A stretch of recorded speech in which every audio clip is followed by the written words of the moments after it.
in the year 1512 of the sea circle calendar in the East Blue at the northeastern corner of the Kinomi Islands. A solitary island about 10 kilometers in diameter, its shores lined with vertical cliffs over 10 meters high, like a natural fortress wall, encircling it. At 6 in the morning the sky was barely light.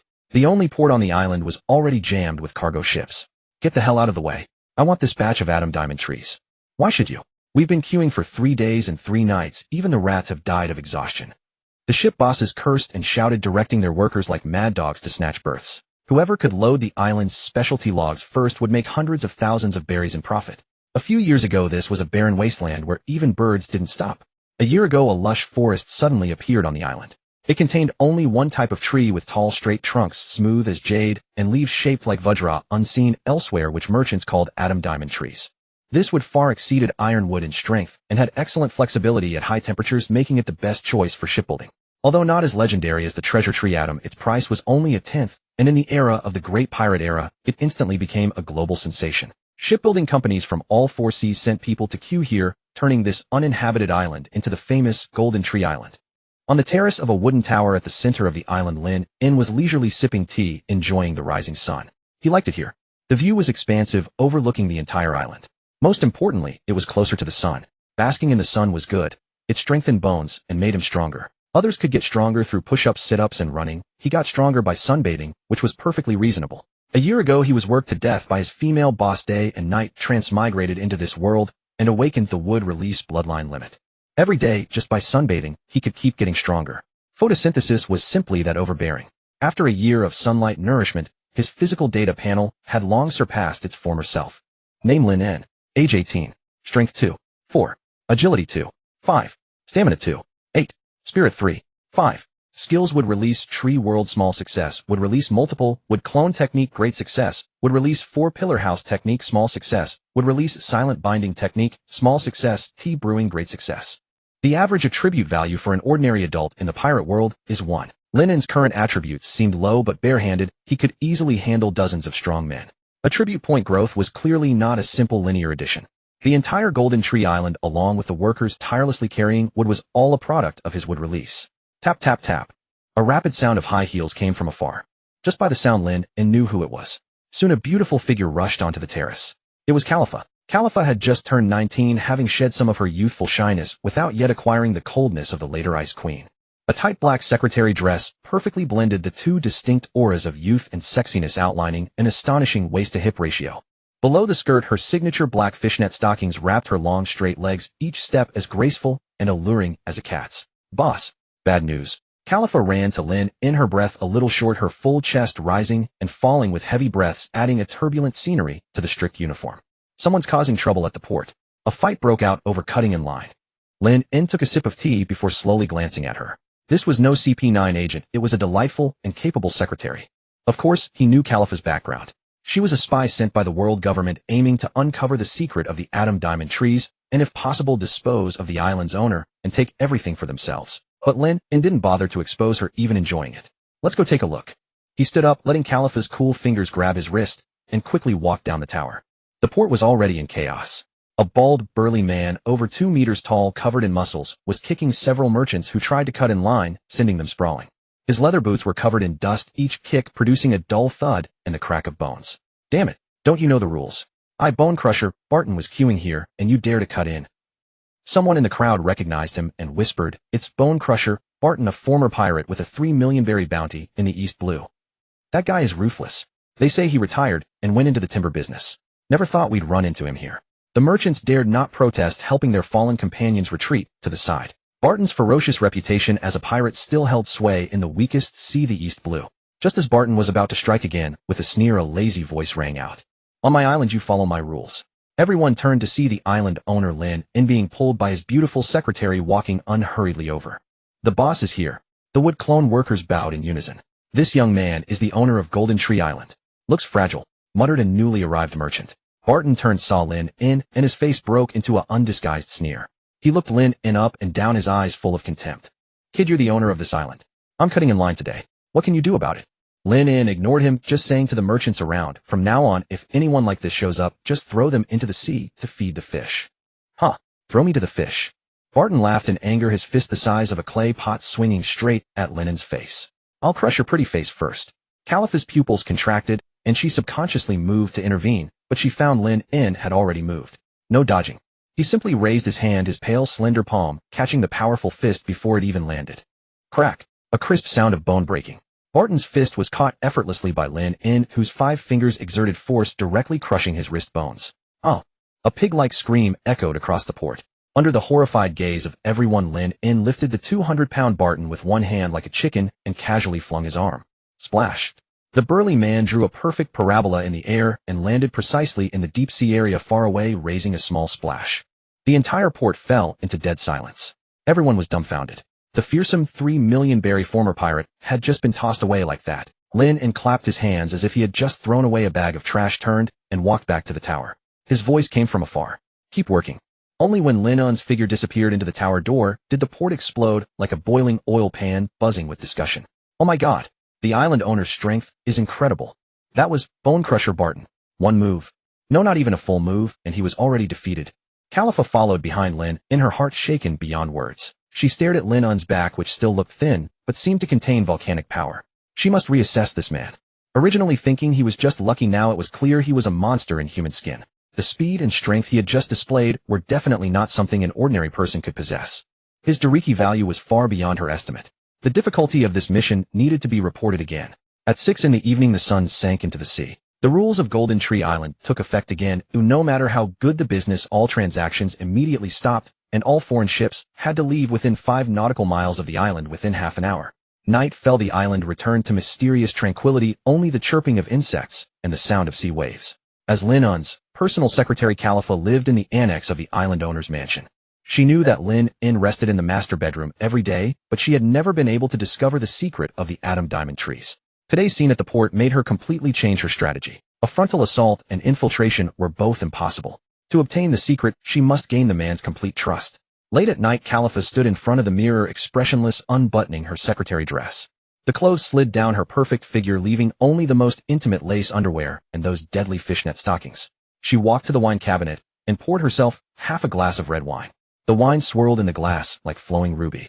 She drank it all in one gulp, the spicy warmth burning down her throat, a hot current flooding her body, a moving blush spreading across her fair cheeks. Borrowing the warmth, she walked barefoot on the soft wool carpet toward the master bedroom.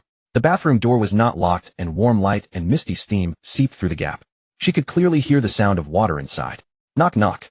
She raised her hand and gently knocked on the bathroom door. The water stopped. Who is it? Lin In's voice came through the door, lazy and slightly annoyed. Khalifa didn't answer. Instead, she took a deep breath and directly turned the doorknob. The misty steam rushed out, carrying the fresh scent of bath gel, blurring her vision. She stood there looking at the man in the bathtub, his upper body bare, muscles smooth and perfect. She spoke softly, her voice trembling slightly with a natural charm. Boss, I have something to report to you. The bathroom was filled with steam, blurring the lights and the breathtaking silhouette at the doorway. Lin In reclined in the bathtub, the water temperature perfect, every fiber of his muscles relaxing in the warm embrace. He looked up. Khalifa stood there wearing only the most intimate clothing, her exquisite curves faintly visible in the misty steam, more alluring than complete nudity. Her signature fishnet stockings climbed up her long legs, disappearing under the lace edge, every inch radiating deadly allure. Lin In didn't speak, just watched with interest. He had to admit the world government's aesthetic and training agents was truly on point. This scene, no matter how many times he saw it, never got old. Seeing that Lin In didn't scold her, Khalifa grew bolder. She moved with delicate steps, bare feet on the slightly wet tiles, walking slowly toward the bathtub. Her movements were slow, each step choreographed, as if performing a dance for him alone. Boss, the fireplace in my bedroom is broken, she said softly, a hint of grievance in her voice. I'm a little cold. As she spoke, her fair, slender fingers reached elegantly behind her back, and with a light flick, the clasp of the black lace bra that bound her fullness came undone. The fabric lost its last support, about to slide down her smooth back, revealing the most breathtaking expanse of snowy skin. At that critical moment, Lin In moved. Splash. The sound of water erupted as he suddenly stood up from the bathtub, sending a large spray of warm water flying. He didn't even glance at the impending glimpse of skin. Instead, he grabbed the wide bathrobe hanging on the nearby rack, his movements so fast they left only a blur. The next second, the soft, thick bathrobe was thrown over Khalifa, wrapping her up completely, leaving only her slightly bewildered head visible. Of course you're cold if you're not dressed. Lin In's voice carried a hint of teasing. He reached out to tighten the robe's sash around her, his movements as practiced as wrapping a package. Now aren't you cold? Khalifa was completely stunned. That wasn't how the script went. According to her expectations, faced with this situation, the young island lord might not turn into a wolf, but he should at least show some response. But he not only didn't, he dressed her like an old father. Her mind raced. She was after all an elite CP9 agent. Even though her plan was completely disrupted, her face showed no flaw. She tilted her face slightly upward, her cheeks flushed from the steam, adding to her charm, her eyes watery as she looked at Lin, in her voice carrying just the right amount of grievance and confusion. Boss. She said nothing yet seemed to say everything. Lin looked down at her, standing so close he could smell the blend of red wine and youthful fragrance emanating from her. Lin could see right through Khalifa's little scheme. It was just the world government's usual tactic. Beauty, money, power. One of them always works. To be honest, he could have gone with the flow and taken her right there, and he was absolutely confident in controlling the aftermath. A CP9 agent who hadn't even mastered the 6 powers couldn't cause any trouble. However, he didn't like being manipulated. What was offered on a silver platter always lacked the thrill of conquest. He much preferred the game of cat and mouse, watching this clever female agent use every trick in the book, yet never reaching the truth. Far more amusing than mere physical intimacy. Consider yourself lucky. Lin suddenly released his grip, stepped back, and lazily pointed at the bathtub behind him. The water is still warm. If you're still cold, go soak in a hot bath. After saying that, without waiting for Khalifa's reaction, he dried himself carelessly, put on another bathrobe, and walked straight out of the bathroom, closing the door behind him. The soft click of the door closing brought Khalifa fully back to reality. She looked down at the oversized bathrobe on her, then at the closed door, a complex emotion flashing in her eyes. Failure. Complete failure. This man was like a stone that couldn't be warmed. Or rather, he simply didn't take her seriously at all. A sense of frustration surged in her heart, but it was quickly replaced by stronger determination. She took a deep breath, the steam filling her lungs. She didn't leave immediately. Instead, she walked over to the bathtub. The water the man had used was still hot. She slipped off the bathrobe and immersed herself completely in the water. The warm water enveloped her body, dispelling the heat from the alcohol and the coldness of her failed plan. She closed her eyes and began to replay everything that had happened tonight in her mind. Lin's strength, his attitude, his reactions. The image of this man grew more mysterious and more dangerous in her mind. After a moment, she rose, washed herself quickly, and wrapped herself in Lin's bathrobe again before stepping out of the bathroom. The master bedroom was empty, the window open, night breeze blowing in. Lin had probably gone to the rooftop to look at the stars. Khalifa returned to her own bedroom in the annex. The moment she closed the door, all the softness and grievance vanished from her face, replaced by the cold professionalism of a spy. She walked to the bedside table, took out a peculiar black sea snail-shaped transponder snail from her uniform pocket the size of a palm. This was no ordinary model. It was a CP9, specific micro-encrypted transponder snail, capable of preventing eavesdropping. She dialed the number proficiently. Brew, brew, brew, brew. The transponder snail mimicked the caller's expression. Soon a stern, hard face appeared on the snail, lips tightly pressed, and a pigeon stood beside it. Speak. A low, cold voice came from the other end, devoid of emotion. Reporting, sir.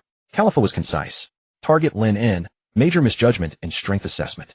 Today's port conflict, he subdued the former pirate, Bonebreaker Barton, with a bounty of 3 million berries in a single move. His strength and speed far exceed ordinary human limits. Preliminary estimate, his Dariki value may be above 500. The man on the other end fell silent for a moment, the transponder snail's eyes narrowing slightly, as if digesting the information. Khalifa continued, also tonight's seduction plan. Failed. The target is extremely vigilant, completely unmoved.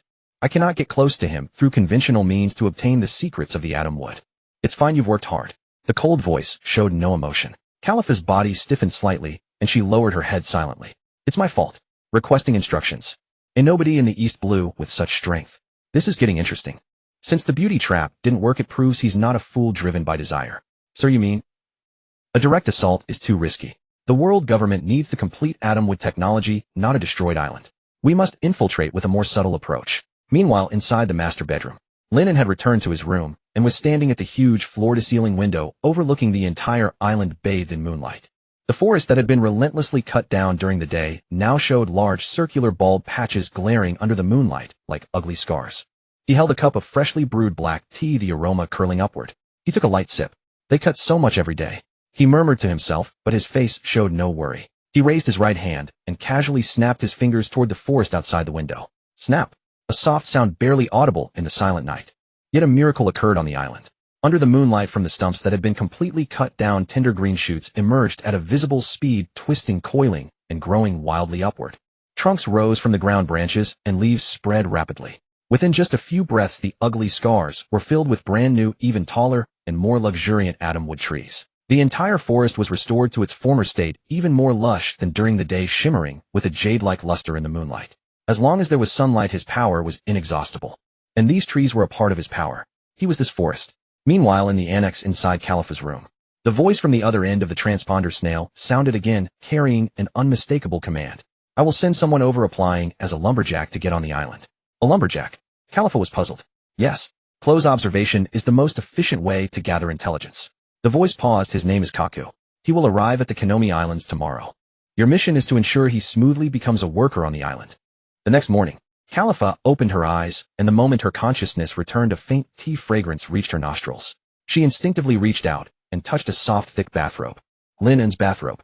The heart-pounding yet utterly frustrating scene from the night before flashed through her mind. Her face showed no excess emotion as she calmly folded the robe neatly and set it by the bedside. Feelings of defeat were a luxury for CP9 agents. New orders already swirled in her mind. Woodcutter. She whispered the 4 characters, quickly rose to freshen up, slipped into the secretary dress that hugged her curves in all the right places, and stepped out of the side building in high heels. Morning light gilded Golden Tree Island in warm hues. The port bustled as ever massive diamond jade logs being hoisted onto cargo ships, one by one, workers' chants mingling with sweat. Order reigned supreme. She first paid a visit to the port to check on the aftermath of Bonecrusher Barton. That fearsome former pirate had been hauled from the sea by his companions the previous night and fled the Konomi Islands waters under cover of darkness. The desired deterrent effect had been perfectly achieved. She then made her way straight to the tower at the island's center. Lin was already there. He reclined on a deck chair, cradling a steaming cup of tea, bathed in the rising sunlight, like a cat stretching lazily in the warmth. Good morning, boss. Khalifa approached, her voice as flat as still water. Lin lazily lifted his eyelids, letting his gaze linger for a moment on the striking curves outlined by her form-fitting dress before offering an indifferent hum. Khalifa handed him a document. This is this month's log export statistics and the latest worker demand report. Lin took it and idly flipped through the pages. Business was booming out of control. Orders from all over the world came pouring in like snowflakes, and Golden Tree Island's timber was perpetually in short supply. Need to hire again? He asked casually. Yes, boss. Khalifa leaned in at just the right moment to point out the key figures in the report. Order volume continues to surge. Our current logging crew is already operating at full capacity, and we are severely short-staffed. We especially need experienced hands with considerable strength. As she moved, the neckline of her uniform naturally parted, revealing a deep, alluring vista that flickered before Linen's eyes. Seductive, yet seemingly accidental. Lin remained expressionless, merely offering a soft hum. He knew exactly who this performance was meant to prepare the ground for. Nevertheless, he enjoyed watching her act. Just then, a considerable commotion erupted from below the port. Look, who's that guy? Both Lin and Khalifa turned their gaze in the same direction. A cargo ship from the West Sea had just docked, and a man was stepping onto the pier. The man was tall and clad in plain work clothes, but what stood out most was his unusually long, flat nose. Paired with his rigidly straight neck, as he curiously scanned his surroundings, he looked like a giraffe who had wandered into a construction site. Somewhat comical. Kaku. Khalifa's pupils contracted almost imperceptibly. She had known he would come, but never expected such a distinctive entrance. Boss, this man. She feigned just the right amount of curiosity, letting her sentence trail off. Lin set down his document, the corner of his mouth curling into a playful arc. Indeed quite long. On the dock, Kaku was clearly oblivious to the gaze from the tower. He had approached a group of busy woodcutters and was scrutinizing the diamond jade logs with a professional's eye. Boss, he looks strong and capable. He might just solve our urgent need. Khalifa smoothly offered the suggestion. Lin cast a casual glance at her before returning his attention to the port. Let him try. The timber of Golden Tree Island cannot be felled with brute force alone. A wave of relief washed over Khalifa as she nodded. I'll make the arrangements right away. She turned and descended the stairs, pausing naturally as she passed Lin. Bending slightly to smooth the wrinkles in her skirt, the breathtaking curves of her waist and hips, stretched taut by the dress, traced a perfect arc before his eyes. The port. Kaku's distinctive long nose and somewhat stiff posture set him apart from the sweat-drenched workers around him. Kaku. A cool female voice rang out behind him. Kaku turned, and at the sight of Khalifa, a flicker passed through his eyes before settling back into his usual wooden demeanor. Miss Khalifa. His voice dropped, carrying a hint of rasp. Your mission, Khalifa stated succinctly, is to stay and work as a proper logger. Kaku nodded silently. Instead of joining the other workers in their collective efforts, he walked straight toward the thickest, heaviest diamond jade log. That log was so wide that 2 able-bodied men couldn't wrap their arms around it, weighing at least several tons. Kaku took a deep breath, his arm muscles subtly bulging. In the next moment, he executed an action that took everyone by surprise. Rather than attempting to lift it, he lowered his stance and pressed his entire shoulder against the massive cross-section of the log. His feet carved 2 shallow trenches into the ground as all his strength converged into a single point, driving forward with a violent shove. Thud. A soul-shaking dull crash echoed. That multi-ton diamond jade log was driven upward at one end by his fierce bull-like charge. Then Kaku's arms engaged, wrapping around the raised trunk. With a twist of his waist and core, he sent the massive log rolling through the air for half a rotation before landing it precisely and steadily onto the transport cart. Clang! The cart bucked under the impact. The entire sequence flowed like water so fast it left everyone dumbfounded. The bustling port fell deathly silent in an instant. All the workers stopped what they were doing and stared at Kaku, as though he were some kind of monster. What the hell was this guy applying for? A logging job. He was a human crane. Even Khalifa felt her eye twitch as she watched. Kaku's strength was even more exaggerated than the files had described. She instinctively looked up toward the tower. Lin In remained comfortably seated, teacup in hand, as if entirely unmoved by the harbor commotion, but the slight upward curve of his lips betrayed his amusement at the spectacle. Well done. Khalifa approached Kaku and offered a quiet word of praise. His face maintained that same honest wooden expression as he silently moved toward the next log. Soon news of the monster newcomer spread among the foremen. The very same foremen who had been complaining about labor shortages moments before were now nearly coming to blows over who would claim Kaku for their crew. Khalifa returned to the terrace. Linen's teacup was already empty. Boss, it seems we have recruited a pillar of strength, she reported. Lin In took a slow sip of tea before speaking leisurely. Indeed. Tall, long nose and mighty strong. He paused, his gaze falling meaningfully upon Khalifa. It seems people from the West Sea are all quite capable. Khalifa's heart faltered, and she said nothing. A sudden wave of powerlessness rose within her. This man was like an unfathomable mist. You could see him, but you would never truly penetrate his depths, let alone grasp his true self. By evening, Kaku was unquestionably hired as a member of the Golden Tree Island logging crew and assigned to a humble workers' dormitory. His undercover career had officially begun. Night fell. Lin In stood before the floor-to-ceiling window of his master bedroom, as usual. Outside, the mountain forest ravaged during the day was now performing miracles under the moonlight. Tender green branches broke through the stumps, twisting and nodding as they grew at speeds defying the laws of nature. Trunks shot upward from the earth, leaves and branches unfurling like an unfolding scroll.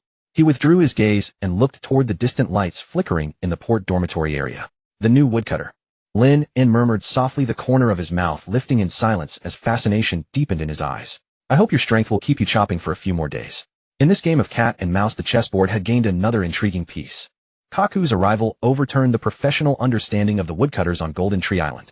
Others felled trees with axes and saws. Kaku felled trees with his legs. His figure moved like the wind, darting through the forest at high speed. His right leg traced a sharp crescent in the air. A pale green slashing wave roared forth, precisely slicing through the base of a Vajra treasure tree. Crack, boom. The trunk harder than steel snapped under the slashing strike. The massive canopy collapsed with a roar, stirring up a cloud of dust. The entire process took no more than 2 or 3 seconds. The surrounding workers were utterly dumbfounded, their mouths agape wide enough to hold a fist, their axes dropping to the ground unnoticed. Did I see that wrong? He kicked the tree down. What kind of technique is that? A monster. No wonder he works alone like a whole crew. He's a human logging machine. Kaku paid no heed to the murmurs around him. 2 streams of white vapor exhaled from his rectangular nose, his gaze focused. This was merely the basic skill of a CP9 agent. Integrating the rokushiki into daily life was itself a form of training. Moreover, he could sense that felling these Vajra treasure trees was an excellent way to refine the power of his Renkyaku. By the end of the day, other logging teams had cleared at most a small patch of land. The area under Kaku's sole responsibility now bore a massive circular bald patch over 100 meters in diameter, a shocking sight. His efficiency was appallingly high. The foreman came to see at once, so excited he nearly knelt before Kaku, instantly announcing a triple salary increase. Kaku remained unmoved. He wasn't here for money. At dusk, work ended. Kaku returned to his Spartan dormitory, took a shower, and changed into clean clothes. He stood by the window gazing at his achievement of the day, the vast circular clearing especially conspicuous under the sunset. A sense of satisfaction belonging to the strong welled up within him. Given enough time, he was confident he could clear every tree on the island, leaving no secret hidden.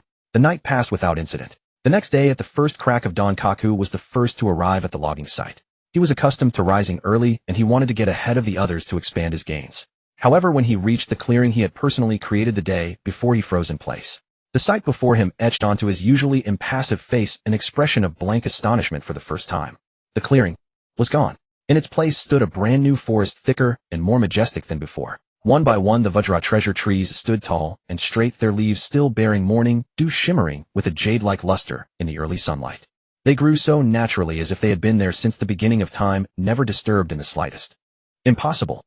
Kaku murmured to himself, dashing into the forest to the center of yesterday's clearing. The ground beneath his feet was solid, carrying the fragrance of soil and vegetation. He crouched down, digging into the soil with his hands. Below were tangled roots, showing no trace of recent transplantation. He walked to a tree, reached out his palm, and pressed it against the smooth, cool trunk. Yesterday there should have been a stump he had severed with his rankyaku, but now only a perfect towering tree stood here. Hundreds of giant trees that would have taken decades to grow had appeared overnight. This defied all common sense. Kaku's mind raced. As a top-tier agent of the world government, he had witnessed countless wonders and the bizarre abilities of devil fruits. Could the secret of this island be some kind of paramecia or logia devil fruit ability? He stood up, raising his gaze toward the tower in the center of the island. The target, Lin En. That seemingly lazy and harmless young man was the key to unraveling all mysteries. In the following days, Kaku became even more frenzied. No longer content with daytime work, he started before dawn and dragged his exhausted body back only late into the night. He drove his power to the limit, unleashing rankyaku slashes as if they were limitless. Forests were felled in swaths and massive clearings appeared one after another. Kaku's efficiency had transformed the other workers from initial shock into numbness and awe.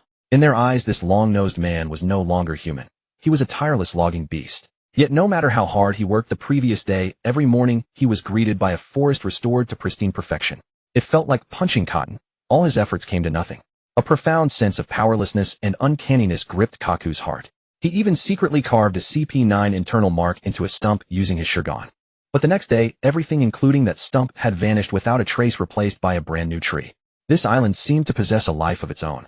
It mocked his overconfidence.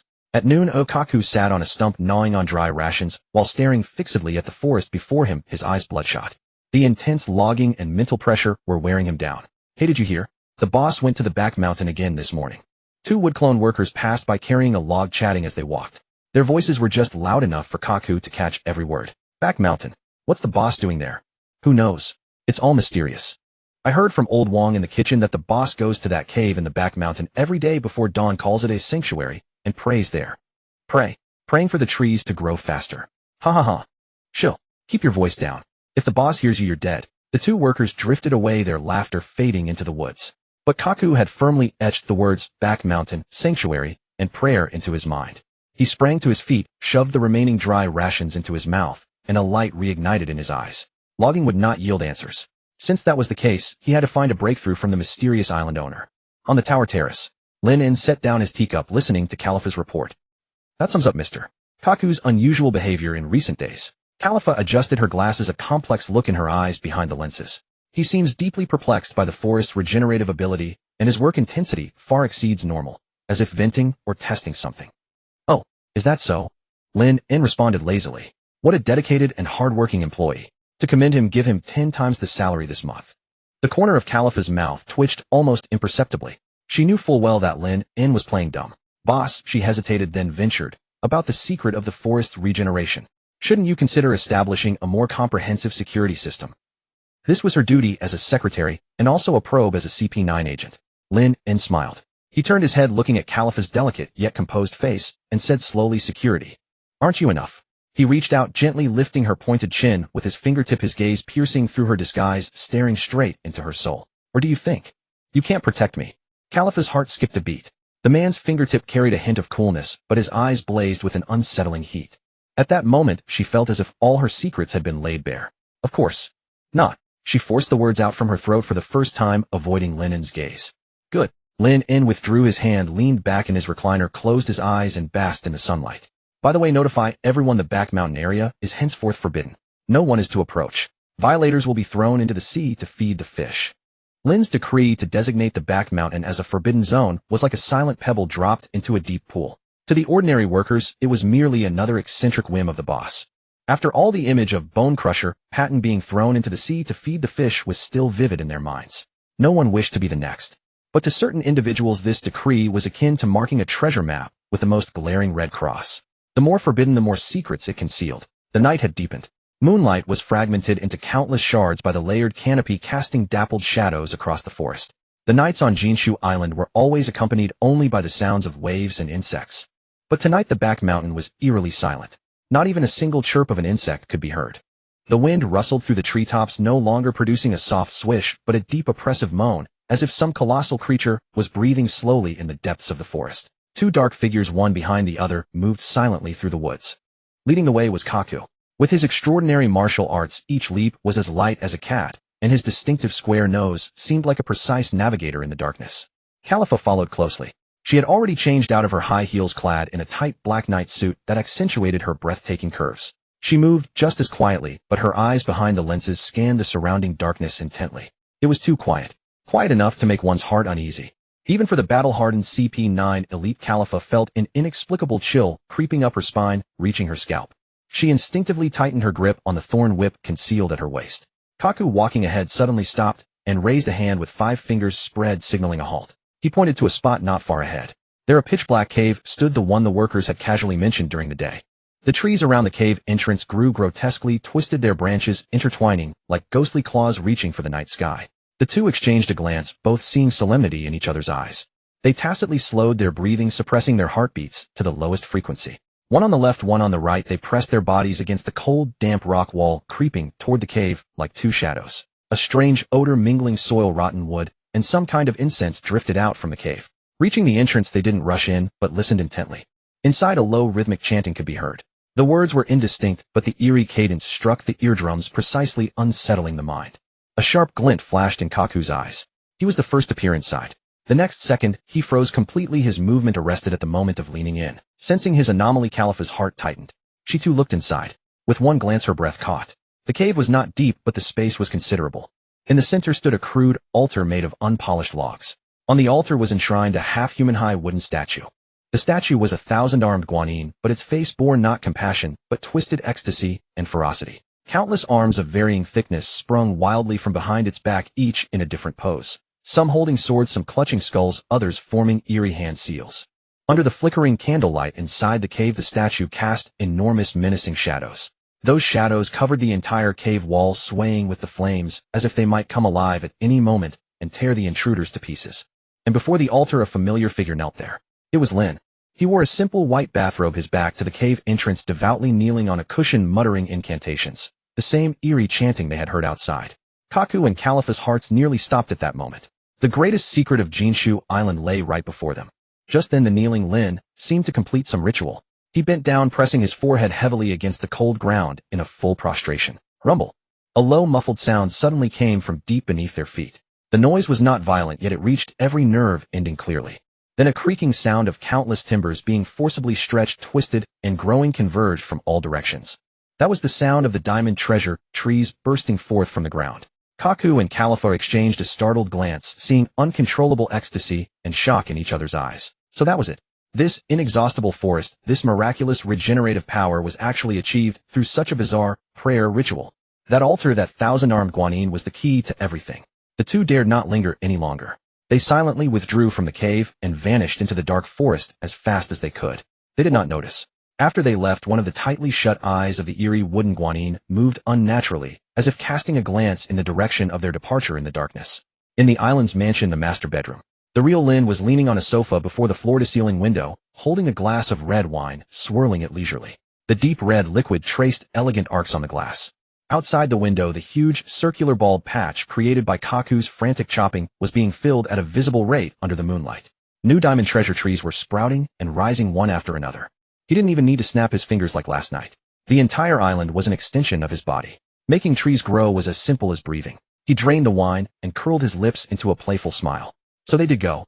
His gaze shifted as if penetrating the spatial barrier, seeing Khalifa on the phone in the annex building.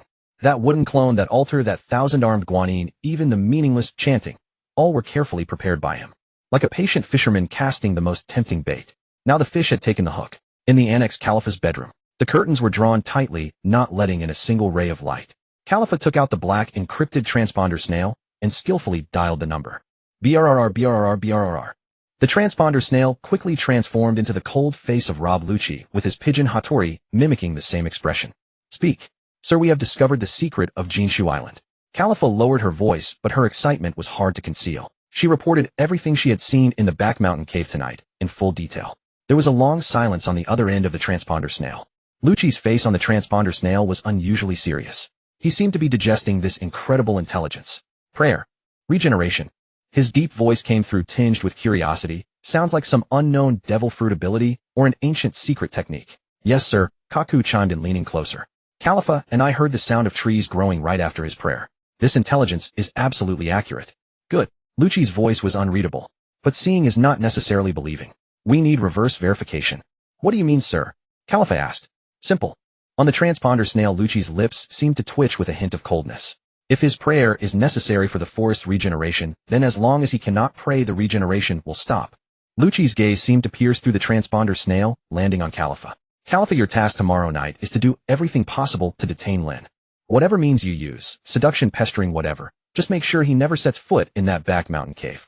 If the forest does not regenerate tomorrow night, it will prove our speculation is correct. Then we will formulate the next step of the acquisition plan. Yes, sir, Khalifa responded without hesitation. After hanging up, she looked at her delicate face in the mirror, her chest heaving slightly. Detaining Lin. The humiliating scene from that night replayed in her mind. Would that man really be so easy to detain? But no matter what, this was the only chance to verify the intelligence, and also her chance to redeem herself. She walked to the wardrobe and opened the door. Her eyes swept over the rows of strict secretary suits. Finally, her gaze settled on the farthest corner. There hung a black silk camisole nightgown she had never worn with so little fabric, it was almost pitiful. The night was thick as ink that would never dilute. Khalifa stood before the mirror, removing the glasses that symbolized her identity as a secretary. Behind the lenses, her violet eyes revealed beneath the lamplight the sharpness and resoluteness of a top-tier agent. Tonight she was no longer Secretary Khalifa. She was a blade drawn for the mission, one of the world government's most lethal weapons. Her strict black suit was unfastened and slid down her smooth skin to the floor. From the deepest part of her wardrobe, she retrieved a sheer slip dress she had never imagined wearing. The moment the cool silk pressed against her skin, her body involuntarily shivered. This was no longer sleepwear. This was her battle armor. She approached the liquor cabinet and poured herself a full glass of crimson liquid, the cold glass beating with condensation. Without tasting it, she tilted her head back and drained the entire glass of red wine in one gulp. The burning liquor surged through her throat like a trail of fire, reaching her stomach, and a fierce wave of heat flooded her entire body, forcing a blush of breathtaking crimson onto her porcelain cheeks. Riding this surge of resolve, she walked barefoot across the plush wool carpet toward the master bedroom. At the cave entrance in the forbidden zone behind the mountain, Kaku stood like a stone statue, concealed in the deepest shadows, merging completely with the darkness. His gaze locked onto the cave entrance, ears straining to catch the slightest movement in the forest. The forest tonight was entirely different from the night before. The oppressive heaviness that felt like some great beast breathing had vanished. Insects and frogs filled the night air, and wind rustled through the leaves in natural whispers. Everything was terrifyingly normal, and that itself was the greatest anomaly. His assignment was straightforward: plant himself like a nail, and use his own eyes to confirm Lin En would never appear. Meanwhile, Khalifa's role was to create conditions from the source that would make Lin En's appearance impossible. He trusted his companion as he trusted the blade in his hand. The master bedroom door stood slightly ajar. Khalifa gave it a gentle push, and the hinges whispered as the door opened.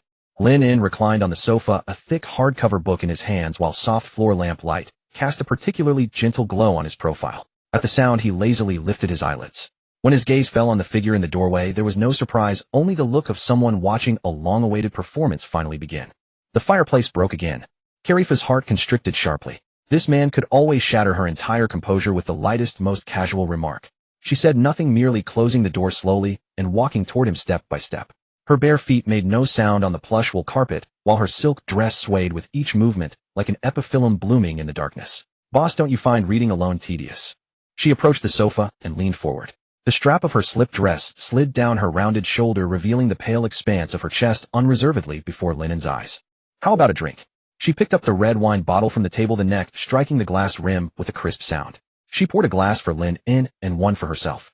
Lin En set down his book, shifted into a more comfortable position, and rested his arms along the sofa back, watching her performance with calm amusement. "Do you think I should drink it?" His eyes were filled with teasing amusement, like a lofty deity watching mortals perform their clumsy rituals with keen interest. Khalifa raised her glass, but didn't drink. She gazed at him with those beautiful eyes. She knew all conventional methods were meaningless against this man. Tonight she had to break through his impregnable defenses with the most unreasonable approach. Just as Lin En reached out and his fingertips were about to touch the glass, Khalifa moved. She didn't hand over the glass. Instead, she took a large mouthful of the crimson liquid into her mouth. The next instant, she lunged forward aggressively.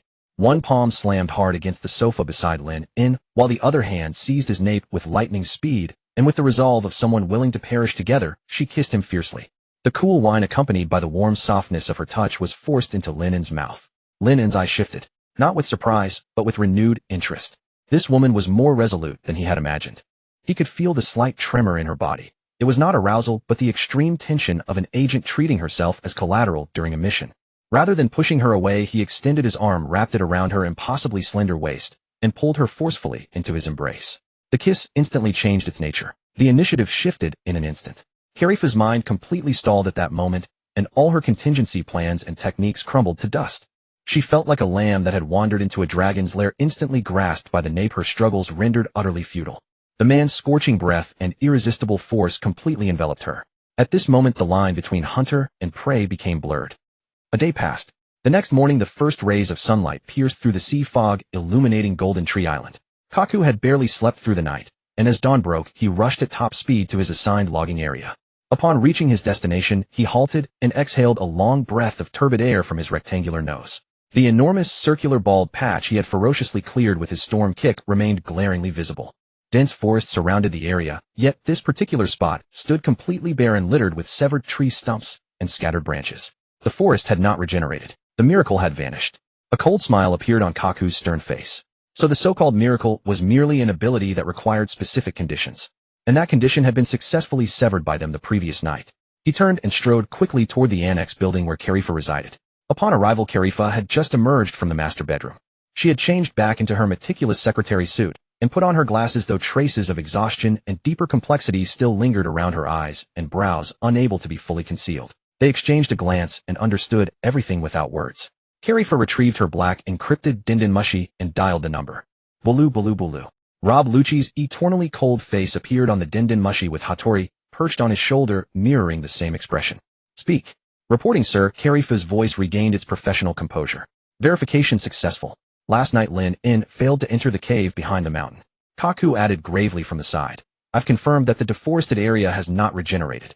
A brief silence fell on the other end of the dindin mushi. After a moment, Lucci's emotionless voice rang out again, carrying an oppressive weight, like an approaching storm. Good. Since the prayer is the necessary condition for forest regeneration, this proves our hypothesis was entirely correct. An unknown nobody from the East Blue possessing secrets powerful enough to reshape the world order, yet only using them to amass wealth. What a waste of such potential. On the dindin mushi, Lucci's mouth curled into a cold smile. The prey has revealed its weakness. It's time to close the net. Karifa, Kaku, maintain the current situation and do not alert the target. The others and I will arrive shortly.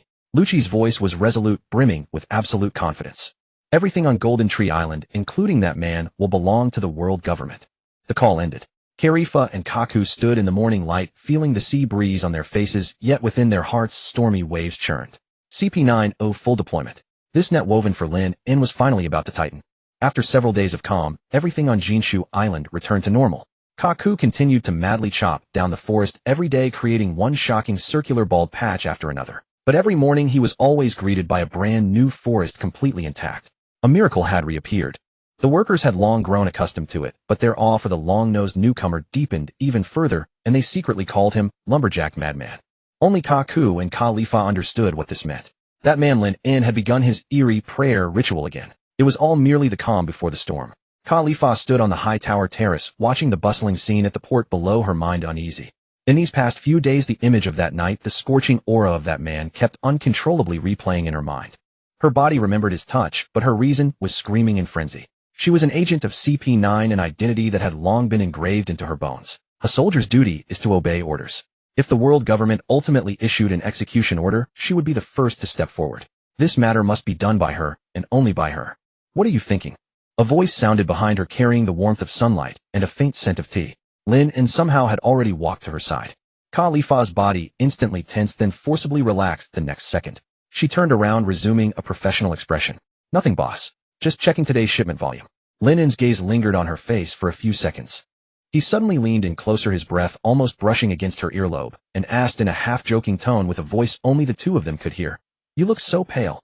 Could it be that you're already pregnant so soon? Khalifa's mind went blank with a buzzing sound. Her usually calm and pretty face uncontrollably flushed crimson, even her ears burning red. She wanted to retort, to step back, but found her feet as if nailed to the ground, unable to move. Seeing her rare flustered state, Lin In chuckled lightly, stepped back, and leaned back into his own lounge chair. Just kidding. You seem low on energy lately. Make sure to rest more. He closed his eyes as if nothing had just happened. Khalifa stood still, her chest heaving violently, and it took a long while before she calmed down. She looked at Lin In's leisurely profile, and the complex emotions in her heart were further colored with a heavy sense of confusion. On the third day night, the moon hung in the sky like a cold razor. At the edge of Jinshu Island beneath the vertical cliff over 10 meters, high seawater gently lapped against the rocks. In the silence, several figures abruptly appeared on the sea surface. They stepped on the air one step at a time, as if walking on invisible stairs, and ascended to the top of the cliff. The leading man clad in a black suit had a cold and resolute face, with a white pigeon wearing the same solemn expression perched on his shoulder.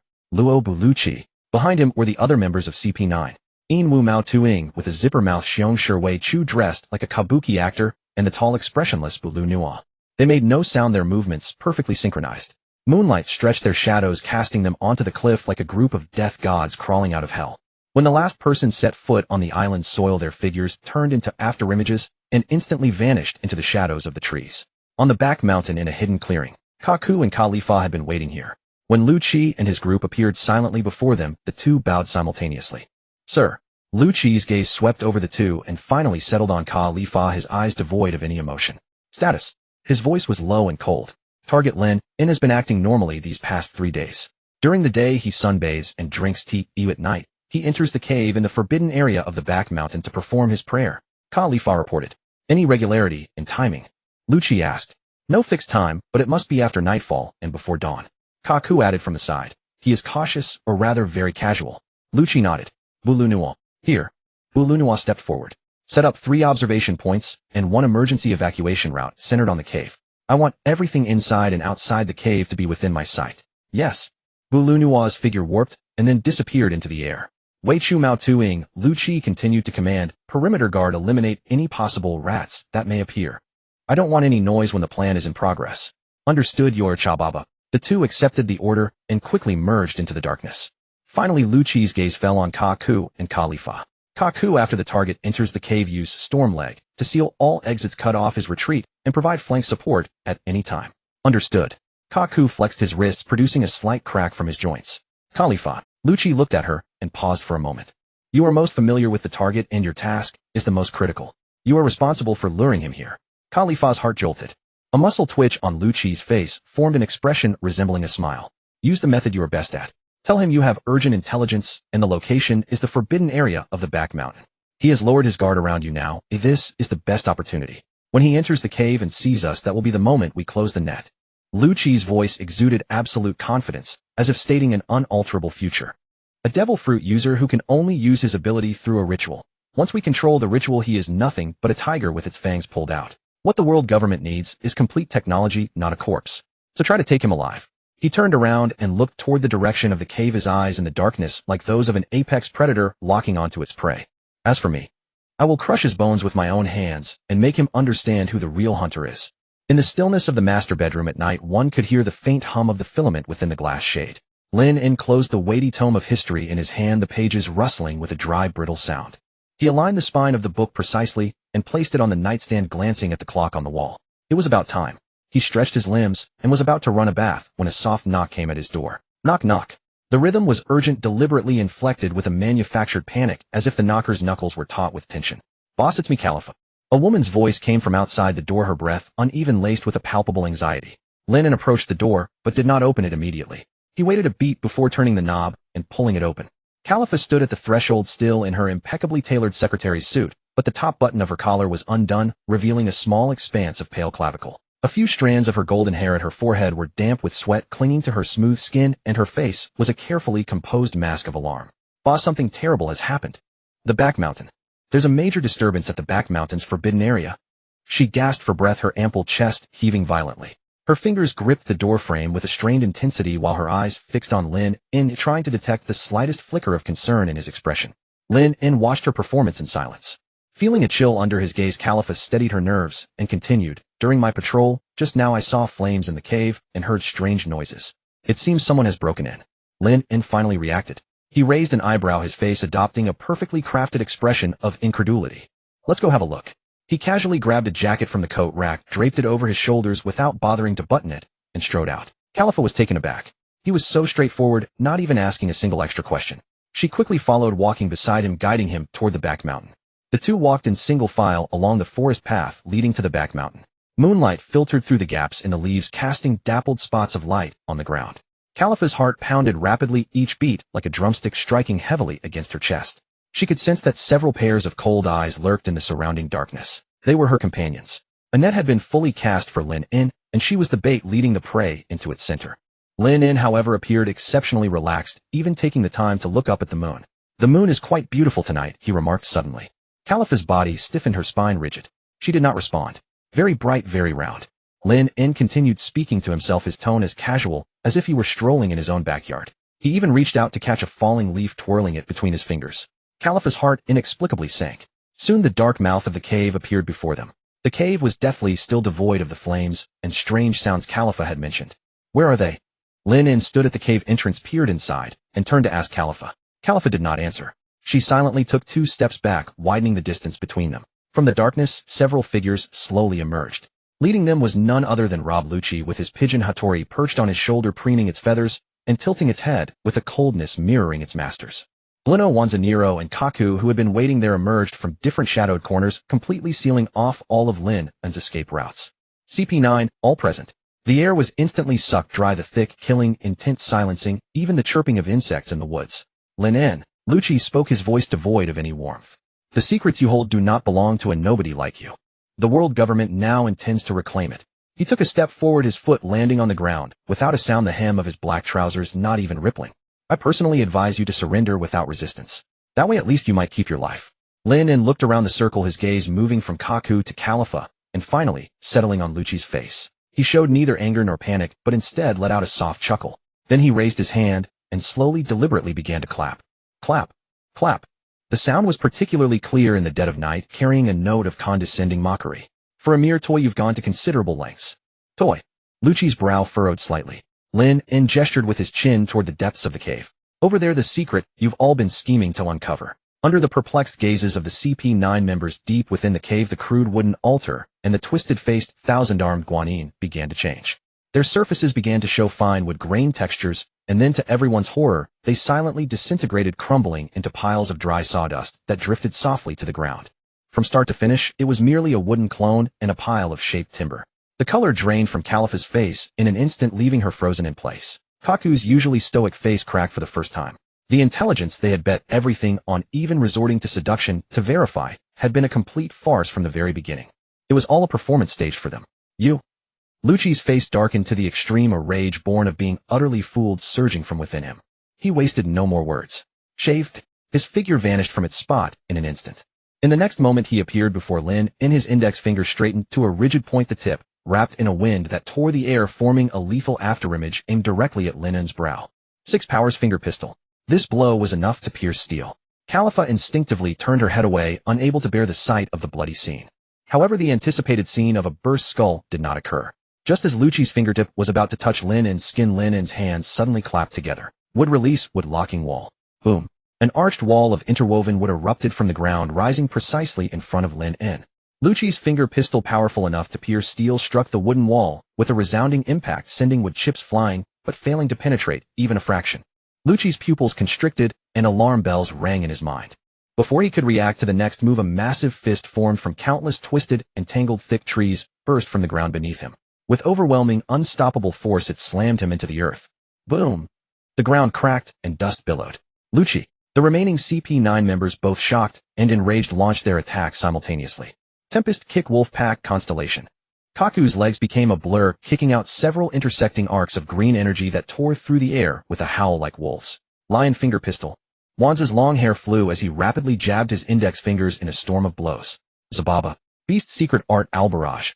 Nero's bulky body spun at high speed, becoming a fleshy projectile that bore down with a heavy gust of wind. Facing the onslaught from all sides, Lin In didn't even bat an eyelid. He simply placed his free left hand gently on the ground. Would release, silent binding technique. The earth came alive. Countless dark vines, thick as pythons, burst from the ground at an unnatural speed. They surged with a life of their own, precisely targeting each attacker. Kaku's energy slashes were shredded upon contact with the vines, and he was hoisted into the air, bound tightly by several vines, unable to move. Wanza and Nero's attacks couldn't even get within 3 meters of Lin In before they were trapped in a wooden cage that descended from above. Blino was about to use his air door to escape when the ground beneath him turned into a giant wooden hand, gripping him firmly in its palm, leaving only his terrified head exposed. In the span of a single breath. Except for Lucci, who was struggling to rise from the pit after being severely wounded by Lin In's initial blow, and Khalifa, who had remained frozen throughout, without making a move. CP9, oh, all captured. The entire back mountain was left with only the sound of dust slowly settling and the creaking of tightening vines. Lin dusted off his hands and walked over to Khalifa. The woman's face was ashen, her body trembling uncontrollably, her eyes behind the lenses filled with chaos, fear, and a deeper, more profound bewilderment. Her worldview shattered in that moment. Lin reached out, gently hooked his fingers around the temple of her glasses, and removed them. He looked into her beautiful violet eyes and spoke softly. Now who do you think is the prey, eh? The night wind swept through, stirring up dust and rustling the golden strands of hair that fell across Khalifa's forehead. She stood frozen, her mind a blank canvas, her gaze fixed blankly upon Lin. Hunter. Prey. This question, like an invisible heavy hammer, shattered every ounce of pride she held as an elite agent of CP9. They were the sharpest blade of the world government, the hunters in the shadows. When had their roles become so absurdly reversed? Cough. Cough. A fit of coughing broke the suffocating silence. In the dust-filled crater, Rob Lucci struggled to his feet. His black suit had been torn to ribbons, and a stark trail of blood clung to the corner of his lips. Yet his eyes were colder and more sinister than ever before. He glanced at his comrade suspended by wooden vines, and utterly incapacitated, then at Lin, who stood unscathed. Finally his gaze fell upon the dazed and broken Khalifa. Khalifa's intelligence is completely outdated. Lucci's voice was hoarse as he spoke, flexing his neck with a series of crisp cracks to realign his dislocated bones. The destructive power of that blow just now is on par with my normal state, in terms of Duri. He raised his head, fixing his stare on Lin. The muscles on his cold, ruthless face began to writhe unnaturally. But this ends here. In this world you are not the only one favored by demons. The moment his words faded, a series of explosive cracks echoed from his entire skeleton. His muscles swelled visibly, tearing apart the remnants of his suit fabric. Black markings erupted and spread across his skin like wild vines. Within mere breaths his form elongated and transformed into a terrifying hybrid. 3 meters tall, a perfect fusion of man and leopard. Zootype cat fruit leopard form. A murderous aura 10 times more ferocious and brutal than before swept across the entire hillside like a tangible gale. Lin narrowed his eyes slightly. As expected, CP9 had mistaken him for a devil fruit user. Speaking of which, this world did possess the woodwood fruit. The one who aided a man named Aramaki later became an admiral of the Navy. He wondered which was stronger, his wood release or Aramaki's woodwood fruit. Perhaps he should find a chance to locate that fruit before Aramaki did and consume it himself. What kind of intriguing chemical reaction would occur when two powers merged? His thoughts drifted for only a split second before refocusing on the present. Ignoring Lucci in his combat form, Lin deliberately folded the delicate glasses he had taken from Khalifa's face with slow, deliberate care. Then he gently placed them into the breast pocket of his shirt. The motion was so tender, as if he were preserving a newly captured one-of-a-kind trophy. This deeply insulting gesture ignited Lucci's killing intent. The moment Lin finished, the transformed Lucci moved. Chafe. His figure vanished into thin air. The next instant, an ear-splittingly sharp sound of breaking air exploded beside Lin's ear. It was an advanced technique of the flying finger pistol flick. An air bullet nearly invisible to the naked eye shot toward Lin's temple like a sniper round. Lin didn't even turn his head, he simply swung his palm backward. As he moved his arm, the ground beneath him erupted with a roar. A colossal wooden hand woven from countless vines burst forth and struck the invisible attack with a synchronized motion, a brutal slap. Smack! A crisp explosive sound like swatting a fly. The air bullet, powerful enough to pierce steel, was smashed apart in midair. Meanwhile, Lucci's figure appeared behind Lin like a ghost. His 5 fingers formed a claw, black nail sharp as blades, aiming straight for Lin's back with a force that seemed to rend everything. Six King's Gun. The ultimate technique of the 6 powers. A terrifying impact gathered in the center of his claw, forcing the surrounding air aside and forming a small white ring of shockwave. Lin still did not dodge, as if he had eyes in the back of his head. The earth trembled once more. Roots far thicker than before, covered in sharp wooden spikes, erupted from the ground like a rapidly rising thorn shield, precisely blocking behind him. Boom. The terrifying power of the 6 King's Gun slammed into the wooden shield. Countless splinters flew and exploded. A huge dent was carved into the shield with cracks spreading in all directions, yet it held firm, not completely pierced. Interesting. Lin finally turned around, watching Lucci, who had retreated instantly after the failed strike. A glimmer of intrigue finally appeared on his face. After transforming, Lucci's strength and speed had indeed undergone a qualitative leap. Storm leg skybird. Lucci gave him no time to catch his breath. His right leg traced a sharp arc in the air, and a massive bird-shaped azure slash soared forth, shrieking as it tore through everything in its path toward Lin. Lin remained rooted in place, simply raising his right hand. Would release tree wall. Countless thick trees grew wildly from in front of him, interlacing and twisting. Within a single second, they formed a towering wooden wall over 10 meters high, immensely thick and solid. Crash! The bird-shaped slash collided violently with the tree wall, producing a deafening roar. The raging energy shredded the wall's surface, leaving a deep claw mark several meters long, but it failed to break through. As the dust settled, Lu Chi's figure appeared atop the high wall, looking down at Lin En with eyes as cold as ice. Your ability is indeed strong, but pure defense alone cannot defeat me. Lin En smiled upon hearing this. He looked up at Lu Chi standing on the wall, his gaze resembling that of someone watching a wild cat strutting arrogantly on his own courtyard fence. Who told you I only know defense? He slowly clasped his hands together, forming an ancient and peculiar seal. Speaking of transformations, I know a thing or two as well. Sage art would release, true, several thousand hands. The moment the words left his lips, the ground beneath his feet, no, the entire hillside, began to tremble violently. The CP9 members trapped in the wooden prison and vines felt with horror an indescribable vast ocean of life energy awakening from the depths of the earth beneath them. Countless enormous logs surged from deep underground, centered on Lin En. They twisted, interlocked, stacked, and shaped themselves, emitting a grating, hair-raising roar of creak creak. It was as if an ancient deity was using this endless forest as material to build its divine body. Lu Chi, standing on the high wall, felt his pupils, belonging to an apex predator, suddenly contract. He saw a colossal silhouette existing only in myth and legend rapidly taking shape under the moonlight. In just a few breaths, a wooden giant dozens of meters tall and towering even higher than the tree wall beneath him rose from the ground. Its appearance was identical to the wooden statue enshrined on the altar in the cave earlier, the thousand-armed Guanyin. But this one was no longer a lifeless statue half a man's height. It was alive. Countless arms thick as battering rams extended wildly from behind it, blotting out the sky and shattering the cold moonlight into fragments. The giant's face no longer bore a twisted ecstasy, but an expression of emotionless indifference, as if looking down upon ants. Lin En stood at the very center of the giant's head, arms crossed, his coat flapping in the night wind. The immense shadow completely enveloped the insignificant Lu Chi and all the CP9 members on the ground. The wind stopped. The chirping of insects ceased. The entire world seemed to be left with only the silent oppression of that giant. Kaku, hanging in midair, had his wooden expression completely shattered, replaced by endless horror. Khalifa tilted her head back, staring at that divine construct that could only exist in nightmares, her body trembling like a leaf in a storm. So that altar, that ritual, that wooden statue, none of it was a lie. It had only been a merciful warning. And now the warning was over. The deity had descended. Rob Lucci stood atop the concave wall of the wood release barrier. He was but a speck. Those beastly eyes, befitting an apex predator, now reflected myth itself. The wind ceased. The night stilled. The entire world was suffocated beneath the shadow cast by the thousand-armed Guanyin, rendered utterly silent. This transcended anything explained by a devil fruit. This was a divine miracle, a godly power that mortals could neither gaze upon nor resist. But in Lucci's dictionary there was no word for retreat.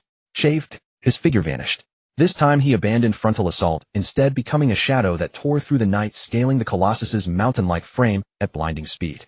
His target, Lin En himself, perched atop the Guanyin's head. If he could eliminate the caster, every miracle would cease.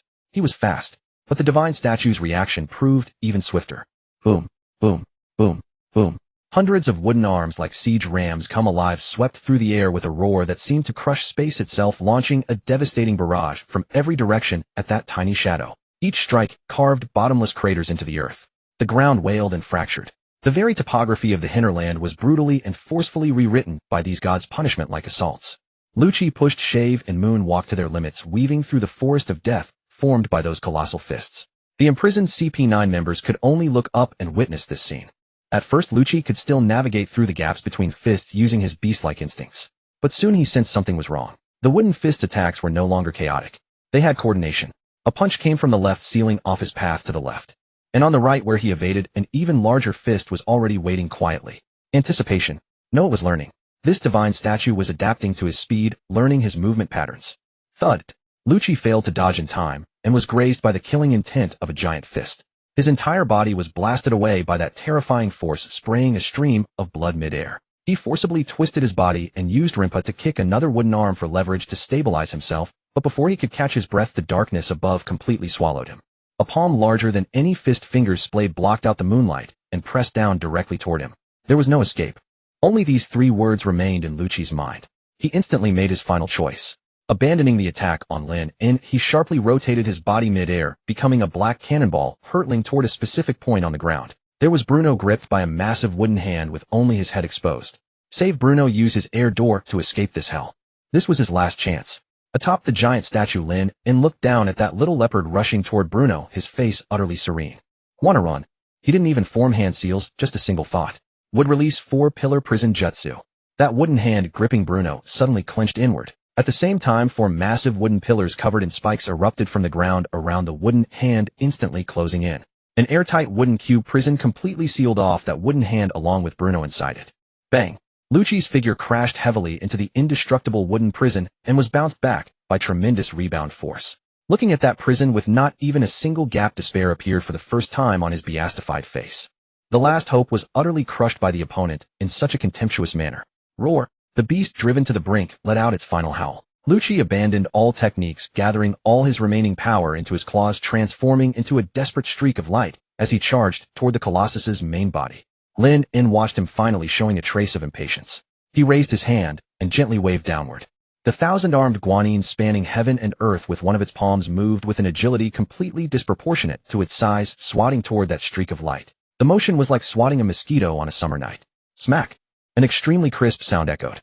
Rob Lucci's steel-tearing charge was utterly fragile before that enormous palm. His leopard form instantly collapsed, his body reverting to normal, like a stone knocked flying, tracing a long parabolic arc before crashing heavily not far from Khalifa's feet. Silence fell once more. With Lucci's fall, that terrifying 1,000-armed guanine began to disintegrate silently, the massive wooden structure slowly sinking into the ground. The sky-blocking shadow faded and cold moonlight once again bathed this devastated land. Lin En descended from midair, landing lightly with not a speck of dust on his clothes. He walked over to the unconscious Lucci and gave him a kick to confirm he had merely lost consciousness. Then he did something that caused all the still conscious CP9 members' beliefs to completely collapse.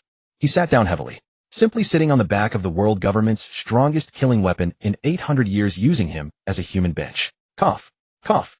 Lucci was pressed down and coughed up several mouthfuls of blood, waking up. He painfully turned his head to look at the man sitting on his back, his eyes filled only with dead ashes. Why? His voice was hoarse and barely audible. With such power, still stay in the East Blue. Lin En took out Khalifa's glasses from his chest pocket and played with them between his fingers. He sighed deeply. I originally just wanted to lie flat, earning some small money on this island, planting trees, drinking tea, then marrying a wife like Miss Khalifa, who is beautiful, capable, and knows how to take care of others, and living out this life in peace. As he said this, he deliberately raised his eyes and winked at the petrified Khalifa not far away. Khalifa's mind went completely blank with a bang. Lin En withdrew his gaze, his tone turning helpless. But your appearance made me understand one thing. When the nest is overturned, can any eggs remain intact? As long as these flies of the world government keep flying in the sky, no matter where I hide, I can never truly lie flat. He lowered his head, looking at Lucci beneath him, his voice not loud, but each word like thunder crashing in everyone's ears. So I've changed my mind. Since this arrow won't let me sleep in peace. He stood up and the moonlight stretched his shadow endlessly long. Then I'll personally overturn this arrow with my own hands. As his words faded, the mountain behind their residence descended into an enduring silence. A night wind swept through, kicking up dust and wood shavings from the ground while fluttering the hem of Lin En's garments. A hoarse, unhinged cackle erupted from beneath Lin En's feet. Lucci, serving as a human stool, trembled uncontrollably, his laughter so unrestrained that it brought forth traces of blood from his lungs. Is that so? Lucci labored to twist his neck, and within his ashen gray eyes a mocking fire now blazed. The world government has stood for 8 centuries, witnessing the rise of countless heroes, even endeavors that eluded Rock's Roger and Whitebeard. You truly believe a milksop brat like yourself could accomplish what they failed to? He grasped the meaning.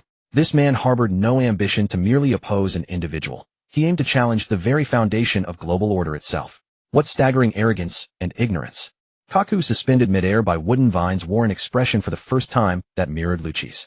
Overthrow the world. Those of them who operated in the shadows for the world government understood better than most the terrible magnitude of such a colossus. It stood as a towering colossus rooted in this world for 8 centuries, with the bones of innumerable heroes serving but as nourishment for its roots. However formidable this man might be, he remained but a single individual. Lin En gazed downward at Lucci, whose manic laughter continued unabated beneath him, his own countenance betraying no alteration. Throughout history, heroes have proliferated like carp in a river. Yet even the elite among humanity struggle to advance. I am aware of how arduous this proves. He paused, shifting his tone with undisguised derision. Yet you cite Roger and Whitebeard as counterexamples to me. Are they even worthy? Such words left not merely Lucci, but every member of CP9, Kaku included, dumbfounded. During this great pirate era, Roger and Whitebeard were nearly synonymous with reaching the zenith of the world, legends revered and coveted by multitudes. Yet within this man's rhetoric, they were reduced to unworthy.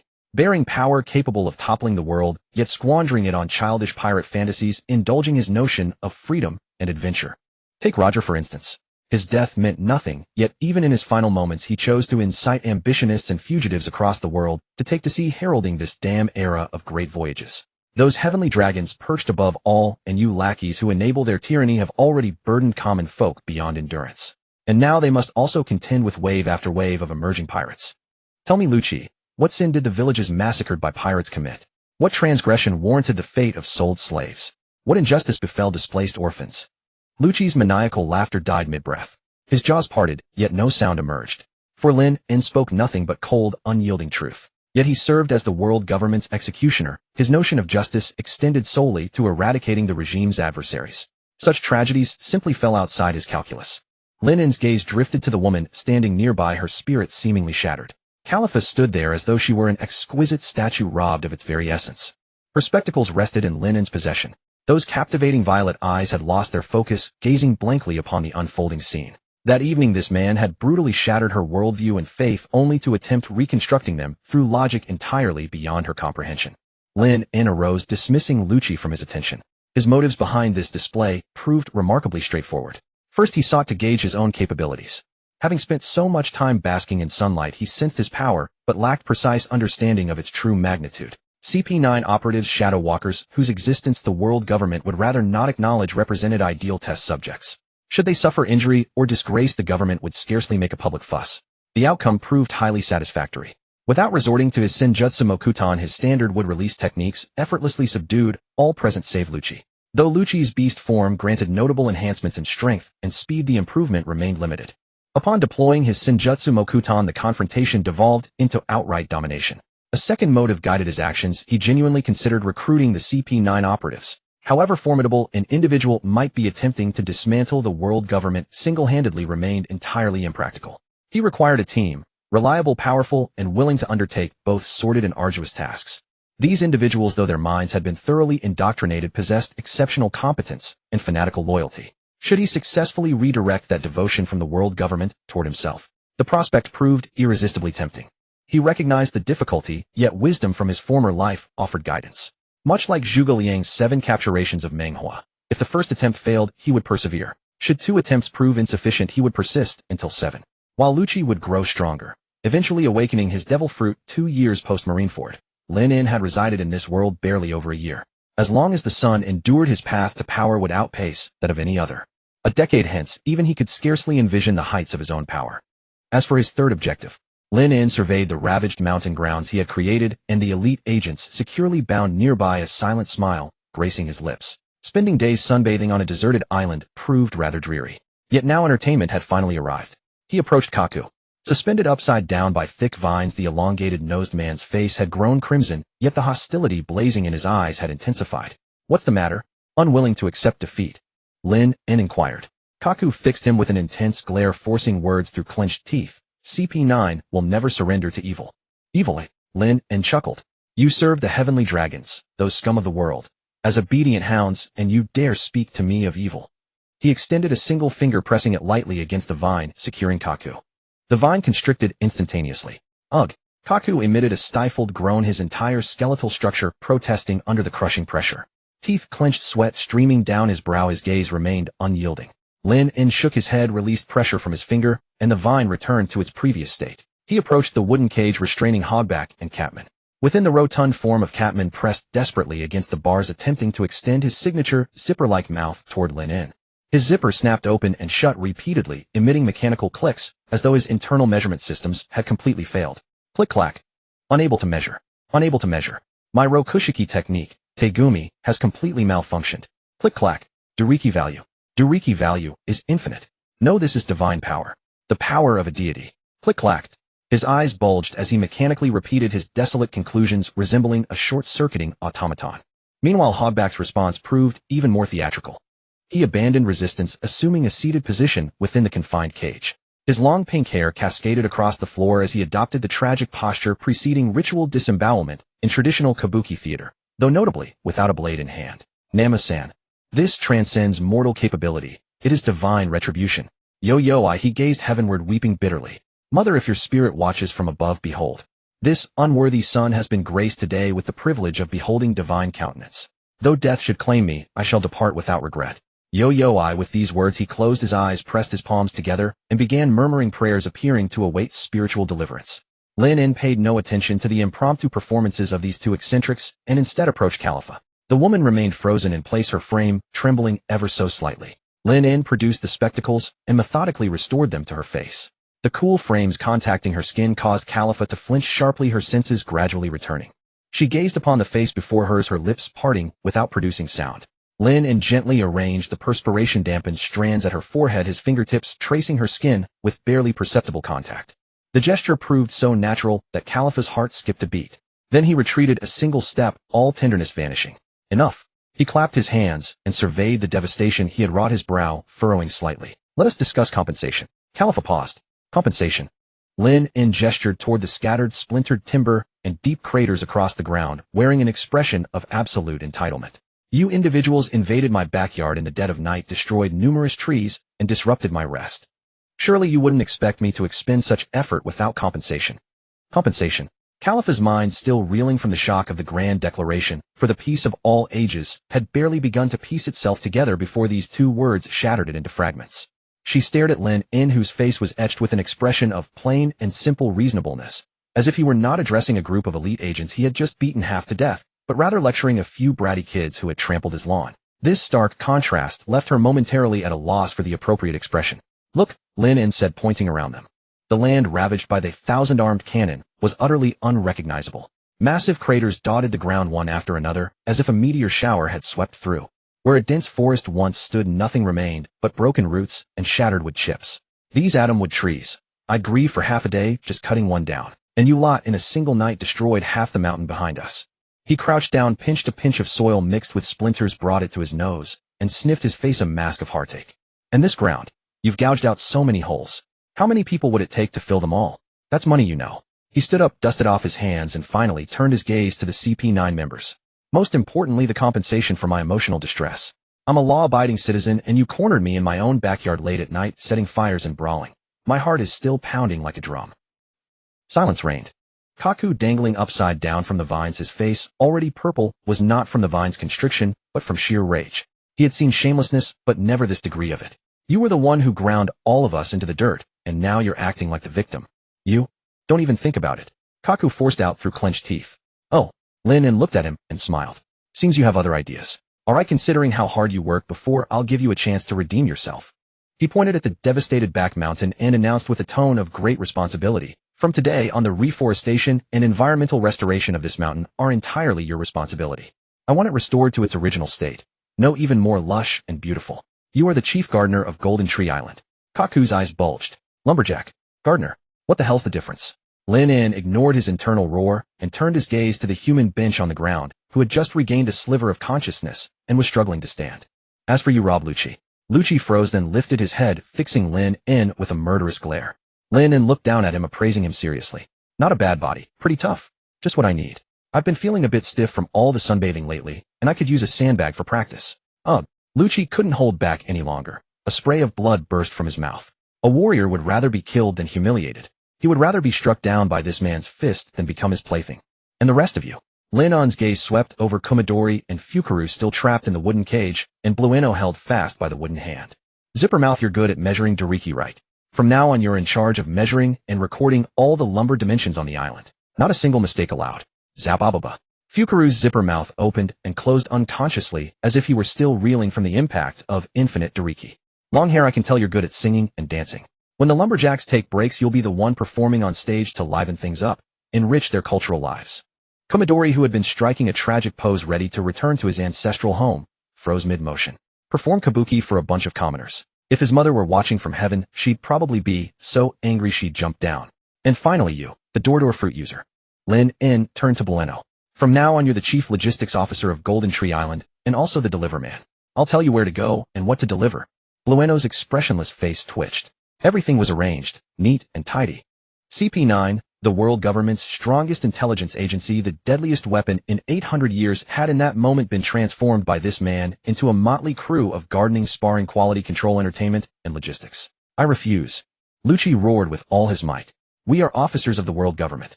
We will never bow to a criminal. Kaku joined in the roar. Good, you've got backbone. Lin nodded approvingly. Then he shifted his tone. Since you refuse my goodwill, there's only one other option. He pulled out a din mushy from his pocket like a magician and waved it in front of the CP9 members. I recorded the entire fight just now. High-definition video, crystal clear audio. A devilish grin spread across his face. Either you stay here and work to pay off your debt, or I'll pack you up with this video and ship you to the Gorasii on the fastest ship. Oh, and I've already thought of the note attached to the package. It'll say, Dear Gorasii, your vaunted CP9 seems to have fallen short. I'm returning them to you. No need to thank me. Also, I suggest you strengthen your internal training and stop sending such useless trash to embarrass yourselves. At those words, Lucci and Kaku's faces turned ashen, worse than death itself. Killing them might have been a release. But this method was 10,000 times crueler than death. They could imagine the moment that video and letter landed on the Gorasii's desk. The name CP9 would become the greatest laughingstock of the entire world government. The 6 of them would be branded as symbols of shame, forever nailed to the pillar of history. Such humiliation was worse than death. Lin watched their shifting expressions with satisfaction.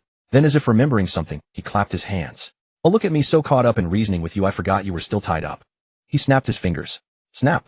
The wooden vines, cages, and giant hands binding everyone instantly turned into a shower of wood chips and disappeared. The CP9 members, caught off guard, tumbled to the ground. Though disheveled, they were free. Lucci, Kaku, and the others immediately sprang to their feet, distancing themselves from Lin, their eyes filled with wariness and confusion. I'm not one to force people. Lin spread his hands, looking amiable. You can stand there and think about my offer. Whether you stay as honorable workers or return as disgraced failures, the choice is yours. He even casually clasped his hands behind his back and paced a couple of steps, leaving them an utterly defenseless silhouette. This contemptuous attitude was the final straw, but also the single glimmer of hope in the darkness. A fierce light burst from Lucci's eyes. Without a moment's hesitation, he shot a glance at Blueno. Move. Blueno understood instantly. The moment he received the signal, his gloved hand slammed into the air beside him. Air door. An invisible door materialized, ripples spreading outward. Go. Lucci barked, grabbing Kumadori and charging through the door first. Kaku reacted swiftly, dragging the still Zabababa, ing Fukaru behind him. The turn of events happened in an instant. Khalifa stood frozen, watching her comrades disappear one by one through the air door, her mind a whirlwind. She instinctively glanced back at Lin. The man still had his back to them, seemingly oblivious to the commotion behind him. Khalifa. Lucci's voice barked from the other side of the door. Khalifa trembled. Survival instinct overcame her chaotic thoughts. She gritted her teeth, cast one last lingering look at Linen's back, and then turned and dashed through the door that was about to close. The air door rippled once and vanished completely. The back mountain fell back into dead silence. Lin slowly turned around, looking at the spot where the CP9 members had disappeared. No surprise showed on his face, but instead a playful smirk curled his lips. Quick on their feet, he murmured to himself. But the game has only just begun.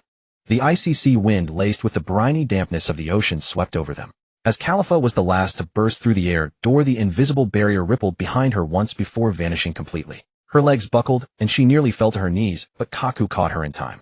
They had arrived at their extraction point, a covert agent vessel disguised as a merchant ship.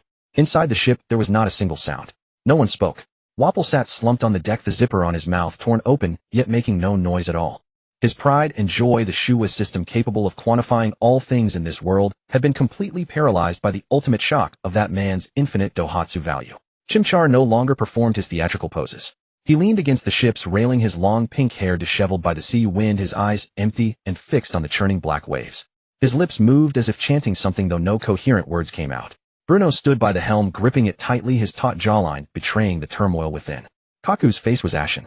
After steadying Khalifa, he paced back and forth across the narrow deck like a caged beast, his fists clenched until his knuckles cracked. As for Rob Lucci, he leaned against the mainmast, half his figure swallowed by shadows. His head was lowered, hiding his expression save for drops of crimson blood sliding from his chin and falling onto the deck. Drip, drip.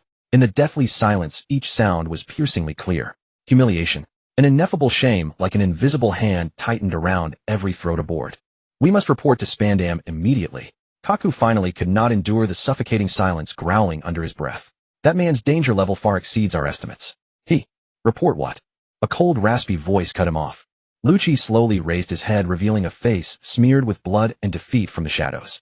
His gaze was no longer the usual coldness, but a deathly gray mixed with fury and emptiness. Report that all 6 of us were subdued by one man within minutes. Report that all our intelligence has been a joke. Or should we report that the world government's most lethal weapon in 800 years was trampled like a bug beneath his feet and used as a stool? Each word struck every person there like a slap. Indeed, what was there to report? Deliver a battle dossier constituting the greatest shame since CP9's founding. They would no longer be the government's sharpest blade, but merely a punchline at the world government's high-table banquets. At that moment in the hinterlands of Kina Mansion Island, Lin watched the direction in which CP9 had vanished, the playful smirk on his face gradually fading. Lucci's nature, arrogant, obsessive, believing in dark justice. He would never report this intolerable humiliation truthfully. It would be worse than killing him. But Lin never placed his hopes on the personality of his enemies. For safety's sake, this island should be abandoned. So I'm just getting used to living here, and now I have to move. What a nuisance. He muttered, raising his head to gaze toward the distant agent vessel already reduced to a tiny black dot in the pre-dawn darkness. He slowly raised one finger. Before leaving, I should send a proper farewell gift. In that instant, the entire Kina Mansion Island emitted a low hum. All the ruins of the Conga treasure trees on the island came alive at that moment. They broke through the soil, twisting and intertwining, fusing, reorganizing, and reshaping at speeds defying the laws of physics. On the distant sea surface, Kaku suddenly stopped his pacing and turned back in disbelief. What is that? Everyone followed his gaze. In the faint dawn light at the site of Kina Mansion Island, an enormous silhouette rose from the ground beyond description. It was a colossal gesture towering into the clouds, formed from countless twisted and fused Conga treasure trees. A middle finger the size of a skyscraper. That middle finger pointing at the sky stood like a silent monument between sea and heaven, paying its most disdainful farewell to this band of fleeing losers. Fa! Lucci could no longer suppress the turbulence in his chest. Bending forward violently, he erupted with a fountain of blood mixed with fragments of internal organs. Lin lowered his finger. The mocking monument at his back was his inaugural gift to the world government. He turned and walked back to the mansion where he had invested a year's painstaking effort. The money he earned this year, aside from maintaining the island's operations and funding his luxurious lifestyle, was funneled through an extremely covert channel to a single destination: the Revolutionary Army. This was his second card. Overturning the world government's table could not rely solely on brute courage. He spoke of bringing peace for generations, but he was no reckless fool. Revolution is not a dinner party nor a reckless act of hot-blooded passion. It requires planning, strategy, and time. When flipping the table, one must also consider the order. You can't just knock over the main course first. You need to start with the edges, let those who want to flip begin, have those who need to flip follow along, flip, slowly, flip methodically and deliberately. That way you can flip it thoroughly and completely. Lin mused to himself, retrieving an aged East Blue chart from a hidden compartment. And all of this required a firm foundation. His gaze settled upon an archipelago on the map. First, begin by cleaning up this weakest of seas. The first step was to eliminate the tumors about to arrive at the Kenoshi Islands. Lin calculated the timeline. It should be arriving about now. Fishman Arlong. His finger lightly tapped Kakiado village on the map. I'll use you to sanitize this stagnant pond of the East Blue. Lin closed the sea chart. The resolute yet gentle face of Bayer Mayer flashed through his mind. In his previous life, he too had been from a single-parent family. That bone-deep sense of absence made him all the more capable of understanding the pain that Na Mei and Nuachi Gao would soon face. He was determined to ensure that the woman who so deeply loved the Tangerine Grove would continue to live, complaining about life, yet also loving it. Long-range reconnaissance, just the right chance to test my new ability.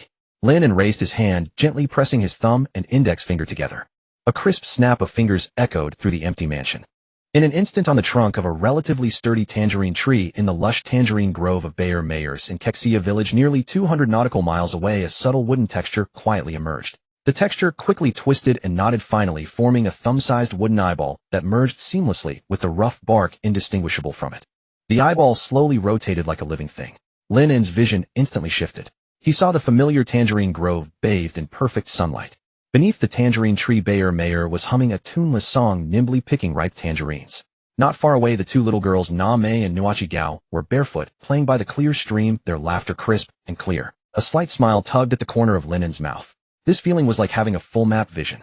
He could even clearly see the fine beads of sweat on Bayer Mayer's forehead and the faint wrinkles at the corners of her eyes left by years of outdoor labor. This ability was naturally excellent for reconnaissance. As for peeping at baths or changing clothes, Lin cleared his throat lightly and shook his head. That was something only children would do. Lin would look openly and honestly if he wanted to. He withdrew his gaze, and the tangerine grove in his eyes transformed back into the mansion's living room. The effect is good, he muttered to himself with satisfaction. The range of this wood-style true vision eye was even farther than he had anticipated. It seemed that as long as there were trees as a medium, his wood-style ability could transcend spatial limitations to a certain extent. He turned his gaze back to the sea chart. Along you fish don't disappoint me. Meanwhile, on the agent ship, the sea wind howled, but it could not disperse the leaden air that had congealed on the deck. Lu Chi leaned against the ship's railing, his face pale, his gaze deep as he stared at the churning Black Sea. Bulu Nua broke the silence, his voice low. Sir, that man's ability is very strange. When I was caught by his wooden hands, all my strength was drained away, and I couldn't use my devil fruit ability either. That feeling, it was like a seal. Kaku stopped in his tracks, shock flashing in his eyes. The door fruit's activation is almost unaffected by physical restraint unless it's sea stone. But that man clearly used wood. I had a similar feeling, Kaku added. When I was hung up by the vines, my body felt drained, and I couldn't even fully execute the 6 styles. Seal? Lu Chi murmured, his eyes flickering. Just then the cabin door was violently pushed open and a man with a cigarette in his mouth and a handlebar mustache swaggered out. CP9 member Jabula. TSK Tisk, what's this? Got beaten up by pirates from the Donghai Sea. Jabula grinned, full of mockery. I tell you guys, you always look like you've been stepped on. Kaku's face instantly turned the color of pig liver. Jabula. Shut up. Yo Long knows you're pretty fierce. Jabula curled his lip disdainfully. What did I hit a sore spot? Enough. Lu Chi's voice was ice cold. Jabula's smile froze on his face. The enemy we encountered is far beyond your imagination. Lu Chi slowly straightened, his gaze settling on Jabula. His ability is strange and powerful. Disbelief flickered in Jabula's eyes, but seeing Lu Chi's grave expression, he stopped grinning. Cannot resist. That exaggerated. You haven't experienced it yourself, you wouldn't understand. Lu Chi withdrew his gaze, his tone carrying a suppressed fierceness. However, his ability is not without weaknesses. He swept his gaze over the others. I will personally modify the details of this mission and report back. For now, our primary goal is to find out his background and locate his weaknesses. Then I will personally subdue him. Lu Chi's gaze finally fell on Jabula. Jabula, don't you think you're strong? Next time I'll give you a chance to confront him head on. Upon hearing this, Jabula, far from being afraid, licked his lips excitedly, a fighting flame igniting in his eyes. Oh, sounds interesting. I want to see just how formidable the guy who beat you into this state really is. Kexiya Village. The afterglow of the setting sun dyed the sea a golden red. In Bayer Mayer's home, an argument had just ended. Name ran out of the house, crying, while Bayer Mayer stood at the door, her shoulders trembling uncontrollably, already filled with regret in her heart. Nuachi Gao. She wiped the tears from the corners of her eyes and forced a smile. Can you bring Name back? I'll make the most delicious dinner and wait for you both. What she didn't know was that at the edge of the sunset, a massive pirate ship was slowly sailing into the harbor. On its sail was a huge shark head with a ferocious grin. The A-Long pirates had arrived. From today on, this village is under our protection. Adults 100,000, children 50,000. If you can't pay, you die. The sinister laughter of the sawtooth shark fishman along echoed through the entire village. Soon they spotted the cooking smoke rising from the roof of Bayer Mayer's house. It seems someone has prepared dinner for us. Along, followed by several subordinates, kicked open the door of Bayer Mayer's house. Crack. The rifle in Bayer Mayer's hands was bitten through by Along's teeth. She was thrown heavily to the ground, unable to move. The fishman only found 100,000 berries in the house. Along stepped on Bayer Mayer's back and threw the money in front of her. 100,000 berries is only enough for one person. It seems you have no family. Bayer Mayer lay on the ground, blood trickling from the corner of her mouth. She could live, as long as she said, I have no family. But the crying faces of Na Mei and Nuachi Gao appeared in her mind. With all her strength, she trembled and said, that 100,000 berries is for my 2 daughters. Sorry, my own share is gone. Along paused for a moment, then laughed cruelly. Is that so? Then there's no choice. He raised his pistol and aimed it at Bayer Mayer's head. I can't say. I have no family. Bayer Mayer was in tears. Even if it costs my life. We are a family. Bayer Mayer. Outside the door, Na Mei and Nuachi Gao, who had heard everything, rushed in crying. Bayer Mayer turned with difficulty, a guilty yet gentle smile on her face. I'm sorry. I couldn't buy you the things you wanted. She stretched out her arms, wanting to hold her 2 daughters tightly in her embrace for the last time. It was at this moment. Crack, creak. A tooth-grinding, twisting sound came from beneath everyone's feet.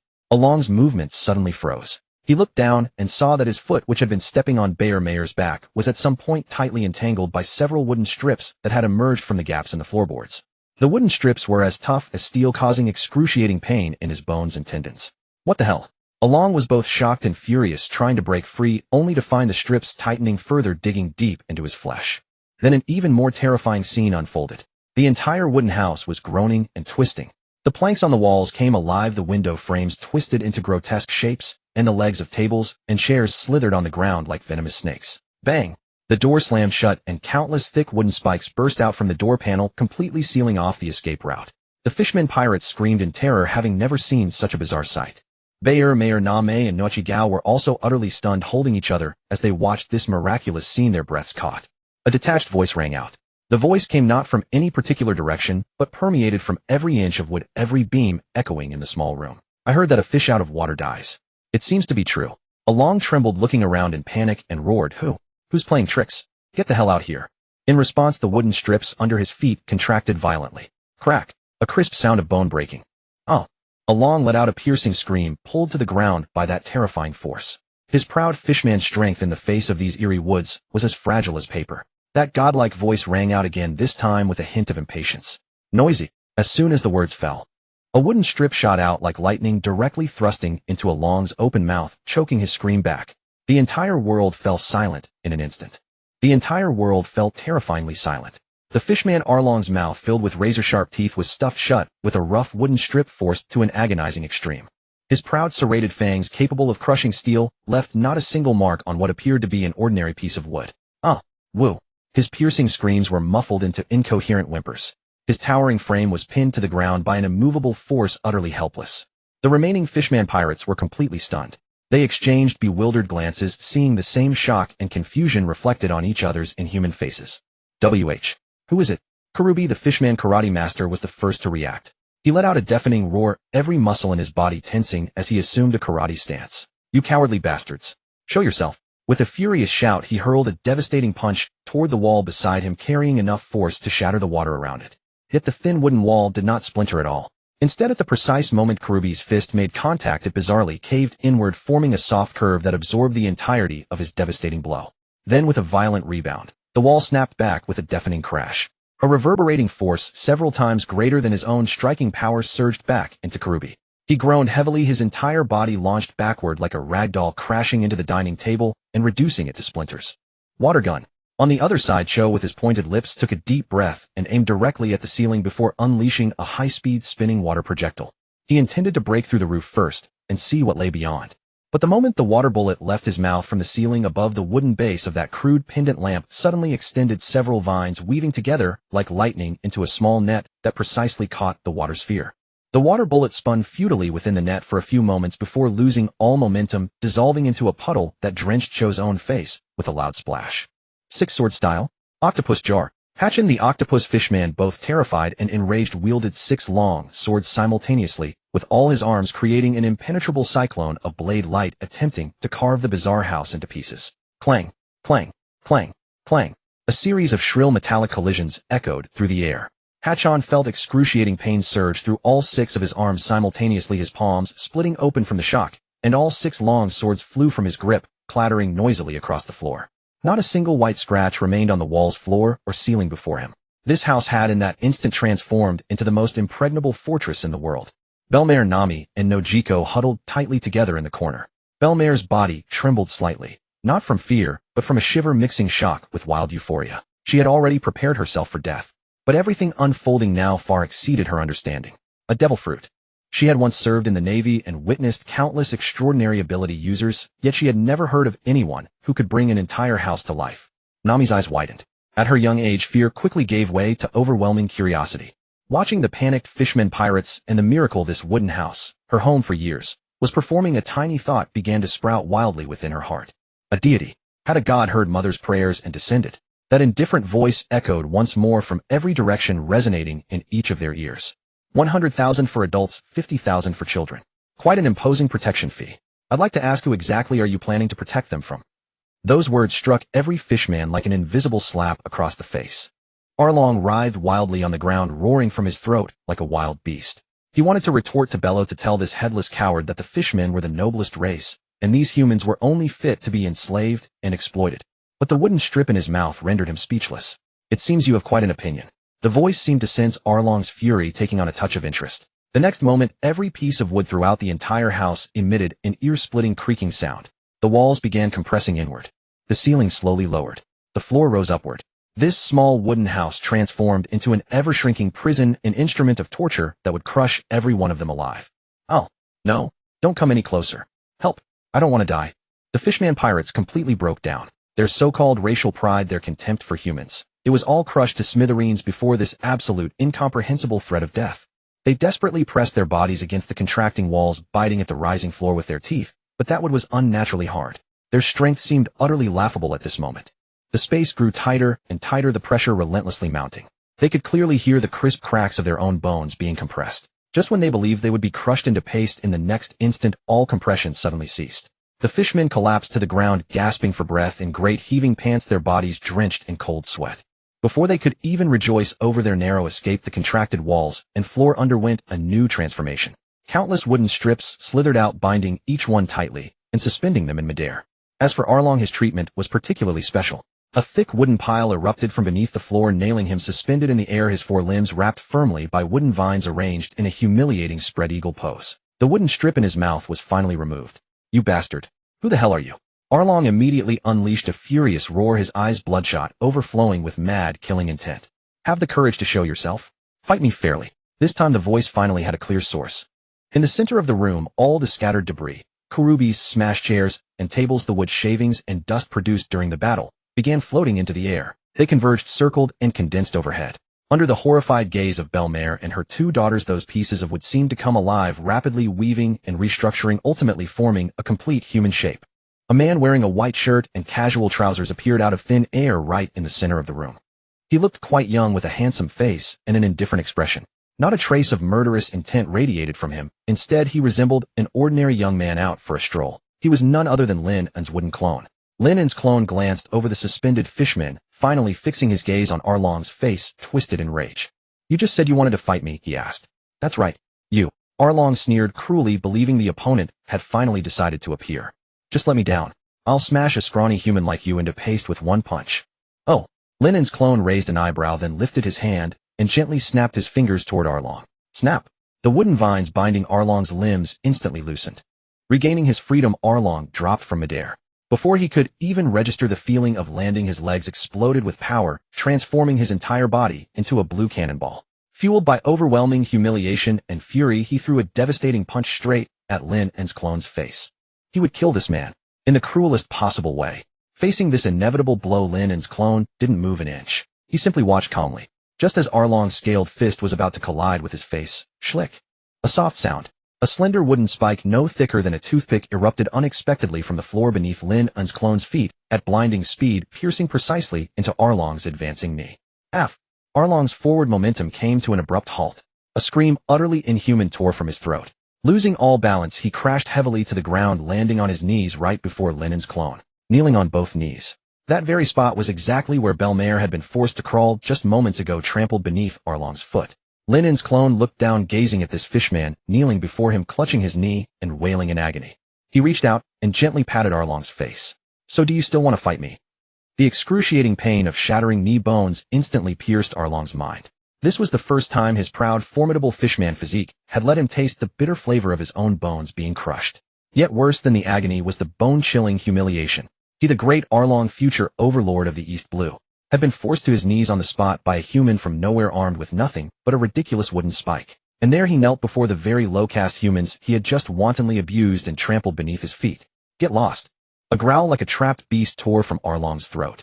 Ignoring the searing pain in his knees, he lunged forward with his upper body opening that monstrous maw capable of crushing cannonballs, and bit down hard on Lin En's clone arm.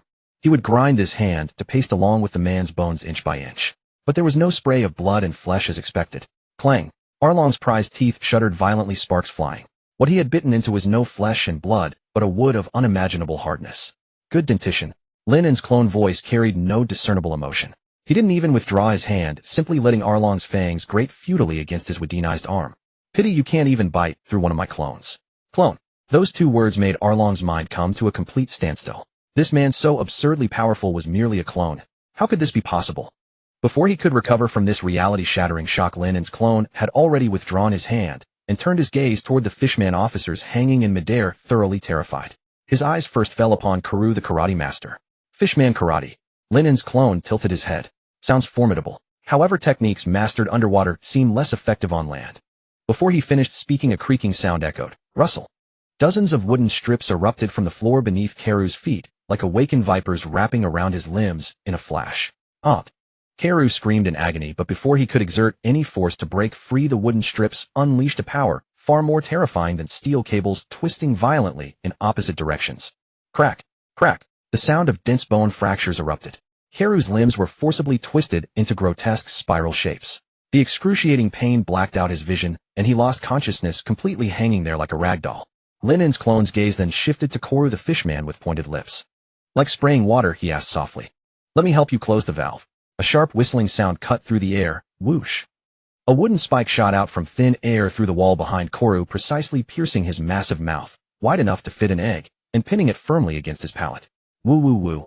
Koru's eyeballs bulged, his body convulsed madly, yet he could no longer emit a single sound. Finally, there was Hakujiyo the octopus fishman wielding 6 swords. 6 arms indeed allow one to handle much work. Linen's clone observed him, his tone carrying a hint of regret. Unfortunately, you chose the wrong master. Hakujiyo completely broke down, his 6 arms flailing wildly, screaming incoherently, spare me. I'm just a takoyaki chef. A chef, eh? Linen's clone smiled. That's perfect. I also enjoy preparing ingredients. The wooden vines binding Hakujiyo tightened fiercely. The sound of bone fractures denser than before exploded around them. Hakujiyo's 6 arms were broken off at their roots by that irresistible colossal force, then twisted, knotted, and woven together, ultimately transforming into a bizarre, fleshy floral knot hanging on the wall. The intense metallic scent of blood instantly filled the entire room. Belmare instinctively covered Nami and Nojiko's eyes, her own face turning pale as paper. The sight before them was extremely cruel, yet carried an eerie beauty akin to divine judgment. This man, using the most ruthless methods, had turned these arrogant fishmen into decorations for this very room. Did you see clearly? Linen's clone lowered his head once more, looking down at Arlong, who had been completely stunned. These are your proud compatriots, incapable of doing anything when you needed them most. You? Arlong's voice trembled. It was the impotent fury of shattered beliefs. You fishmen always claim humans are an inferior race.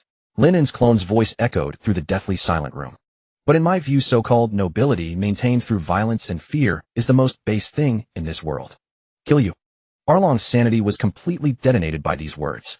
He roared, draining his final reserves of strength, and managed to charge forward again despite that crippled leg. I must kill you. In your next life. Linen's clone gazed at him calmly, raising one hand with 5 fingers spread, aiming at that face twisted by madness. Would release tree binding eternal burial. Boom. The floor of the entire wooden house transformed into a flowing wooden swamp at this moment. Bayer Miayer. In her arms, Nwokigo sobbed, softly clutching tightly at the corner of her clothes.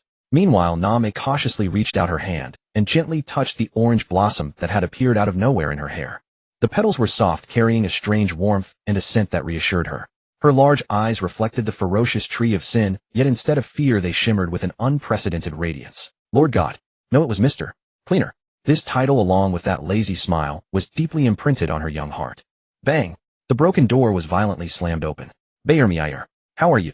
The village sheriff Ajien was the first to rush and holding an old-fashioned rifle, followed by a group of villagers with pitchforks and machetes, their expressions taut with tension. When they saw the scene inside, everyone froze in place. The air seemed to solidify. What the hell is this thing? A villager's pitchfork clattered to the ground. He pointed at the strange tree with a human face, his voice trembling. Ajien's face also turned extremely grim. He saw the tree, the mess on the floor, and the heavy money bag in the corner. Bayer Miayer, what happened? Where are the Arlong pirates? He walked quickly forward, lowering his voice, his face full of worry. Bayer Miayer took a deep breath, finally finding her voice after that miraculous encounter. She stood up, shielding Name and Nwokigo behind her, meeting the concerned and bewildered gazes of Ajien and the villagers. She paused, then said in a tone mixed with awe and fervor, word by word, they were cleaned up. Meanwhile, on Jinshu Island, the once magnificent and luxurious mansion was now deserted. Lin sat in the empty living room, leisurely finishing the last sip of black tea. Sunlight streamed through the huge floor-to-ceiling windows, but brought him no warmth. The vision of would release true sight eye had just been retrieved from Kokoyashi village. Bayer Miayer and her daughters were safe. The orange blossom on Name's head was blooming beautifully, and the villagers had begun to rebuild their homes. Everything was on the right track. Perfect. A cleaner. That identity is not bad either. Linen put down his teacup and muttered to himself. Simple, direct, and with a clear purpose. But merely cleaning up some visible trash was far from enough. Why had Arlong been able to rampage unchecked in these waters for 8 years? Was it really just because of his strength? No. It was because there was a dirtier hand behind him, providing shelter, colluding with him, and together sucking the blood and flesh of the ordinary people in these waters. Marine Branch 16, Captain Rat. Trash only attracts flies and rats. Lin stood up, walked to the window, and looked down at the island he had personally drained of all its value. If you want to thoroughly clean a place, you can't just clean the trash itself. His gaze turned to the vast, endless sea in the distance. You have to also overturn the trash can that breeds garbage and attracts rats. He had already decided to abandon this island. The lackeys of the world government would eventually return, and he couldn't be bothered to play hide-and-seek with them here. The East Blue was vast, and there were plenty of places where he could comfortably bask in the sun. But before leaving he had to tie up loose ends. He came to the cliff outside the mansion, and the sea breeze lifted the hem of his clothes. He reached out and gently pressed on a huge remnant of the atom wood that had been shattered by true several thousand hands. Since I'm going out, I need a means of transportation. With a thought, the wooden debris under his feet instantly came to life. Countless wooden fibers twisted, knotted, and reshaped wildly. In just over 10 seconds, a sleek black speedboat with a violent aesthetic appeared at the edge of the cliff. The speedboat was entirely black with sharp lines, and its surface was covered with a layer of fine wooden scales that minimized water resistance. It had no sails or propellers. At the rear of the speedboat was a highly complex jet nozzle made of high-density wood fiber. Lin looked at his new toy with satisfaction. He gave it a very fitting name, Cleaner One. He leaped lightly into the driver's seat of the speedboat. Placing his hands on the steering wheel made of intertwined roots, a wonderful feeling of unity between man and boat welled up in his heart. Vroom! With a low roar, the jet nozzle at the rear of the speedboat suddenly ejected a high-pressure stream of water. The next second, the black, Cleaner One turned into an arrow from a bow, leaping off the 100-meter-high cliff, drawing a perfect parabola in the air before silently plunging into the sea. It didn't raise a single splash. The speedboat traveled hundreds of meters underwater before suddenly breaking the surface, racing toward Kokoyashi village at an extraordinary speed. A sea chart? Not needed. In the vision of true sight, the map of the entire East Blue was clearly imprinted in his mind. He could even see, on an island not far from Kokoyashi village in the base called Marine Branch 16, a man with a rat-like vile face furiously throwing a din mushy. That bastard Arlong's phone can't be reached. Captain Rat's screech seemed to reach Lin On's ears even across nearly 100 nautical miles. Useless. A bunch of useless fools. Send a ship to Kokoyashi village immediately. If those fishmen dare to play tricks and delay my dividend next month, I'll sink them and that broken village to the bottom of the sea. Lin listened to Captain Rat's impotent rage, a cold smile appearing on his face. Don't rush, he murmured to himself while increasing the power output of Cleaner One. The black speedboat's speed surged again, leaving a long white wake on the sea. I'm coming to help you settle the accounts. The speed of Cleaner One had already exceeded the limits of this era's understanding of vessels. At the stern of the speedboat, a complex jet nozzle made of high-density wood fibers greedily sucked in seawater, then expelled it backward with terrifying pressure. The black hull seemed to fly just above the sea surface. Behind it, a white wake stretching for several kilometers cut through the weakest sea like an unsheathed blade, as if to cleave it apart. Lin rested one hand on the steering wheel, while the other casually held a glass of fresh juice just conjured using wood release. The sea breeze was perfectly blocked by an invisible wooden shield. Inside the cockpit, it was eerily calm. In his true sight, vision, the outline of the 16th Branch Naval Base grew increasingly clear. The man with the rat-like face was pacing frantically on the dock, his shrill voice piercing even across dozens of nautical miles. Idiots. A bunch of idiots. Still no word from Arlong. Where are the ships? Are they ready yet? Colonel Rat kicked a nearby sailor in the rear, saliva flying everywhere. If you delay my tribute this month, none of you will have it easy. The surrounding sailors trembled in silence, too afraid to speak. They had long grown numb to their colonel's greed and shamelessness. Just then, the lookout soldier on the watchtower let out a blood-curdling scream as if he had seen a ghost. Wah! What is that? Everyone instinctively looked up.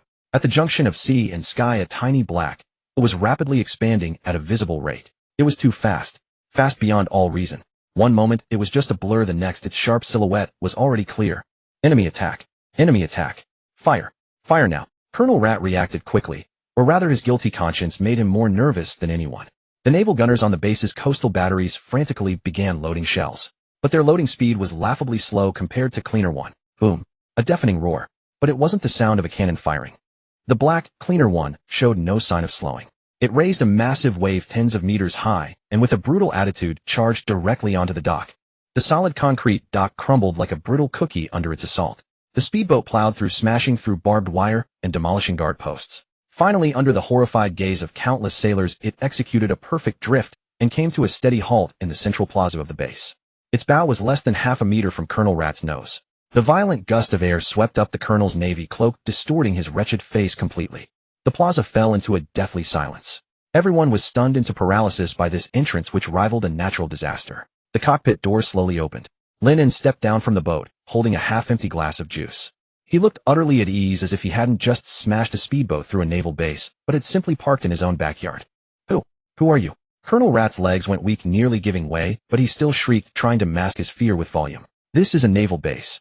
You dare to attack openly. Men, arrest him. The surrounding sailors snapped out of their stupor. They raised their rifles, the black muzzles aimed at the overly relaxed man in the center of the plaza. Lennon didn't even glance at them. His gaze passing over the trembling barrels landed on Colonel Rat's face. "Colonel Rat, I'm here to settle an account." These plain words made Colonel Rat's heart clench. He thought of the missing Arlong, and a terrifying suspicion sent a chill through his body. "I don't know what you're talking about," he denied immediately while backing away, frantically signaling his men. "Fire! Shoot him full of holes." Bang, bang, bang, bang, bang. Boom, boom. Bullets from rifles and shells from coastal guns rained down upon Lin, and simultaneously, flames and smoke instantly swallowed the slender figure. A glimmer of ferocious joy had just appeared on Colonel Rat's face. The next second his smile froze solid. The smoke cleared. Lennon stood exactly where he was, not a single crease on his clothes. Before him, a massive shield composed of countless thick pitch-black roots had erupted from the ground. All the bullets and shells were embedded in that shield like insects trapped in amber, powerless and ridiculous. "Is that all the firepower you've got?" Lin shook his head, a hint of disappointment in his voice. "Seems like the embezzled funds weren't put to good use." He raised one hand, fingers spread, and gently pressed down. "Then it's my turn." Rumble. The entire naval base along with the island it stood on began to tremble violently. The earth groaned and cracked. Under the horrified gaze of all the sailors, the solid concrete floor of the base shattered inch by inch. Countless thick gnarled roots like awakened ancient pythons burst forth from the depths. They toppled buildings, entangled gun emplacements, and twisted the cold steel weapons into pretzels. One by one, barracks and office buildings groaned under the strangling roots and collapsed. The rifles in the soldiers' hands were snatched away by vines that suddenly shot up from underfoot, flung into the sky. In just a few breaths, a heavily fortified naval base was transformed into a primeval jungle covered with giant trees and vines. All the sailors were bound by supple vines that had grown out, each hung in midair, stripped of any ability to resist. The entire process was swift beyond measure and utterly stunning. This was the power of wood release. To overturn heaven and earth all in a single thought. Duh. Demon. He's a demon. Colonel Rat let out a pig-like squeal, turned, and ran. His panicked, piss-stained scramble was even more pathetic than a real rat. He wanted to flee, but in this domain forged by Lin, where could he go? A root burst from the ground beneath his feet, precisely snaring his ankle and yanking him down hard. Then more vines slithered over, binding him into a tight bundle. A cage woven from countless fine branches rose from the ground, enclosing him. Lin strolled leisurely to the cage, looking down at the colonel, who was now lying in a pool of his own filth. He said nothing. He merely bent down, picked up a din-din mushy that was ringing, brew, incessantly from the rubble overturned by the roots. It was Colonel Rat's office phone. Lin casually wiped off the dust, then under the colonel's terrified, twisted gaze dialed a number. A regular contact number for Navy headquarters. The din-din mushy's expression soon changed. The face became that of a man with messy hair, a square jaw, pointed glasses, and lipstick. Unmistakably Navy headquarters Rear Admiral Hound. "Rat, I'm busy. Spit it out." An extremely impatient voice came from the din-din mushy, faintly mixed with a woman's gasps. Major Hound's voice echoed across the base square, now thoroughly transformed by vines and giant trees, sounding particularly jarring. Colonel Rat, bound within a cage, trembled even more violently at the sound of that familiar, yet unfamiliar voice. That was the superior he had always fawned upon, wagging his tail, the greatest umbrella shielding his corrupt empire. But now that umbrella seemed unable to shield him from any storm. Lin brought the din-din mushy to his lips, not even glancing at the man in the cage who had already wet himself from fear. He spoke into the receiver slowly in a tone reminiscent of complaining about a noisy neighbor. "Hello, Major Hound. I think you might need to find another place to be busy." On the other end of the line, a woman's gasps abruptly ceased, followed by the rustling sound of dressing. Major Hound's voice instantly turned grave, laced with the irritation of being offended. "Who the hell are you? Where's Rat? Tell him to get his ass over here and take this call." "Him." Lin swirled the juice in his hand, watching the ice cubes clink against the glass, replying carelessly. "He's a bit indisposed right now. He's busy fertilizing my new garden." "Garden? Fertilizing?" Major Hound clearly didn't understand, and his patience was rapidly waning. "I don't care who you are, have that bastard Rat get on the line right now." Otherwise what?" Lin interrupted him. "Sending a warship to blast this place to pieces, eh? Perfect timing. I'd like to see if the efficiency of Marine headquarters matches the efficiency of your protection racket." This sentence, like a needle, precisely punctured Major Hound's feigned composure. Silence reigned on the other end for a full 3 seconds. Who exactly are you?" Hound's voice turned heavy, the frivolity gone. "Who I am doesn't matter." Lin walked to the cage holding Colonel Rat and gently tapped the railing woven from branches with his finger.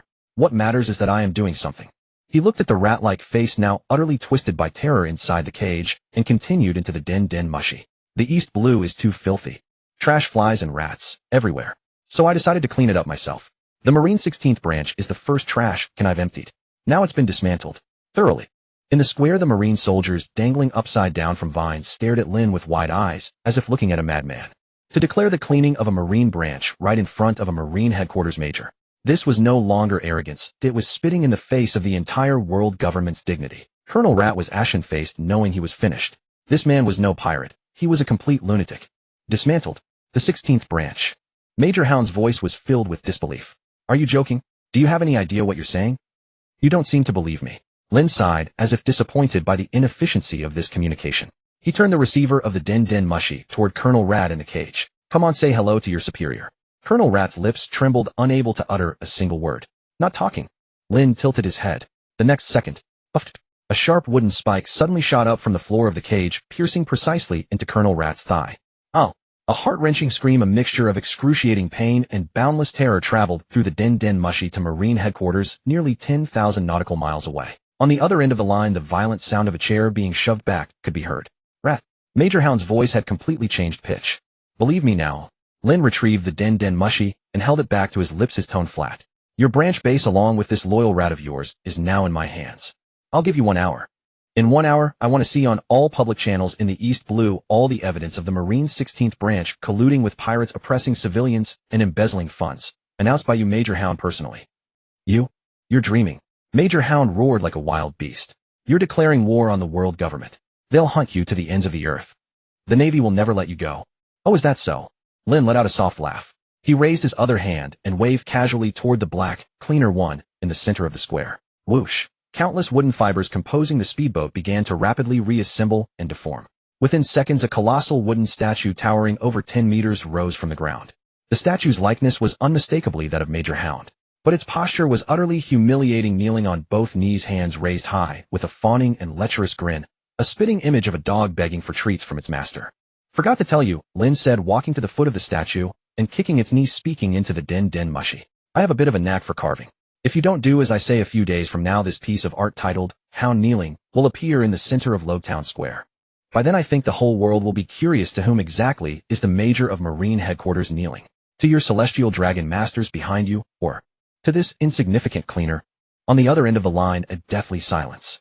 Only the sound of Major Hound's breathing, now thick with rage and horror, remained. This was worse than death. It was to nail his and the entire Navy's dignity to the pillory for the whole world to witness. You wait. You just wait. Major Hound gritted out these words, then mustered all his strength to roar his final sentence. I'll personally lead the fleet to crush you. Click. Lin hung up directly.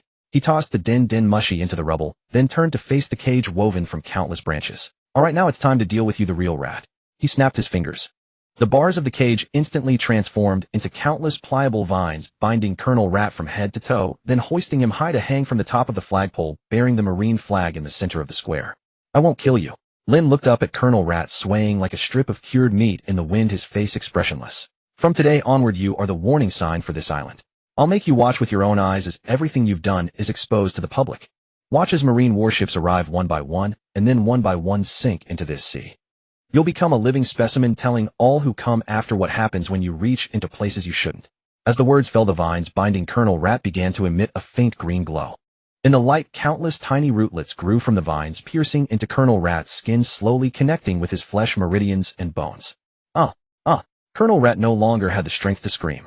He could feel his life being drained by this tree, while a strange vitality continuously fed back into him, preventing him from dying. He would merge with this flagpole, these vines, and this transformed island. For eternity, as a symbol of shame, he would repent here. Having done all this, Lin clapped his hands as if brushing off dust. He walked back to the side of the cleaner one, where the statue of Hound Kneeling had already transformed back into the speedboat. The dangling Marine soldiers were all silent, not daring to breathe too loudly. Lin paid them no heed. His gaze fell on the distance. Hound's fleet, the more the merrier. Perfect for testing the power of 1,000-armed cannon in naval combat. But before that, he had one more important, and more interesting, thing to do. He jumped onto the speedboat, pulling out the old East Blue Sea chart from his pocket again. His finger traced over Kokoyashi village, over the Marine 16th branch, and finally came to a heavy halt on a single point. There where all dreams began and ended. Where Pirate King Roger was executed, and the great age of piracy was born. Lowtown. Cleaning out trash cans is still too slow. Why not? Go directly to the entrance of the garbage disposal plant, and hang a sign saying, closed for renovation. The cleaner no. 1 inch carved a straight white line across the sea, its objective clear. Lowtown. Lin En reclined in a comfortable seat woven from wooden vines, one hand gripping the steering wheel, while the other held a goblet containing the last bottle of treasured red wine he had brought from Golden Tree Island. The sun was just right, and the sea breeze carried a gentle intoxication. After cleaning up that trash can of a rat kernel, he was in a good mood. To be nailed to the pillar of shame for all eternity as a living specimen of repentance, that ending was far more interesting than mere death. Lin En sipped the red wine, his gaze fixed on the distance. Lobe Town is the place where the pirate King Roger was executed, and the dawn of the great pirate era bore an undeniable symbolic significance. There he could announce his arrival to the entire world. Just then Lin En's observation hockey detected a discordant ripple. He looked up, and on the horizon a dense cluster of black dots appeared. Soon the dots took the shape of a fleet of ships. A full 10 three-masted sailboats surrounding a colossal flagship advancing with overwhelming force. The figurehead of the flagship was a ferocious skull. Krieg pirates. Lin En raised an eyebrow, recalling relevant intelligence. The overlord of the East Blue commanding a massive fleet of 50 ships with a bounty of 17 million berries. But judging from the current scale, it seemed they had not yet reached their peak. Lin En had no interest in trifling with such small fry. He gripped the wheel, preparing to adjust his course slightly to bypass them. He was in a hurry. However, the other side clearly thought otherwise. Look, what kind of ship is that? On the flagship Moby Dick. No, it was the dreadnought Saber of Krieg. A lookout let out an astonished cry. All eyes were drawn to the sleek black speedboat skimming across the sea. It was too fast, too smooth, its design exuding a sci-fi violent aesthetics utterly out of place with this era. What a beautiful ship. A man clad in golden armor with 2 cannons mounted on his shoulders, his eyes blazing with greed. It was Krieg, the overlord of the East Blue. Seize it for me, he ordered without a second thought. That ship will be my new flagship. Beside him a man with bandages wrapped around his face, his expression cold and stern, known as Demon Jin, frowned. Commodore, that ship seems to have only one person on board. One person? Krieg sneered contemptuously. So what? Are you scared, Jin? Just some rich brat out for a joyride in a little boat. Fire the cannons, blast him to bits, and keep the ship. Jin said no more, but the unease in his heart grew heavier. One person, one speedboat, flaunting themselves so boldly on this sea. Either a fool or a monster they absolutely could not afford to provoke. Fire! Fire! Krieg roared with excitement. Boom! Boom! Boom! The 100 cannons on the 10 pirate ships spewed flames in unison. A dense barrage of shells like a dark rain cloud descended upon the cleaner No. 1. Lin En watched the thunderous rain of shells and shook his head lightly. He couldn't even be bothered to stand up. He simply placed the wine goblet steadily on a cup holder conjured by wood release. Then he extended a finger and gently tapped the sea. The next moment the entire ocean seemed to freeze. All the shells, still 100 meters from the cleaner No. 1, came to an abrupt halt in midair. It was not the stopping of time. Instead, beneath each shell a wooden pillar had silently risen, precisely holding them aloft. The grins on the faces of all the pirates aboard Krieg's fleet froze. They witnessed the most incomprehensible sight of their lives. Hundreds of shells hung neatly in the air like soldiers being reviewed. This? What is this? Krieg's eyes nearly popped out of their sockets. Jin's body began to tremble uncontrollably. He knew his guess was right. They had provoked a true monster. Lin En's finger curled back slightly, beckoning toward the rain of shells. Whoosh, whoosh, whoosh, whoosh. The suspended shells seemed to receive an order. The wooden pillars dragged them, reversing their direction and returning them at several times the speed. Quick! Dodge! He's a devil fruit user. The Krieg pirates instantly fell into chaos. But it was all too late. A deafening series of explosions merged into one across the sea. The 10 pirate ships, blasted by their own shells, were shattered into flying splinters and roaring flames. Screams and wails filled the air. Lin En picked up his goblet and took another sip. Not even an appetizer. He started the speedboat, ready to continue his journey. But at that moment, a sharp sense of danger struck from behind. Almost simultaneously, the sound of something tearing through the air. Without turning his head, Lin En swung his hand back. Wood release, wooden wall. Boom. A thick wall woven from countless wooden strips rose instantly behind him. A loud crash. The wooden wall trembled violently, a shallow fist mark appearing in its center, but it was not pierced. Behind the wall, a man with a handlebar mustache and a wolf-like build landed on the sea, his face full of surprise. Oh, so you blocked my Tekai wolf fawn. Interesting. A CP9 member, Jabra. He licked his lips, a fighting fire kindling in his eyes. Swoosh, swoosh, swoosh. Several more figures using Jeppo stepped through the air, surrounding the cleaner No. 1. Rob, Lucci, Kaku, Blueno, Fakuro, and Commodore. CP9, all present. Lucci's face was as dark as water, his eyes fixed on Lin En with a look that could flay him alive. The humiliation on that island a few days ago was a stain he could never wash away. We meet again, Mr. Lin En. Lucci's voice was icy cold. This time he wasted no words. He took out a metallic device from his coat, glowing with a faint blue light. To deal with you, we've prepared a special gift. He nodded at Jabra. Jabra, haven't you always wanted to face him? Go ahead. Just what I wanted. Jabra grinned, his muscles instantly tensing, and he lunged at Lin In like a blur. Renkyaka Wolf Pack Assault. This time he used his full power. Countless azure slashing waves like a pack of wolves sealed off all of Lin Un's escape routes from all directions.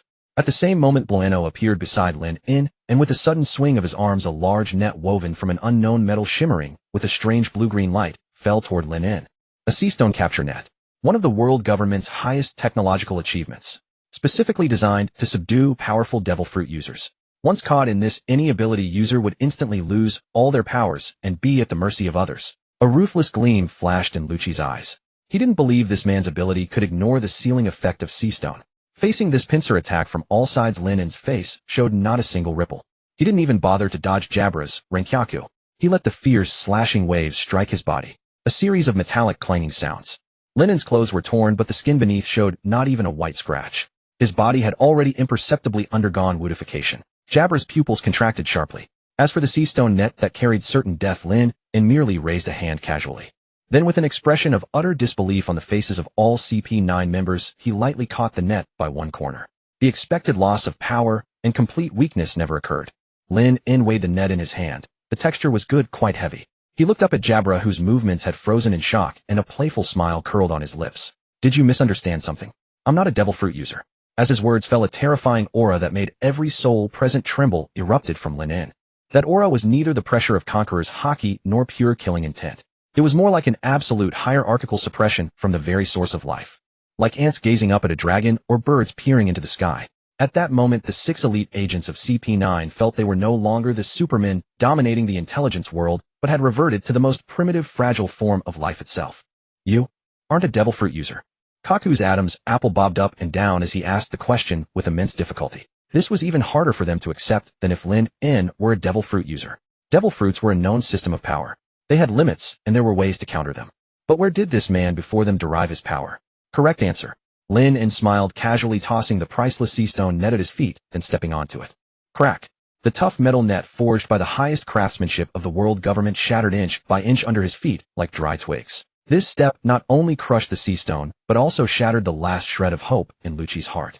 Kill him. Lucci's reason was completely ignited. He no longer pondered the incomprehensible questions. His body transformed into a black lightning bolt charging straight at Lin In with the purest killing intent. 6 Power's Secret Art Maximum Wheel 6 King's Gun. This was the strongest strike he could currently unleash.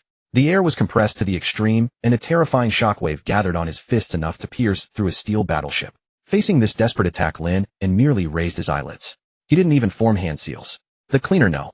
1 inch beneath his feet, the black speedboat instantly came to life. Countless dark wooden fibers shot into the sky, rapidly weaving into a giant palm before Lin In. Then it swung forward at Lucci like swatting a fly. Boom. A dull teeth-grinding impact sound.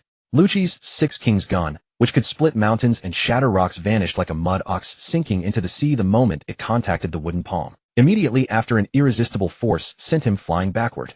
He traced a pitiful arc through the air, spewing blood, and crashed heavily onto a sinking wreck of the Krieg pirate's ship in the distance, smashing a large hole in the hull. One move. Another simple single move. Lucci, Kaku, and Jayabula, their eyes bloodshot, launched their attacks simultaneously. Storm Leg Circumferential Slash. Iron Body Wolf Fawn. A cyan circular slash, and Jayabula's fist hardened like steel converged from both sides. Lin In didn't even look at them. He simply extended 2 fingers and gently hooked them toward the sea on either side. Splash. Splash. 2 enormous water dragons formed from seawater burst out of the sea. No, they weren't water dragons. They were 2 wooden dragons given shape and power by what would release their outer layers wrapped in high-speed, rotating seawater, forming indestructible water drills. Would release water wood dragon technique. The 2 water wood dragons roared, crashing precisely into Kaku's slash and Jayabula's fist. Kaku's storm leg was instantly shredded, and he was swept away by the water current. Jayabula's iron body couldn't last half a second either. A crisp sound of bone breaking came from his arm, and he let out a pained grunt. As for the remaining Inwu Maoting and Shongshir Weitu, just as they were about to act, the sea surface beneath them suddenly exploded. 2 huge wooden cages woven from vines rose up and precisely enclosed them. One cage was shaped like an owl, the other like a lion. The designs were even somewhat cute. In just a few breaths, CP9, the world government's strongest intelligence agency, was once again completely annihilated. Lucci was severely injured. Kaku and Jayabula were repelled, and Bolinuo stood in the distance, his forehead covered in cold sweat, not daring to open his air door. Maoting and Weitu were trapped in the comical animal cages, unable to move. On the sea, only Lin remained leisurely standing on the speedboat, as if he had just done a warm-up exercise. He looked around at the scattered toys, as if taking inventory. Edge. He let out a soft exclamation, as if noticing something missing while counting goods. Where's my secretary? Lin's gaze finally fell on Lucci, who was struggling to get up from the wreckage in the distance, and he asked casually, "Where is Khalifa?" "You? We'll never know." Lucci coughed up a mouthful of blood mixed with organ fragments, forcing out these words with all his strength. This was the last shred of dignity he had as the strongest of CP9. He could not defeat this monster in combat, but he would never let the monster get anything he wanted from him. "Oh, is that so?" A smile that chilled Lucci to the bone appeared on Lin's face. "Looks like she was sent out as an undercover agent again. Efficient indeed, the world government. Such a useful tool, you have to use it to the bone." He didn't need Lucci's answer at all. He deduced everything from Lucci's reaction alone. Lucci's heart sank completely. Before this man, his pride and his intelligence, calmness, and judgment all became a joke. They were like a group of rats trapped in a glass box, thinking they were executing a meticulous plan, unaware that outside the box a pair of eyes had been watching all their antics with keen interest. All right, game over. Lin seemed to find it a bit boring as well. He snapped his fingers. Snap. The two animal cages holding Inwu Maotiang and Xiongshi Weitu instantly turned into a cloud of wood shavings and dissipated in the wind. Get lost. Lin waved his hand, as if shooing away a few annoying flies. Go back and tell your masters to send some decent toys next time. And by the way, take a message to my former secretary. He paused, a meaningful smile on his face. Tell her I miss her. I look forward to our next meeting. But Lin Yuo no longer dared to hesitate at all. He immediately opened an air door beside Lucci. Diabula and Kaku helped the severely injured Lucci up, and together with the other two they rushed into the door, without looking back. Humiliation, disgrace, and the bone-deep fear would accompany them for a long time. Watching the vanishing CP9, Lin shook his head. He bent down, picked up the wine glass that had been standing steadily on the speedboat all along, and gently swirled it. The wine was clear without a ripple. He drained the red wine in one gulp, his gaze fixed on the direction already marked on the sea chart. Cleaner no. 1 inch let out another low hum, transforming into a black arrow that sliced through the waves. Luoga Town. Almost there. Lobe Town, the town of beginnings and endings. The sky hung heavy and gray, a fine mist drizzling down like silk, casting an ashen filter over the ancient town. The harbor remained bustling with merchant vessels and fishing boats coming and going, yet pirate ships were nowhere to be seen. Since the man known as the White Hunter took charge, no pirate had managed to survive here for more than half a day. Vroom. A deep, penetrating engine roar tore through the rain curtain. Dock workers along the pier all stopped their labor, turning to look in the direction of the sound.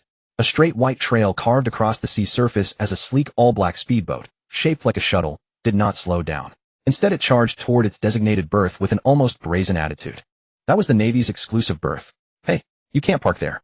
Before the dockmaster's protest could even finish, the speedboat executed a perfect drift into the slot, sending a spray of water splashing across the neighboring warship. Lin jumped down from the cockpit and casually adjusted his wind-tousled collar.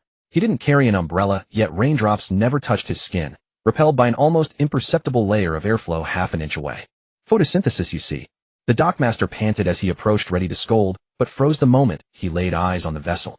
The ship had no sails, no oars. Its hull displayed a seamless wood grain pattern that gleamed with a metallic luster. I know. Lin tossed the dockmaster a gold coin, stolen from Arlong, and said, keep an eye on it for me, thanks. The dockmaster stood frozen, the coin heavy in his palm. In these times, only madmen or powerful figures dared such arrogance. Ignoring the wary glances around him, Lin headed straight for the town square. He had come for one purpose. The execution platform that had ignited the great age of pirates was an eyesore. Robe Town Navy Base Office. Smoke curled through the air as 2 thick cigars smoldered in the ashtray, yet the room's occupant was absent from his desk. Colonel Smoker. Something's happened. Tashiji staggered into the hallway, clutching a stack of documents, her glasses slipping down her nose as she nearly collided with a towering figure approaching from the opposite direction. Smoker wore a coat lined with white fluff, the characteristic Sea King stone weapon strapped to his back, his expression darker than the storm outside. What's the panic? Smoker muttered through 2 freshly lit cigars, his voice gravelly. Another band of pirates stumbling in to dive. Not pirates. Tashiji straightened her glasses, urgency in her tone. Port report. There's a strange black speedboat that seized a warship berth. And the driver's appearance matches the wanted poster from the 16th branch almost perfectly. Smoker frowned. The 16th branch. That rat-infested hole. Yes, it's that mysterious figure who hung Colonel Rats from the flagpole and destroyed the entire base. Lin. Smoker's steps halted abruptly. He exhaled a thick plume of smoke, a predatory gleam flashing in his eyes. Destroyed a Navy base and now dares to stroll into MY territory. A cold smirk twisted Smoker's lips as white smoke began to coil around his body. Just what I needed, some real prey around here. My men are getting soft. He turned. Mount up. We're heading to the square. Yes, sir. Tashigi snapped a stiff salute, her papers scattering everywhere. Robetown Square. This was the island's heart, a pilgrimage site for countless pirates. 12 years ago, the pirate King Roger had stood on this very execution platform, and with a single utterance, unleashed an era of chaos. Lin stood beneath the platform, studying the wooden structure above him. Over a dozen years of wind and rain had darkened and weathered the timber, yet somehow it still stood defiant against time. Is this the so-called holy ground? Lin scoffed. Tourists milled about taking photos, but a few shifty figures disguised as civilians knelt before the platform with fanatical devotion, clearly pirates in disguise. Captain Roger. I'll find the Grand Poseidon. A pirate wearing a head wrap muttered prayers on his knees. How noisy. Lin rubbed his ear. He stepped forward, ascending the stairs toward the platform, one deliberate step at a time. Hey, you there? That's a historic monument. No climbing. A square guard blew his whistle and rushed over. Lin ignored him completely. Standing at the platform's apex, he looked down on the crowd below. Roger must have seen the same sight. No wonder he'd laughed. It was all fools chasing ghosts. From today onward, Lin's voice carried clearly across the square without effort. This place is closed for business. The words barely faded when screeching brakes echoed from the square's edge. The unmistakable roar of a customized trike, Bilonga, cut through the air. Get down here now. Accompanying the shout, a massive arm of white smoke shot forward like a constrictor, spanning dozens of meters in an instant toward Lin's throat. Smoker had arrived. Crowds scattered in terror, the kneeling pirate scrambling away on hands and knees. But Lin stood unmoving on the platform, watching the smoke fist approach without any intention of dodging. He simply raised his right hand palm outward. Would release wooden fortress wall. Thick wooden pillars materialized from nothing, interlocking before him to form a semicircular arch shield. Bang! The smoke fist impacted the wooden barrier and dispersed into a cloud of chaotic vapor. Smoker leaped from his bike, his expression darkening. Though he'd held back, even a glancing hit from this attack would shatter bones. How had this man blocked it so casually? Natural type. Smoker narrowed his eyes, his body dissolving into smoke as his lower half erupted upward, launching himself toward the platform's peak. No matter what your power is, attacking the Navy and destroying a base, that's the end of the line for you. White fist. Smoker's fists condensed into twin spheres of pressurized smoke raining down on Lin. Lin dissolved his wooden shield, sidestepped the first strike, then backhanded Smoker's smoky arm with devastating force. There was no piercing sensation like he expected. Instead, Smoker felt an unfamiliar force pressing against his elemental form, a vibrant, overwhelmingly dominant repulsion. Smack! Smoker's arm was deflected, crashing into and shattering part of the platform's railing. Are you really a natural type? Landing, he reformed his human shape, the 10-hand weapon held across his chest, as he eyed Lin warily. Something about that impact felt wrong. What I am doesn't matter.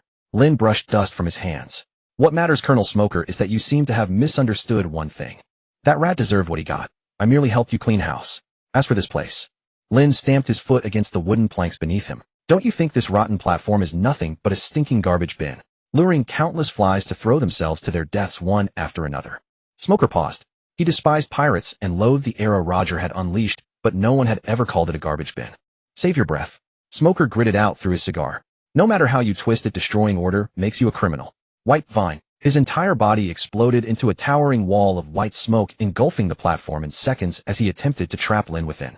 The smoke not only obscured vision, but threatened to suffocate anyone caught inside. Order. From within the swirling smoke, Lin's calm voice drifted through. Since you're so fond of this place, I'll let you see it properly. Would release 4-pillar prison jutsu. Rumbling shook the square's ground as 4 massive square wooden pillars erupted from the earth, piercing through the dissipating smoke and embedding themselves precisely around the execution platform. Immediately, countless wooden slats grew and spread from the pillars like a weaver constructing a cage, forming a colossal wooden prison in an instant that sealed Smoker and his smoke entirely within. What? Smoker was stunned. He attempted to elementalize and slip through the gaps between the wooden bars, but the timber seemed alive, surging forward with unnatural speed to seal every opening the moment he drew near. Even more terrifying was that the wood was draining his stamina. The smoke dissipated against the wooden walls like water absorbed by sand, thinning rapidly. Damn it. What the hell is this? Smoker swung his 10-handed weapon at the wooden fence, the sea stone shattering splinters everywhere, but the cage regenerated faster than he could destroy it. In mere seconds, the untouchable white hunter found himself imprisoned in a wooden cage 10 meters above ground, caged like a rare bird. Lin perched atop the cage, gazing down at the churning smoke within. Don't waste your breath. If this would feared fire or smoke, I wouldn't be worth much. Just then Tashigi arrived with a squad of naval soldiers, panting heavily. When they witnessed the scene before them, everyone froze in shock. Their invincible base commander, Colonel Smoker, the very man who struck terror into pirates, was now trapped inside a massive wooden cage, punching at empty air. The The wanted criminal lounged casually atop the cage, idly tossing a piece of rotten wood he'd apparently broken off. "I'll let Colonel Smoker go." Tashigi drew her legendary sword Shigeki, though her hands trembled. Lin cast her a glance, but paid her no mind. Rising to his feet, he formed a hand seal. "Since I'm here, I should leave a keepsake." The execution platform beneath his feet began emitting a grievous cracking sound. The once rotted blackened wooden planks surged back to life under Lin's chakra infusion, twisting and contorting in wild transformation. Wood release tree binding, eternal burial modified. Before everyone's horrified eyes, the execution platform, once just a symbol of the great pirate era's dawn, awakened.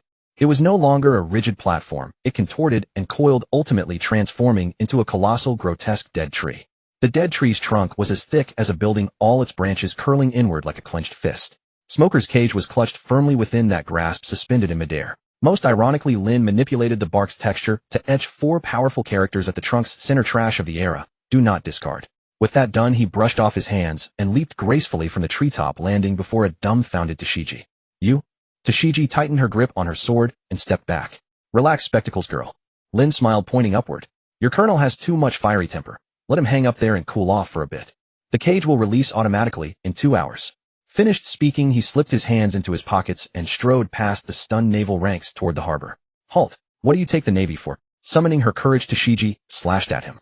Without breaking stride, Lin watched as a tender shoot erupted from a crack between the paving stones, instantly growing into a vine that tripped him with a gentle sweep. "Ah!"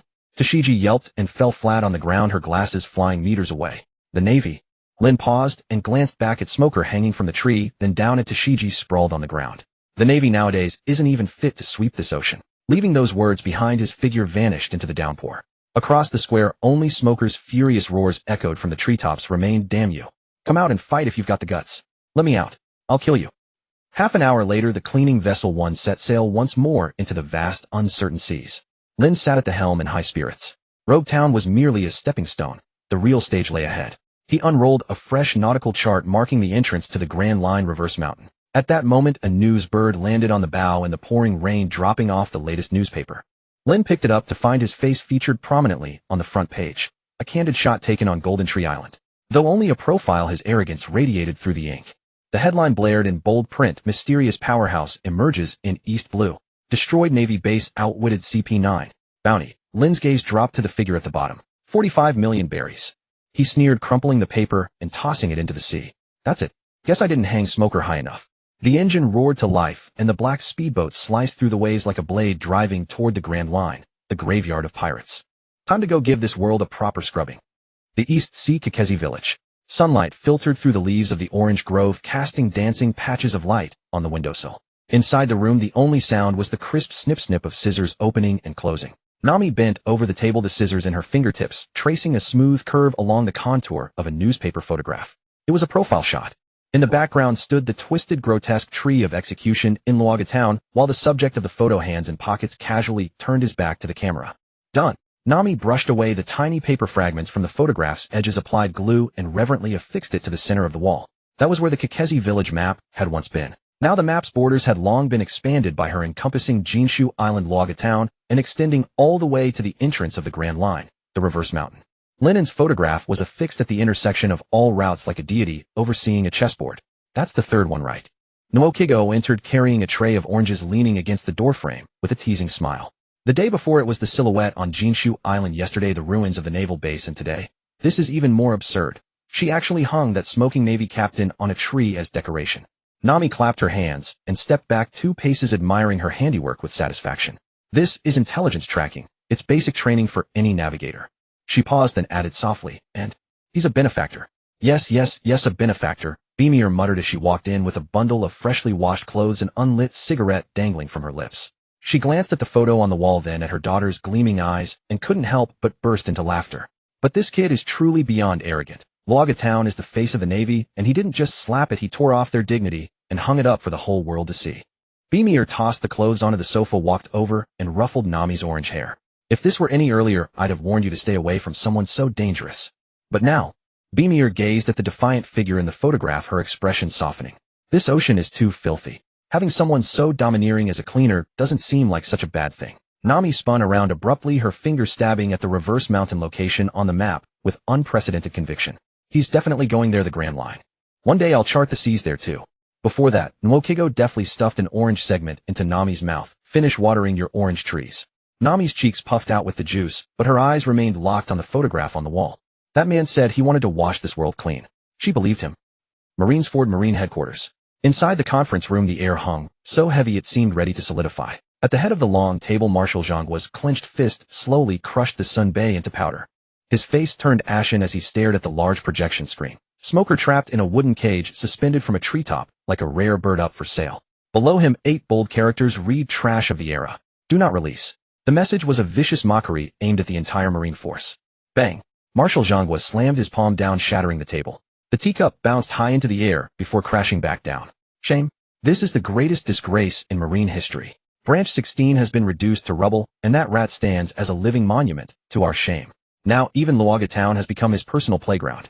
What is that good-for-nothing smoker doing? Where's his usual edge? He was played like a puppet for 2 full hours. On both sides of the conference table the vice admirals sat in terrified silence. In the corner Garp was attempting to open a new bag of Sunbay. The crinkling plastic sound was jarringly out of place in the suffocating silence that filled the room. Zhanghua's murderous gaze swept over, forcing Garp to reluctantly stop. Blanco, continue your report. Secretary Blanco wiped the cold sweat from his forehead and pressed the remote control. Yes. According to information from Luaga town, the target Lin, in codename Cleaner, has been confirmed to possess an unknown plant manipulation ability, not a devil fruit unaffected by sea stone, as the devastating defeat of CP9 has demonstrated. The screen switched to display Lin Un's combat record with each entry, causing the Marine senior officers present to twitch at the corners of their eyes. He commands a sleek black wooden fast ship with no sails that moves at astonishing speed. His personality is extremely arrogant and his methods are deeply insulting. Blanco swallowed hard. Given the devastating blow to Marine prestige he has dealt combined with the terrifying power he's demonstrated, the original 45 million bounty is no longer sufficient. Then increase it. Marshal Zhanghua ground out through clenched teeth. Let every hyena in the world know the consequences of defying justice. Blanco immediately switched to the final PPT slide. It was a fresh wanted poster. The photograph captured the moment perfectly. Lin In standing atop the tree, gazing down at Smoker cage below, his look of contempt seeming almost to pierce through the paper itself. Beneath it lay a string of numbers that made every heart in the room skip a beat. After comprehensive evaluation by the staff department, we recommend increasing the bounty to 70 million berries. A collective gasp echoed through the conference room. In the East Sea, known as the weakest sea, a newcomer had already amassed a bounty of 70 million in just a few days. 70 million. Vice Admiral, he tapped her crossed fingertips against her chin, her voice cold. To have such a price on your head upon first setting sail. This goes beyond mere threat assessment. This is our Navy publicly admitting its own failure. Marshal Zhanghua emitted a cold snort. Regardless of what it is, this Lin and must die. Notify all branches along the first half of the Grand Line. If Cleaner 1 is discovered, authorization is granted to deploy firepower at the level of a buster call. No need to take him alive. In the corner, Garp finally couldn't hold back, crunching a piece of Sunbay with an audible snap, muttering incoherently.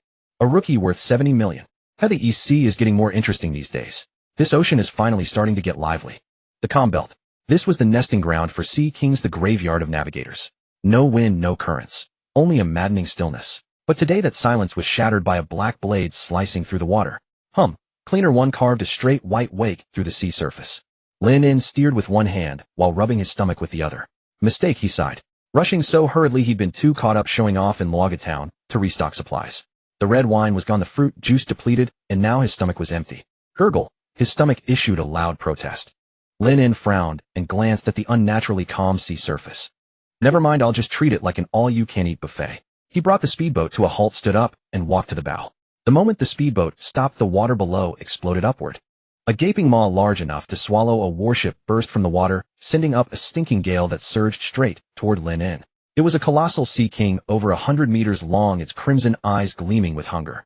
In its eyes, the tiny vessel and the human aboard were nothing more than a single bite. Just in time, Lin In didn't even lift his eyelids. He brought his palms together. Would release solar flare ring. Above Lin In's head, countless ultra-thin transparent plant fibers wove together out of nowhere, and within 2 seconds a massive ring 50 meters in diameter materialized silently. At the center of the ring, a film of perfectly convex lens shape, congealed from special plant sap, spread out. The fierce midday sun passed through this enormous lens. The light rays were madly condensed and compressed. Warm sunlight concentrated at the focal point transformed into a searing white beam of destruction. That focal point locked precisely onto the Sea King, breaking through the water, its massive jaws wide open. Sizzle! A bone-chilling scorching sound erupted. The arrogant Sea King couldn't even let out a scream. The high-energy beam pierced through its upper jaw and into its brain instantly. The flesh surrounding the wound carbonized and cooked in the thousands of degrees heat. Its colossal body went rigid in midair before crashing back into the sea, sending towering waves surging outward. The rich aroma of grilled fish spread through the calm belt in an instant. Lin En waved his hand, and the massive lens in the sky dissolved into points of light. Several wooden planks extended from the speedboat, precisely carving out the succulent meat from the Sea King's corpse, roasted to perfection by the solar death beam, and presented it before him. Pure natural pollution-free solar-powered direct fire grill. Lin En tore off a steaming piece of fish and took a bite. The roar of the water was deafening. Cleaner no. 1 inch shot up the reverse mountain like a black bullet, defying the laws of physics as it rode the upstream current into the clouds. Piercing through the clouds and crossing the spine of the red line, it was followed by an adrenaline-pumping steep dive. The combined force of gravity and the rushing torrent pushed the wooden speedboat to its absolute limit. So this is the Grand Line. Lin En held the steering wheel with one hand, the wind pulling his black hair back, revealing eyes devoid of any fear. Below lay a vast expanse of open sea, but at the mouth of the waterway loomed a massive black wall like an island.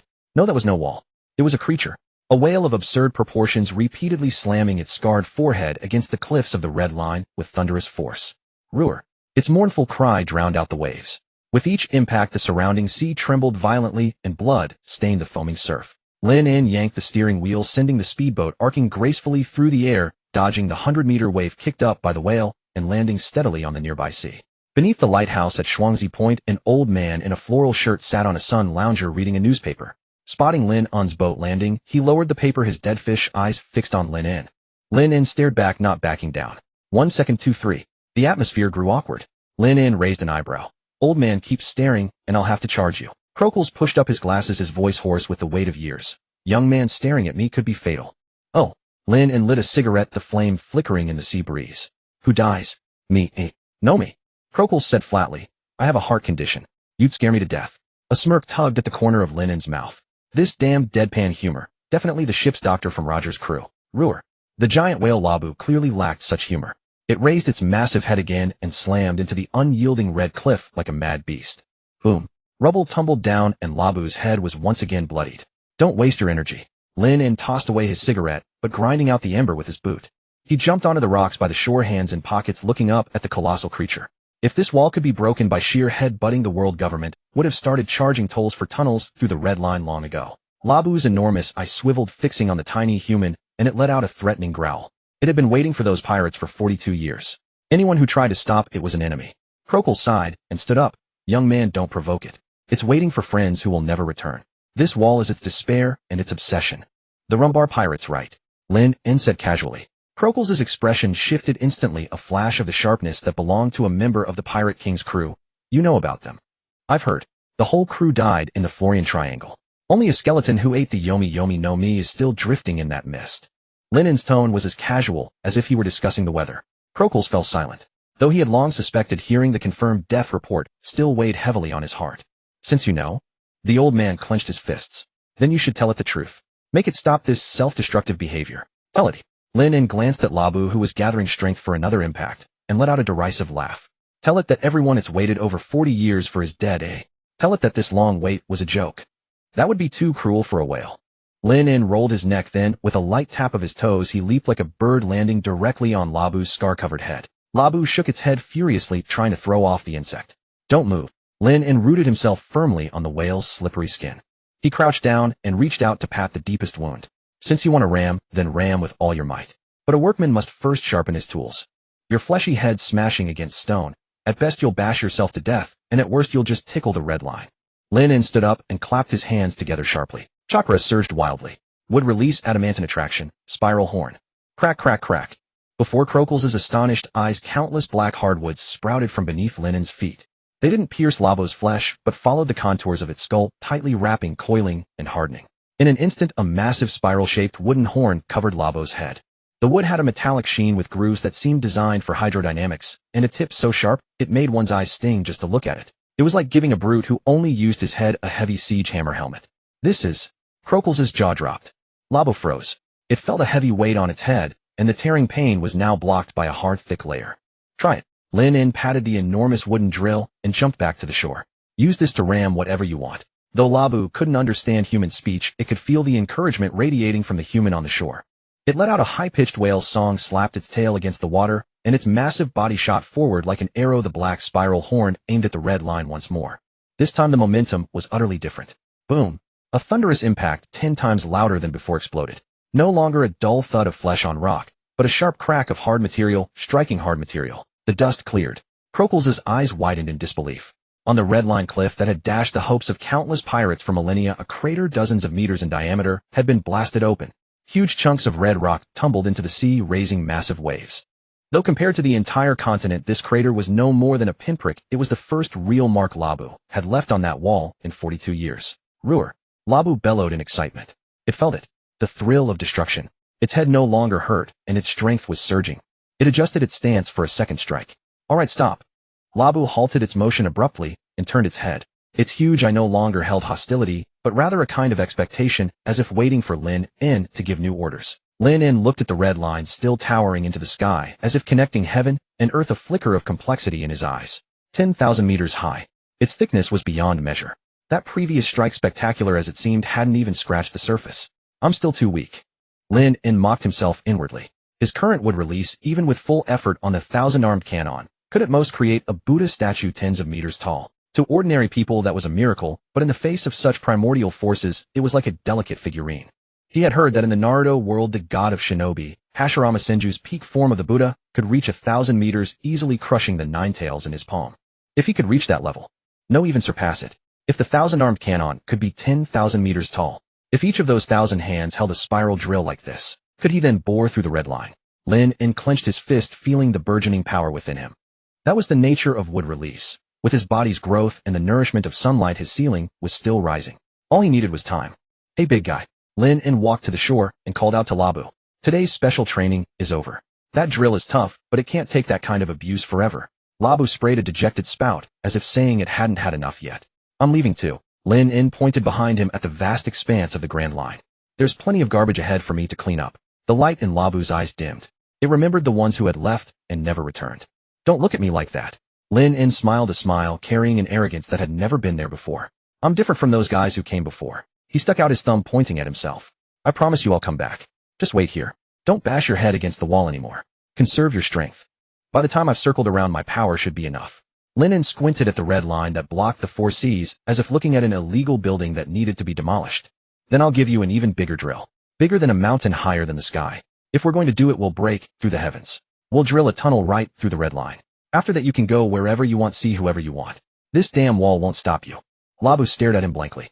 Though it didn't understand what break through the heavens meant, it understood come back and drill a tunnel. Woo! Labu let out a long cry, no longer mournful, but filled with the joy of a pact made. It slowly sank into the water, leaving only the imposing wooden drill above the surface, as if saluting Lin En. Croakles stood by, watching the interaction between man and whale, the newspaper in his hand crumpled. What a reckless brat. The old man muttered, but the corners of his mouth couldn't help lifting. Compared to the cruel truth, perhaps this promise brimming with wild ambition was the medicine this stubborn whale needed most right now. I'm off. Lin En jumped onto the cleaner no. 1 inch without any hesitation. The engine roared again. The speedboat turned into a black streak heading into the distance. Croakles watched the retreating figure, suddenly reminded of a man many years ago, also wearing a straw hat, who had smiled and said he would overthrow the world. 70 million berries. Had the Navy might have stirred up a real hornet's nest this time. The old man sat back down in his lounge chair, staring at the wooden drill on Labu's head glinting in the sunlight, and inexplicably felt his mood brighten. Fitting a drill on a whale. Only a madman like that would do such a thing. The weather on the Grand Line was as fickle as a menopausal crone, unpredictable and violent. One moment the sky was crystal clear, the next a vicious gale swept through. Before the laundry could even be gathered in a blanket of snow came crashing down from above. Fortunately the cleaner no. One did not need to read the wind. Its wood-release-driven engine carved a straight line through the waves and crests. After hours of bumpy travel, a strangely shaped island emerged on the horizon. It was a colossal cactus, or rather a cluster of plump mountains huddled together, their surfaces covered in massive spherical rocks that resembled towering cacti from a distance, with every spine visible against the sky. Whiskey Peak. For newcomers entering the Grand Line, this was typically their first stop, a graveyard disguised as hospitality. We are already here. Lin En kept one hand on the steering wheel while absent-mindedly chewing on dried meat from the comm belt. Before the speedboat even docked, a crowd had already gathered on the pier. Welcome. Welcome to the Grand Line. Oh, are you a warrior of the seas? Take a drink, you have earned it. The men raised their barrels while the women waved handkerchiefs, their enthusiasm so intense that it seemed as though Lin In were their long-lost father. Lin In swallowed the last bite of dried meat and brushed the crumbs from his hands. They were already putting on a show. He did not call them out on it, simply pressed the accelerator and brought the cleaner one to a steady halt at the end of the pier. As soon as he stepped ashore, the crowd closed in around him. Look at this young man, so handsome. You came all by yourself. That is impressive. Let us throw a welcome feast in your honor. Just then the crowd naturally parted to create an aisle, and a towering figure emerged from within. Lin In looked up and his eyebrows twitched involuntarily. Even with his expectations tempered, the sight before him still delivered a significant visual impact. It was a woman, or at least one might classify her as such if those muscles allowed. She wore a pristine white nun habit, yet beneath the wimple emerged two pink twin tails that offered a striking contrast. Her dark skin gleamed with a sheen of oil in the sunlight, her arms thicker than Lin In thighs, and the cross at her chest was pushed outward so dramatically by her developed pectoral muscles that it seemed ready to launch horizontally. This was no conventional nun. She was more like a black warrior wearing a skirt. Miss Monday, the current mayor of Whiskey Peak and a member of Baroque Works. Welcome to Whiskey Peak, Lost Lamb. Miss Monday clasped her hands before her in an attempt at a benevolent gesture, but her bulging biceps made it look more like she was preparing to strangle someone. Her voice was rough like grinding gravel. I am the mayor here. The Lord says to treat guests who have come from afar with kindness. We have fine wine and delicious food here, enough to soothe your weary soul after drifting across the sea. Lin In studied her for a moment before speaking. Mayor. Indeed. The provisions here. Lin In gestured toward the muscles straining against her nun habit seemed quite substantial. Miss Monday hesitated, then burst into a hearty laugh that made the cross on her chest rattle violently naturally. To celebrate the arrival of a hero, I have already arranged the most lavish feast. Behind her sunglasses a flash of greed flickered in her eyes. 70 million berries. This was a big catch. Ever since the mysterious boss known as Mr. Zero began recruiting, bounty hunting had grown increasingly difficult. It was rare to find such a reckless newcomer with such a high bounty, the kind of opportunity that could not be let slip away. Then lead the way. Lin In stuffed his hands into his pockets, feigning nonchalance. Just in time, I am hungry. The banquet hall was located in the largest tavern at the town center. Long tables groaned under the weight of roasted meats, fruits, and barrels stacked into miniature mountains. It seemed the entire town had turned out. They took turns approaching to toast him, their words full of flattery, but their eyes kept drifting deliberately toward Lin In waist. Drink, drink. Do not leave until you are drunk. Miss Monday sat at the head of the table, gripping a massive turkey leg with savage appetite. Lin In accepted every toast without hesitation. No matter what was offered, he downed it in one gulp. The strong liquor laced with special sedatives meant nothing more to him than plain water. The powerful metabolism granted by his wood-release cells meant that not only could he handle this kind of drug liquor, but even drinking poison would only give him an upset stomach. Watching Lin In finish his 10th barrel without so much as a flush to his cheeks, and even requesting a side of peanuts, Miss Monday's smile grew strained. Was this kid liver made of iron? She shot a glance at her subordinate beside her. If the drug would not work, then she would resort to the female ruse. Men, after a few drinks, always struggled to control their baser instincts. Mr. Lin In, Miss Monday wiped the grease from the corner of her mouth. I think you have had quite enough to drink. The night is long, and to have only wine seems rather lonely, does it not? She clapped her hands. The side door to the banquet hall swung open. The noisy crowd fell silent for a moment, then erupted into knowing male laughter. A young girl stepped out. She also wore a nun habit, but one that had been dramatically altered. The hem rode up to her thighs, and the neckline plunged low, revealing vast stretches of fair skin. Her golden hair flowed smoothly, and her face held an innocent, pure quality like a startled fawn. Compared to that muscular mayor, this was what true nun temptation looked like. This is Alice, Miss Monday said with a meaningful smile, our town, most devout and gentle child. Tonight let her escort you to the resting room to pray for you. Lin In set down his wine glass, his gaze falling on the girl named Alice. The girl kept her head bowed, her body trembling slightly. Whether from fear or excitement, it was impossible to tell. Pray, huh? Lin In rose to his feet and cracked his neck with a sharp pop. Lin In approached the girl and lifted her chin with his finger. Forced to look up, she met his gaze with wide, watery eyes filled with terror. She could feel the oppressive aura radiating from this man. It was nothing like the pirates they had slain before. Lead the way, sister. Lin In smiled, but there was no drunkenness in that expression. In fact, it was so cold and clear it sent chills down her spine. On the second floor, in a luxurious suite. The moment the door closed, most of the noise from outside was shut out. The room was lit by suggestive candlelight, the air thick with a cloying incense fragrance. Alice leaned against the door, her chest heaving violently. Her mission was simple. When this man let his guard down, she would drive the poisoned needle hidden in her sleeve into his neck. Stop standing there like a fool. Lin In walked over to the bed and sat down, stretching his arms along the edge as he watched her with leisurely patience. Were you not going to pray? Come here. Alice bit her lip, forcing back the terror in her heart. She walked forward slowly, each step feeling like walking on razor blades. Sir. Her voice was soft and melodic, tinged with tremor that made one heart ache. She moved to between Lin and legs and obediently knelt on the carpet, placing her hands on his knees as she raised that delicate face. What do you need me to do? As she spoke, her hand traced slowly upward along Lin and thigh. Her fingertips brushed against the fabric with unmistakable suggestion. Lin and looked down at her, his expression amused. Does your Baroque Works onboarding training cover this as well? Alice's hand froze mid-motion. Baroque Works. How did he know?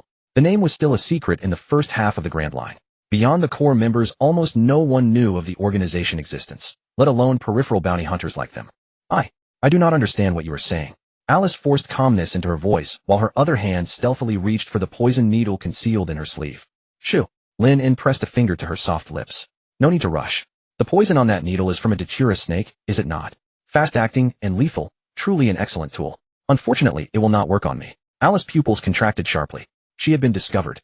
Without hesitation, a murderous glint flashed in her eyes as the poison needle in her sleeve struck toward Lin in carotid artery like lightning. Snap! A soft sound echoed. That slender wrist was firmly held in midair by Lin in, unable to advance another inch. The poison needle hovered less than a centimeter from his skin. Too slow. Lin applied slightly more pressure. Ah! Alice cried out in pain, her wrist feeling as though it would be crushed, and the poison needle clattered to the floor. Lin did not release his grip. Instead, he pulled her forward with the momentum.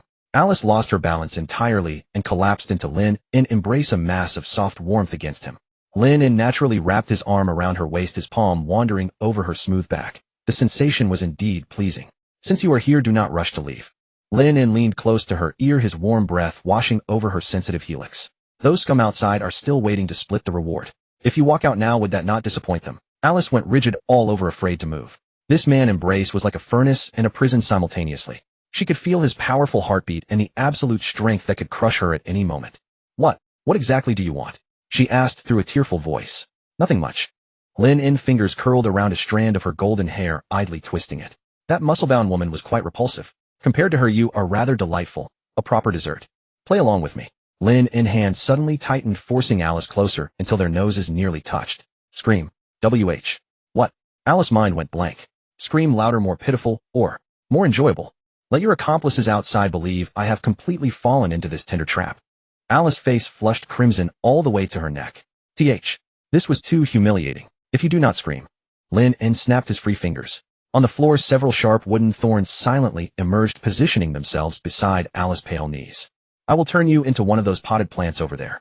Looking at those wooden thorns that appeared from nowhere, seeming almost alive, Alice's last psychological defense crumbled. This man was a devil. She opened her mouth and let out a blush-inducing moan. Lin nodded satisfactorily, leaning back against the headboard, his hands still around her waist, as if watching a private performance. Too quiet, have you not eaten? No. Please. Alice closed her eyes, tears slipping from the corners. To survive, she could only play along with this demon performing a one-woman show in this dangerous room. Outside the door, several bounty hunters pressed against the door panel to eavesdrop, exchanging glances and leering smiles. This kid is really something. Looks like the drug is working, just not the kind they intended. Go tell Miss Monday the fish has bitten the hook. When he is at his most vulnerable afterward, that is our chance to strike. Footsteps faded into the distance. Inside the room, Lin listened to the movements outside, the amusement in his eyes gradually chilling. He released Alice and picked up the unopened bottle of red wine from the nightstand, using his thumb to pop the cork. All right, rest for a bit. Alice collapsed onto the bed, her throat somewhat hoarse, her whole body drenched as if pulled from water. Watching this man drink while gazing at the night through the window, a deep sense of powerlessness rose in her heart. 70 million berries, truly beyond the reach of someone at their level. Whiskey Peak tonight might truly become a graveyard. Alice spoke cautiously, will you really let me go? Lin took a sip of wine and turned to look at this disheveled, pitiful little non. Depends on your performance. He pointed toward the window. When does that muscle-bound woman plan to bring people charging in? Alice hesitated, then gritted her teeth and said, usually. In the late night after the target falls asleep. Late night, huh? Lin glanced at the wall clock. Too long. I am in a hurry. He set down his wine glass, stood up, and adjusted his slightly rumpled collar. Since they like playing dirty, I will give them something even more thrilling. Lin walked to the center of the room and slammed both hands onto the floor. Boom. The entire tavern building shuddered violently. Would release 4-pillar home technique, modified maze paradise. The candlelight in the room had long since gone out, replaced by luminescent moss growing from all directions, emitting a faint green glow. The formerly luxurious suite now resembled a colossal tree, hollow, the air filled with the distinct bitter aroma of wood forcibly coaxed into growth. Alice collapsed onto the floor, her mind going blank as she watched the wood grain around her still slowly writhing. Her prideful beauty and meticulously prepared poison needles seemed like a cheap joke before this man. "What are you staring at?" Lynn's voice pulled her back to reality. He sat in a chair woven from vines at the center of the room, still holding that wine glass, the liquid within as still as a mirror. Alice shivered, pressing her hands against the floor to push herself up, but her legs buckled beneath her. You said you'd watch how I performed." "Yes, I said I'd watch how you performed." Lynn swirled his wine glass, his gaze lingering not on her, but piercing through the thick wooden walls, as if seeing something far beyond. "What you need to do now is run. Run. This maze is fair. Those bounty hunters are after me, and you're trapped inside it too. If you can find the exit before them or survive until the end, I'll let you go." Alice's face drained of color. The bounty hunters outside were ruthless killers, especially Miss Monday, the woman with supernatural strength who would surely tear her apart if she learned of the mission's failure. "This isn't fair. I have no weapon." Snap. Lynn didn't let her finish, his slender fingers cracking sharply in the air. The floor beneath Alice split open without warning. "Oh!"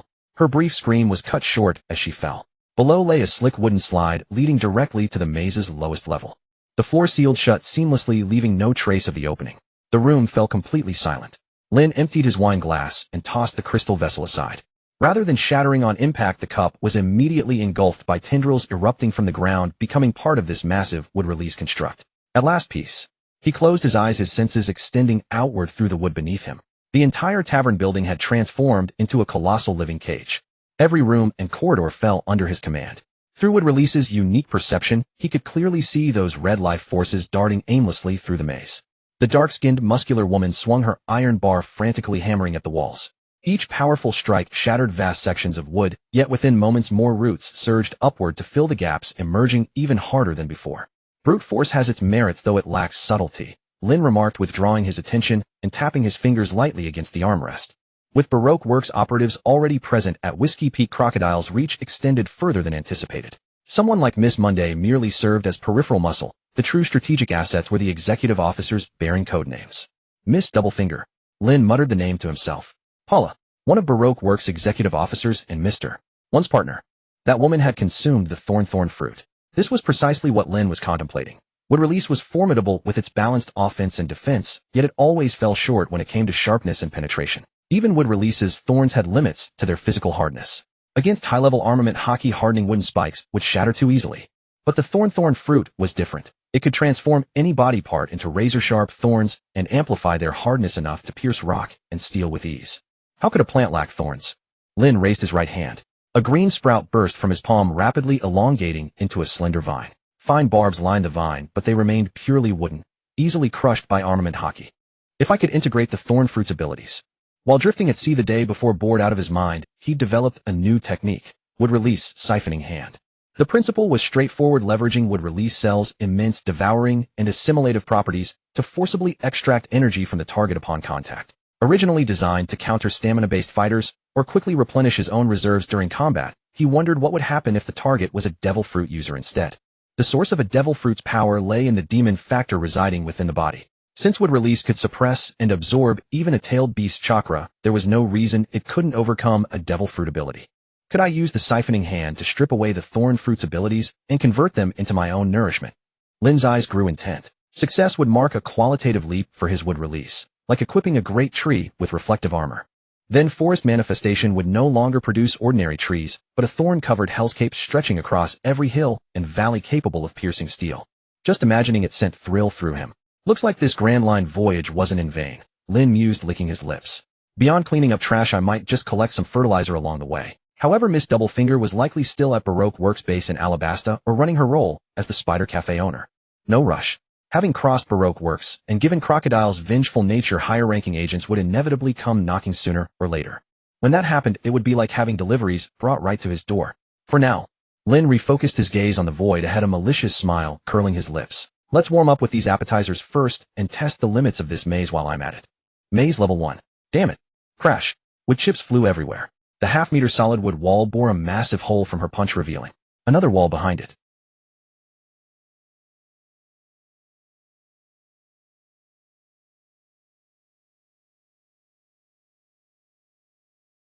Is this never going to end? She panted, sweat streaming down her dark muscles. She'd lived in this tavern for years. She could navigate to the bathroom blindfolded. But now everything had changed. The stairs were gone, windows sealed shut, and the once direct corridor to the main hall had twisted into a maze of dead ends. Worse still, the building itself was alive. Just moments ago, one of her subordinates had leaned against a wall to catch his breath, only for vines to burst from within and wrap around his ankle, dragging him straight into the ceiling. All that remained was a scream followed by an ear-splitting grinding sound, the noise of wood crushing bone. Mayor, this way's blocked too. Several bounty hunters came sprinting over, faces caked with dust and terror. We can't get out. This isn't some trap, it's dark magic. That man's a demon. Shut up. Miss Monday grabbed the shouting hunter by his collar and hoisted him up. There are no demons. It has to be some kind of devil fruit ability. As long as we find that bastard and kill him, this will all be over. But we don't even know where we are. Then keep smashing. I don't believe this wood is harder than my fists. Miss Monday dropped the unfortunate guy and turned to throw another punch. At that moment, a deep rumbling echoed from all directions. Creak, creak, creak. The floor began to quake and the walls started shifting. The once narrow corridor suddenly expanded on both sides, transforming into a spacious hall. Before anyone could react, the floor in the center of the hall rose up, and countless wooden pillars shot out like bamboo shoots, after rain instantly separating the dozens of bounty hunters. What's happening? My leg. In the chaos, someone missed a step and fell into a trap on the lower level. Another was caught by a wall that suddenly shifted sideways, letting out a blood-curdling scream. Lin, positioned at the core of the maze, watched the scene with keen interest. He didn't kill directly. That would be too boring. He moved like a player manipulating a tower defense game, casually adjusting the maze's structure. That fat guy on the left is running too slow. Let's give him some motivation. Lin thought about it. The wall behind the fat hunter suddenly split open, and several sharp wooden spikes shot out. They didn't hit any vital spots, but they were enough to punch several holes in his backside. Oh! The fat man instantly erupted with astonishing potential, clutching his backside as he sprinted at a speed that left afterimages. What are those two on the right doing? Fighting each other. Lin raised an eyebrow. They were two bounty hunters battling over a single escape route. Since you're so fond of fighting, I'll give you a stage. The floor flipped, and the two men slid right in front of Miss Monday. Miss Monday was already in a killing frenzy by now. Seeing the two figures drop down suddenly, she instinctively threw a heavy punch. Bang! Before one of them could even explain, he was punched away and embedded into the wall. Two stuck to dig out. Tsk tisk, what a hot temper. Lin shook his head. At that moment, an interesting fluctuation appeared in his perception network. It was that nun named Alice. She hadn't died in the first round of traps. Instead, she'd accidentally stumbled upon a ventilation duct. Though the pipe was also filled with tiny branches, it barely accommodated her petite frame. Moreover, her crawling direction was surprisingly heading toward the maze's control center, the very room where Lin was located. Interesting. Lin stroked his chin. Survival instinct could truly work miracles sometimes. Lin didn't stop her. In fact, he controlled the branches inside the duct to make way, leaving her a passage through. 10 minutes later, a floor panel in the corner of the room was pushed open. Alice crawled out, covered in dust, her hair a mess, and her stockings torn in several places. She panted heavily, her face and hands covered in tiny scratches, a far more authentic appearance than her earlier pitiful act. When she looked up and saw the man sitting in a rattan chair elegantly playing with the air, tears instantly spilled from her eyes. She thought she'd found the exit, only to find herself back where she started. Back at the feet of this demon. Welcome back. Lin smiled warmly at her. Looks like you've got good luck, or perhaps your intuition is quite sharp. Alice collapsed to the ground, too exhausted to even attempt escape. She looked at Lin in despair. What do you want from me? Just kill me, please. Stop torturing me. I told you this is a game. Lin stood up and walked over to her, looking down at her. Since you managed to crawl back here, you must have some skill. As a reward, I'll let you watch something entertaining. He waved his hand. The wall directly in front of the room suddenly became transparent. It wasn't glass, but rather the wooden fibers had become extremely sparse, forming a structure similar to a one-way viewing film. Through this wall, one could clearly see the scene in the hall below. The hall had already become an abattoir. Miss Monday was covered in blood, whether her own or others. Around her lay a pile of corpses, most killed by traps, some by her own accidental strikes. She was still throwing punches, but her movements had noticeably slowed. Come out. Show yourself. She roared hoarsely. Have the guts to face me head on. What good is hiding in the shadows? Watching this scene, Lin turned to Alice and said, Look, this is what they call power. Before absolute rules, this kind of pure physical strength is like a baby's flailing. Alice watched the mayor, who usually terrified her, now spinning around like a clown, and a chilling dread surged within her. It wasn't sympathy for Miss Monday. It was fear for the man beside her. Without lifting a finger, he'd destroyed all the elites of Whiskey Peak. About time. Lin stretched and yawned. I've had enough of watching. He raised his right hand palm, facing down toward Miss Monday below. Since you want to see me so badly, I'll grant your wish. The floor in the center of the hall suddenly exploded. A massive wooden dragon roared forth with irresistible momentum, its jaws clamping onto Miss Monday's waist. "Oh!" Miss Monday screamed. Her prized muscles proved as fragile as tofu against the wooden dragon's crushing bite. The wooden dragon reared its head, piercing straight through the floorboards and lifting her to the same height as Lynn's room. Through the translucent wooden wall, Miss Monday saw Lynn. She also saw Alice slumped at Lynn's feet. "You?" Miss Monday's eyes widened as blood gushed from her mouth. "You? Monster?" Lynn regarded her expressionlessly. "Monster?" He chuckled softly. "No, I'm just a passing cleaner. By the way, I'd like to borrow your body for a small experiment." Though Miss Monday wasn't a devil fruit user, her well-trained muscles and vitality made for excellent nourishment, perfect for testing the efficiency of the siphoning hand. Lynn pressed his palm against the transparent wooden wall. Would release siphoning hand. The next moment something bizarre happened.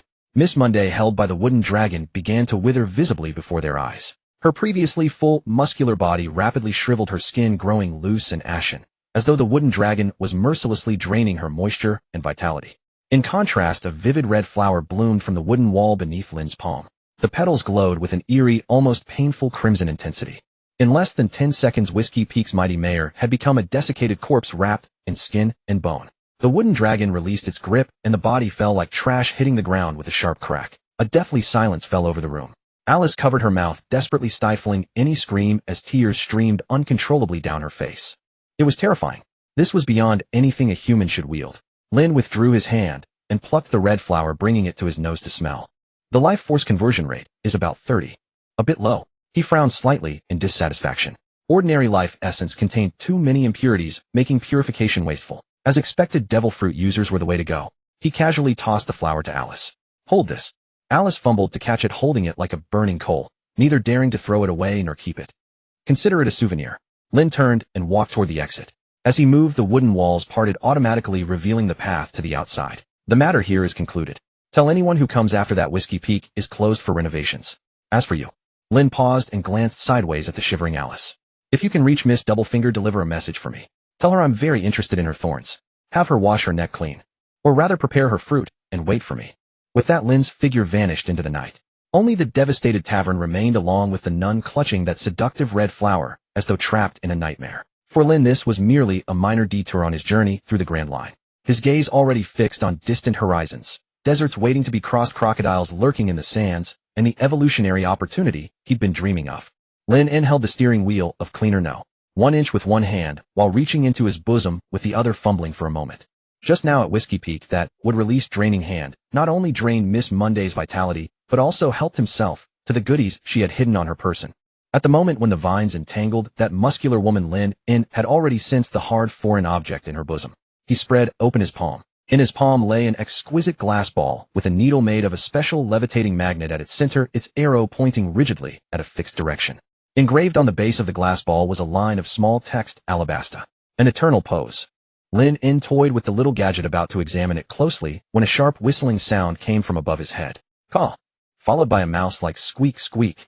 Lynn frowned slightly, not even looking up, and slammed one hand on the control panel. Would release wooden wall dome, half-circle shield. The wooden boards at the stern of the speedboat instantly grew wildly, transforming into a thick semicircular wooden shield above his head. Boom, boom, boom. Several violent explosions detonated on the surface of the wooden shield, sparks flying everywhere. The shockwave made the entire speedboat lurch violently on the sea. The strong smell of gunpowder mixed with the scent of burnt wood instantly filled the air. Lynn dispelled the wooden shield and looked up. Hovering in the air was a strange vulture wearing a flight cap and sunglasses, and on the vulture's back surprisingly rode a sea otter, also wearing sunglasses and holding a drawing board. They were the unfortunate messengers of Baroque works, Mr. 13 and Miss Friday. At that moment, the sea otter was angrily waving its claws, pulling out several black bombs painted with skulls from its shell bag. Those were special explosive clams, which, while squeaking squeak squeak, were hurled fiercely at Lynn again. Such boring tricks again. Lynn's eyes flashed with impatience. He did not use wood release to defend again, but instead sharply turned the speedboat. The black speedboat carved a perfect arc on the sea, and several bombs grazed the gunwale, splashing into the water, sending up huge pillars of water that drenched Lynn. As deliveryman, your delivery method is too rough. Lynn wiped the water from his face, and a slender wooden spike grew from his fingertip, which he waved at the pair of clowns in the air. Go back and tell your boss that if he intends to stop me with these two circus pets, he underestimates me. Seemingly enraged by Lynn's attitude, Mr. 13 in the air flew into a rage, grabbed two even larger bombs, and prepared to dive down. No time to play with you. Lin En snorted coldly, and the energy beneath his feet instantly burst forth, injecting into the speedboat's engine core. Would release rapid growth, turbo boost. The jet nozzle at the stern widened again, and the water jet became almost a high-pressure water blade. The entire boat seemed to be pushed hard by an invisible giant hand, instantly breaking through the speed limit, leaving the two unfortunate animals far behind. Looking at the unfortunate messengers behind who could only rage impotently, Lin En disdainfully withdrew his gaze, placed the eternal pose in the groove of the dashboard, and the wooden buckle automatically grew, securing it firmly. Besides this eternal pose, there was also a neatly folded piece of parchment. This too was taken from Miss Monday. Lin En unfolded the paper and glanced at it by the reflection of the sea. It was an encrypted internal order, but in Lin En's eyes the encryption method was as crude as a child's doodle. The core content was just one sentence: all senior agents immediately proceed to the Kingdom of Alabasta for assembly. The boss has an important mission to issue. It was signed by Mr. Zero. That is Crocodile, the one who plays with sand. All hands assembly. Lin En rubbed his fingers together, and the parchment turned into wood shavings that scattered in the wind. This saves me the trouble of hunting them down one by one. Perfect timing. I'll take out that whole group of so-called agents in one go, and then I won't have to bother remembering those messy code names. He had been wondering what to do if that Miss Doublefinger hid and couldn't be found. After all, he was quite eager for that thorn fruit. Now it was fine. They had voluntarily washed their necks and gathered together. Alabasta. Lin En gazed at the vast sea ahead, his eyes slightly gleaming. That was a desert kingdom. Extreme drought, lack of water, yellow sand everywhere. For ordinary plants it was hell. But for wood release, it was the best training ground. If he could create a forest in such an extremely barren environment, then his wood release would truly have reached a higher level. Lin En patted the speedboat's control panel. Vroom. The engine emitted a low roar, and the black speedboat like a blade cut through the waves, speeding full throttle toward the direction indicated by the eternal pose. Lobetown. The rain had stopped, but the air still carried a heavy, oppressive, damp smell. In the center of the square, the strange tree that had been transformed from the execution platform still stood upright like a giant black ghost. Although the 2-hour time limit had long passed, and that shameful wooden cage had automatically disintegrated for Smoker, that cage still clung to him, to his pride. Marine Base Colonel's office. Crash. A heavy solid wood desk was flipped over violently, scattering documents, pen holders, and ashtrays all over the floor. Smoker was bare-chested with several bandages wrapped around his chest, the bruises from being strangled by Lin En's vines. Though not serious, they were marks of shame. He bit 2 cigars between his teeth, the embers crackling, and the room was so thick with smoke that he couldn't see his hand in front of his face. Colonel, please calm down. Tashigi stood at the door holding the famous sword Shigure, her face anxious. It was the first time she had seen Smoker so furious. In the past, even when he couldn't catch Pirate, Smoker would just curse "damn it" a few times and then continue smoking. But this time was different. He had been hung up like a monkey and displayed for all to see in his own territory, in that square that symbolized the beginning and the end. Without even a chance to fight back. Calm. Smoker spun around sharply, the veins on his neck bulging like twisting earthworms. How the hell can I be calm? That bastard took a dump on my head and even borrowed paper to wipe his ass. Now the whole East Blue is laughing at me. He strode to the wall and tore down Lin En's wanted poster. 70 million berries. In the photo, Lin En wore a punchable grin. I'm going to kill him. Smoker crumpled the wanted poster into a ball, white smoke billowing from his palm, instantly grinding it into powder.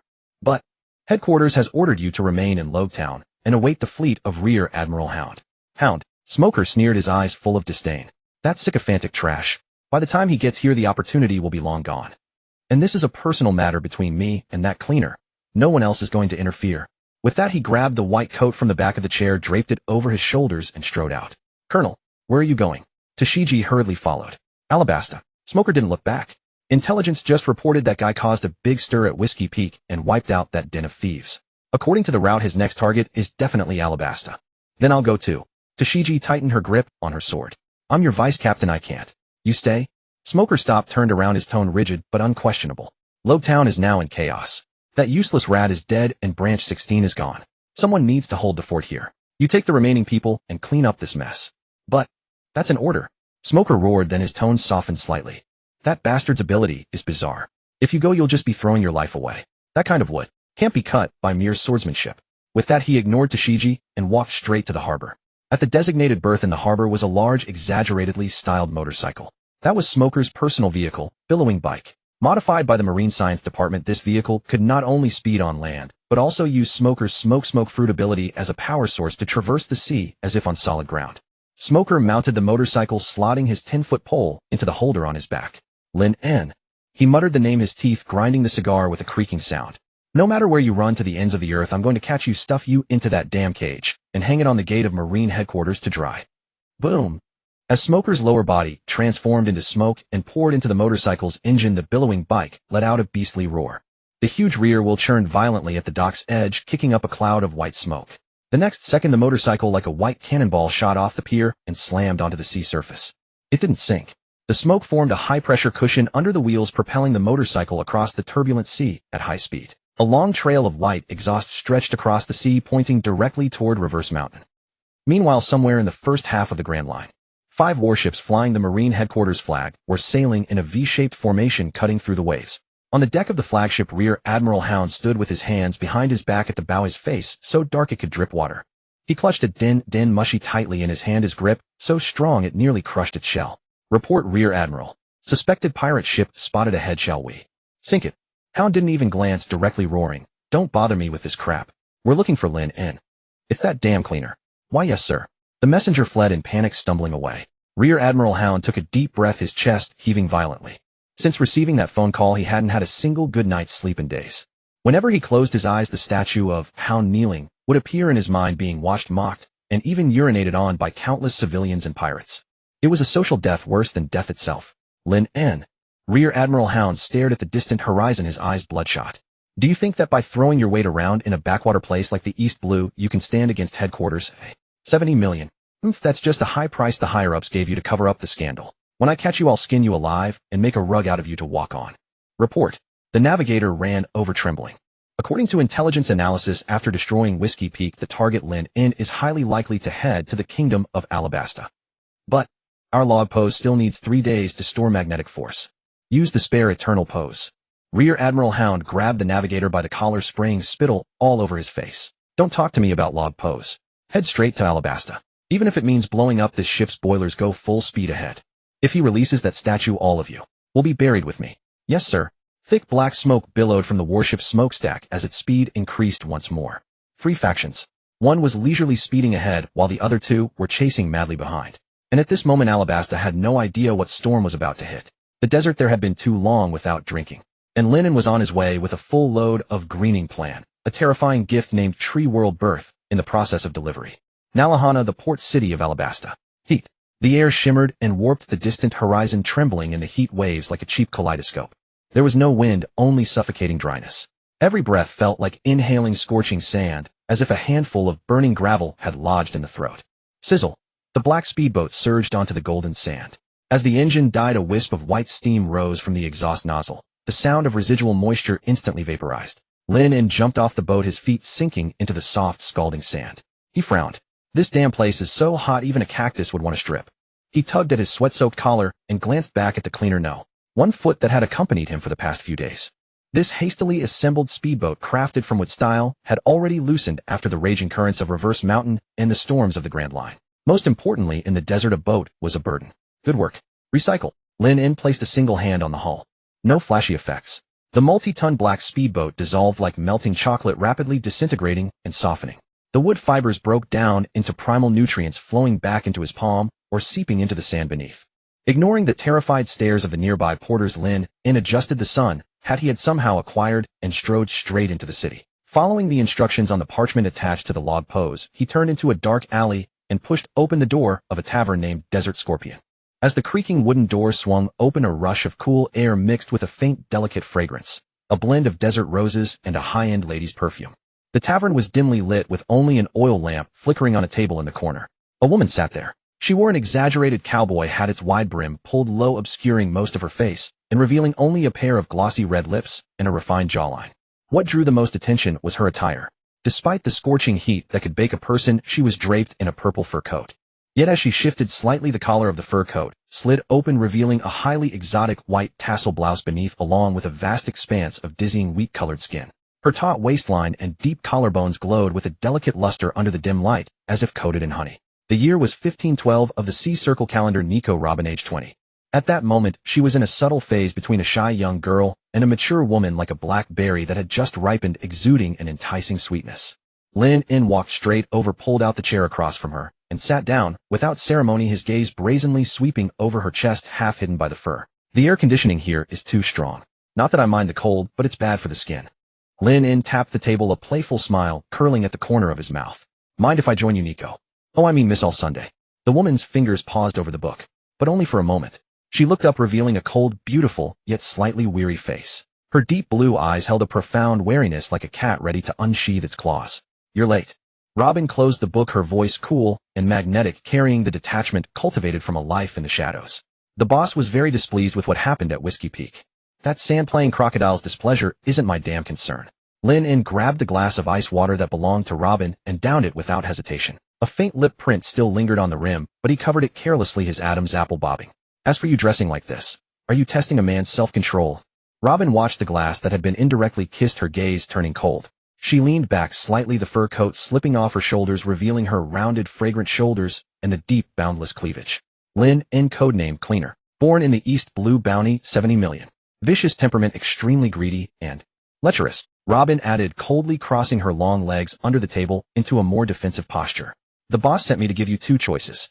She held up two slender fingers, the tips painted with dark red nail polish, exuding an eerie allure. First, join Baroque Works and become a senior agent. Your codename can be Mr. 11. There's a vacancy. Second, die in this desert and become a mummy. As she finished, the atmosphere in the tavern instantly froze. The bartender behind the counter had vanished without a trace, replaced by dozens of knife-wielding thugs pouring out from the kitchen and the second floor. But Lin just laughed, his gaze like a hook tracing down Robin's fingers along her arm and stopping at her heaving chest. Mr. 11. Does that crocodile have a problem with numbers? Lin leaned forward, his black eyes fixed on Robin with an aggressive intensity. And you seem to have misunderstood something. I didn't come here to apply for a job. I came here to have some fun. Do it. Robin didn't waste another word, her red lips parting to utter two cold syllables. The surrounding billion executives roared as they charged, but before they could act, Robin moved first. 6 flowers dislocation. Robin crossed her arms over her chest. In that instant, her tight blouse seemed ready to burst from her ample bosom. The next moment, 6 slender arms sprouted from Lin's shoulders, arms, and even his thighs. It was the power of the flower fruit. These spontaneously grown arms were soft, yet strong, locking onto Lin's joints in an attempt to snap his neck and limbs in reverse. Even one hand ambiguously wrapped around his waist. Nice feel. Lin didn't struggle. Instead, he squinted as if enjoying a massage.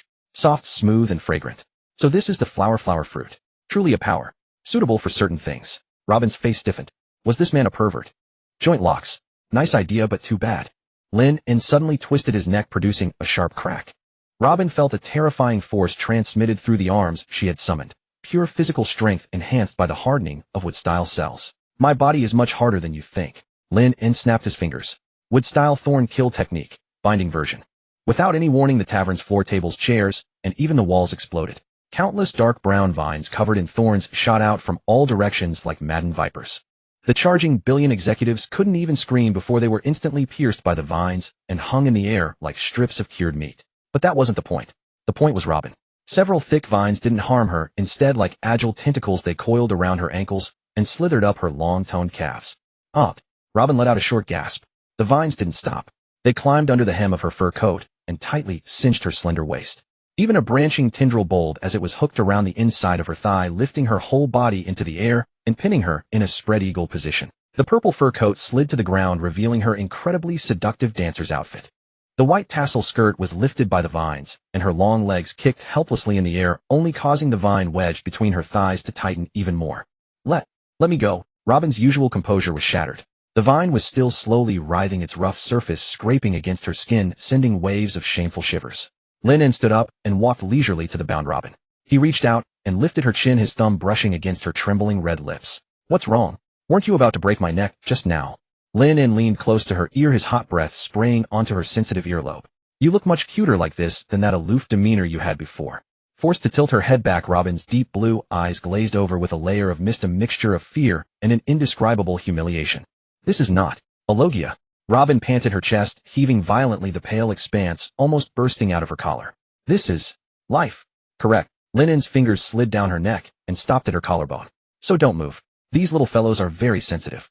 Robin froze, not daring to move a muscle, glaring at this demonic man with her moist eyes. Don't look at me like that. I do respect archaeologists. Lin chuckled, a gleam of mischief flashing in his eyes.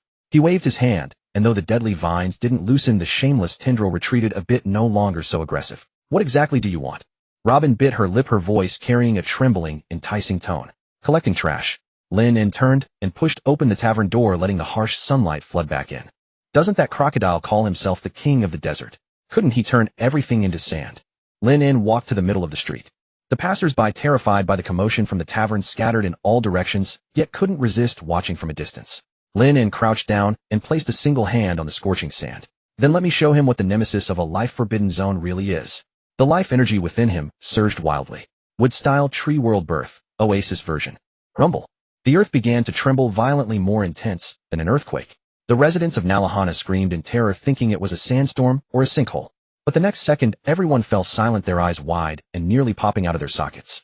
A flash of green pierced the golden sand. Then came a second, a third. Thick roots burst through the hard rock pavement, and towering trees rose from the ground. They grew, branched, and sprouted at a visible rate. Huge canopies blotted out the sky, instantly shielding the blazing sun. Not just trees. Clear water flowed out along the roots, the wood-style forcibly drawing water veins from deep underground. In just over 10 seconds, the originally dry, scorching central plaza of Nalahana had turned into a lush, primordial forest. Moist, cool air replaced the heat, fountains gushed in the shade of the trees, and flowers bloomed on the branches. This was nothing short of a miracle. Lin En stood atop a 50-meter giant tree overlooking the city. Then he controlled the vines to lower Robin. Robin's legs gave way and she nearly collapsed, but she managed to grab a trunk in time. She straightened her disheveled clothes, a lingering flush on her cheeks. Staring at the scene that defied all logic, her mind went blank. Lin En leaped down from the treetop, landing lightly in front of Robin. How about it, Miss All Sunday? He stepped closer, trapping her between the trunk and his chest. He lowered his head until his nose almost touched hers, even catching the faint scent of sweat from her struggles. Does this welcome gift carry enough weight? Or do you prefer that welcome gift from earlier? Robin's heart pounded like thunder. She stared at the man so close, his overwhelming pressure and masculine aura making her dizzy. You're insane. Crocodile won't let you off. She struggled to maintain her last shred of reason. Then let him come. Lin En grew a life flower from his fingertip and with a gentle yet unyielding motion tucked it behind Robin's ear. His fingers deliberately brushed her sensitive earlobe, causing her to tremble. The vivid red flower paired with her flushed cheeks and black hair created a breathtakingly exotic beauty. Tell that sand playboy I'm in a hurry. I'll be waiting in Udi. Lin En took a step back, his gaze lingering over her body, finally settling on her long, beautiful legs. If he doesn't come, I'll turn all of Alabasta into a tropical rainforest. Then I wonder if this king of the desert will have to change his name to Lumberjack Chief. With that, Lin En turned and walked toward the depths of the desert. With every step, a small flower bloomed under his feet, lifting his soles so that the sand wouldn't dirty his shoes. Robin touched the red flower by her ear, which seemed to still pulse with life, and watched the arrogant, retreating figure, a complex and dazed light flickering in her eyes. This man was a complete bastard, and also a monster capable of stirring up this Dead Sea. The path to the Rainland was not hard to find. Just follow the hottest wind inward. Lin En did not take the flashy camel cart, nor did he use with style to forge a vehicle. He strolled like a carefree tourist, even holding a half-empty bottle of rum he had pilfered from Nalaha, drinking as he walked. Ahead lay a gorge of jagged, grotesque rocks. Terrible taste. Lin En stopped, looking up at the bizarre wax statues perched atop the cliff. They were vultures frozen in agony, their white wax still not fully set, weeping disgusting tears under the scorching sun. Welcome to the hunting ground of the Baroque works. A sinister voice echoed from behind the rocks. Then a man stepped out, sporting a three hairstyle and wearing glasses. He held a cup of black tea, maintaining a ridiculous, gentlemanly demeanor even as sweat poured from his face in the desert heat. Mr. Free Galdino. Beside him sat a little girl eating rice crackers, holding a paintbrush, looking as if she had just woken up. Miss Golden Week. The cleaner, Lin En. Mr. Free adjusted his glasses, his tone arrogant. I don't know what trick you used to create that oasis, but in front of my candle art, fragile things like plants are only fit to be turned into specimens. Lin En shook the bottle. The liquid was nearly gone. Mr. Freeright. He tossed the bottle aside. Didn't your boss tell you why I'm here? The boss's orders are to eliminate all intruders, Mr. Three sneered. As for a gardener like you who only knows how to plant trees, you're not worthy of meeting Mr. Zero. Gardener. Lin En laughed a cold laugh. More interestingly, you lackeys don't even know your own boss is that sand-playing crocodile, yet you're counting money for him. Nonsense. Mr. Three roared, crushing his teacup in anger. Mr. Zero is the great mastermind behind the scenes. How could he be a pirate like Crocodile who was taken in by the government? Since you're so eager to die, I'll oblige you. Special service candle rampart. A torrent of white wax gushed from his palm, instantly solidifying into a steel-hard white wall studded with sharp wax spikes, crashing down upon Lin En. Hard as steel. Mr. Three's face twisted with pride. This is my masterpiece. Your wood will be crushed into. Crack. A crisp snapping sound cut off his boast. The white wax wall stopped half a meter before Lin En's nose. Several rough dark brown roots had pierced through the wall from within, not as if drilling, but as if growing out of the candle. Plant roots can even crack rock, let alone your cheap wax. Lin snapped his fingers. Wood-style binding tree, eternal burial. Boom. The roots instantly swelled like raging pythons, shredding the entire wax wall. White fragments flew in all directions. Before Mr. 3 could react, a wrist-thick vine coiled around his neck, hoisting him into the air. Cough, cough. Mr. 3 struggled desperately, trying to create a candle blade to cut the vine, but thorns sprouted from the vine, piercing his palms. Miss Golden Week, who had been eating crackers, raised her paintbrush, but a wooden cage burst from the sand, trapping her and her crackers inside. This is the so-called chief conductor. Lin walked up to the suspended Mr. 3 and patted his face, which had turned purple from suffocation. Go tell Crocodile that this welcome gift is too stingy. If he wants to invite me, he should come himself. Just then a deafening cannonade roared from the direction of the river. It was the branch of the St. River which flowed along the edge of the gorge. Several marine warships were sailing upstream, their black muzzles smoking. Finally found you, Lin. On the flagship's bow, a Marine Rear Admiral with a fleshy scarred face roared into a megaphone. Rear Admiral Hound. Dark circles under his eyes showed he hadn't slept well for days, but now his eyes gleamed with madness. Didn't expect this, did you? I burned out 2 boilers to catch up to you. Even in this damn desert, justice will never be absent. Hound pointed at Lin. On the shore, his face contorted with excitement. Is this the grave you've chosen for yourself? Even if you're the lunatic who hung a rat on a flagpole facing the elite fleet of Marine headquarters, you've only got one way out. Death. Fire. Boom. Boom. Boom. Dozens of shells screamed toward the gorge. Mr. 3 turned pale with terror, kicking wildly in the air. Madman. The Marines are here too. Let me down. I'll be blown to bits. Lin looked up at the raining shells, then at the smoke-belching ship, frowning slightly. Flies. He really hated being interrupted when he was talking, especially by such clueless fools. Lin didn't dodge, or even bother to assume a defensive stance. He simply extended his right hand toward the narrow river and spread his fingers wide. Wood-style Rashomon technique, great Buddha hand. The river water boiled, not from the cannon fire, but because something horrifying was awakening on the riverbed. 2 enormous wooden hands burst from the water on either side of the warship. The hands were absurdly large, with palm lines like ravines and each finger like a tower. The airborne shells were knocked off course by the updraft from the rising hands, splashing harmlessly into the water like headless flies. Rear Admiral Hound's manic grin froze. He stared up at the 2 sky-covering wooden hands, his throat making a choked sound like a strangled chicken. What is this? Close. Lin's palms gently pressed together.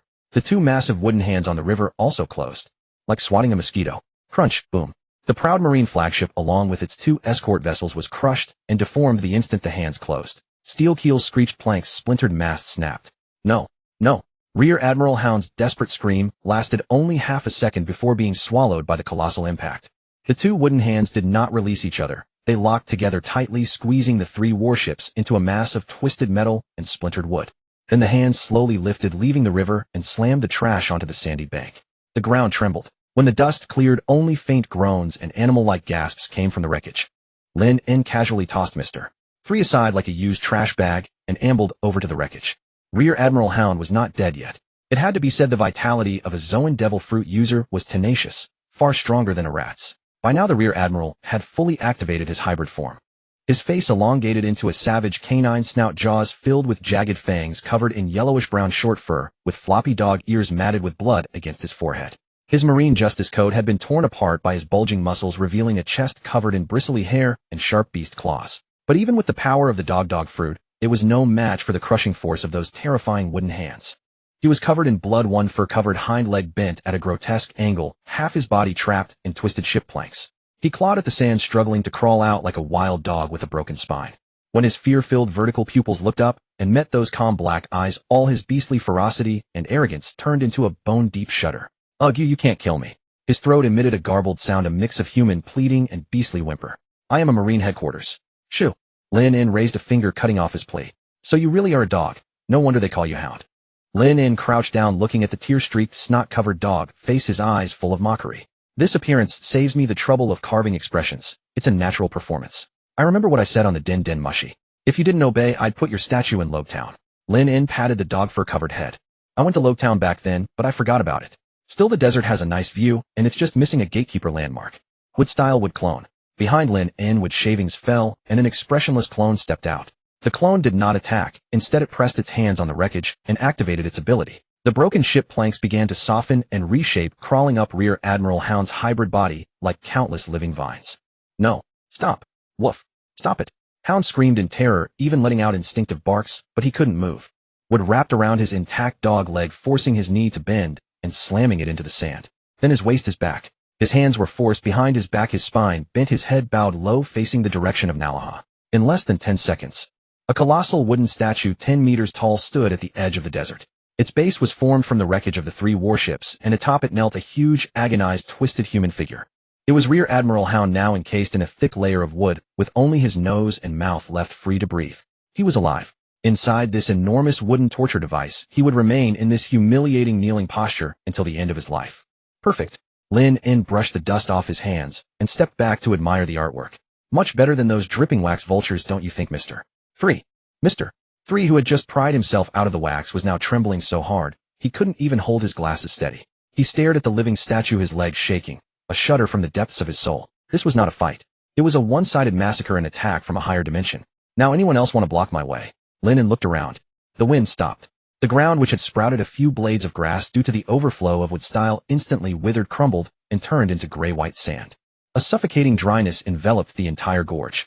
The newly finished kneeling hound statue, which had still held a moist woody sheen, now began to dry and crack at a visible rate, emitting a series of popping sounds. Trapped inside, Rear Admiral Hound couldn't even scream because his throat had instantly dried and stuck together. If you want to landmark, a pyramid might be more suitable. A low, hoarse voice with a metallic timbre spoke. SSSSS. Countless fine grains of sand converged 10 meters in front of Lin En, swirling upward, and finally coalesced into a human figure. A black coat draped over his shoulders, a golden hook for his left hand, a cigar clenched between his teeth, and a scar across his face that made him look especially sinister. Kellokidir, Sand Crocodile, one of the 7 warlords of the sea, the sole king of this desert. He did not look at the mess, nor at the terrified Mr. 3. His cold eyes were fixed solely on Lin En. Though Mr. 3 is a waste, when you beat a dog you have to consider its master. Kellokidir blew out a smoke ring, which quickly dissipated in the dry air. Especially since you're greening up my turf. I really don't like wet things. Feeling the sharp drop in humidity, Lin En's chakra automatically circulated, and a faint woody texture appeared on his skin to resist moisture loss. What a coincidence. Lin En's lips curled into a grin, revealing white teeth. I really don't like places full of sand. They get in my eyes. The two locked eyes. One side had a raging sandstorm, the other had tenacious green shoots sprouting beneath his feet. I don't like useless talk. Kellokidir raised his right hand palm, facing Lin En, his gaze turning icy. Since you're here, turn into a mummy and stay. Desert Saber. Boom. A giant blade of sand split the ground, carrying the terrifying momentum to cut and desiccate everything, hurtling straight at Lin En's face. Lin En did not retreat. He pressed his palms together. Wood-style wooden dome. A row of semicircular wooden walls rose instantly, stubbornly withstanding the blow. The sand blade struck the wood with a metallic clang, sending wood chips flying, but the seemingly fragile barrier held firm, its surface quickly drying, but the interior still tough. Not bad. From behind the wooden wall came Lin En's slightly excited voice. So this is the level of a warlord. I hope you can last a few more minutes than that kneeling marine. Otherwise this desert trip would be far too boring. Crack. The semicircular wooden bulwark, strong enough to withstand cannon fire, split, with a hairline crack on its surface. Then at a visible rate the brown bark lost its color, turned ashen, and became brittle rotten wood. When the wind blew, that thick defensive layer crumpled like a biscuit gnawed by termites, hissing into powder and joining the yellow sand that covered the ground. Crocodile stood where he was. The golden hook on his left hand caught the blazing sun, and his eyes looked at Lin En as if he were already a corpse. Is this your trump card? He exhaled a smoke ring, his tone carrying undisguised contempt. Wood may indeed be harder than flesh, but in the desert it is only firewood that burns a little longer. The moment I touch it, or the moment this land assimilates it, the moisture inside will be drained in an instant. He lifted his foot and crushed a piece of dried bark that had drifted to his feet. In this sea of sand called death, life is the cheapest luxury. But Lin En smiled. He patted away dust that was not there, looking at the wooden wall reduced to fine powder, and his eyes did not hold the panic the other man had expected. Quite a thorough job. Lin En commented in a tone as relaxed as if he were browsing a building materials market. Your dehydration technique is pretty good. It's a waste you don't sell dried fruit. Still a clever tongue. Crocodile's eyes went cold, his patience clearly gone. This was the outskirts of Rainbase. Remote, but a big disturbance would inevitably draw a few unnecessary flies. He would settle this arrogant brat in 3 minutes. Desert Diamond Saber. Crocodile slammed both hands into the ground. Rumble. This time it was no longer a single slash. The earth beneath Lin En's feet burst into chaos. 4 enormous sand blades rose from underground like shark fins, charging skyward in a cross formation that sealed off every escape route. Before the sand blades even arrived, the ghastly pressure that could slice a man to pieces and dry him out had already rent the air. Mr. 3, cowering behind a distant rock, hugged his head and trembled, not daring to look. At this level of attack, even the residual shockwave could shatter his entire candle wax body.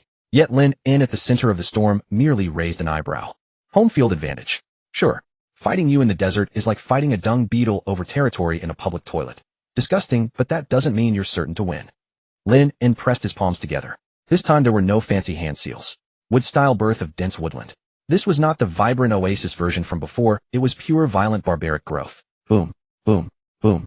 Countless absurdly thick, giant trees exploded from beneath Lin In's feet. They didn't seem to grow, they seemed to erupt. An earth dragon that had been suppressed for eons turning over in fury, tearing through the sand with brute force. The four unstoppable sand blades had barely emerged before they slammed head-on into the overwhelming tide of trees. Sand can indeed cut through wood. But what if the wood is inexhaustible? One tree was severed, 10 more replaced it. 10 were dried out, 100 crushed them down.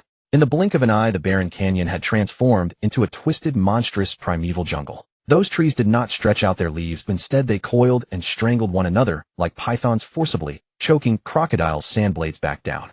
In my forest, I am the law. Lin In stood atop a raised root and looked down at Crocodile.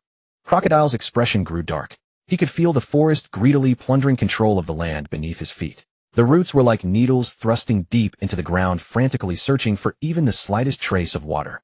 Humph. Stupid. Crocodile dissolved into a stream of quicksand, vanished on the spot, and reappeared in midair. Since you want to plant a forest, I'll turn this entire land into your grave. Erosion cycle.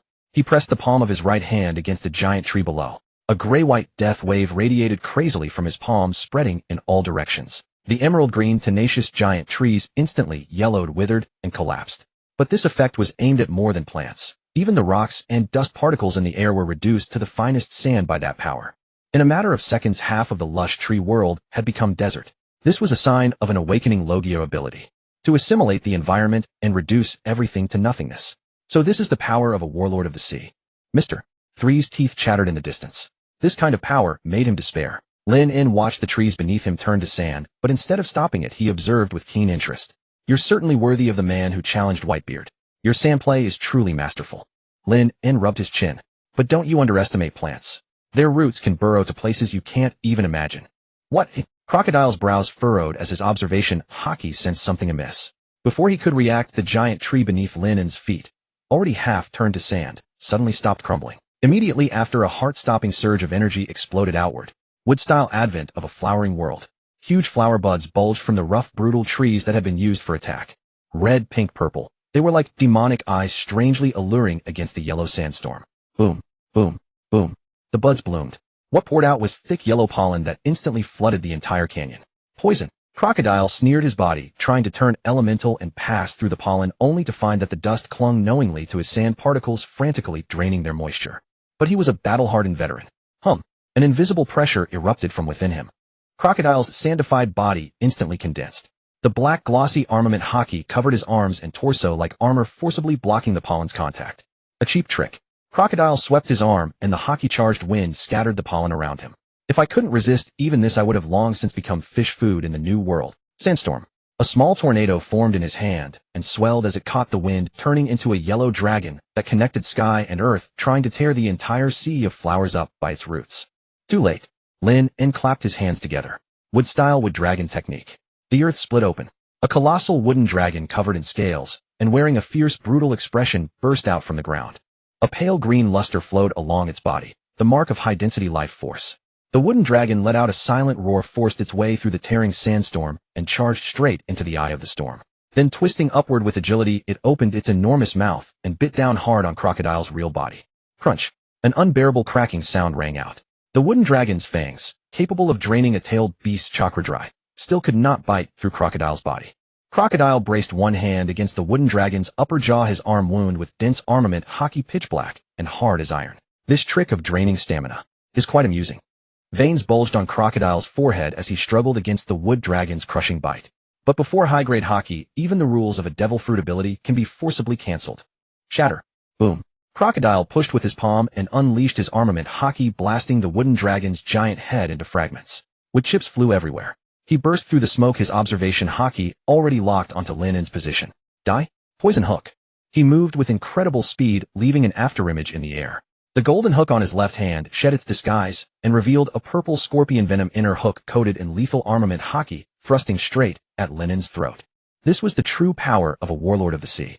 Even when his ability was countered, he could still overwhelm his opponent with hockey and physical combat. Yet Lin In did not dodge. Watching Crocodile close in at terrifying speed, Lin In instead curled the corner of his mouth into a smile that said he had already won. Hockey truly is powerful. It can resist the wood style's absorption. Lin In raised his right hand. He did not use armament hockey to clash head-on. Instead, a thick, sticky, wet, transparent liquid secreted from his palm. But Mr. Crocodile, did you forget? This may be a desert, but I am the one who planted the forest. This move is called Super Strength Resin, Moist Version. Lin In's palm was instantly covered in a thick layer of wet resin, and then he unhesitatingly grabbed the venomous hook stabbing toward him. Squelch. No crisp clash of metal met his hand, only the muffled sound of something sinking into mud. Crocodile's pupils contracted sharply. His all-conquering armament hockey, the moment it touched that wet resin, seemed to deflate like a punctured ball. That was water, or rather a slime, with an extremely high water content. As a sand fruit user, water was his absolute natural enemy. Once his body touched water, the sand clumped together. Not only could he not turn into an element, but the flow of his physical strength and hockey also hit a severe obstruction. How is this possible? Crocodile tried to pull his hand back, but the hook was firmly stuck in the sticky resin, unable to move. Got you. Lin In's voice was right in front of him, carrying a hint of mockery. His left hand, also wrapped in wet resin, clamped onto Crocodile's shocked face. As long as it's liquid, it can turn your sand into mud. No matter how strong your hockey is, if your body becomes mud, you can't put out any power, can you? Bastard. Let go. Bam. Lin In did not give him the chance to speak. The hand gripping his face wrenched downward with sudden force, slamming the head of this warlord of the sea hard into the remnants of the wooden dragon below. Rumble. Wood splinters flew. Crocodile's meticulously combed slick-back hair collapsed in disarray, and he was smashed into the wood, head and all. Before he could recover, Lin In's fist had already arrived. The punch landed solidly on his abdomen. Guh. Crocodile's eyes bulged, and a mouthful of bitter water mixed with blood burst out.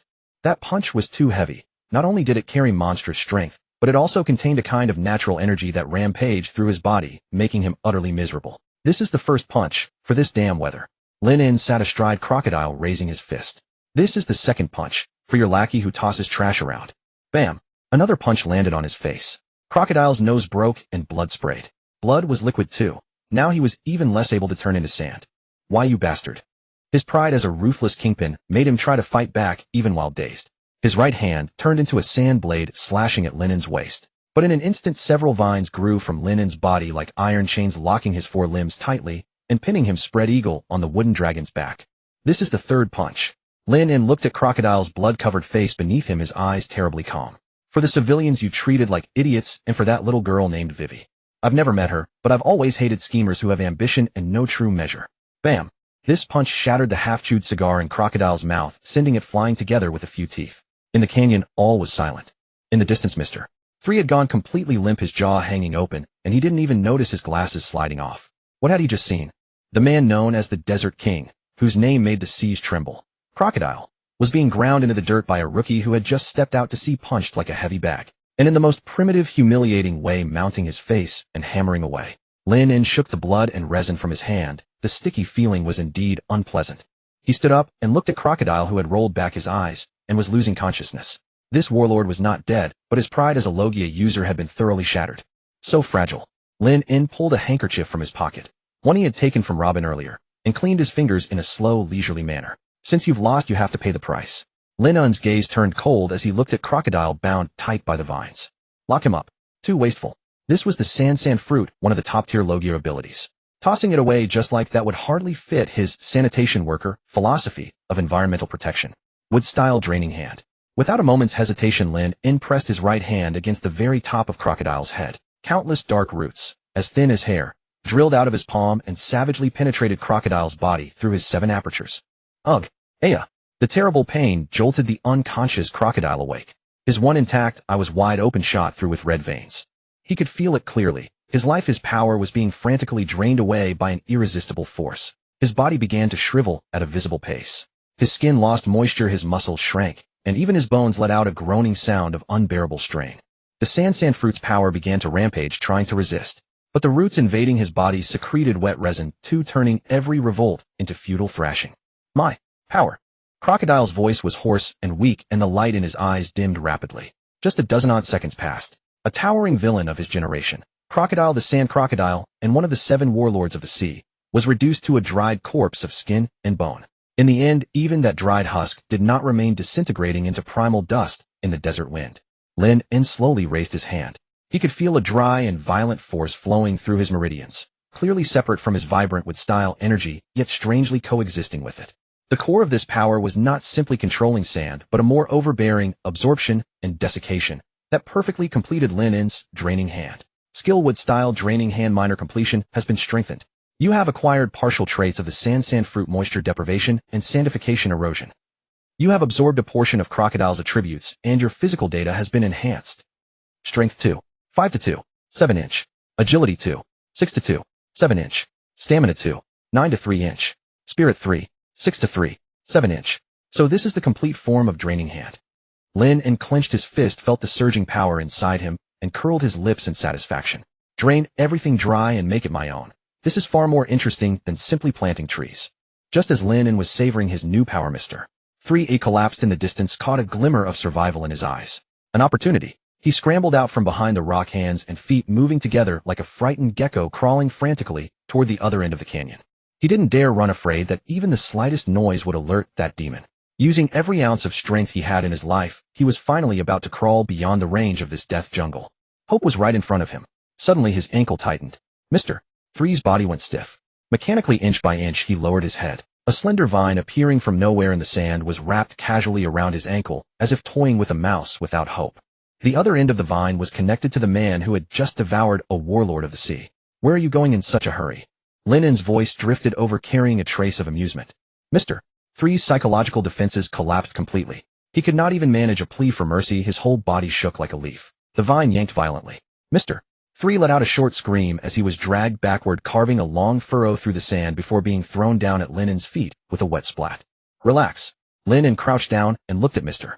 3, who was so terrified he seemed about to pass out. Green light flickered at the tip of his finger, and a pure white flower slowly grew and bloomed. The petals were translucent and perfect, as if carved from the finest white mutton fat jade. In the dim canyon, they emitted a soft halo so sacred they seemed not to belong to the mortal world. Lin En held the flower in front of Mr. 3. Touch it. This. What are you doing? Mr. 3's voice trembled uncontrollably. Looking at that beautiful white flower that made his heart shudder, he felt as though he were staring at the most terrifying poison in the world. Lin En smiled. Touch it, and I'll tell you. Mr. 3's fingers trembled. The pure white flower lay before his eyes, its petals unfurled, appearing harmless, and even possessing a certain sanctity. Need I ask twice? Lin En's voice drifted down from above, devoid of emotion, yet it pressed upon Mr. 3's chest like a heavy stone. With gritted teeth, Calidino thought to himself that he was dead either way, and trembling extended his index finger to gently touch the petal. In that instant of contact, the white flower resembled clear water into which ink had been dropped, its color rapidly spreading. White, then gray, before settling into a murky umber hue. Mr. 3 held his breath, his eyes fixed intently on the flower, terrified it might turn black at any moment. Though he didn't understand what the black signified, his instincts warned him it was a one-way ticket to hell. Yellow. Lin En glanced at it briefly, then effortlessly dispersed the flower with a wave of his hand. Minor wickedness driven by fear of death and love of life. Merely trash, though not yet deserving immediate disposal. Mr. 3's legs buckled, and he collapsed onto the scorching sand, gasping for air as sweat blurred his glasses. Had it turned black, you'd already be feeding the roots of a tree. Lin En brushed the dust from his palms. Congratulations, you've kept yourself alive. Beside him, Miss Golden Week remained silent throughout, continuing to munch on her rice crackers, as though the downfall of a warlord had been nothing more than background noise compared to her snacks. Lin En paid no mind to the unthreatening girl and nudged Mr. 3's foot with his own. Get up. Time to work. Where are we going? Mr. 3 scrambled to his feet in a fluster, straightened his glasses, and spoke with the deference of a subservient grandchild. Rainground the Spider Coffee Shop. Lin En gazed into the heart of the desert. Since the boss is dead, someone has to take over this operation. Mr. 3 hesitated for a moment before grasping Lin En's meaning, cold sweat breaking out once more. You mean? I don't object to taking what isn't rightfully yours. Lin En began walking. Lead the way. From this moment forward, I am Mr. 0. Rainground the Spider Coffee Shop. Serving as a gathering place for Baroque Works senior agents, the establishment presented itself to the outside world merely as an ordinary cafe. Although it was afternoon, a closed sign hung prominently on the door. The atmosphere inside was somewhat oppressive. Behind the bar, the proprietor Bora, with her blue wavy hair, slowly polished a glass. She was also known as Miss 2 Fingers. In the corner, Mr.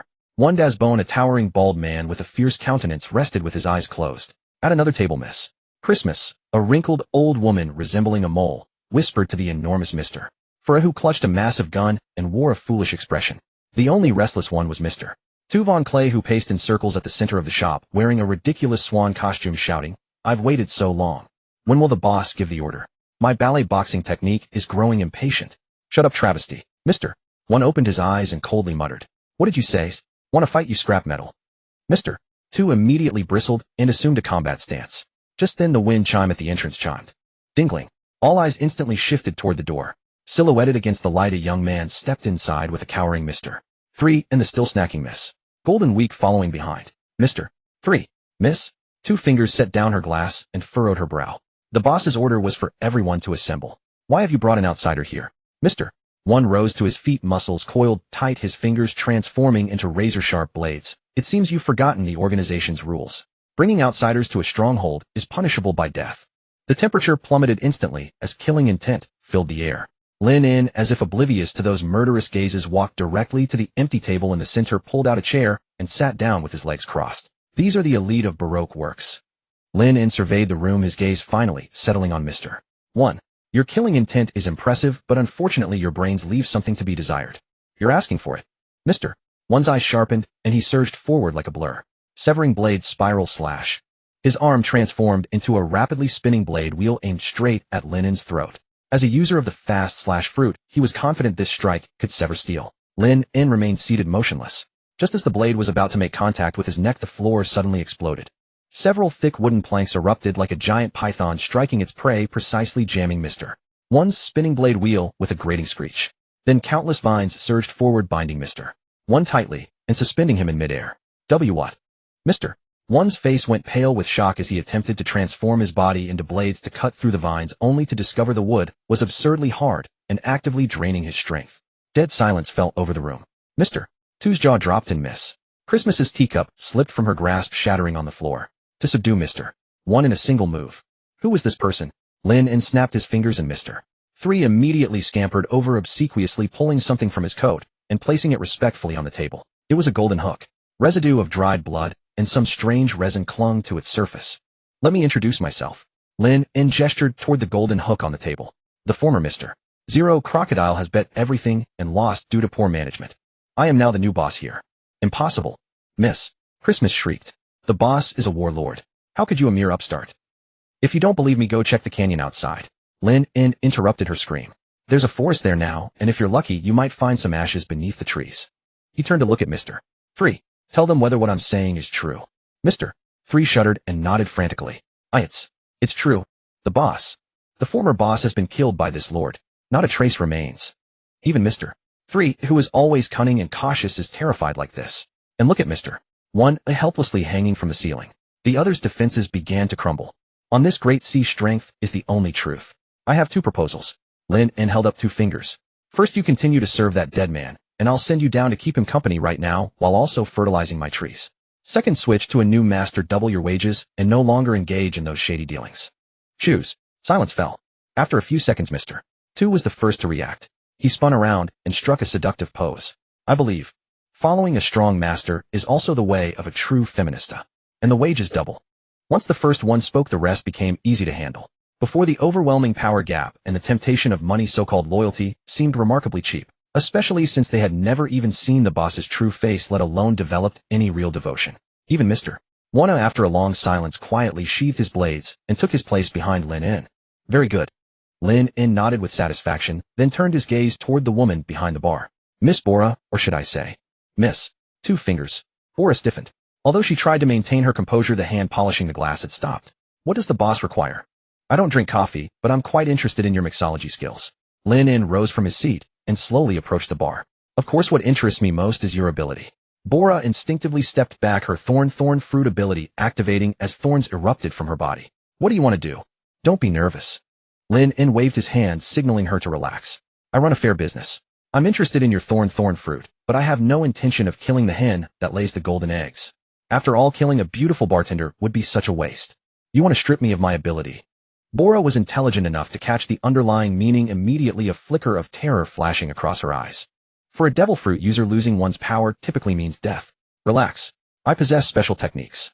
I don't need you dead. I simply wish to remove that demon residing within your body. In exchange, he withdrew a check from his coat, a sum he'd pilfered from Crocodile's vault. filled in a figure, and slapped it onto the bar. Market rate: 300 million berries. Bora stared at the string of zeros, her breathing quickening slightly. That's not all. Lin N continued to raise the stakes. This spider coffee shop will belong to you personally from now on, no longer an organization stronghold. Without the fruit power, you won't have to be an assassin anymore. With this money, you can go anywhere and live the life you desire. And Lin N leaned closer, lowering his voice. You must be tired of living days where death could come at any moment, right? Bora fell silent. As the chief female agent of Baroque Works, she had taken many lives and lived constantly prepared to lose her own.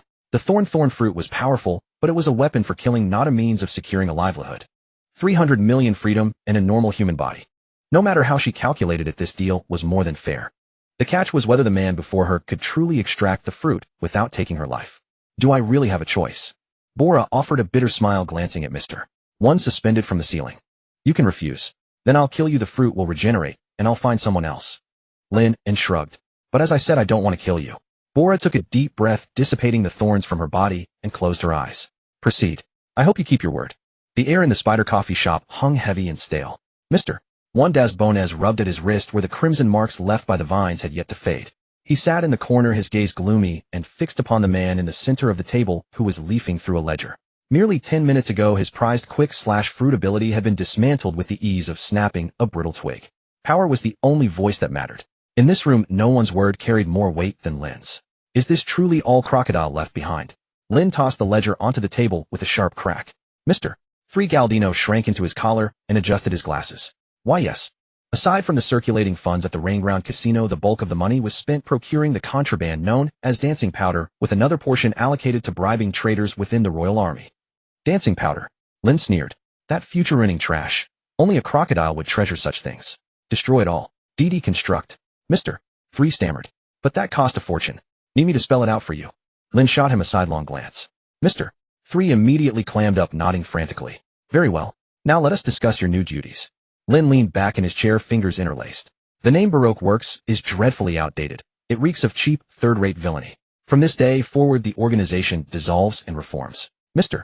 Van Creek ceased his pirouette and drifted closer, curiosity evident. Then what shall we be called? How about Beauty Paradise? I dare say it has splendid potential. Shut up. Lin and Mr. One spoke in perfect unison. Lin rapped his knuckles against the table to recapture the room's attention. We are not a syndicate, nor will we employ code names. We are a legitimate environmental company. Huh. Miss Christmas, that elderly woman widened her eyes. Environmental. Precisely. Clearing out the trash, maintaining ecological balance. Lin gestured toward the window. The world government is a great tree rotting from within, infested with vermin. We prune the decayed branches and crush the pests. Is that not the noblest environmental cause? No one dared to respond. This sounded far less like environmentalism and far more like treason. Mr. 1. Lin called. The bald brute tensed. Yes, sir. Your devil fruit ability is commendable. You may be slow on the uptake, but your loyalty is unmatched. Lin produced a crude blueprint from his coat. I want you to establish a training ground on the outskirts of Rainground. Not for assassins, for soldiers. I have no use for agents who only know how to kill in the shadows.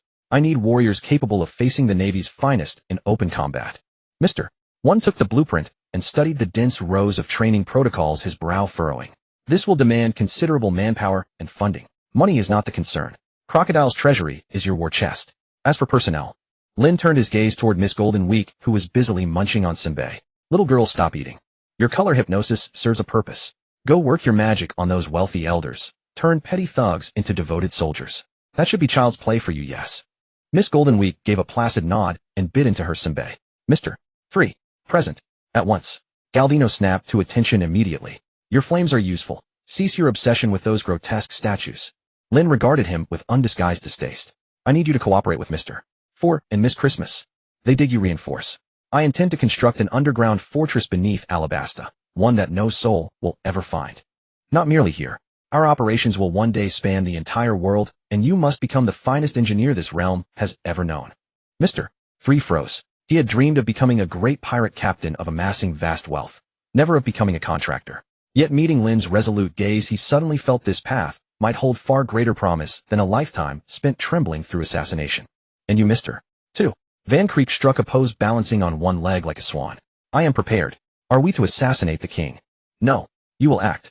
Lin continued. Your copy fruit makes you a natural spy. I want you infiltrating the world government's member nations in a new world. I do not need you to kill anyone.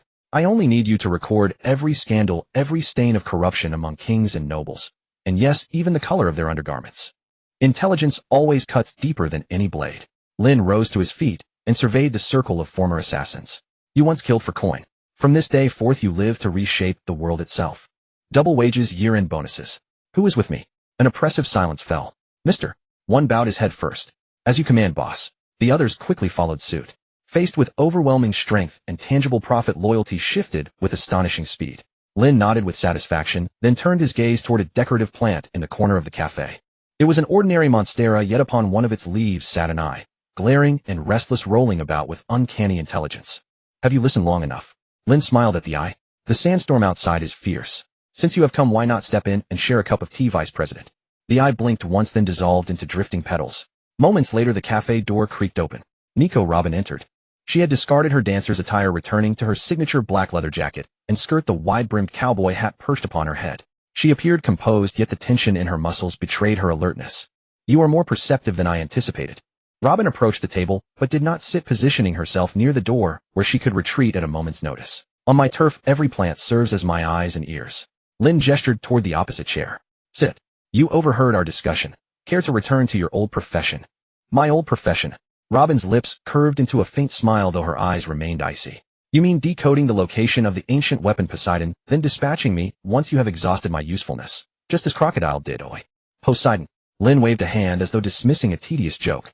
That rusted hulk has been buried underground for centuries. Whether it could even be raised is questionable at best. What would I want with such a thing? Collect it as an antique. Robin paused, taken aback. It was the first time she had heard someone display such open contempt for the ancient weapons. Then what do you seek? As I stated, I intend to rewrite this era. Lin leaned forward, locking eyes with Robin's piercing gaze. And rewriting history demands the truth.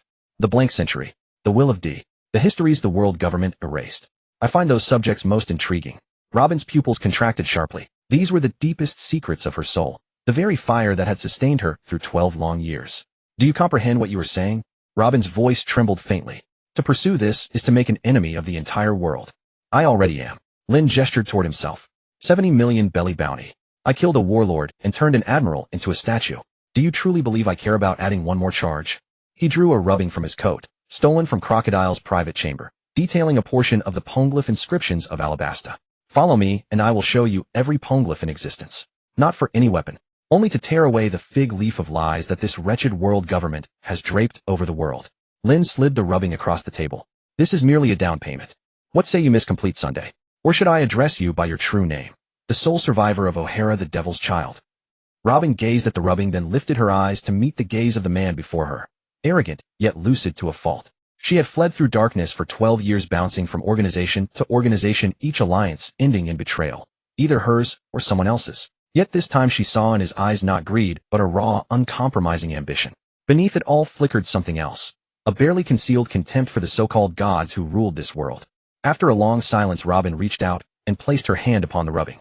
Since the boss is being so generous. A silky smile graced her lips, and the frost in her eyes softened just a fraction. Then I suppose I will reluctantly take up employment once more. Meanwhile, at the canyon on the outskirts of Raingrout, the thunderous rumble of an engine shattered the desert's dead silence. A large amphibious motorcycle billowing white smoke came to a halt at the canyon's entrance. Its tires crunched over scorching gravel with a sizzling hiss. Smoker emerged from the vehicle, 2 cigars clenched between his teeth, white smoke curling upward into the arid air. Staring at the scene before him, the usually sullen expression on his face gave way to unmistakable shock for the very first time. Where there should have been barren rock, a dense, almost monstrous, forest now sprawled across the canyon. Enormous roots coiled across the earth like dragons, crushing the bedrock beneath them into rubble. Yet that was not what stunned him most. His gaze pierced through the foliage and locked onto the landmark standing at the forest's edge. A wooden statue towering 10 meters high. Its base was formed from the twisted wreckage of a naval warship, and at its center knelt a figure. Lieutenant General Dogras.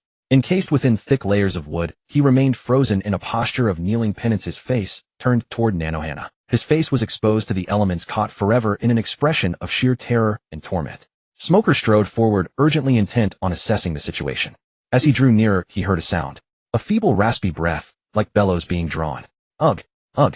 Smoker's pupils contracted violently. Alive. The man was still alive. Dogras had not died. His body had fused with the wood. Plant roots sustaining his vital functions, trapping him in an endless cycle of suffering, unable to die and unable to live. He was a living specimen pinned to this desert by the man named Lin in the most humiliating posture imaginable. Inscribed on the statue's base in bold, arrogant lettering were the words, "I have arranged the Navy's reputation right here for you. No need to thank me." The cleaner, Smoker stared at the inscription with burning intensity, his teeth grinding the cigar in his mouth to pulp. Was he angry? Naturally. It was an instinctive response to a fellow officer's humiliation. But something far colder ran up his spine. This was no mere piracy, no senseless slaughter for treasure. This was a declaration of war. A complete trampling and mockery of the very justice the Navy claimed to represent. Lin. Smoker's palm began to dissipate into white smoke as his hand wrapped around the canabo on his back. "Just what kind of monster are you?" he muttered. Turning his head, he gazed toward the desert depths, toward rainground. Through the mirage-like distortion of heat and light, he seemed to see a colossal hand rising, ready to overturn the very seas themselves. Under the scorching sun, heat waves in the desert twisted the air like crumpled waste paper. Smoker stood before that nauseating, hound-kneeling statue, his cigar long since burned out, leaving only a soggy, but that he clenched between his teeth. The man sealed within the wood continued to move. Major Hound's chest showed only faint rises and falls. Countless thin rootlets had pierced into his blood vessels, both torturing him and forcibly sustaining his life. That wretched state of being unable to die or live was 10,000 times more cruel than a swift decapitation. Smoker extended his hand, his fingertips transforming into white smoke blades as he attempted to sever the vines coiled around the hound's neck. Clang! The smoke blade struck the wood, producing a startlingly crisp sound, like metal striking metal. A mere small gash split open, and before Smoker could deliver a second strike, viscous fluid seeped from the wound, knitting itself back together in the blink of an eye. "Kill! Kill me!" Major Hound's clouded eyes shifted, locking onto Smoker as a ragged voice like a broken bellows dragged from his throat. "Smoker! Give me a quick end." Smoker's hand froze midair. As a Marine, he couldn't bring himself to strike down a fellow officer. Yet as a man, he knew this blade would be the greatest mercy. Truly touching camaraderie. A languid voice drifted from the woods behind him. Smoker whipped around. Lin approached with hands in his pockets, crunching through the scattered dead branches and leaves. He had changed into a sharp black shirt with an open collar revealing defined muscle lines. Half a step behind him trailed Nico Robin, clutching an ancient tome she had seemingly pulled from somewhere, her expression as detached as any passerby. "Lee, and Smoker ground out the name through clenched teeth. His white coat fluttered without wind as thick smoke erupted around him, resembling a white lion roused to fury. "Save your voice, I can hear you fine." Lin picked at his ear with a look of distaste. "What didn't get enough humiliation last time in Lobetown? Tracked me all the way to this desert just to get beaten. 2 hours. Smoker's eyes burned, crimson veins bulging on his forehead. "A full 2 hours. Do you have any idea what I went through? Locked in a cage, paraded like a monkey for the entire town to gawk at, mocked by passing pirates." For Smoker, whose pride ran so deep that humiliation cut deeper than death itself. Lin paused, then burst out laughing. "Is that it, eh?" Lin spread his hands, dripping with mockery. "You're complaining about 2 hours. People would think you served 5 years and impelled down the kind where you're picking up soap every day. Away endured humiliation for 5 years and still found a way to turn things around. What can you do besides raging impotently? You damn bastard." Smoker completely lost it. His lower body instantly transformed into a blast of smoke, and he shot toward Lin like an arrow loosed from a bow. White fist, a massive smoke fist wreathed in armament hockey, crashed down with the force meant to pulverize Lin into meat. Lin remained rooted in place, showing no intention to dodge. Looks like last time's lesson didn't sink in. He raised his right hand, formed no hand seals, and simply waved it upward carelessly. Wood release embedding jutsu modified. Several grayish-brown wooden spikes shot up from the ground without warning. But these wooden spikes were different from before. They gleamed with a cold metallic luster, and their tips were razor-sharp enough to make one's scalp tingle. That was the hardness and penetration of the thorn fruit. Before Smoker's smoke fist could reach Lin, those wooden spikes struck it head-on. An attack that should have been evaded through elemental intangibility instead drove deep into the smoke itself this time. "Ugh!" Smoker grunted, his body stuttering midair.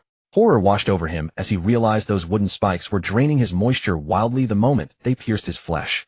The once cohesive smoke turned dry and dissipating. That was the withering power of the Sahara fruit. What the hell is this? Smoker forced his body to twist, landing clumsily over 10 meters away. Looking down, he saw the skin around the cuts on his arm had turned an eerie gray-white, like ancient cured meat dried for 1,000 years. "I've been improving too, Lieutenant Commander Smoker." Lin snapped his fingers, and the eerie forest behind him seemed to come alive. Countless branches transforming into razor-sharp spears, all pointed directly at Smoker. "After absorbing the abilities of that crocodile, and that hedgehog woman my wood release now comes with thorns and moisture-draining properties." Before he finished speaking, a torrential rain of wooden projectiles descended from the sky. Smoker could only desperately use his elemental intangibility to dodge, but each contact siphoned away another portion of his stamina. White vine. Smoker roared and unleashed massive clouds of smoke to obscure his vision, but to Lin En's perception, it was like covering one's ears while stealing a bell. That's the extent of your tricks. Lin En's figure suddenly materialized at the center of the smoke, delivering a kick straight to Smoker's abdomen. Bang! The kick carried devastating force. Smoker's body curled like a shrimp, and he was launched backward like a cannonball, crashing violently into the base of that hound-kneeling statue. Cough! Cough! Smoker spat up a mouthful of blood, struggling to rise, but several iron-hard vines erupted from the ground, instantly pinning his limbs firmly to the earth. It was happening again. That same sense of powerlessness. Smoker stared fixedly at Lin En, who looked down upon him, flames of rage in his eyes, threatening to consume him entirely. Actually, I rather admire you. Lin En patted the dust from Smoker's face. In Lobetown, you were the only Marine who didn't take bribes and genuinely hunted pirates. In this thoroughly rotten system, you're something of an outlier. Smoker turned his head away and spat a mouthful of bloody saliva. Save the hypocrisy. Pirates are pirates. Garbage that disrupts order. Order. Lin En smiled a cold smile. Your so-called order means protecting those celestial dragons who treat people as slaves. Letting scum like Captain Rat run rampant. That's an internal Navy matter. I'll fix it. You'll fix nothing. Lin En cut him off without mercy. You can't even beat me. What makes you think you can change anything? Rely on that arm of yours that's good for nothing but smoking. Lin En extended a finger and prodded Smoker's chest. Smoker, I'm giving you a chance. Stop being that bullied Marine and work with me. We'll clean up this sea and sweep the real trash into the heap of history. In your dreams. Smoker's eyes widened. As long as I wear this uniform, I will never. Fine, very principled. Lin En sighed and stood up, his eyes taking on a playful quality.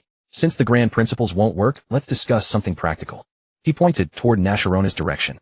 Let me paint a picture, Smoker. If one day a celestial dragon wearing that bubble helmet came to Lobetown. Lin En's voice grew low like a venomous snake slithering into Smoker's ears. He sets his sights on that glasses-wearing clumsy deputy, Tashiji Wright. That celestial dragon points at her and says, I want this woman as my 18th slave, then right in front of you has her dragged away, and even tears her clothes on the street. Smoker's pupils contracted sharply, his breathing growing rapid. Shut up. I won't let you. Hold on, it's not over yet. Lin En didn't give him a chance to catch his breath, driving the point home further. If Tashiji isn't enough, what about that old classmate of yours, Black Constraint Tina? Just imagine Smoker. That fat celestial dragon riding on Tina's back, whip in hand, treating her like a horse as he parades her around the plaza in Sabaody Archipelago. Surrounded by onlookers, pirates, civilians, and even the Marine admirals tasked with protecting the celestial dragons. And you, Lieutenant Commander Smoker, would be standing right there. Lin En bent down, leaning close to Smoker's ear like a demon, whispering, You could only watch. Because they are world nobles. Because that's the order you swore to protect. One move from you would be treason. One punch and a Gorosei order would reduce your hometown to rubble. Tell me, Smoker, what would you do in that moment? Keep smoking your cigar and pretend not to see. Or kneel on the ground begging the celestial dragon to go easy on her. Boom. Something seemed to explode in Smoker's mind. The image was too vivid. Vivid enough to make him nauseous, vivid enough to make his blood freeze and then boil in an instant. He remembered Master Zeph's teachings, the compromises within the Navy, the suffocating frustration of having to yield to those garbage nobles time and time again. If this were to truly happen, if he did nothing, it would be death, but also dishonor. Shut up. Shut up. Smoker let out a heart-rending roar. This sound was no longer merely anger. It carried the madness of shattered beliefs and the brutality reformed from despair. The previously clear sky suddenly darkened, not with dark clouds, but with smoke. White smoke. Centered on Smoker, the sand rocks, and even those iron-hard vines on the ground instantly lost their texture, transforming into white flowing smoke. The vines that had bound him silently dissolved into white smoke. Within 100 meters the world turned pure white. The ground beneath Lin En's feet felt different. No longer solid, it had become as ethereal as clouds. My. Lin En raised an eyebrow, and quickly stepped back, leaping onto a massive boulder that hadn't yet been assimilated. Their Smoker slowly rose to his feet. His body's outline became indistinct, as if merging entirely with this white world. But his eyes, those were terrifyingly bright, carrying the ferocious gleam of a beast that had broken free from its cage. The surrounding air grew unnaturally thick, every wisp of smoke seeming alive, heavy enough to suffocate. Awakening of a paramecia-type devil fruit. Assimilating the environment, permanently altering the landscape. I won't let that happen. Smoker's voice echoed from all directions, layered and reverberating, hoarse and icy. Absolutely not. If this is the future you speak of, then with these hands I'll turn this damned world entirely into smoke. Rumble, rumble. White smoke waves rose like a tsunami, engulfing the entire canyon. Robin, standing at a distance, closed her book with an expression of surprise. He, awaken. Lin stood on a solitary rock watching the spectacular scene before him. Instead of fear, he scratched his chin with a peculiar expression. The canyon had become a white steamer. This was no fog. It was smoke. Dense smoke capable of suffocating behemoths and corroding steel. The texture of the rocks dissolved. The earth turned into a flowing quagmire of smoke. Smoker's figure vanished completely within it. Or rather, he had become the domain itself. For the justice I uphold. Die. The roar thundered from all directions like the wrath of gods. Countless massive white fists emerged from the smoke, coalescing and blotting out heaven and earth, sealing every inch of space above and below. This was the unreasonable absolute domain of an awakened natural-type devil fruit. Lin stood atop the sole remaining reef at the domain's center, his black shirt torn by violent air currents flapping noisily. He looked up at those white fists crashing down like a meteor shower, not even bothering to dodge, merely furrowing his brow slightly. This secondhand smoke, it packs quite a punch. He felt as though he had walked into an old mahjong parlor sealed for decades without a single breath of fresh air. Smoker, your awakening is indeed formidable, assimilating the environment, creating a suffocation domain. Lin's hands suddenly slammed together in front of his chest with a crisp, explosive crack. Pity you've forgotten one fundamental law of nature. In this world, the creatures that love your human-made exhaust the most are precisely plants. Boom. Beneath the ground, eroded by the white smoke quagmire, violent tremors erupted suddenly. Blinding green light tore through the pallid smoke curtain. Several unimaginably thick, giant plants burst from the ground. They lacked lush branches and leaves with only blood-red buds at their apex that opened and closed like abyssal moss. Would release myriad phenomena, chi-devouring art. Accompanying Lin's cold words, those enormous buds suddenly burst open. No pollen, no fragrance. Only a terrifying suction that made one's scalp tingle. Whoosh. The entire canyon instantly transformed into a colossal vortex. Those buds were like colossal divine machines operating at full power, greedily and frantically devouring all surrounding smoke. For the first time, Smoker felt fear emanating from the depths of his soul. His proud awakening domain, bought at the cost of burning his own faith, was shrinking and withering at a visibly rapid pace. The smoke he had assimilated along with his own stamina and life force was being endlessly sucked into those hideous blood-red buds, transformed into nourishment. How is this possible? My smoke. Smoker attempted to recondense his physical form, but just as his figure gathered halfway, an irresistible colossal force tore it apart, reshaping it once more. He felt no longer human, but rather a milkshake pierced with countless straws being frantically sipped. The ability of a natural-type fruit is in essence to transform oneself into a natural phenomenon. Lin's figure materialized ghost-like atop a colossal blood-red bud, looking down upon Smoker struggling within the smoke. But as long as it's a phenomenon, there exists a counter. You are smoke, and my trees feed on smoke. This is only reasonable, is it not? You bastard. Smoker let out a desperate roar. He squeezed out his last shred of reason and strength, compressing all remaining smoke into a single point, transforming it into a spear of concentrated smoke, even radiating a pitch-black luster piercing through void itself, aiming straight for Lin's heart. This was a strike, betting everything. Lin didn't even lift his eyelids, merely pursed his lips impatiently and extended his right hand. Within his palm, an inconspicuous wooden strip rapidly grew, its apex instantly swelling into a perfectly fitted wooden cork. Would release closed doors to reject guests. Thud. A light sound, negligible, yet utterly fatal. That momentum-filled pitch-black smoke spear capable of piercing warship steel plates was precisely blocked at its tip by that tiny wooden cork. Immediately after, countless resilient vines erupted from the void, wildly wrapping around the smoke spear. In the blink of an eye, they forcibly strangled Smoker's true body out from the smoke, binding him into a colossal green zongzi.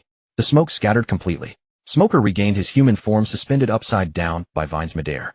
His complexion was ashen, eyes rolled back, indications of physical and mental exhaustion from double depletion. His proud marine coat lay in tatters. That 10-pronged trident he never separated from clattered onto the sandy ground. The awakened powerhouse who moments ago had been shouting about reshaping the world with smoke now resembled a salted fish thrown ashore and sun-dried for 3 days. Is this your limit? Lin lightly hopped down from the bud, picked up the 10-pronged trident from the ground, and casually twirled it between his fingers. Awakening isn't about becoming a slave to power, but its master. You can't even control your emotions. How can you speak of justice? Lin used the tip of the 10-pronged trident to gently pat Smoker's cheek repeatedly. Your heart is too chaotic. My mere few words shattered your faith. With this state of mind, even giving you a Yonko's devil fruit would be wasteful. Smoker gritted his teeth tightly, betrayal's blood seeping from the corners of his mouth, yet he lacked even the strength to make a sound. Not far away, mister. Juan das Bones emerged from behind a massive rock, his forehead drenched in cold sweat. The battle just now had already exceeded his cognitive boundaries. He had originally believed the gap between himself and his boss was like a mountain, but now it appeared to be that between mortals and deities. Boss. Mister. One lowered his head, his voice sounding somewhat dry from awe. You've come at just the right time. Lin In casually tossed the 10-pronged trident to Mr. 1. I leave this to you. Lin In first pointed to Smoker hanging from the tree, then indicated the more striking, kneeling hound statue not far away. Hang this guy up too, right next to the hound, as his companion. Don't use the kneeling pose anymore, it lacks novelty. Make him form the international no-smoking gesture, then stuff a sign in his handwriting. Smoking is harmful to health. Environmental protection starts with me. Mr. 1's mouth corners twitched violently. Killing should end with a nod of the head, but their boss was practically peeling the Marine's pride off alive, throwing it on the ground to trample as a rag, and still finding it dirty. Does he need to be eliminated? Mr. 1 made a throat-slitting gesture. Why kill him? Such a high-quality air purifier, how wasteful to kill it. Lin In brushed off non-existent dust from his collar. Keeping him counts as my outstanding contribution to Alabastis environmental protection cause. When he figures out what true justice is, then we can consider letting him down. Yes, Mr. 1 dared not ask further, immediately summoning his subordinates to begin preparing the new attraction. Lin In turned and walked toward Robin, who had been quietly standing outside the battle circle. This archaeologist had witnessed everything throughout, her expression still calm, but her knuckles gripping the ancient book were slightly whitened from exertion. Let's go, Robin. Lin In snapped his fingers. Go see what you wish to see. Now, Robin seemed somewhat surprised. Marine reinforcements should be arriving soon. Just a few flies following the scent. Mr. 1 will entertain them properly. Lin In began walking toward the deep desert, his figure graceful and carefree. Compared to those, I'm more interested in my employees' dreams. Aliabarna Royal Palace. The massive palace stood atop high ground overlooking this ancient city. At this moment, the atmosphere within the palace was oppressively tense. King Cobra sat upon the throne, his forehead covered in cold sweat. Just moments ago, guards reported that Crocodile was dead. That warlord of the sea, called the nation's hero, but actually a thief who stole the country, had been killed. This should have been good news. But the news that followed was that the one who killed Crocodile was an even more terrifying monster. That cleaner, Lin In, who dismantled the marine base like toys. Your Majesty, that man, he has arrived. Captain Gappo of the guards stumbled into the main hall, his voice trembling. Before Cobra could speak, the hall's doors were pushed open. There was no earth-shattering momentum, nor any scene of rivers of blood. A young man in a black shirt walked in, as if strolling through his own backyard, with a tall woman following behind. The surrounding guards held their long spears, but their hands trembled, and no one dared to step forward. Seems I've come at the wrong time. Lin In scanned the room, his gaze finally resting on Cobra. Don't be nervous. I don't eat people, nor do I rob nations. Cobra forced himself to calm down, gripping his scepter tightly. Are you Lin In? What do you want? If it's treasure. Vulgar. Lin In interrupted him. I have no interest in those glittering stones. I came here for only one thing. He pointed toward beneath the royal palace. Lead the way to the funeral hall. Cobra's expression changed instantly. The funeral hall was Alabastis royal family's greatest secret, within which guarded that historical stone. How do you know? I know far more than you can imagine. Lin In walked to the throne, not bowing, but looking levelly at this king. Crocodile wanted purgatory, and for it, he was willing to destroy this nation. But I'm different. I have no interest in that rusted ship. I merely brought my employee for onboarding training. He glanced back at Robin. Reading that stone is her dream. And this boss of mine dotes on his employees. Cobra gazed into Lin In's eyes. There was no greed there, only an assertiveness impossible to refuse. He knew refusal was meaningless. Even the warlords of the sea were crushed by this man like ants. The entire kingdom's military combined probably couldn't even warm him up. Follow me. Cobra sighed, standing up, seeming to age 10 years instantly. Underground funeral hall, the air cold and damp. At the center of the massive stone chamber, that deep blue steel bearing history stood silently. Robin stood before the steely, her fingertips trembling as they traced those cold, ancient characters, her eyes reddening instantly. 12 years of fleeing, 12 years of betrayal, O'Hara's flames, and Scholar's blood. All seemed to find their resting place in this moment. Lin In leaned against the stone pillar at the entrance, not disturbing with words. But Cobra couldn't help but speak, his voice hoarse. You really have no interest in the ancient weapon, Purgatory? I've said it, I'm not interested. Lin In exhaled a ring of smoke. It's just a ship. Even if it can destroy an island with one shot, so what? True power has never stemmed from external objects. He smiled, flicked off his ashes, gaze carrying a hint of godlike arrogance, overlooking all beings. Besides, if I truly wanted to destroy the world, planting a few more trees would suffice. Why bother digging up a rusted ship that hasn't been launched in centuries?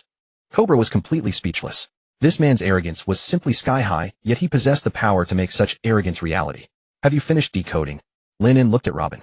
Robin wiped the tears from the corners of her eyes, turned around her face, showing unprecedented relaxation and relief. She looked at Lin In, her voice steady. Yes, it records the location of the ancient weapon, Purgatory. Indeed, within this nation. After speaking, she stared unwaveringly at Lin In, awaiting his reaction. Oh, Lin In's response was as calm as still water, even yawning. Understood. Anything else? Like clues about the blank century. Robin was completely stunned. She had truly not expected that in this world someone facing the immense temptation of an ancient weapon could remain this indifferent and serene. That wasn't pretense, but genuine disdain from the heart. No. Only weapons intelligence is recorded here. Robin shook her head, a hint of loss flashing in her eyes, but more so a sense of settling peace. All right then, let's go to the next stop. Lin extinguished his cigarette, but stood straight. On this vast sea there are still many such stones. One of them will surely be carved with the answer you wish to know. He walked to Robin's side and extended his hand. Let's go, my chief archaeologist. Your work has just begun. Robin gazed at that broad palm, dazed for a moment. For 12 years, everyone had viewed her as the key to deciphering weapons, a walking calamity. Only this man treated her as a person, with dreams, and was willing to take action for it. Yes, boss. Robin grasped that hand, her smile blooming like a flower, as if dispelling all the gloom behind her. Lin led Robin outward, and when passing Cobra's side, he paused his steps. Old King, a friendly piece of advice. Crocodile is dead, but this nation's drought problem remains unsolved. Don't expect that dancing powder. Building more irrigation works and planting more trees is the only way out. Lin pointed to his own head. If you encounter technical difficulties, you can order my Lin-style ecological transformation service at any time. Considering you're Princess Vivi's father, I'll give you a 20% discount. After speaking, he laughed heartily and walked out of the dark basement, leaving Cobra bewildered in the wind alone. Stepping out of the royal palace, the sunlight was just right. Where to next? Robin, bathed in sunlight, asked softly. Since we've come to the Grand Line, we should visit that legendary god. Lin looked up at the sky, his gaze seemingly penetrating 10,000 meters of cloud layers. Beneath the golden bell of Skypea, there should also be a large stone waiting for you. And Lin stroked his chin, a mischievous curve curling at the corner of his mouth. I heard that god over there plays with lightning. Perfect. My wood has been a bit dry lately, lacking electricity. Just the right place to recharge. The scorching sun bleached the sands of Alabasta, while a colossal creature rampaged across the dunes, stirring up a massive sandstorm. It was a hermit crab, its bulk rivaling that of a small fortress with two protruding eyes radiating an almost endearing simplicity. Lin could have easily summoned a desert off-roader with his wood release had he chosen to make the journey to the port. But Robin insisted on riding this beast, claiming it was to experience the local flavor of Alabasta. The truth was that her personal mount, a giant tortoise named Bonnie, had been left behind to guard the rain-based residence. This crab's gaze is unsettling. Lin perched atop its shell and shifted dismissively to the side. Moments ago, the crab had brandished its massive claws at him, radiating a fierce, keep your distance aura. But the instant it spotted Robin approaching, its eyes transformed into pulsating pink hearts, foam of excitement bubbling from its mouth. That lecherous demeanor could rival Sanji himself. It's merely enthusiastic. Robin sat elegantly beside him, legs crossed, the ancient tome still in hand, a faint smile playing on her lips. Besides, it's remarkably swift. Quite charming, don't you think? Enthusiastic. It nearly severed my leg with those claws. Lin snorted, tapping his heels twice against the carapace. Hey, seafood drive. The crab emitted a discontented rumble, clearly comprehending the insult. Yet mindful of Robin's presence and eager to impress, it dug in and pushed forward with all its might. Boom. All 8 legs drove into the sand, simultaneously launching its gargantuan form forward like an arrow from a bowstring. While the desert terrain was no obstacle to it, the ride certainly was not comfortable for its passengers. The launch was too abrupt, the momentum too immense. Hold on tight, Lin shouted. In the next instant, a pair of supple arms circled around him from behind, gripping his waist tightly. Moments later, 2 warm, yielding pressures pressed firmly against his back. Lin stiffened and turned his head. Robin was pressed completely against him, her chin resting on his shoulder, a mischievous glint dancing in her deep blue eyes. You told me to hold on tight, sir. The wind and sand stung fiercely. Showing off its speed, the crab blurred past the dunes, the jolting motion severe enough to rearrange one's very insides. I meant the protrusions on the crab's shell. Lin pointed wordlessly at the bony ridges beside him. Not to take advantage of me. Robin did not let go. Instead, she pressed closer, her warm breath ghosting against the side of Lin's neck. Didn't someone in the rain-based tavern say my Hana no Mi is quite suited for a certain activity? And now that it's actually offered to you, you've gone shy. How she remembered grudges. Lin rolled his eyes and caught her wandering hand, pressing it flat against his abdomen. I make your extra hands are perfect for massage. Shoulder and neck therapy, have you heard of it? Structural realignment massage, what about that? What kind of filthy thoughts are cluttering your mind? Can you show a modicum of respect for a respectable environmental entrepreneur like myself? Massage. Robin paused, then burst into a soft string of laughter, the vibration traveling through her chest and into his back. So the illustrious janitor suffers from back pain too. I assumed that was merely a pervert's complaint. Silence. Lin cut her off irritably. One more word, and I'll toss you off to feed the desert lizards. The crab, sensing the playful banter above, seemed to spur itself on, even further eager to dash into the Sandora River to add some excitement to the couple's frolic. The wind held around them. After a brief silence, Robin spoke softly. "I deceived you in the funeral hall." Her voice was low, fragmented by the gale, yet every word remained perfectly clear. The poneglyph recorded the location of Pluton. Robin shed her earlier levity, her tone growing heavy with complexity. "But I withheld the true coordinates because you believed it was a weapon capable of destroying the world, and you refused to let it fall into anyone's hands, including mine. Besides, there was never any real need for you to tell me." Lin In gazed at the increasingly distinct riverbank ahead, speaking casually. "It's merely Wano country, isn't it? That dilapidated vessel lies buried underground. Retrieving it would require demolishing the entire nation's walls, a terribly tedious endeavor." The arms encircling his waist tightened abruptly. Robin's eyes widened, her usual composure shattering in an instant. She stared at Lin In's profile in utter disbelief. "How did you?" That was a top secret known only to those who had deciphered the poneglyphs. This man hadn't so much as glanced at the stone, yet he knew Pluton lay in Wano country. He even understood the specific conditions required to open it, such as dismantling the nation's walls. "As I've said, I know far more than you could possibly imagine." Lin In reached back and patted the back of her hand, signaling her to relax. "Stop looking at me as if I'm some kind of monster. I've stated I have no interest in such artifacts, and I truly mean it. Rather than ancient weapons, I'd much rather know whether this lecherous crab is palatable roasted." Robin watched the man's retreating silhouette, her inner turmoil slowly subsiding into awe. Enigmatic, overwhelmingly powerful, omniscient. He was like a dense fog. You believed you had seen through him, only to realize you had barely scratched the surface. "It seems I've truly boarded an extraordinary vessel this time," Robin murmured softly. A smile graced her lips as she rested her head back against Lin In's shoulder. This time it was no longer an act of testing, but a profound sense of trust. Meanwhile, in Marineford, at the first half of the Grand Line. Inside the highest conference room of the Marineford headquarters, the atmospheric pressure was suffocating. Even the cries of seagulls outside seemed unnaturally shrill. Along both sides of the long mahogany table sat senior officers draped in coats of justice. Yet the head seat remained vacant. Fleet Admiral Sengoku had departed for a recruit training camp graduation ceremony, reportedly drawn by a particularly promising new cadet, with Vice Admiral Garp tagging along to watch the spectacle. Thus presiding over today's meeting was the sitting Fleet Admiral Sakazuki, infamous by his codename Akainu. He sat to the left of the head table, his brim pulled low, a cigar clenched between his teeth. His crimson suit coat was unbuttoned, revealing a solid chest and half of an elaborate tattoo. The entire chamber reeked of sulfur, as though an eruption were imminent. "Continue." Akainu exhaled a thick plume of smoke, his voice rumbling like distant thunder. Commodore Brune, standing before the projection screen, wiped cold sweat from his brow. As a paramecia-type user of the PPT fruit, his intelligence briefings were usually impeccable, but today he felt as though he were delivering a eulogy to the Reaper himself. "Why, yes, sir." Brune fumbled to switch slides. "Regarding the latest intelligence on the Alabasta incident, former warlord Crocodile confirmed deceased. Major General Dogra is beyond saving and clinging to life. Colonel Smoker, critically injured, psychologically unstable, and currently refusing to return to duty." A murmur rippled through the conference room. "Furthermore, we have received specialized intelligence from the remnants of Baroque works." Brune swallowed hard and taped a sketch onto the whiteboard. It was a drawing rendered in an eerily distinct style. The artist was Baroque Works agent Mr. 13, the bespectacled sea otter. Despite being an animal, its technique was flawlessly realistic, capturing even the palpable despair that hung in the air at the time. At the center of the drawing stood a man. He placed one hand atop Crocodile's head, countless roots piercing deep into the warlord's body. Crocodile's once arrogant face was now shriveled and contorted, his eyes bulging, resembling a desiccated mummy stripped of all moisture. "This?"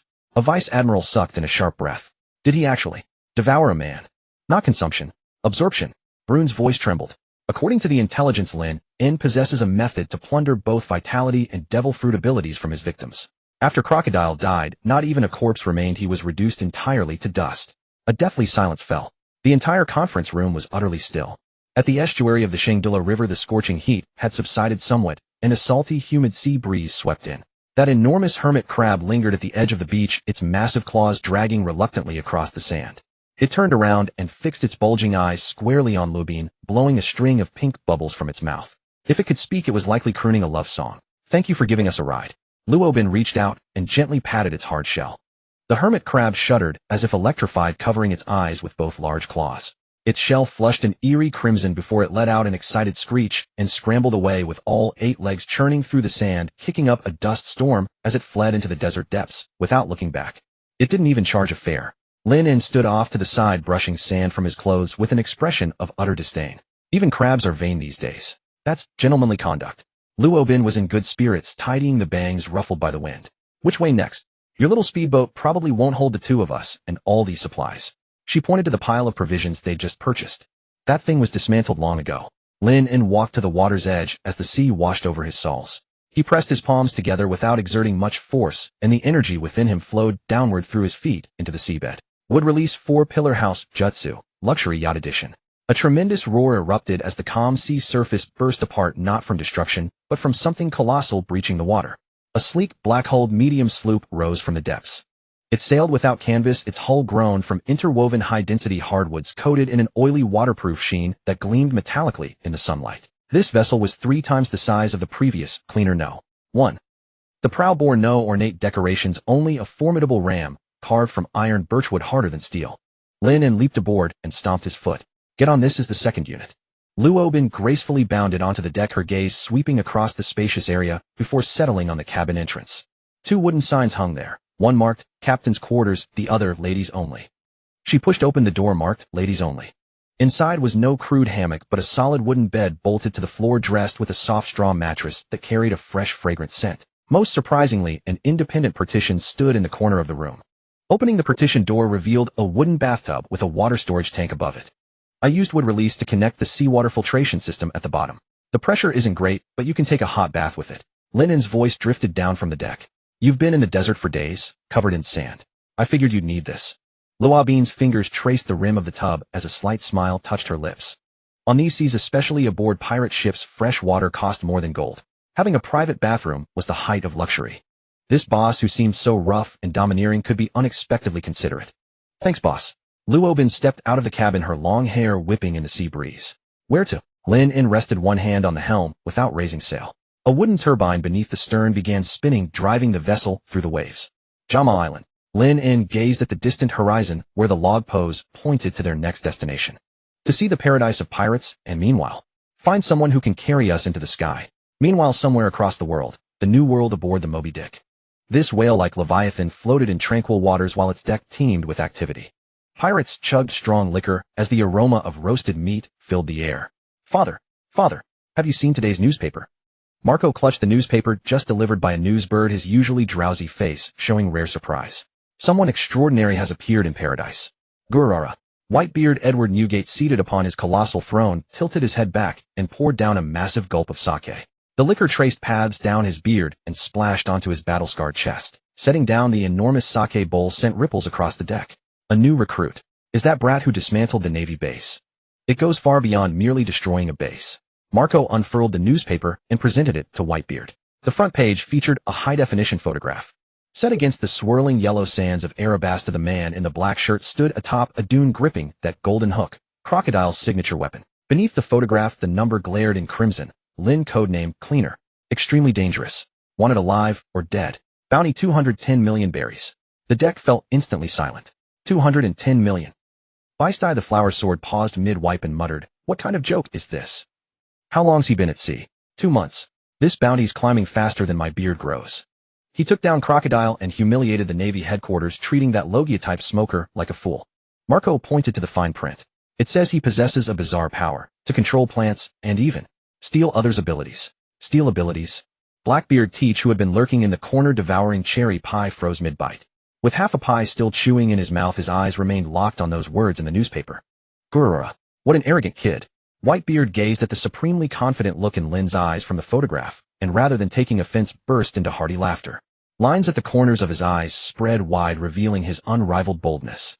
This sea has grown too stagnant. It needs precisely this kind of reckless young punk to stir things up. Whitebeard swept his massive arm forward. Everyone, if you encounter this kid, ask him if he'd be willing to become my son. I like men with this kind of courage. The entire crew erupted in cheers, but Teach alone swallowed his cherry pie in silence.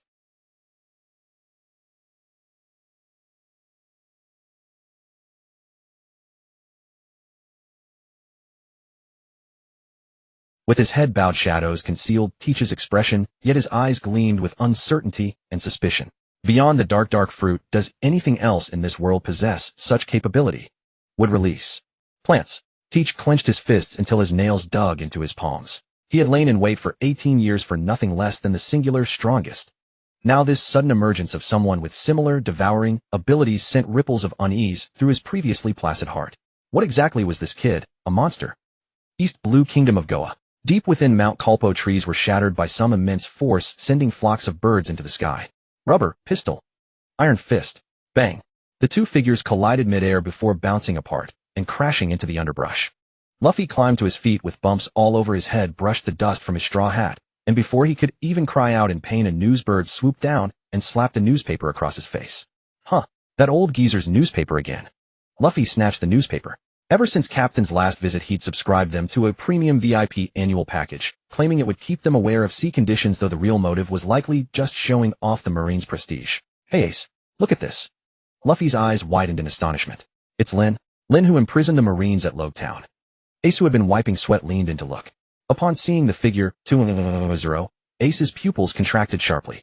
210 million. Ace's voice came out hoarse. 2 years ago, after Sabo's incident, he and Luffy had sworn to grow stronger and live without regrets. Throughout those 2 years, they trained relentlessly day and night, convinced they had become powerful. Marineford, the Navy headquarters. Garp sat behind the desk, clutching the damage report from Alabasta so tightly that the paper had turned to pulp in his grip. Nearby, the goat that always stole Sunbae was chewing on a document. Garp had no mood to deal with it, only feeling a throbbing at his temples. 7 warlords stripped of their titles, a rear admiral reduced to a potted plant, a captain driven to mental breakdown. Garp slammed the report onto the table. Not hard, but the suppressed fury behind the gesture was enough to make Vice Admiral Tsuru pause her card shuffling. Has this Lin turned the Grand Line into his personal backyard? Sakazuki sat cross-legged on the sofa, crunching through a Sunbae with jagged teeth, crumbs scattering everywhere. Ha ha ha, this kid's got some gumption. Hanging smoker, the chain-smoking bastard, as an air purifier. Now that's the kind of creativity I respect. You've still got the nerve to laugh. Garp roared. That's the honor of the Navy we're talking about. The entire world's laughing at us right now. Vice Admiral Tsuru set down her shuffled deck with a steady voice. According to Smoker's report and the surviving soldiers, Lin's abilities are exceptionally effective against devil fruit users.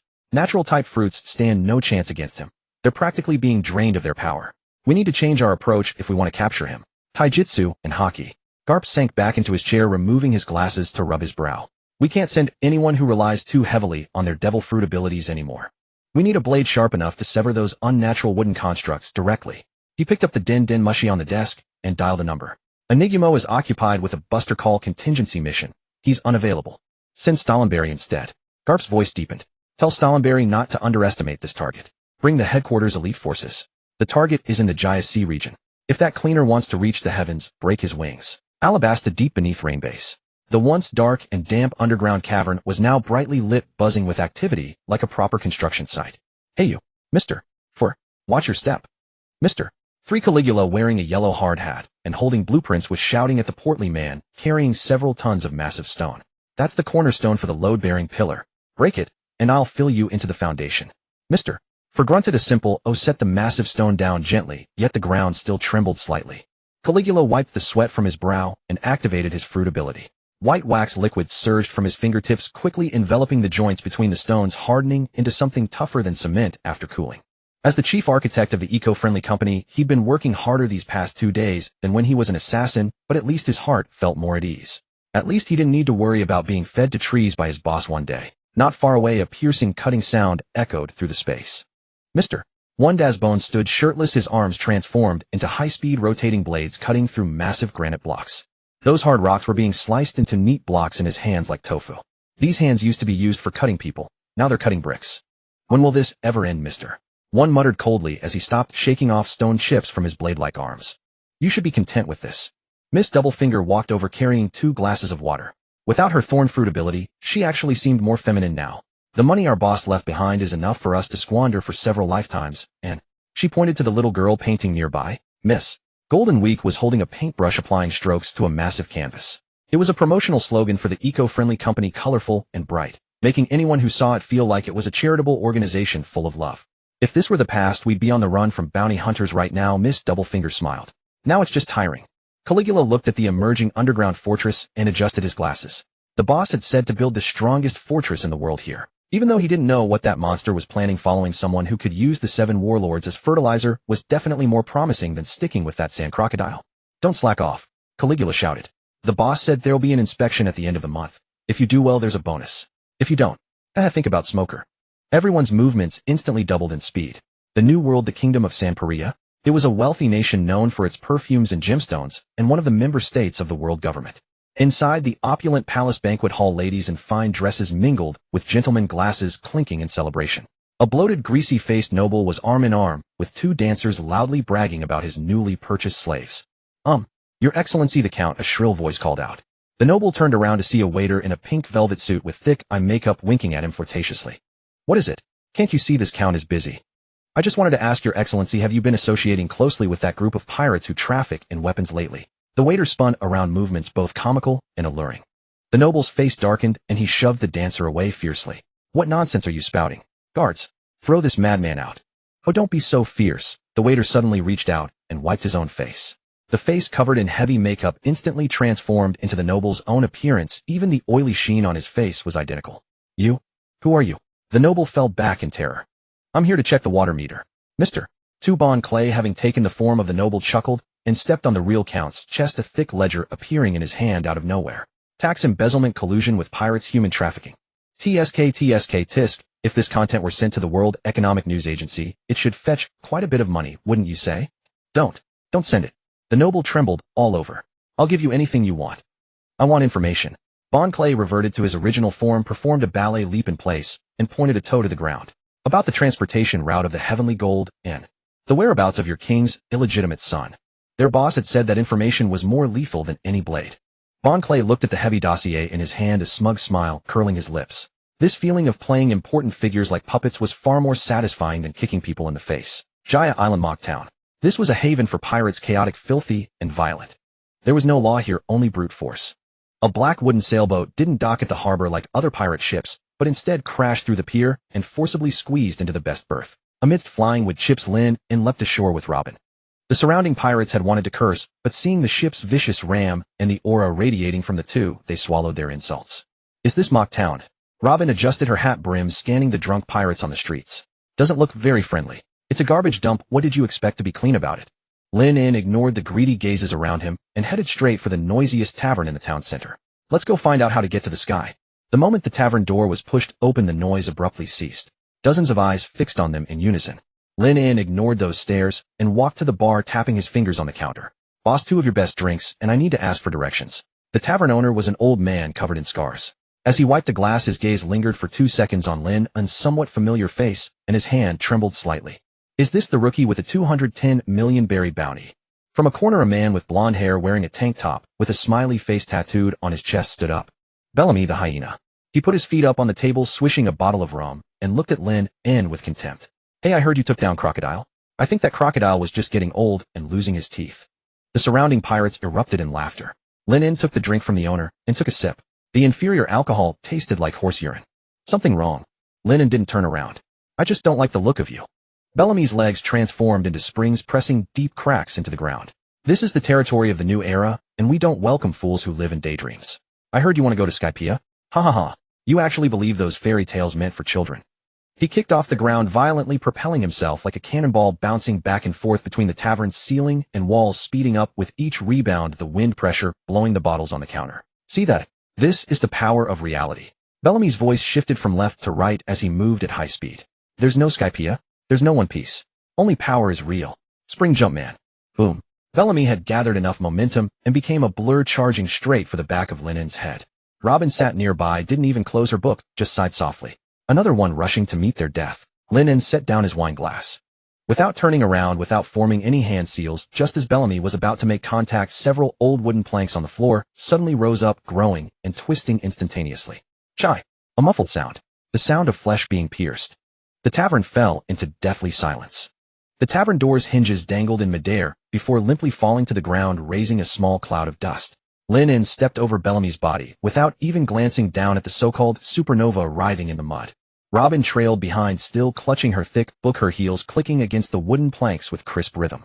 It was as though she had merely attended a tedious opera rather than witnessed a one-sided slaughter. The street lay silent, or rather deathly still. The pirates who used to clamor about piercing the heavens now cowered in shadows, deliberately muffling their breath.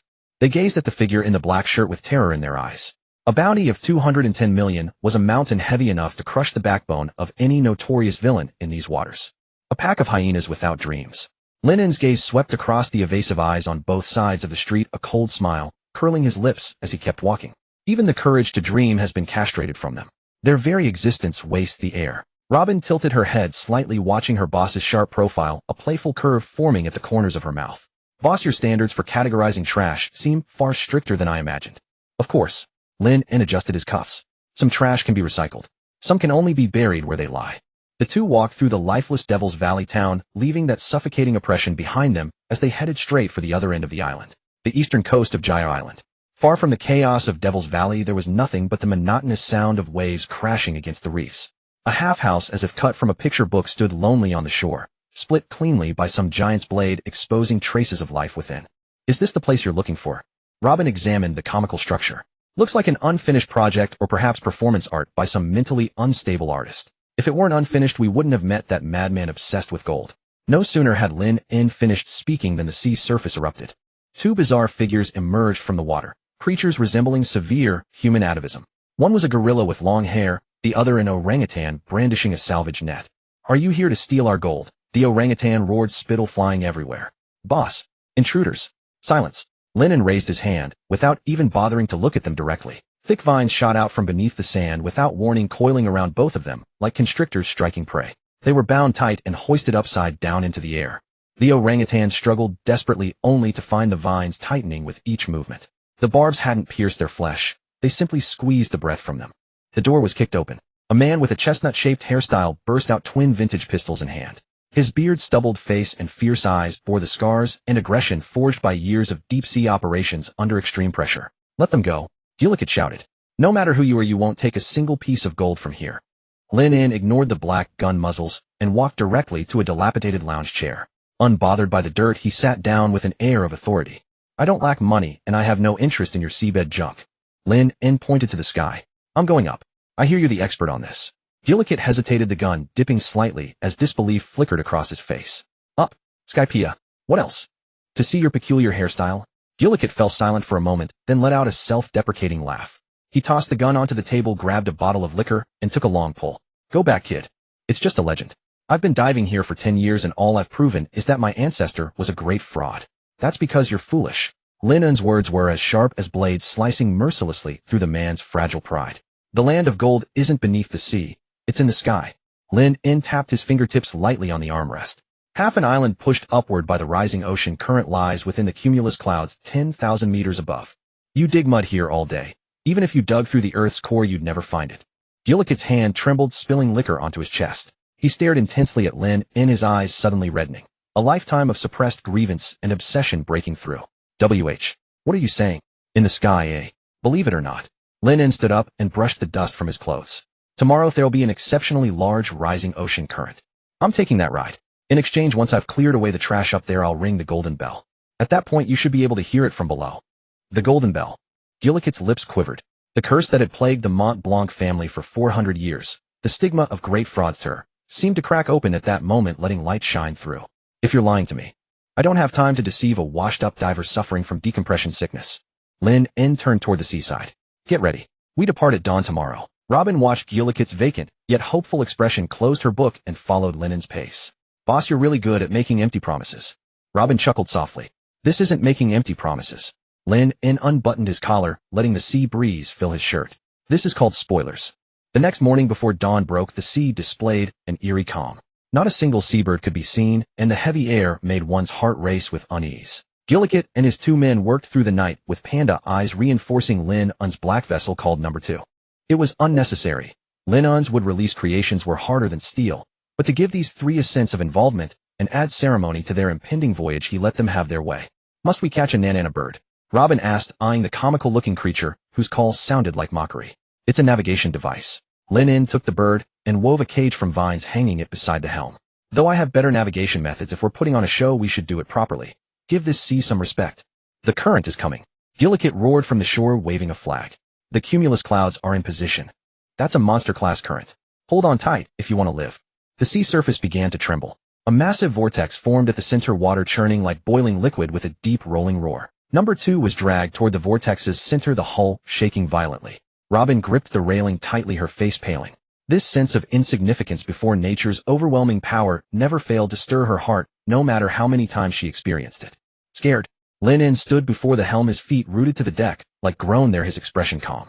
A little, Robin admitted honestly. Falling would look terrible. Relax, my employee benefits include personal safety insurance. Before he finished speaking, an earth-shattering boom echoed. Rumble. A colossal pillar of water shot skyward, kilometers in diameter, like an enraged water dragon roaring toward the heavens, shattering the morning's tranquility.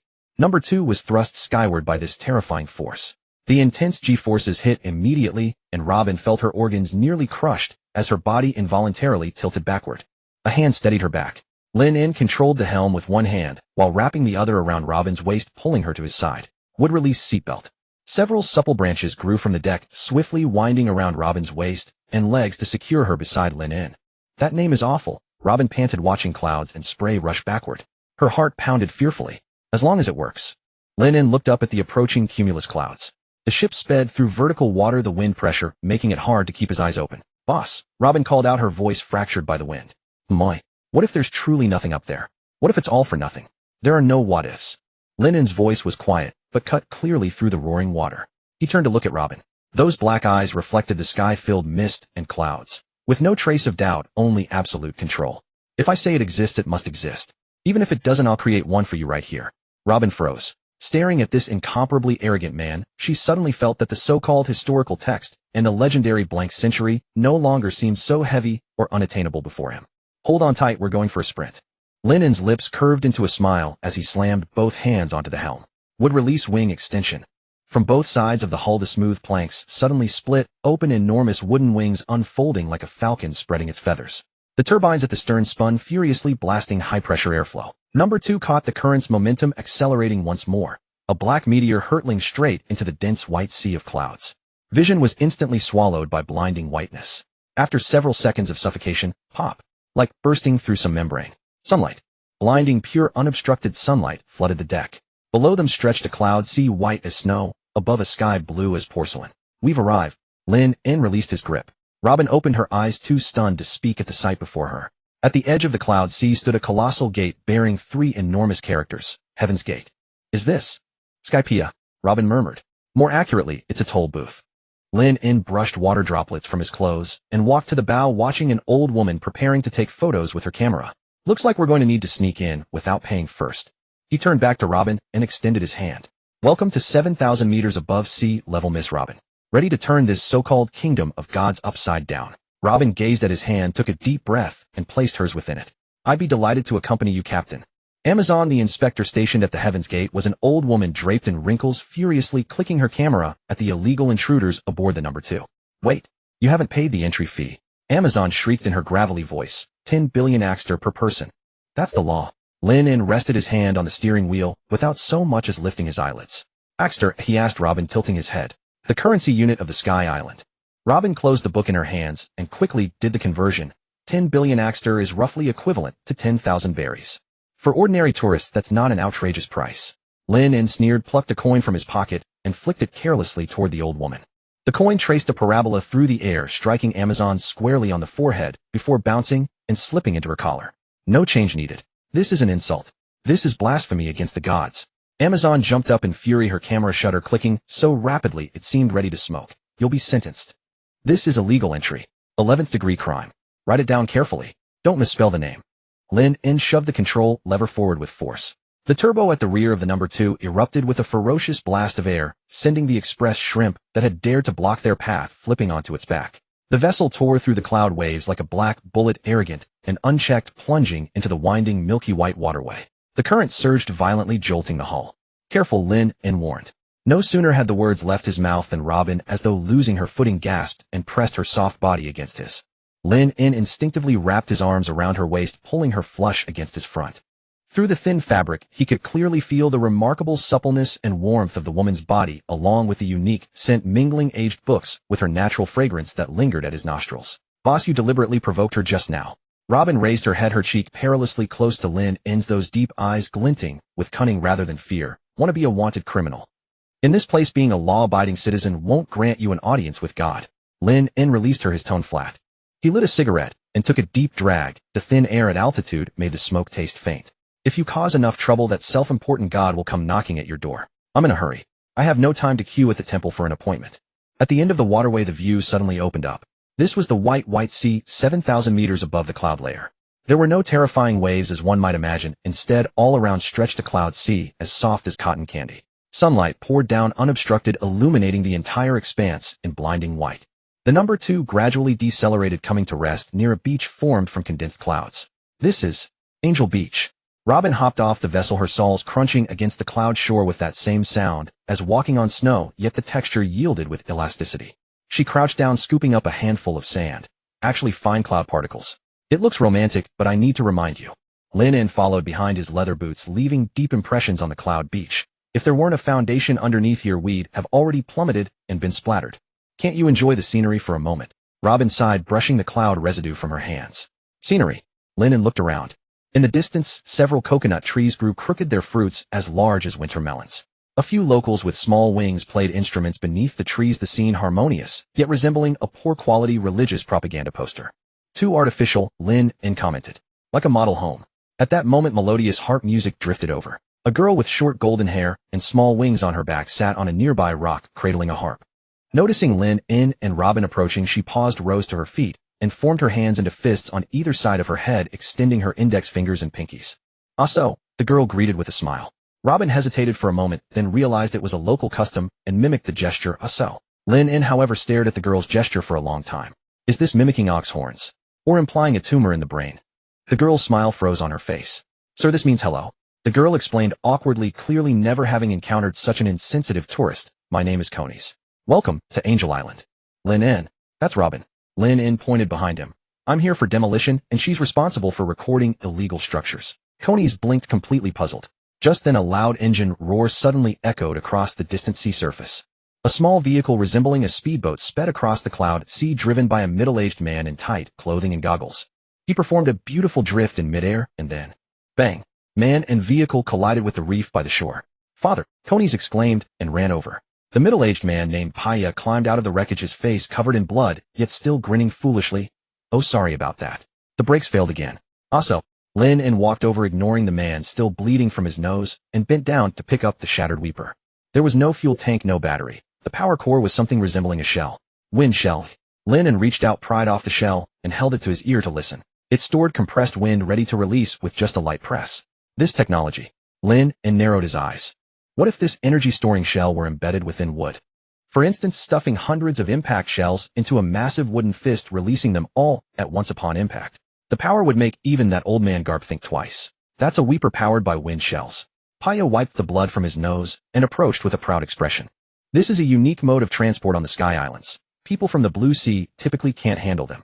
Before he finished, Lin casually shoved the wind shell back and hoisted the hundreds of gene weeper with one hand and tossed it into the sea. His toes touched down, settling onto the weeper with perfect balance. No wobbling, no discomfort. The chakra beneath Lin's feet instantly adhered to the footrest as though it had grown there. "This thing has too little power," Lin commented. "Like an old lady crossing the street." Paya's mouth fell open. This required years of balance training to operate, and this Blue Sea person was complaining it was too slow on their first try. Woo woo. A piercing alarm suddenly echoed across the entire beach. A group of creatures wearing white berets, crawling on the ground like some kind of reptile, were rapidly advancing toward them. "It's the White Beret Brigade." Conies' face went pale. "Oh no, it must be because of what happened at Heaven's Gate earlier." The group halted 10 meters from Lin, and the lead man stood up, wielding a sword crafted from cloud. "I am Captain McKinley of the White Beret Brigade." The man announced loudly. "Blue Sea people, you've committed the crime of illegal entry.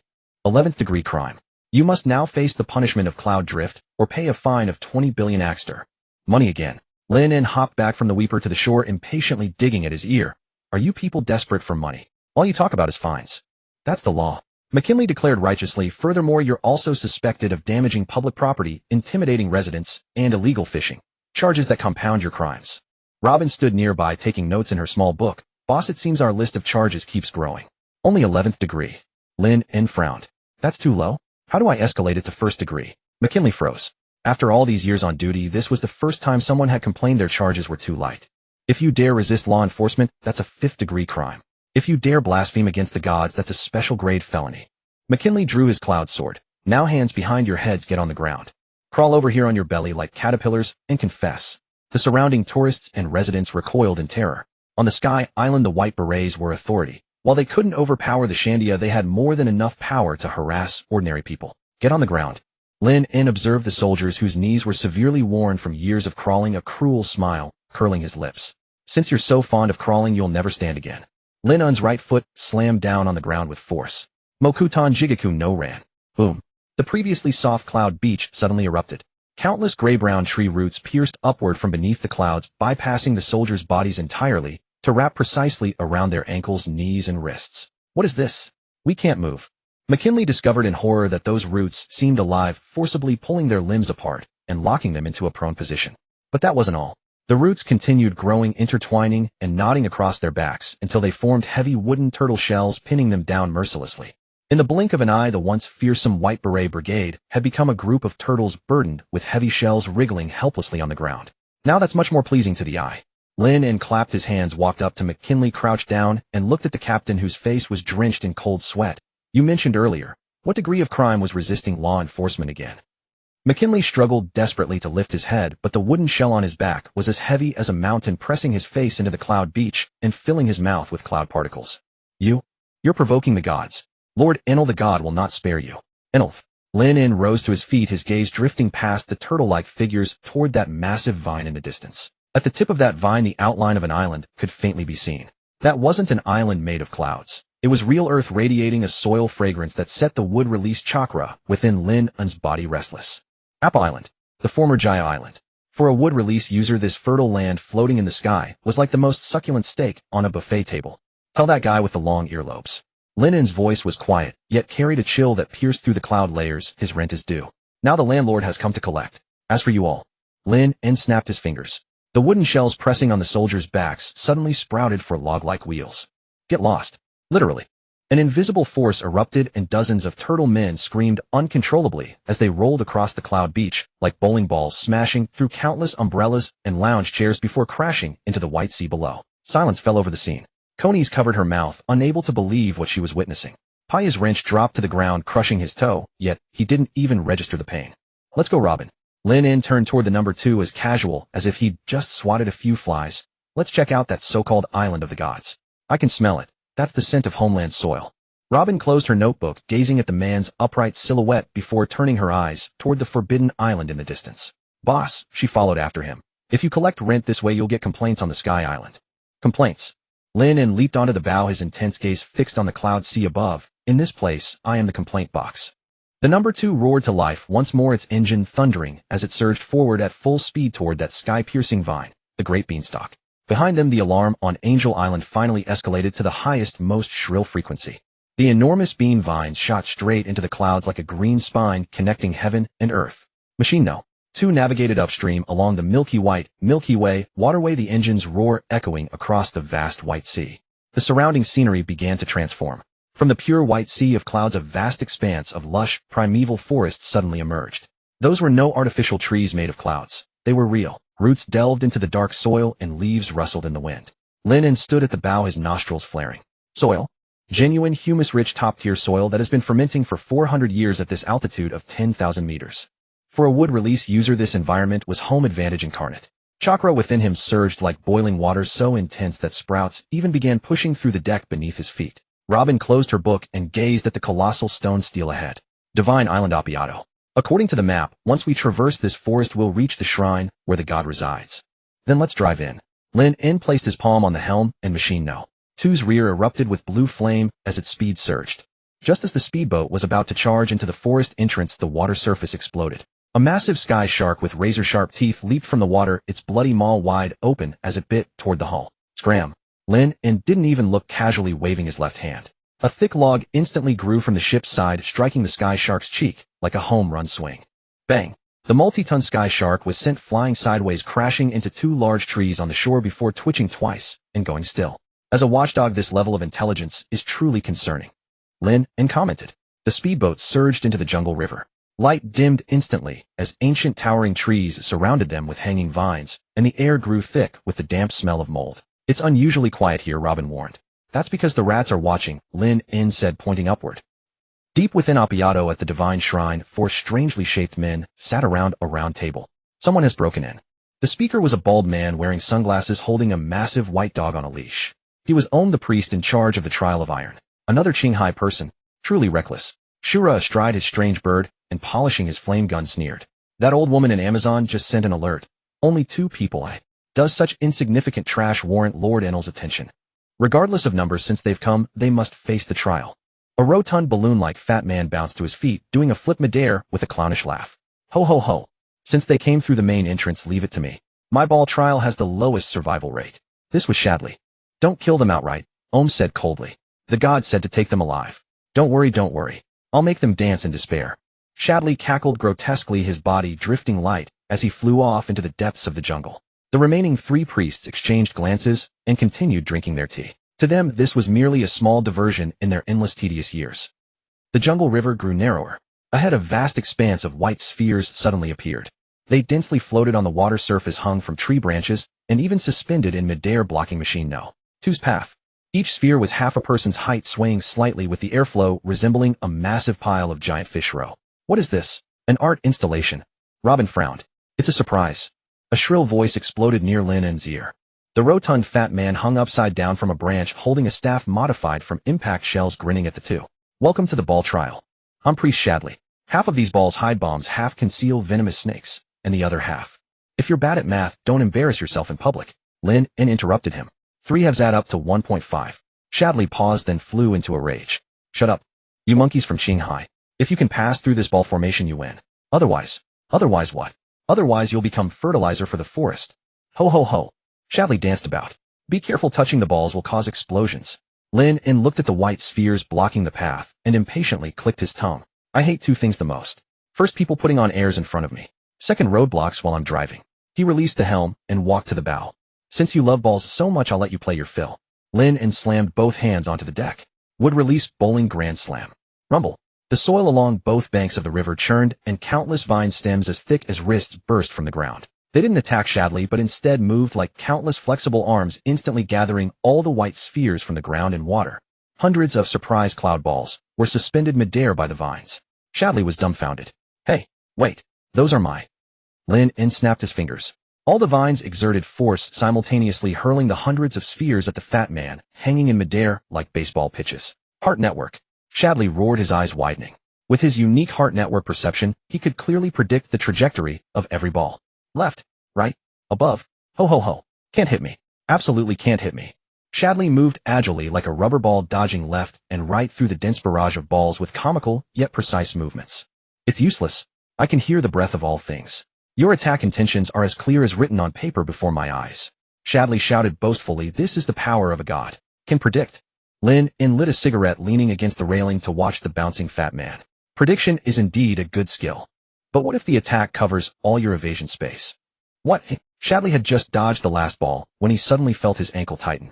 He looked down, his face turning instantly pale. At some unknown point, an extremely thin vine had silently wrapped around his ankle, and the other end of this vine was connected to those hundreds of balls he had dodged. Those balls hadn't flown far, but were strung together by the vines like a massive white rosary, now tightening fiercely as Lin En's fingers curled. Encirclement close. The hundreds of spheres instantly rebounded, surrounding Shadley tightly from all directions. No, wait. There's gunpowder in these. There are venomous snakes. Those are your surprises, enjoy them. Lin En exhaled a smoke ring. Boom, boom, boom, boom, boom. The series of explosions rang through the jungle. Flames shot into the sky, and white smoke mixed with the scorched smell of roasted meat filled the air. The venomous snake spikes and gunpowder hidden in the balls all rained down on their master. Machine No. 2 passed through the smoke and debris from the explosions unscathed. Lin En gestured with one hand, and a vine dragged a blackened object from the smoke. Shadley had been blasted into a charcoal-like state, his signature round glasses shattered on the ground, his body smoking and convulsing unconsciously. Already down. Lin En shook his head in disappointment, casually tossing the blackened mass onto the deck. A priest. This is your level. You're not even as good as a Long from the East Sea. At least he could withstand a couple more hits. Robin glanced at Shadley on the ground. Boss, that was cheating, right? Those balls seem to be controlled by you to crash into each other. This is called rational resource utilization. Lin En stepped on Shadley's belly as he walked past. Rather than that, the heart network that guy mentioned is quite interesting. Kenbunchika hockey. On this isolated sky island, it was called Heart Network. Though the name was a bit crude, this ability to predict attacks was indeed troublesome for physical combat experts. But it was merely troublesome. As long as the attack range is large enough to leave no escape, prediction loses its meaning. Lin En looked at the dark jungle ahead. However, using it as radar would be quite useful. In the deep jungle at the ruins of cloud-hiding village, a man with painted face and a firing cannon on his back was crouching in the bushes, staring fixedly at the scene on the river through binoculars. He was Vipa, the war demon of the Sandia people. Cold sweat dripped down his forehead. Shadley. Defeated. Vipa's voice was somewhat hoarse. As an old rival who had clashed with the priests for years, he knew all too well how troublesome Shadley could be. That fat man's heart network, combined with those bizarre balls, was enough to wipe out even the most elite Sandia warriors. But now that Qinghai person had defeated him in just 1 minute, he hadn't even moved his feet. What kind of ability is that? Plant manipulation. The female warrior next to him, Lachi, covered her mouth with her hand, her eyes filled with terror. Those trees seemed to obey his commands. Regardless of what it is, the enemy of my enemy is my friend. I can't say such naive words. Vipa gripped the barrage shell in his hand tightly. This guy is more dangerous than the priests. Vipa, should we attack? No. Vipa lowered his binoculars, his gaze sinister. Let him cause trouble. Enel won't sit idly by. When they're both weakened, we'll charge into the shrine and reclaim Xandra's light. But there's no but. This is our only chance to reclaim our homeland. Vipa turned to face his people behind him. Everyone check your equipment. The moment that Qinghai person clashes with Enel, we launch a full-scale attack. At the divine shrine, the sound of a teacup shattering on the ground rang out sharply.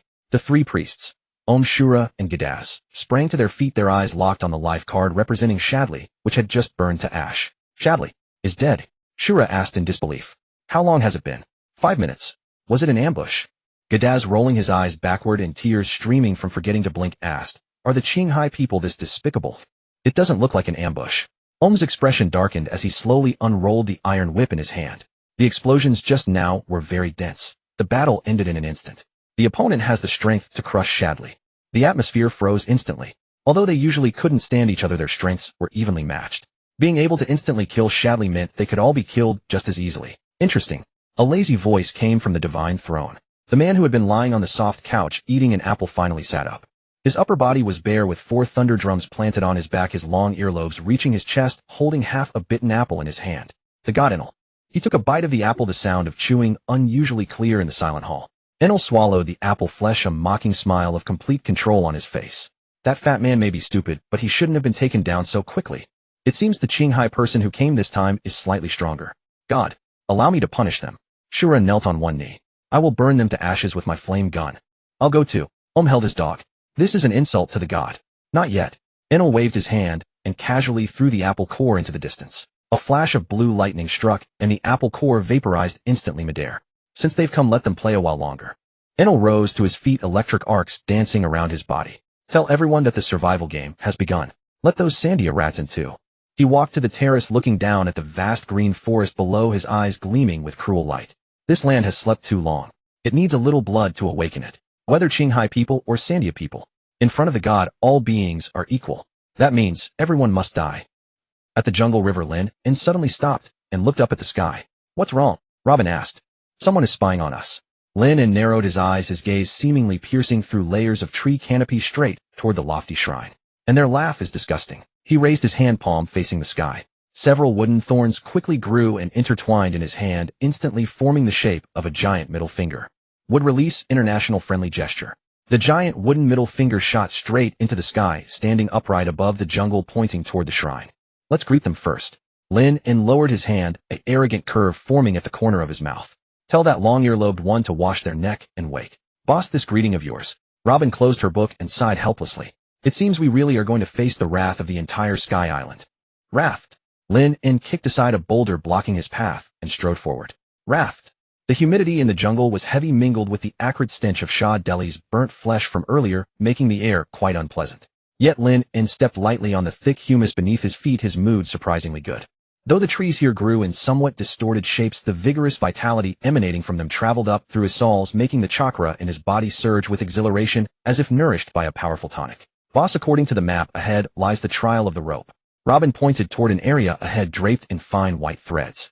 Legend has it that merely stepping inside means being ensnared by those nearly invisible cloud ropes, rendered completely immobile. Ropey. Lin halted his stride, his gaze tracing the barely perceptible threads before turning back to Robin with keen interest, his eyes openly appraising her. A rope art then. He stroked his chin with mock seriousness. I should learn this skill. Before he could finish, a piercing bird cry tore through the air. A colossal purple beast bird dove from the canopy, its rider a man in a flight cap gripping a smoking spear. I am Xiao Luo, knight of the heavenly sky. The the man bellowed, thrusting his spear straight at Lin's face. You ignorant outsider of Qinghai, receive the punishment of the fire trial. The beast bird unleashed a torrent of flame, while the rope clouds constricted around them, sealing every escape route. Playing with fire. Lin didn't even raise a hand, merely tapping his toe lightly against the ground. A thick wooden stake erupted from the earth directly beneath Xiao Luo, shooting upward with the speed of a cannonball. What a... Xiao Luo could only gasp in shock. The stake did not strike him directly, instead it struck the purple beast bird's flank like a massive palm. The impact sent the creature spinning through the air 3 full rotations before it crashed into a nearby mud pit, rider and beast alike. Xiao Luo rolled desperately, but before he could rise, a vine coiled around his neck like a venomous serpent, lifting him into the air. This move is called swatting flies. Lin approached the suspended Xiao Luo and flicked the brim of his comical hat. If you're a knight, you should ride a horse, not some bird. What kind of prowess is that? Presumptuous. The gods will not forgive you. Xiao Luo's face turned the color of bruised liver as he continued to struggle. Next, with a casual flick, Lin hurled Xiao Luo like a tattered doll, where he landed perfectly lodged in a tree branch beside the charred remains of Shah Deli. Is that all? Robin closed her book, a hint of boredom in her voice. The legendary divine officers seem rather underwhelming. They're not weak. It's this forest that answers to me. Lin patted the tree trunk and the leaves rustled in response. The ground trembled violently. Swamp Cloud Burger. A strange figure with purple hair emerged from below, unleashing twin clouds of purple swamp mist from his palms in an attempt to trap Lin in. Despite his swift movements, the man's eyes were rolled back and his lips pressed tight, his face flushed with effort. What is he doing? Robin asked in confusion. Probably constipated, Lin replied, stepping back to avoid the repulsive swamp clouds. The bizarre figure, Gaidotsi, divine officer of the swamp trial, suddenly gasped for air, his eyes rolling back. Forgot to breathe. That was close, almost suffocated. Lin and Robin exchanged glances. Is this really a divine officer? Lin pointed at the gasping fool. Does Enri's criterion for selection favor lower intelligence? Gaidotsi finally caught his breath and struck a pose he thought was handsome. I am Gaidotsi, the divine officer in charge of the swamp trial. Qinghai person, your luck has run out. I'll drown you in. Enough. Lin snapped his fingers. The soil beneath Gaidotsi liquefied, not into swamp, but into flowing resin. Before he could react, countless sharp roots pierced in from all directions, binding him tightly, like a wrapped zongzi. Since you like swamps, I'll bury you in one. The roots surged forward, planting Gaidotsi head first into the ground, with only his legs kicking futilely in the air. That's 3, Lin counted. One more dog handler needed. Woof! A massive white dog burst from the forest, a katana in its jaws, moving with the agility of a human swordsman. Following closely behind was a muscular bald man in sunglasses, wielding a cloud iron sword capable of extending and contracting at will. Iron Trial Divine Officer Omi. It seems my companions have all fallen. Omi adjusted his sunglasses, his tone cold. 0 survival rate. This is your end. Holly tear out his throat. The great white dog named Holly leaped high, its blade gleaming. Lin sighed. I don't dislike dogs, but I do dislike dogs that bite indiscriminately. He extended his right hand, his palm instantly hardening into a massive wooden hammer. Thud.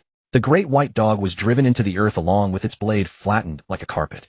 Omi's expression turned grim as his cloud iron sword extended into a white iron whip, lashing toward Lin Iron Whip, White Thorn.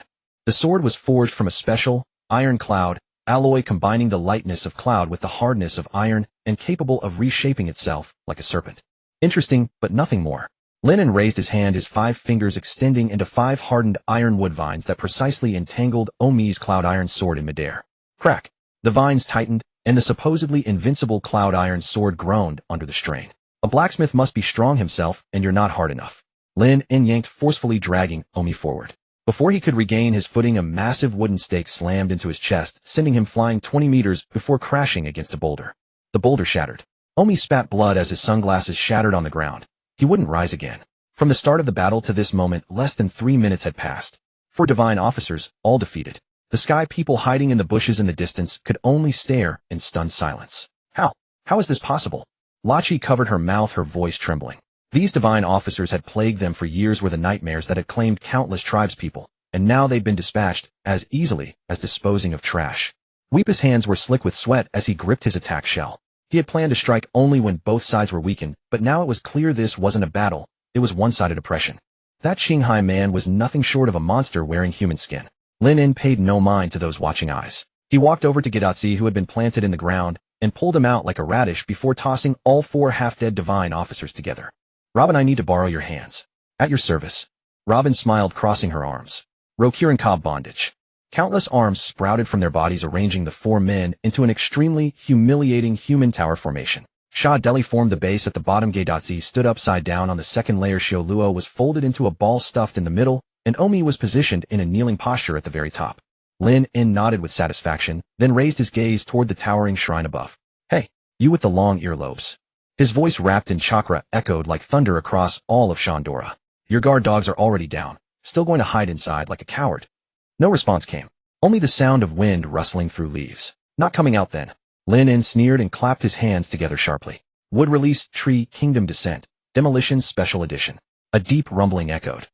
The earth began to roar. From Lin In's center point, countless giant tree roots exceeding 5 meters in diameter burst forth from the ground. No longer gentle plants, they became frenzied earth dragons violently spreading, growing, and destroying toward the shrine. Ancient ruins were toppled, and stone pathways were torn up. The once lush primordial forests were nothing more than weeds before this terrifying force. The colossal tree roots surged toward the shrine like a tidal wave, leaving nothing but barren earth in their wake. Since you refuse to come down, I'll tear this building down for you. Lin In stood atop an ascending tree root looking down at the temple about to be swallowed by a green flood. Stop this Qinghai man. And blinding blue light suddenly erupted at the shrine's peak. Sizzling, the air filled with a scorched odor. Those colossal tree roots on the verge of touching the shrine were struck by tens of millions of volts of high-pressure current, instantaneously carbonizing and crumbling into ash that drifted through the sky like snow. From the drifting black ash, a figure slowly materialized. Bare-chested, with 4 thunder drums floating behind his back and an unfinished apple in hand, his eyes carried both languor and the irritability of someone disturbed from sleep. The deity Enri. He sat cross-legged in midair, gazing down at Lin In as one might regard a slightly stronger ant. Yee. It seems this batch of Qinghai people have rather foul tempers. Enri took a bite of his apple as electrical arcs danced across his fingertips. Disturbing a god's afternoon nap is a capital offense. Have you decided how you'd like to die? Being roasted or turned to ash? Lin In brushed dust from his shoulder and grinned, revealing brilliantly white teeth. Die? Oh no. I'm here to collect rent.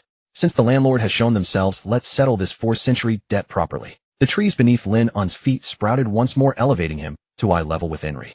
Besides, I don't take kindly to anyone standing above me, especially someone powered by batteries. Their gazes collided in midair, on one side violent thunder, on the other enduring green vitality. The air seemed to freeze. Weepa, hidden in the shadows, felt his heart nearly burst from his throat. Is this truly a clash between monsters? In the Kanto calendar month X year X, the boss began dismantling the temple. Estimated repair costs incalculable. The sky hung heavy and gloomy as though it might collapse at any moment. Enel sat cross-legged in midair, blue-white arcs of lightning curling around his fingertips. He tossed the half-eaten apple into the air, and a slender bolt of lightning reduced it to ashes in an instant. The wanted man from Qinghai with a bounty of 200 million. Enel tilted his head, his earlobes swaying with the movement. To have taken down those 4 wastrels, you must possess some skill after all. The speed was so fast that even the retina couldn't catch it. This wasn't an attack. It was merely a wisp of aura leaked from Enel's yawn. The massive root beneath Lin In's feet instantly blackened, spewing pungent white smoke before crumbling into charcoal dust. Wood, Enel sneered. An insulator? Yeehaw. That only applies to mortal fire. Under a god's judgment, even rock would melt. What about such fragile firewood? Lin In brushed the black ash from his shoulder, his expression calm. Indeed, when the voltage is high enough, even air becomes conductive. Lin In lifted his foot, and the charred crust around it flaked away swiftly. Fresh green buds broke through the dead bark, transforming in an instant into resilient new bark. But you seem to have misunderstood one thing. What? Wood conducting electricity does indeed get scorched. Lin In kept his hands in his pockets, looking up at the lofty Enel. But as long as I grow faster than you can burn, your lightning merely trims my branches for me. Arrogant. Enel's expression darkened.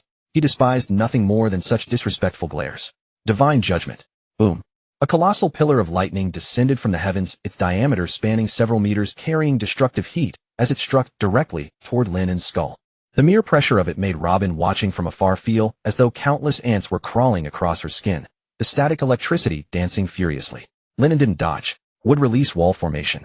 A thick wooden shield shaped like a fearsome phantom's face erupted from the ground and interposed itself above Lin In. The lightning struck the wooden shield. Blinding white light engulfed everything. The moment the shield touched the lightning, it began to carbonize and burn the intense heat, causing moisture within the wood to vaporize instantly with a crackling sound. Die. Enel intensified his output, the lightning growing even more ferocious. 20 million volts. The wooden shield crumbled layer by layer. However, just as the first layer was about to be burned through, the second and third layers already rose to take its place. Moreover, the wood itself, originally meant for defense, suddenly shifted color in an eerie manner. The brown bark had turned a deep ink-black hue. Armament hockey. Enel's observation ability detected something amiss. That seemingly unstoppable lightning pillar had actually been halted. Though the black wooden shield still smoked, it was disintegrating at an astonishingly slow pace. Electricity zigzagged frantically across the shield's surface, yet couldn't pierce through the thin black barrier. Is this Qinghai's haki? Enel narrowed his eyes, finally dropping his casual demeanor. Interesting, but how long can you maintain this? His right hand rose, and the thunder drums behind him began to rumble. 60 million volts, lightning dragon. A colossal serpent of pure lightning roared forth, its claws extended as it dove toward the ground below. The intense heat warped the very air, setting nearby trees ablaze on their own. Lin En watched the lightning dragon, a faint curve forming at the corners of his mouth. Block. Who said I was going to block? Lin En slammed both hands onto the ground. Would release grounding conduction technique. Boom. Countless thick roots didn't surge toward the lightning dragon. They drove deep into the earth instead, piercing through Apoyo's dense soil layers, and even breaching the cloud stratum below the island, reaching straight down to the ocean beneath. At the same moment, Wood released chakra erupted from Linen's body. A towering tree shot upward from the ground, its canopy compressing into a razor-sharp spike that pierced straight into the sky. The wooden spike was coated in densely packed armament, haki gleaming black. When the lightning dragon struck it, the anticipated explosion never came. That horrifying current, capable of instant vaporization, flowed down the black wooden spike and through the vast root system buried deep underground, dispersing into the earth's depths in an instant. Zzzt. The entire island of Apoyo trembled. The electric current poured into the white sea below, and within seconds the cloud sea spread across several kilometers, began to boil. Countless sky fish floated up bellies, first the air thick with the scent of grilling fish. Meanwhile, Lin En stood unharmed beneath the tree. He even produced a cigarette, using a lingering spark from the trunk to light it, then took a deep drag. Smoke curled around him. This lightning rod works quite well. Lin En brushed away the ash and looked up at the bewildered Enel. Thanks for the electricity. It really helped till the soil for me. Enel froze. Having consumed the Goro Goro no Mi and become a god, he had never witnessed anything like this before. Was his lightning being consumed? No, it was being diverted. You bastard. Veins pulsed at Enel's temple. How dare you treat a god's power as a mere toy? Shuanpa. Enel's figure vanished into thin air. The next instant he materialized behind Lin En, his golden staff transforming into a bolt of golden lightning as he brought it down hard on Lin En's head. Speed is power. Can you even react? Clang. A sharp metallic ring echoed. Without warning, a wooden rod as thick as a wrist emerged from Lin En's back, precisely intercepting the golden staff. The wooden rod was also coated in jet black armament haki. You're too slow. Lin En didn't even turn around. He simply threw an elbow backward. The elbow struck Enel's abdomen with full force. Mantra. Enel's body shifted into electricity, dissolving into a mass of lightning in an attempt to scatter. But the moment he became elemental, Lin En's elbow secreted a viscous, transparent resin. High-strength resin. Insulation type. The elbow that should have passed through lightning instead struck something solid. Ugh. Enel's eyes bulged as his entire body was forced into a bow from the impact. Saliva and stomach acid spraying from his mouth. His proud natural type, elemental transformation, had failed. How is this possible? Enel clutched his stomach and was sent flying backward, crashing through 3 massive trees before barely coming to a halt. He scrambled to his feet, gazing at Lin En in utter disbelief. What did you do? How could you touch a god's body? A god? Lin En turned around and cracked his wrists. Don't flatter yourself. You're just an ordinary person who ate a luck fruit playing house here because nobody understands haki. Lin En walked toward Enel step by step with new vegetation sprouting from each step he took. Natural types are indeed troublesome. Physical attacks are ineffective. But once I grab your physical form with haki or trap you with this non-conductive high-density resin. Lin En raised his hand, his palm covered in the sticky substance. You're just a slightly tougher punching bag. Shut up. Shut up. Shut up. Enel was consumed by pure rage. His divine pride trampled, he had lost all reason. I am an omnipotent god. I am invincible. Zzzt. Terrifying electricity exploded from his body as he transformed into a massive sphere of lightning. 100 million volts. Discharge. From Enel's center, a blue-white lightning storm swept across the entire forest. Trees ignited, rocks shattered, and even the air itself ionized into plasma.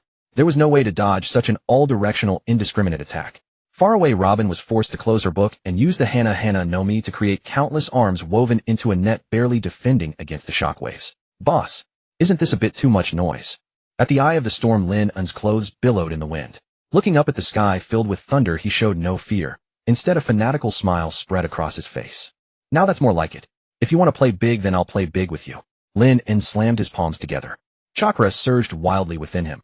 The power that had exploded after absorbing Crocodile's life force now pouring out without reservation. Would release, would person technique. Rumble. The earth cracked apart. A gigantic wooden hand emerged from beneath the ground and grasped the earth firmly. Then a colossal wooden humanoid figure tens of meters tall broke through the soil. Clad in wooden armor with fierce eyes wide open and a rosary of massive wooden beads around its neck, the figure radiated an overwhelming presence that suffocated everything nearby. Even more terrifying was the faint sheen of light coating the wooden figure's surface. Linen's armament hockey pushed to its absolute limit, enveloping the entire construct. Though it couldn't achieve complete blackening, it was more than enough to resist the corruption of lightning. What monster is that? Enel floated in midair, gazing down at the wooden giant several times his size, and for the first time felt truly insignificant. Just catching a fly. Linen stood atop the wooden figure's head, looking down at Enel with cold indifference. The wooden giant raised its enormous palm, and despite appearing lumbering, moved with shocking speed, the resulting wind pressure scattering the surrounding thunderclouds. Don't underestimate a god, Enel roared, pushing forward with both hands. Divine judgment. A lightning pillar 10 times thicker than before slammed toward the wooden figure's palm. Boom. Half of the wooden figure's fingers were blown off, leaving them charred and blackened. But fueled by Lin Un's immense chakra reserves, the severed digits regenerated almost instantly and grew even thicker than before. Smack. The wooden figure's palm came down with crushing force, as if swatting a glowing mosquito. Enel transformed into lightning to dodge, but the wooden figure's other hand had already blocked his escape route. Would release all-encompassing pouch technique. Several massive wooden hands sprouted from the wooden figure's shoulders and snapped shut in an instant, trapping the ball of lightning firmly in their palms. Let me go. Let me go. Dull thunder echoed within the wooden palm, with blinding blue light seeping through the gaps. It's useless. Lin En stood atop the wooden figure, forming hand seals with one hand.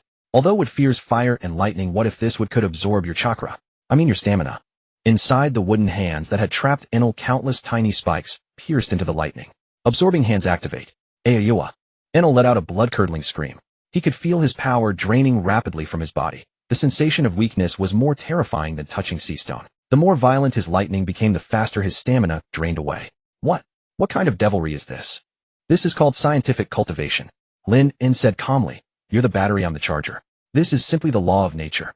I refuse to accept this. Boom.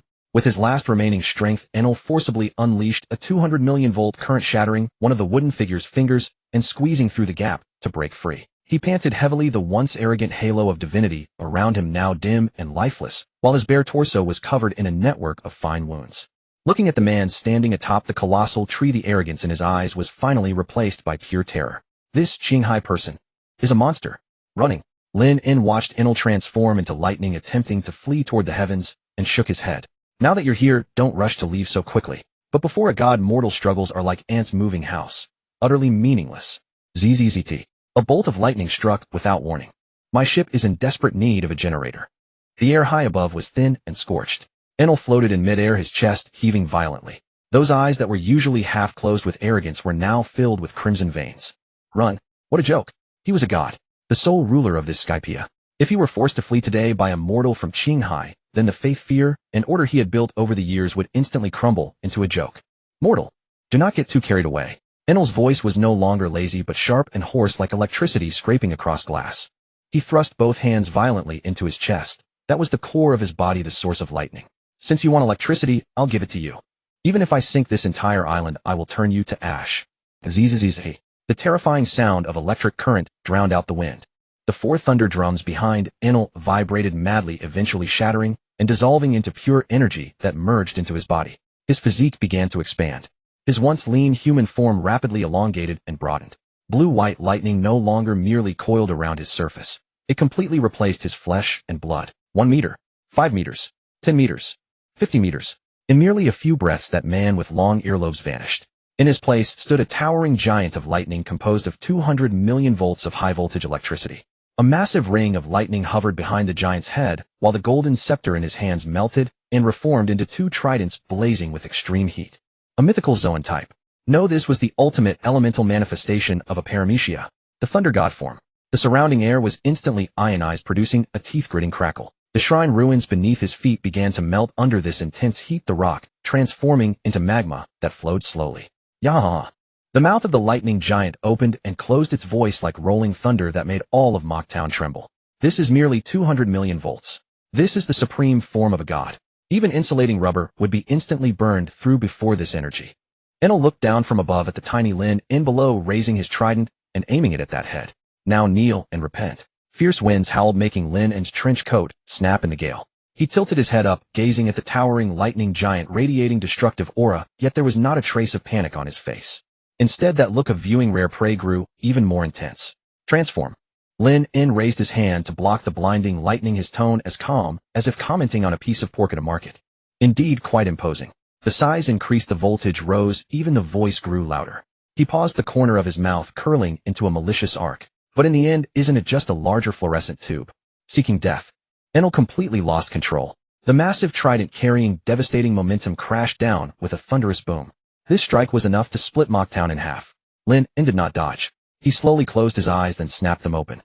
Deep within his pupils, a strange interplay of red and green light wove together. The chakra within his body began to boil. This was not merely the power of Mokutan, but intertwined with the desiccation and corrosion abilities of the Shib no Mi that he had plundered from Crocodile. After this period of cultivation, nourished by the power of 2 devil fruits, it was time to test the results. Since you've become a god. Lin En's hands clapped together sharply, the crisp sound standing out clearly amid the thunder. Then I'll show you what a true Buddha looks like. Sinin mode Mokutan, massively multifarious hands. Rumble, rumble, rumble. If Enel's transformation was a natural disaster, then now, the earth itself was turning over. The soil of the entire God's Island roared. Centered on Lin En, the ground exploded open. But what emerged this time was not tree roots, but a colossal wooden statue so vast it induced despair. Its ascent speed was extraordinarily fast, instantly surpassing 50 meters, then 80, 100, 150. Before this ever-rising wooden statue, Enel's proud thunder god form was like an infant standing beside an adult. A massive shadow obscured the sky, completely suppressing the lightning. It was a seated Guanyin statue with thousands of arms. Each palm was larger than Enel's own body, and within each palm jet-black armament haki flowed, radiating a metallic gleam. Even more terrifying was that the surface of this wooden statue lacked the typical moisture of plant material, instead presenting an extreme dryness and pallor like a 1,000-year-old poplar wood from the desert. The characteristics of the Shib no Mi, dehydration and hardening. This elevated the hardness and insulating properties of Mokutan to an astonishing level. Lin En stood atop the great Buddha, arms crossed, looking down at the glowing little person below. Why have you stopped smiling? Lin En's voice, amplified by chakra, resonated through heaven and earth like a great bell. Aren't you here to punish me? Come then if you can reach me. Enel froze. Looking up at the 1,000-armed great Buddha that blotted out the sky, his mind went completely blank. What is this? What? Is this something a mere human could create? Bluffing. What does size matter? I am lightning. I am formless. Enel roared, swinging his trident and transforming into a massive pillar of lightning rushing straight for the Buddha's face. 200 million volts. Thunder God's hammer. Lin En's expression remained unchanged, his right hand pressing down gently. Heavenly transformation Buddha. Boom. The 1,000 arms behind the great Buddha moved. Not 1, not 10. Hundreds upon hundreds of giant fists wrapped in armament haki rained down upon Enel like a meteor shower. Before the fists even arrived, the terrifying wind pressure had already distorted the electric field surrounding Enel. Enel desperately released lightning, attempting to shatter those wooden fists. But at the moment of contact, he discovered in horror that his lightning did not burn the wood at all. In fact, it was voraciously absorbed and dissipated by that extremely dry timber. Those wooden fists were like countless giant insulating sponges, disregarding the 200 million volt temperature, striking him solidly. Bang, bang, bang, bang, bang. The dense impact sounds echoed through the clouds. Enel felt as though he had been thrown into a giant mixer. The first punch shattered his trident. The 10th punch dispersed his thunder god form. The 100th punch forcibly knocked him out of his elemental state, reverting him to mortal flesh. Then came the 500th punch, the 1,000th punch. Enel spewed blood continuously, his entire skeleton emitting the sound of cracking under unbearable weight. His prideful divine sense was meaningless against this angle-free, saturated assault. Where to hide? Front, back, left, right, above, below, all were fists. The final giant palm descended from the sky, and like swatting a fly, slammed the already rolling-eyed Enel hard into the palm of the great Buddha. The world fell silent. The sky-filling lightning dissipated, leaving only that 1,000-armed great Buddha towering in the clouds, quietly gazing at the Skypea below. Far away, Robin closed her book, her fingers trembling slightly. Although she had long known her boss was extraordinarily powerful, this scene of treating a god like a rubber ball was still too shocking. Is this my boss's true strength? Above the great Buddha, Lin En leaped, landing lightly within the massive palm. Enel lay within the wood grain covered in blood, his iconic long earlobes drooping limply on the ground. He was still convulsing, blood foam escaping his mouth, his gaze unfocused. God, I am a god. Even now he was still muttering unconsciously. Enough, stop chanting. Lin En crouched down, looking at this once arrogant ruler. As a battery your performance was passable, but as a god you're far too fragile. Lin En extended his right hand and pressed it against Enel's forehead. Mokutan absorbing hand full release. This time it was no longer a simple extraction of physical strength.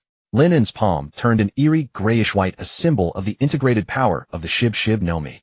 Countless root threads finer than hair instantly pierced Enel's skin, following his blood vessels and meridians straight to the depths where the devil fruit resided. Ugh!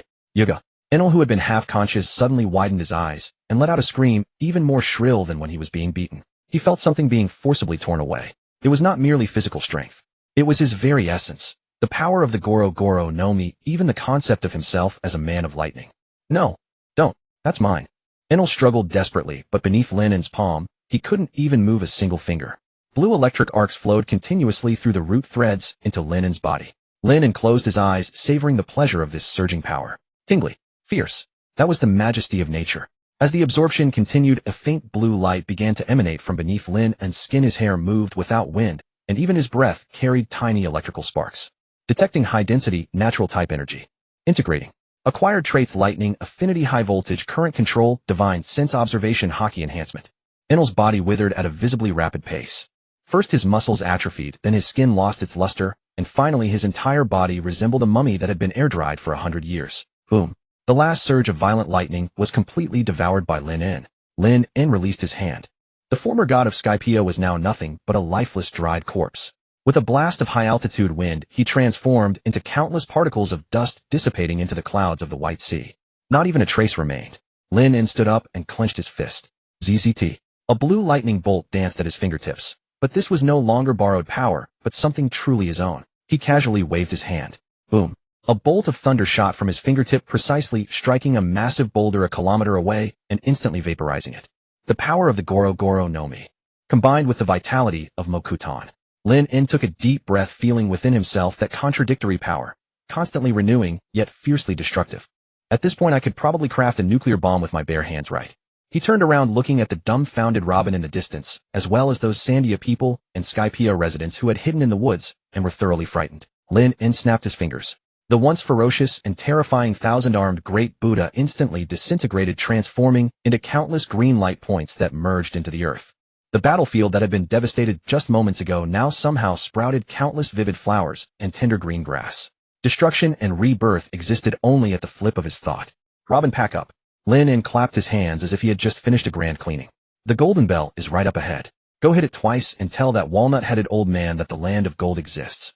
At the pinnacle of the sea of clouds, the air was so thin it made one's lungs ache. Massive vines coiled around the ancient golden clock tower, like a colossal python stretching toward heaven, a structure lost for a century. Despite the ravages of time and weather, gold remained gold. In the sunlight it flashed with a brilliance so piercing one could hardly keep their eyes open. Lin stood atop a broken pillar before the clock tower, his feet resting on green leaves that had just reclaimed their vitality. Is this really what the Sandia people risked their lives to protect? Lin reached out and rapped his knuckles against the colossal golden bell before him, producing a dull, resonant clang. The gold content is decent, just far too heavy to move. Robin stood behind him, her gaze fixed upward on the poneglyph embedded in the clock tower's foundation, her expression one of such fierce fascination it bordered on devotion, as though she were beholding the love of her life. Boss, this goes beyond mere gold. Robin didn't bother turning around, her fingertips tracing those frozen characters with the lightest touch. This is the beacon of Shandora, the oath sworn 4 centuries ago between that infamous charlatan Roland and his companion. Those who live are the only ones entitled to honor their vows. Lin worked his right arm loose. Having just consumed the Goro no Mi, his muscles still carried the lingering, tingling sensation of electricity. His gaze dropped to the sea of clouds below. From 10,000 meters up, he couldn't see them directly, but he knew the burly man with the chestnut hair was down there, straining to hear. Since I made a promise to that fellow, let's make some noise. Lin clenched his right fist. Crackling. Blue-white arcs of lightning danced across his knuckles now. Not the wild, destructive fury from before, but a refined power tempered and controlled through the wood releases chakra. Then a coating of jet-black armament hockey engulfed his fist, transforming it into something gleaming like forged metal. Would release diamond, fortune-calling fist. The name was as carelessly coined as ever. He slammed his fist into the bell with devastating force. The resulting clang exploded outward like a thunderclap. This wasn't an ordinary toll. Empowered by the high-frequency vibrations of lightning and the reinforcement of hockey, the sound wave took physical form, rippling outward like golden waves that scoured the clouds for kilometers around in an instant. The thunderous wave punched through the cumulonimbus layer, and the white sea below, riding along that massive vine like a conduit driving straight down toward the blue sea, 10,000 meters beneath. On the eastern shore of Jaya, Capeline sat by the water's edge, a cigarette burning between his fingers. Ash had piled long along the stem, yet he remained motionless as stone, his gaze locked onto the sky. Orangutan and gorilla dared not speak beside him, both holding their breath. Then, a strange tremor rippled through the heavens. And then the bell tolled, clear, mellifluous, echoing from some ancient age, piercing through the clouds and reverberating sharply against every eardrum below. The double toll shattered through the air. The cigarette fell from Capeline's fingers, the burning ember searing his thigh, without him even registering the pain. After 400 years of torment for the Mont Blanc family, the epithet of great liar that had haunted him his entire life finally dissolved into nothingness at that very moment, carried away on the sound of the bell. Can you hear it? Capeline covered his face as tears slipped through his fingers, his voice breaking like a child's. Chandora, it truly exists in the sky. On the sky island within the clock tower, Lin In withdrew his fist and shook out his wrist. All right, after-sales service is complete. He turned toward Robin, who remained absorbed in her study of the poneglyph. The woman was so deeply engrossed in her reading that even the tremendous commotion from moments before hadn't fractured her concentration. The ocean breeze lifted her black hair, revealing the elegant line of her neck, while the deep purple bodysuit clung to her figure in curves that stole one's breath. Lin In approached with silent footsteps. Robin was reading at a critical passage, her brow slightly furrowed. As expected, this records the location of the ancient weapon Poseidon, in the depths of Fishman Island. Before she could finish, Lin In's voice echoed from right beside her ear, his breath warm against her lobe. Another weapon. Robin stiffened all over. Just as she turned to look, a pair of strong arms encircled her waist from behind. Boss. Her voice caught slightly off balance. Don't move, let me recharge for a bit. Lin In rested his chin on her shoulder, pressing his body against her back. Having just absorbed too much lightning energy, even though his body could handle it, that restless heat refused to dissipate. Robin's natural coolness and floral scent made the perfect cooling agent. We're in front of a poneglyph. She tried to pull away, but his hand around her waist remained firm, gripping even tighter. So what? That damn stone can't see anyway. His hand drifted insistently up along her waistline, and through the thin fabric a faint current at his fingertips sent shivers racing across her skin. I haven't forgotten how you deceived me in the burial chamber. Lin In bit her earlobe, feeling her body jolt in his embrace. Consider this the interest payment. Robin's breathing quickened. Her usual composure and intellect meant nothing against this domineering man. That electric tingle raced up her spine, making her legs go weak. Is this your employee punishment system? Robin tilted her head, her eyes dancing with a mixture of helplessness and indulgence. No, this is your special allowance. Lin In chuckled softly, his palm pressing against the soft curve of her breast. MH. Robin bit her lip, nearly dropping her notebook. Lin In didn't press further. He simply savored the sensation of having her completely under his control. I know Poseidon is a mermaid princess. Lin In said casually, his fingers deftly unfastening a button from her coat. A crybaby who can only summon sea kings. That's nothing compared to how interested I am in you. Robin paused, surprised. Me, you're Hannah no me. Lin In buried his face against her neck, inhaling deeply. You've barely scratched the surface. Beyond growing arms and legs, haven't you considered other applications? Like clones. Clones, right, physical clones.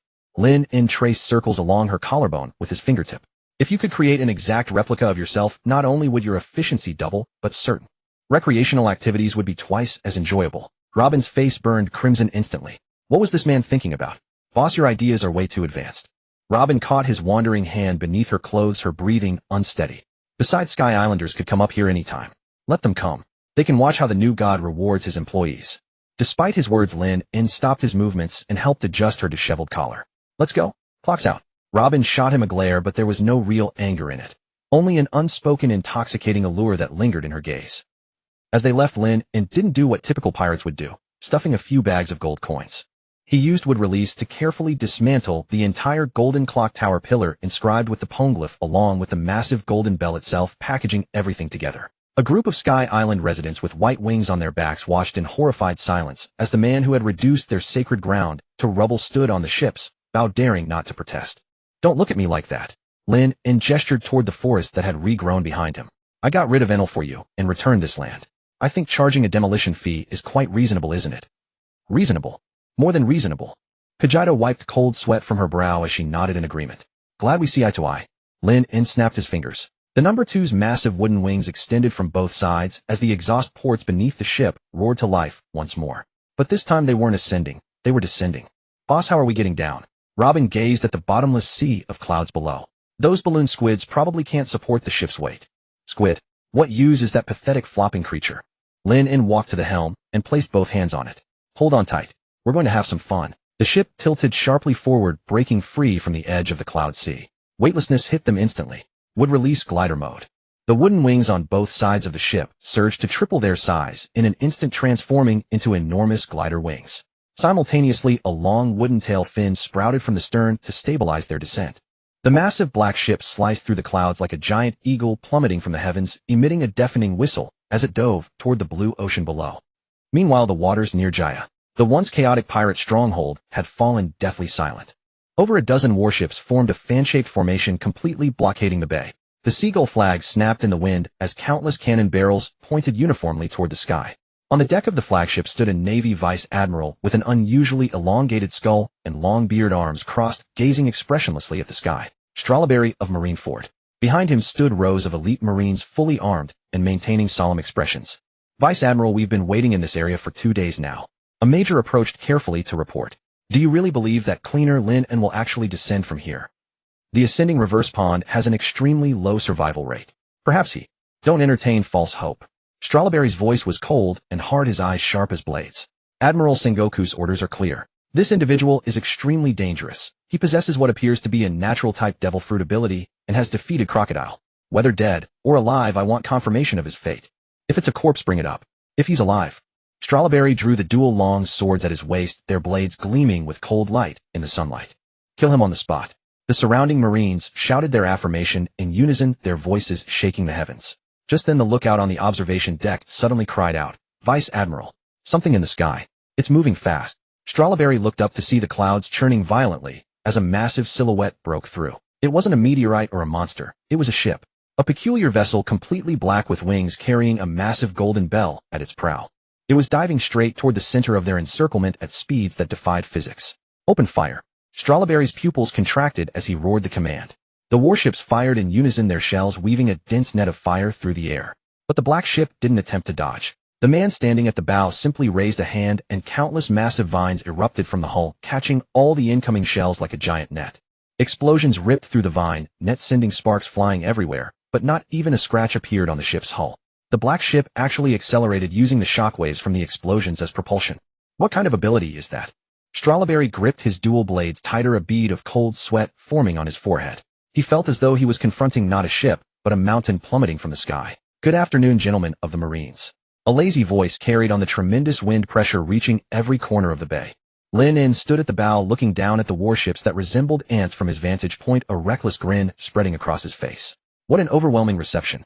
I'm truly honored. As a return gesture, he snapped his fingers, and the vines holding the unexploded shells at the ship's prow whipped around violently. Here's your fireworks back. Dozens of shells were launched back at incredible speed. Dodge, evasive maneuvers. The sea surface erupted into chaos.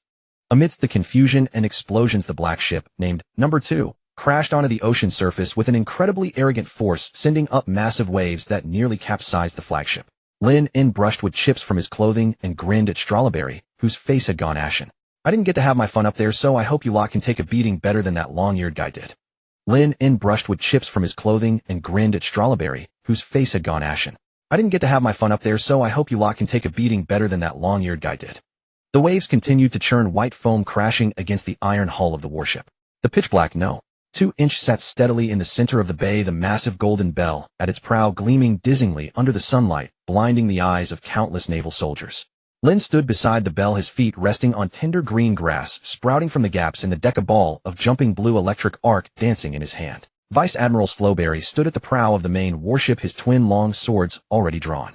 His face was grim, his beard whipping wildly in the sea breeze, and that absurdly tall skull made him look like a walking totem pole. Throwing shells back at us, such cheap tricks won't frighten the righteous Navy. Strawberry's voice rumbled deeply, his aura coiling around the blades like dark ink. Lin, no matter what you did in the sky, this is Qinghai. Killing Crocodile doesn't mean you'll walk out alive from the fleet's encirclement. Fleet. Lin glanced around at the naval soldiers scrambling to extinguish fires after the explosion, a scornful laugh escaping his lips. With these fellows who can't even stand steady. Or with you. Lin pointed at Strawberry's head. Honestly, Uncle, isn't that skull of yours an unauthorized extension? You must get custom-made hats right. The surrounding naval soldiers gasped. Mocking a vice admiral's head shape was a taboo.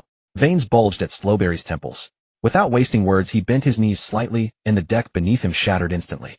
Knee leap. His figure vanished. The next moment, two sinister blade lights sliced through the air in a cross pattern, aiming straight for Lin's throat. The speed was beyond extreme, the air tearing apart, with a sharp report like crack. As a veteran vice admiral who had once subjugated Jinbe of the Sun Pirates and severely wounded Fisher Tiger, his dual sword style was no mere showmanship. Clang! A crisp sound rang out. The blade halted 3 inches before Lin's body. What blocked it wasn't armament hockey or some legendary weapon. It was a burnt stick jutting up from the deck. No, it was wood. But this wood bore an eerie charred black hue with fine blue currents crawling across its surface resembling a carbon rod freshly removed from a high-voltage electrical box. What? Slowberry's pupils contracted slightly. His blade had struck, but only sank in halfway. The wood's hardness was absurdly extreme, and immense resistance surged from where the blade made contact, as though magnetic poles of the same polarity were repelling each other. This is electrified wood. Correct, but no prize for you. Lin grinned wickedly. Zzz. Blinding blue light erupted from the charred wooden stick. Ferocious high-voltage currents surged through the blade and into Slowberry's hand in an instant. GH. Slowberry groaned his entire body, going numb, his grip on the sword nearly slipping. His reaction was swift. He immediately reinforced his armament hockey to a higher intensity to block the current, then pushed off and leaped back into the air. You've got some insight.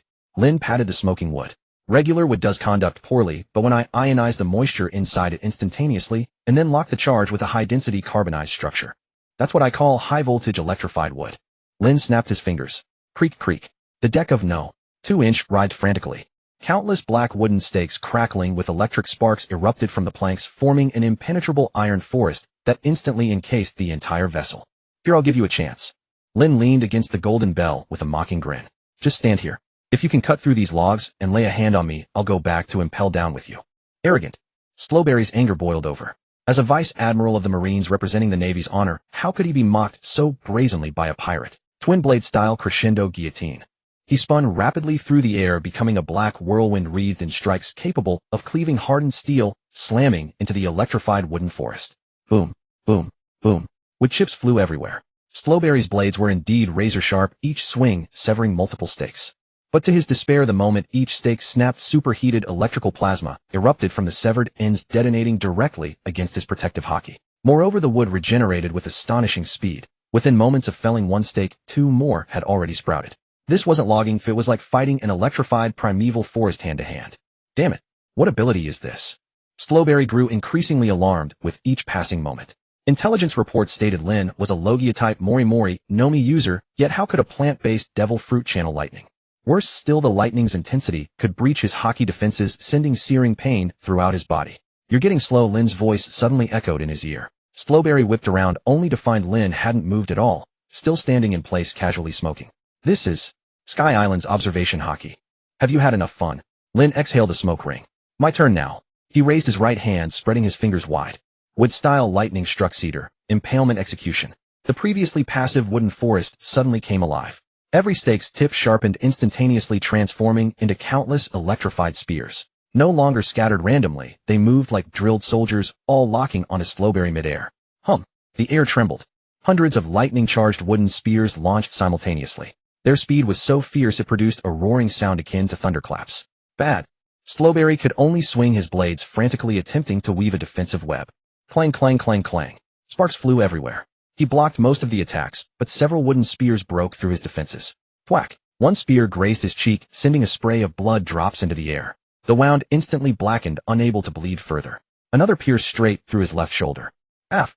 Slowberry screamed as his entire body plummeted from the sky, crashing heavily onto his own warship's deck. Vice Admiral. The surrounding naval soldiers rushed forward in panic. Slowberry struggled to rise, but found his body severely paralyzed. The wooden spear still embedded in his shoulder continued to pump out continuous electric current, damaging his nervous system. Retreat. Withdraw. He gritted his teeth, forcing out each word. The power gap was simply too vast. The opponent hadn't even been serious. It was as if he were conducting experiments on him. That power-merging vitality with devastating lightning was far beyond what he could withstand at his current level. Wanna leave? Lin from afar shook his head. Were you not so arrogant just now? Threatening to execute us on the spot. Lin interlaced his fingers in a hand seal. Since you've come, don't leave empty-handed. Here's a grand gift for you. His chakra surged within once more. This time it wasn't just wood release. Also in chaotic motion was the recently devoured rumble fruit core. Sage art would release lightning tree world descent. Rumble, rumble, rumble. It was as if a colossal beast had awakened from the ocean depths.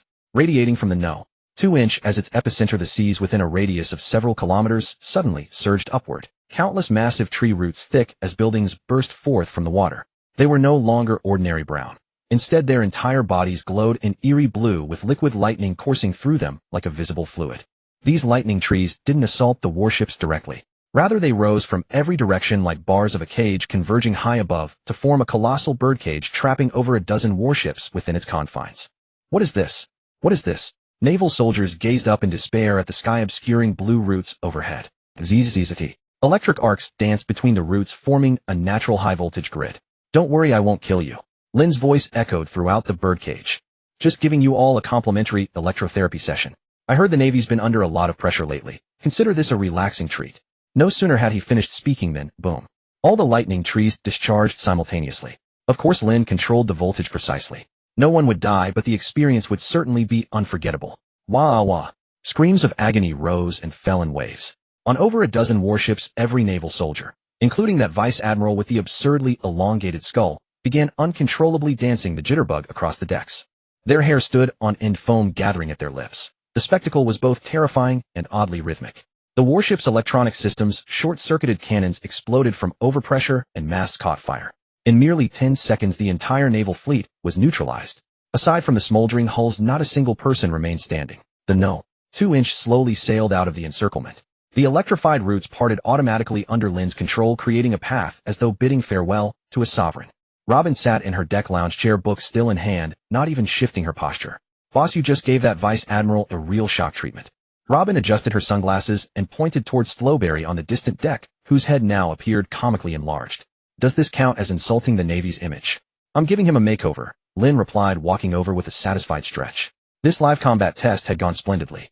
The compatibility between the rumble fruit and wood release exceeded expectations. Wood release provided physical form and control, while the lightning supplied explosive power and penetration. No longer would his wooden techniques feel like gentle scrapes. Now every piece of wood was an enchanted weapon. Record this, Lynn said, pointing toward the still smoldering fleet. Robin opened her small notebook with a smile. Record: first battle upon return from Sky Island. Defeated Vice Admiral Slowberry's fleet. Duration 3 minutes. Casualties 0. Boss's assessment: Skull 2, elongated, insufficient conductivity. What about that golden bell? Robin glanced up at the enormous structure occupying half the bow. It's too conspicuous. Carrying it makes us look like a moving target. Drop it off with that chestnut-headed old man once we reach Jaya, Lynn said casually. It's an priceless antique after all. Money is just a number to me, Lynn replied, pulling an apple from his pocket. One he'd picked up during his time in Skypiea. Besides, that thing is way too loud.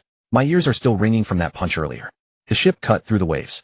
Behind them, the lightning tree world gradually collapsed as chakra support faded the structures, dissolving into ordinary driftwood, floating on the sea's surface, leaving behind a group of still twitching naval soldiers being carried away by the current. Half an hour later, eastern shore of Jaya. Kurakodiai still knelt upon the sandy beach, tears streaming down his weathered face. That bell's resonance from the heavens had proven everything. Boss, look over there. Hitetsu suddenly shouted, pointing at the sea. A pitch-black vessel was cutting through the waves, that massive golden bell at its prow glowing softly in the sunset light. Kurakodiai rubbed his eyes, convinced he was seeing things. Then the ship reached shore. Thud. A tremendous crash. That golden bell tower relic inscribed with poneglyph text was discarded by Lynn as carelessly as trash, landing on the beach and cratering the sand. Hey, old man. Lynn hopped off the ship, brushing golden dust from his hands. Sign for your delivery. Though it came apart a bit, there's plenty of it. Kurakodiai's trembling hands caressed the cold gold. This was Ancestor Roland's dying wish, the sacred flame of Shandora, the obsession that had consumed half his life. You really. This hardened man wept like a child. You've actually done it. All right, stop wiping your nose on the gold. That'll devalue it. Lynn stepped back in disgust. Also, I happened to kill someone up there who claimed to be a god. The Skypiea toll road is now permanently closed. Kurakodiai froze. Killed a god? Why did he speak of it so casually, as though discussing the slaughter of a chicken? All right. As if just remembering something, Lynn gestured toward Robin behind him. This beautiful archaeologist mentioned that this bears history pertaining to your clan. While it holds no interest for me personally, since we've already brought it down, we might as well complete this gesture fully. He turned to look at Robin. Is this the flame you spoke of, eh? Robin nodded, approaching the golden bell to point at an inscription of ancient text. We were here, and we leave our vows for future generations. Robin read softly. That's roughly what it means. As for the location of the Sea King Poseidon. She paused, casting a glance at Lynn. Irrelevant. Lynn waved his hand dismissively. I'm not interested in fish, unless they're grilled. Kurakodiai could no longer hear what they were saying. Clutching the golden bell to his chest, he wept so loudly that it seemed to shake the very heavens. Watching the scene unfold, Lin rolled his eyes. How noisy. He turned toward the no. 2. Robin, let's go. Sentimental scenes like this aren't my style. Where to? Robin closed her book and followed. Water 7. Looking at the distant ocean, a glint of sharp light flashed across Lin's eyes. This ship serves us well, but it's far too fragile. Now that I possess the Rumble Fruit's power, I need a proper warship capable of housing the Thor engine. And Lin rubbed his chin, recalling that deranged cyborg who harbored the Pluton blueprints. There's a pervert running around wearing nothing but underwear, but his craftsmanship is impressive. I'd like to discuss the concept of environmental protection with him. Robin blinked, then chuckled softly. A pervert in underwear. Boss, your social circle continues to broaden. Set against the setting sun, the black ship set sail, once more leaving behind scattered gold and a middle-aged man weeping openly. And far beyond the horizon, a new storm was gathering. Marine Headquarters, Marineford. The air in the Fleet Admiral's office was suffocating. The rice cracker in Sengoku's hand was crushed to powder, scattering across the urgent battle report on the desk. Strawberry's entire force has been wiped out. Sengoku ground his teeth, squeezing the words out from between them, and they were electrocuted to a crisp. 12 warships, 2,000 elite soldiers, all reduced to crippled men twitching on the decks. Across from him sat Chief of Staff Tsuru, who had never once lost her composure. Tsuru was shuffling cards very slowly, and every card that fell seemed to hammer Sengoku's taut nerves. Strawberry's report mentions that Lin used a large-scale lightning attack. Tsuru stopped shuffling and looked up. Not a simple Logia discharge, but electrified trees. The Rumble Fruit. Sengoku took a deep breath, his chest heaving violently. That god of Skypea Enel has surely met a grim fate. Not only that, Lin stole his ability. Would release the Sand Fruit, and now the Rumble Fruit on top of that. Kizura Borsellino for once was not clipping his nails. He lounged askew on the sofa, and behind his amber sunglasses his gaze was unusually grave. How terrifying. 3 completely different abilities concentrated in one body, perfectly fused. If Dr. Vegapunk were to learn of this, he would probably be too excited to sleep. This is not the time to discuss scientific research. Sengoku slammed the table. He publicly executed the Navy's authority on Jaya. That is a direct challenge to the world government. The wanted poster is already prepared. Commodore Brand New burst through the door drenched in sweat, holding a brand new wanted poster. Sengoku snatched it. The photo had changed. It was no longer that blurry side profile, but a high-definition shot of Lin standing atop a giant wooden Buddha with thunderbolts raging behind him. The contempt in those eyes could sting a person even through the paper. Codename Evil God of Wood Lin N. Bounty 4500 berries. Dead or alive. Sengoku slapped the poster onto the table. Notify all branches. Enter level 1 combat readiness. This is no longer a pirate crew problem. This is a cancer that can shake the very foundations of the world. And another thing. Tsuru suddenly spoke, her voice cold as ice. The cipher poll departments are stirring. At this exact juncture, CP9 did not go to Water 7 to lie low as planned. Instead, they fell into internal conflict. Sengoku frowned. Internal conflict. The details are unclear, but I hear it involves top secrets. Tsuru gathered the cards. It seems we Marines aren't the only ones with our eyes on that fat prize. Lin N. The Grand Line. Waters bound for Water 7. The number 2 sailed smoothly across the sea. Lin N lay beneath a beach umbrella on the deck, holding the freshly printed newspaper. 450 million. Lin N flicked the newspaper. Inflation is really fast these days. I thought they'd at least round it up to a whole number, like 500 million. Robin sat nearby peeling grapes for Lin N. She had grown more and more skilled at this, even using the flower fruit to sprout several little hands, holding the parasol and fanning him at the same time. Boss, it more than doubled in one jump. The Marines truly are panicking. Robin fed the peeled grape to Lin N's lips. And that title, Evil God of Wood, makes you sound terrifying. Evil God. Lin N chewed the grape and mumbled. I'm a genuine environmentalist. Planting trees, generating electricity, cleaning up trash. Which of those doesn't benefit society? Robin chuckled softly. Just then Lin N's chewing stopped. He sat upright, his gaze fixed on the distant sea horizon. Observation hockey, or rather a perception fused with mantra, caught an extremely faint, yet strangely familiar presence. That presence was chaotic, like a candle in the wind on the verge of going out. We have a guest. Lin N wiped his hands. A few minutes later, a battered little lifeboat appeared in view. No one was rowing. There was only a blood-soaked man gripping the gunwale with all his might, barely holding on to consciousness so that he would not collapse. His black suit had been slashed into strings by blades. His signature top hat was gone, and the pigeon that always perched on his shoulder with such arrogance was nowhere to be seen. Rob Lucci, the man known as the strongest in CP9 history and a cold-blooded killing machine, was now as miserable as a stray dog. The number 2 pulled over. Lin N stood at the gunwale looking down at him. Yo, isn't this Officer Lucci? What did the world government go bankrupt? Can't even afford uniforms now. Lucci raised his head with difficulty. Those eyes, once filled with killing intent and cold indifference, were now bloodshot and carried an emotion called anxiety.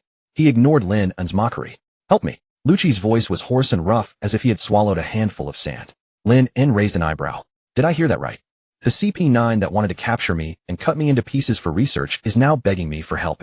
It's not for me. Lucci coughed up blood, his fingers digging deep into the wooden gunnel. Khalifa was taken. The teasing look on Lin En's face faded a little. Taken. Lin En jumped off the deck and landed on the lifeboat. Aren't you all on the same side? What office bullying? It's from the top. Lucci gritted his teeth, the fury of a collapsed faith. An order direct from Mary Gios. CP0 got involved, bypassed Spandam, and took her away directly. Reason? Lucci was silent for 2 seconds, then raised his head and stared hard at Lin En. Because of you. Me. Lin En pointed at himself. I haven't been harassing any female secretaries lately. That night. On Golden Tree Island. Lucci's voice was low. Khalifa slept with you for the mission. Beside them, Robin's eyebrow gave a sharp twitch, and her gaze instantly became subtle. Lin En was frank. So what? Normal adult interaction. Does the world government also manage its employees' private lives? They suspect. Lucci took a deep breath as if the words were hard to say. They suspect that traces of your genes may remain in Khalifa's body. Lin En was stunned. The sea breeze blew past, and the scene became extremely awkward. Huh? Lin En dug at his ear. What the hell are you talking about? Your abilities are too bizarre. Lucci spoke quickly. Stealing life, controlling plants, and now lightning on top of that. The 5 elders believe you may be some kind of ancient species or have undergone special modification. They want to study your lineage factor. And Khalifa is the only living sample who has exchanged bodily fluids with you and remains under their control. Lucci clenched his fists, his nails cutting into his palms. They want to take her back to the research institute at Punk Hazard and conduct a comprehensive dissecting extraction experiment to make sure they don't miss any possible genetic material. Boom. A terrifying pressure instantly erupted from Lin En's body. The calm sea exploded open as massive pillars of water shot into the sky. All expression on Lin En's face vanished. There was only a calm that chilled people to the marrow. Are you saying Lin En's voice was very soft as a whisper? Those old bastards want to take my woman and perform human experiments on her. Although there was no emotional foundation between him and Khalifa, that night had been purely a matter of accidental sparks and mutual scheming. She was still his business. Touch anything of his, even a one-night stand, and the nature of the matter changed. Especially when the reason was this disgusting. Lucci watched Lin En, sensing the storm brewing inside this man. Kaku and Jabra were captured covering my escape to deliver the message. Lucci lowered his head. A tremendous humiliation for a man as proud as him. I know you're a pirate, and I'm a soldier. But now, only you can save her. Where is she? Eni's lobby. Lucci spoke the name that made every pirate tremble. It's a transit point. At dawn tomorrow, a prisoner transport ship will take her to Punk Hazard. Eni's lobby, huh? Lin En turned around and jumped back onto the number 2. Robin changed course.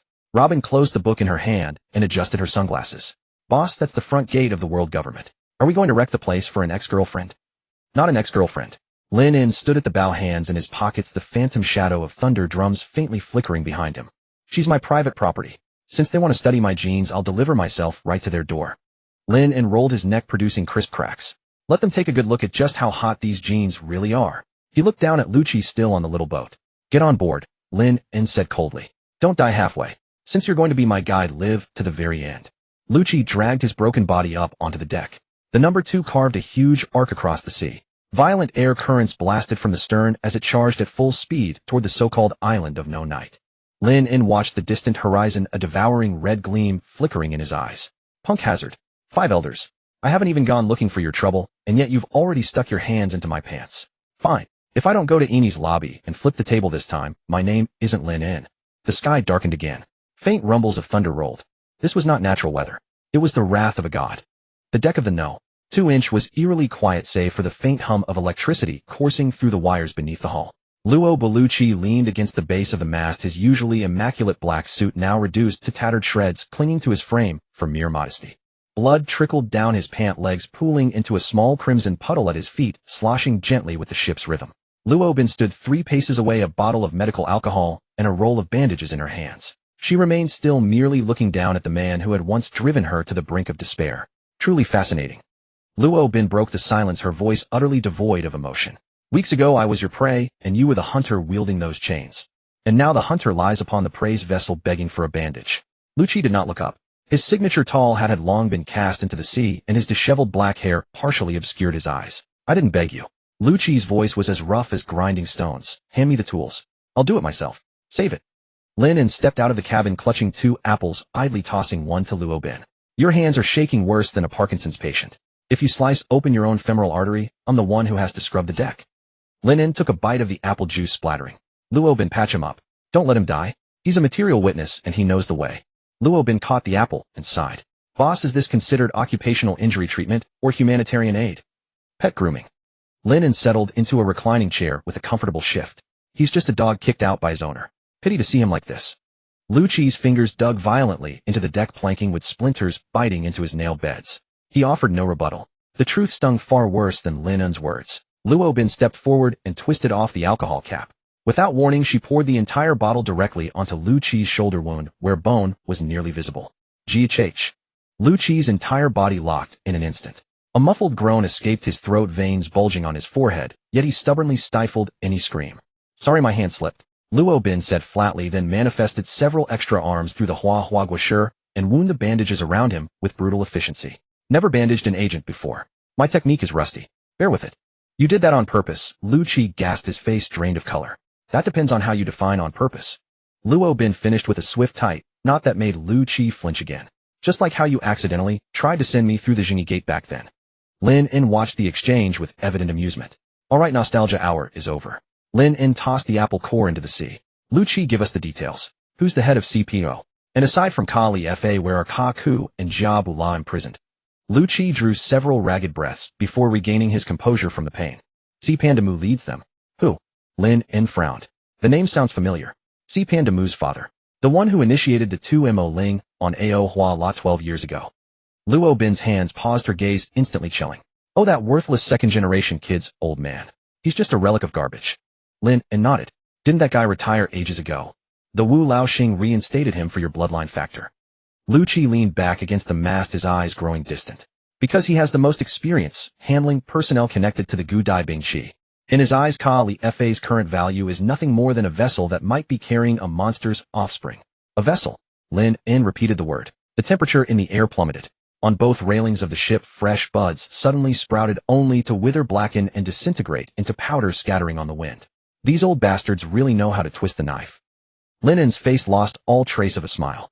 His eyes turned unervingly dark. Just because I slept with her that night, they think they can carve a wood release or a sandstorm out of her womb. Your abilities shatter the iron law of the Emo Guashur, Lu Chi said, staring at Lin. Natural type users cannot coexist. Yet you not only merged them, but suffered absolutely no side effects. The government views you as a special breed in your own right. They won't sleep soundly until you're dissected and thoroughly studied. Dissected? Lin let out a cold sneer. Let them try? We'll see who ends up on the cutting board. Furthermore, Lu Chi hesitated, glancing toward Luo Bin. They weren't just after Kali Fa. Luring you to see Fa Dao was part of their plan all along. That imbecile Si Pandamu may be useless, but his father is a master schemer. The moment Luo Bin shows her face, the golden den mushy for the 2Mo Ling is already in his grip. Luo Bin's complexion paled slightly. It was the nightmare of her childhood. Suddenly a warm hand rested gently on her head. Boss, what's there to fear? Lin ruffled her hair, messing up her neatly arranged strands. A 2Mo Ling. That's the Marine's business. What we're doing this time is settling scores with the suit-wearing lot in the world government. But, no buts. Lin rose and walked to the helm. If that Si Pandamu fellow dares to press that button, I'll stuff that golden snail right up his nostril. He gripped the wheel with both hands. Zzzz. Blue-white electric arcs instantly surged across the entire hull. Hold on tight. Since we're here to crash a wedding, going slow would make us look like fools to the villagers next door. Boom. Two blinding pillars of lightning erupted from the wooden exhaust ports at the stern. The No. 2-inch shot forward like an arrow from a bow, its bow lifting high as it skimmed across the ocean surface. The overwhelming G-force pinned Lu Chi hard against the mast, nearly tearing open his freshly bandaged wound. You call this a ship, eh? Lu Chi asked, his eye twitching as the seascape on both sides blurred into streaking lines. This is the Lei Shindong Li hybrid yacht. Lin's voice distorted slightly in the howling wind. What CP9's tech tree didn't branch out to this level? We ride the high Lai Che, Lu Chi gritted out. That thing is too slow, and it requires laying tracks, Lin scoffed. For a true powerhouse, the ocean itself is my railway. 2 hours later, a massive island silhouette emerged on the horizon. No, it didn't resemble a natural island at all. It was a colossal void, a lonely isle suspended above a towering waterfall encircled by immense iron railings. CFA Dao AI NIAIC Dating. Known as the Island of Eternal Day, for it basks in perpetual sunlight. We've arrived. Lu Chi struggled to his feet, gazing at the place he had once sworn allegiance to, a place that now treated him as refuse. The Jingyi gate hasn't opened yet. We can't enter the inner harbor. Unless we have authorization from the Marine headquarters, or what? Linen asked. Or we arrive on a prisoner transport vessel. Lu Qi stared at the despairingly massive steel gate ahead. Rushing in is impossible. That door is forged from Hailu stone mixed with a special alloy. Even giants couldn't. Before he could finish, he saw Lin In release the wheel. Lin In walked to the bow and cracked his wrists. Luo Bin, cover your ears. Moi. Though puzzled, Luo Bin complied. Lin In took a deep breath, his chest swelling. The power of the Xiong leg was pushed to its absolute limit within him, yet he did not unleash lightning. Instead, he focused the high-frequency vibrations of his electricity onto his throat. Hey, watchdogs ahead. This roar was inhuman. It was a sonic bomb complete with built-in amplification, reverb, and earth-shaking bass. The colossal sound wave visibly pushed through the air, forming concentric rings of white condensation clouds that slammed directly into the tightly shut Jingyi Gate. Boom! The ocean surface was plowed into a deep trench by the sonic force. The glass on the two warships guarding the entrance shattered instantly. Marines on the watchtowers collapsed, clutching their bleeding ears. Even the supposedly indestructible gate shook violently, shedding showers of rust. Lu Qi's head was ringing, as if someone had struck the back of his skull with a giant hammer. He stared blankly at Lin In. Is this also a devil fruit ability? No one's opening the door. Lin In picked at his ear. Terrible customer service. He raised his right hand. Crack, crack. Countless pitch-black roots erupted from the bow, intertwining to weave a colossal wooden fist large enough to encompass half the hull. Blue electric arcs danced and crackled across the fist's surface. 200 million volts of thunder-forged alloy. Then don't blame me for knocking a little too hard. Sage Art Lightning Release Leaf Demolition Fist. Boom. The massive wooden fist crashed into the Jingyi Gate with the force of 1,000 thunderbolts. This punch held no fancy technique, only raw, unfiltered intent. Thud. The entire island of CFA Dao shuddered. A colossal fist-shaped dent marred the center of the gate, which had never yielded to external force in centuries. Immediately afterward, a sickening screech of twisting metal echoed through the air as the hinges screamed under the unbearable strain. Creak. The massive doors were forced open just enough to create a narrow gap. Lin In glanced back at the dumbfounded Lu Qi. See, it's open now. He bared a bright wolfish grin. Let's go in. Time to do a routine inspection. Lu Qi swallowed hard. He suddenly felt that perhaps the world government had greatly miscalculated their opponent this time. This wasn't just a vessel for a Gu Dai Bing Qi. He himself was a walking weapon of mass destruction. The No. 2-inch squeezed through the gap and entered. Ahead in the main island's plaza, dense formations of marines and agents had already assembled. Shrill alarm bells pierced the heavens. High atop the tower, Si Pandamu was screaming into a den mushy. What the hell is going on? Did an earthquake strike? Wasn't that bastard pirate supposed to be headed to Chi Shui Jidu?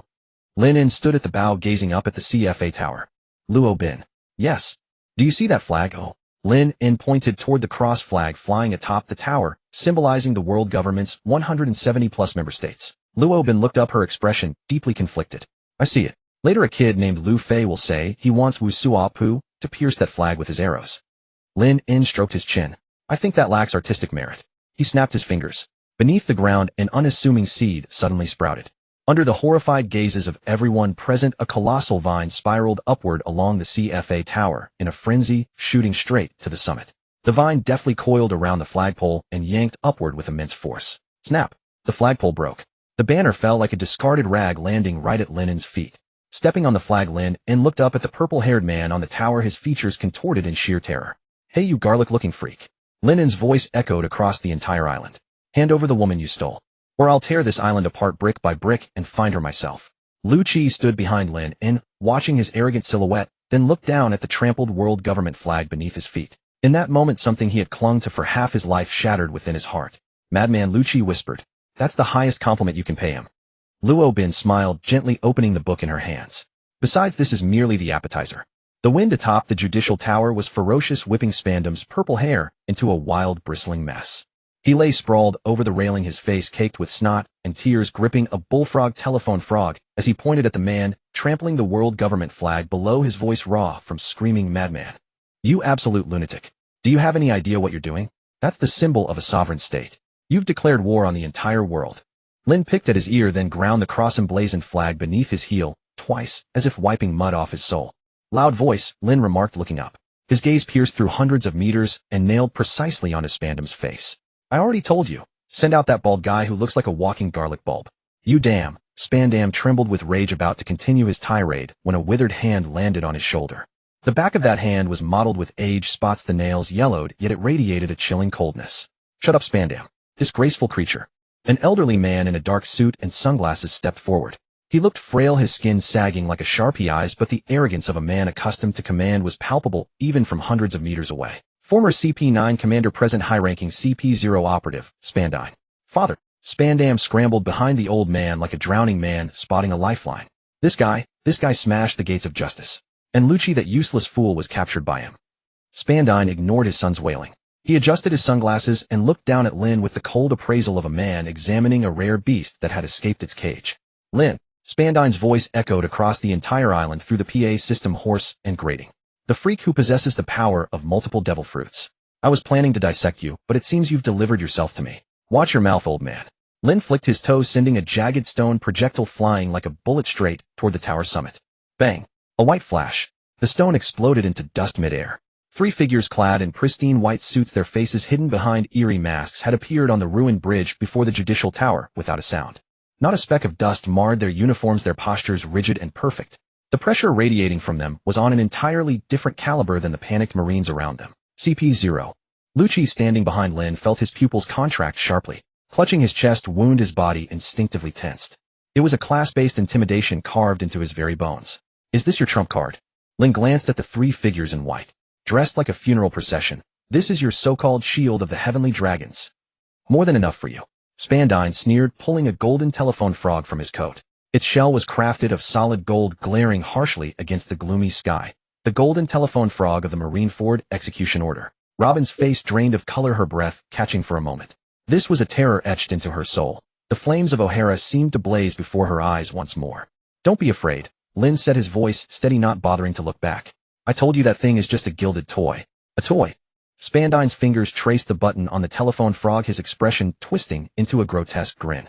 The moment I press this, 10 top-tier warships and 5 fleet admirals will reduce this entire island to rubble within half an hour. Lin, no matter how strong you are, can you possibly withstand the full might of the Marine headquarters? But before that, Spandine waved his hand dismissively. Take him down.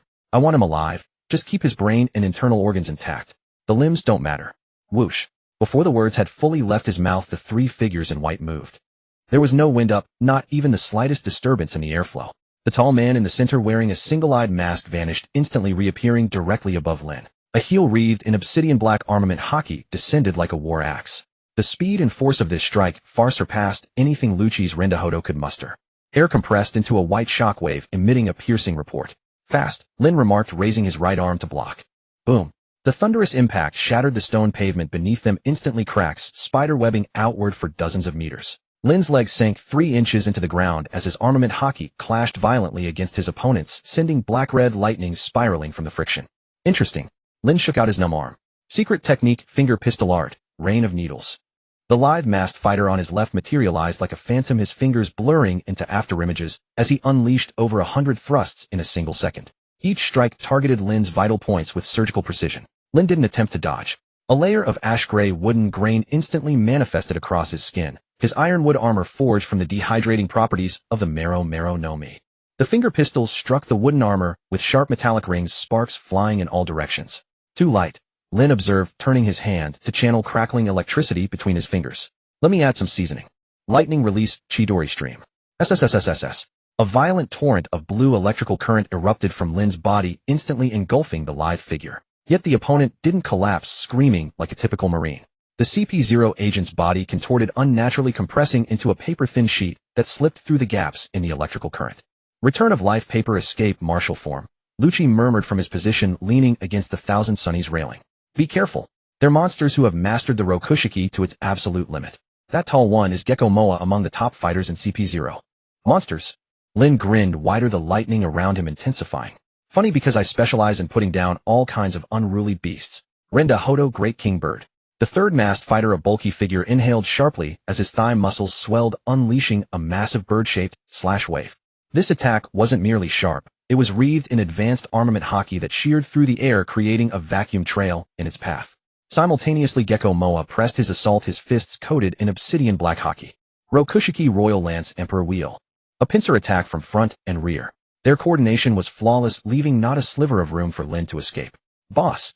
Robin instinctively tried to activate her abilities, but Lucci blocked her. Don't get in the way, Lucci warned, his eyes locked on the battle. At that level of combat, interfering means certain death. Confronted with this finishing blow, Lin showed no panic, not even a flicker of expression. He simply drew a deep breath, his chest swelling as chakra and rumbleball energy within him collided with frenzied intensity. Would release wood dragon fist. Boom. The ground erupted.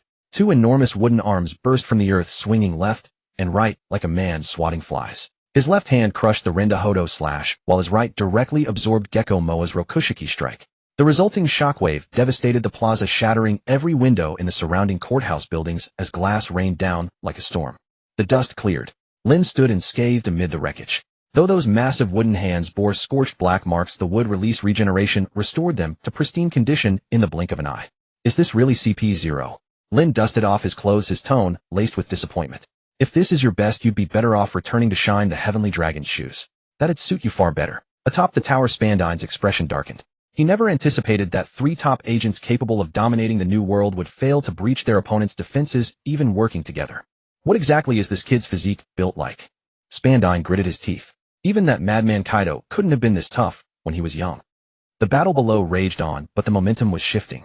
Lin abandoned his defensive stance. He moved. Lightning instant body. Bang. An afterimage lingered where he'd stood. Lin materialized directly behind the live agent. Running fast, aren't you? Lin's massive hand seized the back of the agent's head. The speed was so devastating that even though the man's observation hockey registered the attack, his body couldn't respond in time. 200 million volts brain massage. Boom. A pillar of blue lightning split heaven and earth. The agent couldn't even scream before being pinned and dragged across the ground, his body convulsing. The high-voltage current obliterated his nervous system instantly. No amount of hockey could defend against this kind of point-blank assault. One down. The other two faltered at the sight.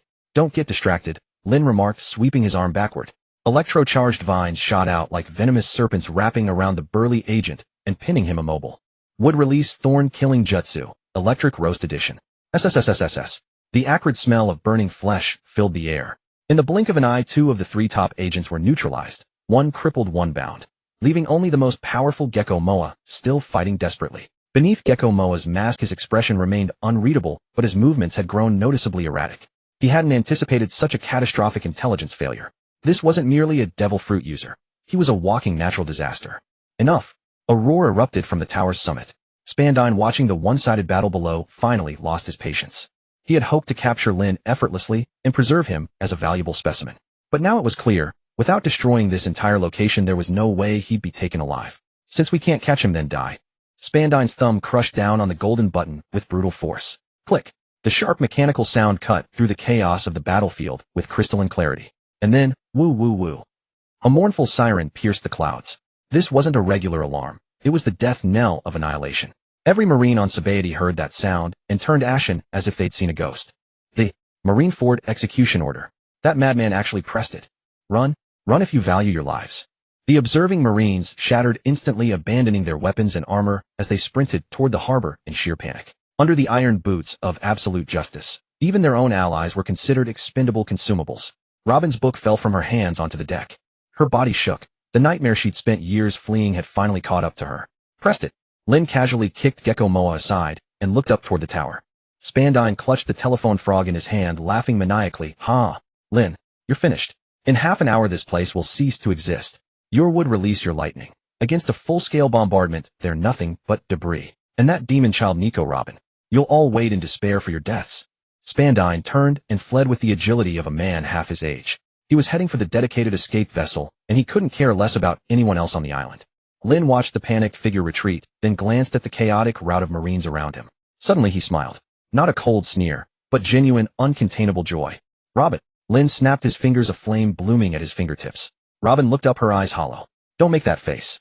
I told you, it's just a toy. Lin drew in a deep breath as chakra surged through his body with wild energy. It wasn't just would release. He was beginning to fuse the power of the Goro Goro no Mi in ways never attempted before. I was hoping to save some energy. But since this old man is being so hospitable and summoned a whole fleet to entertain me. Lin brought his palms together with a sharp snap. Snap. The sharp sound of his palms eclipsed the sirens. Then let them come. Lin turned to face Gecko Moa, who had just risen from the rubble, his eyes gleaming with a terrifying crimson light. Hey, Whitecoat. Go back and tell the five elders. Want to play destruction games? I'll play along. But first. The ground beneath Lin's feet began to quake violently. Countless massive tree roots shattered through the bedrock, transforming the entire central island plaza into a primordial forest. First, I want that hand that pressed the button. Boom. A colossal wooden dragon erupted with a roar, smashing through the outer wall of the judicial tower and lunging toward the fleeing Spandine. Help! Gecko Moa! Save me! Spandine's screams echoed through the wind. Gecko Moa gritted his teeth and tried to intervene only to find a figure had appeared before him without warning. Lin stood in his way, gripping a wooden spear that spun at tremendous speed with a piercing, thunderous hum. You're facing me now. Before those warships arrive, we've got half an hour. Lin grinned, revealing bone-white teeth. More than enough time to take you apart piece by piece. I don't like keeping people waiting. The Thunderwood spear in Lin On's hand did not fly outward as a projectile. Instead, it shattered apart into countless electrified wood splinters swirling through the air like a swarm of fireflies and enveloping Jenica from every direction. Jenica's pupils contracted sharply. He attempted to use paper art to evade, but found the surrounding space seemed frozen solid. Between those splinters, high-frequency current leaped and crackled, generating an intense magnetic field that pinned his body firmly in place. Lightning released magnetic burial. Linen's 5 fingers clamped shut with brutal force. Crack! There were no screams. His vocal cords had been carbonized in an instant. Jenica's once proud white suit was reduced to ash in a single heartbeat. His body fell straight down like a lightning-stricken log, thick black smoke curling from its scorched form. With the last obstacle cleared, Lin didn't spare the charred remains on the ground a second glance. He kicked off and shot forward like a cannonball toward the massive breach in the judicial tower that the wooden dragon had torn open. Inside the tower lay absolute devastation. The command room that had once gleamed with golden splendor was now nothing but scattered rubble and splintered timber. Spandam cowered beneath the office desk, trembling uncontrollably. His fingers still clutched the golden den mushy that had already gone dead, and he kept muttering under his breath, "It's over. It's all over." Meanwhile, his father Spandang, the same man who had once been so arrogant and untouchable, was now gripped tightly in the wooden dragon's claws, hanging helplessly in midair. The old man's tailored suit was twisted out of shape from the crushing grip. His face had swollen to a deep purplish hue, and his legs flailed uselessly in the air. Let me go. Spandane forced out between gritted teeth. I am CP0. Who you are doesn't matter, Lin replied coldly. Lin landed on the floor littered with shattered glass, each footstep crunching through the debris with an ear-piercing sharpness in the suffocating silence. He approached the desk where Spandam huddled, bent down, and yanked the man out as easily as one might lift a chick by the scruff. Where is that female agent? Lin demanded. Spandam's face was a mess of snot and tears. The terror in his eyes was absolute. This man radiated an aura like a lightning-wreathed demon. Before long, warm urine spread across the floor as Spandam lost control of himself. In the underground interrogation room, I was forced. This old man made me do everything. Without hesitation, Spandam betrayed his own father, his trembling finger pointing toward a concealed door in the floor. Lin tossed him aside with visible disgust, then casually summoned a bolt of lightning that reduced the reinforced alloy door to twisted scrap. Lucci, keep an eye on these two wastes. With that, Lin leapt into the dark passage without looking back. The underground interrogation room. It had no windows, only dim lighting and cold iron instruments of torture. The stale air hung heavy with the copper tang of blood and rust. Karifa was bound to a wooden cross, her wrists secured in sea-stone cuffs. Her signature black fishnet stockings and form-fitting outfit had been torn and disheveled, revealing large patches of pale skin marked with gruesome whip wounds. She hung her head, golden hair falling like a curtain across her face, chest heaving with each ragged breath. At the sound of the explosion from the doorway, she forced herself to lift her head. She couldn't find her glasses anywhere. Her vision swam, blurring the tall figure silhouetted against the light as he stepped inside. Was this the beginning of her nightmare, or its end? Tisk, look at this mess, came a voice she recognized instantly, laced with mockery and casual indifference. Karifa went rigid. She stared at the approaching figure until his face finally came into focus. Boss. Her voice cracked, rough and trembling with disbelief. Lin stopped before her and made no move to unlock the cuffs. Instead, he studied her with open interest. So much for world government interrogation techniques. They didn't even strip you properly. Poor effort. Any fleeting relief Karifa might have felt vanished instantly. She clenched her teeth, a flush of humiliation spreading across her pale face. Come to gawk. Then look your fill and get out. The Marine Buster will reduce this entire place to ashes any moment now. Such a temper. Lin reached out, his fingertip tracing along a cut above her collarbone. ZZZT. A faint spark crackled against the wound. Karifa flinched sharply, instinctively pulling back. Only the chains held her fast. Don't move. Linen's fingers stayed in place as green light pooled at his fingertips. The life force of wood release surged into the wound, and the lash mark closed before her eyes, leaving not even a scar behind. They wanted to study my genetics. Linen asked casually while he worked, how exactly? Dissect you. At that mention, something died in Karifa's eyes. Caesar from Punk Hazard said he wanted to extract a uterine sample, drain my marrow completely, search for traces of that alien energy. She let out a bitter laugh. To them, I'm nothing more than a disposable vessel. Snap. The sea-stone cuffs shattered without a key turning. Lin crushed them barehanded. She collapsed against him, her body going slack. His scent hit her, faint tobacco, and something wild like rainforest air. She tried to push away but couldn't summon the strength. A vessel. His arm wrapped around her waist and lifted her cleanly off the ground. That depends on whether the owner agrees. At that moment, footsteps echoed at the doorway. Boss, I know interrupting your reunion is rude, but I think it's worth mentioning. Robin leaned against the frame, draped in a coat she'd stripped from a Marine. She adjusted her sunglasses and let her gaze wander over their pressed-together forms, a knowing smile playing on her lips. The shelling's getting closer out there. And she paused, letting her eyes drift over Karifa's disheveled clothes. This secretary of yours is quite the figure. No wonder the world government suspected you two were having some close relations. Karifa tore free from Lennon's grasp and snatched the coat from Robin, wrapping it tightly around herself. As a former CP9 agent, she and Nico Robin were sworn enemies. Just days ago, she'd been plotting how to see this woman locked away and impelled down. Now here they stood on the same side. The shift felt almost absurd. Shut it, devil child, Karifa shot back, clinging to what dignity she had left. This was all just part of the mission. Is that so? Robin stepped inside, her expression devoid of hostility. Only a weary clarity that came from seeing too much. So much for justice. They'd cut you open just for the sake of a mission. She moved closer and adjusted Karifa's coat collar. Welcome aboard the pirate ship, former agent. Leaning in, she whispered, by the way, how good is the boss? Must be impressive to warrant such attention from the five elders. Karifa's face burned crimson, her mouth opening and closing in outrage. You. Enough chatter. Lennon cut through the tension. He turned toward the exit, his back straight as a spear. Let's go. The fireworks show upstairs is about to start. Back on the top floor of the Judicial Tower, the iceberg square had descended into chaos. On the distant horizon, 10 massive silhouettes cut through the waves. The Marineford fleet, the world government's ultimate weapon. Cannonballs screamed through the sky as buildings crumbled in successive explosions, flames billowing into the smoke-choked air. Lucci stood near a fractured wall, his expression darkening as those warships closed in. Seeing Lennon arrive with the two women, Lucci called out urgently, we need to move now, before the blockade fully closes. Your ship can break through. If we leave now, we still might make it. It was the only rational choice. 10 battleships and 5 vice admirals meant certain death for anyone. Not even the Yonko's crews would easily face such odds, let alone a handful of warriors. Robin's body trembled, a fear carved into her very bones. 12 years ago, O'Hara had been reduced to ash beneath exactly this kind of bombardment. The burning forest, the screaming masses, sorrow falling. She grabbed at Lennon's sleeve without thinking. Lynn. Her voice was barely audible, pleading. Let's just go. Lynn stopped. He glanced at the fleet blotting out the sky, then down at Robin's white-knuckled grip on his sleeve. Go. Lynn smiled.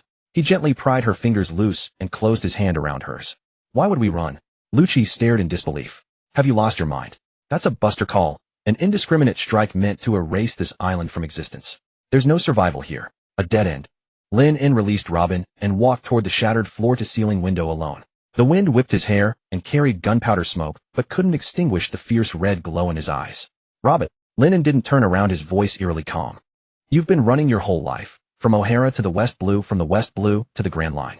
You changed masters and betrayed organizations one after another, all to escape this nightmare. Robin bit her lip, her trembling worsening. But running won't solve anything. Lennon raised his arm, pointing at the 10 steel behemoths on the horizon. As long as this exists, your nightmare will never end. Boss. Karifa watched his silhouette, her heart racing. What was he planning? Could he actually? If the world government believes this represents absolute justice, if they think it can crush all hope. Lightning began to crackle violently around Lynn, in his black hair, standing on end as blue-white energy surged through him. The floor beneath him fractured as countless massive roots erupted from the ground, like waking dragons swallowing the entire tower in their coils. Then I'll tear it apart right in front of you. Boom. An overwhelmingly terrifying pressure exploded from Lynn, piercing straight upward, and tearing a massive hole through the heavy clouds above. Sunlight poured through the gap, bathing Lynn in golden radiance like a god descending to earth. Lucci, take them and hide behind. Lynn ordered, cracking his neck with sharp pops. What's about to happen might be a bit too intense for kids. You? Lucci opened his mouth, but said nothing. He simply gave Lynn one long look before grabbing the dazed Robin and Karifa. Moved. As Robin was pulled away, she glanced back. That man stood amid the ruins, facing a fleet capable of destroying nations, showing no sign of backing down. He even drew a cigarette from his pocket, using a spark from his fingertips to light it, and took a deep drag. 5 vice admirals. Lynn exhaled a smoke ring, watching the cannons rising from those warships, a grotesque grin spreading across his face. Perfect. My garden could use some proper fertilizer. Would release sage, art, outer Buddha shadow. The earth groaned. The entire Straw Hat Island quaked violently. In the center of the main island's plaza, the ground erupted. A colossal wooden Buddha statue hundreds of meters tall, with countless arms, rose from the earth with a deafening roar. Behind the Buddha, rings of thunder drum echoes appeared, blue plasma flowing across its 1,000 arms, transforming the serene deity into something akin to an apocalyptic Asura. In comparison, those 10 so-called premier warships looked laughably small, like toy boats beneath a giant's feet. Lin En stood atop the great Buddha, surveying all below. The shells were still arcing through the sky in parabolas. Those were heavy howitzer rounds capable of leveling city walls, and with 10 warships firing in unison, the sky was densely packed with dark specks. To ordinary pirates, this would be a rain of death. But before this colossal Buddha, they weren't even raindrops, merely dust. Lin En stood atop the great Buddha, a half-smoked cigarette dangling from his lips, as he gazed down at the steel behemoths below, which looked like toy boats in comparison. The wind howled violently, whipping his collar, yet his feet remained planted like roots. Too noisy. He raised a single finger and pressed downward with effortless grace. The true thousands-armed Guanyin statue, towering hundreds of meters high, merely shifted one of its countless arms behind it. Boom. No flashy technique name, just a simple swing. That enormous wooden palm, wreathed in blue-white lightning, swept through the sky like swatting a fly. The hundreds of shells screamed toward him, but the moment they touched that wooden palm, they detonated from the violent current before they could even explode, or were simply flattened into iron discs by the terrifying kinetic force. Flames erupted mid-air like a grand fireworks display. Before the smoke had even cleared, that colossal hand pressed forward with devastating force, bearing a mountain-crushing wind pressure straight toward the lead naval warship. That was Vice Admiral Enigmo's flagship. Hard rudder. Full rudder. Enigmo stood at the bow, his perpetually gloomy face now contorted beyond recognition. Behind him, his 8 spider leg-like tendrils writhed frantically, attempting to parry that descending shadow with blade. Block. What could possibly block it? It was like an ant trying to lift a boot falling from the sky. Armament color. 1,000-thread chaos dance. Enigmo roared, 8 blade edges shrouded in pitch-black hockey, cleaving toward that palm, blotting out the heavens. Crack. A sharp snapping sound. 8 famed blades shattered in an instant. Then Enigmo's arm, his ribs, and finally the warship's keel. The sea surface caved in, forming a massive crater. That 1,000-ton steel warship crumpled like an aluminum can under a hydraulic press, snapping in half before being driven into the seabed. A 100-meter-high wave of spray mixed with splinters, steel fragments, and screams crashed onto the decks of surrounding vessels. One strike. A top-tier warship, a veteran Marine Vice Admiral, fate unknown. Deathly silence fell across the battlefield. Only the muffled rumbling of thunder drums behind the wooden Buddha remained. Sailors on the remaining 9 warships gaped, weapons dropping from numb hands. Their prize genocide order, their unwavering faith in absolute justice, shattered into pieces the moment that wooden hand rose. Is this the power of a monster? A rear admiral collapsed, his trousers soaked. Lin En flicked away his cigarette, and idly picked his ears. Hey, the remaining 9. Lin En's voice, amplified by lightning, rolled across the sea like thunder. Don't just stand there. I'm in a hurry. Is it together, or do you want to line up to die one by one? Fire. All batteries full fire. That's a devil fruit power, what fears flame. On another ship, Vice Admiral Fukaru drew his long blade and barked orders. Though his grip trembled, decades of service as a vice admiral kept him from fleeing. Incendiary rounds. Burn that pile of wood to ash. The remaining 9 warships finally snapped into action. Fear twisted into hysterical desperation as countless firebombs streaked skyward, trailing red tails raining down on the true thousands-armed Buddha. Raging flames erupted across the statue's surface. Fools. Lin En watched the fire rise, a mocking smile curling his lips. What does fear fire? But what if this would channels 200 million volts of lightning? He formed hand seals. Simple lightning release, reverse flow. The flames clinging to the wood didn't spread. They shifted to an eerie blue-white in an instant. The terrifying lightning within the Buddha erupted outward, and scorching arcs ionized the very oxygen. Fire died. In its place, a thunder-forged armor sheathed the entire statue.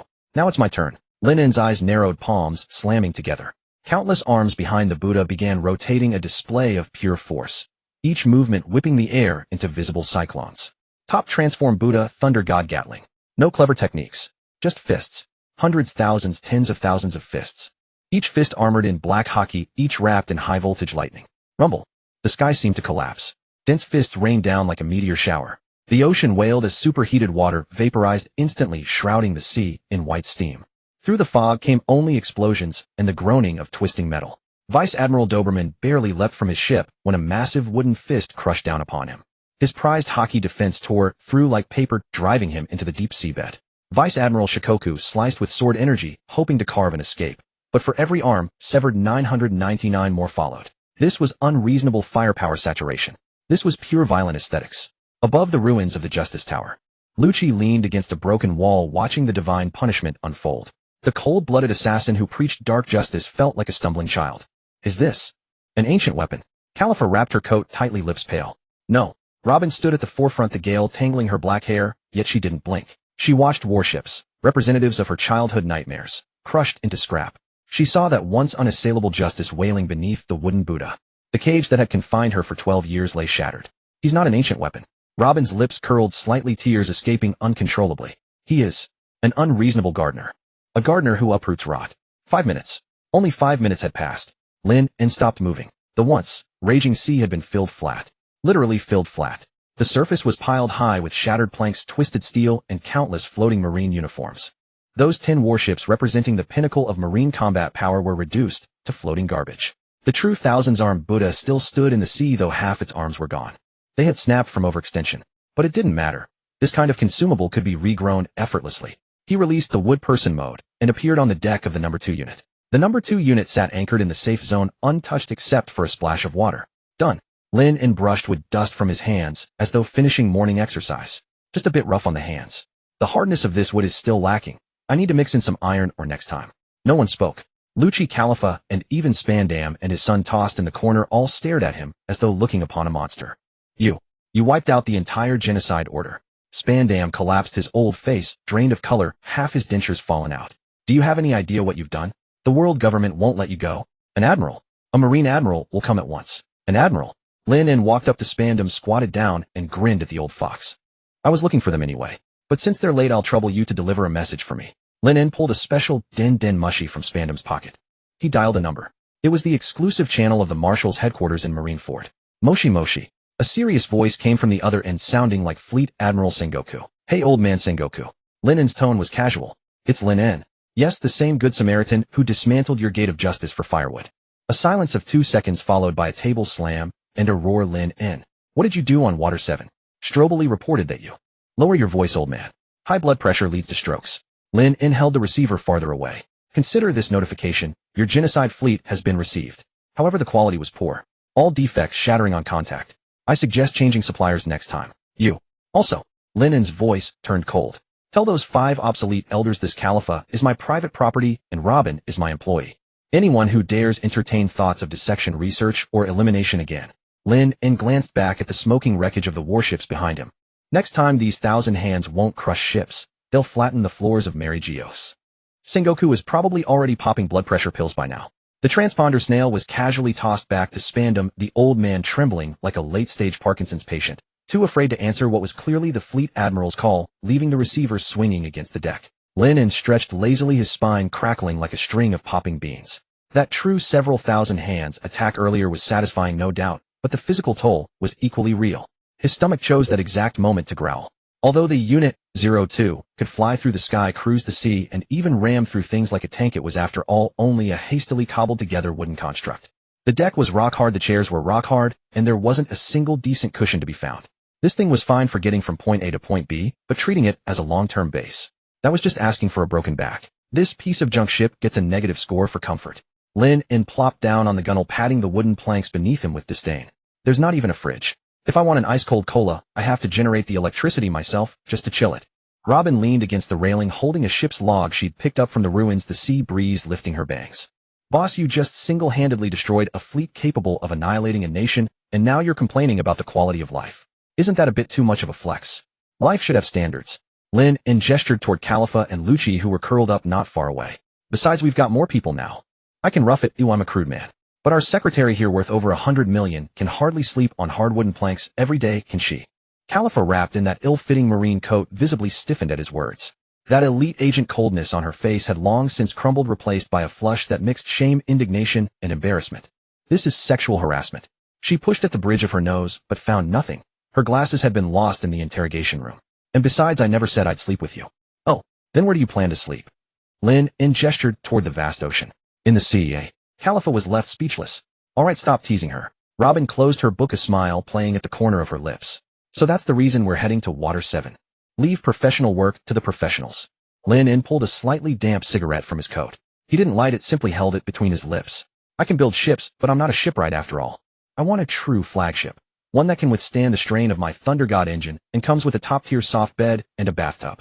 He looked toward Water 7, a glimmer of anticipation flashing in his eyes. That perverted shipwright who ran around town in nothing but swim trunks should be able to surprise him. On the other side of the deck, Lucci was bandaging his wounds. As a Zoan-type ability user, his recovery was astonishing. The gruesome wounds had already begun to scab over. But the ashen desolation in his eyes stubbornly refused to heal. That thing called faith had shattered. Discarded as a pawn by the world government, bombarded indiscriminately by a buster call, and in the end dragged out of certain death by a pirate of all people. Hey there, big cat. Lin In walked over carrying half a bottle of red wine he'd swiped from Spandam's office. Lucci looked up, his expression complicated. I told you before, that tree called the world government has already rotted to its core. Lin In handed him the bottle. Well, have you seen it clearly now? Do you want to go back to being a dog that could be butchered at any moment? Or do you want a different way of life? Lucci accepted the bottle but didn't drink, simply staring blankly at the crimson liquid. All I know is killing. Lucci's voice was hoarse. Outside of being a weapon, I don't know what else I can do. Funny, I'm no philanthropist either. Lin In grinned. I'm going to build a new order. Sweet words alone won't cut it. I need blades. The sharpest, most cold-blooded blades. He tilted his chin toward the heap of limp father and son figures in the corner. For example, start by cleaning up the trash aboard this ship. Lucci's hand trembled. He turned to look at Spandam and his father. The two were staring back at him in sheer terror, their trousers soaked. Lucci's gaze turned cold and hollow, just as it always did during his past executions. He tilted his head back and drained the remaining wine in one go. The liquid trickled from the corner of his mouth, mixed with blood, making him look all the more savage. Huh, it's a mad proposal, I'll give you that. Lucci wiped his mouth, the dead ash in his eyes scattering as a flame called ambition rekindled. But this deal, I'll take it. He rose and walked toward the two wretches scrambling backward. Before a blood-curdling scream could ring out, it was already finished. Lin In nodded in satisfaction, casually conjuring vines to roll the filth off into the sea. Good. But your identities are too sensitive right now. Following me to Water 7 would be far too conspicuous. Lin In snapped his fingers. The wooden planks at the stern squirmed and split apart, forming a sleek speedboat complete with a simple lightning-powered propulsion unit thoughtfully installed aboard. Take Kaku Jabra and the others to Alabasta. Lin In pulled out a Viver card and tossed it to Lucci. Fine, mister. 1. He's a bald, deadpan guy, easy to recognize. Tell him you're the new head of security. That underground base of ours is short on manpower. Go set things up. Alabasta. Lucci tucked the Vivra card away. The place you turned into an environmental company. Exactly. I don't keep idle mouths. Lin In stood up. Go. Once I've got the new ship sorted, I'll come inspect your work. Lucci didn't waste words. He rose to his feet, still bearing wounds, but the aura of the king of the underworld had already returned. He walked to the stern and leaped onto the speedboat. Khalifa hesitated for a moment, glancing from Lin In to Lucci. You going too? Lin In raised an eyebrow. I thought you'd want to stay and be my... What was it? Vessel? You. Khalifa sputtered. Just kidding. Lin In waved a hand. Go on. With your combat power, staying by my side would only make you a liability. Go help, mister. 1. Keep the books, and don't let those roughnecks blow through all my money. Khalifa bit her lip. She knew this was Lin In's roundabout way of protecting her. As she was now the moment she showed her face, the world government would spare no expense to erase her. Boss. Khalifa walked up to Lin In and suddenly stopped. She rose onto her tiptoes and in a flash planted a quick peck on his cheek. Before Lin In could react, she had already turned face flushed crimson and dashed toward the speedboat, her golden hair tracing a flustered arc through the air. Consider this. Interest paid in advance. She tossed the words over her shoulder and jumped onto the boat. Lucci fired up the engine, and the speedboat shot off like an arrow from a bow, vanishing over the horizon in no time. The deck fell silent once more. Lin In touched his cheek, the fleeting softness of that brief contact still lingering. TSK. Are all employees these days this forward? She sees you as her lifeline, that's all. Robin's voice drifted over from behind, low and languid. Lin In turned to find her watching him with an enigmatic smile, a cup of freshly brewed black tea in her hand. What jealous?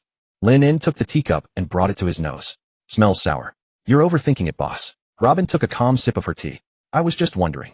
If the 5 elders ever learned that the genetic sample they've been dreaming of was nearly gifted away by you for free, would they stroke out from sheer rage? Ahem. Lin In nearly choked on his tea. That woman's tongue was getting sharper by the day. That was an accident. Lin In replied with an utterly serious expression.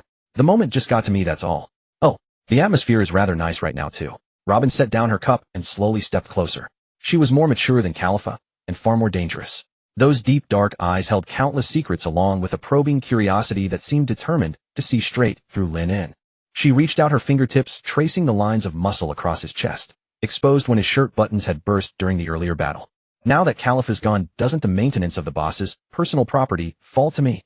Lin In caught her hand as it wandered across his chest. Her skin was cool to the touch and as smooth as jade. Miss Robin. Lin In lowered his head, their breaths intertwining.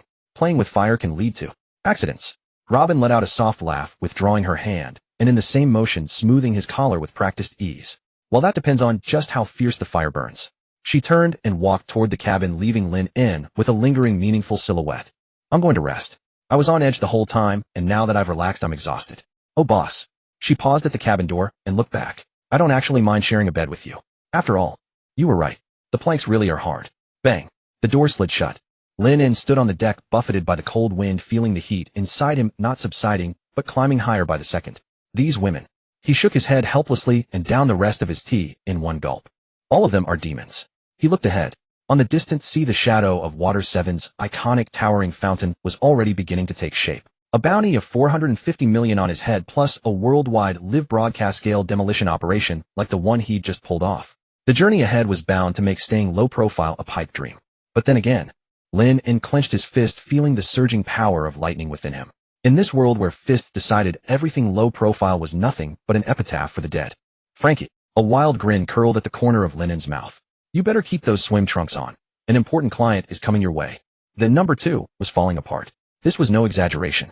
This cobbled-together wooden vessel had first shot into the 10,000-meter sky, then withstood the impact of a falling sky island, served as a bumper car in Enie's lobby, and now bore Lin's violent lightning propulsion at full throttle.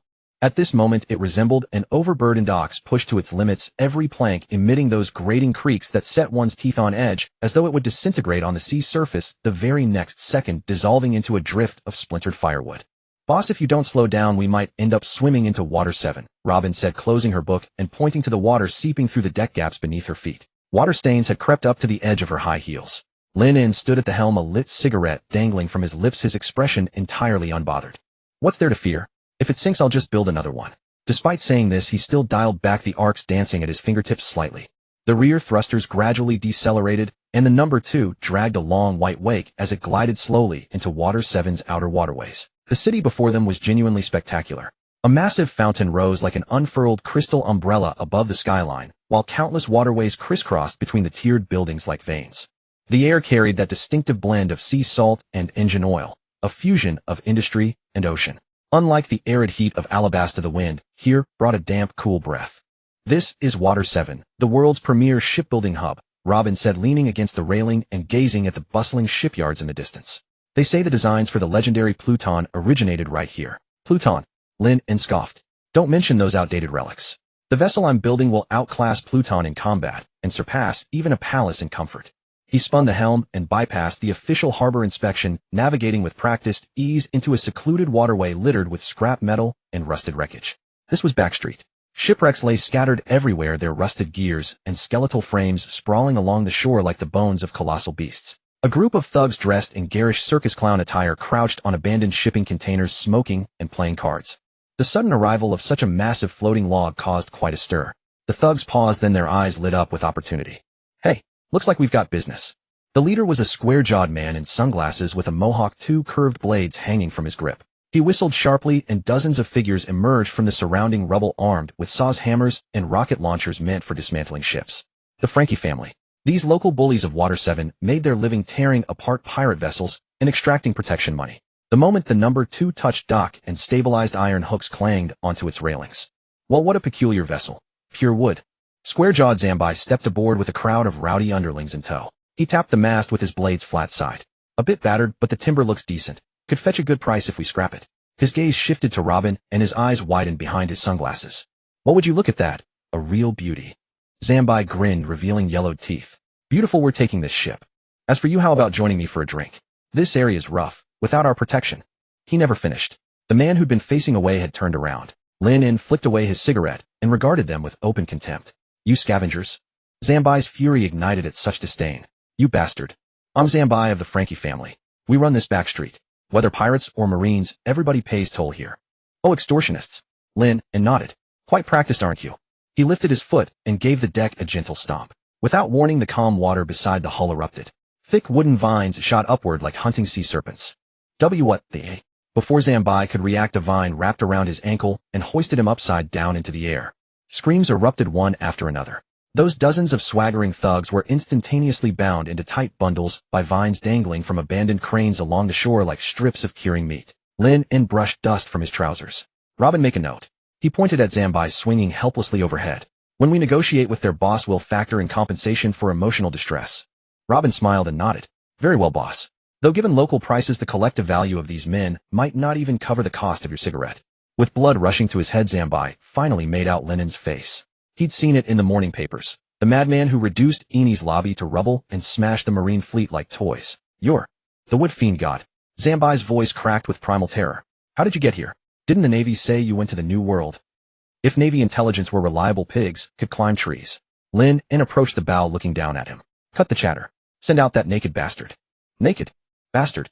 Zambai froze. At that moment, an electrifying guitar riff erupted from a shack built of scrap metal in the distance. With a deafening crash, both iron doors flew off their hinges. A blue-haired behemoth in a Hawaiian shirt and sunglasses, one arm a massive mechanical prosthetic, burst out in the most humiliating pose imaginable. Most striking of all was the skimpy, triangle swimsuit clinging to his lower half. Super. The blue-haired giant struck a pose with both arms raised above his head, the five-pointed star emblem gleaming brilliantly in the sunlight. Which tasteless bastard dares lay hands on my lovely family? Frankie roared, his mechanical arm whirring as he aimed his palm at Lin. If you value your existence, you'll immediately. His voice died mid-sentence.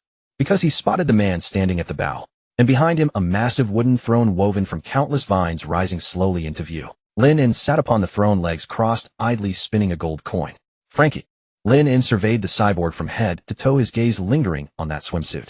While I harbor reservations about your taste, I hear you're the finest shipwright in these waters. Correct. I am Tom's student, and the future world's greatest shipwright. Frankie stepped forward, his metal plating clanking. You're the one who demolished Eni's lobby. What's a notorious bounty hunter doing in a dump like this? To buy a ship. Lin kept it brief. Not selling. Frankie refused without hesitation. I only build vessels for men with dreams. Crafting one for a destructive menace like you would be an insult to wood itself. Dreams. Lin smiled. He gestured casually. The deck of the number 2 split open, and a heavy wooden crate floated ashore on a cushion of vines. The lid sprang open automatically. Golden light, blinding radiance flooded the entire dim back street. Those weren't ordinary coins, they were solid gold bars. The suspended thugs nearby stared blankly, forgetting to breathe. A down payment, Lin said, gesturing to the crate of gold sufficient to purchase half a nation. Frankie's sunglasses slipped down slightly, revealing his wide-eyed astonishment. He did love money, or rather he needed it. He needed 200 million berries to acquire the legendary sea tree atom from the black market, the sole material capable of building his dream vessel. But he was a pervert with principles. Trying to buy me with cash. Frankie sneered. You think? Don't rush to refuse, Lin interrupted. I know what you're thinking. Sea tree atom, right? Frankie shuddered. How do you know that? I not only know you seek atom wood, but that you possess something else. Lin tapped his temple. The Pluton blueprints.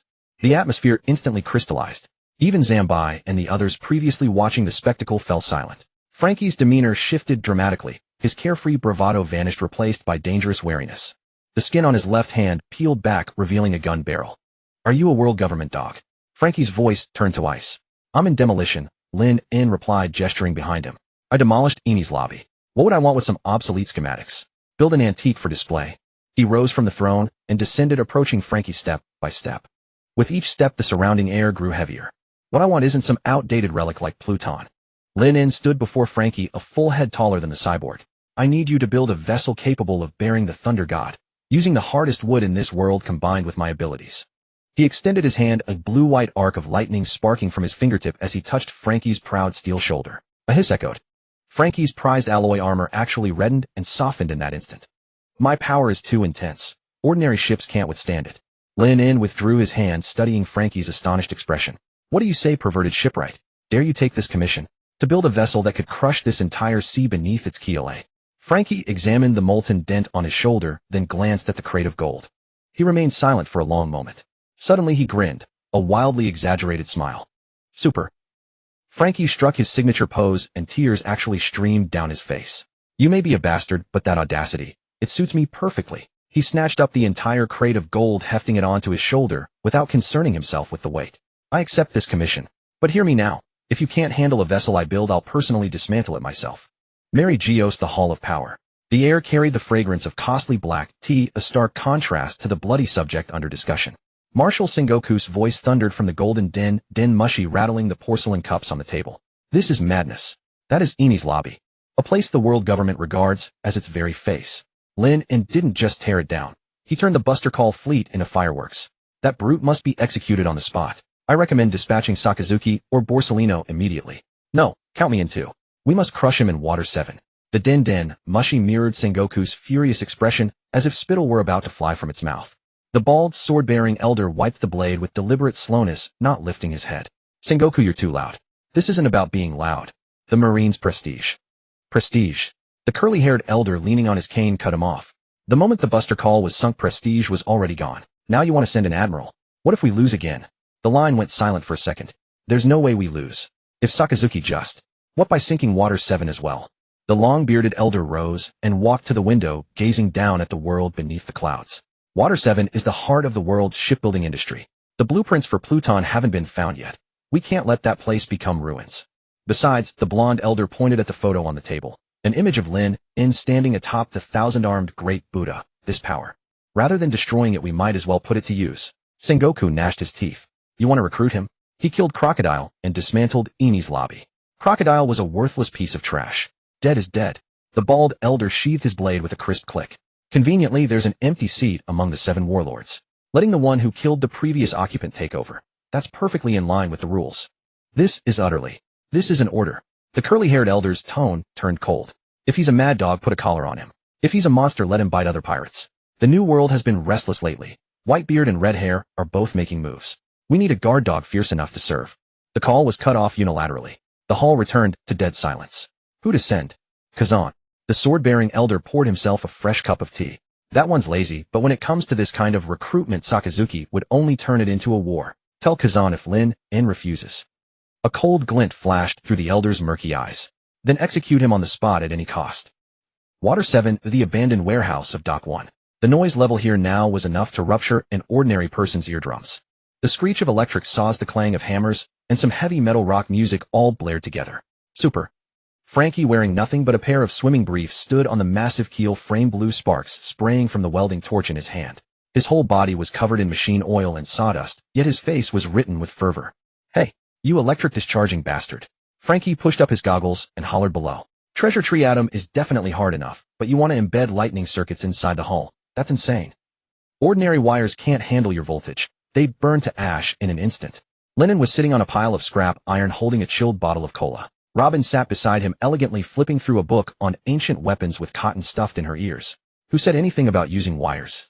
An arc of electricity danced from Lennon's fingertip and struck a discarded steel pipe nearby. The pipe instantly glowed red and softened. Wood. Huh. I'll use wood release to create a special kind of thunderstruck wood. Lennon stood up and dusted off his backside. This wood, after being refined by my chakra, by my ability, is itself the best conductor, and its insulation can be controlled. All you have to do is embed these pieces perfectly into the atomwood keel. Frankie froze, then the light in his eyes burned even brighter. Use wood to conduct electricity, and make it the power transmission system. Frankie scratched his blue hair. Just how is your brain wired anyway? But, it sounds damn exciting. There's also the power furnace. Lin walked to the underside of the massive keel and patted the trunk of the treasure tree worth 200 million berries. I don't drink cola, and I don't burn coal. I want you to leave a space in the center of the ship. I'm going to be the battery myself. You want to build a perpetual motion warship? Frankie jumped down from the keel landing and kicking up a cloud of dust. Then this ship is more than just a ship. It's your exoskeleton armor. Exactly. Lin grinned widely. I've already thought of the name. What is it? Super Invincible Frankie General. It's called Thor's Ark. Frankie pouted. No taste. But since you're the one footing the bill, you call the shots. Give me 3 weeks. No 2. As long as you supply enough of that thunderstruck wood, I can get her in the water in 2 weeks. Just then the temperature inside the warehouse suddenly dropped. Not a cool, refreshing drop. It was a bone-piercing chill. The welding torch that had been crackling went out without the slightest warning. Moisture in the air condensed into fine ice crystals wafting down like scattered snow. Robin's hand froze mid-page turn. Her face instantly turned pallid. This feeling, she was all too familiar with it. Looks like the supervisor is here. Lennon didn't turn around. He only crushed the empty cola can in his hand and casually tossed it behind him. Ting! The cola can was frozen into a lump of ice midair, then fell and shattered on the ground. At the warehouse entrance, a tall figure had appeared at some unknown moment. A white suit vest, a dark blue shirt, and a green sleep mask resting on his forehead. His hands were in his pockets and his breath turned to white mist. Admiral of the Marine Headquarters, Akiji Kazan. Ahara. Kazan scratched his fluffy curly hair, his voice languid, as if he had just woken up. I only meant to take a stroll, and here I run into you. You youngsters nowadays cause one ruckus after another, each bigger than the last. Frankie instinctively shielded the unfinished keel, every weapon system on his body clicking and grinding. An admiral. Zambai and the other underlings were so terrified their legs gave out shivering behind the shipping containers. Lin In turned to face the man who represented the Marines' ultimate fighting power. No killing intent. At least not on the surface. You're here to arrest me? Lin In asked, knowing full well the answer. Originally Sengoku-san was the one yelling that. Kazan sighed and sat down on a relatively clean wooden crate. But I'm a lazy man. Fighting and killing is just too exhausting. Besides, he glanced at Lin In, then at Robin, whose face was still pale. You smashed Eni's lobby into that state. If I take you back now, I'd have to feed you in prison too. And the Marine headquarters budget has been pretty tight lately. Lin In laughed. Since you're not here to arrest, that means you're here to talk business. You could say that. Kazan pulled a crumpled piece of paper from his coat. A letter of appointment from the world government stamped with a bright red seal. Crocodile is dead. That seat opened up. Kazan tossed the paper over. The weightless sheet landed steadily on the scrap metal pile in front of Lin In. One of the 7 warlords of the sea. Kazan yawned. It's the old men upstairs in tension. As long as you sign this, everything from Eni's lobby will be wiped clean. Your bounty will be revoked. From now on, whatever you do on the sea, as long as it's not too excessive, the Marines will turn a blind eye. Robin's pupils slightly contracted. 7 warlords of the sea. It was the privilege of a legal pirate, a talisman countless pirates dreamed of. With this, Lin In could truly swagger sideways across the Grand Line. But she looked at Lin In. Lin In didn't even glance at the paper. What are the conditions? Lin In asked. On call at the government's disposal. Kazan shrugged. For example, fighting an emperor, or cleaning up some unruly small fries. Consider it. Working for the government. Working. Lin In looked as if he had heard a joke. He lifted his foot and stepped on the letter, grinding it hard. The once flat paper instantly turned filthy with a hole torn through it. Kazan's eyes narrowed. The cold around him intensified abruptly, and the floor began to freeze. Little brother, this is the world government's dignity. Kazan's voice deepened slightly. Trampling it underfoot can get your leg frozen off. Dignity. Lin In pressed down with his foot. Blue-white lightning burst outward, instantly reducing the paper to ashes while vaporizing the frozen ground beneath him. Go back and tell those 5 old bastards. Lin In looked straight at Kazan. The phantom image of thunder drums flickered behind him, and a ferocious aura shot into the sky, forcefully resisting Kazan's cold. 7 warlords. That's a collar for a dog. I am a wolf. If they want me to be a dog, they'd better kneel and beg me themselves. And even then, it depends on my mood. The air congealed. Frankie swallowed hard. Declining the 7 warlords. And burning the appointment letter right in front of an admiral. This was more thrilling than shipbuilding. Kazan was silent for a few seconds. He slowly rose to his feet, yet the chill around him instead receded. Ahara. What a troublesome answer. Kazan scratched his head. Since you refuse, then following procedure, I should freeze you into an ice sculpture and take you back. You can try. Lin In's hands hung at his sides, lightning surging in his palms. Just in time. My ship still lacks a freezer. If I catch you and stuff you into the hold, I'll never worry about ice for my cola again.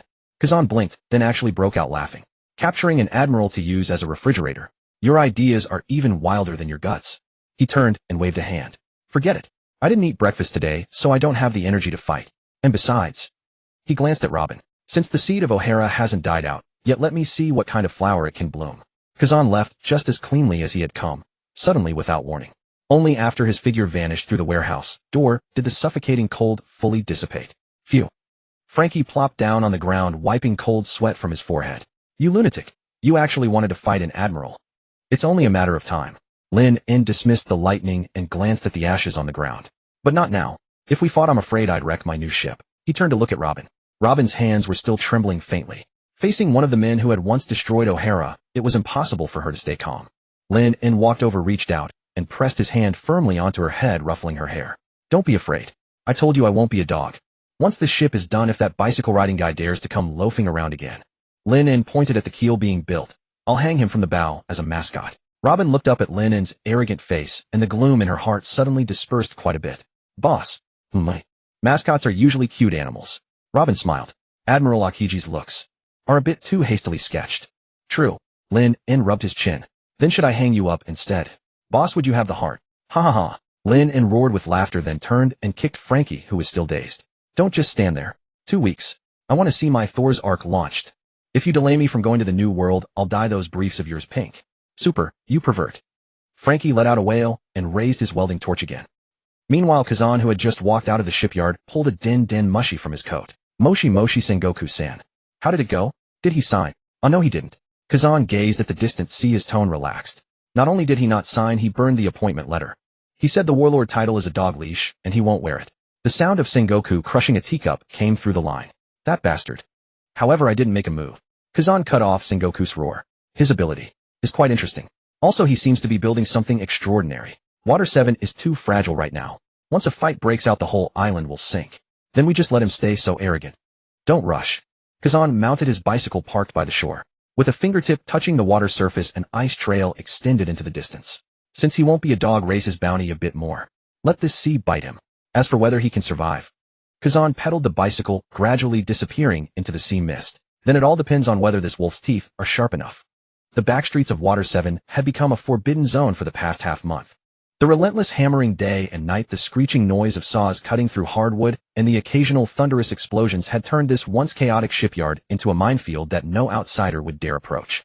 Even the most greedy bounty hunters, upon witnessing those occasional columns of blue lightning piercing the sky, would have to reconsider whether their bones were conductive enough. Inside the abandoned warehouse of Shipyard No. 1. Hey, you lightning-spewing bastard. Even the atom tree can't withstand your abuse. Frankie, sporting enormous dark circles under his eyes, waved a blueprint that was still damp in his hand as he screamed at Lin, who was resting with his eyes closed. His signature blue hair was a tangled mess like a bird's nest. His floral shirt had long been reduced to a rag, and only his snug brief swim trunks remained stubbornly in place. Behind him, Icebug, the former premier shipwright of Water 7 and current mayor, crouched on the ground, his expression complicated as he stroked a piece of pitch-black timber. For the past half-month, Icebug had only come to persuade Frankie not to court disaster, but the moment he laid eyes on this treasure trove of atom wood, his craftsman instincts took over, and he grumbled his way into joining the shipbuilding crew. What is it? Lin opened his eyes, arcs of electricity dancing fearlessly at his fingertips. Is the conductivity insufficient? It's not insufficient. It's too strong. Frankie scratched his head in frustration. This Black Thunder wood you created has an internal structure designed entirely for conducting high-voltage electricity. But the problem is the keel of this ship is atom wood. The two types of wood have different expansion coefficients. Once you output at full power, the hull will tear itself apart. Lin stood up and walked beneath the massive keel frame. The ship was already taking shape. It wasn't petite and cozy like the Going Merry, nor did it exude the childlike whimsy of the Thousand Sunny. Its entire body was pitch black, a color achieved through armament hockey hardening combined with the characteristics of thunderstruck wood. The hull was sleek and sharp, its sides not curved in the traditional sense, but layered like the scales of some deep-sea predator. Then I'll use my blood, Lin said calmly. Icebug looked up sharply, staring at him as though he were mad. What did you say? The essence of wood release is vitality. Lin casually picked up a sharp chisel from the ground, and without hesitation drew it across his palm. Bright red blood flowed out, but instead of dripping, it strangely seeped into that pitch-black piece of Black Thunder wood. Mix my blood into the adhesive. Lin pressed his hand against the keel's joint. The wound healed rapidly under the effect of wood release, while that piece of wood seemed to come alive, emitting a faint trembling sound. Make this ship alive. It doesn't need to adapt to my lightning. It will become part of my body. Frankie and Icebug exchanged a glance. Crazy. Icebug gritted out those two words, but beneath his eyes a craftsman's fervor ignited. If Master Tom were still here, he'd probably punch you first, then laugh and help you work. Cut the crap. Lin wiped his hand. Is the power core ready? Ready. You murder hornet. Frankie kicked aside the canvas nearby. Revealed was not a conventional steam engine or sail winch, but a massive sphere covered in intricate metal coils. It was the Thunder God's heart, which Frankie had designed by combining the power transmission concepts from the Pluton blueprints with the lightning circuit designs provided by Lin. As long as you sit in that position, Frankie pointed to the throne-like recess above the sphere. This ship won't need wind, won't need oars. Your chakra, your energy, will spread throughout the ship via this Black Thunder wood. At that point, how fast this thing can fly depends entirely on your stamina. Lin's lips curved into a satisfied smile. Just then the warehouse door was pushed open. Robin walked in holding a stack of the latest newspapers and several wanted posters. She had changed into a more streamlined dark purple bodysuit, appearing less intellectual and more dangerous. Boss, it seems we need to speed things up. Robin handed the newspaper to Lin. Her tone was calm, but her brows were slightly furrowed. Lin took the newspaper. The front page headline was a photograph taking up half the page. In the background of the photo was the ruins of Eni's lobby, and amidst the sky-filling lightning and dust a colossal wooden Buddha flickered into view. Lin stood atop the Buddha's head, pointing a single finger at the sky, his madness on full display. The headline was printed in bold blood-red characters, declaring war on the world. The destroyer of Eni's lobby. Lin shook the newspaper, and a fresh wanted poster drifted down. The photograph had changed. No longer the blurry profile from before, but a candid shot from his rampage at Eni's lobby. His eyes were cold, his lips curled in mockery, and the phantom of the raging drum clearly visible behind him. Wooden evil deity, Lin. Charges destroying Eni's lobby, killing former 7 warlords, attacking a marine admiral, plundering ancient weapon technology, extremely dangerous. Bounty 660 million belly. Live or dead? 660 million. Lin En flicked at that string of numbers. That old man Sengoku is quite superstitious. He rounded it up to an auspicious number for me. That's hardly an auspicious number. Icebye glanced at it and sucked in his breath. In the religions of the West, blue 666 represents the devil. The Navy has declared you a catastrophe that must be purged. And this one. Robin pulled out another wanted poster. Demon Child, Nico Robin. Bounty 130 million belly. Mine went up too. Robin gave a bitter smile. Though compared to the boss, it's just pocket change. A price increase means you have value. Lin En casually tossed the wanted poster into the nearby furnace, watching it turn to ash. Don't worry. On this ship, I'm telling you, not only marine admirals, but even the celestial dragons would leave stripped bare if they came here. Super awesome. Frankie struck a pose. Even though I got on the wanted list too, only 44 million. What terrible taste. This great man is the father of this monster warship. Suddenly, a noisy commotion of footsteps came from the shipwreck pile outside the warehouse, followed by the sound of metal clashing and greedy cursing. He's inside. A 660 million belly head. Just take him down, and we'll never run out of money in several lifetimes. The Navy said he's building a ship. He must have exhausted a lot of physical strength. This is the best opportunity. Lin En didn't even turn his head, still staring at the power core before him. The flies have arrived. I'll handle it. Frankie was about to raise his left hand, but Lin En pressed it down. No need. Lin En patted the cold hull. Since the ship is basically formed, it's the perfect time to test the anti-theft system. He walked to the power core, turned around, and sat into the specially designed throne. Click. The metal buckles automatically locked, and several thick black thunderwood probes extended from the chair back, piercing through Lin En's clothing to press tightly against his spine. A strange sensation instantly flooded through his entire body. Lin En felt as though his nerves had extended outward. The 60-meter-long colossal warship had suddenly become his limbs. He could feel the vibration of the keel, could see the interlocking of every rivet on the hull. Power on. Lin En spoke softly. Buzz. The previously pitch-black and dormant hull instantly lit up with countless blue-purple patterns. Those were the black thunderwood conduits hidden within the atom wood, now filled with fierce, thunderous power. Outside the warehouse, dozens of fully armed bounty hunters had just rushed to the doorway, not yet having time to see what was inside. Roar. A deep roar as if from an ancient leviathan echoed forth.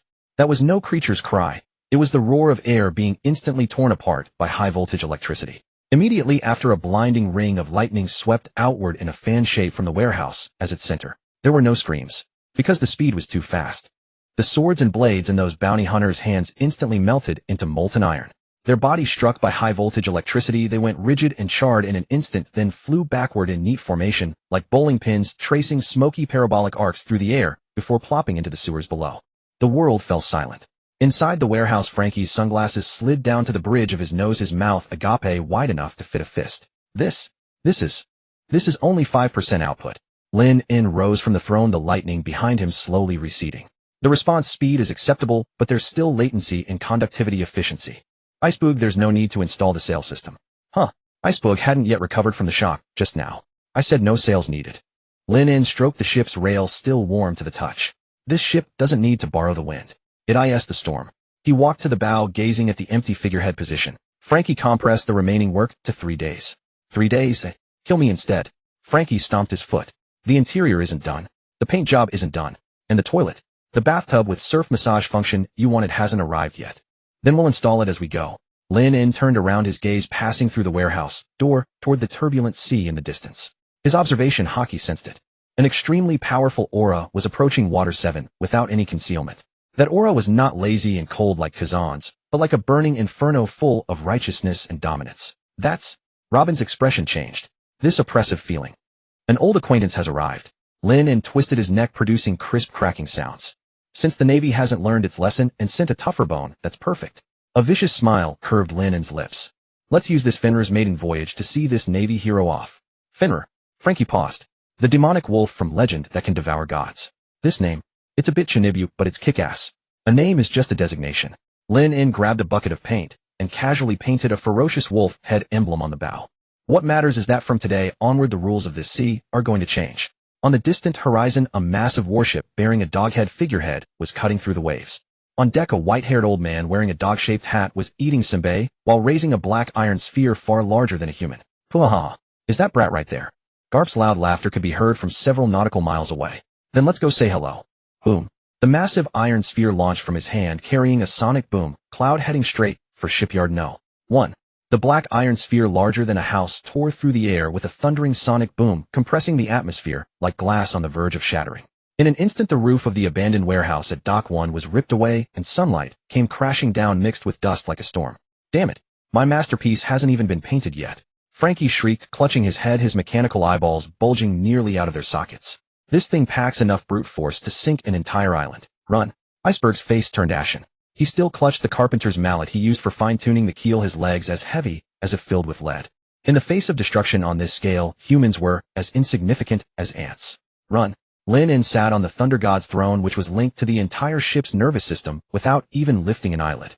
The black thunderwood probes behind him pierced deeply into his muscles, and blue-white electric currents wildly surged along his spine into the hull. The previously lifeless black warship let out a low growl, like a heart injected with adrenaline. On my ship, I'm the one who tells others to run. Lin raised his right hand, fingers curving slightly, as if grasping, aimed at the incoming iron sphere. Finner open wide. The wolf-head totem at the bow suddenly came alive. Black wooden fibers writhed madly, and in an instant they twisted together into a gigantic maw in the formerly empty bow large enough to swallow a whale. Deep inside that maw, a black thunderwood cannon barrel over 2 meters in diameter extended outward, wrapped in dense, tightly packed high-voltage coils. Electromagnetic would release super electromagnetic cannon. Lightning exploded from Linen's palm. Boom! A blue-violet beam of light blasted out from the wolf's mouth. It was not pure energy, but a sharp wooden stake weighing several tons hardened through the power of the thorn fruit and high-pressure compression, accelerated to the absolute limit by terrifying electromagnetic thrust. The black streak and the enormous iron ball collided in midair. There was no explosion as expected. The solid iron sphere capable of flattening half the dockyard disintegrated directly in midair like a piece of tofu pierced by a bullet. The tremendous kinetic energy was cancelled out in an instant, scattering into countless pieces of scrap metal that rained down into the surrounding sea, kicking up sprays over 10 meters high. What? The sailors on the distant warship dropped their jaws. Garp, who was just reaching for a second wisecracker, froze. The cracker in his hand shattered into powder with a crunch. Paha! Now that's interesting. Garp brushed the crumbs off his hand, pressed his doghead cap down, and said, "Our kids these days setting off this old man's special shells like fireworks." Before he finished speaking, a huge hole exploded open in the deck beneath his feet. The next second, the burly figure in a waistcoat and white justice coat had already vanished from where he stood. "Here he comes." Linen's pupils contracted. His observation hockey detected a moving storm. "Frankie, start the engine." "Iceberg, take Robin inside the cabin." Lin shouted, slamming both hands onto the armrests. "Would release board shield art. Absolute defense." The ship's deck instantly swelled and countless layers of heavy black thunderwood stacked up like shields in front of the bow. The moment the wooden shield took shape, a pitch-black fist slammed into it without any flourish. Thud! The entire Fenrir let out a mournful groan. The black thunderwood shield, capable of withstanding a vice admiral's attack, shattered layer by layer like paper under that single punch. Amid flying splinters, Garp's figure plowed straight through the 3-meter-thick defense layer and landed steadily on the deck. The immense impact force caused the ship, which had not yet been launched, to slide 5 meters across dry land, carving 2 deep furrows into the warehouse floor. "You're not a bad ship." Garp stood in the middle of the deck, picked his nose, and looked around leisurely. "Made of wood. Pretty sturdy. Just right. I've been needing a punching bag for training." Frankie stared at the huge dent in the deck, trembling in pain. "You bastard. That's atom wood. Do you know how much 1 square meter of this costs?" "Money." Garp grinned, revealing a mouthful of white teeth. "If I capture you, this ship becomes evidence. Who needs money?" "Old man." Lin rose from the throne, his lightning almost solidifying into substance. He looked at the legendary hero of the Marines with no fear in his eyes, only boiling fighting spirit. "There's a price for boarding my ship. That kick of yours just wiped out your retirement pension for this lifetime. Then I'll use your head to pay the debt." Garp didn't waste a word. He stomped off, charging at Lin like a cannonball. No flashy devil fruit powers, just pure, impossibly fast, supreme, king hockey-coated physical combat. Before the fist arrived, its wind pressure already made Lin's cheeks sting. Sage art would release. Vajra, fortune-bringing fist. Instead of retreating, Lin charged forward. His right arm swelled instantly as countless black thunderwood fibers coiled around it, forming a giant wooden gauntlet covered in pitch-black armament, hockey, and wild thunder. Clash of strength against strength. A large fist and a small fist collided in midair. Boom! A terrifying shockwave swept across the entirety of Dock 1 in an instant. The surrounding abandoned workshops collapsed as if a typhoon had rampaged through. Frankie and Iceberg had to cling desperately to the ship's railing to avoid being blown away. The deck beneath Lin's feet cracked inch by inch, and his entire body slid backward over 10 meters before finally stopping when his back slammed into the power furnace. His right hand trembled slightly. The giant wooden gauntlet was now covered in cracks. Such hard fists. Lin shook his numb arm, but the corners of his mouth curled even wider. So this is the power that pushed Roger to the brink. Truly amazing. Garp also stepped back half a step looking at his fist in slight surprise. There was a shallow scorch mark on it. Lightning-infused hockey. And this strange wood. Garp's initial disdain faded a bit. You brat, so the 600 million bounty wasn't just some nonsense Sengoku filled in carelessly. Thanks for the compliment. Lin pressed his palms together. Since you're here, don't rush off. Just in time to help me test this ship's performance limits. Wood release birth of dense woodlands. Thunder prison. The entire Fenrir came alive. Deck mast bulwark. Every part made of black thunderwood began to grow wildly in an instant. Countless electrified vines and thorns surged toward Garp like living snakes. This was not ordinary wood release. This was a domain fused with the warship itself. Here every plank of wood was Linen's limb, and every current was his blood. Cheap tricks. Garp laughed, his fists becoming blurs as he swung. Fistbone meteor swarm. Bang bang bang bang. The wooden vines in midair were blasted to pieces the moment they touched his fists. The black thunderwood capable of piercing steel was as fragile as withered branches before Garp's iron fists. But there was too much wood, and it regenerated. Lin used the ship's immense life force and lightning stimulation to give the wood nearly infinite regenerative ability. Garp shattered one wave only for two more to coil around him instantly. Annoying trick. Garp punched through the wooden wall in front of him and was about to go straight for Linen's head. Suddenly the ground beneath his feet vanished. The originally solid deck suddenly liquefied, turning into a giant wooden mouth that clamped down on Garp's legs in one bite. Then a voltage of 200 million volts erupted through the wood in an instant. Zzz. Blue lightning swallowed Garp whole. Now, Frankie, Lin roared. Frankie, face smeared with grease, yanked the throttle lever. Got it. Super, catapult launch. The four huge jets at the stern opened simultaneously. What blasted out was not fire but compressed to the extreme storm and lightning plasma. Boom.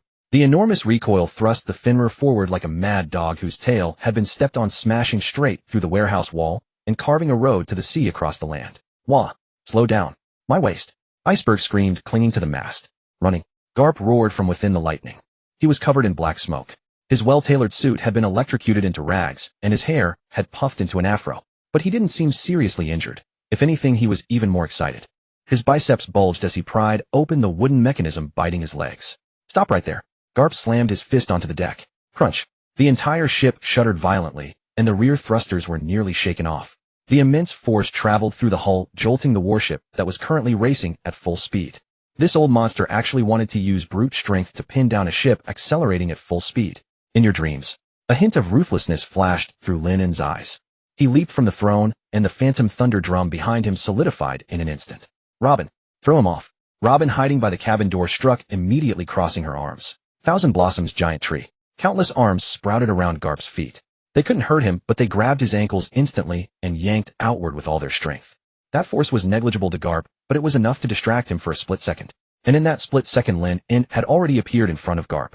But he didn't throw a punch. In his hand was a core conduit of black thunderwood that he had just yanked from the power furnace, still glowing red hot, which he thrust directly at Garp's face. Have a cigar. You brat. Garp instinctively turned his head to dodge, while simultaneously slamming a fist toward Linen's chest.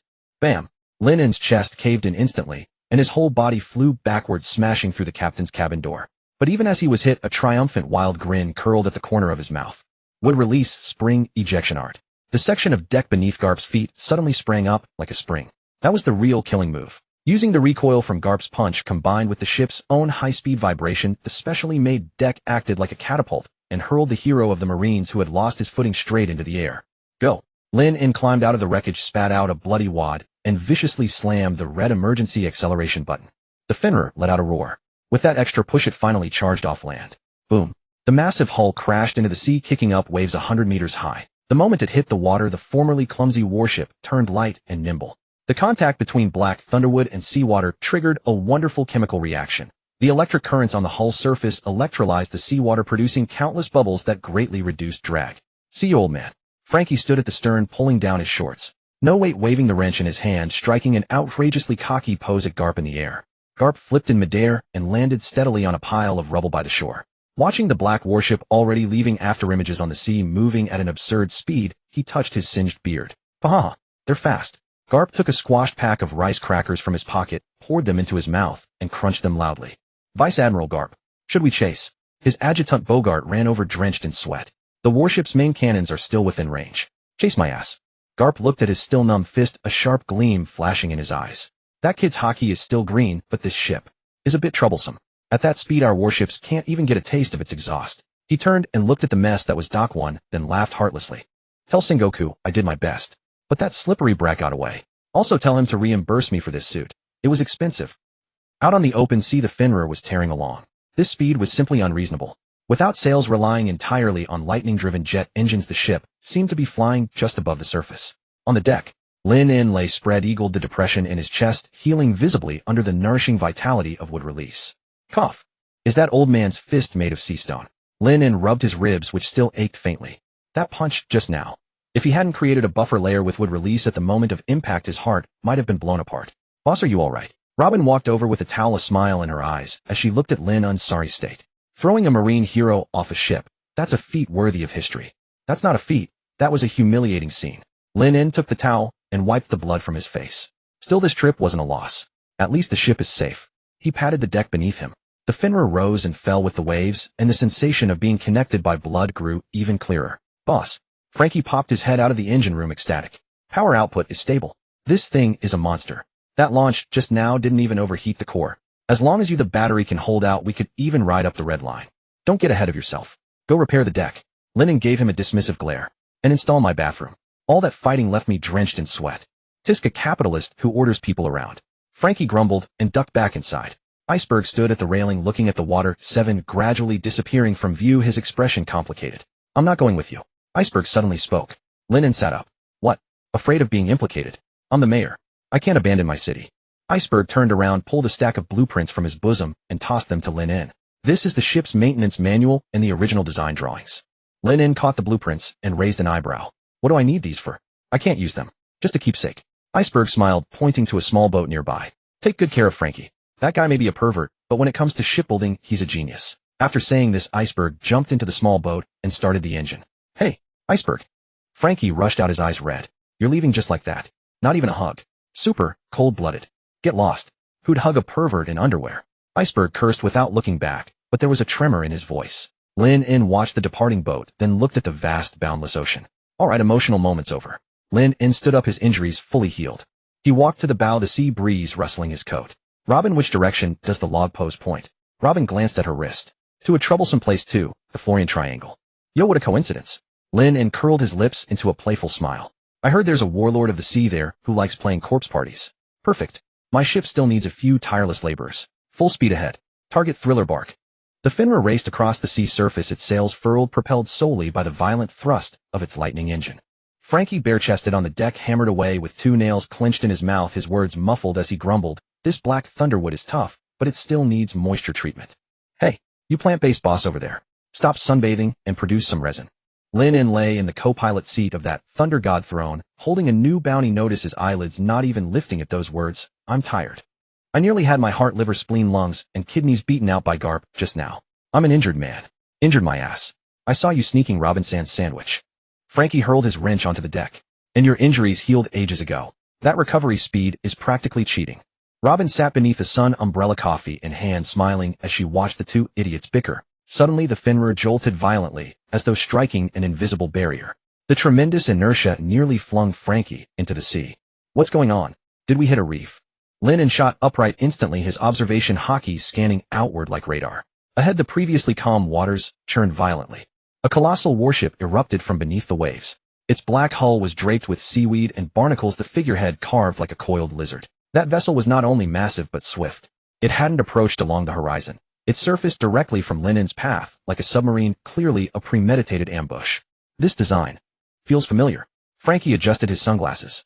Is this a style affiliated with the Beast Pirates? Lin In narrowed his eyes.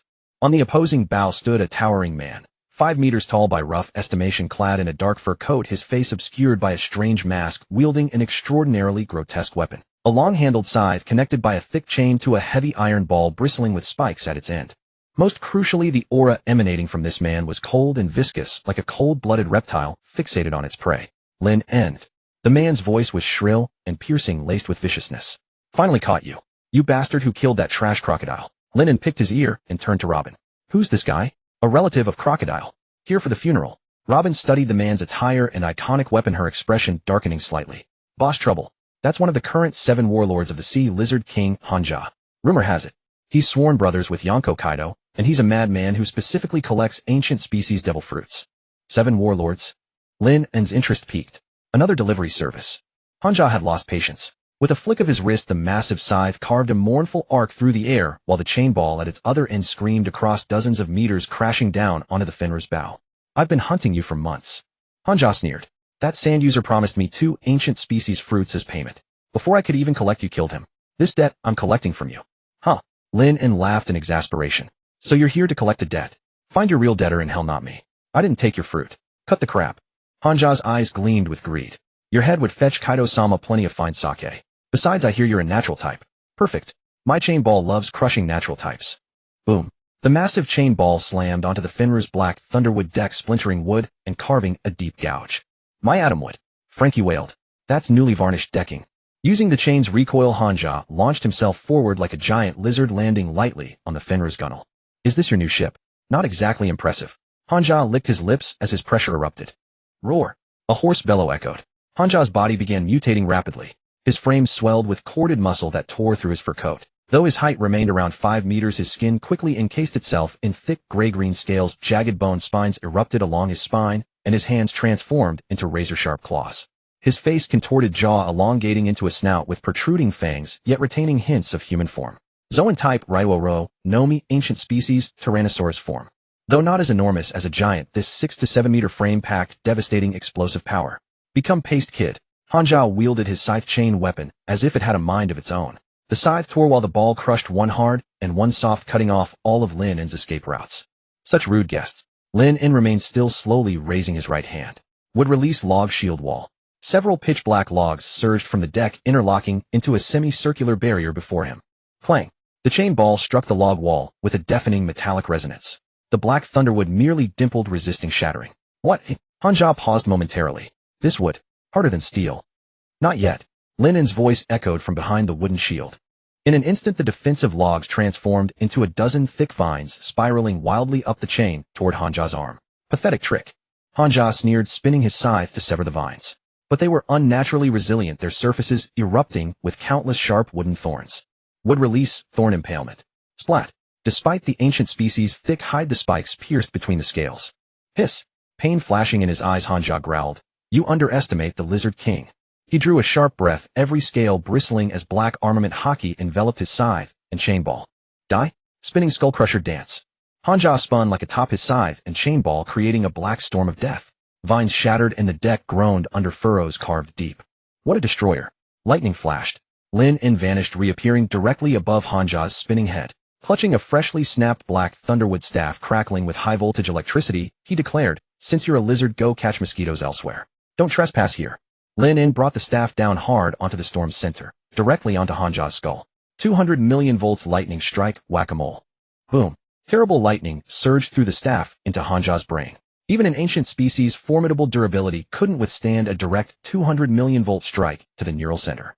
Instant shutdown. The spinning halted abruptly. Hanja's feral slit pupils rolled, white foam pouring from his mouth, his massive body stiffening before collapsing heavily onto the deck like putrid sludge. That's it. Frankie peeked from cover, disappointed. I thought warlords were more impressive. Not so simple. Lin En hopped from Hanja's back, shaking out his hand. Zoan type traits mean thick hides and absurd regeneration. That was just a concussion. True enough, the giant lizard, on the ground, convulsed several times before staggering back to its feet. Black smoke rose from its crown, and a roasting meat scent permeated the air, yet Hanja's eyes burned with deeper hatred. It hurts. Goddamn, it hurts. Hanja shook his head as wounds sealed rapidly. You damn. Kaido-sama will tear you apart. He raised his scythe again, a red glow igniting deep in his throat, gathering hockey and fury. Kaido. Lin En's lips curled in amusement. You wouldn't have mentioned him. But Hanja never got the chance to finish. Frankie. Yes, boss. Does the ship need a kinetic energy recovery device? Lin En pointed at Hanja. Tie him to the hand crank generator in the power compartment. As an ancient species, his stamina should be endless. Let him run and charge our batteries. Huh. Frankie's eyes widened. Using a warlord as a human generator. Boss, that idea. Super, genius. Hanja was bewildered. Making a dignified warlord a man of status pedal a bicycle to generate electricity.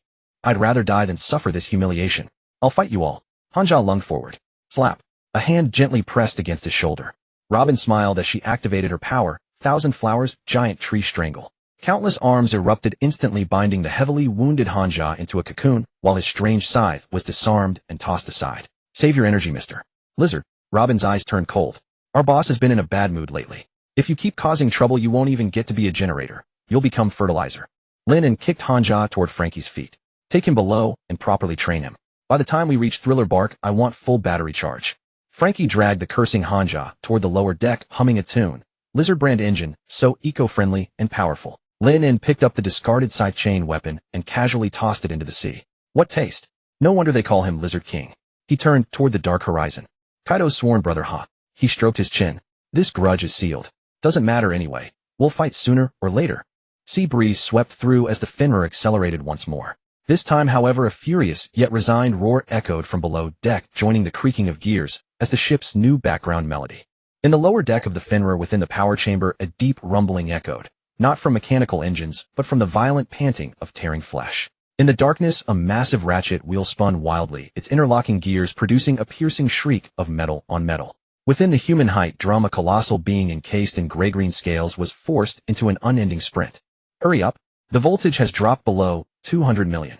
Are you slacking off, little gecko? Frankie bare-chested and gripping a wrench banged against the iron railing like a vicious overseer. Weren't you so arrogant just now? Aren't you supposed to crush the natural type? Why are your legs so weak as noodles? Inside the roller, Hajime's eyes were filled with red veins, his tongue lolling from the corner of his mouth. Special black thunderwood shackles wrapped around his wrists and ankles. Any slight slowdown would cause the wood to release high-voltage current capable of stunning an elephant. D-damn. Bastard.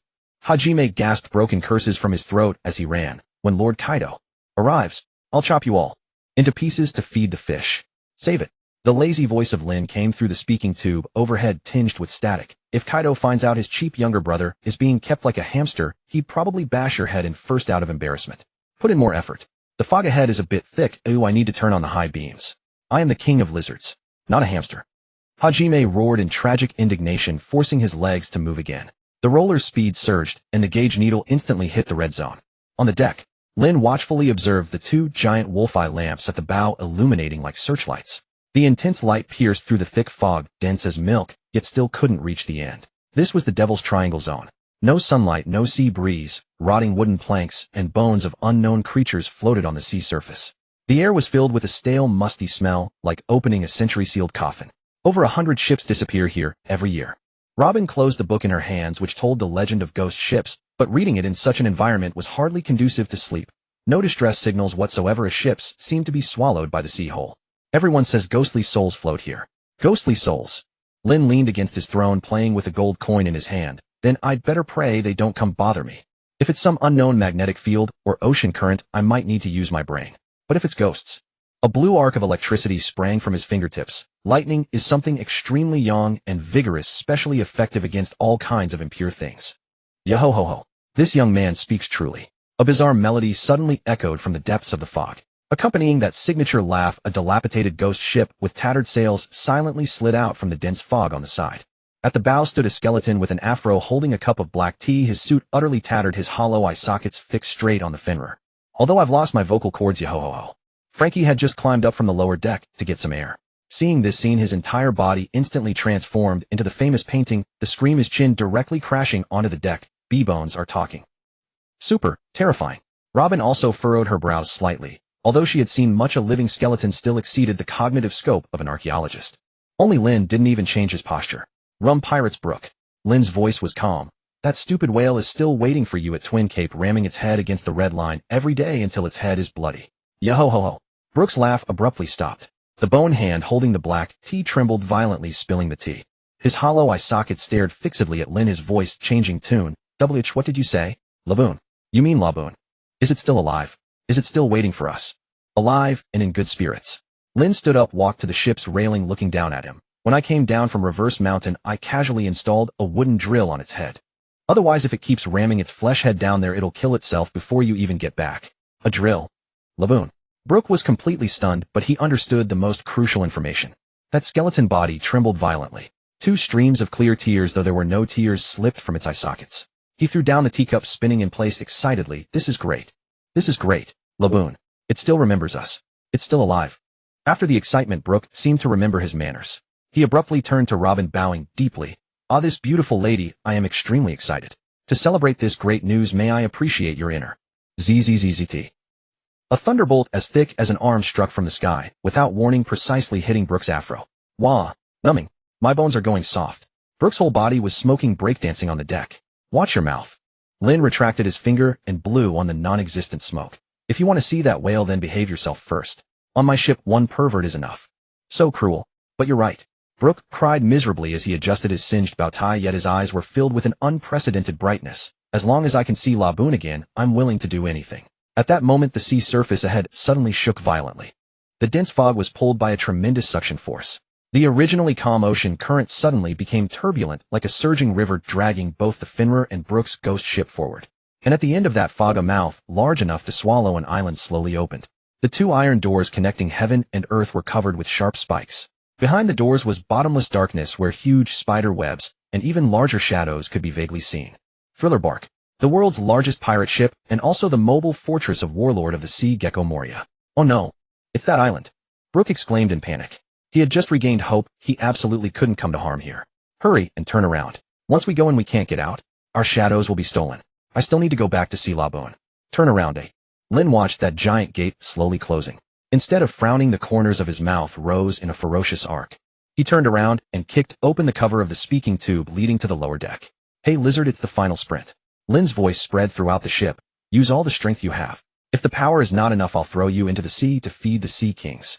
A desperate roar came from the lower deck, followed by a chilling tremor from the keel of the entire Fenrir. The black thunderwood originally used for defense instantly deformed. Dozens of giant wooden wings-like or blades extended from both sides of the ship, frantically beating the water surface under the drive of lightning. Frankie, no need to slow down. Lin stood at the bow of the Wild Wind, making his coat flap wildly. Since the master has opened the door, we not only need to go in, but also give them a special knocking gift. Understood. Super, full speed advance. Frankie pulled the control lever excitedly. The Fenrir, like a black steel beast, instead of braking before the giant gate, used the suction of the ocean current to increase its speed to the extreme. Boom. The huge bow directly smashed the ghost ship wreckage that was blocking the entrance as bait. Amidst flying wood chips, the Fenrir soared into the air and crashed heavily into the inner bay behind the iron gate. What's that noise? On the inside of the main gate, the invisible man Absalom, who was responsible for sentry duty, was lying in ambush in the dark with a group of zombie soldiers ready to hold a terrifying hunt as usual. But before he could shout that classic, "Welcome to Hell," a pitch-black warship covered in lightning crashed into the inner lake in front of them like a meteor.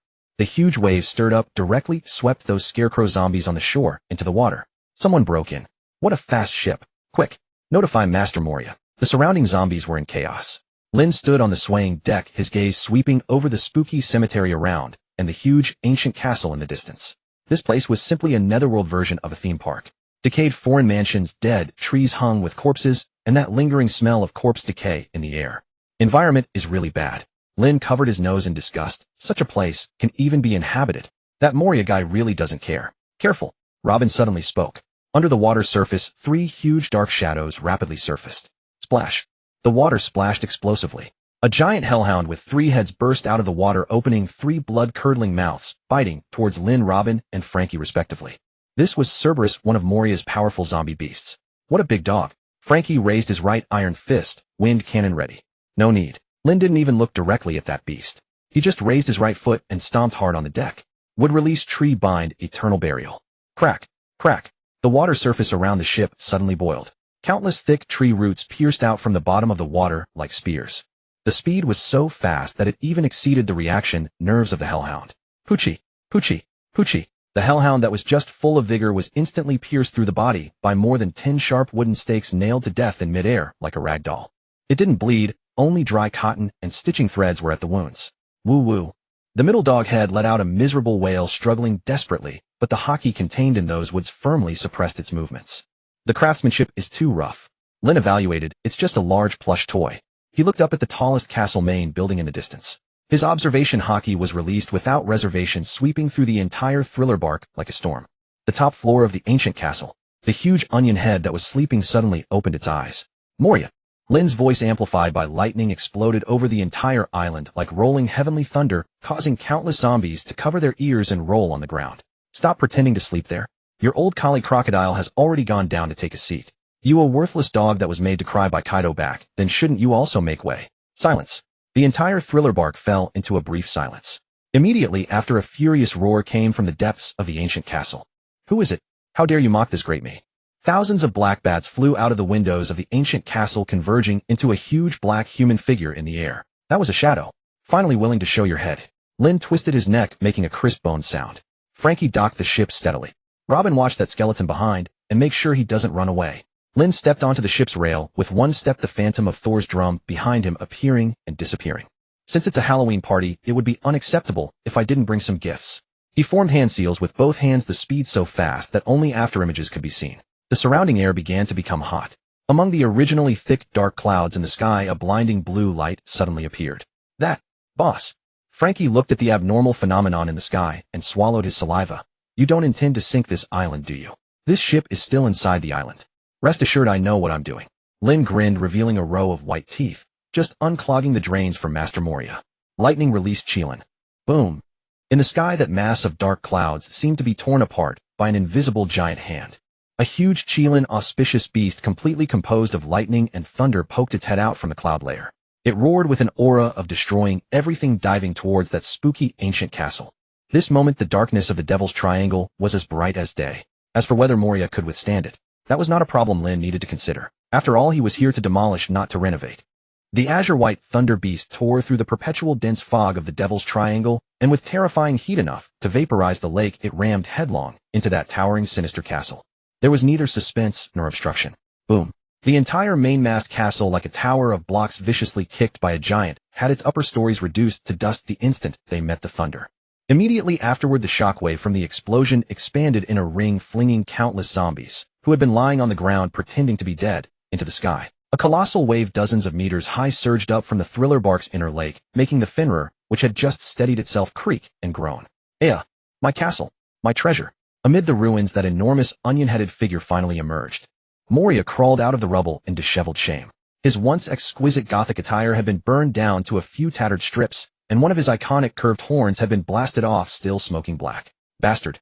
Whoever the hell you are, you blind fool, I'll cut off your shadow and leave you to dry into a corpse under the sun.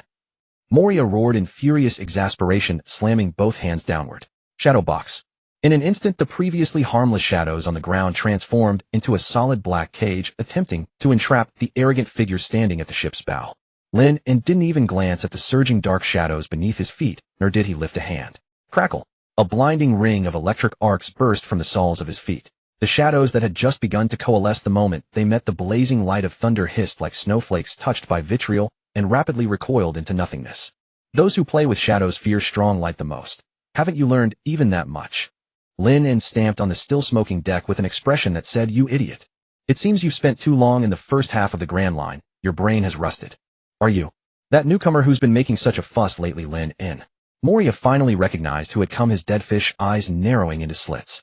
With a bounty of over 600 million. You look like a fine specimen. If I cut off your shadow and stuff it into Orz's body, I'll have the strongest zombie general. Orz? Lynn raised an eyebrow.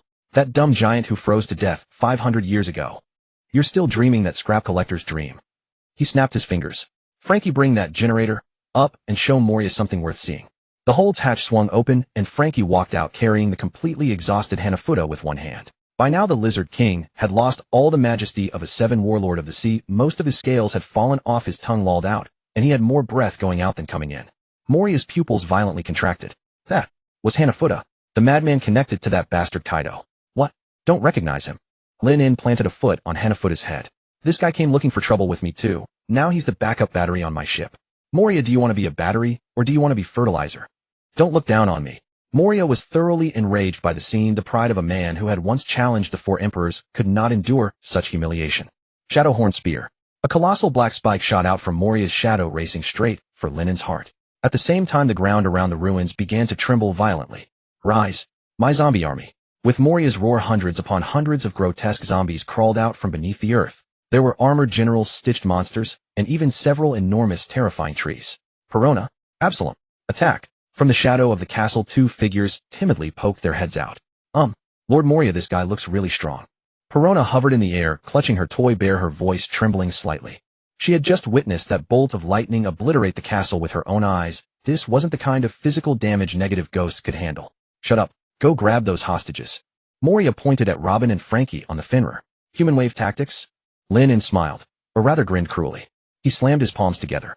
Perfect timing. My ship still needs a little special decoration. Wood release flower tree world descends. The thriller bark's hard flagstone ground split apart in an instant.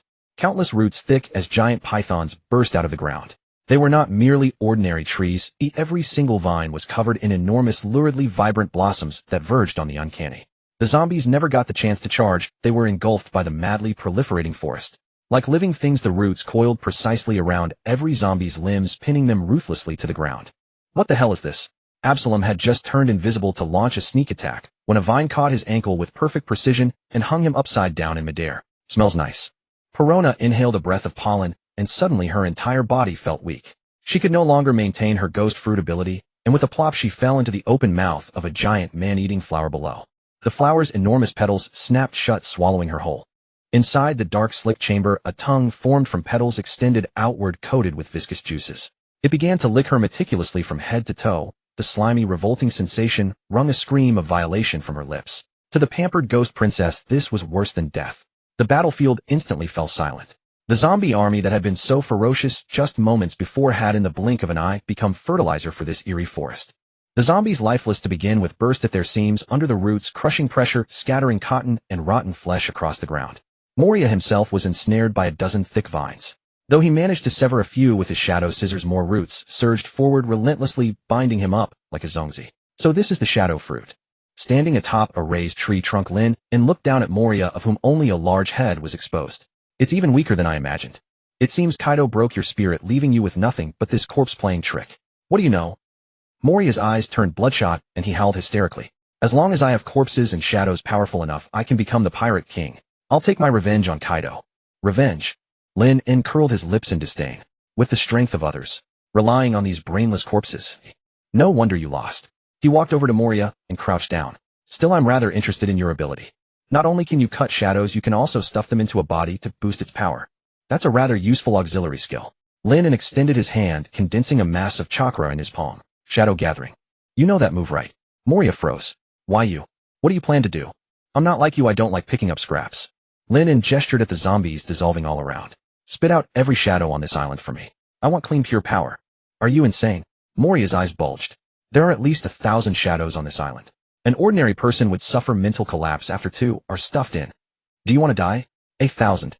Lin's lips curved upward. Too few, but barely enough to whet my appetite. He seized Moria by the neck, the electric current on his fingers jolting the man's nerves. Let's make a deal. Vomit up every shadow you've swallowed, and I'll spare your life. I might even help you shed some of that fat. Otherwise. Behind Lin, the wood dragon slowly opened its massive jaws, dripping corrosive saliva onto Moria's head.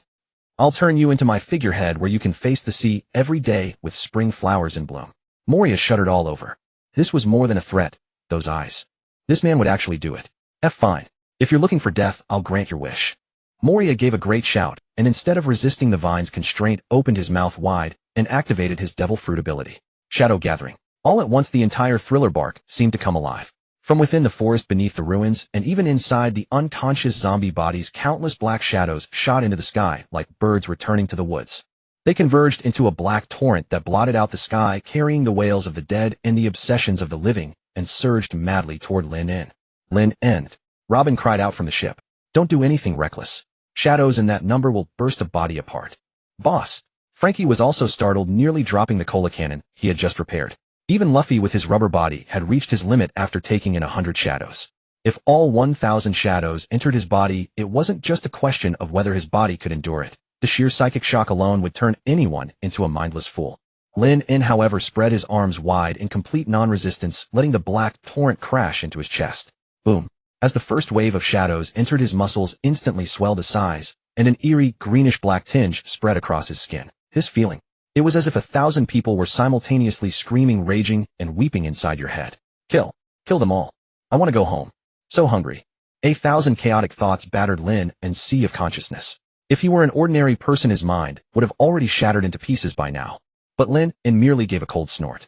Silence. In his mind, he visualized a colossal 1,000-armed great Buddha, the supreme embodiment of wood release sage art, a symbol of absolute power. The great Buddha opened its eyes, its Vajra gaze blazing with fury. In an instant, that immense spiritual pressure swept across his sea of consciousness, subjugating all 1,000 clamorous wills, as if throwing chains around the necks of raging beasts. Since you've entered my body, you are my soldiers. Any who disobey will die. In reality, Lin En's physique did not become a bloated monster like Moria's. His frame merely grew to about 3 meters tall. His originally fair skin turned a dark violet with a metallic sheen, and his muscle definition was as flawless as an ancient Greek sculpture. His hair stood on end wildly and turned pale white. His eyes became pools of pitch black with only a crimson glow flickering in the pupils. The air around him began to warp and black lightning crackled at his side. This was no longer mere accumulation of power. It was a qualitative transformation. Lin En clenched his fists, feeling the power inside him that was nearly about to explode. So this is Thousand Shadows mode. He casually threw a punch at the air beside him. There was no fanciful technique. Crack. The atmosphere seemed to break like a mirror, revealing visible fissures in the air. The forest ahead was as if a typhoon had swept through. In an instant, the punch's force plowed a vacuum corridor 1,000 meters long. Even the massive city wall at its end was blasted open into a huge hole by the residual force of that single punch, exposing the gloomy sea beyond. Moria's jaw dropped, and his eyes nearly bulged out of their sockets. And no. How can this be? He trembled. No loss of control. No madness. His body didn't even turn ugly. This completely overturned his understanding of the shadow fruit. Lin En looked down at his own palm, then at Moria, who stood frozen in terror. Not bad. He rolled his neck, producing crisp cracks like popping beans. Now I have the strength to clean up more places. The acrid scent of burning still hung in the air, mingling with the damp, fishy odor of the sea, creeping straight into one's nostrils. Lin En stood atop the ruins, his dark purple skin slowly fading as the swollen muscle contours gradually receded.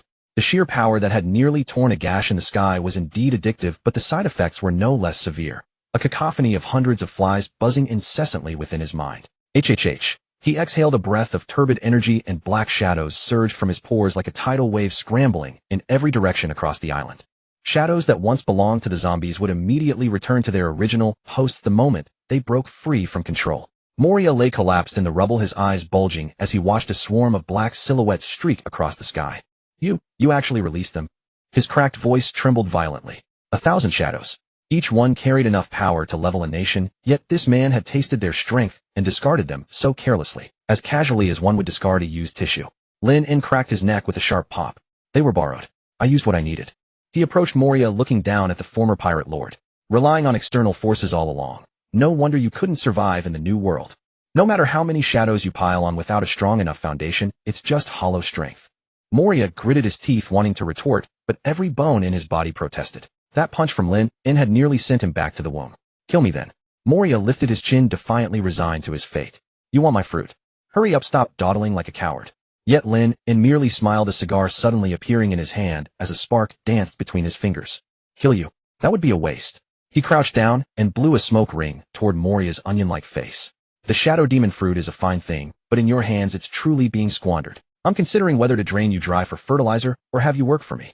Work I? Moria laughed bitterly in disbelief. I am Moonlight Moria, the future pirate king. You want me to work for you? In your dreams. Kaido. Lin En spoke the name casually. Moria's manic laughter died abruptly like a duck with its neck wrung. That name was his greatest nightmare, an unhealed wound that would never fully close. What did you say? I'm heading to the New World, and my first stop is Wano country. Lin En brushed away his ash with an indifferent tone, as mundane as discussing dinner plans. I'm going to chop up that blue dragon. If you're interested, you can come along and watch. Though if you're too frightened, I can send you to join your old companions right now. Blood vessels erupted in Moria's dead fish eyes. Fear. He dreamed of twisting off Kaido's head to use as a ball. For 12 years he'd hidden in this dark triangle, amassing an army of zombies. All to one day strike back at Wano country.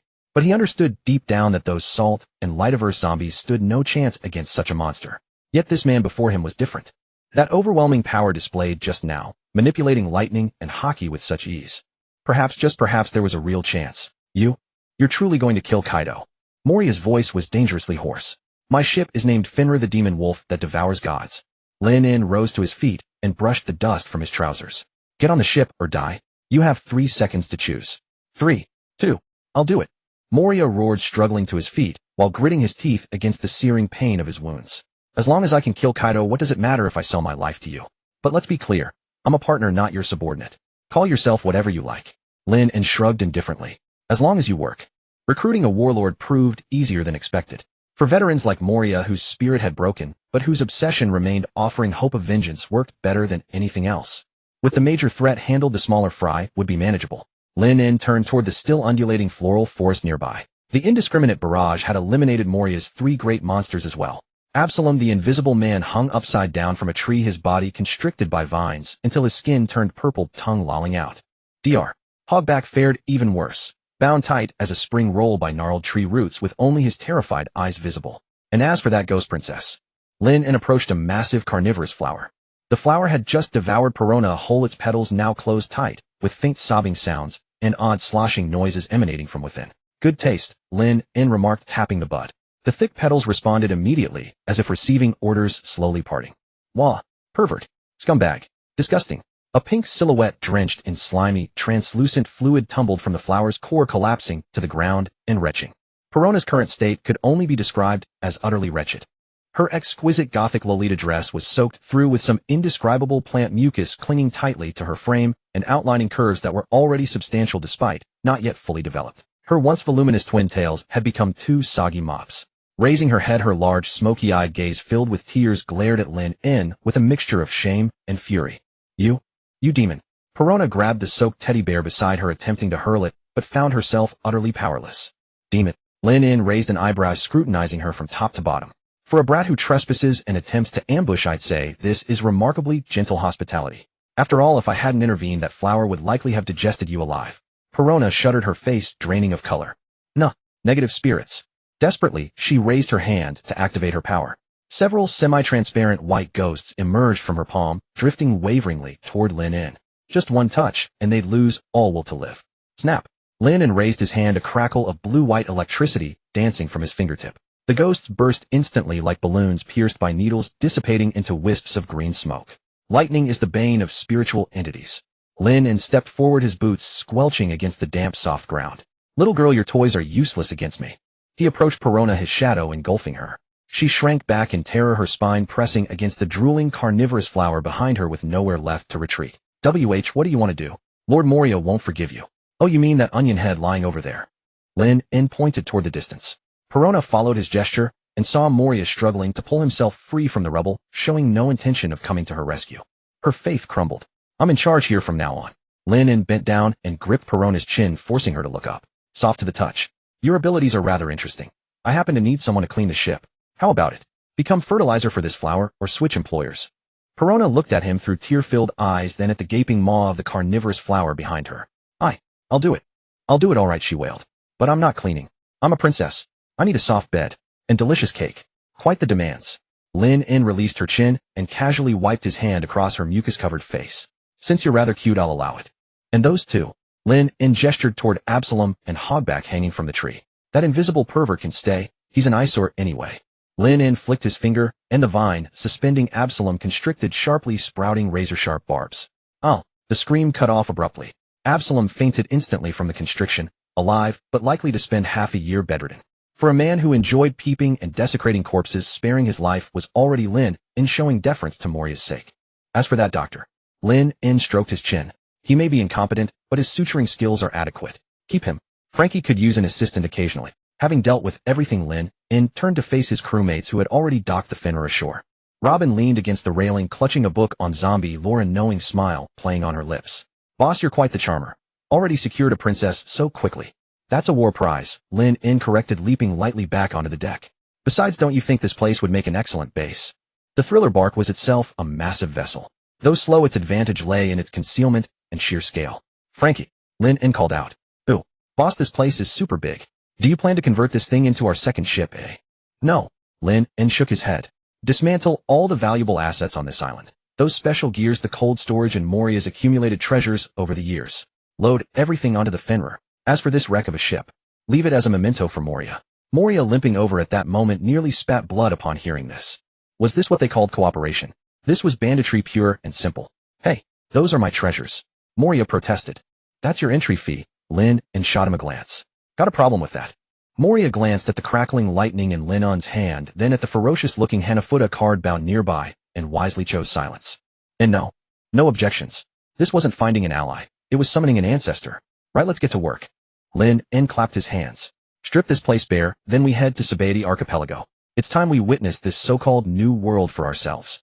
Perona huddled in the corner, clutching her teddy bear, trembling as she watched these bandits ransack her home. She suddenly felt that those gloomy days back home might not have been so bad after all. Hey Pinky, Lin's voice suddenly came.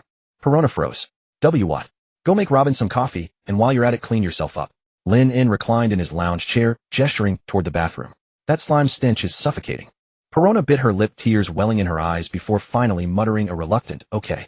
Watching her floating pink figure drift away, a smile tugged at Lenin's lips. This ocean was indeed becoming more and more interesting. Just then Brooke, who had remained silent until now, suddenly drifted over his skull face, wearing a sycophantic grin. Yo-ho-ho-ho. Captain Lin In, since we're all family, now could you please return my shadow? I want to see Laboon. Lin In glanced at him, flicked his finger, and a dark silhouette shot from Moria's shadow, diving into Brooke's feet. Brooke paused, then beheld his long-lost shadow cast upon the ground by sunlight. S.H. Shadow. I have a shadow. The skeleton rolled around on the deck in excitement before leaping up and rushing toward Lin In for a hug. Thank you so much. How can I ever repay this kindness? ZZZZT. A bolt of lightning struck him, charring him inside out. Stay away from me. Lin In recoiled in disgust and withdrew his foot. And don't think returning your shadow means you're free to leave. I don't keep dead weight on my ship. Since you're aboard now, you'll work. We happen to need a musician. If I don't get my lullabies every night, I'll dismantle you and feed you to the dogs. Smoke rising from his bones, Brooke smiled wider than anyone else. Yo-ho-ho-ho. Yes, Captain. The deck of the Fenrir hummed with cheerful energy. Only Moria, clutching his wounds, gazed at his empty castle with tears he couldn't shed. And only Moria, clutching his wounds, gazed at his empty castle with tears he couldn't shed. The thick fog in the soggy triangle remained as dense as unmelting milk. But for the thriller bark at present, the silence here had been completely shattered. The sounds of chainsaws and hammering, along with Frankie's super shouts that even drowned out his drill, filled every inch of space. Watch it. That's an antique-grade refrigeration unit. If you even nick a corner, I'll trim that glorious pompadour of yours into a bald patch. Morian sat on a broken wall amidst the rubble, his heart aching. He watched that perverted shipwright, clad only in underwear, directing zombies to dismantle the most valuable equipment in his castle, like scrap metal, then haul it all aboard that steel warship called Fenrir. Don't be so stingy, leakhead. Frankie hoisted a massive drive shaft over his shoulder, grinning broadly. The boss calls it resource integration. Besides, your junk of a ship can't even run. Leaving those fine machines here would just let them rust. Morian's mouth twitched as he fought back a curse, but the sight of someone lounging on the deck of the Black Thunder warship with a cigar between their fingers made him swallow his anger. Being outmatched yet dependent on them to hunt Kadu. It was a bitter pill to swallow. I'll endure it. Damn it all. He smashed a fist into the stone block beside him, crushing it. The Fenrir's captain shower rivaled even five-star hotels in luxury, a premium amenity Lin In had specifically requested. A massive bathtub carved from a single piece of white jade maintained a constant, comfortable temperature through its hot water circulation system connected to the power furnace. Steam curled through the bathroom as Perona huddled in the corner, her pink hair clinging wetly to her back, water droplets tracing the curves of her still developing but already alluring figure. Thick bubbles floated across the water's surface from half a bottle of body wash she'd poured in. Disgusting. Absolutely disgusting. She scrubbed furiously at her skin with a towel. The sticky, foul plant digestive fluid from that man-eating flower seemed to linger in her pores no matter how hard she washed. That bastard. Pervert. Actually made me his maid. Perona rubbed her arms, tears streaming down her face. She was the ghost princess cherished by Moria-sama. Only she had ever commanded zombie servants. When had she ever endured such humiliation? A sharp click echoed through the echoing bathroom as the lock turned. Perona froze, huddling against herself like a frightened rabbit, her smoky-eyed gaze widening in alarm. Who's there? The door swung open without hesitation or courtesy. Lin In stood there, wrapped only in a towel, his bare chest still carrying the acrid scent of gunpowder from the battle. His marble-like muscle definition emerged from the steam around him. He held an unsmoked cigar in his teeth, barely registering the shocked expression on Perona's face. Off. Perona shrieked, grabbing the nearest body wash bottle and hurling it at him. Get out. You pervert. I'm bathing. Lin In sidestepped casually, letting the bottle crash against the doorframe and send foam spraying everywhere. He strode further inside, shutting the door behind him and engaging the deadbolt with a firm click. This is my ship, my bathroom. Lin In looked down at the trembling pink figure in the water. I come and go as I please. Besides, as a maid taking up the master's bath for so long, shouldn't you know better? You?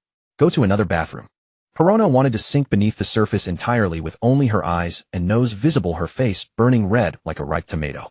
Aren't there other bathrooms on this ship? I prefer this one. Lin In extinguished his cigar in the nearby ashtray and stepped directly into the bathtub. Water splashed upward as the large tub suddenly felt cramped with his massive frame inside. Though spacious, the bathtub immediately felt confined after a 2-meter-tall giant stepped in. Perona scrambled backward in terror until her back hit the cold jade edge. Don't come closer. What's there to hide? Lin In reached out, effortlessly grasping her ankle and pulling the small figure back toward him. Since this is pre-employment training, we'll start with the basics. Lin In leaned against the tub's edge and forcibly drew her forward.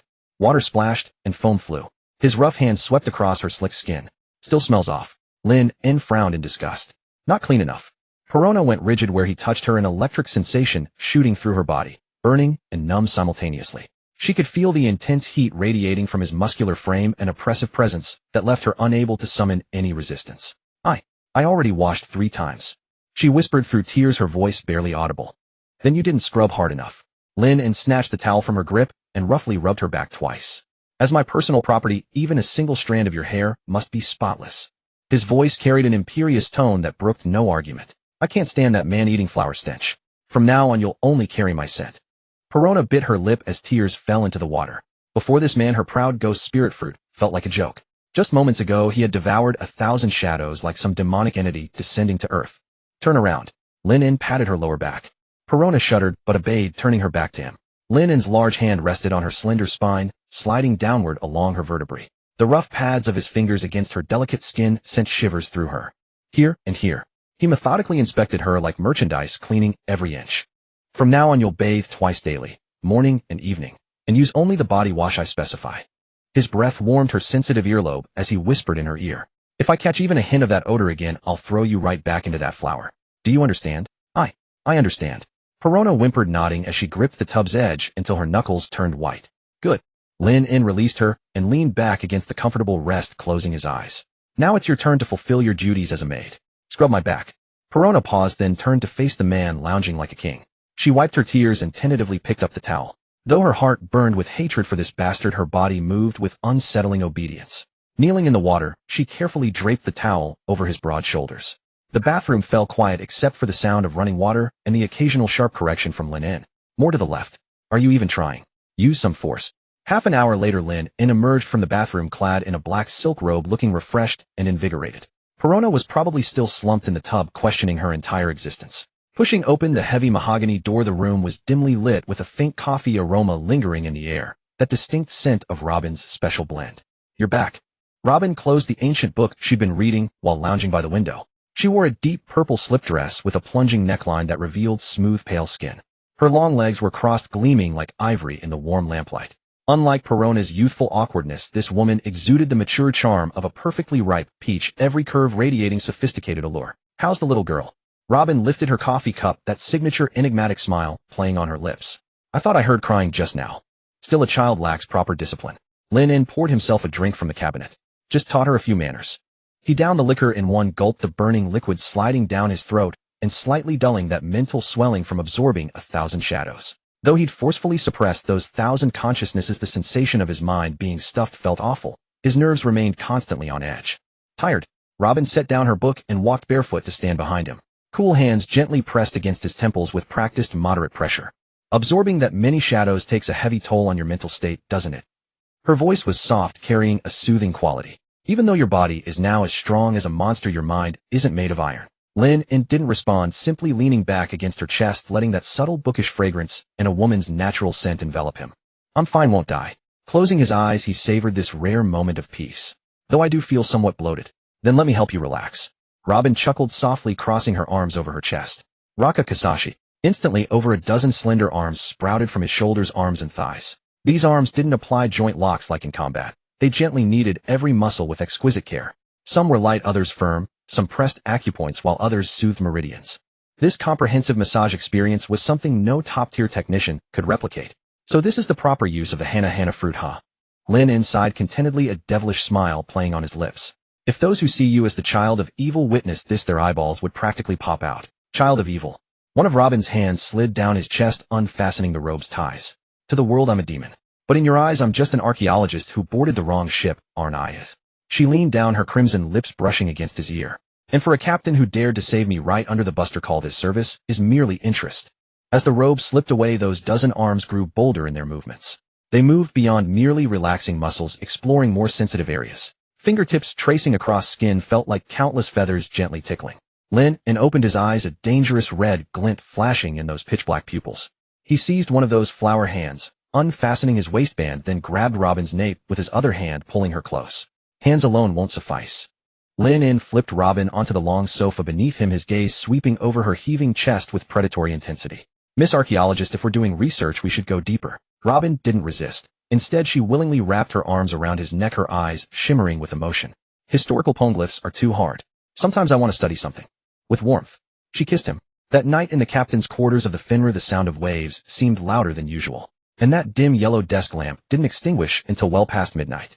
The next morning, as the first rays of sunlight pierced through the thin fog at the edge of the soggy triangle, the Finra had already sailed out of that deadly sea. On deck, Moria stood with massive dark circles under his eyes. He clearly hadn't slept at all. He was mourning his treasure and grappling with his uncertain future. Perona had changed into a standard black and white, made uniform, the skirt slightly short but freshly laundered. She scrubbed the deck with a mop, each stroke radiating resentment, as if poking fun at Lin In. Spotting Lin In emerge from the cabin, she instinctively pressed her legs together, blushing and hastily lowering her head to pretend she was busy. Robin followed close behind, looking radiant, with glowing skin, carrying freshly brewed coffee. Her walk carried an extra dose of languid charm compared to usual. Morning, boss. Frankie was tuning the newly installed shadow power furnace. Seeing Lin In, he excitedly gave a thumbs up. The power system is perfectly integrated. With that lizard bastard's generator adding output, our speed can triple the previous maximum. Super fast. Lin In nodded, walking to the bow and taking a deep breath of the salty sea air. The power within his body had completely stabilized the restlessness of those 1,000 shadows, fully tamed, transformed into something settled deep within his cells. Of course, Lin In kept it brief. The log pose is fully charged. Robin took a sip of coffee and smiled. Next stop, Sabaody Archipelago. Good. Lin In gazed toward where sea and sky met, ambition blazing in his eyes. Then full speed ahead. Let's go meet those so-called celestial dragons, and that old man who's about to make his appearance in this era. Rayleigh. Lin In flicked a coin into the air, watching it spin with a crisp clicking sound. I hope that Plank King, still paying off his debts, hasn't let his bones rust. Otherwise this would be terribly dull. The Fenrir let out a low growl, blue lightning erupting from its stern like a demonic wolf breaking free from its chains, tearing through the waves as it raced toward the final island of the Grand Line. Marineford, the Marine headquarters. The conference room pushed open with trembling hands by 2 Marines. Inside there was no sound of serious military discussion, only the crisp crunch of chewing and some unnerving, hair-raising laughter. A long circular table that could seat dozens appeared absurdly empty. Foo. Fleet Admiral Sengoku, aren't these refreshments a touch too modest? Don Quixote Doflamingo squatted on the backrest of his chair, his pink feathered coat flaring like an agitated flamingo. He held a piece of sunbae in one hand while his toe tapped restlessly against the marble tabletop. Sengoku sat at the head of the table, his perpetually listless goat gnawing on a document beside him. The latest evaluation report on the Fenrir. Put your feet down, Doflamingo. Sengoku's temple vein twitched, his voice dangerously low. Don't be so serious about this. Doflamingo glanced across the table through his red sunglasses. Look at all these empty seats. Don't you find that amusing? 7 warlords of the sea. More like the 3 warlords of the sea, wouldn't you say? Foo. Indeed, there were only 3 people present. Aside from the hyperactive Doflamingo, a black-haired man sat to the left of the round table with one leg crossed over the other. Dracul Mihawk, the world's greatest swordsman. His arms folded, those golden eyes sharp as an eagle's fixed on the chandelier above, as if counting dead flies upon it. The surrounding commotion failed to register. On the right side of the round table, Boa Hancock tilted her head back, regarding everyone with utter contempt. She tilted it so high that Sengoku could only see her chin and nostrils. How utterly noisy. Hancock wrinkled her nose in disgust, fanning the air before her. The stench of men gives me a headache. Sengoku summoning me to this place, crawling with vermin without reasonable cause, and I shall turn every last one of you to stone. Who are you calling vermin? Doflamingo's fingers twitched, invisible threads tightening in the air. Everyone except Her Majesty. Hancock snorted dismissively, refusing to even acknowledge him. Of course. Given my beauty, anything I say is forgiven. Enough. Sengoku slammed his palm on the table, and the goat swallowed the half-sheet of paper in its mouth in fright. I haven't called you here to listen to you bicker. Look at the current situation. Sengoku grabbed a stack of bounty posters and threw them to the center of the table. Several sheets slid across the surface, coming to rest before the 3. Atop the pile was a bust portrait of a black-haired man, with Eni's lobby crumbling behind him. He gave the camera the middle finger, a cigar dangling from his lips, his arrogance so palpable it seemed ready to leap from the paper. Bounty 6600 berries. Laziest, the evil god of Wood, Lin In. Crocodile is dead, not even a bone remains. Morai vanished in the triangular devil zone, along with his thriller bark erased from existence. Hanzawa, the lizard king, who had barely taken his warlord seat a few days ago, was used as a power source on the open sea before he'd even settled in. Sengoku ground his teeth, his expression darkening with each name. All 3 of these warlords fell to this one person. The world government established the 7 warlords to maintain balance, not to have you reap like crops. Doflamingo reached out and snatched the bounty poster, his gaze behind his sunglasses growing calculating. So it's him. This fellow has been turning the underground world upside down lately. A grin spread across Doflamingo's face, carrying a hint of bloodlust. He took out my business partner Crocodile and stole the distribution channels for much of my merchandise. Foo, quite interesting. I have no interest in a man who merely grows trees, Mihawk remarked, casting a glance at the bounty before looking away. Unless he happens to be a swordsman. He fights with his fists, Sengoku added. He shattered the Marineford fleet with a single punch. Moreover, he now possesses the powers of the Rumble fruit. Mihawk's eyebrow twitched slightly, but nothing more. So what? Hancock flicked her long hair impatiently. I'll kick apart any barbarian like him I encounter. If there's nothing else, I'm leaving. The bathwater at Amazon Lily would grow cold. He's heading towards Sabaody Archipelago, Sengoku delivered the bombshell. And according to intelligence, his target extends beyond the New World. He seems to harbor some particular interest in the world nobles. At the mention of the celestial dragons, Hancock's pupils contracted sharply. Her once proud posture stiffened for a moment before recovering, though her revulsion intensified. The world government's orders are straightforward, Sengoku announced, planting both hands on the table as his gaze swept across the remaining 3 warlords. Eliminate Lin In at Sabaody Archipelago. The Marines will assist with the sea blockade, but the main force is you. Since you occupy these positions, you will do the work. Should anyone attempt to shirk, I have no hesitation in purging the warlord roster once more. You want us to act as hunting hounds? Doflamingo's laughter grew warmer, yet the vein at his temple pulsed violently. Sengoku, your schemes run deep, sending us to risk our lives against that monster while the Marines gather the spoils from behind. This is a summons, not a negotiation, Sengoku stated coldly. Besides, you wouldn't want someone who hunts warlords at will to enter your territory in the New World, would you? That's your domain. Doflamingo fell silent for 2 seconds before erupting into laughter. Excellent. Wonderful. Justice or evil, it matters not. He rose abruptly, his pink coat stirring as though caught in wind. I'll go. I'm eager to see how much substance this newcomer has who dares dance upon the edge of the times. If I happen to break him beyond repair, don't blame me for being too harsh. Foo. Hancock rose from her seat, her heels clicking sharply against the floor. Without a word, she walked out with a cold expression. Despite her disdain for the Marines, if that man truly intended to lay hands on the celestial dragons, she had to see it for herself. As for Mihawk, he had already departed without a sound, leaving only a wooden door still swinging in its frame. Sengoku gazed at the empty conference room and wearily pressed his fingers to his brow. A bunch of uncontrollable bastards. Sabaody Archipelago. It marked the end of the Paradise sector in the first half of the Grand Line and served as the gateway to the New World. The massive Yasop red trees sent their roots deep into the seabed, secreting resin that formed dreamlike bubbles drifting through the air. Sunlight filtered through the canopy above, casting dappled shadows. The bubbles refracted rainbow colors as they floated, creating an enchanting atmosphere reminiscent of a fairy tale. Had it not been for the slaves wearing collars around their necks, their eyes hollow and empty, and the human traffickers running rampant through the streets. Wow, such enormous bubbles. Is this really Sabaody Archipelago? Perona leaned over the ship's railing, clutching a delicate parasol as she eagerly popped a bubble drifting toward her. After days under Lenin's discipline aboard the ship, she had grown compliant and proficient in her maid duties, at least knowing to polish the deck until it gleamed before he emerged. Stop behaving like a country bumpkin who's never seen the world. Kamashi would laugh at you. Lin In emerged from the cabin, wearing a long black coat over an unbuttoned white shirt that revealed his well-defined chest muscles. A cigar dangled perpetually from his lips, and sunglasses concealed most of his face.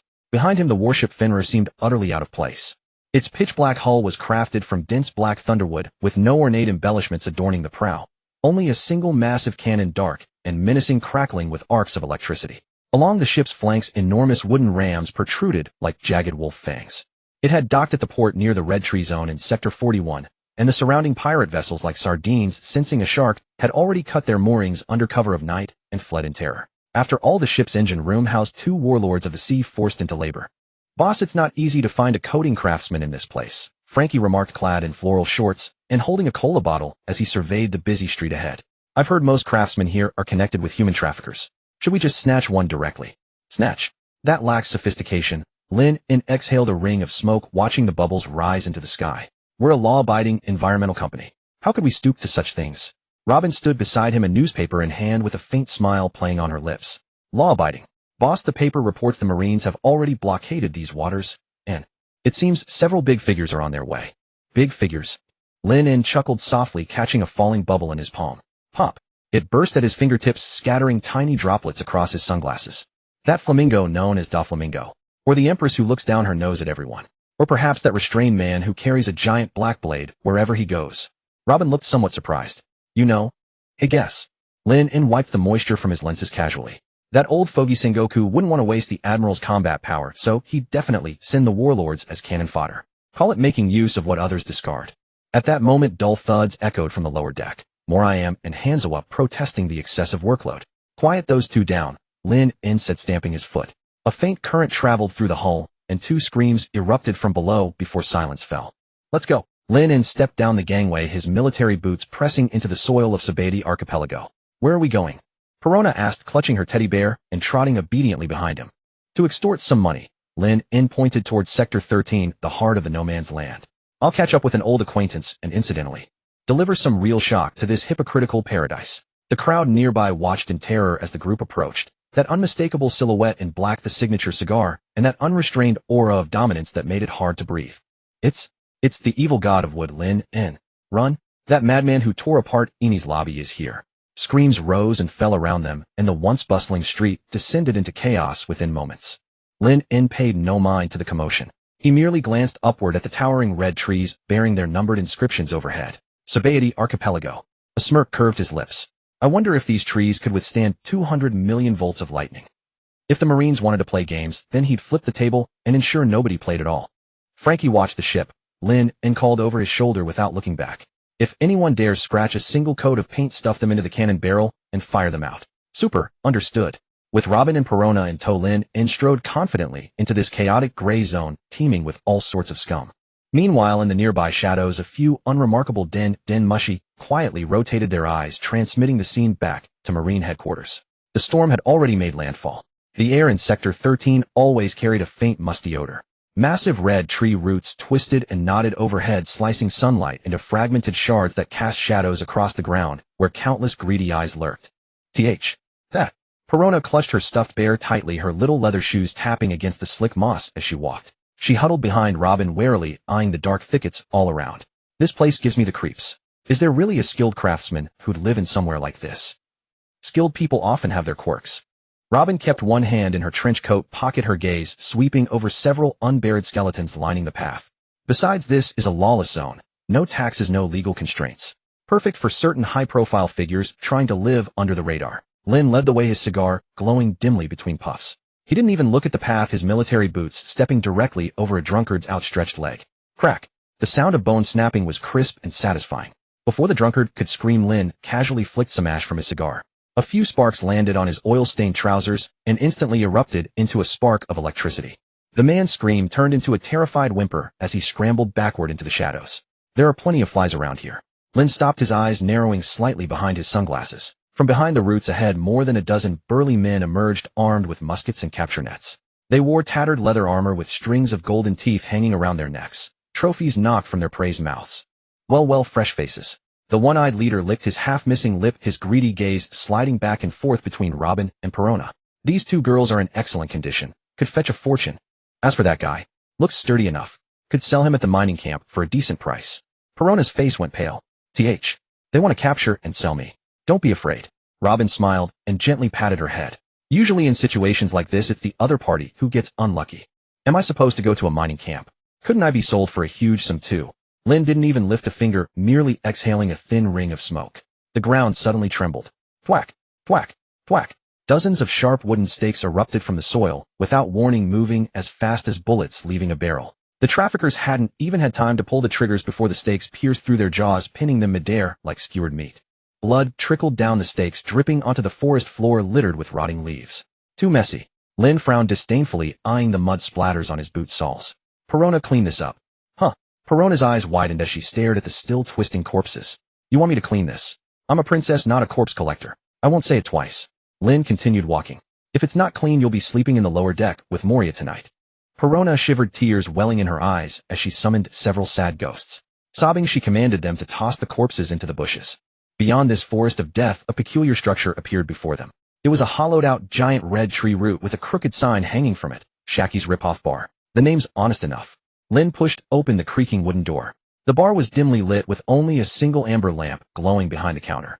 No customers, just walls plastered with bounty posters. A woman with short black hair and a cigarette dangling from her lips leaned against the bar, polishing a glass. Hearing the door open, she didn't even look up. We're closed today. If the door's open, we're doing business. Lin strode straight to the bar and pulled up a high stool. That was for ventilation. Shaki set down her glass, exhaled a plume of smoke, her gaze lazy yet sharp. But since you're here, consider it fate. Water's 10,000 belly per cup. Alcohol 1 million. Robbery. Perona, just entering the door, nearly tripped over herself at the quote. Young lady, that's a friend's price. Shaki smiled, her eyes finally settling on Lin. Her pupils contracted slightly. After all, hosting a certain someone with a 666 million belly bounty comes with considerable risk. Don't you agree, mister? Lin, the evil god of wood. Lin propped his legs on the bar, his military boot buckles clinking against the surface. Since you already know who I am, I'll save us the introductions. Old lady, where's the person I'm looking for? Old lady. A vein pulsed at Shaki's temple. The glass in her hand cracked instantly. Young people these days really have no manners. Rayleigh isn't here. Probably off wandering somewhere, or the other. Not here. Lin reached into his coat and pulled out a gold coin, an antique plucked from Moria's treasury. Pinching the coin between two fingers, blue-white arcs of electricity danced along his fingertips. ZZZZT. ZZZZT. The hard gold softened rapidly under the current's heat, and he kneaded it like clay into a sphere before flicking it toward Shaki. Plop. The golden ball landed precisely in the glass before Shaki, shattering the expensive glass to pieces and sending liquor splashing everywhere. Tell that old gambler I've got a big business proposition for him. If I don't see him within 10 minutes, I'll uproot this entire tree and use it as firewood. Shaki stared at the steaming gold sphere, her expression darkening. Are you threatening me? No, I'm stating facts. Lin grinned, revealing a bright set of teeth. My ship needs coating, and I don't have time to play hide-and-seek with you lot. You're smart enough to know how badly the Marines want to catch me right now. If I cause a scene here and attract an admiral, do you really think that old man can keep enjoying his retirement? The air in the bar froze instantly. Robin subtly stepped half a pace back, ready to strike at any moment. Perona, already terrified, had ducked behind the door and peeked out with just half her face visible. Just then the curtain at the back of the bar was pushed aside. A middle-aged man with glasses and a white beard stepped out. He wore shorts and slippers, carrying an empty bottle in one hand while scratching his disheveled hair with the other. My young people these days have such short tempers. Rayleigh yawned, completely unfazed by the tension in the room. I just came back after losing all my money hoping to borrow a drink, and I hear someone wants to burn my house down. That's not very nice, is it? Plague King Rayleigh. Lin turned his head, sizing up the legendary former right-hand man of the Pirate King. You look like a down-and-out tramp. Ha, there's nothing wrong with being a tramp. At least you're free. Rayleigh walked over to the bar, deftly pulling a fresh bottle from underneath the counter. Shaki, pour a drink for the guest, on me. After all, he's the ruthless guy who just tore apart Eni's lobby. Shaki snorted coldly, turned around, and slammed 3 glasses down on the table. That's more like it. Lin didn't hesitate, grabbing the bottle and pouring himself a glass. My ship is docked at Red Tree No. 41. Within 3 days I want it capable of diving. 3 days? Rayleigh took a sip of his drink and shook his head. That's a massive undertaking.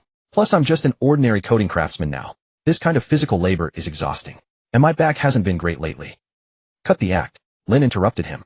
Hanafuda and Moria are currently stomping on generators in my lower deck. If you don't want to join them, don't even think about negotiating terms. Rayleigh's hand holding his glass paused, his glasses flashing white. Those 2 warlords. You're really treating the 7 warlords of the sea as disposable resources, making use of what's useless. Interesting. Rayleigh set down his glass, his smile fading slightly. An invisible pressure suddenly erupted from within him, spreading through the entire bar like a tangible shockwave. Hockey. Perona, hiding at the doorway, didn't even have time to whimper before rolling her eyes back and fainting dead away. Robin's face went pale. Her hands gripped the chair back, tightly, cold sweat beading on her forehead as she gritted her teeth to keep from kneeling. That was the sheer intimidation of a top-tier powerhouse, a direct assault on the spirit. The high stool beneath Lin creaked and cracked. Yet he remained seated firmly, not a single drop of wine spilling from his glass. Testing me. Lin sneered. Boom.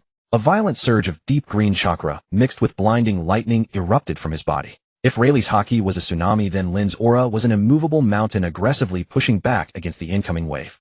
The 2 forces collided in the cramped space. Crack. Pop. Bottles on the bar exploded one by one. Bounty posters on the walls were torn to shreds. The chandelier overhead swayed dangerously. Would release infinite spiritual world. The floor cracked open. Countless thick tree roots burst from the earth, instantly weaving into a massive wooden net that enveloped the entire bar, forcibly compressing the outward surge of force. A glint flashed in Rayleigh's eyes before vanishing, and he retracted his hockey. As expected, a monster. Rayleigh picked up his glass again, acting as if nothing had happened. You don't even know how to use Conqueror's hockey, yet you can withstand mine purely through your vitality and devil fruit ability. Lin also withdrew his power. The surrounding roots withered and crumbled into ash almost instantly. Don't try those childish intimidation tricks on me. Lin drained his glass in one gulp. I'm not here to spar with you. Coating, name your price. Since you're in such a hurry. Rayleigh stroked his chin. Then you won't need to pay. Oh, help me with something. Rayleigh pointed outside. A group of annoying folks has been causing trouble on this island lately. It's ruined my visits to the casino. Go stir up some chaos and draw the Marines' attention away, and I'll coat your ship for free. I guarantee top quality. Your Fenrir will dive safely to a depth of 10,000 meters. Annoying folks. Robin had finally recovered, catching her breath. You mean the celestial dragons? Who else could those idiots with fishbowl helmets be? Shaki chimed in, broom in hand, sweeping up glass shards. Ever since they arrived, Sabaody Archipelago has been under strict lockdown. Business has come to a halt. You want me to be bait? Lin played with his empty glass, a teasing curve forming at the corner of his lips. Old man, you're quite the schemer. But, he stood up. I was starting to hate those scum anyway. If we're making a scene, let's make it big. 3 days from now I want to see my ship fully coated. If there's even the slightest flaw. Lin leaned down close to Rayleigh's face, his eyes vicious. I'll snap that rusty sword of yours and stuff it up your nose. Rayleigh burst into loud laughter. Deal? Young people these days, each one more arrogant than the last. If Roger had even half your arrogance back in his day, the world government would have had a terrible headache. Lin turned and walked toward the door, casually hoisting the unconscious Perona over his shoulder like a chick. Robin, let's go. Where to? Sector 1. Lin pushed open the door, blinding sunlight pouring in and illuminating the vicious smile on his face. I heard there's a human option going on there. Just the thing. I'll see if I can find a few more spare batteries for our ship. Watching Lin's retreating figure, the bar slowly returned to silence. Shaki lit another cigarette. Are you really planning to help him? Rayleigh gazed at the slightly swaying liquor in his glass. This ocean has been too calm for far too long. Now that the storm has arrived, why not throw open the windows and let the wind howl even louder? He pushed up his glasses, a trace of nostalgia flashing behind the lenses. And I'd also like to see just how far this kid who plans to punch a hole in the heavens can go. Sabaody Archipelago Zone 1. Compared to the damp gloom of the Forbidden Zone, this area was clearly meticulously maintained. Enormous acrylic red trees were coated in anti-rot varnish, the ground was paved with neat flagstones, and even the bubbles drifting through the air seemed rounder and more luminous than elsewhere. Now let me down. Perona flailed her legs wildly in the air like a cat grabbed by the scruff. Her precious little parasol had long been lost, and she clutched her ragged teddy bear with all her might. Lin released his grip. Ow! Perona landed butt first with a solid thud. Rubbing her sore bottom, she was about to launch into a tirade when she glanced up at the scene before her and swallowed her curses whole. The streets were lined with people kneeling on both sides. Whether well-dressed merchants or fearsome pirates, every one of them had their heads buried deep into the ground, not daring to breathe loudly. The entire street was terrifyingly quiet, broken only by the distant sound of peculiar footsteps accompanied by the clanking of heavy iron chains dragging along the ground. What are they doing? Perona whispered, shrinking behind Robin. Welcoming the descent of a god. Robin adjusted the brim of her hat, her cold gaze piercing through the edge of her sunglasses. Or rather, a bunch of idiots wearing fishbowls on their heads. Dingling, the crisp bell grew closer. A man riding on a slave's back came into view. He wore a heavy white spacesuit with a transparent bubble helmet, holding a thick iron chain in his hand. The other end of the chain was tied to a towering pirate captain, scarred and battered. The once mighty pirate who had perhaps once dominated the seas now crawled on all fours like a dog with that fat deity perched upon his back. A world noble, Laziest saint. He held a cane in one hand, occasionally striking the mount beneath him, grumbling as he went, hurry up. If we miss the opening of the auction, I'll feed you to the man-eating piranhas in the backyard. The kneeling crowd trembled even more violently. Lin stood in the middle of the road, a cigar smoldering between his lips. He wasn't kneeling, nor did he even step aside. His black trench coat stood out starkly against the empty street. Who's that idiot? Does he want to die? Kneel down. You'll get us all killed. Panic-filled whispers rose from the kneeling crowd. Laziest Saint had clearly noticed this obstacle. He yanked the slave's neck to a halt, and through the bubble helmet regarded Lin, and up and down with dead fish eyes. Commoner. Laziest Saint raised his cane and pointed it at Lin's nose. Why aren't you kneeling? Lin exhaled a ring of smoke, the vapor drifting toward the translucent helmet. My knees are too stiff to bend. Lin flicked his ash, watching an ember land on the clean stone pavement. But you're the one blocking the way. Didn't your father teach you that a good dog doesn't block the road? Hiss. A collective gasp swept through the entire street. Perona was terrified enough that she nearly summoned Negative Soul just to pass out.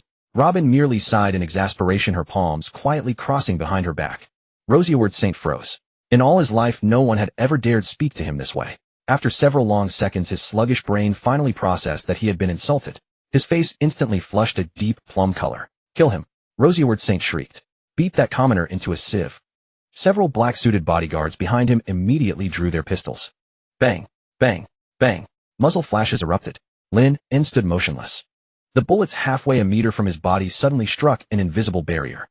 They halted midair and melted into molten iron, dripping onto the ground. Too noisy. Lin lifted his foot. Before the bodyguard could react, several sharp wooden spikes erupted from the ground. Uff! There were no screams. The wooden spikes pierced straight through their throats. The black-suited bodyguards hung in midair like cured pork blood streaming down the stakes and staining Rosyward Saint's expensive white spacesuit. The cane slipped from Rosyward Saint's hand. Staring at this demonic figure before him, snot and tears instantly filled his helmet. You know who I am. I am the descendant of the Creator. I am. Smack. Lin En backhanded him across the bubble helmet. Even through the tough resin glass, the terrifying force sent Rosyward Saint flying with his helmet still on. He tumbled dozens of times across the ground, crashing into a row of lampposts. The bubble helmet symbol of his status cracked audibly with a sharp snap. Whoever you are, Lin En stepped over the still quivering slave and didn't even glance at Rosyward Saint. Robin, let's go. The auction's starting, and if we're late, the good stuff will be gone. It wasn't until the three figures disappeared down the street that the kneeling crowd dared to raise their heads.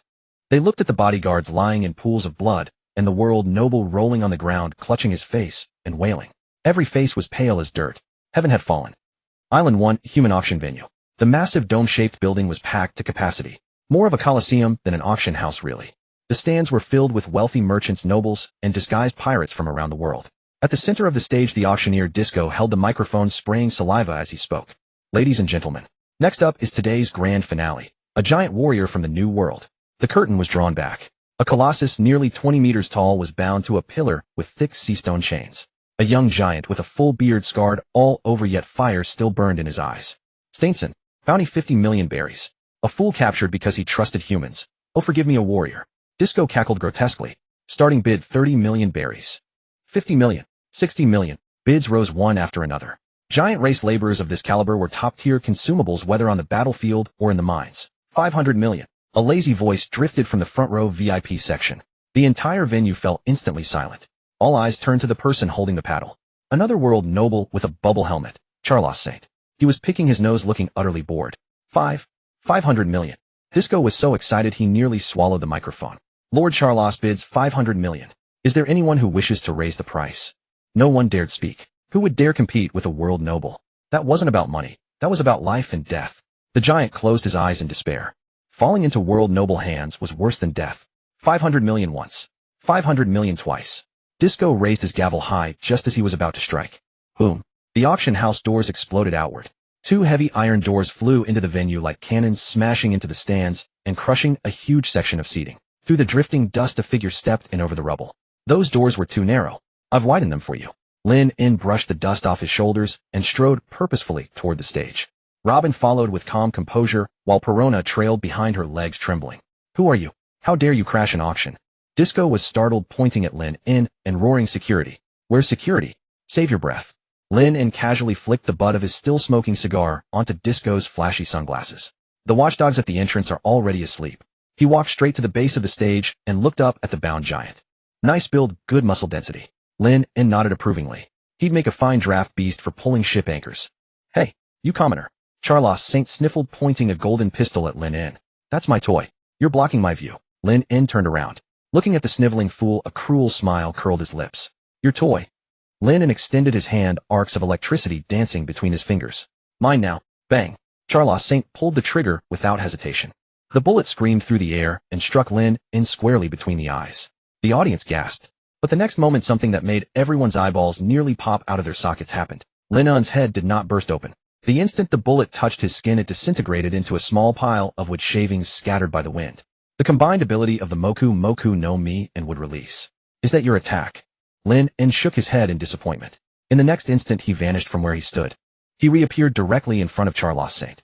What are you doing? The Admiral will be here any moment. Smack. Lin En backhanded him.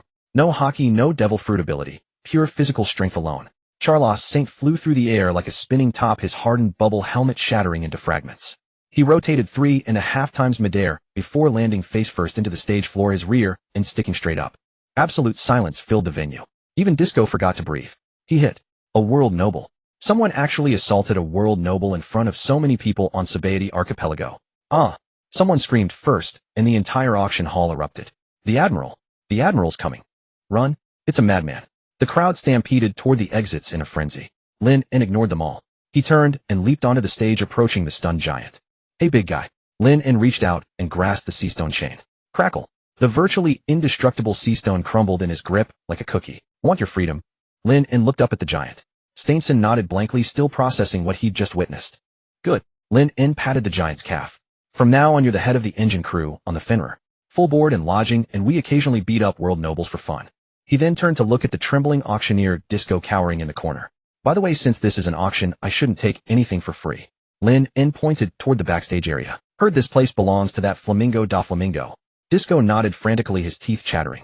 Tell him the cost of this giant goes on his tab. Consider it compensation for his last attempt to intercept my cargo. With that, Lin En scooped up the unconscious Charlos Saint with one hand, carrying him like a dead chicken. Robin Perona, bring the new crew member. Let's go. Captain, why are you grabbing that pig-faced guy? Perona pinched her nose in disgust at the blood-covered world noble. Didn't old man Riley want some chaos?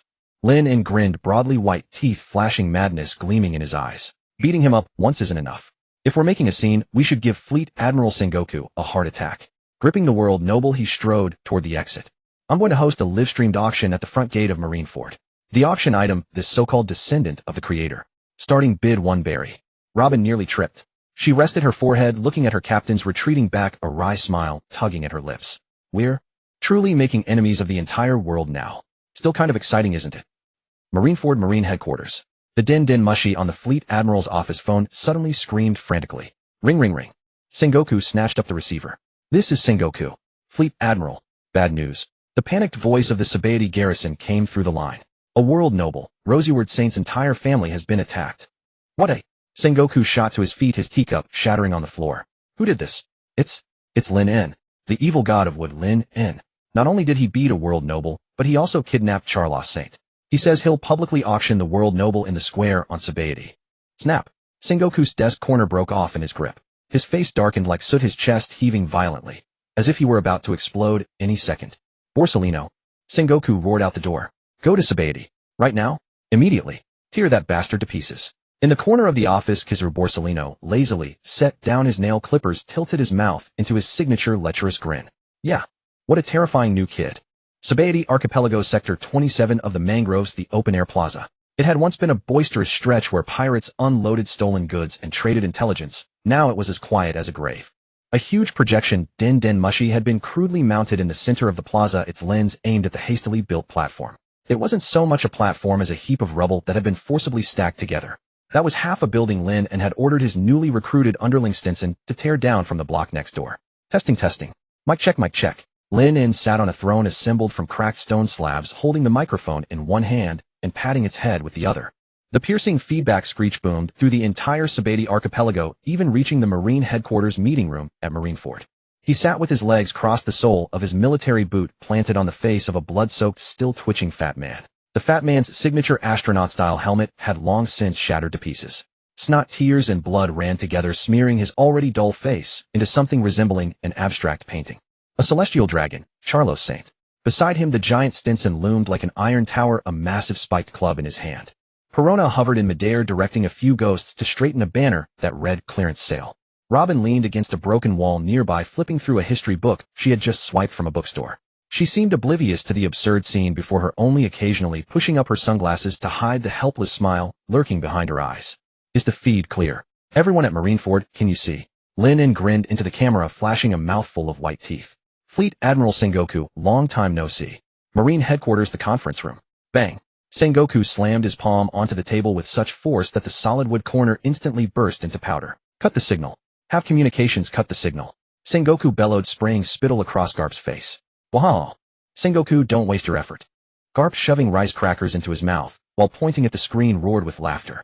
That kid's using an independent frequency band. It's the latest model from that big bird at World Economy News. Unless you blow up Sabaody's signal tower, the whole thing will be broadcast live. On the screen, Lin En's insufferably arrogant face was magnified several times over. Good afternoon, dear viewers. He brought the microphone close to his lips, his voice languid. Welcome to the Fenrir's first ever grand clearance sale. I'm your host, Lin En. He pressed down a little harder with his foot, ringing a stuck pig squeal from Charlos Saint. Oh, Daddy, save me. I'll have an admiral kill this lowborn commoner. Shut up. Merchandise should know its place. Lin En casually flicked a thin arc of electricity. Charlos Saint instantly rolled his eyes back, convulsed, spat out a puff of black smoke, and finally fell still. Lin En seized the collar of Charlos Saint's expensive mud-stained garments and dragged him in front of the camera like a dead chicken. Take a look at the quality. He's not too strong in the head and his face left a little to be desired, but this hunk of lard is 100% organic and pollution-free. Lin En patted Charlos Saint's cheek, and the slaps rang out crisp and clear. A descendant of the creator, a world noble, a god. You'd kneel and kowtow to just for a glimpse of him. Today, as long as someone bids, I'll sell. Lin In raised a finger and wagged it at the camera. Starting bid 1 belly. A deathly silence fell over the Sabaody archipelago, followed by a collective sharp intake of breath. Crazy. This man was utterly insane. Kidnapping a celestial dragon was already a capital offense, and now he was going to auction one off in public. For only 1 belly. This wasn't just slapping the world government in the face, it was flinging the celestial dragon's dignity into the mud, pissing on it, and grinding it under his heel. No bids. Lin In shook his head, faintly disappointed. Seems this product is really hard to sell. Fine, I'll throw in some extras. He pointed at the distant sea. The winning bidder gets free shipping and a marine admiral paying a personal visit to their doorstep. How's that? Exciting enough. Marineford. Sengoku's face was blacker than the bottom of a burned pot. The veins on his forehead throbbed violently, as if they were about to burst. Where's Borsellino? Report, Fleet Admiral. A communications officer burst in, drenched in sweat. Admiral Kizaru. He says he ran into a migration of Sea Kings on the way and was slightly delayed. He's currently heading to Sector 1 at full speed. Sea King migration. Sengoku was so angry he nearly choked. That's the comm belt. What migration? Tell him to fly over. If a celestial dragon gets auctioned off on a live broadcast, he doesn't have to come back. Above Sector 1 of the Sabaody archipelago, a golden flash ripped through the clouds. Yee. What a troublesome mission. Borsellino stood on a flying cannonball, hands in his pockets, his yellow pinstriped suit snapping in the wind. His eyes narrowed slightly behind his sunglasses as he looked down at the plaza that had become the focus of countless gazes. Sengoku-san is furious. If I'm late, my pay is going to be docked. He lifted his foot, and a blinding light flared from the sole. Yasukani no Magatama. Swish, swish, swish, swish. Countless golden light bullets poured down like a storm, aimed squarely at the crude auction stage. On the ground below, the watching crowd screamed and fled in every direction. He's here. An admiral is here. Run. You'll get caught in the crossfire. Lin In looked up at the storm of light, a cold sneer lifting the corner of his mouth. Stinson. Ooh. The giant let out a roar, swinging his enormous spiked club skyward with a sound like wind and thunder. The sheer pressure scattered a good portion of the light bullets in an instant. But the remaining light bullets were still as dense as rain, their power undiminished. Would release plaque shield. Lin In pressed one hand against the ground, and a colossal wooden shield carved with a demonic face rose from the earth, shielding him, Robin, and the others behind it. Boom, boom, boom. The light bullets hammered into the wooden shield and the plaza around it. Explosions merged into a single continuous thunderclap, fire and smoke leaping skyward as though trying to level the entire area. When the smoke dispersed, a tall, slender figure had somehow already appeared atop a street lamp at the edge of the plaza. So scary. Borsellino pouted, his voice carrying not the slightest hint of genuine fear. You actually managed to block my attack. The information was right. You really are a troublesome one. He lowered his head, fixing his gaze on Lin In. The evil god of Wood, Lin In. Bounty 666 million belly. You'd only just appeared when you demolished Eni's lobby, and now you've kidnapped a celestial dragon. Young people these days really don't know how to respect their elders. Lin In tossed the microphone to Perona, rose to his feet, and brushed the dust off his trench coat. Respect for elders. Cigar in his mouth, Lin In stared back at the Marine's strongest combatant from dozens of meters away. And you, the elder, greet someone by unleashing a big move the moment you arrive. Aren't you afraid of throwing your back out? I'm in a hurry. Borsellino raised his finger slowly, light gathering at its tip. Could you please give me back that Charlos Saint? Otherwise my job becomes difficult. Give him back. Lin In kicked Charlos Saint to Stinson's feet like a ball. Not happening. He's my merchandise. If you want to place a bid, that suit you're wearing isn't bad. Skin it off your hide, and I might consider giving you a discount. Yee. What a greedy pirate. Borsellino sighed. Then I'll just have to capture you and apologize to the celestial dragons later. Before the words faded, his figure vanished. Too fast. Robin's pupils contracted. The next second, Borsellino was already at Lin In's side, his long golden glowing legs sweeping in with a sharp screech that tore through the air. Lightspeed kick. The ferocity of this kick was several times more terrifying than the earlier rain of light bullets. Lin In crossed his arms in front of his chest, black armament hockey coating them in an instant. Would release black thunderwood. Absolute defense. A dozen or more layers of pitch-black iron-hard thunderwood materialized in front of him, forming a massive bulwark. Thud. Amid the ear-splitting impact, the lightspeed kick shattered the wooden shields layer after layer with devastating force, sending splinters and crackling electricity flying. But the kick lost strength with every layer until the innermost shield stopped it dead. The resulting shockwave pulverized the surrounding ruins in an instant. So this is the so-called lightspeed. Lin In took the blow head on, his arms slightly numb, but the smile on his face only turned more menacing. Not bad strength, but not even enough to scratch an itch. Did you skip a meal? Want me to treat you to some high-voltage electricity? Zazup. The black thunderwood that had blocked the kick suddenly erupted with wild blue lightning lunging at Borsellino like a net of electricity. HM. Borsellino's expression flickered. In an instant his body turned to light, scattering into countless photons and reforming 100 meters away. He glanced down at the scorched black mark on the trouser leg of his yellow suit. The lazy expression on his face finally turned a notch more serious. Yee. That really stings. The rumble fruit plus would that suppresses ability users. No wonder Sengoku-san is so angry. Don't be in such a hurry to be surprised. Lin rolled his neck, producing a series of cracking pops. He raised his hand palm down and pressed it to the ground. Since you're here, there's no need to rush away. I happen to be short one searchlight for my ship. Rumble. The ground across Sector 27 began to tremble violently. Countless thick, colossal roots burst out of the earth. They were no longer ordinary plants. They were thunderwood coated in black armament hockey with high-voltage electricity surging through their cores. The roots grew wildly, and in the blink of an eye they formed an enormous birdcage sealing the entire plaza and Borsellino inside. Lin stood atop the roots looking down at the Marine Admiral below. Sage art would release. Thunderous advent of the world of trees. Borsellino, can your light escape my forest? Meanwhile, in a corner of the Sabaody archipelago, Rayleigh sat on a tree branch, wine jug in hand, watching the terrifying forest of thunder rise in the distance. A cold gleam reflected off his glasses. This kid, he's really playing for keeps. He took a swig of wine, a wry smile tugging at the corner of his mouth. Now it's not just Sengoku. Even the old coots at Mary Geos won't be able to sleep. Back at the center of the plaza, facing the sky-filling, earth-enshrouding assault of the electrified forest, Borsellino no longer wore the look of a man who had just woken up. He crossed his arms in front of his chest, dazzling light converging. Yada no Kagami. A golden beam refracted at high speed through the gaps between the trees, trying to find an escape before the cage closed completely. Trying to run. Lin sneered, clapping his hands together sharply. Get down. Every root seemed to come alive, transforming into countless thunder dragons with jaws wide open, biting savagely at the streak of golden light darting through the air. Area 27, the air was so scorching it seemed capable of igniting one's lungs. A massive cage of thunder and lightning was rapidly contracting, countless black thunderwood roots wrapped in high-voltage electric arcs, moving like living creatures, sealing off all directions. Borsellino transformed into golden light, refracting frantically between the branches, attempting to find a sliver of opportunity. Yada no Kagami. A beam of light shot toward the sky, but the moment it touched the tree canopy, it was repelled by a layer of pitch-black armament hockey. This path is blocked. Lin stood on a thick tree, trunk, the cigar in his hand reduced to nothing but the stub. He squinted his eyes, his observation hockey fully activated, combined with the electroperception of the Goro no Mi. The entire battlefield manifested in his mind as a precise three-dimensional model. Light moves swiftly, yet within the foresight of his mind's net, even it follows a discernible path. Caught you. Lin's right hand clenched sharply. Rumble. The branch Borsellino had just materialized upon suddenly shattered, not into splinters, but into a swirling expanse of desert sand. The sand grains caught in the maelstrom of wind and lightning instantaneously coalesced into a colossal hand of sand that slashed downward toward the golden light. Desert Adamant Treasure Blade Lightning Cutter Edition.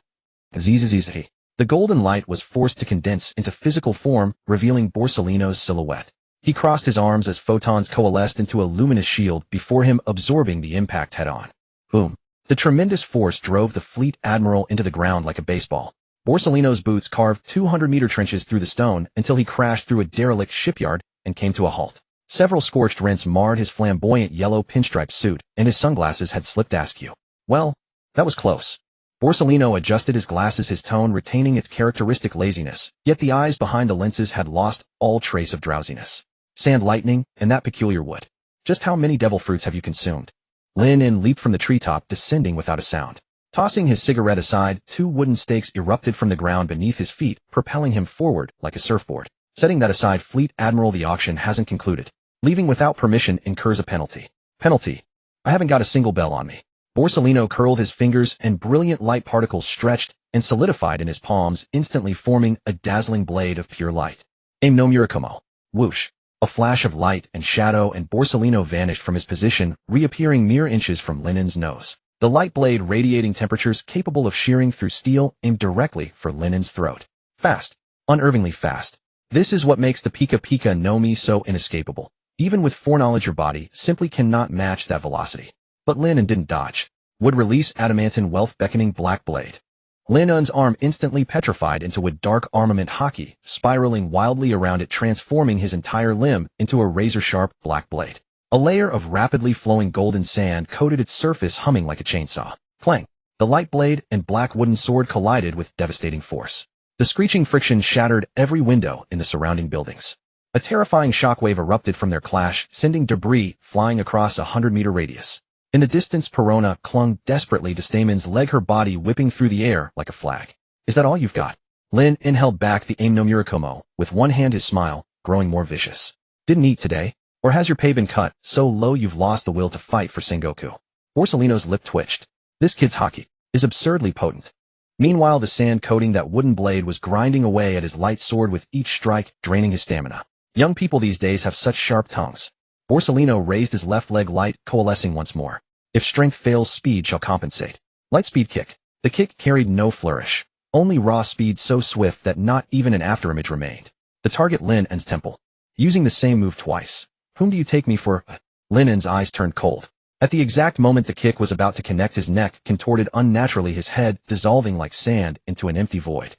Borsalino's foot passed through the sandy aperture and connected with nothing. It's not over yet.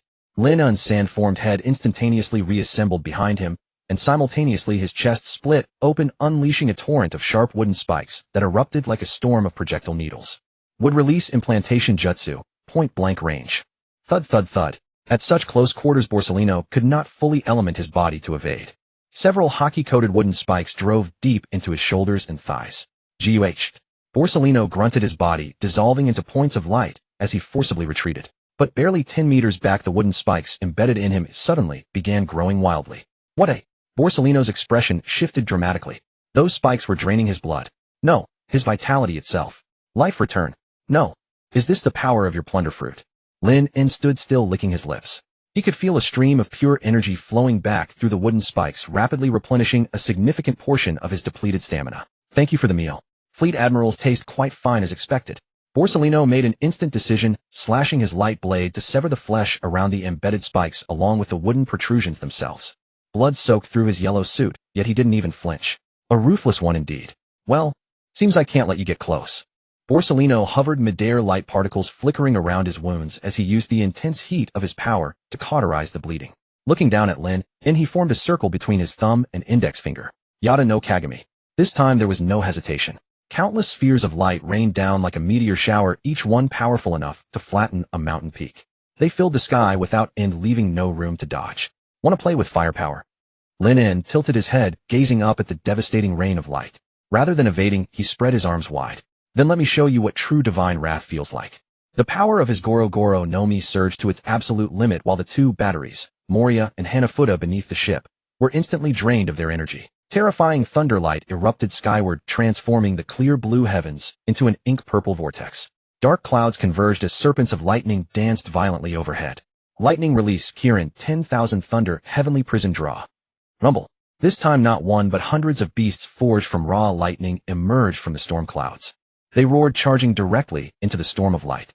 The collision of radiance and thunder shook the entire Sabaody archipelago. The blinding explosion left everyone temporarily blind, the deafening roar rupturing eardrums across the island. As the light finally faded, Area 27 had been utterly obliterated, replaced by a crater hundreds of meters wide. At its center stood Lin En, shirtless, his trench coat reduced to tattered fragments that revealed muscles forged like iron. Scorch marks marked his body, but they were already healing at a visibly rapid pace. Across from him, Borsalino stood somewhat disheveled atop a fragment of rubble, his breathing noticeably heavier. Hey, yellow monkey. Lin En cracked his neck, dangerous crimson light flickering in his eyes. Warm-up's over. Next I'm peeling that skin off you and hanging it on my bow as a lantern. He slammed his palms together. The earth thundered. A colossal wooden figure hundreds of meters tall erupted from the ground. Two dragons of living lightning coiled around the wooden giant's body, and 1,000 arms sprouted from its back. Senjutsu would release true 1,000-armed Buddha Thunder God mode. A massive shadow engulfed Borsalino. The fleet admiral looked up at the demonic wooden colossus, and for the first time, his signature lewd grin completely vanished. Well, this has gotten serious. Meanwhile, in Area 13 at Shiki's bar, Rayleigh sat with his legs crossed, watching the live broadcast on the television screen. Though the signal flickered intermittently, the 1,000-armed Thunder God rising into the clouds remained unmistakably clear. Rayleigh sprayed his drink across the bar. That kid. Rayleigh wiped his mouth, studying the sheer scale of destruction with a wry smile. Does he plan to sink the entire island? These young ones really are turning up the volume with each passing generation. Shiki leaned against the bar, cigarette dangling from her lips, an amused glint in her eyes. Seems we should hurry and pack up. Shiki exhaled a ring of smoke. Once this fight concludes, the Marines will lose their minds. After that, nobody on this island, not even the dead, will know peace. But then again, Shiki pointed at the invincible figure perched atop the wooden giant on screen. That 660 million berry bounty seems a bit low, doesn't it? Back at the battlefield, Lin stood atop the wooden giant looking down at Borsellino below. What's wrong? Running out of places to flee. Lin sneered. You were so quick just now, run another lap for me. Borsellino sighed. Run. The surrounding space had been completely sealed by that electrified wood, and combined with that bizarre ability to drain stamina being caught, would have unthinkable consequences. There was no choice but to fight head-on. Aim no Murakumo maximum wheel. Borsellino compressed all his photons to their absolute limit, and the light blade in his hand exploded outward to dozens of meters in length, shining as brilliantly as a sun cradled in his grasp. Oh, want to trade blows? Lin's lips curled upward. As you wish. Heavenly transformation Buddha Thunder God's fist. Boom. One of the colossal hands behind the wooden giant swung violently. It was not merely wood. The knuckles were coated in thick armament hockey wrapped in 200 million volts of raging lightning. One punch against one sword slash.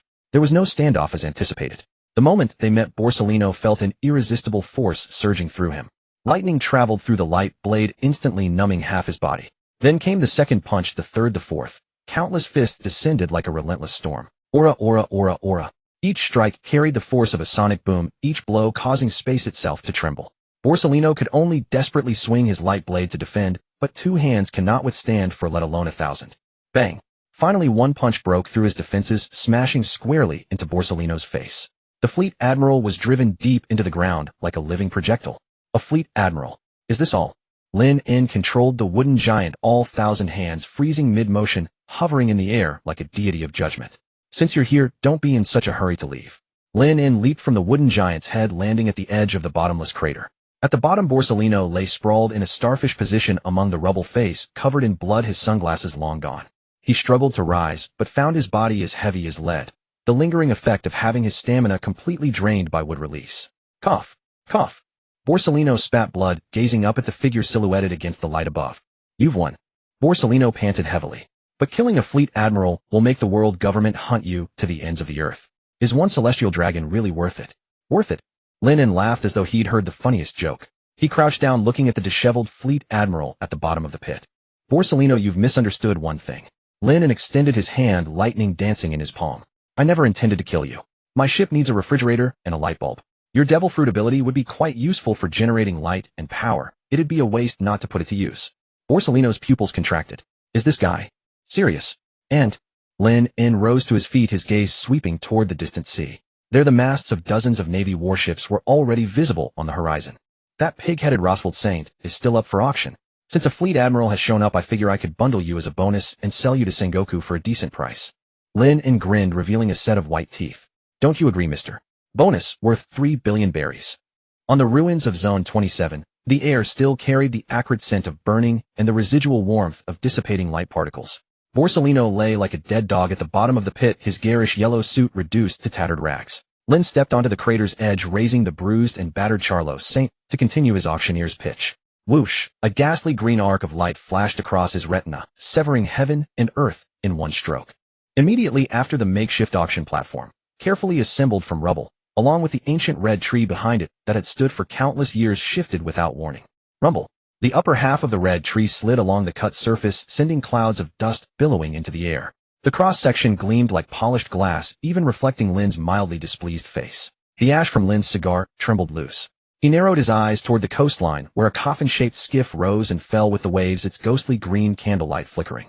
The figure sat at the bow with legs crossed, a massive black blade strapped to his back. His golden eyes sharp as an eagle's locked onto the scene from thousands of meters away across the sea. Kohler Mihawk, the world's greatest swordsman. Hey over there. Lin spat out his tobacco, his voice echoing across the island through the amplifier. You come in without buying a ticket, and now you've torn down my stage. This tree counts as an illegal structure, but that platform took me 5 minutes to build. Mihawk remained silent, slowly sliding his sword back into its sheath. The slow, deliberate motion suggested the devastating strike that had nearly split the island was nothing more than swatting a fly. That old man Sengoku really is getting softer in his old age. Lin tossed Charlo Saint aside to Stanton nearby, treating him like garbage. Can't win, so you're calling for backup. Just sending a sword wielder. How boring. Fool. This isn't calling for backup, this is mandatory summons, you demon of wood. A deeply arrogant and unhinged laugh echoed from above. His pink feather coat billowed in the wind as Doflamingo hovered midair, balanced on nearly invisible threads like a flamingo. He wore his signature sunglasses, veins throbbing at his temples, while his mouth stretched to his ears. What a spectacular performance. You dare auction off a heavenly dragon lord. Should I praise your madness or your stupidity?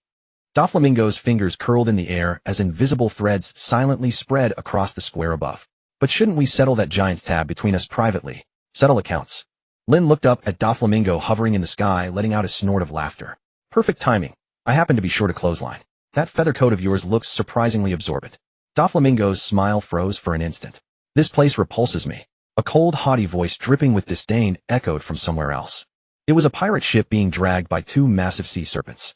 Boa Hancock stood at the prow, her breathtakingly beautiful face etched with contempt for every male creature around her. She wouldn't even meet Lin's gaze, instead tilting her head back and pointing at him with disdain. Both that filthy celestial dragon and you crude man make me sick. Vanish from my sight, or turn to stone. The pirate empress Boa Hancock. The only woman among the warlords of the sea, and notably the most vindictive of them all. 3. Lin scanned the area. Hawk eye on the sea, my hawk in the sky, the empress on the shore. They formed a triangular encirclement. Such a lineup could annihilate a mid-sized nation anywhere in the New World. Yet to Lin, this was simply the desperate measure of that old man Sengoku running out of options. Did Sengoku send the circus? Lin brushed the dust from his hands and cracked his neck, the sound popping like firecrackers. The sword slinger, the string player, and a vase. Who are you calling a vase? Hancock's proud demeanor shattered instantly, her beautiful eyes widening in shock. Whoever answers is the vase. Lin shrugged, completely ignoring the murderous glare of the world's most beautiful woman. He turned and waved at the camera. Ladies and gentlemen, it appears today's auction has an unexpected bonus show. What was supposed to be one admiral now comes with several warlords as complimentary specimens. Bragging. The first to strike wasn't the hot-tempered Mihawk or the haughty empress, but the quietest man there. Mihawk moved. Without any fancy preparation, he leaped from the coffin boat, and Yoru carved a black arc through the air. This slash carried more weight and purity than the probing strike before it. Not a shred of blade energy escaped. All force concentrated at the edge. Wherever it passed, air parted cleanly with a piercing shriek. Come then. Lin advanced instead of retreating. The ground beneath his feet shattered instantly, countless dark ironwood roots erupting from the soil.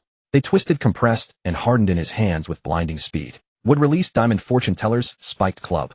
A 10-meter-long wooden club bristling with vicious spikes materialized in an instant.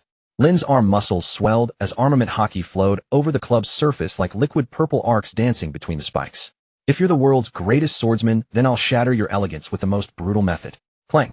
Black blade and spiked club slammed together midair. For a moment, the entire Sabati archipelago seemed frozen. Then a visible shockwave erupted from their collision point. The ground churned and fractured like ocean waves while nearby red trees were shattered to dust. Mihawk halted midair, astonishment flickering in those golden eyes for the first time. His blade had been stopped. That rough-looking wooden club possessed hardness rivaling a great sword. Not bad strength, Hawkeye. Lin grinned, veins bulging on his arms as lightning surged through the club.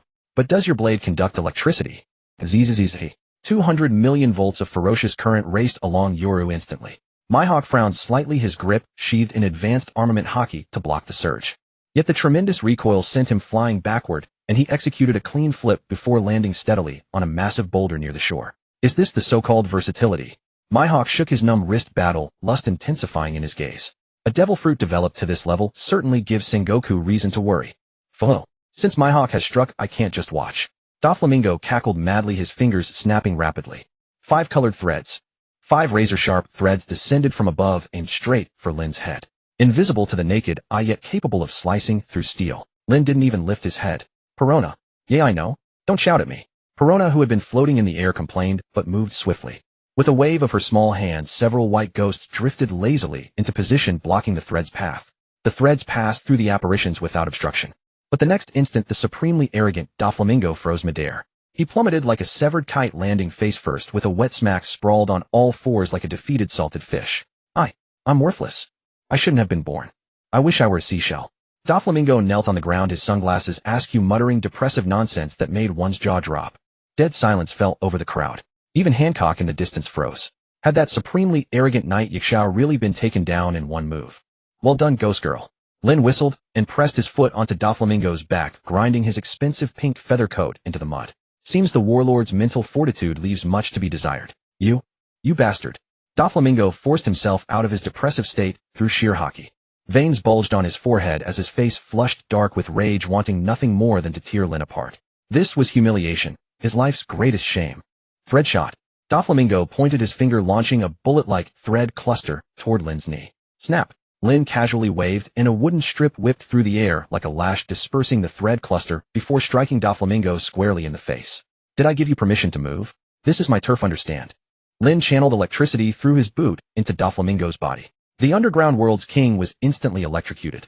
Hair standing on end, body convulsing, eyes rolling back as black smoke poured from his mouth. A more foot. A fragrant breeze swept through. Hancock could watch no longer.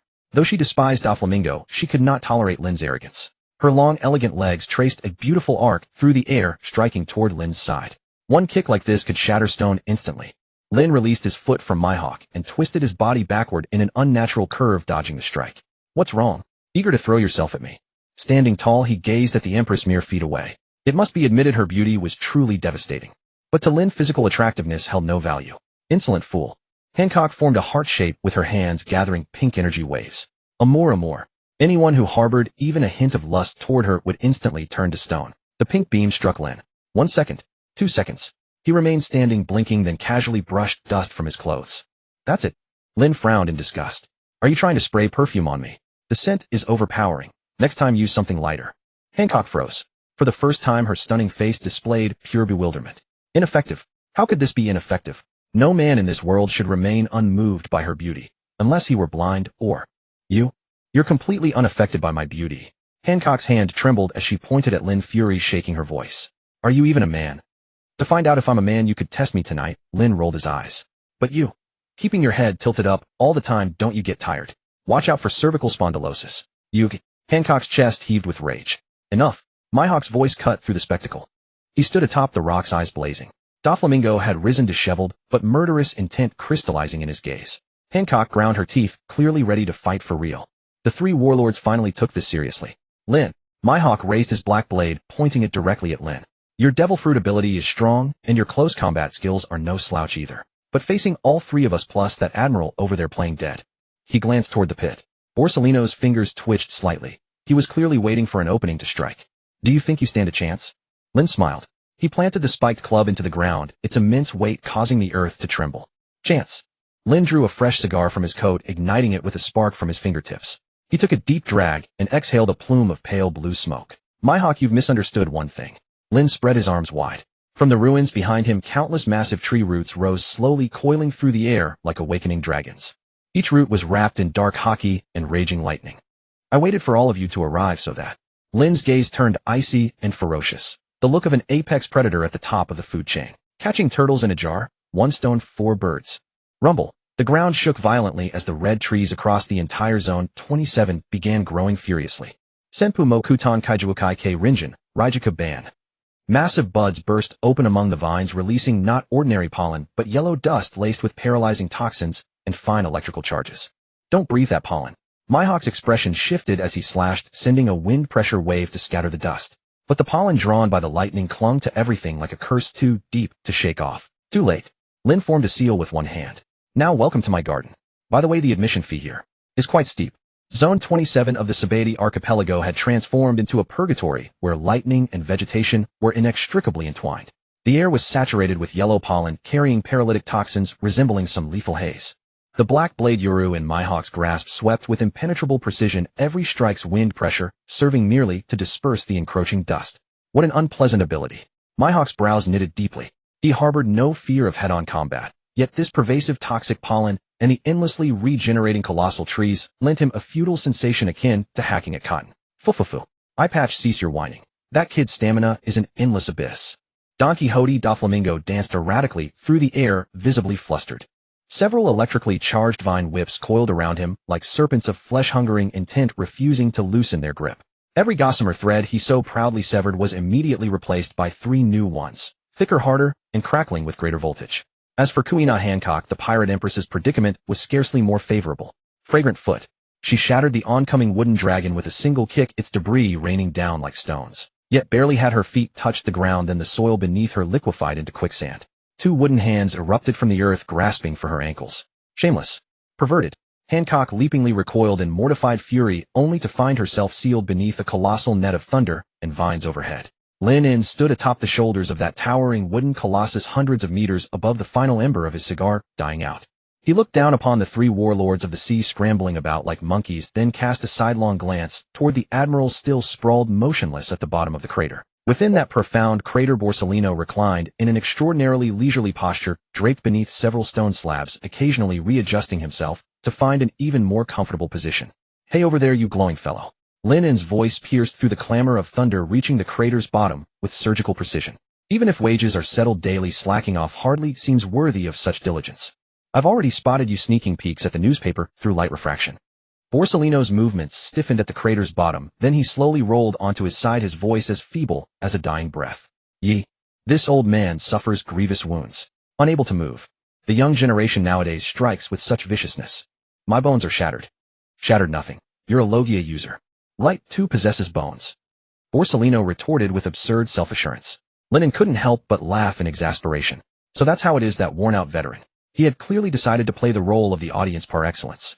No wonder, considering this entire messy affair revolved around the world nobles. For someone like Borsellino, whose brand of justice was delightfully ambiguous, actually lending strength was truly out of the question. "Since the admiral refuses to work overtime, I'll have no choice but to make an example of you four." Linen's hands pressed together with sudden force. Rumble. The ground convulsed violently. The arms on the rear of that thousand-handed wooden colossus began to spontaneously disintegrate, transforming into countless sharpened wooden javelins, each sheathed in pitch-black armament hockey. Sage Art would release Torrential Blossom, Gatling Edition. Phew phew phew phew. An entire sky of wooden spears descended upon the three warlords of the sea, like a black rainstorm, unleashing indiscriminate fire coverage. Insane. Don Quixote Doflamingo cursed under his breath, his hands moving in a blur. Wall-white thread. Tens of thousands of threads interwove into a thick shield before him. But against those hockey-coated, thunder-laden wooden spears, the shield was as fragile as tissue paper. Puffed, puffed. Two spears punched straight through the thread barrier, grazing Doflamingo's cheek and spraying a string of blood droplets. On the other flank, Mihawk gripped his blade with both hands, his gaze sharpening to an almost crystalline focus. Abandoning passive defense, he swung upward into the heavens with a strike capable of cleaving the sky itself. A verdant arc of sword energy surged in reverse, carving a narrow passage through the densely swirling storm of wooden projectiles. Interesting. Lin observed that sword arc without flinching. His wooden armor instantly hardened, its surface overlaid with a flowing layer of golden sand. Clang. The sword energy struck Linen's body, igniting a spray of sparks and leaving only a shallow white mark. "You could at best file my fingernails, Mihawk." With a casual flick of his hand, Lin filled that carved passage with a fresh barrage of wooden spears. The battle had become entirely one-sided. Lin hadn't even exerted himself fully. Simply the combination of his immense chakra reserves and the fruit ability was more than enough to suffocate the three warlords of the sea. Doflamingo crouched behind a massive crimson tree, gasping heavily. His sunglasses were riddled with cracks, and that flamboyant coat of his had been scorched to a crisp black. Watching Lin remain utterly composed in the distance, a venomous glint flickered across his eyes. He couldn't win. Not in a direct confrontation, not by any means.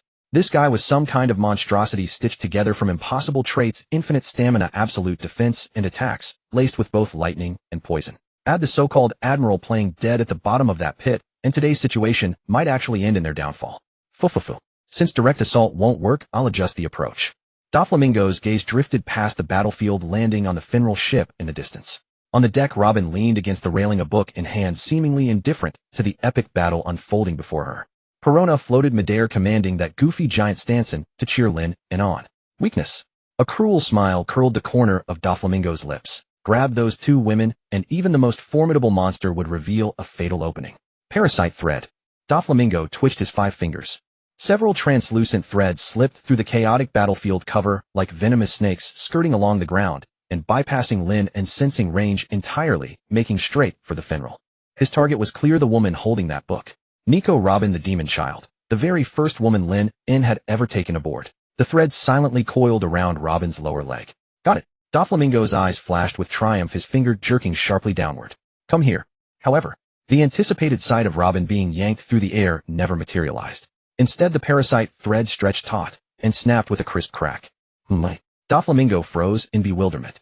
The next instant, a chilling voice detonated beside his ear like the whisper of the Grim Reaper. You meddlesome bird tangled in strings. Your claws have overreached themselves. Every hair on Doflamingo's body stood rigid with terror. He whipped his head around. But Lin, who had been standing atop the wooden colossus moments before, was nowhere to be seen. On the deck of the Finral, Robin continued reading her book, not even lifting her head. Beside her calf, a thick wooden stump, disguised as a decoy, had been severed cleanly in two by the thread. Doflamingo's pupils constricted sharply. Right here. The voice came from above. He looked up and saw only a single foot sheathed in pitch-black hockey, expanding rapidly to fill his vision. Thunder Domination Horizontal Battle Axe. Boom.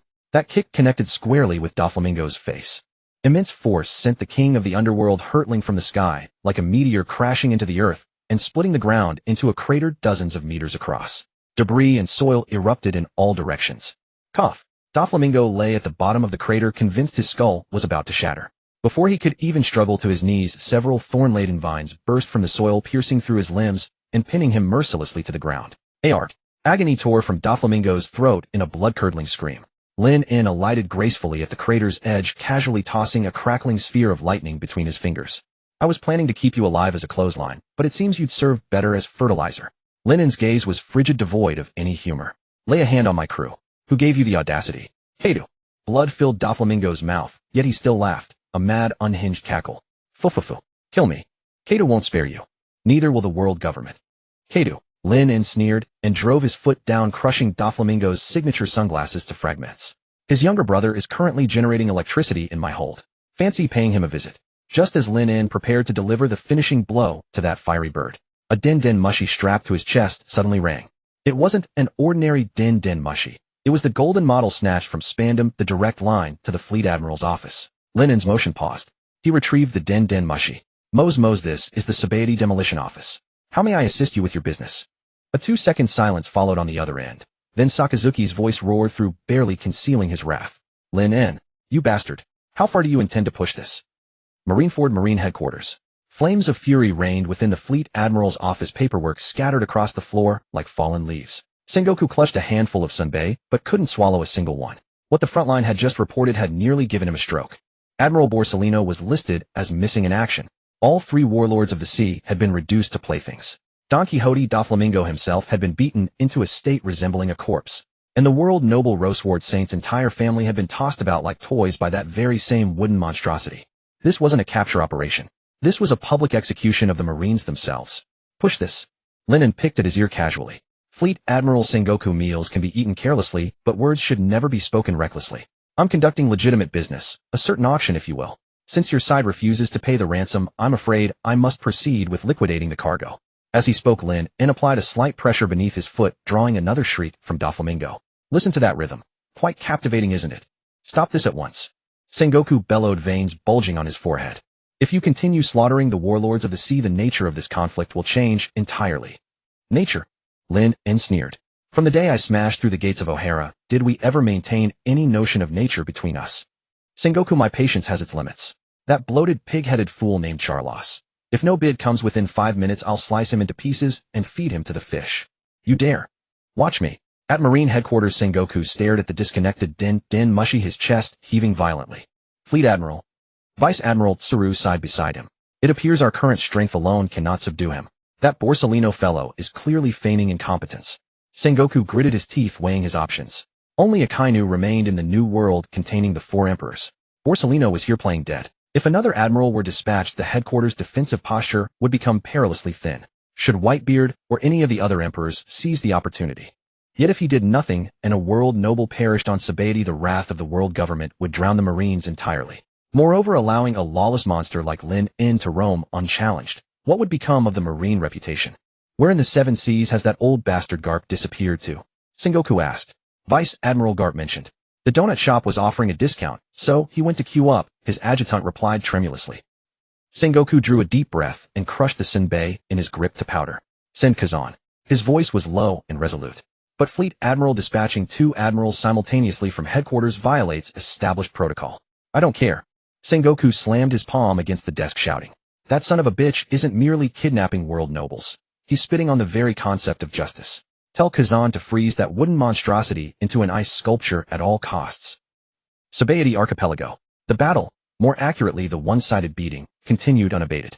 Mihawk had already sheathed his blade and stood atop a distant rock formation, making it unmistakably clear he had no intention of intervening further. Hancock, her attire partially torn, seethed with impotent rage from behind a makeshift cover, glaring furiously at Lin-In. Just as Lin-In prepared to toss Doflamingo into the ship's hold to serve as a 3rd battery. A chilling coldness descended without warning. The air previously sweltering from thunder and explosions plummeted to freezing in an instant. Beyond the perimeter of Zone 27A, the ocean surface stilled, replaced by a brilliant expanse of crystalline white. Crack, crack. The ice spread at astonishing speed, freezing the entire sea section and creeping aggressively inland along the shoreline. Those frenzied crimson tree roots, upon contact with that icy breath, instantly sheathed themselves in a thick layer of frost, their movements growing sluggish and rigid. Aurora, you certainly know how to make an entrance, don't you? A languid voice drifted in on the cold wind. Upon the ice, a man clad in a white suit vest and sporting an eye patch over his forehead glided lazily toward them on a bicycle. Everywhere he passed, even the air itself froze solid. Sengoku Kazan, Admiral of the Marines, aka Blue Z. Mr. Sengoku sure knows how to make a man work, even during vacation time. Kazan scratched his curly silver hair and exhaled a plume of white breath, his gaze drifting past the wreckage to rest upon Lin In. Hey there, kid. Mind giving an old man a favor and taking your foot off that flaming bird? I do despise him myself, but he is technically government property. Confronted with a man representing one of the Navy's pinnacle combat forces, Lin In showed neither surprise nor a hint of alarm on his face. Instead, he grinned broadly, a smile that had been waiting patiently for this very moment. He lifted his foot from Doflamingo and turned to face Kazan. Finally arrived Ice Face. Lin In brushed away flecks of ice from his collar, the crimson glow in his eyes intensifying rather than fading. Two admirals. Now that's what I call proper hospitality. Kazan paused, slightly taken aback. Observing Lin In's utterly confident demeanor, a strange sense of dissonance rose within him. This guy, far from being backed into a corner, he seemed instead as though he had been expecting guests all along. Kazan's brow furrowed slightly as cold energy rippled around him. I'm not sure what game you're playing, but this path is closed to you. Ice Age. White glacial cold swept in like a tsunami, and everything it touched, tumbling waves or burning wreckage, froze in an instant into crystal-clear ice sculptures. With this move, Ice Age Kazan pressed the mute button on the raucous battlefield. Lin In stood atop the wooden giant as frost rapidly crawled over the vast timber beneath his feet with crisp, crackling sounds. The cold climbed up the wood grain as if trying to turn this colossal thousand-armed guanine into a glacial monument. Weather like this calls for hot pot, not a fight. Lin In puffed out a breath of white mist and rubbed his hands together, blue arcs of electricity dancing at his fingertips. Kazan, you actually dared to turn off my heating. Kazan pushed his bicycle gliding across the ice and stopped 100 meters from Lin In. He scratched his head, looking troubled. Don't say that, young man. If you keep making trouble, Mr. Sengoku really will dock my pay. Hand over that sunglasses bastard at your feet and release the celestial dragon in your hands. Then I can at least go back and report. Report. Lin In glanced at the solid gold watch on his wrist, stripped from a celestial dragon's arm. The second hand kept ticking. I'm afraid you won't be making any report today. Lin In's lips split into a grin, flashing white teeth. If my calculations are right, the parcel over there should have been signed for by now. Kazan frowned slightly. His lazy instincts told him that the lunatic in front of him meant more than he said. What do you mean? What I mean is... Lin In raised his hand and pointed at the sky hidden behind the red line. Have you forgotten? A lawless scoundrel like me usually has a few like-minded bad friends. 3 days ago in the comm belt in the captain's cabin of the Fenrir, Lin In sat on a sofa with his legs crossed, holding the special white den mushy. On the other end of the line, there was only the howl of wind. Have you decided, dragon? Lin In swirled the red wine in his glass. This is a once-in-a-lifetime opportunity. A deep, steady male voice came through the receiver. You want to strike at Sabaody Archipelago. It's too close to Marine headquarters. An admiral can reinforce in half an hour. You'll die? Die. Lin In let out a sneer. Those three can't keep me in place. I'll make so much noise that old Sengoku will be forced to stake every inch of his power on Sabaody. Admirals, 7 warlords. I'll pin every one of their eyes on me. Lin In, you've already given too much to the world revolution. This plan is still too extreme. I don't want you risking yourself. Lin In set down his wineglass, his eyes turning razor sharp. Enough. Stop worrying about me. It's settled. I'll draw the watchdogs away. You're in charge of breaking in and cleaning out the house. The slaves and Mary Geos the intelligence and supplies you want. While the chance is here, take as much as you can carry. A long silence hung on the line. Lin In, you're gambling. Isn't a revolution just about taking a few lives? If you're afraid to take a risk like this, you might as well go home and farm. Lin In gave a cold snort. Also, I have some men who need to be sent up through your channels. The CP9 bunch just lost their jobs and are full of pin-up anger with nowhere to vent. It's not too much to let them send their former employer a severance gift, is it? As you wish. Back to the present. Atop the red line, the Holy Land Mary Geos. This was the center of the world, the home of the descendants of the Creator and the most heavily guarded forbidden sanctum on the sea. But today its peace was shattered. Without any warning, several specks of black, barely visible to the naked eye, appeared in the sky. They were air masses compressed to their absolute limit. Ursa's shock. A colossal air cannonball smashed down from the sky and slammed into the walls of Pangea Castle. In a thundering detonation, the supposedly indestructible walls collapsed, like paper shards of stone flying everywhere. In an instant, alarms shrieked across the heavens. Enemy attack! Enemy attack! They came from the sky. The guards looked up in panic and saw only a gigantic figure slowly descending. Bartholomew Kuma held a Bible, watching the seething crowd below with an expressionless face. If you were going on a trip, where would you like to go? He murmured softly, took off his glove, and revealed the paw pad in his palm. Meanwhile, in a hidden corridor inside Pangaea Castle, the previously empty air suddenly rippled like water. A green air door materialized out of nowhere and slowly slid open. Rob Lucci was the first to step out, immaculate in a black suit. Hattori the pigeon on his shoulder covered its eyes with a wing, as if unwilling to watch the coming slaughter. Behind him came Kaku Jabra and the former Baroque works agents Mr. 1 Das Bones and Mr. 3 Galdino. Kaku rubbed his nose, taking in the overwhelmingly lavish decor. This place is a lot grander than Eni's lobby. Enough admiring. Jabra grinned, baring sharp, white teeth. The boss said, hit anyone wearing a bubble helmet, take anything valuable, free anyone in chains. Simple and crude. I like it. Mr. 1 Das Bones remained as deadpan as ever, his arms instantly turning into razor-sharp blades. End this quickly. That man is holding off the admirals at Sabaody. We can't fail him. So this is the home of the so-called descendants of the creator. Humph. The load-bearing structure is a complete disaster. Mr.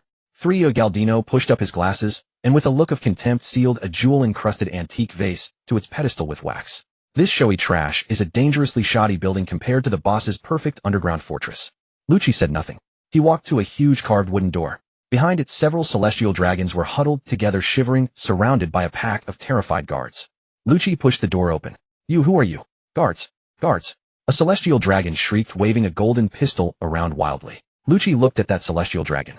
The absolute obedience he had shown as a CP9 agent was gone. Only a beast's mockery remained in his eyes. We're here to deliver our resignation notices.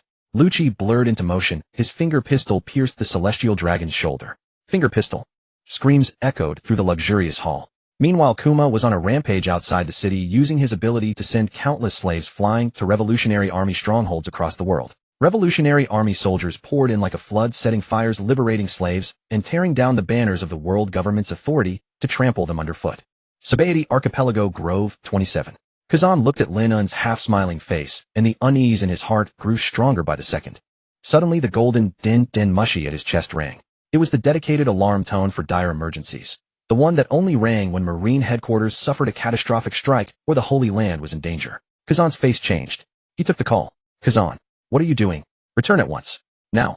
On the other end, Sengoku's voice sounded as if someone had a hand around his throat, frantic and furious. Mary Geos. Mary Geos has been attacked. The Revolutionary Army. And those CP9 traitors. They're slaughtering celestial dragons. Setting Pangaea Castle on fire. Kazan's hand trembled. The unconcerned look on his face completely vanished. He jerked his head toward Lin En. You heard it. Lin En picked his ear with an innocent expression. Don't look at me like that. I've been here playing house with you all along. What does any of that up there have to do with me? I'm just a law-abiding janitor. You schemed against us. Kazan's chill exploded outward, the surrounding temperature plunging toward absolute zero. You used yourself as bait to pin the Marines' strongest forces to Sabaody, just to give Dragon an opening. Don't make yourself sound so important. Lin En snapped his fingers. Behind him, the colossal thousand-armed wooden figure moved once more, hundreds of arms clenched into fists at the same time, wrapped in pitch-black armament hockey and crackling with lightning. I just think if we're going to cause a scene, we might as well flip the whole table. Lin En looked down at Kazan and at Kazuru in the distance, who had just clawed his way out of a crater. Sengoku must have a headache right now, don't you think? Is he going to keep you here to catch this bait, or tell you to haul ass back to save his masters? Kazara dusted off his clothes, looking more miserable than if he'd swallowed a fly. Yeah, this is a huge mess. If all the celestial dragons die up there, we too will have to commit seppuku to atone. Then get out of here now. Lin En swept his arm. Rumble. Huge wooden fists rained down like a meteor shower. This time, however, their target was not the two admirals, but the Marine battleships behind them, and the elevator connecting Sabaody to the Red Line. Since we're bringing chaos, cut off your escape route. Lin En. Sengoku bellowed through the den mushi. Stop shouting. Save your strength. Lin En sneered at the den mushi. Tell the 5 elders this is only the interest. If they're not happy, they're welcome to come find me.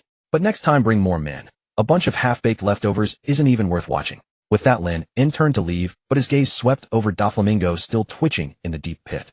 The usually arrogant heavenly demon was now pinned to the ground by vines, unable to move, his face covered in blood and his signature sunglasses shattered into pieces. Lin En paused mid-step as if remembering something, and the corner of his mouth curled into a cruel smile. Almost forgot. There's still a bonus to collect. He blurred and appeared at the bottom of the pit in the next instant. Doflamingo barely forced his swollen eyes open. Before he could utter a curse, a huge hand covered in green chakra pressed down on his chest. Would release draining hand. A terrifying suction force erupted. Doflamingo's eyes shot open and a bitter scream clawed from his throat. He could feel it. A power rooted at the core of his soul, the demonic force that had allowed him to control threads and rule the underworld, being torn out of him by brute force. No. Stop. Your threads are too flashy for my taste. But this fruit's potential really is good. Wasted on you. Lin murmured coldly. A strange mass of pinkish-white energy was ripped out of Doflamingo's body, flowed along Linon's arm, and merged into the emerald grain of the wood. The wood-release vines, which had been hard as iron, suddenly gained a touch of suppleness and sharpness. Thud. Stripped of his devil fruit power, Doflamingo collapsed like mud, completely unconscious. Lin did not drain him to ash as he had often done before. Sometimes leaving a man alive is more painful than death. From then on, the sea would never again see the dreaded string fruit user. Only a powerless husk drained of everything. Thanks, little flamingo. Lin shook out his hand, sensing the properties of his newly gained power. Then the wooden dragon beneath his feet shot into the air, racing toward the Fenrir at the harbor. Let's go, boys. While the Marines are busy collecting celestial dragon corpses, we're heading to the new world. Super. Roger that. Frankie's excited roar came from the hold. The Fenrir let out a deafening roar. Down in the hold, Moria and Hanafuda were jolted by electric shocks as they desperately pedaled the generator. The entire ship shot forward like an arrow released from its string, racing into the submerged coating channel. Kazan stood on the shattered ice, watching the black warship grow distant. He looked back at Doflamingo lying at the bottom of the pit in unknown condition, and at the roiling black smoke rising from the top of the red line. He didn't give chase. There was no catching them now. And seeing Doflamingo's miserable state sent a chill through his heart. A method to strip someone of their devil fruit power. That was something he had never even heard of. The first priority now was to clean up after those stupid pigs up there. This sea, Kazan sighed, then hung up the still roaring den mushy. Really is about to undergo a change. Far away, Rayleigh sat on the roof of a bar, a flask in his hand. Watching two fires of war blazing on separate horizons, a sharp gleam flashed in his clouded old eyes. Roger, it seems the one we've been waiting for may have truly appeared. He tilted his head back and took a gulp, laughing heartily. This kid is even crazier than you were back then. At the summit of the red earth continent, thick smoke rose like ink into the sky. This was the sacred land of Mary Geos.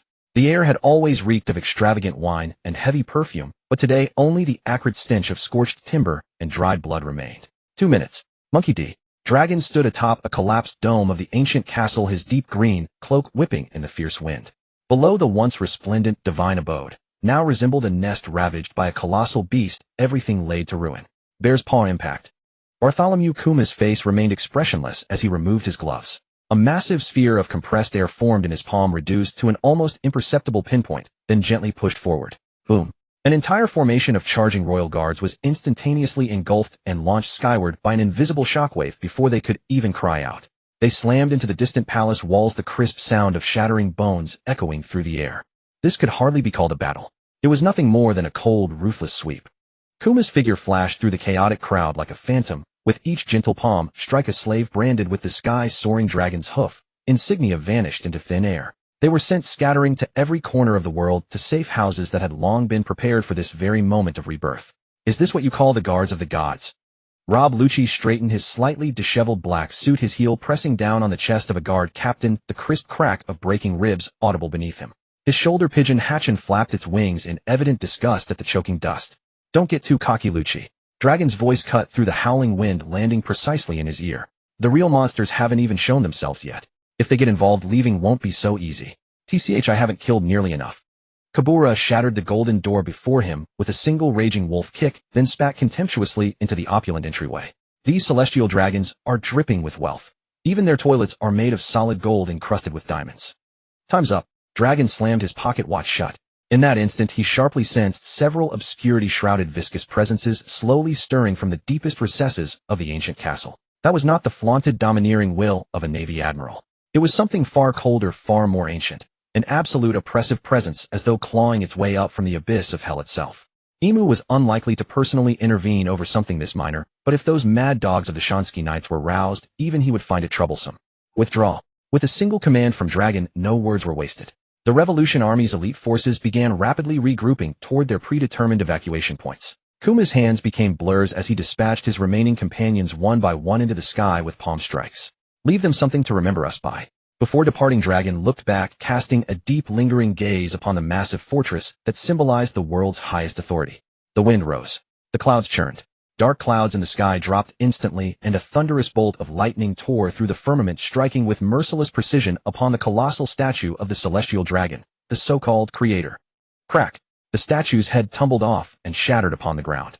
That kid Lin has dug himself a hefty favor debt this time. A smirk curled at the corner of Dragon's mouth as his figure dissolved into a gust of wind, vanishing into the endless sea of clouds. The entire raid from start to finish took exactly 10 minutes. Fast enough to catch the station navy completely off guard. Fast enough that the 5 elders had barely lifted their teacups before the tea went cold, and their home had already been turned upside down. The following morning, at the headquarters of the World Economy News, Director Morgan's entire feathered body trembled with excitement. Director, the world government has issued a top-level warning. We are strictly forbidden from reporting anything regarding the Mary Geos attack. Or else they'll shut us down completely. An editor burst and drenched in sweat, nearly tumbling on his hands and knees. Shut us down. Screw their shutdown. Morgan's kicked over the desk piled high with manuscripts, his sharp, bird-like eyes flashing with nearly manic intensity. A headline this monumental, capable of changing the world. If I suppress this, then I'm unworthy of the name Big News Morgans. This is art. This is a declaration of war against the rotting authority of the old era. He snatched up a massive quill pen and viciously circled the already laid-out front-page photograph. In the photo, the ancient castle burned with towering flames, smoke blotting out the sun. Another slightly smaller accompanying image showed Lin on Sabeti Archipelago, trampling an admiral underfoot while toying with the warlords from behind. The two scenes were juxtaposed together by him in an explosively impactful composition. Bold the headline. Use the largest font. Blood red. The divine abode has fallen. Slaves' Day of Liberation. The world's most dangerous criminal is born. The mastermind behind 2 wars. Riding alongside the world-shaking newspaper into the sea was also a brand-new wanted poster still reeking of fresh ink. This was no longer the blurry profile shot of old, nor the hasty snapshot from the Eni's lobby incident. The angle of this photograph was nothing short of perfect. In the background, the great Yakuza red tree of Sabeti, cleaved cleanly in twain, framed Lin holding the celestial dragon Charlos, dragged like a dead dog. In one hand, a feral grin plastered across his face, as if mocking the entire world. Evil god of wood, Lin charges destroying Eni's lobby, kidnapping a celestial dragon, assaulting a navy admiral, orchestrating the Mary Geos fire, stripping the powers of the warlords. Extremely dangerous. Public enemy of the world. Bounty 1. 8 billion berries. Dead or alive. From 660 million to 1. 8 billion. The bounty figure had rocketed skyward once again. Meanwhile, at the edge of the calm belt, the main vessel of the Kuja pirates, the Snake Princess, cut through the waves. Boa Hancock sat upon her throne, coiled from a colossal python, clutching that newspaper tightly in her hands. The edges of the paper had already been crumpled by her unconscious grip. Upon her breathtakingly stunning face, expressions flickered and shifted. Her usual contemptuous arrogance, reserved only for looking down upon lesser beings, had utterly vanished. Sister, your hands are trembling. Sandasinia's voice was thick with worry. Silence. Hancock snapped her head up sharply. In that instant, what surfaced from beneath her eyes was not anger, but an extraordinarily rare moment of trance. Her gaze locked dead onto the secondary page of the newspaper. There a somewhat grainy photograph was printed. Within it, amid the great fire of Mary Geos, a group of ragged slaves were frantically fleeing outward, their silhouettes radiating the ecstatic joy of newfound freedom. Hancock subconsciously reached out, gently touching her own back. Beneath her smooth skin, that damn brand of the sky-soaring dragon's hoof seemed to be burning hot once more. It was a shame and nightmare she could never wash away in all her life. That man who had been recklessly arrogant beyond measure on Sabeti, so rude as to make her sick to her stomach. This humble one had thought him merely a vulgar beast. Hancock murmured to herself, her voice so low only she could hear it. Injuring a celestial dragon, publicly auctioning off that swine, even using himself as bait to lure away an admiral and all the 7 warlords. She suddenly remembered what Lin had said to her back on Sabeti. Are you trying to spray me with perfume? It stinks. Back then she had felt only that such words were a profanation of her peerless beauty. But now, reflecting upon it, the disdain in that man's eyes had not been aimed at her at all. It had been directed at her identity as a warlord, a creature coddled and controlled by the world government. He cared nothing for power or status, least of all for making an enemy of the entire world. He was simply using the most direct, most violent means to smash that hypocritical world perched so high above into smithereens, risking his own life for these insects. Hancock's gaze fell once more upon Lin's grimacing face in the newspaper, and her heart skipped a beat without warning. This made no sense. It completely contradicted everything she believed about every man in this world. Men were filthy, greedy creatures, low beings who thought with nothing but their lower halves. But this man, Seraph Lady, Bassa Baba limped over, leaning on her snake staff, her aged face etched with grave concern as she surveyed the shattered teacups littering the floor, crushed by Hancock's unconsciously released conqueror's hockey. That fellow named Lin En is now a public enemy of the world. The world government will certainly conscript the warlords again to hunt him down. We must declare our position. Position. Hancock rose abruptly, without warning, kicking the desk before her into splinters. Her jet-black hair cascaded wildly in the sea breeze, a disturbing flush coloring her peerlessly beautiful cheeks, yet her eyes were chillingly cold. Tell that old man Sengoku that this humble one is unwell and unable to attend. Huh, but... Bassa Baba froze in place. This is a mandatory conscription. If we refuse, our warlord titles may be revoked, and Amazon Lily will. Then let him come and try revoking them. Hancock turned abruptly, her back to the others, a hint of trembling in her voice, one she had not even noticed herself. Also, find out for this humble one. Where does this man's ship anchor next? Sonda, Sania, and Marigold exchanged a shocked glance, both reading disbelief in each other's eyes. Their elder sister had never once taken the initiative to inquire about any man's whereabouts, unless he saved those people. Hancock whispered, her voice barely audible. The man she had once dismissed as a coarse brute was even now beginning to crumble within her heart, piece by piece. In his place grew a curiosity, so unfamiliar it frightened even herself. A man who dared tread the heavens beneath his feet. The seas of this world were truly on the verge of turning. 7,000 meters beneath the ocean lay a realm of absolute darkness, where sunlight could never reach. The Fenrir, a steel leviathan wrapped in a coat of bubbles, plunged at terrifying speed through the murky deep. Occasionally, a few luminous deep-sea oddities flashed past the hull, but before they could take in the behemoth, the ship's shock wave left them spinning helplessly. In the lower engine room, the most lively place on the ship. Damn it, how much longer do I have to keep pedaling?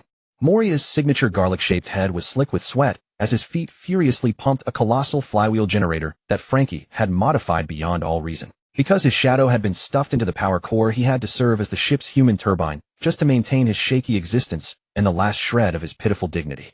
At the workbench beside him, Hanafuda had turned himself into an emotionless machine. The former warlord of the sea and ancient Zoan Tyrannosaurus ability user now pedaled with a form more precise than a professional athlete's. Save your breath. Hanafuda rolled his eyes, his legs nothing but blurs. That freak of a thunder god said that if the RPM drops below 3,000, tonight's dinner is the two of us eating each other. Moria's face turned green and his feet sped up at once. Up on the upper deck in the captain's cabin, Lin En sat cross-legged in the broad rosewood chair, toying with a wad of pinkish-white thread. Those were no ordinary threads. They were the string fruit power plundered from Doflamingo. In Lin En's hands, however, the ability had taken on a completely different flavor. The originally sharp, transparent threads, once infused with Lin En's chakra and would release nature, had become an eerie substance hovering between plant fiber and biological nerve. Interesting. Lin En's fingers moved slightly, and the fine threads burrowed into an apple on the table like living parasites. The next second, the apple grew 4 wooden legs as thin as toothpicks and awkwardly took 2 steps across the table. By miniaturizing wood cells and applying the string fruit's manipulation trait, you can directly invade a target's nervous system or internal structure. Lin En mused. Isn't this just a deluxe version of the puppet technique? Robin walked in with a cup of coffee and happened to see the long-legged apple tap dancing. The corner of her mouth twitched. Boss, your twisted sense of humor is getting harder and harder to understand. It's art, Robin. Lin En snapped his fingers, and the apple burst into wooden splinters. That fool Doflamingo only knows how to use strings to cut things or weave webs like a spider. It's an absolute waste of a treasure. Threads are meant for connection and control. Just then the ship suddenly lurched violently. Following that, a piercing scream tore through the thick deck. A monster. It was Perona. Lin En frowned, took a sip of coffee, and said, isn't it only natural to encounter a monster in the deep sea? Stop shrieking about nothing. He rose and left the captain's cabin. On the deck, Perona was floating in midair, clinging to her Kumasi plush, tears and snot streaming down her face.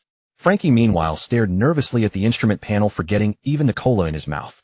Through the coating bubble, what awaited outside was a sight that stole everyone's breath. A giant sea monster of absurd proportions was blocking the Fenrir's course. It looked like a cross between an octopus and a jellyfish, and a single one of its tentacles was thicker than a warship. The legendary sea monster, the Kraken. Oh, it's just a little squid. Lin En leaned on the railing, his tone as casual as if he were strolling through a seafood market. Little, Perona shrieked. It's going to crush the ship. Frankie, fire the cannons. No, Frankie was soaked in sweat. Firing at this depth would break the bubble's air pressure balance. If that happens, we might all be squashed into meat paste. Super, this is bad. As he spoke, the Kraken's enormous tentacles had already coiled around the Fenrir. The terrifying pressure made the outer coating emit a strained, groaning creak. Huge suction cups pressed against the bubble like countless greedy mouths. The Kraken clearly regarded the glowing ship as an afternoon snack and violently tightened its tentacles. ZZZZZT. Before it could put any real force into the squeeze, a storm of blue-violet electric arcs erupted along the hull. The Fenrir had been built from black thunderwood, making the entire ship a giant battery. With that one move, the Kraken had essentially grabbed a high-voltage power line with its bare hands. Everyone watched as the Kraken's huge eyeballs bulged outward and the tentacles around the hull convulsed madly, as if electrified. Its original grayish-brown skin instantly turned charred black. TSK. It's already 30% cooked before we even started. Lin En shook his head. This sea monster wasn't too bright. He raised his right hand, and in his palm the strange amalgam of wood release and string fruit energy began to surge. Since it's delivered itself to our doorstep, let's try a new move. Lin En suddenly swung his hand out, fingers spread wide. Sage art wood release. Parasitic string manipulation. Without a sound, countless green threads as fine as hair pierced through the coating bubble. They were specialized chakra threads and would not disrupt the bubble structure. These threads multiplied furiously in the seawater and in an instant stabbed into the Kraken's still twitching tentacles. Unlike ordinary attacks that tear through flesh, the wooden threads burrowed directly into the Kraken's subcutaneous nerve network. The Kraken had been struggling from the electric shock, but all at once its movements went rigid. In its enormous eyes, the brutal bestial light rapidly faded, replaced by a strange vacant dullness. Lin En's fingers twitched gently, as if manipulating a marionette. Left hand. Raise it. One of the Kraken's tentacles stiffly rose and snapped into a salute. Turn around. The ruler of the deep clumsily spun a full 360 degrees on the spot, churning the dark water around it into turmoil. A dead silence fell over the deck. Perona stopped crying and gaped at the colossal sea monster doing ballet outside, feeling as though her entire worldview had shattered into pieces. That's it. Frankie pushed up his sunglasses. That's the legendary Kraken. Its nervous system has been hijacked. It's simply another part of my body now. Lin En yawned, apparently not surprised by the result. Besides, I've planted wooden spores in its muscle fibers. If it dares to disobey, I can turn it into a pile of rotten wood in an instant. As he spoke, Lin En crooked his finger toward the outside. The Kraken obediently swam to the front of the Fenrir, carefully braced the ship's belly with several tentacles, and began towing it at the fastest speed of its life. With this deep-sea colossus serving as propulsion, the Fenrir's speed shot up to an entirely new level. Down in the hold, Moria and Hanafuda suddenly felt the resistance beneath their feet lighten. What's going on? Why did it suddenly get faster? Moria was utterly dumbfounded. Who cares? As long as we get a break. Hanafuda collapsed on the floor, panting like a dead dog. Under the Kraken's toe, the Fenrir broke through layer after layer of ocean currents like a deep-sea torpedo, blasting onward with a roar. Along the way, the Sea Kings that had been eyeing this strange ship hungrily scurried off with their tails between their legs after sensing the terrifying aura radiating from the Kraken, a mixture of lightning hockey and pure madness. This is what it means to dominate the food chain. Lin En lay back in his deck chair, stroked his chin, and watched the deep-sea scenery race by. This deep-sea route is the only road to the New World. Robin closed her book. Boss, thinking about business again. Look, every pirate who wants to head to the New World has to pass through here. Lin En pointed down into the abyss. Fishman Island's location is simply perfect. If I tie this big squid to the entrance of Fishman Island and put up a sign that says, passing ships pay tolls, those without money leave their lives. Boss, are you turning Fishman Island into a toll booth? Why not? Lin En said it, as if it were the most natural thing in the world. That good-hearted old fool Neptune can't defend such a prime location. Since I'm here, it's only fair to help him manage it. And while I'm at it, it'll give the world government a headache. Robin gave a helpless smile. Other people went to Fishman Island to see mermaids, but this man went there to claim territory and collect rent. At that very moment, 10,000 meters beneath the sea, the dreamlike island, Fishman Island, was enclosed within an enormous double-layered bubble. In a dark corner of this supposedly peaceful paradise sat Fishman District. It was a slum untouched by sunlight and a breeding ground for hatred. A powerfully built great white shark fishman sat atop a pile of rubble, gripping a handful of red pills in his hand. Hody Jones, captain of the new Fishman Pirates, a madman whose mind had been warped by hatred. That piece of trash Arlong actually died that early. Hody Jones crunched the pill between his teeth. The vicious drug called E.S. made his eyeballs instantly bloodshot and his muscles bulge. According to the original course of history, he would not have launched his coup for several more years. But Lin En's butterfly effect had not only thrown the surface world into chaos, it had completely reshaped the situation at the bottom of the sea. When the news that Lin En had killed Arlong in the East Blue reached Fishman Island, it didn't make Hody sad. It drove him into an even wilder frenzy. Humans are all lowly garbage. Hody's voice was hoarse and venomous as he looked at his fishman subordinates, whose eyes were burning with the same fanatical light. That old goat Neptune is too weak. He actually wants to coexist peacefully with humans. It's a disgrace to all fishmen. We're moving ahead of schedule. Hody rose abruptly, and the murderous aura rolling off him turned the surrounding seawater cold. Kill Neptune. Occupy Ryugu Palace. Then slaughter every human pirate who comes through here. Use their blood to honor our long. Kill all humans. Kill all humans. His subordinates howled fanatically, raising their weapons. At that moment a fishman scout rushed in flustered. Captain Hody, there's a problem. What the hell are you panicking about? Hody kicked the scout over. Are the human marines here? And no, not the marines. The scout stammered. It's a coded pirate ship. It's moving impossibly fast. And it's being pulled by the legendary Kraken. The Kraken is pulling a ship. Hody froze for a moment, then let out a savage grin. Interesting. If they can tame a monster like that, those humans aboard must be capable. But he swallowed another handful of the vicious drug, feeling the explosive power swelling within him. Perfect. We'll offer their blood to the flag. Tell the brothers to get that ready. Whatever monster it is, if it dares to enter Fishman Island, it will never leave. At the outskirts of Fishman Island, a colossal double-layered bubble hung like a dreamlike membrane, isolating the pitch-black abyss of the deep sea from the radiant light within the island. Entry inspection. What is that supposed to be? Lin In stood at the bow of the Fenrir, a half-smoked cigar pinched between his fingers, his gaze coldly indifferent as he took in the Ryugu Palace escort blocking their way. Kraken charged through. The colossal tentacled beast, receiving the order, let out a low, guttural growl. It cared nothing for those fishmen brandishing spears and guns. With a sudden surge of its enormous body, it drove forward like a deep-sea torpedo and slammed into the bubble. Pop! A crisp, thunderous crack. The bubble, strong enough to endure 10,000 meters of water pressure, was forcibly ripped open. The pitch-black warship tore through the air, and amid the frightened screams of countless fishmen, came crashing down directly onto the busiest heart of Fishman Island. Gironcourt Plaza. Boom! The earth quaked, and dust billowed. The plaza's once exquisite coral structures were blasted into the air by the shockwave, sending rubble and stone shards flying. The Fenrir's colossal hull plowed a deep trench through the ground, finally, grinding to a halt in the middle of the plaza like a black tombstone dropped from the sky. Cough, cough. Super thrilling. Frankie poked his head out of the cockpit, pushing up his crooked sunglasses. Captain, next time could you announce our landing in advance? My cola's all over the floor. Save the chatter. Lower the gangplank. Lin In flicked away his cigarette butt and adjusted his collar. The air here is too damp. I don't like it. As the dust settled, the plaza was ringed with people. Not only the shaken civilians, but also a large gang of snaggle-toothed fishman pirates armed to the teeth. At their head was a brawny great white shark fishman. He stood on the head of a Ryugu Palace soldier, clutching a handful of red capsules, his eyes filled with wild bloodshot frenzy. Hody Jones. Humans.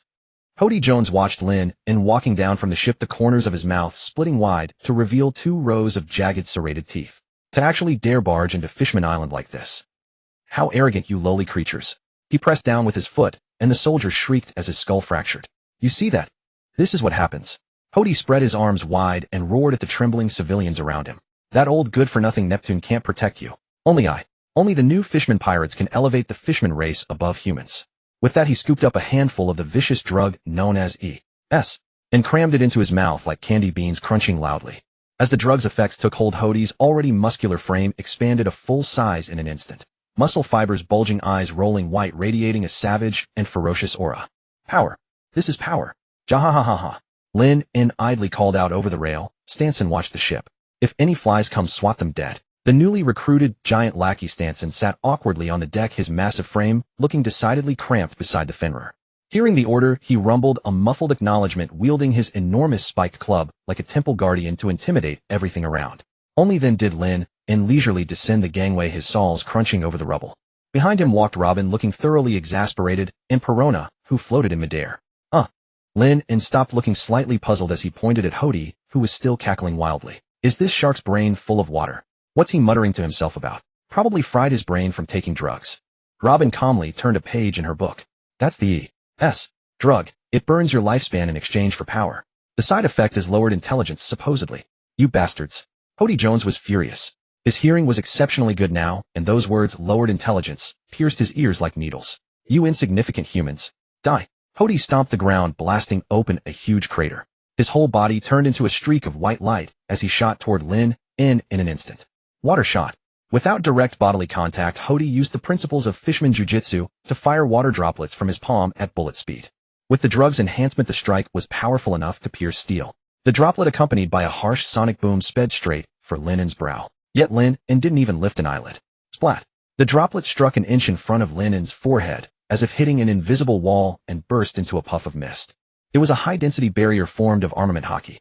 Hody was stunned. Before he could react, Lin In raised his hand and waved it as casually as shooing a fly. Without ever touching Hody's body, an overwhelming repulsive force erupted from nowhere. Hody felt as if he had been hit by an express train at full speed. His body flew backward and slammed into the rock wall at the edge of the plaza. Boom. Rocks tumbled down. Hody embedded in the wall, vomiting a mouthful of blood. The entire plaza was dead silent. The new Fishman Pirates members who had been cheering just a moment ago were all gaping, their weapons trembling in their hands. That's it. Lin shook his head in slight disappointment. I thought you were something special. Turns out you're just a trash talker who needs stimulants for courage. I'll kill you. I'll kill you. Hody struggled out of the wall. The pain and humiliation had completely shattered his sanity. He pulled out all the remaining drugs from his chest and shoved them all into his mouth. Gulp. This time his body underwent a horrifying change. His black hair turned white in an instant. His body swelled to twice its size. His skin became an eerie dark red, and his veins squirmed on the surface like earthworms. I am a god. I am the god of the Fishman race. Hody roared, moving several times faster than before.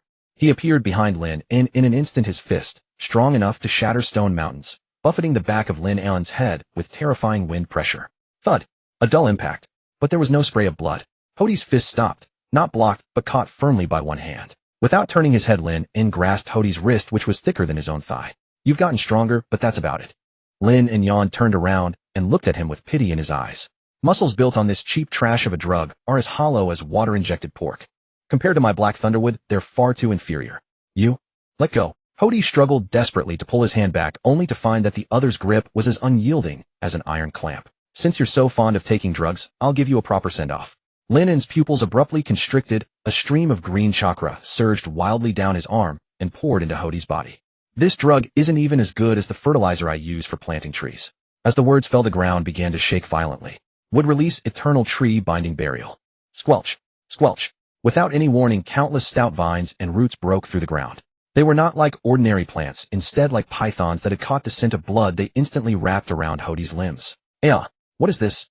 Hody let out a piercing scream. The roots were not simply coiling around him. They were piercing directly into his skin, burrowing into his veins and muscles. No. My power. My power is draining. Under everyone's horrified gazes, Hody Jones's massive body began to shrivel at a visible pace. His proud muscles rapidly withered, his life force greedily drawn out by the ravenous roots. It was not just Hody. On the plaza, the ground beneath the feet of the new Fishman Pirates executives and henchmen began splitting open as well. Help! Save me! These weeds are sucking my blood. Wails rose one after another. But this was a one-sided slaughter. A few seconds later, the previously open Gironcourt Plaza had become a dense forest. But this forest gave off no sense of vitality. Instead, it reeked of a sinister dead air. On every twisted, towering tree hung a shriveled fishman. They were not yet fully dead, only drained of strength and nutrients, hanging from the branches like cured meat, swaying gently with the ocean current. Their eyes were vacant, with breaths out and none in. As for Hody Jones, the main fertilizer, he had been completely swallowed by a huge black tree, leaving only his head sticking out of the trunk. His mouth hung open, but he didn't even have the strength left to scream. Lin clapped his hands, surveyed his masterpiece, and nodded in satisfaction. Not bad. The trees on the Fenrir have been a little undernourished lately. These guys might be lacking in brains, but their vitality is quite strong. They make for perfect fertilizer. At the edge of the plaza, the surviving Fishman residents were scared stiff. They stared at the man standing in the center of the horrific forest, and in their eyes there was no longer hatred, only deep abyssal fear. He was not human. He was a demon, more terrifying than any deep-sea monster. Just then a blue figure hurried over from the distance. Stop! Jimby, the Knight of the Sea, rushed into the plaza panting. He had originally come to stop Hody Jones's rebellion, but never imagined he'd bear witness to such a hellish sight. Looking at the forest nourished by Fishman's blood and flesh, all color drained from Jinby's blue face, and beads of cold sweat rolled down his forehead. This is... Jinby's voice trembled. He could sense the terrifying power contained in those trees, and the faint dying life breaths of his compatriots. Yo, isn't this big brother Jinby? Lin turned around, wearing that infuriating smile on his face. You're late. I've already cleaned up the trash for you. No need to thank me. Just a small favor. Lin. Jinby clenched his fists, forcing down the violent waves in his heart. You've gone too far. This is Fishman Island, not your slaughterhouse. Too far. Lin raised an eyebrow, walked over to a tree, and reached out to pat Hody's shriveled cheek. This guy here was just about to kill everyone in the plaza a moment ago. Turning him into greenery kills two birds with one stone, protecting the environment and recycling waste. That's quite a merit. Jinby was speechless. Although the methods were cruel, Lin had indeed instantly quelled this rebellion that could have brought Fishman Island to ruin. But he knew full well that the danger posed by the man before him was 10,000 times greater than Hody Jones. Why are you here on Fishman Island? What exactly do you want? Jinby asked in a deep voice, his body tense and ready to fight for his life at any moment. Lin did not answer immediately. He turned his gaze across the plaza toward the towering hardshell tower in the distance. That was the forbidden area of Ryugu Palace and the residence of the legendary mermaid princess. Jinbi, do you know? Lin En pulled a new cigar out of his pocket, lit it with a spark of electricity from his fingertip. I have no interest in ruling the world, but I'm quite interested in some useful tools. Jinbi's heart skipped a beat, a deep sense of foreboding surging up. Especially the kind of fully automatic fish-catching device. If it fell into my hands, sailing across the seas should save me a lot of trouble, right? Lin En blew out a smoke ring. Poseidon, the king of the sea. Such a fine tool locked up in that hardshell tower. What a complete waste. Jinbi's pupils dilated to the extreme. What are you planning to do to Princess Shirahoshi? Relax. Lin En grinned, showing a row of white teeth. I just want to invite her to move, to come under my command as an aquarium keeper. Jinbi's broad blue face was set as rigid as an iron plate as he planted himself squarely in front of the entrance to the hardshell tower. Lin En, I absolutely refuse to let you come within a single step of Princess Shirahoshi. Captain Jinbi, do you have some fundamental misunderstanding about the meaning of negotiation? Lin En kept one hand in his pocket, the other holding a cigar as smoke drifted away with the sea current. I'm not asking for your opinion. I'm informing you that I'm going to inspect my new employee. And I haven't settled the score with you for letting Arlong run amok. But that's the Neptune royal family. Before he could finish, a blinding flash of lightning streaked past. Jinbi felt his vision blur for an instant. The man who had been standing several meters away had vanished into thin air. The next moment, the towering steel door, thick enough that even cannon fire couldn't break it, let out a grating, tooth-aching shriek of twisting metal. Too slow. Lin En's voice came from inside the tower. Jinbi whirled around to see that the door had already been torn open into a man-sized hole, molten iron scorched red by high-voltage current still clinging to its edges. Inside the hardshell tower, it was dim and suffocating. This place resembled not a princess's bedchamber, but a heavily guarded prison. The surrounding walls were covered with scars from all sorts of weapons, and a few axes that hadn't been cleared away in time were still embedded in the floor. Whoa, is it you, Lord Vanderdecken? Please don't kill me. On an enormous shell-shaped bed, a mermaid girl of colossal size was curled up into a ball. Her pink hair spilled out like a waterfall, and tears the size of pearls rolled down in large, heavy drops. Shirahoshi, the ancient weapon, Poseidon the Sea King. Lin En tilted his head up to examine this enormous crybaby of a fish, then blew out a ring of smoke. She's certainly not small. I guess the Fenrir's bathtub is due for an expansion. Huh. Hearing a stranger's voice, Shirahoshi timidly raised her head, her large watery eyes filled with panic. You. Who are you? You're not Lord Decken. Decken. That piece of trash who only knows how to hide in a gutter and hurl garbage. Lin En scoffed, stepped over the scattered weapon debris, and walked to the bedside. Stop crying. You're giving me a headache. I'm here to take you out. Out. Take me out. Shirahoshi froze, then shook her head like a rattle. I can't. I'll die out there. Lord Deccan's curse will kill me. Just then a sharp, piercing sound of something cutting through the air broke out. Without the slightest warning, a massive, double-edged battle axe big enough to cleave solid rock twisted eerily around the corridor's corner and hurtled toward Shirahoshi's head with killing intent. Oh! Shirahoshi shrieked, covering her eyes. Clang! A crisp metallic collision rang out. The agonizing pain she had braced for did not come. Peeking through the gaps between her fingers, Shirahoshi saw that the human man, no larger than her palm, had casually raised his right hand. That terrifying giant axe was clamped tightly between two fingers, utterly motionless. The axe blade was only a single centimeter from the tip of Lin En's nose, yet he didn't even blink. Instead, he stared at the barnacles clinging to the axe handle with a look of disgust. This is why you don't dare go outside. Lin En flicked his wrist, sending the giant axe flying into the corner like a piece of trash, where it gouged a deep crater into the wall. A rusty old axe. Shirahoshi was dumbstruck. For years, she had lived every day in terror of being killed by these random calamities. Even her father, the king, and her royal brothers had been utterly helpless, able only to lock her away here. But in this man's hands, that weapon, which had seemed like the Grim Reaper's scythe, was as fragile as a toy. If you come with me, I'll take every last piece of this garbage they throw, no matter how much comes. Lin En brushed the rust from his palms. Well, a pretty good deal, right? Your freedom in exchange for my protection. Really? A glimmer of hope flickered in Shirahoshi's eyes, but it dimmed just as quickly. But Lord Decken is in the deep sea. No one knows where he is. Can't find him. A wide grin split across Lin En's face, his eyes gleaming with the excitement of a hunter locking onto prey. As long as he's still connected to the thread, even if he's hiding in the very hell of the seabed, I'll drag him out. At that moment, Jinbi burst into the room, catching the sight of it all. Lin En. That's the power of the target fruit. Once a projectile has been touched by Vanderdecken's hand, no matter where the target flees to the ends of the earth, it will automatically hunt them down. Jinbi explained with urgency. He's in the dark while we're in the open. There's no way to guard against it. Tracking. I like that word. Paying no attention to Jinbi's warning, Lin En walked over to the giant axe he had just discarded and crouched down. From the palm of his right hand, a bizarre pinkish-white substance suddenly surged out. It was the string fruit ability he had plundered from Doflamingo. But in Linen's hands this was far more than just string. Green chakra spread along the threads, and the once lifeless tangle of string seemed to come alive, transforming into a bundle of nervous fibers that was half plant, half energy. Would release neural network, reverse tracking. Linen's fingertip pressed lightly upon the axe handle. This axe had been thrown by Vanderdecken's own hand, and it still carried the fingerprint scent of that degenerate, as well as the power of the fruit's rule known as a curse. Since it was a rule, there had to be a trajectory. And if there was a trajectory, it could be linked into the network. Under Jinbe and Shirahoshi's stunned gaze, countless hair-thin green threads sprouted from the handle. They did not scatter. Instead, they twisted together in an instant, pointing out through the window into the pitch-black, fathomless depths of the ocean. That green line pierced straight through the seawater, ignoring distance, and locked onto a single direction with unyielding force. Found it. Lin rose to his feet, the green thread hooked around his fingertip like a fisherman who had just felt a big fish bite the hook. Outside Fishman Island, in the dim, shadowy deep, a battered colossal ghost ship, the Flying Dutchman, hung silent in the ocean current. Inside the captain's cabin, Vanderdecken 9, a four-legged tiger shark fishman, was cackling with a lecherous sneer. Bahoho, Shirahoshi, my beloved. Since you won't accept my proposal, then die. He clutched a long spear coated with deadly poison. The second wave of gifts prepared. If you die, no one can ever have you again. This is my love.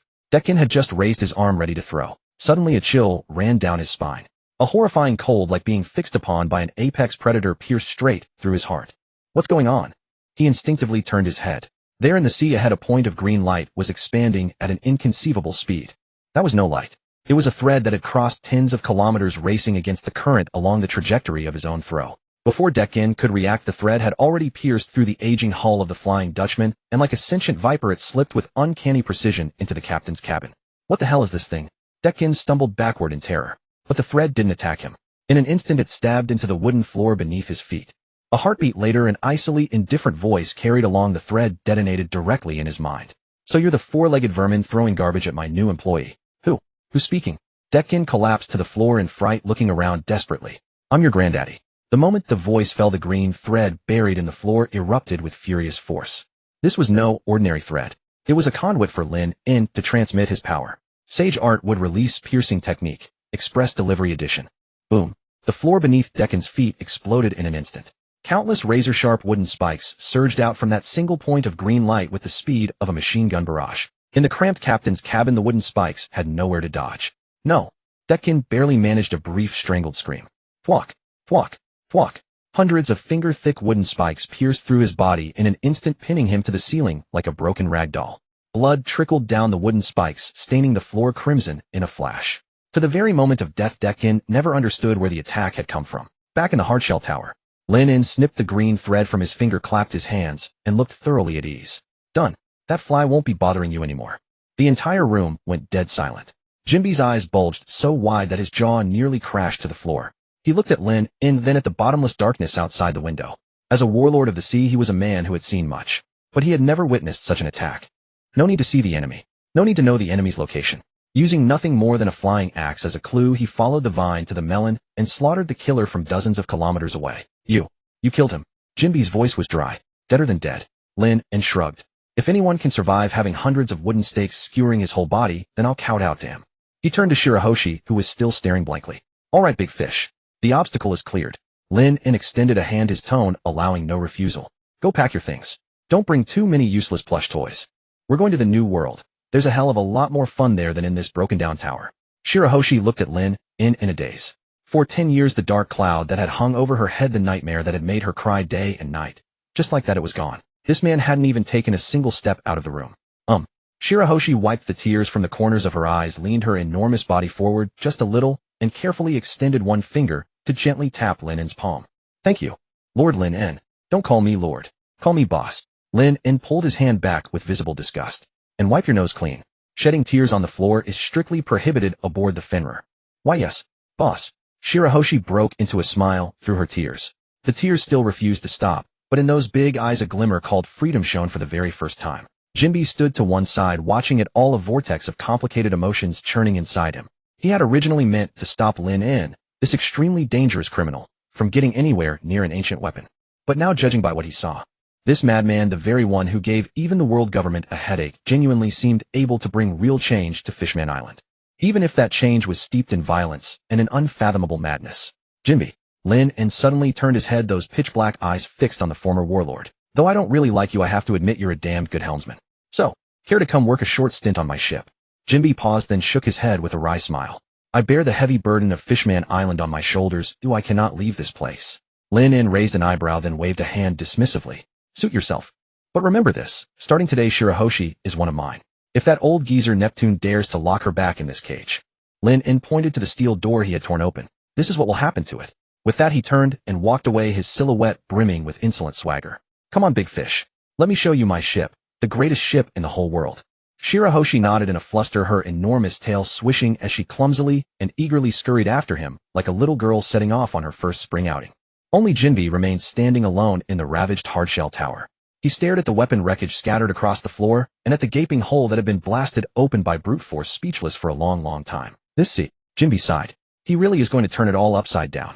At the entrance of Ryugu Castle, the atmosphere was strangely tense. Enormous luggage piles rose like a small mountain, nearly blocking the doorway. Shirahoshi was frantically stuffing a giant plush toy into a sharkskin bag, tears still glistening at the corners of her eyes, yet an unmistakable blush of excitement coloring her face. King Neptune's heavily furred, weathered face was twisted into a knot of worry. His massive frame blocked Lin's path, his grip tightening around the trident in his hand. Lord Lin. The old king's voice trembled, not from fear but from the stubborn resolve of a father at his wit's end. Shirahoshi has never left Hardshell Tower. The outside world is far too dangerous, and you're asking her to go to the new world, a place that devours people whole. Danger. Lin bit down on his cigar and glanced over his shoulder at the massive hole violently torn into the structure along with the scattered axe fragments still littering the ground. Old man, your version of safety is locking her inside that ironkin for 10 years, living in constant terror of axes falling from the sky. Neptune was left speechless, his face flushing a deep shade of purple. But, there are no buts. Lin exhaled a cloud of smoke directly into Neptune's face. Follow me. On these seas no one would dare touch a single hair on her head. Neptune's grip on his trident loosened. Indeed, had it not been for Lin this time, Fishman Island would likely have been drenched in blood, and whatever fate awaited Shirahoshi was too terrible to contemplate. Father. Shirahoshi peeked out timidly, clutching the shark megalo to her chest. I want to go. I want to see the real forest and the sun. The luminous light in those large eyes completely shattered Neptune's resistance. The old king slumped, his shoulders sagging as though he had aged a decade in a single moment. He wiped away a tear and glared viciously at Lin. If Shirahoshi loses even a single scale, I will chase you to the ends of the earth with my last breath. Save your breath. You can't even catch me, let alone the Fenrir. Lin waved dismissively and turned to leave, taking the threat entirely seriously. Stan helped the big fish with the luggage. Robin, take her back to the ship, first to get familiar with the surroundings. Just make sure she doesn't break the bathtub. After making all arrangements, Lin did not return directly to the ship. Instead, he wandered alone into the commercial district of Fishman Island. The area had just endured unrest, with rubble still scattered across the streets and residents visibly shaken. As Lin approached, the crowd parted like the sea before Moses, their eyes filled with equal measure of reverence and dread. Lin paid them no mind and walked straight into a luxurious yet secluded shop. The Mermaid Cafe. Pushing open the door, the wind chime rang clear and bright. Inside there were no other patrons. Only one extraordinarily large mermaid reclining on a cushioned divan, exhaling plumes of smoke. Madame Shirley. She was far larger than any ordinary mermaid, her short black hair covering half her face, revealing a left eye of chilling ice blue. She wore a deep violet hooded top fastened only at the center, exposing generous swaths of pale skin and voluptuous curves to the cool air. Her deep blue tail lazily slapped against the floor, the crescent-shaped fin lending her an appearance that was at once dangerous and captivating. A rare visitor. Shirley exhaled a swirl of purple smoke, without rising, merely casting a cold glance in Lin's direction. The culprit who wreaked havoc on Fishman Island, the gardener who turned Hody into fertilizer. Do you require something from me? I've heard you're quite accurate with your predictions. Lin made himself comfortable, pulling over a chair and crossing his legs. Give me a reading. I do not read fortunes for the living dead. Shirley sneered, her pointed shark-like teeth flashing briefly. And my readings are rarely pleasant. Coincidentally, I enjoy unpleasant news. Lin pointed to the crystal ball on the table. Tell me when I die, or perhaps when this world dies. Shirley fixed Lin with an unblinking stare for several long moments before tapping her pipe against the tabletop. An arrogant man. She sat upright, her hands hovering above the crystal ball. The once transparent orb grew murky purple light, churning violently within its depths. Shirley's pupils contracted sharply, her breathing growing erratic. Images flashed rapidly through the sphere, sky-filling thunder and the crumbling red bus continent. Upon the ruins that consumed all, a solitary figure sat upon the shattered remains of an empty throne with fragments of the world scattered beneath his feet. Crack! A thin fissure appeared on the crystal ball's surface. Shirley snatched her hands away her chest, heaving violently, a fine sheen of cold sweat breaking across her forehead. She stared at Lin in outright terror, as though beholding the very source of destruction. What did you see? Lin raised an eyebrow. Destruction? Shirley's voice emerged dry and raspy. She grabbed her pipe and took a long drag, attempting to steady her racing pulse. You will destroy this world. Destroy the world. Lin stroked his chin, displaying not a flicker of surprise, but rather a hint of amused intrigue. In the original narrative, Shirley had prophesied that Luffy would destroy Fishman Island. But now the prophecy had escalated to destroy the world. More ominous than that straw hat boy. Lin mused thoughtfully. If it were mere destruction, he would find no issue with it. Yet this prophecy conjured another possibility, one involving Emu, the mysterious figure concealed deep within Mary Geos. If he truly destroyed the world in the future, it would either mean completely overthrowing the world government's rule and restructuring the world order, or he himself had been manipulated by some force, perhaps that enigmatic Emu, transformed into an uncontrollable weapon. How fascinating. Lin rose from his seat, tossing several gold coins onto the table. Seems I'll need to tread carefully. I wouldn't want to end up as someone else's pawn. As for destroying the world, Lin reached the doorway and glanced back with a wolfish grin. If this world is rotten to its core, tearing it down and rebuilding may not be such a bad idea. Shirley watched Lin's retreating figure, nearly snapping her pipe in her grip. This man was a true madman. Road Plaza. The Fenrir stood fully prepared and ready to depart, its massive black hull radiating an aura of danger under the sunlight. Yet at this moment, two unexpected guests stood on the open ground below the ship's prow. One sported a pineapple haircut with heavy-lidded eyes, appearing perpetually half asleep, a purple cross tattooed across his chest. The other was broad-shouldered and burly, with several missing teeth, devouring a cherry pie with relish, while 3 pistols hung from his waist. His greedy gaze swept across the Fenrir's hull. Marco, captain of the Whitebeard Pirates, 1st Division, and Marshal D. Teach, Blackbeard. The surrounding Fishman residents kept their distance, daring not even to breathe loudly. What terrible streak of luck was this? They had scarcely dispatched Hody, only for Lin to appear, and now factions from the Emperor-level powers of the New World had materialized as well. Returning from the commercial district, Lin spotted the 2 figures and slowed his pace. Well, if it isn't Whitebeard's pineapple head. Lin approached with a mocking tone. What not drinking with the old man in the New World? Came all the way down to these depths to fish. Marco scratched his head, his dead fish eyes settling on Lin. Hey, don't call me pineapple head. That's hurtful. We came specifically to find you, Lin. Find me. Fishman Island falls under the old man's territory. Marco gestured toward the Whitebeard flag flying in the distance. You caused quite a stir in Sabaody Archipelago. The old man read about it in the newspaper and has taken a keen interest in you. Meanwhile, Teach swallowed his cherry pie and let out a cackling laugh. Captain Lin, your abilities are truly eye-opening. And that power to devour devil fruits, simply magnificent. Teach's eyes gleamed with unmistakable hunger. When he had read in the newspaper about Lin's ability to consume others' powers, his heart had nearly leapt from his chest. It reminded him vividly of the Gura no Mi he had encountered in his studies, a remarkable similarity indeed. Where exactly did this kid come from? Lin cast a cold glance at Teach. The man was still playing the fool, but his schemes were likely already simmering beneath the surface. Spit it out. Lin lit a cigarette. I'm busy. I have plans to reach the New World. Marco sighed, clearly finding this assignment tedious. The old man said it's a waste for a man with your courage to roam the seas aimlessly. You may have done some reckless things, but if you're willing. Marco paused, extending a hand toward Lin with a confident grin, the signature expression of the Whitebeard Pirates. Become the old man's son. An eerie silence fell over everything. Even Perona, eavesdropping from the Fenrir's deck, covered her mouth in shock. Asking Lin, an individual with an 1.8 billion berry bounty who had recently kidnapped a world noble and humiliated a marine admiral, to become someone else's son. Had Whitebeard finally lost his faculties? Lin's hand holding his cigar froze midair. Seconds passed, and then he laughed. A deep rolling laugh that shook his shoulders. Ha ha ha. Lin laughed until tears formed at the corners of his eyes. He flicked his cigarette, but into the air, the ember tracing a parabola through the sky before landing harmlessly near Teach's feet. Make me his son. Lin's laughter died instantly, his expression hardening into something ruthless as a violent energy erupted without restraint. Boom. The air in the plaza thickened like liquid mercury. Marco's expression shifted dramatically. He had not anticipated Lin's reaction would be so extreme, and this pressure, though not conqueror's hockey, was somehow sharper and more piercing than when the old man grew angry. Teach's pupils contracted sharply, his hand instinctively reaching for the pistol at his hip. Has that old Whitebeard finally lost his damn mind playing house on his ship? Lin stepped forward, the ground cracking beneath his foot. Want to adopt me as your son? Does he think he's worthy? Marco's eyes darkened, flames of regeneration swirling around his hands in blue hues. Hey kid, watch your language. The old man is the strongest man in the world. Strongest? That was the previous era. Lin cut him off, without hesitation, his gaze sharp as a blade piercing straight into Marco's eyes. Spending all day surrounded by giant infants calling you father, dreaming sweet dreams of family harmony on that crumbling ship. Is this what they call one of the four emperors? You? Marco's forehead veins bulged. He could tolerate personal insults, but disparaging the old man was unacceptable. Yet Lin gave him no opportunity to react. Go back and tell Edward Newgate. Lin pointed his thumb at himself, a supremely arrogant smirk curling his lips. Want to be my family? Fine, have him kneel kowtow and call me father. Then I'll reluctantly accept this gray-bearded son of his.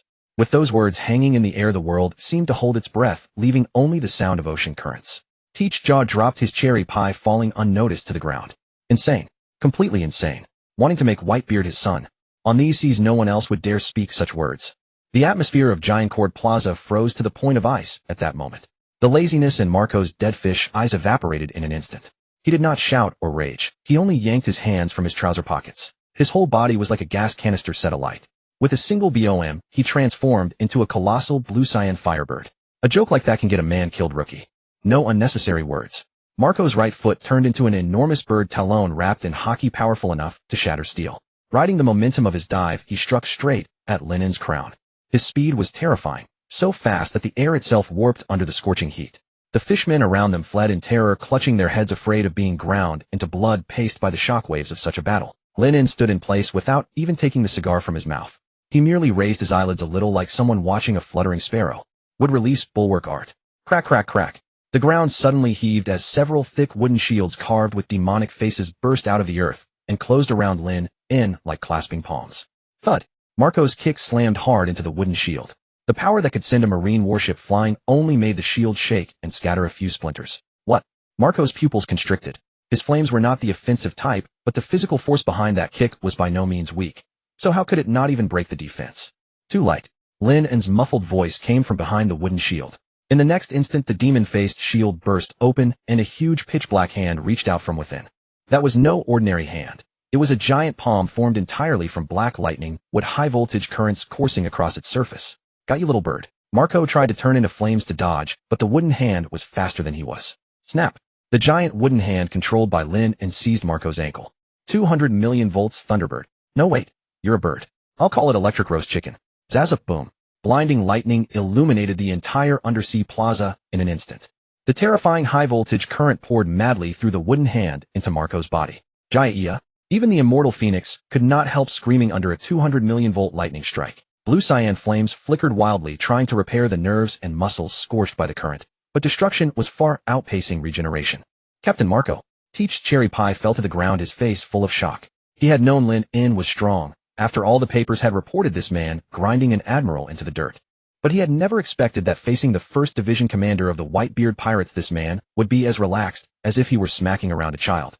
Lin flicked his arm. Marco was slammed into the ground like a torn sandbag, throwing up a billowing cloud of dust. Cough, cough. Marco climbed up in disarray, half of his body still smoking. Though his flames were rapidly healing, the injuries of bone-deep numbness made it hard for him to remain standing. So this is the so-called Emperor's right hand. Lin dispersed the wooden hand and flicked a speck of dust from his collar. Apart from being a bit hard to put down, you've got nothing interesting. He turned his head, his gaze passing over Marco and landing on Blackbeard, who was trying to slip away. Hey, you gap-toothed fat man. Teach's body stiffened, then he plastered a simple-minded fake smile on his face. Zihaha. Captain Lin truly has astonishing godlike strength. Even Captain Marco is no match for you. Admirable, admirable. Save that act for someone else. Lin walked toward Teach, each step making the ground crack and crunch beneath his feet. I have no interest in trash like you who only hides behind others eating pie. But Lin stopped 3 meters in front of Teach, looking down from above at this future Yonko. I heard you've been on Whitebeard's ship for decades, still an unknown little nobody. Teach's eyes flickered, and he scratched the back of his head. I'm just weak and insignificant, nothing compared to the commanders. I'm only trying to earn a meal. Earn a meal. Lin's lips curved into a playful arc. I think you're waiting for the main course to be served. Teach's heart suddenly skipped a beat. This man. His words meant something more. Lin lowered his voice, and in a tone only the two of them could hear, said, Yami Yami no mi. If that unlucky bastard Thatch finds it, what will you do? Boom. It was as if a bomb had exploded inside Teach's head. His perpetually narrowed eyes snapped wide open. A flicker of extremely dangerous killing intent flashed deep in his pupils, then vanished in an instant, replaced by that same stupid, simple-minded look. Zihaha. What is Captain Lin talking about? I don't understand. Cold sweat had already soaked through the back of Teach's shirt. He wouldn't have dared reveal that secret even in his dreams. How could this newcomer he'd only just met know that his objective was the Yami Yami no mi? Was he even predicting something that had not yet happened? Thatch obtaining the fruit. Could this man possess future sight observation hockey? It doesn't matter if you don't understand. Lin straightened up and patted Teach's broad, thick shoulder. ZZT.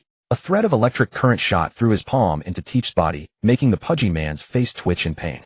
Tell Whitebeard. Lin raised his voice so everyone could hear. If he wants me to join his crew, he can forget it. Not in this lifetime. However, I am quite interested in his Gura no Mi. Marco clutched his chest and gnashed his teeth. You bastard. Are you trying to kill Pops? Kill him. That's too boring. Lin waved dismissively and turned toward the Fenrir. One of these days when he's too old to move or some dutiful son stabs him in the back, I'll go collect his corpse. After saying that, he deliberately looked back at Teach. That one look made Teach's scalp tingle. And if you want to regain face, don't send these insignificant commanders to throw their lives away. Lin stepped onto the gangplank, waving to the two behind him without looking back. Tell him to come himself. I'd like to try whether trimming nails with Murakamajiri is faster than with Hawkeye's sword. Let's go, brats. To the new world. At Lin's command, the Fenrir let out an ear-splitting roar. Down in the hold, Moria and Hanafuda were pedaling the generator like a pair of men pumped up on stimulants. They had no choice. Lin had installed an electric shock device on the pedals. 1 second slow, and they'd get 100 million volts. The enormous black warship blasted out 2 powerful jets of water. Towed by the Kraken, it charged through the currents like a beast freed from its cage, rushing toward the entrance to the new world above. Littered ruins were all that remained of Giantcourt Plaza. Marco stared fixedly in the direction where the Fenrir had vanished, his fists clenched until they crackled. That arrogant brat. Unforgivable. Teach stood nearby, the half-eaten cherry pie in his hand crushed into a muddy mess. His simple-minded grin vanished, entirely replaced by a sinister iciness. Lin, the evil god of wood. Teach muttered in a low voice. He actually knows about the Yami no Mi. That man must die. Yet he quickly resumed his carefree, innocent expression and patted Marco's shoulder. Captain Marco, don't be angry. That man is just a madman. We'd better head back and report to Pops. There's still this mess at Fishman Island to clean up. Marco took a deep breath and calmed the churning blood in his chest. You're right. Let's go back first. This matter. Pops must decide. On the deck of the Fenrir, as the ship moved farther away from Fishman Island, the surrounding light began to dim and the oppressive weight of the deep sea returned. But that kind of pressure meant nothing to the Fenrir. Shirahoshi was curled up in a specially made extra-large inflatable pool, a makeshift aquarium Frankie had thrown together in 10 minutes. Both hands gripped the pool's edge as her big eyes looked around, curious and fearful. Boss. Shirahoshi spoke timidly. Speak. Lennon was lying on his exclusive lounge chair with Robin peeling grapes for him. Those people just now. Were they very strong? Despite her lack of experience, Shirahoshi instinctively felt that the blue bird from earlier was very powerful. Average stuff. Lin opened his mouth to catch the grape Robin handed him, chewed a couple of times, then said in the new world there at the level of doorman. Perona, who was mopping the deck, twitched and nearly tossed the mop away. The 1st Division commander of the Whitebeard Pirates is doorman level. Then what are we? Dust on the door. Don't listen to his nonsense. Robin smiled and soothed Shirahoshi. He was one of Emperor Whitebeard's most capable men, a top powerhouse on this sea. But Robin glanced at Lin, and her expression a little complicated. In front of the boss, he really was only good for taking a beating. Naturally. Lin let out a cold laugh. The Whitebeard Pirates are just a retirement home. The one you actually need to watch out for is that pie-eating fat man. That gap-toothed uncle. Perona floated over her face, full of disdain. He looks silly and dirty. Silly. Lin sat up straight, his gaze growing deep. That man is a true wolf. To endure silently for decades for a single goal. People like that are far more terrifying than those loud, swaggering idiots. Of course, there's no need to pay him too much attention right now. Now that the matter has been put bluntly, Teach will certainly be suspicious from now on. That's enough. Frankie, how long until we reach the surface? Lin shouted into the speaking tube. Ow. Super, almost there. Frankie's excitable voice came through the loudspeaker. That Kraken is working hard. Estimated 10 minutes until we break through the ascending current. We'll blast out of here like a rocket. Good. Lin stood up and walked to the bow. Ahead, a faint glimmer of light could already be seen in the pitch-black seawater. That was the sunlight of the new world. Everyone hold tight. Lin spread his arms wide, feeling the ship tremble violently. The trash of the new world probably hasn't gotten ready to welcome their daddy. Since that's the case, let's give them a gorgeous opening. Rumble. The Fenrir plunged into the raging ascending current. The immense water pressure drove the ship into wild acceleration, and the scenery around them turned into blurred streaks. Shirahoshi screamed in fright and clung tightly to Megalo the shark. Perona squeezed straight into a crack in the floor. Only Robin and Stanson barely kept their composure. KRSH. With a deafening crash, the Fenrir burst out of the water. Dazzling sunlight flooded the deck and fresh air rushed into their lungs. The ship soared into the air, drawing a black arc across the sky, then smashed heavily onto the turbulent sea, kicking up 100-meter spray. So this is the new world. Lin En narrowed his eyes at the sea before him, a domain of thunderstorms, freak winds, and bizarre weather. Before he could finish his reflections, a piercing alarm suddenly rang across the sky. Warning! Warning! Numerous heat sources detected ahead. Frankie's voice was a little strained. Lin En looked up. There, densely packed on the sea ahead, were dozens of warships. They were not standard marine battleships, but a pirate fleet flying Jolly Rogers. At the very front of the fleet stood a colossal warship called the Brachiosaurus. On it was a man with a cigar in his mouth, his bloated body resembling a meatball. He wore sunglasses, had a strange braided hairstyle, and one of his arms gleamed with metallic light. He was twisting his obese body to bizarre music. The man picked up a microphone, and above the shrill music his arrogant, electronically distorted voice resounded across the sea. Funky, who dares to lay a hand on Kaido's men? I am an all-star of the Beast's Pirates Play Queen. I heard you captured that fool Hanafuda. Hand him over now, and if I'm in a good mood, I might treat you to one of my new songs. Then send you on your way with my plague bullet. Lin En was stunned for a second, then could not help but laugh out loud. They ran into such good fortune right after setting out. Hey, you down in the hold. Lin En stomped his foot and called down to Hanafuda below. Your big brother sent someone to rescue you. In the hold, Hanafuda, exhausted to the point of foaming at the mouth, heard Queen's voice and was so moved tears nearly fell. Boss Kaido, I knew you wouldn't abandon me. On the deck, Lin En watched the fat man wriggling in the distance, and the excitement in his eyes grew stronger and stronger. Animal type, dragon fruit, ancient Zoan Brachiosaurus form. Lin En licked his lips as if he had spotted a peerless delicacy. Perfect. My lab just happens to be missing a dancing punching bag. This guy looks like he can take a beating. He turned to the still trembling Shirahoshi and flashed a brilliant smile. Big Fish, watch closely. This is the welcome ceremony of the new world. Stanson, move the ship over. I'm going to teach this long-necked dragon what a head-on collision means. Rumble. Fenrir let out a thundering roar like a wild beast. Inside the bottom cabin. I'm not pedaling anymore. I'm gonna die. Moria rolled his eyes, his tongue hanging out. Shut up. That's Queen. We're going to rendezvous with Queen. Keep pedaling. This is the power driving us toward freedom. Hanafuda, like a man seized by a final deathbed resurgence, pedaled his legs into a blur, nearly grinding sparks from the generator's drive shaft. With the two warlords mustering a death or glory, burst the water jetting from Fenrir's stern surged violently. The massive black hull forced its head above the sea surface like an arrow released from a bowstring, and with unstoppable momentum rammed straight into the Brachiosaurus. What a... Queen, who had been wiggling his hips, froze mid-motion, his sunglasses nearly slipping off. These maniacs aren't slowing down. Hey, stop, you brainless hillbillies. This is Lord Kaido's ship. Can you even afford to pay for it? Queen panicked. Despite being a scientist and a lead performer, he never imagined that someone who had just stepped into the new world would greet him with an outright savage ram, without so much as a word. Hard A port. Dodge it. Queen roared at his men. But Fenrir was too fast. It was a sea monster forged from the Pluton blueprints, and a warlord-powered human engine. Kaboom. An earth-shattering crash. The world seemed to stand still for a second. Then the piercing shriek of tearing metal split the sky. Fenrir's ram, forged from the peerless treasure tree atom, and reinforced by Lin En's black thunder, would slice into the Brachiosaurus's side like cutting through a slice of butter cake, without the slightest resistance. With splinters sprayed, iron plates burst free. The immense inertia shoved the Brachiosaurus sideways across the sea for several hundred meters. Dozens of dancing pirates were flung into the ocean by the violent tremor before they could even react, plopping into the water one after another like dumplings dropped from a pot. My ship. My stage. Queen's heart bled as he stared at the deck torn open with a huge hole. His meticulously designed laser light system was completely ruined. Unforgivable.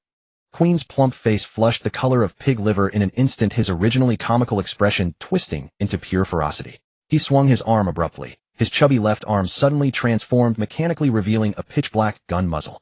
You savages who know nothing of art. Taste my ice oni virus. Rat-tat-tat-tat. Dozens of jet-black, capsule-shaped bullets sprayed from the muzzle, carving bizarre arcs through the air, hurtling straight for Fenrir's deck. A virus. Lin En stood at the bow watching the approaching capsules without even raising a hand. Such a boring trick of playing with biochemical weapons only fools those naive bumpkins who've never seen the world. ZZZZT. Lin En didn't dodge. He merely curled his lips into a cold smirk as dazzling blue-white lightning exploded from his body. Since it's a virus, I'll just sterilize it with high temperature. He raised his right hand, fingers spread, thunder rumbling within his palm. 200 million volts electromagnetic net. Countless lightning threads as thin as silk, yet blindingly bright, shot from his fingertips. These threads wove and slithered through the air at terrifying speed, instantly weaving an airtight barrier of lightning before Fenrir. The air was ionized by the extreme voltage, crackling with ear-splitting snaps. The ambient temperature soared under the Joule heating effect of the electric current, warping even the space around them from the searing heat. When those capsules loaded with the Ice Oni virus rammed headlong into the lightning web. Boom, boom. Boom. The capsules burst open instantly, but the green viral mist within had no time to spread before it was vaporized and decomposed by the terrifying lightning heat of tens of thousands of degrees, reduced to harmless atomic dust. Even the metal capsules themselves melted into iron vapor the instant they touched the web. What a... Queen's eyes nearly popped out, the cigar from his mouth dropping to the floor with a plop. My Isoni. That masterpiece can infect an entire ship's crew in an instant. How could it not leave even a trace behind? How frightening it is to lack common sense. Lin-En's figure flickered dimly and brightly within the lightning, his voice laced with laziness and ridicule. The core temperature of lightning the instant it discharges is several times that of the sun's surface. Forget your little bacteria. Even steel would turn into gas in an instant. And you call yourself a scientist? I think you never even made it through kindergarten. The next second, a piercing crack exploded right above Queen's head. Appearing in midair through lightning teleportation, Lin-En stood with one hand in his pocket atop a condensed mass of tangible thundercloud, looking down at Queen from above. Fatty, your dance moves are too ugly. Just lie down. Insolent brat. Queen flew into a rage, his body swelling violently. His bloated humanoid form stretched out in an instant, his skin turning rough and pitch black, his neck extending like a spring. In a flash, a colossal brachiosaurus stood upon the deck. Animal type, dragon fruit, ancient Zoan brachiosaurus form. Mahaha. See this? This is the ancient overlord. The power of a dinosaur. Queen whipped his long neck in a full circle, his enormous head aimed squarely at Lin, and his eyes gleaming with cruel light. I don't know what trick you used to block my virus, but in the face of absolute power, all that fancy stuff is worthless. Take this, Brachiosaurus bomb. This was hardly any kind of proper technique. It was simply Queen relying on his thick skin and staggering weight, leaping straight off the deck and swinging his multi-ton skull down like a hammer at Lin-En. Simple, brutal, unreasonable. So this is a calamity. Lin-En sighed, the disappointment in his eyes unconcealed. What a waste of the ancient Zoan's regenerative power. Facing the colossal dinosaur skull dropping like a meteor, Lin-En simply reached out with his right hand. In that instant, that hand was coated in a layer of pitch-black armament hockey. At the same time, countless fine wooden fibers burrowed out of his pores, swiftly weaving and hardening into a giant wooden demonic hand. Wood-style diamond lucky cat smash. Boom. A collision of utterly mismatched scales. Queen's massive forehead slammed brutally into Lin-En's palm. The air compressed into a ring of white shockwave, wildly blasting outward. Lin-En, whom everyone expected to be crushed into paste, didn't move an inch. Instead, Queen felt as if he had crashed into a solid mountain of iron, his head buzzing, his neck nearly snapping. Impossible. This guy's strength. Queen discovered in terror that his head was locked firmly in that wooden hand. No matter how he struggled, he could not pull it free. Since you love ramming people with your head so much, I'll let you ram to your heart's content. Lin-En sneered, his arm flexing violently. Get down. Boom. Seizing Queen by the head, Lin-En slammed him down hard, as if discarding trash. Queen's massive body lost its balance in midair and was driven straight into the deck of the Brachiosaurus by Lin-En. With chips flew, steel twisted. The entire Brachiosaurus rocked violently, as if it might tear apart at any moment. Cough, cough. In the deep crater, Queen had reverted to his hybrid form, his face a mask of blood, his trademark sunglasses shattered across the floor. He struggled to rise, still cursing through his teeth. Bastard. You've genuinely infuriated me. I'll make you into a specimen. Still making noise. Lin-En landed at the edge of the crater, looking at Queen, who was still running his mouth, and gently flicked a finger. Zap! A bolt of lightning no thicker than a finger, yet blindingly bright, struck Queen's mechanical left arm with pinpoint accuracy. Ayot! Queen let out a scream of agony. This was no ordinary electric shock. Lin-En's lightning traveled along the circuits of the mechanical arm and invaded the cybernetic systems inside Queen's body in an instant. Warning! Core temperature critical. Warning! Circuit overload. The alarms inside Queen's body blared in cacophony. The modified body he had been so proud of had now become his greatest weakness. Frankie. Ignoring Queen's screams, Lin-En turned toward Frankie, who had just leapt over. Yo, Captain. Frankie struck a super pose. This guy is a cyborg. His tech should be pretty decent. Lin-En pointed at the smoking Queen. Take him apart, and see if you can find any useful parts to upgrade the Fenrir. What a... Queen in the pit forgot his pain and stared at Lin-En with wide eyes. Dismantle him. As spare parts. What kind of person says something like that? Also, Lin-En added, that mechanical arm looks decent. With a little modification, it could make a nice automatic toilet brush. Bastard. I am a lead performer. A scientist. Not a toilet brush. Queen, furious beyond reason and disregarding his overloaded body, launched himself out of the pit like a bullet. Brachiosaurus snake launch. His body suddenly separated in a truly bizarre manner. His neck with his head attached shot forth like a massive serpent, launching out from his bloated body, speeding straight for Lin-En's face. This was the true hunting method of a Brachiosaurus. Once I bite you, you're dead. Queen opened his tremendous jaws, revealing razor-sharp fangs. However, What awaited him was a thick black tube still emitting plumes of hot steam. It had grown from Linen's palm, a black pipe, carbonized by the extreme heat of his lightning. Queen's enormous jaws chomped down on the pipe. It didn't give. Instead, the pipe, as though it were alive, pushed right down into his throat. MMPH. MMPH. Queen's eyes bulged as he flailed his arms wildly. Since your mouth is so foul, I'll wash your stomach out for you. Lin was expressionless. Lightning style, 200 million volts, high-pressure enema. Oh wait, wrong. High-pressure gastric lavage. Boom. The blinding lightning poured straight through the black pipe into Queen's body. In that moment, Queen became the most radiant light bulb in the new world. His skeleton was clearly visible within the light, every nerve dancing, every cell screaming. MMFF. The scream was trapped in his throat, becoming a muffled wail.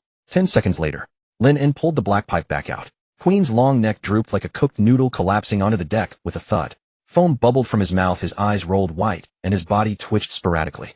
A legendary lead performer taken down before he could even unleash a proper ultimate move. Electrocuted into a pile of scrap. Lin clapped his hands. Tie him up and toss him into the bottom cabin. Put him in the same cell as Hanafuda. Lin turned, casting a nuclear-grade, benevolent smile at the terrified remnants of the beast's pirates' underlings in the distance. Good timing, too. Hanafuda's been exhausted peddling that generator all alone. Since they're brothers, they should share blessings and share voltage. Starting today, the Fenrir has a triple turbocharged engine. In the bottom cabin, Hanafuda, still pedaling for dear life, suddenly sneezed. He looked up at the ceiling, moved to tears. It must be that Queen took down that brat. Big brother Kaido, I knew you wouldn't leave me hanging. Right then the hatch opened. Frankie and Stanson dragged in a massive lump of still smoking flesh. Hanafuda's smile froze. He stared at the familiar figure dumped beside him, bound in seastone chains, already half-cooked by the electric shock. Chew. Queen. The unconscious Queen twitched, exhaling a puff of black smoke from his mouth. Funky. Hanafuda closed his eyes in despair. It was over. This wasn't a rescue. This was a delivery of a cellmate. On the deck, Lin lit another cigar. Next stop, Wano country. He gazed at the turbulent sea in the distance, ambition blazing in his eyes like a raging fire. Kaido, I'll take those 2 lead performers of yours first. I hope that moniker of yours, Kaido-sensei of the 100 Teachings, doesn't disappoint me. On the deck of the Fenrir, Frankie stood with a wrench and electric drill, his eyes gleaming at the mechanical arm he had just dismantled. Super. The craftsmanship. The aesthetic is hopelessly tacky, but the hydraulic transmission inside is nothing short of genius. Frankie praised it while taking it apart. At his feet lay a pile of high-tech parts stripped from Queen, including but not limited to laser emitters, virus storage tanks, and a bundle of inexplicable golden wires. Perona floated in midair, pinching her nose with a handkerchief in disgust. What the hell is this thing? Clearly a fat guy, but he's full of iron junk and leaking oil. Disgusting. Lin sat in a sun lounger, toying with an eternal pose he had taken from Queen's pocket. Inside the glass globe, the magnetic needle was fixed, firmly pointing forward. That was the direction of Wano. Whether it's a man or a ghost, as long as it can generate electricity, it's a good battery. Lin tossed the eternal pose to Robin. Go tell that fatso the moment he wakes up, he'd better report for duty. The Fenrir doesn't keep idlers. Robin caught the eternal pose, smiled, and closed the book in her hand. After a 200 million volt stomach washing service, I'm afraid this all-star will be sleeping a while longer. Still, that Mr. Hanafuda in the lower hold seems about to die from exhaustion. Lin took a sip of wine, utterly unconcerned. No worries. Ancient Zoan types have tenacious vitality. Even if he stops breathing, you can simply connect him back up. Deep in the lowest level of the Fenrir was the power room. This had once been a spacious cargo hold, but it had been remade into a hellish gym full of gears, levers, and coils. The air was thick with the smell of machine oil and the sweat of despair. Huff, huff. I can't take it. Shadow Mage Moria, once a high and mighty warlord of the sea, was now rolling his eyes back and mechanically pumping the pedal beneath him. Beside him, the lizard king Hanafuda, who claimed to be Kaido's sworn brother, was in an even worse state. The ancient Zoan user remained in his hybrid form, his thick thighs churning like a pile driver. White steam rose from his whole body, the mark of physical exhaustion pushed to the absolute limit. I can't. I really can't. Hanafuda said in a tearful voice. Brother Kaido, why haven't you come yet? Just then the floor beside him shifted. Queen trussed up tightly, and wearing nothing but a pair of underpants, let out a groan and groggily opened his eyes. Dim light hung overhead, and the sound of enormous gears turning filled his ears. This? Where is this? Queen felt as though someone had slammed a sledgehammer into his skull 800 times. His throat burned painfully, a lingering effect of high-voltage electricity coursing through his body. Yo, awake. A sinister voice came from beside him. Queen turned his head with difficulty and saw the gaunt, ghost-like freak with the long neck along with the dinosaur man furiously pedaling. Moria. Hanafuda. Queen's eyes bulged, he even forgot the pain. What are you doing? Working out. Moria spat out those 2 words, utterly lifeless. Brother Queen. Hanafuda looked as if he had found a savior, tears and snot streaming down. You're finally awake. Quick. Take over the shift. I'm about to die. Queen was dumbfounded. He looked down at himself. His wrists and ankles were locked in chains of extremely pure sea stone, and around his neck hung a very familiar-looking collar. Wasn't that the explosive collar the celestial dragons used to control slaves? Bastard. Queen flew into a rage. As an all-star of the beast's pirates, when had he ever endured such humiliation? Where is that little brat who plays with wood? Tell him to come out. I'm going to kill him. He struggled to rise only to find his body impossibly heavy. The sea stone had completely sealed away his powers. ZZZT. The instant Queen roared, the collar around his neck suddenly flashed with blue light. Aya! The familiar current ripped through his body once more. Queen's blubber trembled violently, and his already charred skin gave off the smell of roasted meat. Lin Un's languid voice came through the loudspeaker. So noisy. Loud noise is strictly forbidden in the lower hold, especially from a fat bastard like you. The current stopped. Queen collapsed limply to the floor, frothing at the mouth. Don't struggle. Moria sneered as he kept pedaling. That's a custom-made shock collar linked to the captain's power. If you dare to stop or try to break it, 200 million volts will be waiting for you anytime. Just then several zombies walked over with stiff lumbering steps and roughly hauled Queen to the third vacant generator station. This is your post, all-star. The zombies locked Queen's feet onto the pedals. You've got to be kidding. Queen stared at the enormous flywheel terror written across his face. You're making me do hard labor on a pirate ship. I'm a scientist. I'm Plague Queen. Cut the crap. Hanafuda gasped for breath. See that red light? When it lights up, it means the captain is about to speed up. If you don't want to be electrocuted until you're cooked, pedal fast. For the sake of survival, I've already built up muscle memory for this. The moment he finished speaking, the red light on the engine room wall blazed, and alarms blared. Frankie's excited roar came through the loudspeaker. Oi! Wano falls dead ahead. Triple turbo engines full speed ahead. Triple turbo. Queen didn't catch on. It means you're the extra turbo? Hanafuda bellowed. His survival instinct unleashed astonishing potential, and the pedals immediately spun like crazy. Moria also gritted his teeth and sprinted. Only Queen was half a beat slow. Zap! Another electric shock struck. I'll pedal, damn it. Queen let out a screech like a stuck pig, tears flying as his legs pumped madly, as if fitted with motors. Outside in the waters near Wano, the currents here were wildly chaotic. Colossal whirlpools gaped like the mouths of monstrous beasts ready to devour any ship that passed. At the far end of this perilous sea rose a colossal waterfall that seemed to join the sky. Ordinary ships could enter Wano only by being hauled up by giant koi. But the Fenrir clearly did not take the usual route. This is the entrance to Wano. Lin In stood at the bow gazing at the 1,000-foot waterfall plunging down, a wild grin curling at the corner of his mouth. It does have a bit of the Dragon Gate about it. Boss, how are we getting up? Shirahoshi, lying in her specially made tank, shrank into a ball in fear as she looked up at the waterfall towering into the clouds. We'll be smashed to pieces. Smashed to pieces. Lin In flicked his cigar into the sea and sharply pressed his palms together. Would release Fenrir wingsuit mode. As Lin In's chakra poured in, the entire Fenrir filled with the clanking sounds of transformation. The black thunderwood along both sides of the hull instantly grew and expanded, transforming into two enormous wooden gliding wings covered with a dense layer of armament hockey. At the same time, the sea beneath the stern began to boil. That was the terrifying kinetic energy produced by three top-tier powerhouses driven by their will to survive. Hold on tight. Boom. Two massive water jets blasted from the Fenrir's stern, and the immense reaction force launched the black warship straight up out of the sea. It was not swept along by the current like an ordinary ship. Instead, with horrifying speed and power, it forced its way up the waterfall, clinging to the cascading stone. Aya! Shirahoshi screamed, covering her eyes. Perona clung desperately to the mast, her whole body streaming out like a flag. Stanson excitedly waved his fists. Charge! The captain is incredible. At the bottom of the ship, Queen pedaled while weeping. Slow down, you bastards. My meniscus is going to be ground away. Wano country, Onigashima. Inside the enormous skull-shaped castle, a grand banquet was in full swing. Kaido of the Beasts, Governor-General of the Beasts Pirates, and one of the four emperors was holding a huge gourd and glugging sake into his mouth. Worororo. Where has that bastard Queen gone? I haven't seen him for days. Kaido's face was flushed red. He belched and roared with bleary, drunken eyes. Beside him, Wildfire King was wiping the long blade in his hand, his jet-black uniform making him look utterly cold. He said he was going to meet up with Hanafuda and take care of some newcomers who don't know their place. King's voice was completely flat.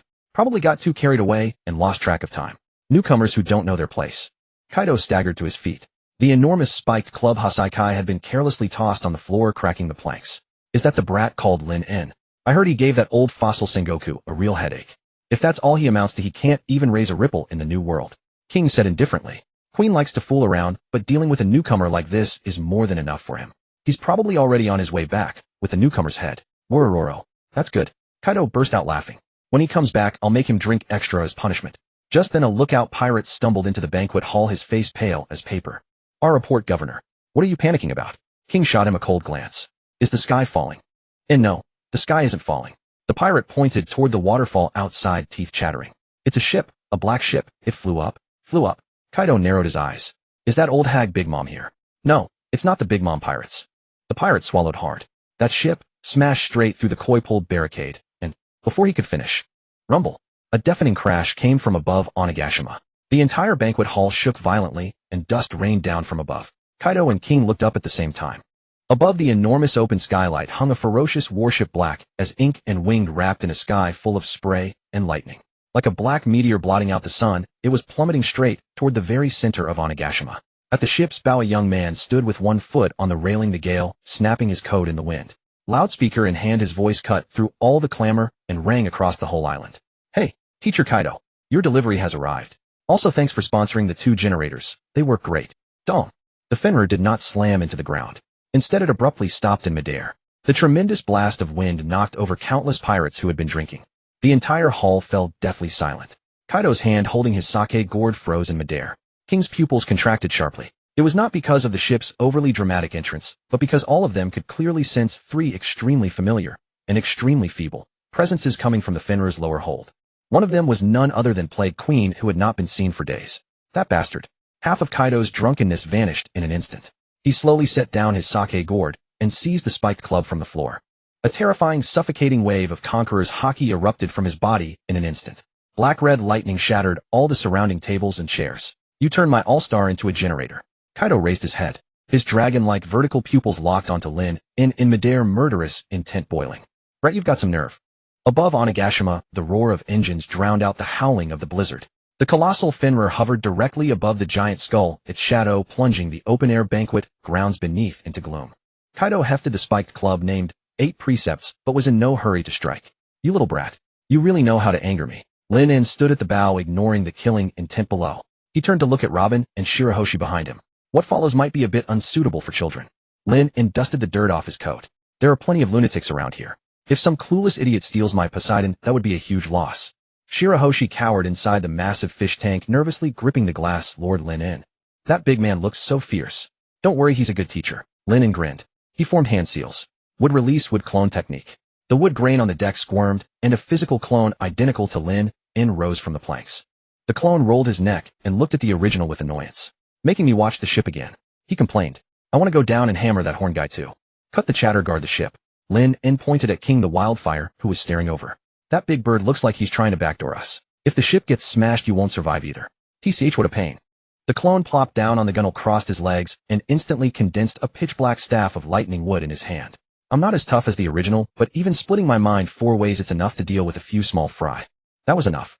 Lin knew very well that in the New World Conqueror's haki was the premier admission ticket. Across the entire sea, who else could be the best instructor for a crash course in coding attacks with Conqueror's haki, if not Kaido? That old devil is infamous for cherishing talent. As long as he doesn't beat you to death, he'll teach you to the death. Robin, have Frankie move the ship farther away so we don't get caught in the crossfire. After giving his final instructions, Lin leaped. Whoosh. Wind roared past his ears. He had no intention of slowing down midair. His right foot was wrapped in pitch-black armament haki fused with the energy traits of the rumble fruit and the sand fruit. A greeting gift. Lin stomped down hard with all the momentum of his fall. Kaido below showed no intention of dodging. He didn't even raise his club. He simply lifted his arm thick as a rock and threw a backhand punch at the sky. You insolent brat. Boom. Fist and foot collided. A terrifying shockwave erupted in that instant, centered on the two of them. The hundreds of pirates in the banquet grounds who hadn't managed to flee were hurled away like scarecrows in a typhoon without even time to scream. Tables, chairs, wine barrels, even the floor, all turned to dust in a flash. Crackle. Lin twisted in the air and landed steadily on the rubble 100 meters away. His right leg was slightly numb and his pant leg had been shredded by the force of that earlier blow. As expected of the strongest creature, Lin flexed his ankle, his eyes lit with fervor. In that instant he had felt it clearly. Kaido's fist hadn't directly touched his foot. An invisible wall had stood between them. That power wasn't a mere shockwave. It was like needles trying to burrow into his bone marrow and destroy it. This was Conqueror's haki coding, a level above Ryuo. Worororo. Kaido slung his club over his shoulder in no hurry to press the attack. He watched Lin in the drunken haze, and his eyes fading, replaced by the excitement of spotting prey. Interesting. It's not just your devil fruit ability. Your close quarters technique is solid too. Kaido strode forward, each step making the ground tremor. That old fossil Sengoku said you were a lucky opportunist. Seems the intel was wrong. Luck is part of strength too. Lin En took a cigar from his pocket and lit it. But today I'm not here to talk about luck. I'm here to pay tuition. Tuition. Kaido frowned. I've heard Teacher Kaido's Thunder Bagua cures every kind of insolence and opens your meridians, helping people awaken Conqueror's Haki. Lin En blew out a smoke ring and crooked a finger at Kaido. I've hit a bottleneck lately, so I'd like to ask you, Venerable Master, for some guidance. The entire place fell dead silent. At the edge of the ruins, King the Wildfire, who was about to provide support, stopped in his tracks. The look beneath his mask turned strange, treating Kaido as a sparring partner. Is this kid insane? You want to learn my haki? Kaido laughed in fury, the purple-black lightning around him becoming even more violent. Fine, then let's see if you live long enough to pay the tuition. Thunder, no warning. Kaido, who had been dozens of meters away a moment ago, vanished in an instant. Fast. Extremely fast. This was the speed of the sea's top-tier powerhouses, completely defying the physical laws of size. By the time Lin En's observation haki caught the skin-crawling sense of danger, the club wrapped in black-red lightning was already pressed against his face. Bagua. This blow was impossible to dodge. Lin En's pupils contracted, but he didn't choose to avoid it by becoming elemental. To learn haki coding, he had to experience the flow of that power personally. Would release bulwark technique, Thunder God armor. Lin En slapped his hands together. Countless pitch-black wooden strips burst from the ground and wove into a demon-faced shield in front of him. At the same time, he compressed 200 million volts of lightning onto the shield's surface, forming a high-density electromagnetic barrier. Rumble. A blow capable of pulverizing mountains slammed squarely onto the shield. Crack. The bulwark technique, hailed as absolute defense, lasted less than half a second under Kaido's haki coating before shattering into flying splinters. Then the club, its force undiminished, slammed into Lin En's crossed arms. Bang.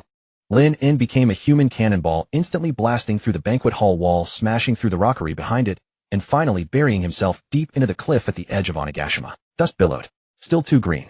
Kaido withdrew his club, a hint of boredom on his face. Defense without Conqueror's haki coating is like paper to me. He turned and looked at the Fenrir in the sky. Since the captain is dead, I'll take that ship and the people on it. But just as Kaido was about to order King to seize the ship, rattle, debris slid down the cliff face in the distance. A hand reached out from the pile of rocks, followed by half a body. Lin En patted the dust off his head. His arms were bent in grotesque directions, clearly broken. Yet instead of pain, his face wore an eager grin, like a kid who had just gotten a new toy. Crackle. Green chakra light flowed around his arms.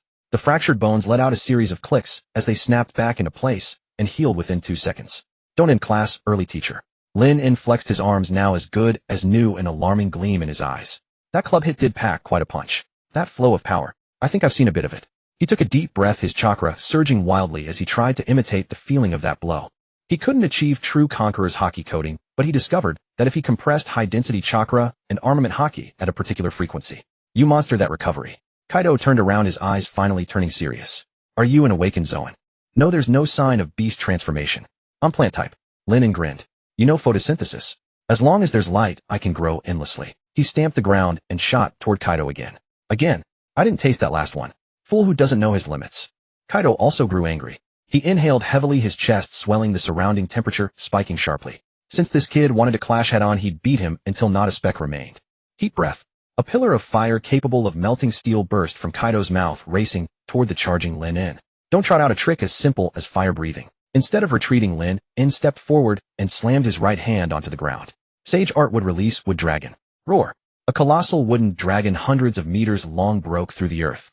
This wooden dragon was different from before. It was coated in pitch-black armament haki with dazzling lightning magma flowing through the gaps between its scales.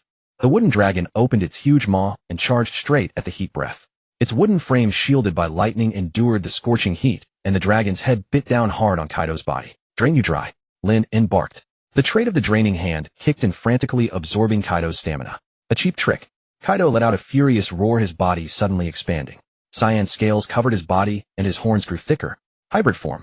He snapped the wooden dragon's restraints in one violent motion. The dragon, mighty enough to stir the seas, was torn apart in his hands like a withered vine. Ragnaraku. Kaido jumped into midair, black lightning, even more terrifying than before, coiling around his club, and spun down with a crushing swing. This attack seemed to make even space tremble. Well done. Lin En's battle spirit blazed. He didn't summon a huge Buddha statue. A large body in front of haki coating would just be a living target. What he needed was ultimate compression. He condensed all his lightning chakra and every ounce of armament haki he could currently muster into his right fist. Sage art, monstrous strength, black, thunder, heavy cannon. 2 forces, one huge, one small, collided again in midair. Boom. This time the sky split open. It didn't split the whole firmament like Red Hair or Whitebeard had, but above Onigashima, the clouds were violently rent with a savage gash. Black-red lightning descended like a storm, riddling the surrounding buildings with countless holes.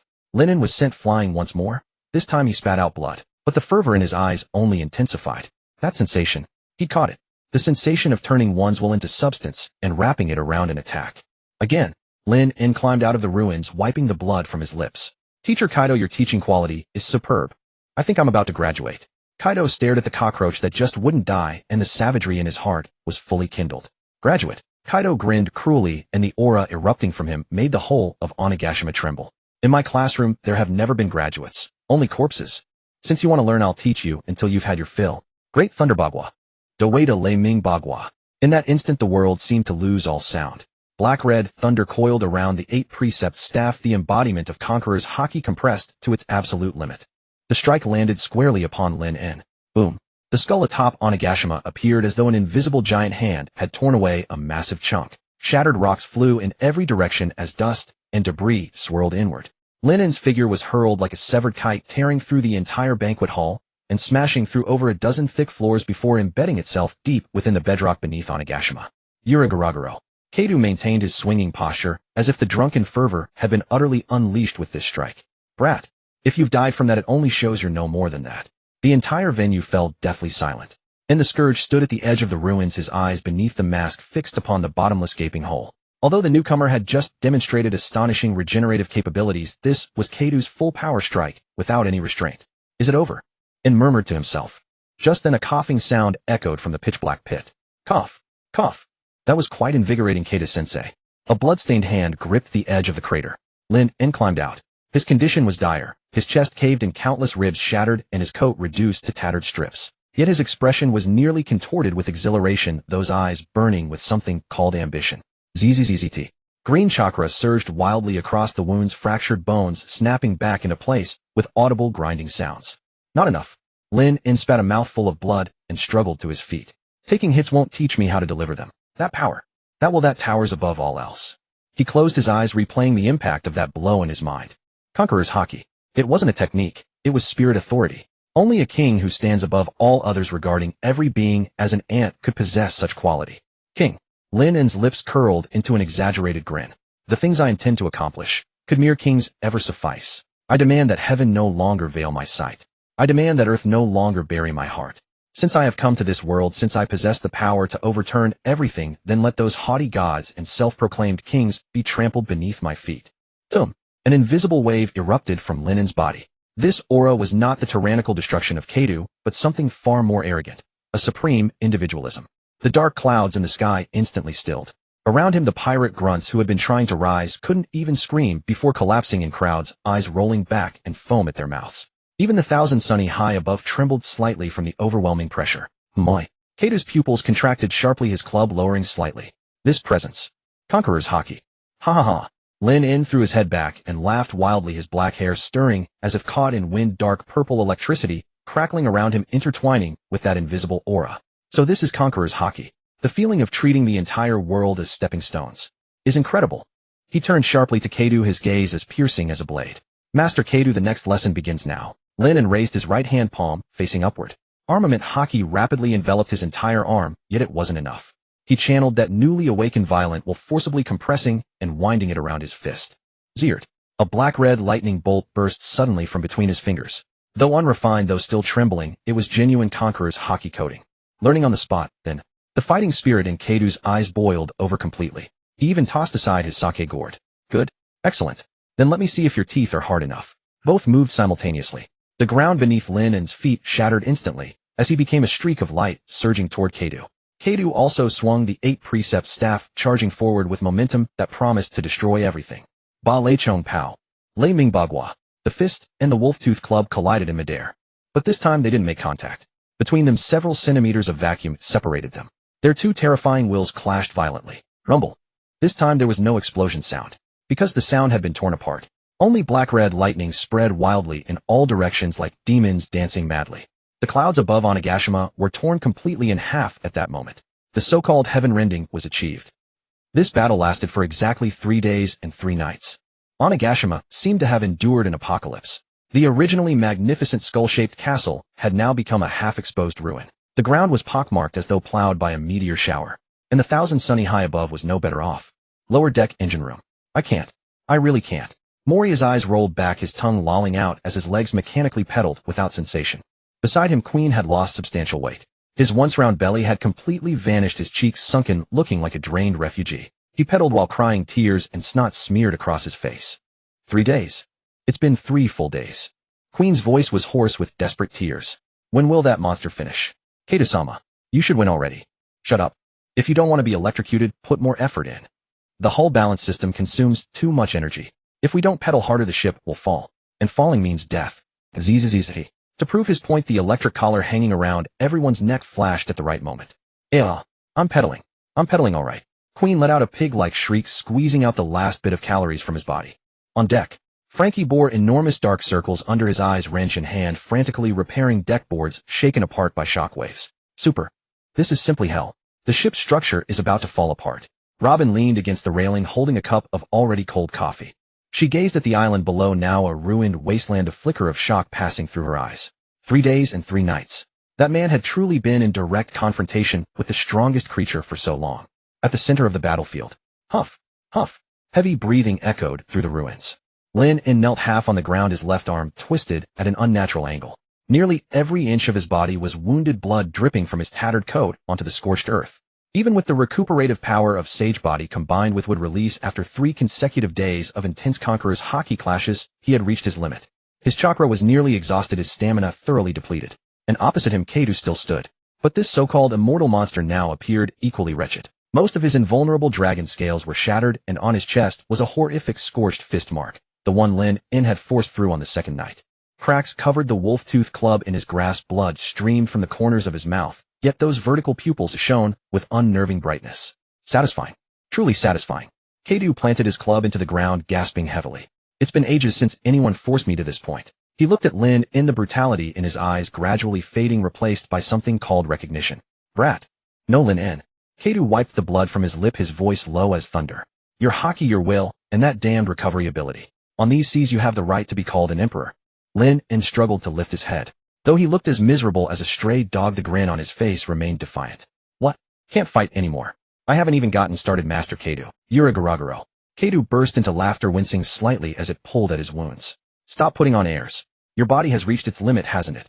He paused, his gaze growing complicated as he looked at Lin-En. This feeling reminds me of that man. Before Kadu's eyes seemed to appear the figure of that man who carried his retainants on his shoulders into a vat of oil, dying with heroic grandeur. Kazuki Odin. There was a trace of nostalgia in Kadu's tone, one he hadn't even noticed himself. 10 years ago he had also dealt me wounds like these. But you are stronger than him and purer. Odin had carried too much burden, which is why he fell. Kadu drew his club, pointing it at Lin-En. And you are a complete madman. You're far more dangerous than Odin was 10 years ago. Upon hearing this assessment, Lin-En didn't feel pleased at all. In fact, he spat a mouthful of bloody water with obvious disgust. Don't compare me to that fool.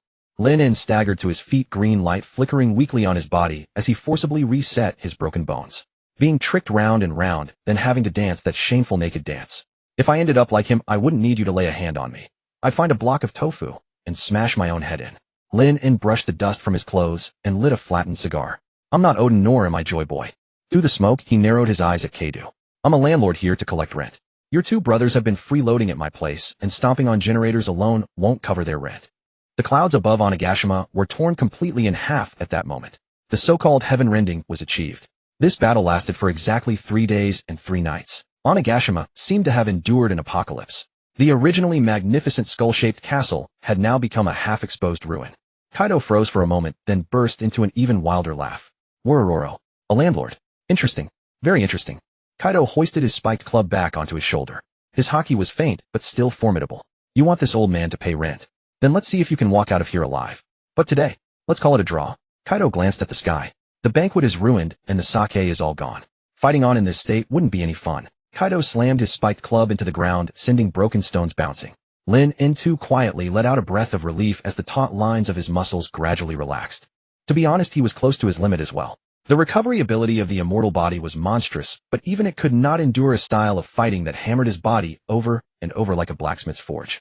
If they dragged on any longer, he would truly have to burn through his life force to fight for his life. which was a serious violation of his sustainable development strategy. After all, if those human batteries in the lower hold actually worked themselves to death, who would be left to supply electricity for the whole ship? A draw. Lin exhaled a smoke ring tinged with the taste of blood. The cigar had already been pulverized by the shockwave. What he was smoking now was pure loneliness.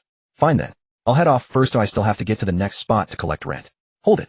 Kaido hefted the weapon known as Hachisai onto his shoulder and fixed his gaze on the Fenrir, high above, his voice low as thunder rumbled past. The fight's over. The people stay. Queen and Hanafuda are a pair of fools. They may have lost disgracefully, but they're still my brothers, and the face of the beast's pirates. If you take them away, where am I supposed to put my face? Lin raised an eyebrow, his fingertips crackling with eerie green light and electric arcs, as though Kaido's demand did not surprise him in the least. Ransom. Since Teacher Kaido has spoken, of course I have to give you that face. He grinned, and the smile carried the shrewd calculation of a peddler who had just haggled his way out of a vegetable market. You can take them in. I can't be bothered to keep idle mouths fed. But as spoils of war, I'm taking their devil fruit powers. It just so happens that my ship needs its defense system upgraded. I'm rather interested in that damage-soaking quality of ancient Zoans. At these words, a flicker of shock ran through Kaido's eyes, followed immediately by deep wariness. He knew exactly what a devil fruit meant to its user. Once it was forcibly stripped away in this dog-eat-dog new world, it was the same as being reduced to a useless cripple. You want to drain their powers? Kaido narrowed his eyes. The savage aura that had just settled stirred once more, purple-black haki rising from him like flames. Lin spread his hands, looking utterly unconcerned. It's a perfectly fair trade. I leave you their lives, and their power belongs to me. Well, deal. If you don't agree, then I'll just have to take them with me. Kaido was silent for a moment, staring at Lin's rascally expression that said, pay up, or I kill the hostages. In the end, he let out a snort full of contempt. Fine, do what you want. Since they couldn't even keep their powers after losing to you, they were just outclassed, and deserve to be eliminated. Do as you see fit. Just don't let them die. Deal. Lin snapped his fingers, and a wisp of electric sparks leapt from his fingertip. Frankie, haul those 2 worn-out batteries up here, and let Teacher Kaido inspect the goods. From high above, the Fenrir lowered 2 thick vines, their ends coiled around 2 creatures that could no longer be recognized as human. They swayed in the wind like strips of wind-dried meat. Queen's formerly round ball-like body had completely caved in. His skin sagged loosely from his bones, and his prized mechanical left arm was nowhere to be seen. Only half a severed cable remained, crackling and spitting sparks. As for that lizard king Hanafuda, his eye sockets were deeply sunken, his tongue lolled out, and he no longer had the strength to curse. Boss Kaido. Seeing the figure below, a dim light of fleeting vitality burst in Queen's cloudy eyes. The survival instinct of a man looking at his own father. Save me. I won't pedal anymore. I'll never ride a bicycle again. Kaido stared at these 2 subordinates, so miserable that even their own mothers might hardly recognize them, and the corners of his eyes twitched fiercely. The proud all-stars of the Beast's pirates had actually been worked like livestock for 3 days and 3 nights. Lin walked up to the 2 hanging men. His right hand instantly turned to wood, splitting into dozens of sharp, deep green root tendrils, the hungry, absorbing hand longing to feed. Bear with it. It might itch a little, like having your tendons ripped out and your skin flayed. Before Queen could react, several muffled thuds rang out, as the sharp wooden thorns mercilessly pierced their spines and hearts. Aya! The miserable screams tore through the sky above Onigashima, even drowning out the wind and snow. Visibly, 2 vast currents of life energy, one crimson, one cyan, surged madly along the root tendrils into Lin's body. It was the source power of an ancient Zoan dragon fruit. The heaviness of the Brachiosaurus and the ferocity of the Tyrannosaurus were now forcibly torn apart and shattered, turning into the purest nourishment to soak into Lin's parched cells. In just half a minute, the screams stopped. By now, Queen and Hanafuda had been utterly reduced to ordinary people who could barely stand. Forget devil fruit powers. Even the foundations of their physical arts had been drained away almost completely. A bit ruined, but after some care they should still be able to serve tea and water. Lin retracted the wooden thorns with disdain, not even bothering to look at the 2 again. He grabbed both men by the backs of their collars, as if carrying 2 bags of non-recyclable trash. Catch Teacher Kaido. These are limited edition, pollution-free subordinates. As soon as he said that, he put his waist into the throw, swung his arm in a full arc, and hurled the 2 men straight at Kaido. Fwoosh, thud. The 2 silhouettes traced a parabola through the air and slammed heavily into the rubble at Kaido's feet, kicking up a cloud of dust. Queen rolled his eyes and passed out on the spot, while Hanafuda convulsed like a dead fish, unable to let out even a scream. Kaido looked down at the trash by his feet. There was no anger, only the cold detachment of one who had seen through the law of the jungle. A beast that has lost its fangs is no better than a watchdog. He raised his head, his gaze crossing the ruins to look straight at Lin, who was being hoisted back onto the ship by Frankie. This time I'll grant that you won by half a move. But I'm keeping this debt. You're welcome to come collect it any time, as long as you can afford the interest. Lin waved from midair, his cocky silhouette gradually swallowed by the shadow of the Fenrir. With the roar of engines, the enormous warship blasted blue exhaust flames crushed the clouds and raced away into the distance. All that remained was the devastated Onigashima and the strongest creature standing amid the ruins with his spiked club. On the deck of the Fenrir. The moment he landed, Lin En collapsed onto the deck as if his bones had been yanked out, the unassailable bearing he had worn moments ago, shattering in an instant. Ow, ow, ow. My bones are all falling apart. Lin En grimaced, all trace of his earlier arrogance gone. Robin, quick, give me that. I'm done for. Robin sighed, walked over, knelt down beside him, and gently pressed her hands onto his temples to soothe his nerves, which were taut to the absolute limit. Captain, please don't be so reckless next time. I know you enjoy thrills, but this goes far beyond the definition of thrills. Wealth is sought only where danger lies. Lin En basked in Robin's finger pressure massage and let out a couple of contented hums. Not only did I get a free lesson on Conqueror's hockey coding, I also scored the essences of 2 ancient zones. This trip was a massive win. All right, Frankie. Lin En raised his head slightly and called out. Super. Here I am, Captain. Frankie came over with 2 exaggerated dark circles under his eyes, still clutching the newspaper that had just been delivered. Tweak the engine room a bit. We lost 2 high-output batteries, but don't let Moria work himself to death. Give him a day off every week. After all, he's the only one left now. Also, Lin En pointed at the newspaper in Frankie's hand. What did that damn bird write this time? You've got the look of a man who swallowed a cola bottle cap. Frankie spread the newspaper in front of Lin En, his huge face almost touching Lin En's nose. Big news, Captain. While you and Kaido were slugging it out for those 3 days, that bastard Morgans turned over your entire past. The bold black headline on the front page was striking. The 5th Emperor is born. Alone against the beasts for 3 days and 3 nights. Onigashima sinking warning. The accompanying photo was a ruthlessly well-aimed shot. Beneath dark thunderclouds, Lin En stood on a dragon's head with his back to the camera, black-red lightning coiling all around him. Facing him was Kaido, transformed into a giant dragon roaring with savage ferocity. At the very bottom of the page was a brand new wanted poster. Evil God of Wood, Lin En. Bounty 300 berries. Extremely dangerous ONLYD 3 billion. Lin En glanced at the number and curled his lips in disdain. He took the flattened cigar out of his coat and clamped it between his teeth. Fought Kaido to a draw, and it only went up to 3 billion. Did that old coot Sengoku get his entire budget eaten by Garp? Why is he so stingy? Captain. Robin's fingertip traced lightly across the supplement page, and her tone turned grave. The bounty is only a number. What matters is this below. Lin En followed her finger. It was the supreme compulsory summons issued by Marine Headquarters. Because you have crippled multiple warlords of the sea in succession, publicly auctioned celestial dragons, freed the slaves of Mary Geos, and now fought one of the 4 emperors to a draw. Robin read the text in a low voice. The world government truly seems rattled. They have determined that your threat level has surpassed even the rocks remnants of that era. Lin En narrowed his eyes at the bright red exterminate seal on the newspaper. Compulsory summons. Trying to start an all-out war. He blew out a smoke ring. In his eyes there was no fear. Only a flame called madness burning brighter. Perfect. I also want to see which is harder, my tree realm descent or those old bastards' bones. Above the clouds the Fenrir sailed at full speed. The lower deck engine room. Damn Kaido. Damn Lin En. Damn ancient species. Moonlight Moria's eyes were bloodshot, his tongue lolling from the corner of his mouth. His 2 long, thin legs moved as if fitted with motors, mechanically treading on the massive drive pedals. In the past there had been 3 men here. It was cramped, but at least there was a rotation system and something to look forward to. Just half an hour ago the other 2 unlucky bastards had been given away as a favor by the captain. Now the entire power supply, propulsion system, and even the hot water heating for Miss Robin's baths were borne on his shoulders alone. This is unfair. Tears streamed down Moria's face as he pedaled. I'm going on strike. I'm a warlord of the sea. I want to see the captain. At least leave me Quinn, that fat guy burns longer. Sizzle. A blue light flashed around the collar on his neck. F. The scream pierced through the deck, echoing 10,000 meters above. On the deck, Lin En lay on a specially made beach chair holding a glass of iced whiskey. Listening to the screams from below, he swayed the glass leisurely. It seems the single-day rest system is still too ahead of its time. This guy Moria lacks a wolf-like spirit. Robin sat nearby, flipping through the latest newspaper. Hearing this, she closed the pages and gave her captain a helpless glance. Captain, if you don't find him a substitute, soon we might really crash. According to Frankie's report, Moria's heart rate has reached 220 beats per minute. He could suffer sudden cardiac arrest at any moment. Don't worry, warlords aren't that fragile. Lin En downed the drink in one gulp, feeling the surging warmth coursing through his body. It was the primal essence of the ancient species drawn from Quinn and Hanzawa. 2 massive streams of life energy churned wildly within him, attempting to mutate his cells toward the dinosaur classification. For an ordinary person, his body would likely have already sprouted scales or a tail by now. But Lin En was of the Senju clan, having consumed the rumble fruit. Want to assimilate me? Keep dreaming. Lin snorted coldly, and emerald chakra light flared on his chest. The overbearing power of the wood release. Countless green roots spread through his meridians, tightly binding, breaking down, and devouring those two restless ancient species' energies. The sensation was like pouring a bucket of highly concentrated nutrient solution onto a withered tree. In merely 10 minutes.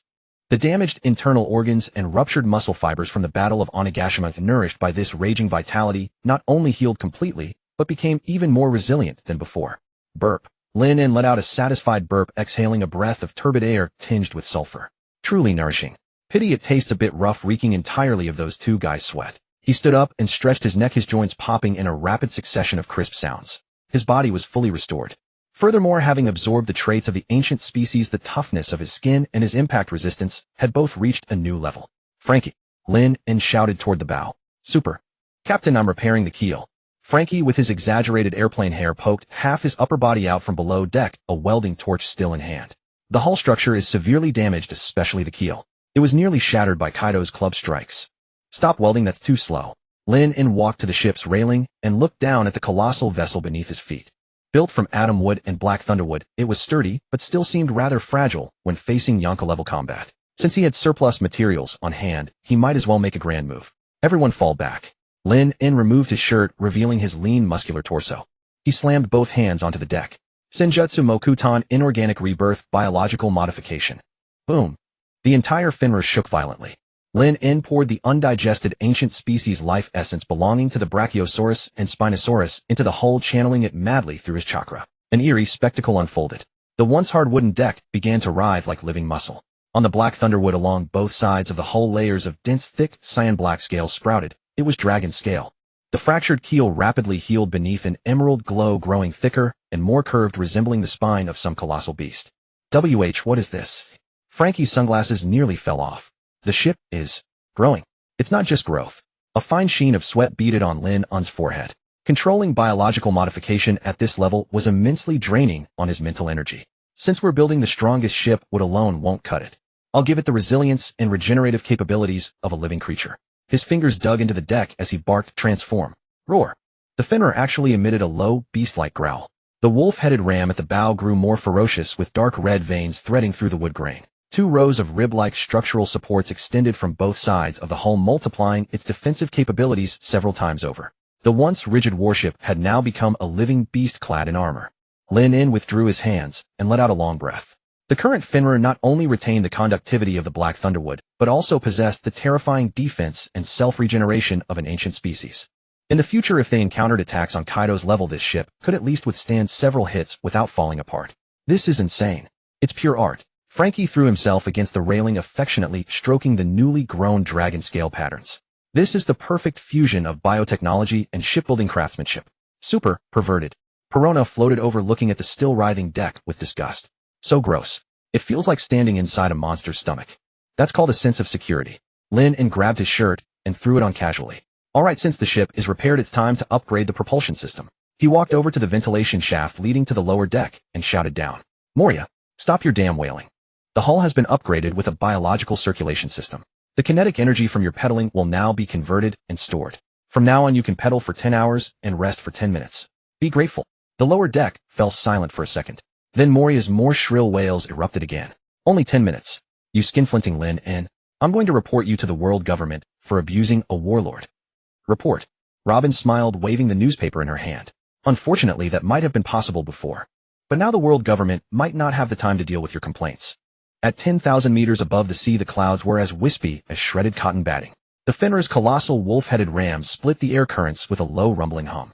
The sound was no longer pure mechanical vibration. It was more like some great beast snoring. Ever since absorbing an ancient species' life essence, the ship had grown a little too alive. Sometimes in the dead of night, you could even hear the deck grinding its own teeth. Frankie, take her down. Lin reclined on the custom-built couch at the bow, lazily swirling half a glass of amber liquor as he issued the order. Floating around up here all the time drains my energy. Moria's heart rate is already like a hummingbird's. If I work the poor bastard to death, where am I going to find another all-purpose socket this handy? Roger that, Captain. Frankie worked the controls, and the enormous hull dropped hard, then plunged toward the blue sea like a meteor. The weightlessness of gravitational acceleration made the ship's entire skeleton crack and pop. The layer of newly grown blue-black scales clamped shut under the wind pressure, sealing the hull airtight. Boom. A column of water blasted 100 meters into the air as the Fenrir smashed into the waves of the new world like a wild dragon returning to the sea. Waves pounded against the scale-covered black thunderwood, producing not the dull thud of wood, but the ringing clang of metal colliding with metal. A long relieved sigh rose from the lower hold, followed by Moria's tearful roar, Finally, I don't have to pedal that goddamn air circulation mode. Lin, and you demon. Lin ignored him entirely, even stretching comfortably. The sea breeze rushed at him, salty and damp, far more pleasant than the dry cold wind at high altitude. Captain needs some more ice. A fair hand reached over crystal-clear ice cubes pinched between her fingertips. Robin wore a loose purple silk morning robe, its neckline cut so low that a dazzling expanse of snow-white skin was exposed. She had just finished bathing, water droplets still hanging from her hair tips, and she carried the scent of body wash mixed with the unique fragrance of a mature woman. Lin seized her hand, pulled lightly, and with a soft gasp, Robin tumbled into his lap. No need for the ice, but I could use a way to vent some fire. Lin pressed his palm to Robin's slender waist, the feeling beneath his hand warm, smooth, and subtle. After absorbing the ancient species' energy, his body temperature ran considerably higher than average, and the warmth made Robin tremble faintly. In broad daylight, Robin complained, but her body obediently leaned against Lin's chest, her fingers drawing circles on his granite-like abs. It seems that fight with Kaido didn't weaken you. It only made you more energetic. Of course, 2 ancient species essences are enough for me to digest for quite a while. Lin lowered his head and breathed in deeply at the junction of Robin's long, slender neck. Perona, where the hell did you go? Can't you see your captain is thirsty? From a nearby patch of shadow, Perona floated out with a reluctant expression, clutching the battered Kumasi plush. She had been forced into a black and white maid outfit today, the skirt almost indecently short. One of Lin's perverted whims. Shut up. Can't you pour it yourself? Are your hands broken? Perona grumbled complaints, yet her body honestly floated over, picked up the bottle, and filled Lin's glass to the brim. Talk any more, and I'll throw you into the hold to pedal a bicycle with Moria. Lin yanked one of her iconic pink twin tails. Or toss you into Shirahoshi's bathtub as a rubber ducky. At the mention of Shirahoshi, a splash came from the enormous pool at the stern.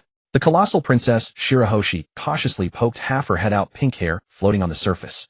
She watched the flirting and teasing among the 3 people on the deck, her face red as a boiled shrimp. Her 2 huge hands covered her eyes, but she couldn't help peeking through the gaps between her fingers. Lord Lin, Shirahoshi's voice was as soft as a mosquito's hum. The water seems to have gotten warmer. Oh, that's the Fenrir's automatic adjustment system. Lin made up nonsense on the spot. The ship is alive now. Maybe it thinks you're cold and is heating up your water. If it feels too hot, pat the pool wall and tell it to behave. Shirahoshi nodded as if she half understood, then cautiously patted the pool wall. Strangely enough, the wood grain there actually squirmed, and the water slowly cooled. Really convenient biotechnology. Robin chuckled, settling into a cozier position in Lin's arms. So where to next? Are we really going back to Fishman Island to collect tolls? Lin took a sip of wine, his eyes slowly sharpening. He drew an eternal pose from his coat, the needle fixed toward Marine headquarters. Collecting tolls is small money. You need to broaden your horizons. Didn't Sengoku issue a mandatory conscription order, declaring me an extremely dangerous criminal and marshalling for all-out war? With them being this eager, wouldn't it be rude of me not to show my face? Robin's smile froze, then she let out a helpless sigh. Captain, are you serious? You just finished fighting an emperor, and now you're charging into Marine headquarters. That's Marineford, not an amusement park like Sabaody. What's the difference? Lin pinched Robin's chin and grinned with wild arrogance. I've awakened Conqueror's hockey-mastered Conqueror's coding, and my physical ability has more than doubled. Now I'm just like a kid who just got a new toy, can't wait to find a solid punching bag to test it on. Kaido's hide is too thick. Punching him hurts my hands. That mad dog Akainu should have a nice feel. Perona, listening from nearby, broke into a cold sweat, the tray in her hands shaking. Why, you lunatic? That's Marine headquarters. There are 3 admirals. And the fleet admiral. Are you trying to get us all killed? What's to fear? If we can't win, can't we run? Lin pointed to the deck underfoot. With the Fenrir as she is now, even Kazura would only eat my dust if I wanted to run. Just as Lin was lost in imagining how to reduce Marineford to rubble, the loudspeaker on the lookout tower crackled to life. Super. Captain, there's a situation. Frankie's voice carried a strange excitement. Unknown ship spotted at 3 o'clock. That design is too flashy. Even a pervert like me thinks these colors are an eyesore. Lin frowned, pushed Robin aside, stood up, and walked to the ship's rail. On the distant sea, a colossal warship was surging through the waves toward them. At its bow was a huge, anthropomorphic smiling face, painted with lipstick. The whole ship was so gaudily colored it looked like an overturned candy jar, and faintly a bizarre song could be heard drifting over from the deck. That's... Robin stepped behind Lin, her expression shifting. The flagship of the Big Mom pirates, the Queen Mama Chanter. Big Mom. Lin raised an eyebrow. That old hag isn't hosting a tea party in Tato Land. What's she doing here? Looking for a fight too. Doesn't look like it, Robin analyzed. They haven't deployed an attack formation and the gun ports are shut. Besides, she pointed at the figures standing at the other ship's bow. The leading man was tall and burly, a thick scarf wound around his neck, a trident in hand, and his eyes were as cold and sharp as blades. Behind him stood several women with graceful, alluring figures. Charlotte Kakuri, top of the 3 sweet commanders with a bounty of 1,057,000,000 berries. Robin quickly recited the intelligence. Behind him are Smoothie, Amanda, and Galette, all core members of the Charlotte family.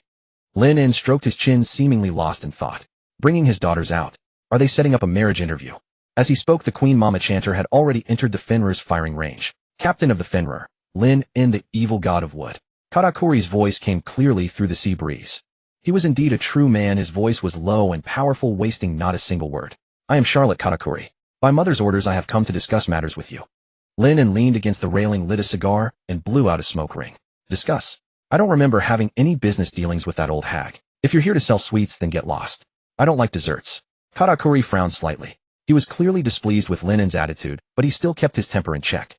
Mother heard about your exploits on Onigashima. Fighting Kaido to a draw proves you're qualified to become family of the Charlotte family. Katakuri turned sideways, revealing the women behind him. Smoothie, tall with shockingly long legs, stared at Lin En coldly. Amanda, wearing a large hat, rested her hand on her famed sword, her expression indifferent. The younger Galette, in a red cape and short skirt, looked at Lin En with a blend of curiosity and fear. Mother hopes to form a marriage alliance with you. Katakuri stared straight at Lin En. You may choose any one of my sisters to be your wife. As long as you join Tado Land, Mother promises you a position second only to hers. You may even share intelligence on the ancient weapons. The deck fell into dead silence. Perona's mouth fell open and the tray in her hands clattered to the deck. A marriage alliance. Robin, on the other hand, looked at Lin En with a half smile. The captain's charm really knows no bounds. Even an emperor wants you as a son-in-law. Lin En's hand holding the cigar paused in midair, and his expression became extraordinarily colorful. He swept his eyes over the lineup on the opposite ship. To be fair, Big Mom might be ugly, but her daughters were ridiculously beautiful, as if a genetic mutation had hit their family. Especially that Smoothie. Her legs were absurdly long. If I could use them to. Ahem. Me marrying into the family. Lin En flicked off cigar, a teasing smirk curling at his lips. Katakuri, go back and tell that old hag this. Lin En's voice suddenly rose, carrying unabashed mockery. Plenty of people have wanted me as their son. Whitebeard wanted to adopt me, and now Big Mom wants me as a son-in-law. What's the matter? Are all the emperors of the New World so starved for love that they want to play family house? Katakuri's gaze turned icy. In an instant, the muscles under his scarf tensed and Conqueror's haki faintly stirred. Mind your words, Lin En. Rejecting Mother's goodwill means death. Goodwill, eh? Lin En sneered. Black-red lightning exploded from his body. Boom. 2 surges of Conqueror's haki collided over the sea, kicking up towering waves. As if sensing its master's fighting intent, the Fenrir scales on both sides flared open, and the ship let out a deafening roar. I've dared to punch Kaido. Do you really think I'd fear an old hag who's only good for giving birth? Lin En planted one foot on the railing, pointed at Katakuri, and was utterly arrogant. Want a marriage alliance? Fine. Have Big Mom find Ein, and use the revert fruit to go back to 18, then bring all of Tado Land as her dowry. Maybe then I'll consider taking her in as a foot-washing maid. As for these few. Lin En's gaze roamed blatantly over Smoothie's long legs and Galette's face, as if he were picking out cabbages at a vegetable market. They do look passable. If they're willing to board the ship and serve as maids bringing tea and water, I don't mind taking them in. If they're talking marriage. Lin En suddenly crushed the goblet in his hand, and the glass shards turned to fine powder amid bolts of lightning. Scram! Katakuri's eyes blazed with crimson light, and his trident earth dragon slammed heavily onto the deck. It seems negotiations have broken down. Since you can't appreciate a favor, then leave your life here. There is nothing Mother has ever wanted that she didn't obtain. Smoothie drew the greatsword from her back, her huge frame beginning to gather power. Her devil fruit ability activated, and a strange watery gleam spread over the blade. Then let's see you try. Lin En cracked his neck and grinned at Robin and Perona behind him. Perfect. Before we head to Marine headquarters, let's use these desserts that delivered themselves to us as an appetizer. Frankie, wake up that useless Moria. Tell him to pedal until the pedals smoke. We're about to have dinner. In the lower hold, Moria, who had been asleep for less than 5 minutes, was startled awake by a piercing alarm. Damn it. Who is it this time? Can't someone just let me die a quick death? The sea breeze stopped abruptly. Katakuri's trident Meguro was still humming and trembling in his hand, while his Conqueror's haki, like tangible black-red lightning, clashed violently between the 2 ships. Smoothie's long sword shimmered with flowing waterlight, ready at any moment to wring this living warship dry. At that instant of hair-trigger tension, when even Moria in the lower hold was holding his breath for the signal to strike, a voice rang out, I shall not consent to this marriage. That cry pierced through even the suffocating high-pressure standoff with astonishing force, carrying imperiousness and anxious urgency. Boom. The sea on the port side of the Fenrir suddenly exploded open. Two enormous sea serpents were dragging a crimson warship with gaudy paintwork forcing their way into the waters between the Fenrir and the Queen Mama Chanter. The ramming bow shattered the waves, and the immense inertia raised a wall of water several meters high, scattering the grim, murderous atmosphere into pieces. The Kuja pirate's ship, the Perfume Yuda. Atop its enormous prow stood Boa Hancock in a red high-slit cheaphow, her black hair whipping wildly in the gale. Her chest heaved violently. She had clearly chased here at full speed. Her stunning face was flushed with haste, and fine beads of sweat glistened on her forehead. But in this moment her eyes were like a lioness guarding its prey, staring fixedly at Smoothie and Galette opposite her. What wild woman are you to think you're worthy of coveting him? Hancock pointed at Smoothie, her chin lifted high, her eyes filled with contempt. A giraffe-faced creature with legs like bridge piers. Trash like you actually dares to talk of marriage. An utter silence fell. Smoothie froze with her sword hand suspended in midair, veins at her temples twitching. She looked down at her proud long legs, then at that woman before her. Pirate Empress. Katakuri narrowed his eyes, and his voice beneath the scarf was terrifyingly low. This is a family matter of the Charlotte family. Does Amazon Lily want to be erased from the map? Erased? Hancock gave a cold laugh. She put her hands on her hips, leaned her body backward to the extreme, and struck that iconic pose of disdain. With a group of mangy freaks like you, I have been searching for him for a long time. How could I let a bunch of no-name, ugly monsters cut in front of me? She whipped her head around and looked at Lin N, who was leaning on the railing smoking. The Empress, so overbearing a moment ago, changed her aura in an instant. Lin N. Her voice trembled. She seemed to want to say something, but between the frantic chase and the surging emotions, she was momentarily tongue-tied. Lin N held a cigar between his fingers, his face the perfect portrait of a spectator enjoying the show. He even turned his head and waved at Robin. Looks like business is good today. Another one delivered to the door. Robin closed her book and shook her head helplessly. Captain, this is the world's most beautiful woman. Are you sure you should take that tone? Beautiful. Lin N exhaled a ring of smoke, his gaze sweeping between Hancock and Smoothie. Just a slightly more luxurious outer shell. Since all of you have come, let's make everything clear. He tapped his toes and drifted lightly onto the enormous wolf head of the figurehead, looking down at both groups from above. Big Mom wants me as a son-in-law married in a whole cake island. Lin N pointed at Katakuri, then at Hancock, who had just arrived. And you, Boa Hancock. You came all this way, even risking offending an entire Emperor's crew. Are you here to sell off a wife to me too? Redness instantly spread from Hancock's cheeks to her ears. She thought of the newspaper reports about Lin N freeing slaves, remembered the brand on her back, and recalled this man's utterly lawless arrogance. I came to. Hancock bit her lip and wrung her hands. The ferocious assertiveness she had shown Smoothie just now was completely gone. I only thought you had saved those people. No, that's not it. I thought your ship was missing a housekeeper. Lin N let out a sneer. Who wants to be a housekeeper? Hancock stamped her feet in a fluster. In that instant, her coquettish charm was so overwhelming that even Frankie's sunglasses on the Fenrir cracked. I'm saying that daughter of an old hag who only knows how to bear children is nowhere near worthy of you. If you have to choose, you should choose. Choose me. Lin N picked up her sentence. Hancock suddenly covered her face and twisted her body into a pretzel, steam seemingly rising from her head. Oh, he said me. He chose me. Is this the legendary proposal? Katakuri's face had turned black as the bottom of a wok. Smoothie was so furious that her whole body trembled. With a fierce swing of her longsword, she sent a colossal water blade at Hancock. Stop flattering yourself, shameless woman. You think you're qualified to make a move against me? Hancock's eyes turned ice cold in an instant. She kicked out with one leg, and Perfume Femur met the water blade in midair. Boom. A shockwave burst outward, and both ships rocked furiously. Enough. A furious roar detonated together with terrifying thunder. The black lightning erupting from Lin N's directly punched through the air between the two women.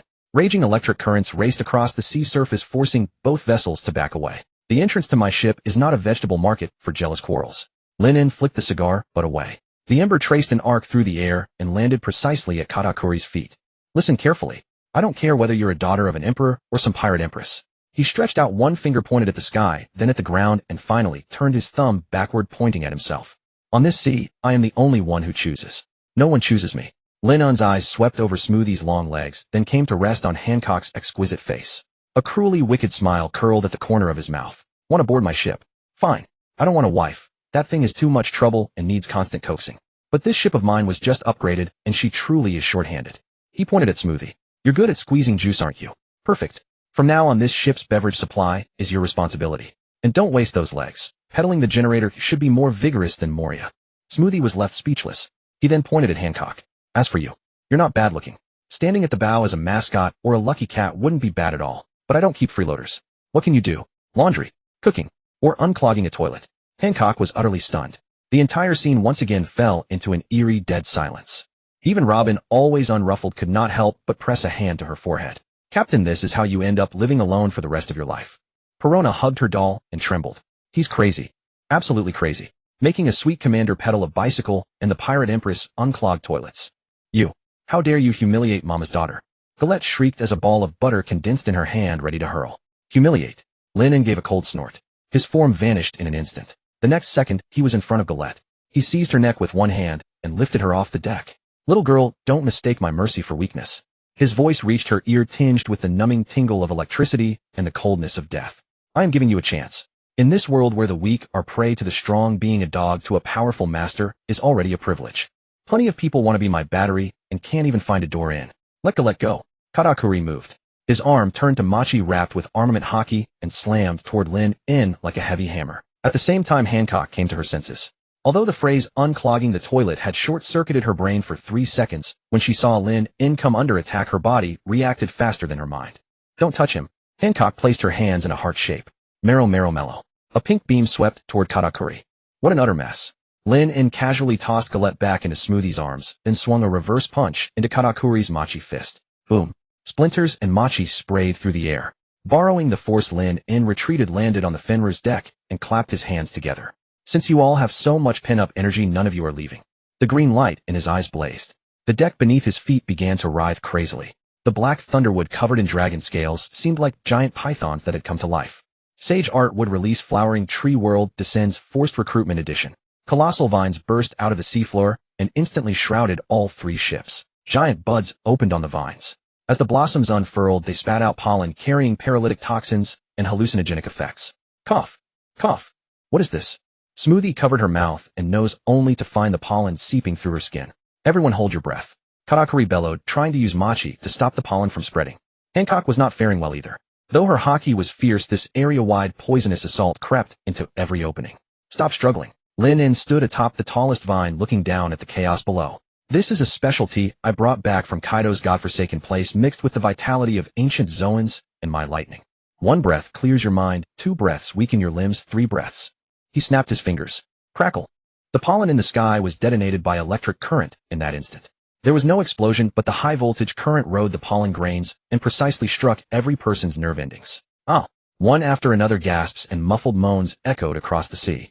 Whether it was a sweet commander like Smoothie or the female warriors of Amazon Lily, every one of them felt their bones go soft, unable even to hold their weapons.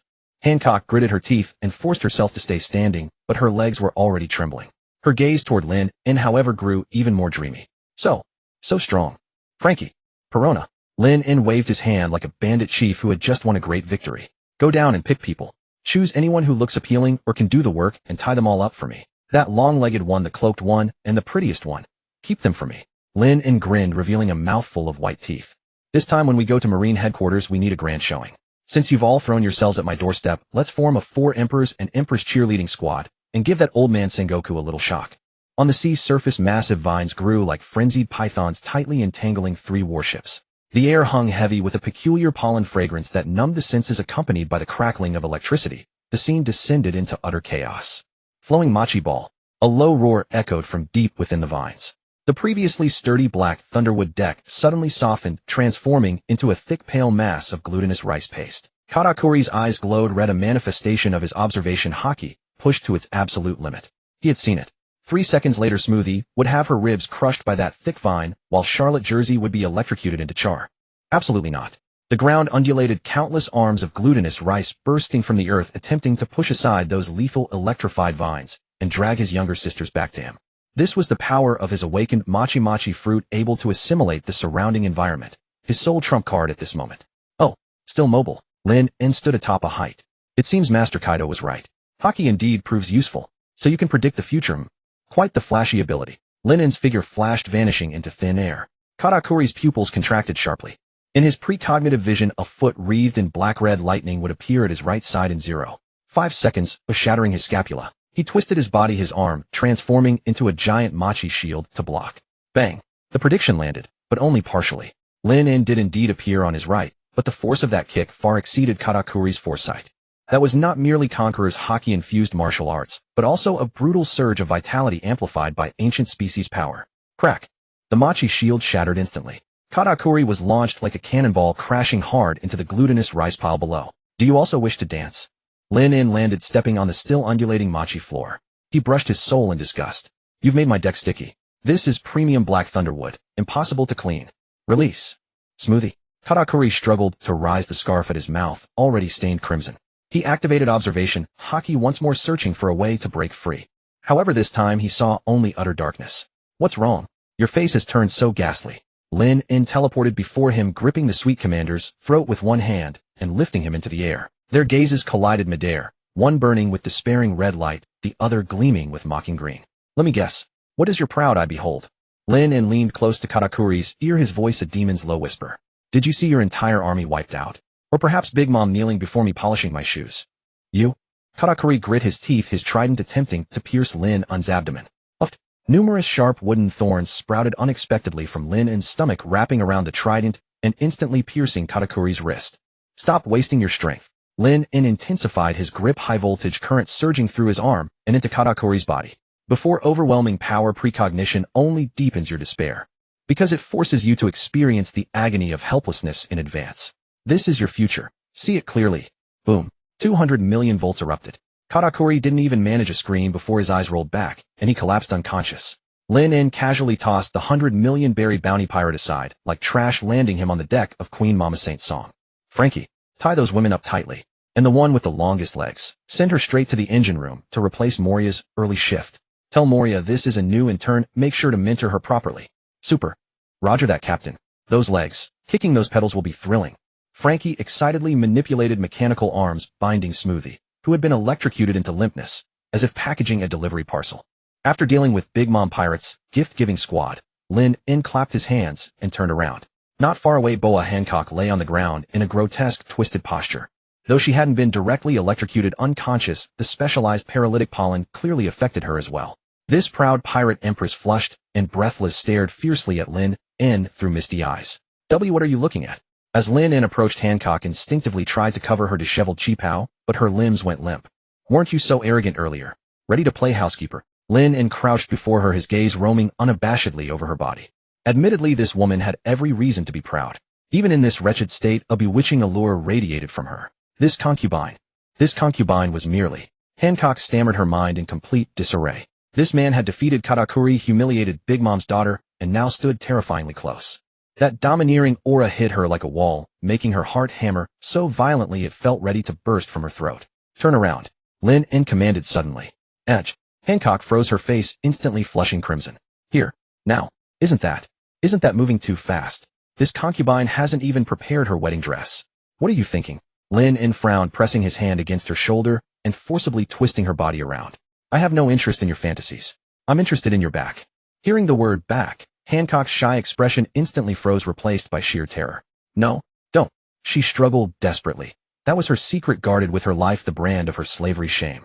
If this man saw it, he would despise her, looking at her with the same disgusting gaze as everyone else. Rip. The sound of fabric tearing cut sharply through the quiet deck. Lin paid no mind to her resistance, his fingertips applying force before tearing open the cheepow at her back. A vast expanse of snow-white skin was exposed to the air, and at the center of her smooth back, a dark red, heaven-soaring dragon's hoof brand stood out. Hideous and ugly. Hancock closed her eyes in despair, her body trembling violently, tears sliding from the corners of her eyes. It's over. Everything is over. He saw it. So it is that thing. Lin's voice came from behind, emotionless. Ugly. Those celestial dragons. Pig swine with taste, ruining a fine back with a stamp. Hancock's body went rigid, awaiting the expected mockery or disgust. However, the next moment, she felt a powerful hand press against her back. The palm was scorching hot, carrying intense current stimulation, drawing a muffled gasp from her. Bear with it. I don't like anesthesia. Before the words finished, green light blazed from Lin's palm. Would release living body modification, scar removal technique.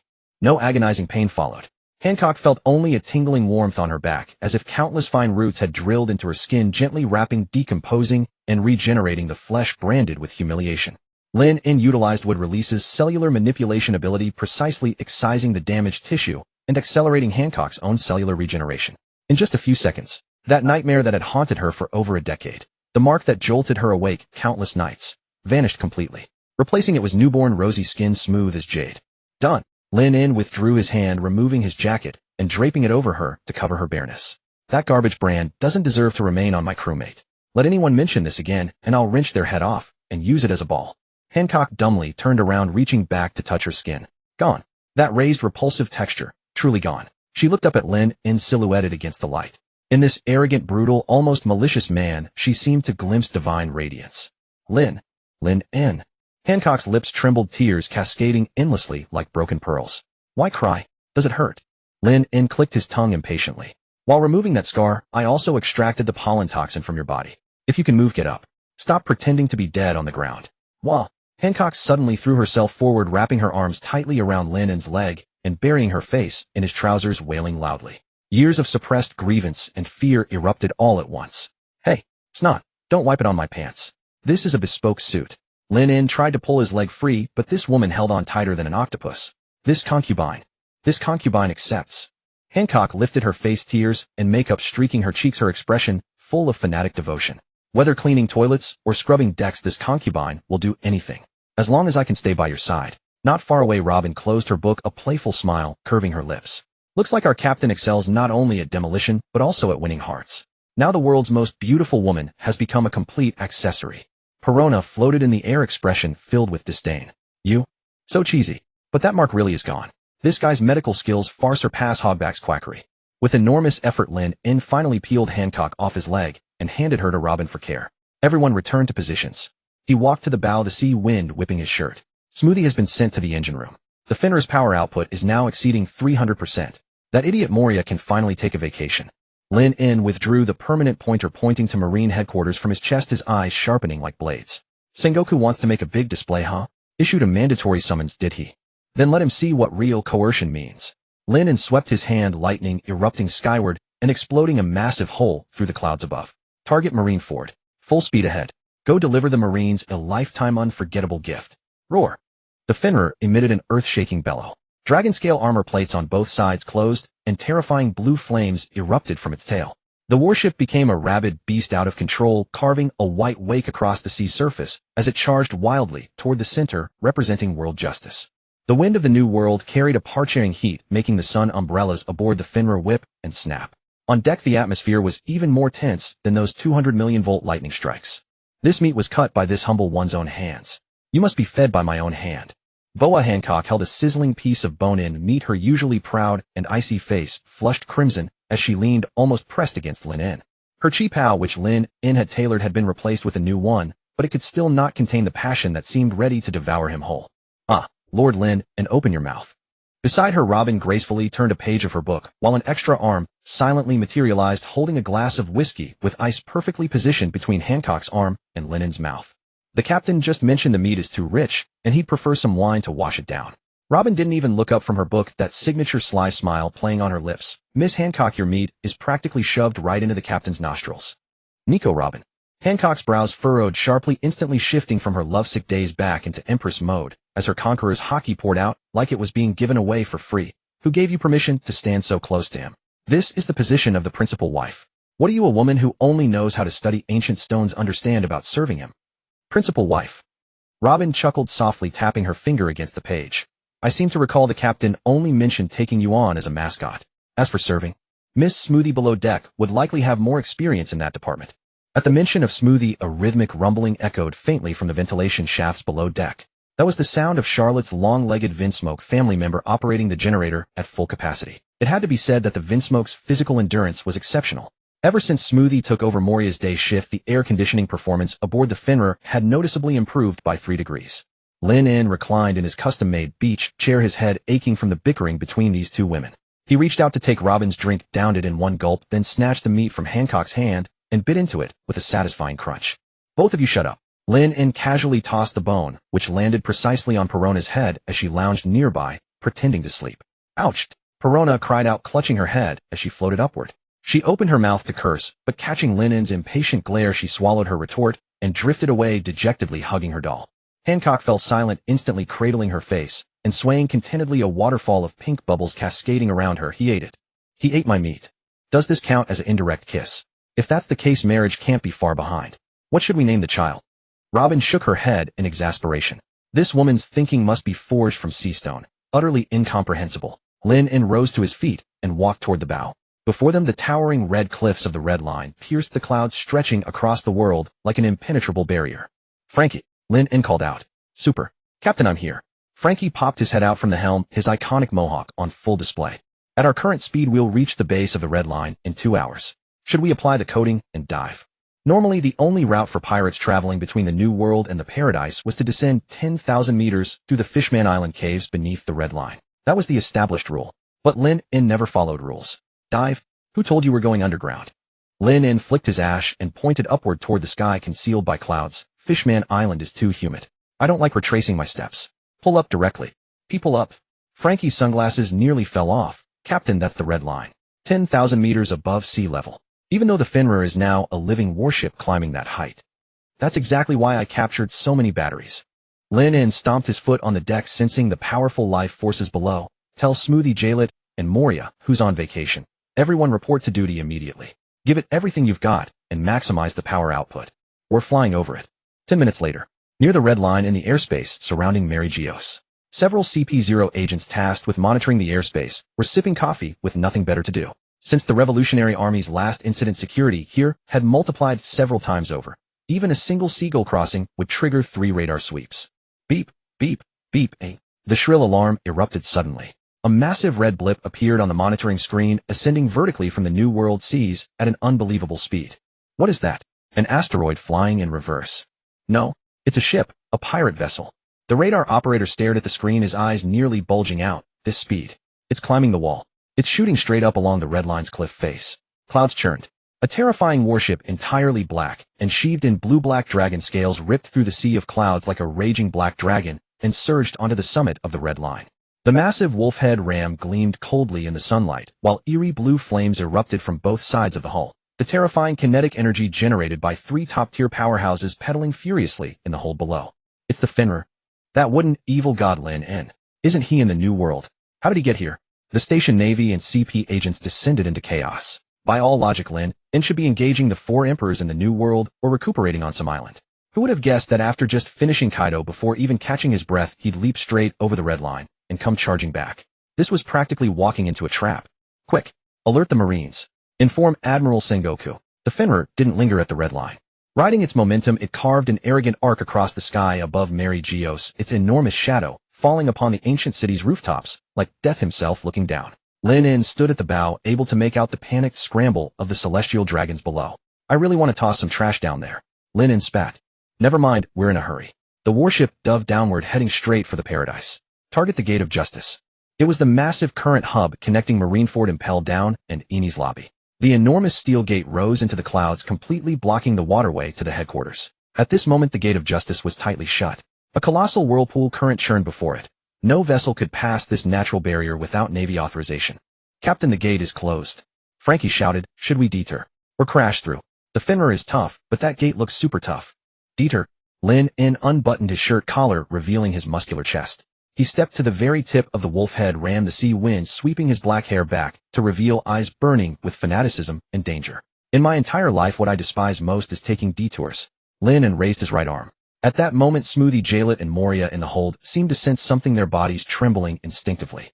Chakra began surging wildly within Lin En. Greenwood release chakra formed the foundation, the source of life itself. Purple lightning danced across his skin, the ferocity of the rumble fruit. Golden sand trickled through his fingers, the weight of the sand fruit. White threads wove through his muscle fibers, the resilience of the thread fruit.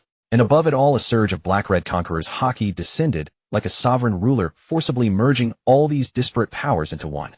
Moreover, Lin En's arm muscles swelled violently, and coarse patterns resembling dinosaur skin emerged across his complexion.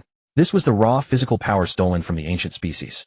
Finally, countless sharp wooden thorns and brambles sprouted from his fist, intertwining and compressing into a massive drill bristling with barbs. The air began to wail. Space itself seemed to warp under the pressure of this single punch. Everyone aboard the Fenrir halted their movements. Hancock covered her mouth, Robin set down her book, and even Smoothie in the hold forgot to pedal. They could feel an island-destroying power coalescing in Lin En's hands. The Navy wants all-out war, don't they, eh? Lin En grinned, his expression feral. Then let's give them a taste of it. The Fenrir dove to within 100 meters of the Gate of Justice. Lin En swung his fist with tremendous force. Sage Art would release. One punch to open the heavenly gate. Boom. A terrifying pillar of light blending green, purple, and black hues erupted from Lenin's fist. The massive Gate of Justice, the steel bastion that had stood for centuries symbolizing the world government's absolute authority, didn't last a single second once touched by the beam. The hardened special steel vaporized under the lightning's heat, shattered under the sand's grinding, and disintegrated under the hockey's impact.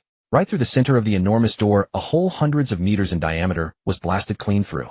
Then countless cracks spread in all directions. That magnificent structure capable of withstanding a Sea King's impact collapsed with a thunderous crash like a cookie crushed beneath someone's foot. Debris plummeted into the sea, sending a 1,000-meter wave surging upward. The violent whirlpool current was abruptly severed by that single punch, leaving a straight vacuum channel across the sea surface. As the dust cleared, the Fenrir sailed confidently through the swirling steel fragments, taking the exclusive waterway to Marineford. Lin retracted his smoking fist and brushed the dust from his wrist. Frankie turned the speakers up to maximum. He turned around facing the stunned crew behind him and snapped his fingers. Play that noisiest rock song. Tell Sengoku his creditors have arrived. At that very moment, the collapse of the Gate of Justice, a scene destined for the history books, was being broadcast live through countless den mushi to every corner of the world. At Marineford Harbor, countless Marine soldiers and CP agents witnessed it firsthand. Furious shouts and urgent demands from the world government blared through their earpieces, but everything before their eyes left their minds utterly blank. That. What kind of monster is that? A young Marine soldier pointed toward the distance with trembling fingers, his voice choked with tears. Fragments of shattered steel were still falling, and the waves they stirred had yet to calm when the black warship, sheathed in dragon scales and spitting blue flames, came rumbling over the Marines' proud defensive line amid deafening heavy metal music. Frankie turned the subwoofer up even higher. Let Sengoku hear what a greeting from the new world sounds like. Lin stood atop the wolf-headed ram, bow a half-smoked cigar between his fingers. He didn't look like someone storming Marine headquarters. He looked like someone inspecting an illegally built structure in his own backyard. The seawater in the bay suddenly began to seethe. Not from heat, but from smoke. The azure surface swiftly lost its color, turning into a pallid swamp of smoke. Report. The sea ahead is covered in unknown smoke. Visibility is extremely low.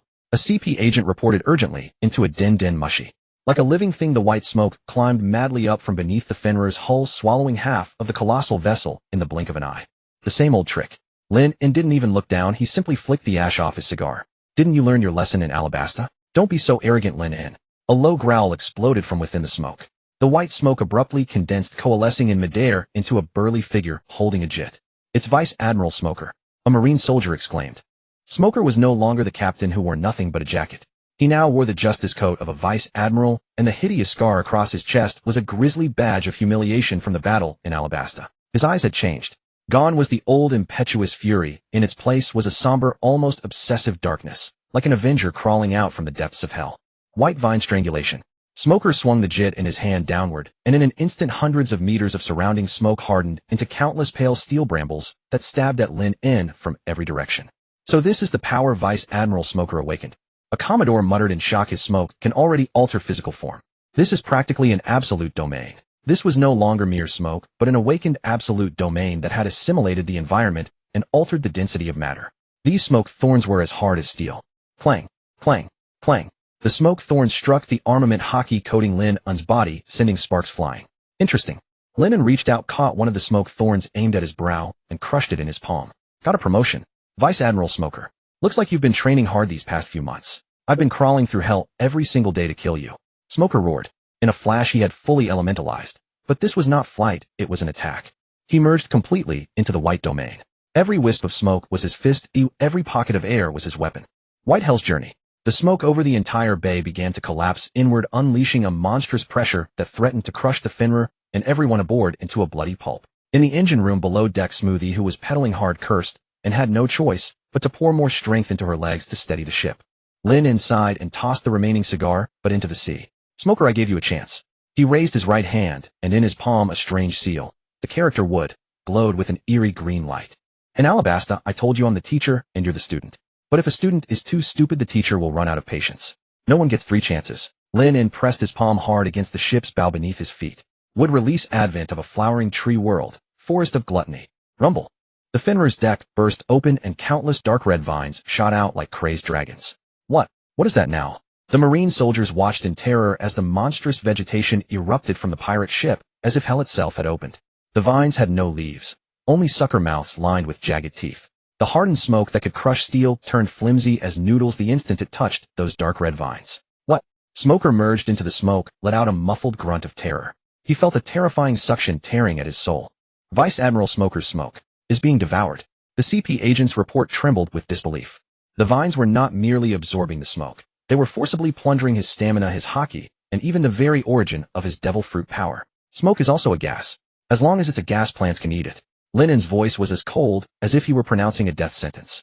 The dark red vines swelled wildly, turning the tables in an instant and devouring the sea of white smoke completely. Smoker was bound tightly by several thick vines dragged down from midair and hung in front of Lin In. At this moment, Smoker's face was paper pale and his body had become eerily translucent. He realized in terror that he could no longer elementalize. The power of the smoke fruit inside him was flowing unceasingly through the vines, piercing his skin straight toward Lin In. Yo-yo, what did you do? Smoker's voice was hoarse. He didn't even have the strength to lift a finger. Taking out the trash. Lin In looked at the white vortex slowly condensing in his palm, and a cruel smile curled at the corner of his mouth. Since you're so fond of playing with smoke, this power is wasted on you. I'll take that awakened Logia off your hands. As the last wisp of white air was drained away, Smoker completely lost consciousness. Like a dead dog, he was hurled away by the vines and slammed hard into the cold sea. Vice Admiral Smoker. Lost? A Marine captain slumped to the ground in utter despair, his eyes filled with hopelessness. Pop. Lin In clenched his fist, and the white vortex merged into his body. He opened his mouth and exhaled a thick plume of white smoke. It curled around his fingertips as docile as a pet. So this is the power of an awakened smoke fruit. Not bad. I'll have more ways to light fireworks now. At that moment, just as Smoker was about to hit the water, crack, the sea froze. A wave of bone-piercing cold instantly engulfed the entire bay, freezing the surging waves into crystal-clear ice sculptures. Smoker's body was caught by a protruding ice spur. A tall, thin figure stood on the ice, and the white breath he exhaled crystallized into frost in the air. It's Admiral Akiji. The Marine soldiers erupted into cheers of relief. Era, you're already making such a big scene the moment I arrive. Young people these days really are a handful. The Marine Admiral Akiji Kazan. He kept his hands in his pockets and lazily looked at Lin In standing on the bow, but behind his sunglasses his eyes held an unprecedented solemnity. Kazan. Lin In looked down at him from above. What, trying to stand up for your old friend? He may be a troublesome smoker fiend, but he's still my colleague. Akiji scratched his curly hair. If I let you kill him right in front of me, I'll have a hard time explaining it to Fleet Admiral Sengoku. Explaining? Lin In laughed, his laughter wild and arrogant. Then you'd better think about your last words right now, because soon you won't even have the chance to explain anything. Before the words faded, Lin In's figure vanished on the spot. The next second he appeared above Akiji's head. His right leg transformed into a pitch-black battle axe carrying the high-density smoke he had just plundered in Conqueror's haki, and came crashing down. Ice block partisan. Akiji reacted instantly. 2 ice spears materialized and crossed above his head. Boom. Ice shards flew everywhere. The ice beneath Akiji's feet shattered in an instant, and enormous cracks spread 1,000 meters in every direction like a spider web. Admiral Akiji is actually being suppressed. A captain cried out in shock. He had never seen an admiral so hard-pressed. The admiral who represented the Marines' highest combat power had been forced down into the ice by that single kick, his knees slightly bent, nearly kneeling. This power. Akiji's expression changed drastically. How had this man's strength multiplied several-fold in just a few months? This was not the monstrous physical power a human should possess. Don't force yourself, Kazan. Lin In pressed down with his leg, driving Akiji deeper into the ice. You can't stop me alone. Tell those 2 dogs to come out. As if in answer to Lin In's provocation, the previously clear clouds in the sky suddenly turned crimson. Countless enormous magma fists fell from the sky like a meteor shower, carrying a heat that could destroy everything, raining down indiscriminately on the Fenrir and Lin In. It's Admiral Akainu. A spark of hope burst through the Marines' despair. Meteor volcano. At the same time, a blinding golden light gathered behind Lin In. Yasukani no Magatama. A sky-filling barrage of light bullets rained down like a storm of pear blossoms, sealing off all of Lin In's escape routes. Admiral Kizaru has made his move too. CP agents swiftly identified the source of the attacks, but shock was written all over their faces. Heat and blinding speed. Magma and dazzling light. Akainu Sakazuki. Kizaru Borsellino. The Marines' 3 admirals, the highest combat power of headquarters, had gathered at once. 3 admirals attacking simultaneously. This. How is this possible? Countless Marines slumped to the ground, never having witnessed such a display. It looked like the end of the world. Facing a combined assault capable of destroying an entire country, Lin In did not dodge. Instead, a wild grin split his face. He withdrew the leg, pinning Akiji down, twisted his body violently in midair, and pressed his hands together sharply. Excellent. Would release bulwark technique. 3 divine guardians. A huge wooden shield with a demonic face rose out of nowhere. The shield was coated in armament hockey wreathed in crackling purple lightning and entwined with the white smoke he had just seized. Boom, boom, boom. Magma burst apart and light bullets shattered. All of Marineford quaked violently under the terrifying collision. Marines and CP agents at the harbor were sent flying by the shockwave. Their ears rang and all they could see was the wooden shield, still standing even under the combined assault of 3 admirals. When the smoke and dust cleared, the demonic-faced wooden shield, though pitted and scarred, still stood tall. Lin En stood atop the shield, his black trench coat flapping loudly in the gale. He looked down at the 3 admirals surrounding him in a triangle formation. On the left, Akiji radiating bone-chilling cold. On the right, Akainu wreathed in rolling magma with a grim, sinister expression. Above him, Kizaru, having transformed into photons, wore a lewd grin. Red Dog, Yellow Monkey, Blue Pheasant. Lin En rolled his neck, producing crisp, cracking sounds, and the fighting spirit in his eyes blazed like a raging fire. Since all the zookeepers are here, let's not waste any time. He extended his finger and beckoned to the 3 admirals. Come at me together. Marineford Plaza. The thunderous collapse of the Gate of Justice still reverberated in the distance. Sakazuki Akainu wore a face so dark it seemed water could drip from it. Magma oozed from the brim of his hat, pattering onto the ground and etching smoking black holes into the earth. Kizaru remained with his usual lopsided grin, but those eyes hidden behind his sunglasses were no longer scanning the heavens. They were locked onto Lin En with deadly focus. Aogu exhaled a breath of bitter cold, half his body already transformed into a crystalline ice sculpture. The 3 formed a triangular formation surrounding the man standing atop his wooden shield. You glib little brat. Akainu could no longer contain himself. His right arm surged with power, molten lava morphing into the massive head of a ferocious dog. Your clever words won't change the fact that you're going to be executed. Great Fire Pillar. A colossal fist of magma wreathed in world-devastating heat charged directly at Lin En. The air was instantly incinerated, light itself warping from the extreme temperature. Lin En stood motionless, not even lifting an eyelid. Powerful strike, but as slow as a turtle. Just as the magma was about to engulf him, the wooden shield beneath Lin En's feet suddenly came to life. Thick vines burst forth like pythons, their surfaces sheathed in black armament hockey, forcibly halting the molten giant fist. Hiss! When the wood met the magma, it didn't produce the crackle of burning timber, but the sharp ring of metal striking steel. What? Akainu's pupils contracted. His magma could reduce anything to ash, yet this kidwood wasn't afraid of fire. Surprised, eh? Lin En grinned widely. After absorbing ancient Zoan abilities and countless other powers, my wood has long ceased to be ordinary. If you want to burn my tree, your temperature isn't even good enough to roast sweet potatoes. Before he finished speaking, Lin En's figure vanished. Goro Goro, no me teleportation. In the next instant, he appeared above Akainu, his right leg raised high. Dark hockey wrapped around purple lightning. The ultimate manifestation of Conqueror's hockey infusion. Crawl back to hell. Boom. Akainu could only raise his arms to block, but he was driven down like a pile driver slammed violently into the stone pavement of the plaza. The massive shockwave sent hundreds of elite marine soldiers flying with shards of stone, spraying like bullets. Sakazuki. Aogu's voice dropped low as he slammed both hands onto the ground. Ice Age Capsule. Countless ice spikes erupted from the earth, attempting to freeze Lin En's legs. The biting cold was so intense that moisture in the air condensed into ice crystals. Lin En flipped midair and snapped his fingers. ZZZT. 200 million volts of lightning exploded outward, instantly vaporizing the incoming ice spikes with scorching heat. At the same moment, a golden light condensed behind Lin En. Oh my. Young man, can't you just keep the peace for once? Kizaru's lewd voice echoed in his ear. A lightspeed kick aimed straight for the back of his head. It was so fast that even observation hockey could only catch a blurry afterimage. But Lin En hadn't intended to dodge at all. The back of his head suddenly dispersed into a cloud of white smoke. Kizaru's foot passed right through it, hitting nothing. What is this, say? Kizaru paused. Smoker's ability. Correct. Your reward is a free ride on the wind. The scattered smoke instantly solidified, transforming into several white smoke chains that wound up along Kizaru's legs, locking tightly around his ankles. Moku, no me awakening solidification. Let's take off. Lin En turned and grabbed Kizaru's lower leg, his arm muscles bulging as raw, brutal strength exploded. He swung the Navy Admiral like a meteor hammer, spinning fiercely before hurling him toward Akainu, who had just crawled out of the crater. Get lost. Borsellino. Akainu roared, attempting to evade, but Lin En's throw carried Ryu-inflected hockey, locking onto his opponent's intent. Crash. Yellow and crimson figures collided, magma and photons scattering wildly, collapsing a corner of the Marineford fortress. Shock rippled through the crowd.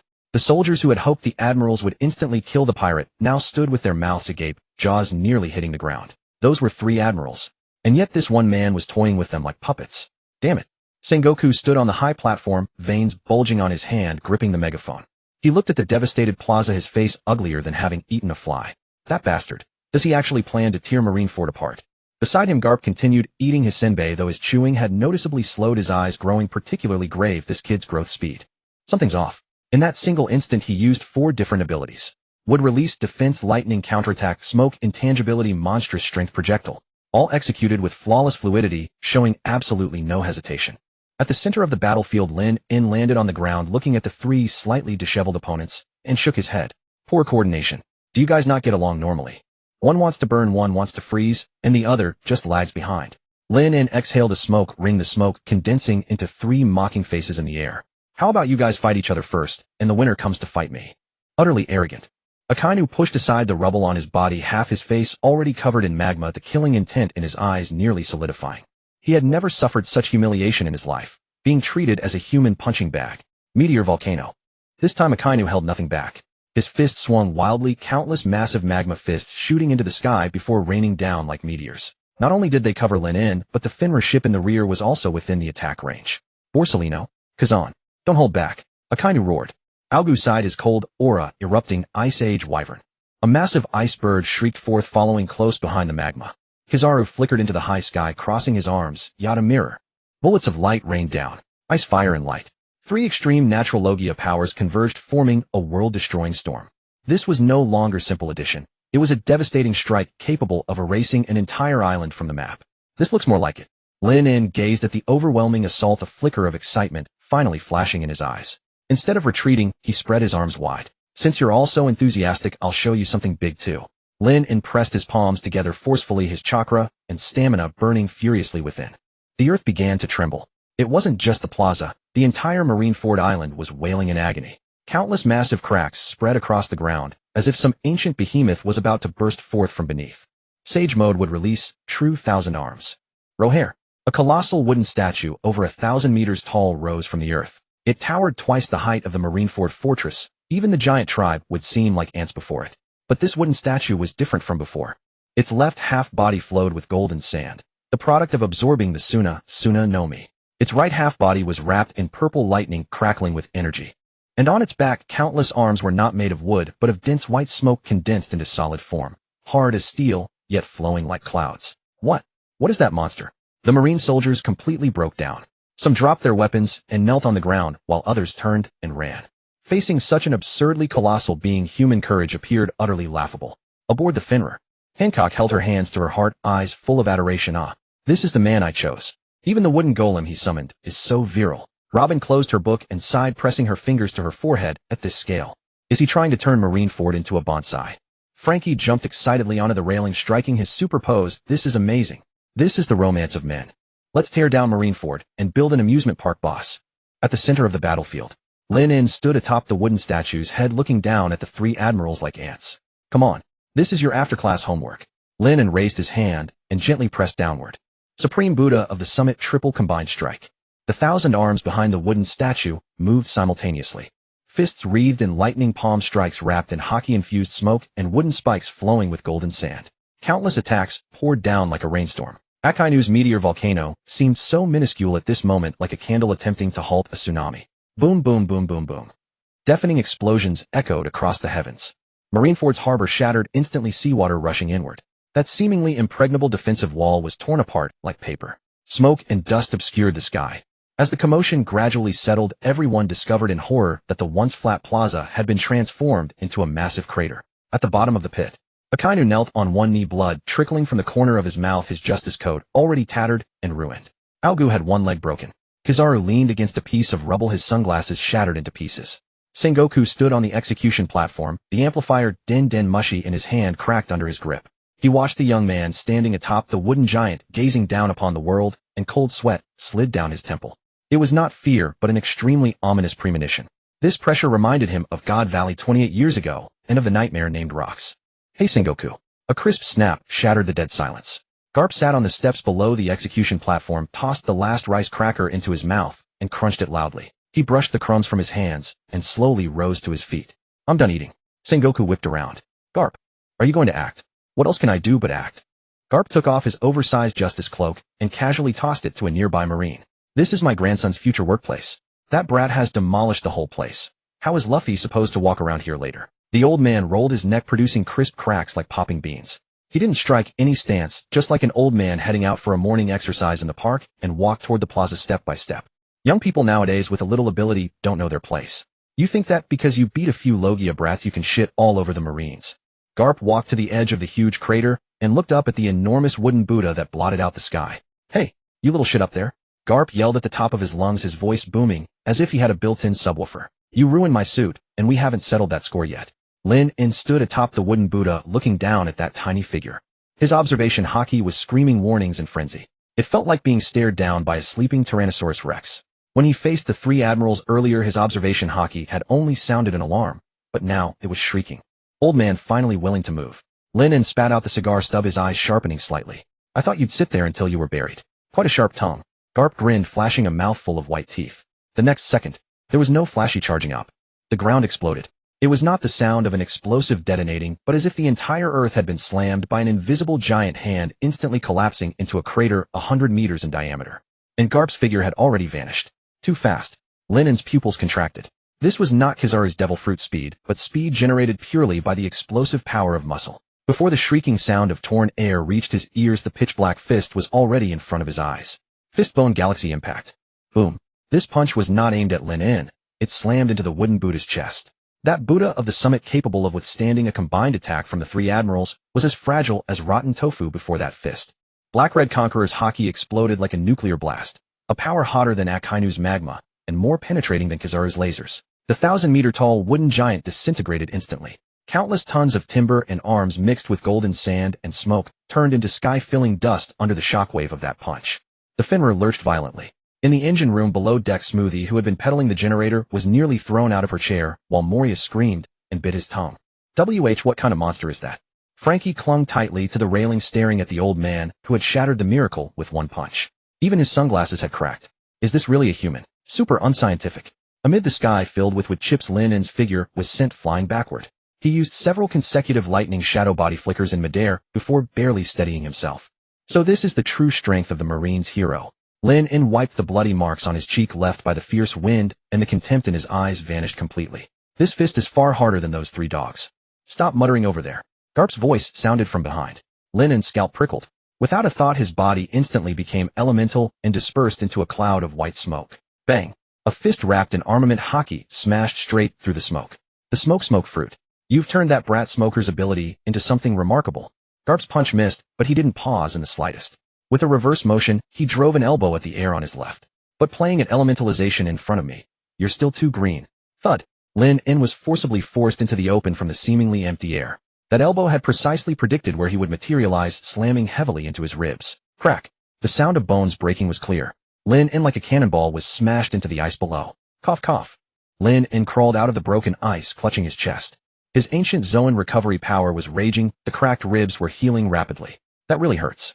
Lin spat out a mouthful of blood-tinged saliva. As expected of the mad old dog who chased Roger all over the world. Curse away. Get a few more curses out. Garp landed on the ice, picked his nose, and looked utterly relaxed. In a moment after I've knocked all your teeth out, you won't even be able to curse. Is that so? Lin took a deep breath and slammed his hands together. Sage Art would release Advent of a World of Trees lightning prison version.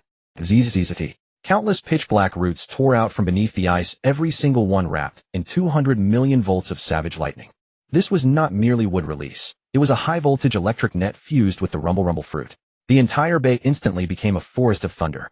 A paltry trick. Garp burst into laughter, advancing instead of retreating. His muscles swelled all over his body, stretching the thin shirt taut.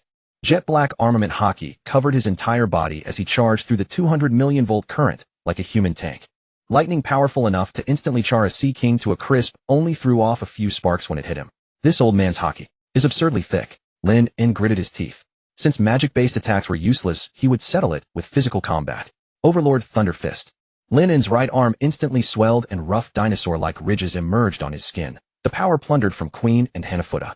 At the same time, countless hard black thunder would coiled around his arm, forming an enormous drill-like gauntlet. Conqueror's haki coating. Black-red lightning exploded across the gauntlet. Come on, old man. Lin roared, charging straight at Garp. Find courage. Garp's eyes flashed sharply. Then let's see. Is your wood harder or this old man's bones? One large fist and one small fist collided violently in midair. Boom. At that moment, the sounds of Marineford vanished. The enormous shockwave flattened the surrounding lightning forest in an instant. All ice within 1,000 meters shattered, and the seawater was forced back in every direction, exposing the muddy seabed. The marine soldiers watching from afar fell in swaths like wheat swept by a typhoon. Even Sengoku on the execution platform had to raise a hand to block the terrifying blast wave. Deadlock. Lin felt as if he had slammed into an erupting volcano. The force transmitted through his arm made every bone in his body wail. This old man's power was simply bottomless. Is this your full strength? Garp watched Lin gnashing his teeth and grinned. If that's all you have, then stay here and be this old man's sandbag. Murderous light burst from Lin's eyes. Since he couldn't overpower the old man in raw strength, he would play dirty. His left hand suddenly transformed into a mass of flowing golden sand. Sandstorm burial. Countless fine grains of golden sand followed their colliding fists, instantly covering Garp's arm, then crazily drilled toward his mouth and nose. At the same time, from the air behind Lin, and more than a dozen white smoke chains extended silently and bound Garp's legs tightly. Oh, sand and smoke. Garp raised an eyebrow, seeming slightly surprised. It's not over yet. And that still wasn't all. Lin twisted his body grotesquely, lashing out his right leg like a whip wrapped in extremely fine threads. String fruit cutting line. If that kick connected squarely, even an island could be sliced in two. You've got a lot of tricks, you little brat. From within the flames came Garp's somewhat impatient voice. But, in the face of absolute hockey, all of this is circus tricks. Snap. The smoke chains binding Garp's legs broke apart instantly. The golden sand covering his arm was shaken to powder by a terrifying tremor. In the next instant, Garp caught Lin's incoming right leg. The sharp threads cut his palm, drawing a thin line of blood, but nothing more. Got you. Garp's hand clamped around Lin's ankle like iron pincers. Lin's heart went cold. Oh no. Special love whirlwind throw. Garp swung Lin around in the air like a torn sack, spinning him madly. 1 spin, 2 spins, 3 spins. The speed was so great that vapor cones formed. Lin felt as if his brain were being scrambled, and the world around blurred into a smear of colors. There you go. Garp let go. Lin became a black meteor, smashing straight into the ruins of the Gate of Justice. Boom. A thunderous crash rang out. The already collapsed wreckage of the Gate of Justice was driven fully into the seabed by the impact. The spray it raised was hundreds of meters high. Garp stood where he was, flicked the beads of blood from his hand, and glanced at his torn palm. TSK. Pretty sharp. He took a handkerchief from his pocket, casually wrapped it around his hand, then looked toward the distant churning sea. Hey, stop playing dead. Garp called out. An attack like that is just a tickle to you, isn't it? Splash. The seawater burst open. Lin shot out from the sea and landed on the bow of the Fenrir. He looked a little worse for wear now. His coat was torn into strips, bruises covered his body, and blood hung at the corner of his mouth. Yet the aura emanating from him had not weakened. It had become even more ferocious. That was the fury of having been truly provoked. A tickle. Lin wiped the blood from his mouth, his gaze frighteningly cold. Old man, your massage technique is a bit heavy. He rolled his shoulder, producing a series of cracks. Still, thanks for the guidance. Lin raised a hand and pointed at Garp. As repayment, this next move was originally prepared for Sengoku. Now I'll give it to you. Behind Lin, the Fenrir suddenly let out a low, deep roar. The dragon scales on the hull began to writhe wildly. In the hold, Smoothie, Galette, and Moria screamed out almost at the same time. Lin was forcibly draining their life force. A heart-chilling red light gathered in Lin's palm. It was not hockey, nor was it chakra. It was life energy compressed to the absolute limit, mixed with devastating thunder. Sage Art's secret technique. Garp narrowed his eyes, and the smile on his face faded. He could sense it. This move was a little dangerous. Interesting. Garp settled into a straight punch stance, every muscle in his body tensed to the absolute limit. Then come and try it, you little brat. The dark crimson sphere of energy in Lin's palm was not still. It spun madly, and the space around it warped with an eerie distortion. Life force compressed under immense pressure and savage thunder merged together, producing a drone that made every eardrum on the scene sting sharply. Since you're so eager to court death, then take this. Lin's arm muscles bulged, veins writhing like coiling dragons. Sage Art Ultimate Thunderous True Jade. The sphere, no larger than a basketball, shot forth with a thunderous roar. Small as it was, the air along its path was like butter scorched by a red-hot iron. It melted away into a pitch-black vacuum channel. The grin on Garp's face vanished completely. Attack power like this. Even Roger in his prime could hardly claim better. The old man dropped into a rooted horse stance, his feet sinking deep into the shattered ice. He poured out conquerors and armament hockey without the slightest reserve. His entire right arm gleamed black, faintly shot through with an ominous crimson sheen. Don't get too cocky, brat. This old man has eaten more salt than you've eaten rice. Garp bellowed.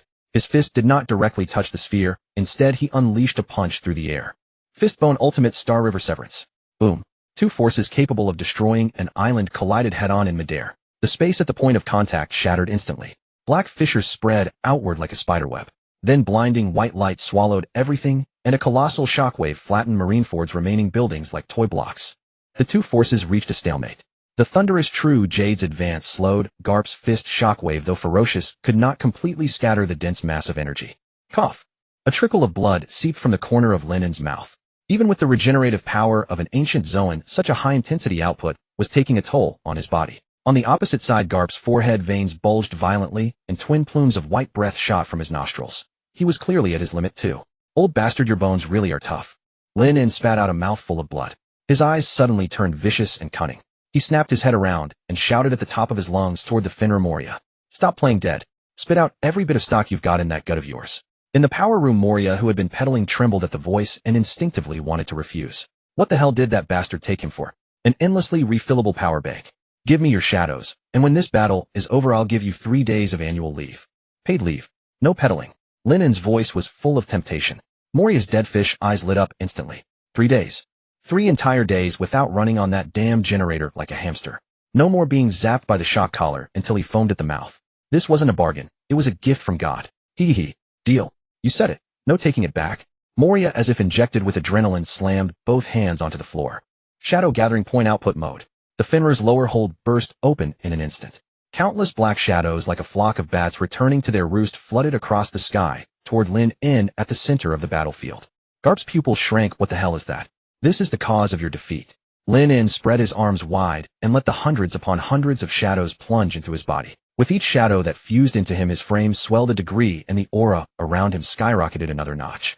His body, which had been somewhat drained, suddenly brimmed with explosive strength. His skin turned dark violet, his eyes burned crimson, as though a demon god had descended upon the world. Thousand Shadow mode Lin-En. Now, die. Lin-En roared, and the tailed beast ball, which had been locked in stalemate, abruptly swelled to twice its size. Garp felt the resistance on his hand vanish, followed instantly by an irresistible, terrifying surge of force. Damn it. Boom. The tailed beast ball drove through Garp's punch and slammed squarely into his chest. The Marine hero was sent flying like a baseball crushed for a home run. A black streak that crashed through several fortress buildings behind him before slamming deep into the earth beneath Marineford Plaza, kicking up a sky-filling cloud of dust. Garp.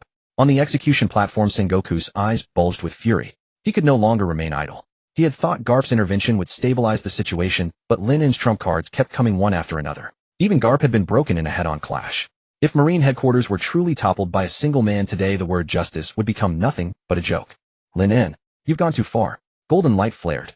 Sengoku's fleet admiral uniform burst apart, and his body transformed into a towering, radiant golden Buddha. It was not a merciful Buddha, but a wrathful guardian.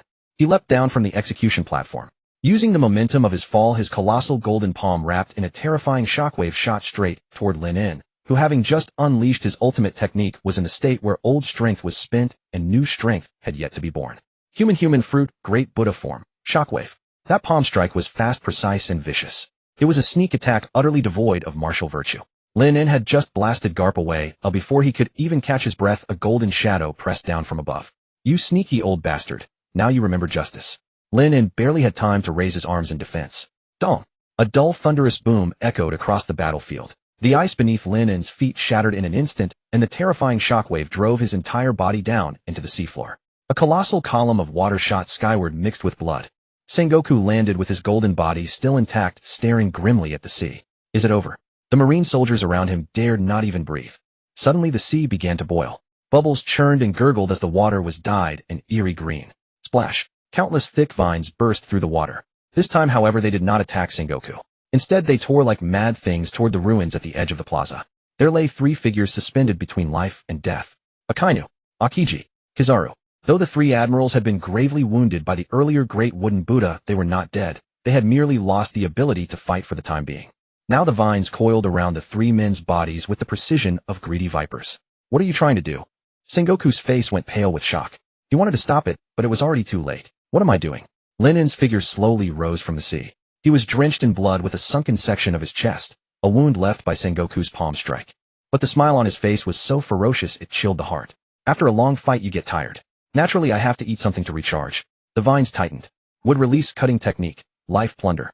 The unconscious admiral's bodies convulsed violently. Visible to the naked eye, the magma heat on Akainu's body faded, the frost on Akiji's skin melted, and the faint glow around Kizaru went completely dark. A torrent of vitality, physical strength, and the core energy of their devil fruits flowed unceasingly through the vines into Lin En's body. The dent in Lin En's chest swelled back out and healed before the naked eye. His pallid face flushed red in an instant.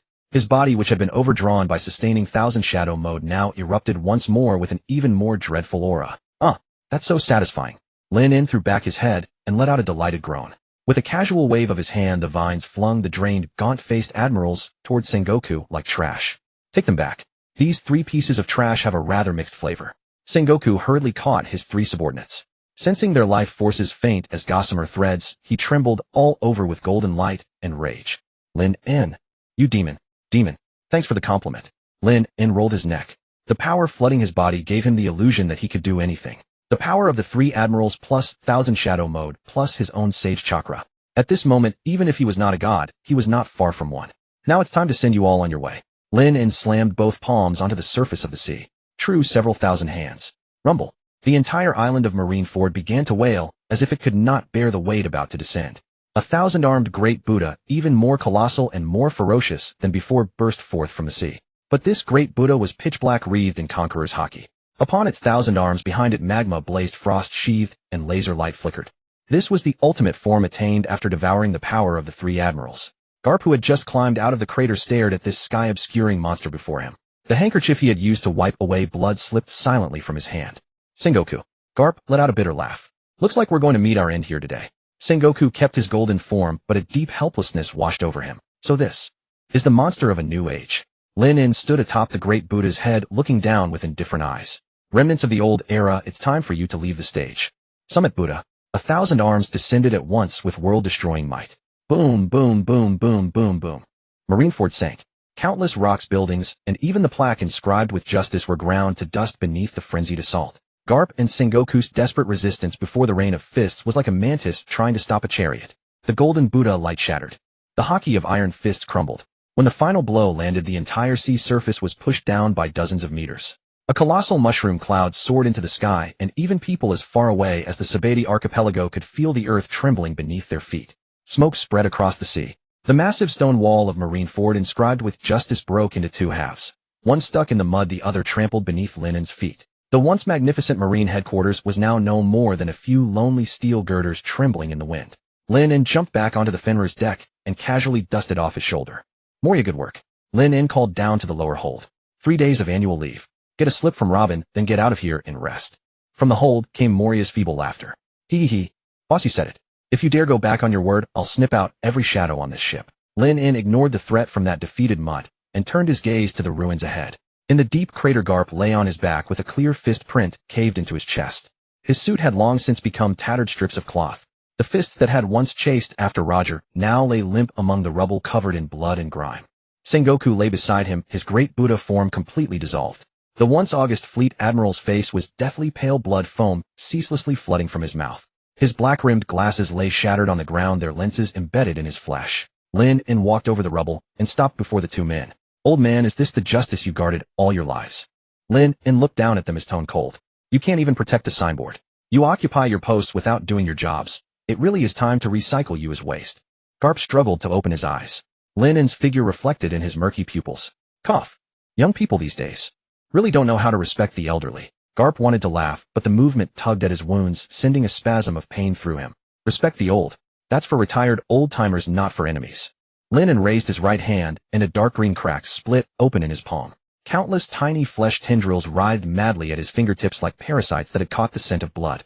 Your haki, your lives. Keeping them would only be a waste. Hand them over to me, and let them travel into the new age to see that throne. The flesh tendrils extended, transforming into sharp vines aimed at Sengoku's heart. Lin En did not hesitate. Nutrients of this level were more than enough to complete his final evolution. Just as the vines were about to pierce Sengoku's skin, the air froze solid. A sinister aura that did not belong to this world erupted from within Sengoku's body. It was not haki nor a devil fruit power, but a viscous, stinking black substance that made one's spine run cold. Sengoku's body suddenly twisted violently, his bones grinding with crackling sounds. His tightly shut eyes snapped open. His pupils had vanished, replaced by 2 dancing flames of pitch-black fire. Lin En. The sound that came from Sengoku's throat was no longer a human voice, but countless layers of low rumbles stacked together like the wailing from the depths of hell. The black aura poured out through his 7 apertures, swiftly covering his entire body. His dimmed golden form was dyed an eerie ink black at that moment. Two enormous cracks split open across his back, and a pair of slime-coated dark red fleshy wings tore out, as if breaking from a chrysalis. This power. Lin En retreated quickly, his brow furrowed. That old bastard, possessed by Emu. Garp was stunned as well. Watching his old comrade slowly demonize beside him, fear appeared in his eyes for the first time. Sengoku. You. Sengoku paid Garp no attention. He slowly rose to his feet, and the rubble beneath him was corroded directly into ash by the black aura.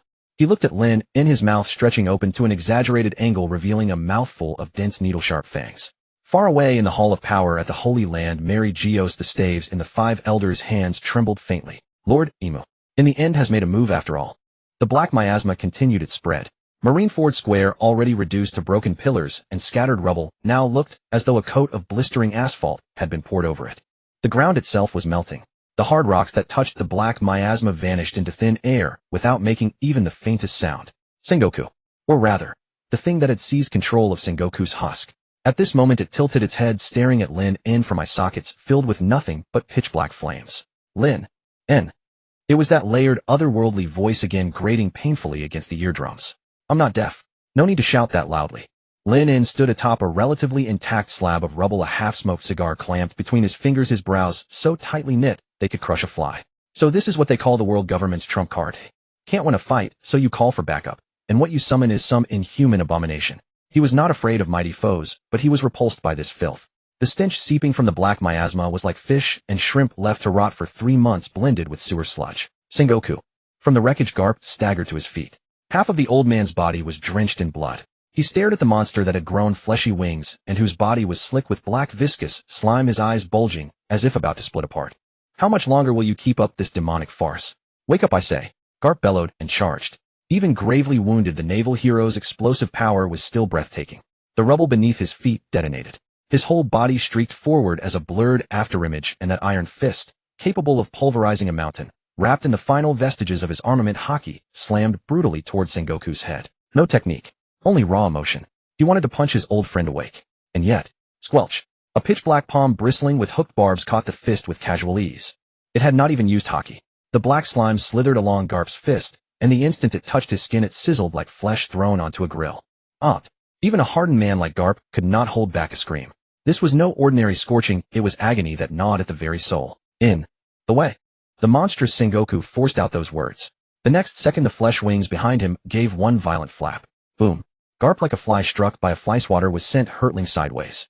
He smashed through a reef off the Fenrir's flank before collapsing. Alive or dead, no one could tell. Boss. Aboard the Fenrir, Frankie shouted, this thing is super wrong. The cola in his hand nearly dropped from fright. That black mud just swallowed the reef. Boss, don't let it touch you. Frankie didn't need to warn him. Lin En had already seen it. This thing defied all logic. Haki could not block it, physical defenses were useless. This was simply not a power system that belonged to the world of pirates. That emo has quite the reach, huh?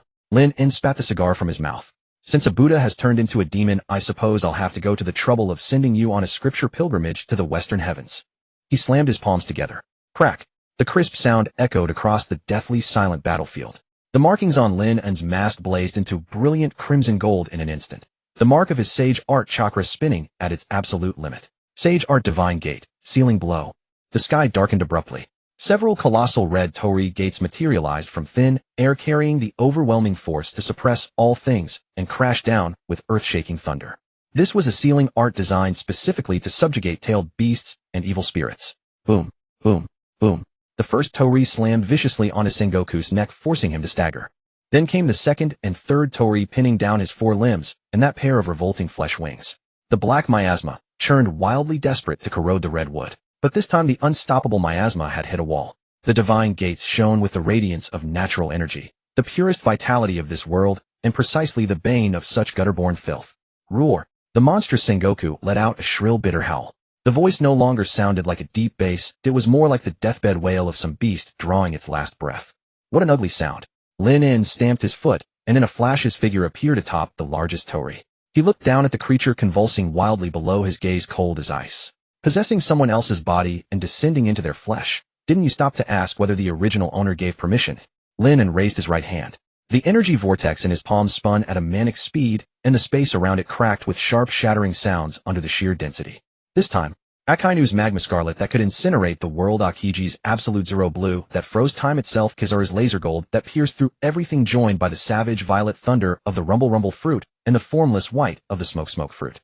5 supreme Logia forces, utterly distinct and even mutually repellent, were now forcibly reconciled by Lin Un's vast ocean-like sage art life energy and merged together in eerie flawless harmony. The 5-colored radiance swirled, finally condensing into a spiraling sphere as dazzling as colored glass. The aura it vented was sacred and domineering, as though born for the sole purpose of quelling every evil in the world.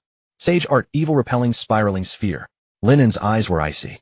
Without a word of waste, he slammed the sphere, a maelstrom radiating heaven-shaking, earth-destroying force, square onto the crown of Sengoku's thorn-covered skull. Sizzle. A violent sound of dissolution like boiling oil splashed onto deep snow. The chaotic storm born of the 5 Logia forces, intergenerating and counteracting one another, reinforced by that exceedingly pure life essence, surged into Sengoku's body in an instant, turning every inch of his meridians into a battlefield of purification. The possessing black miasma shrieked as though it had met its natural predator. Under the successive assault of light, thunder, fire, ice, and smoke, and the scouring tide of life energy, it could no longer find any shelter within Sengoku's body. Get out! Lin Un held.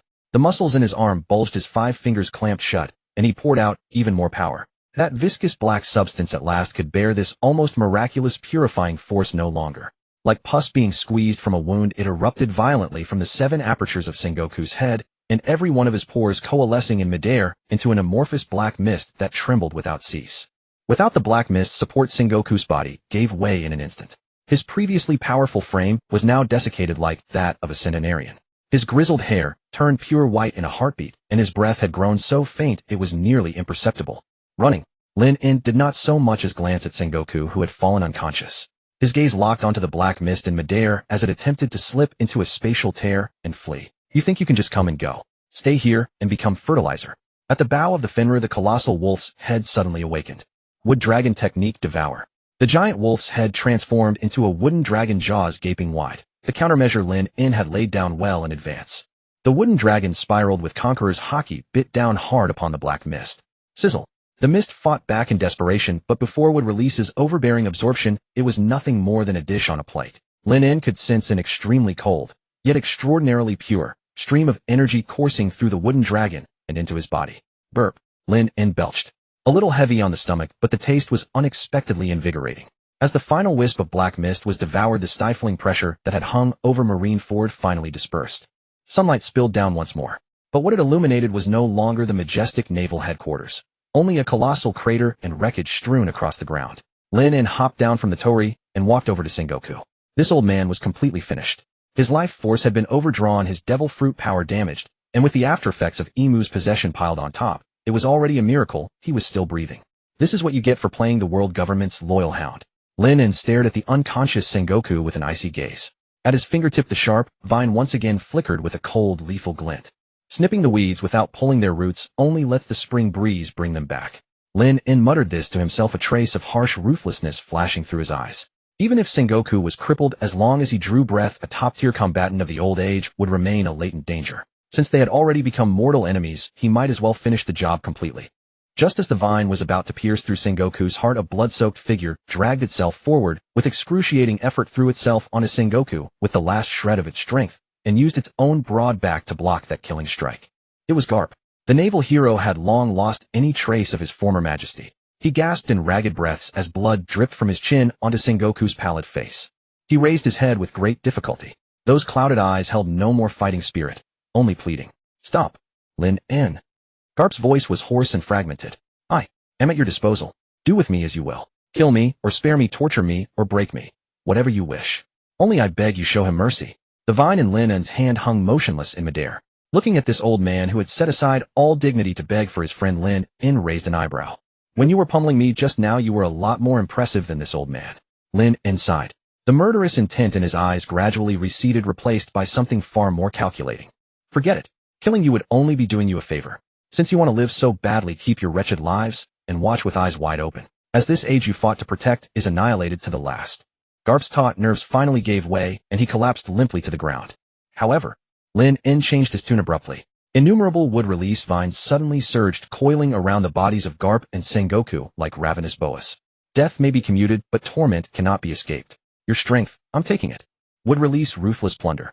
Sizzle. A monstrous suction force erupted at once. Garp's thousand-forged physique, his vast as the sea armament and conqueror's haki, along with the remnants of life essence and the source of the devil fruit within Sengoku. All of it surged savagely through the vines into Lin-En's body. A muffled groan escaped Garp, and he fell into complete darkness.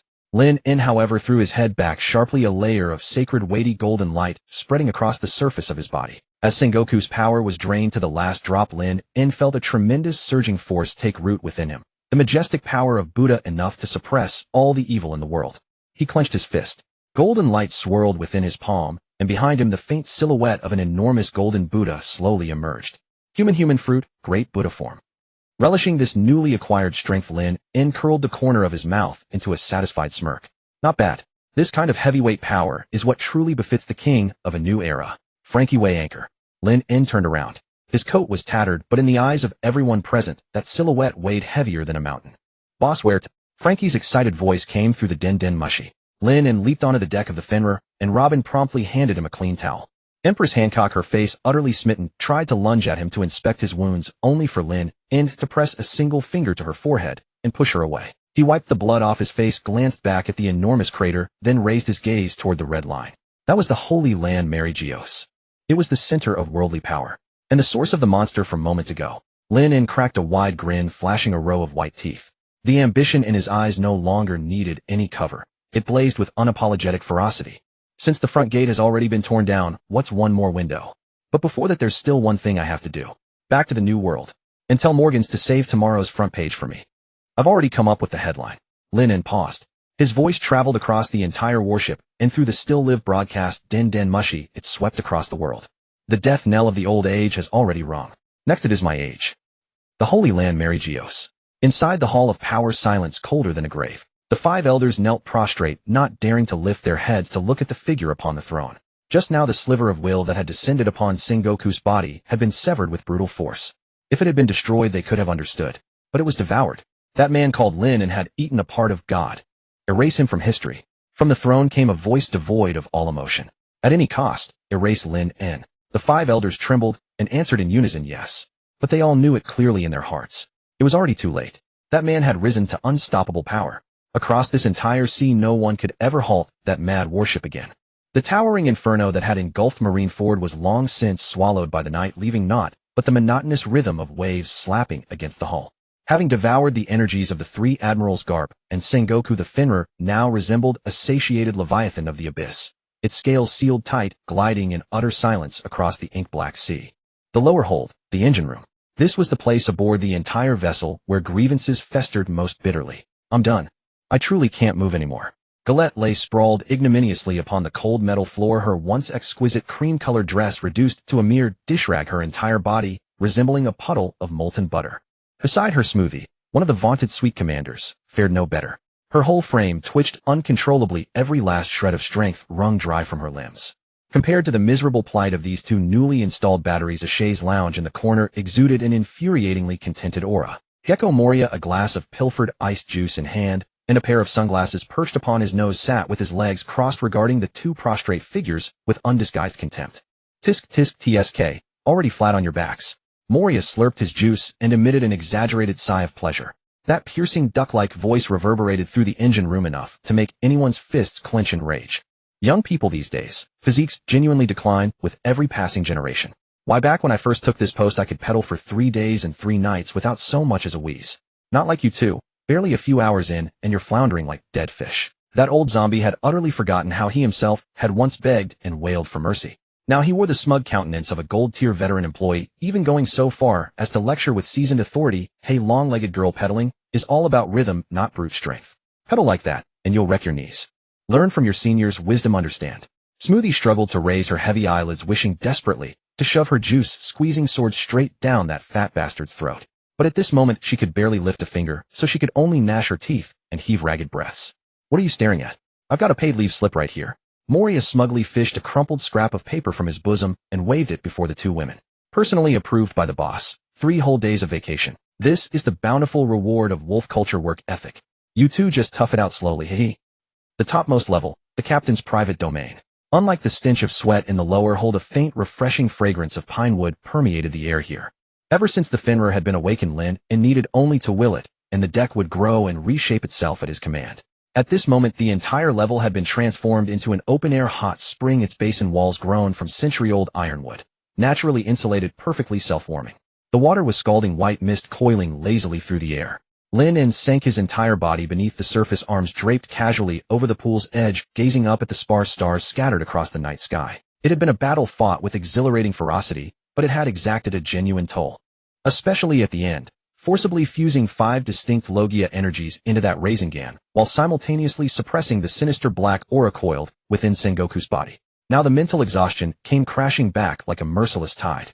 Even armed with the recuperative might of a sage body and an ancient Zoan, this bone-deep languor would not be so easily dispelled.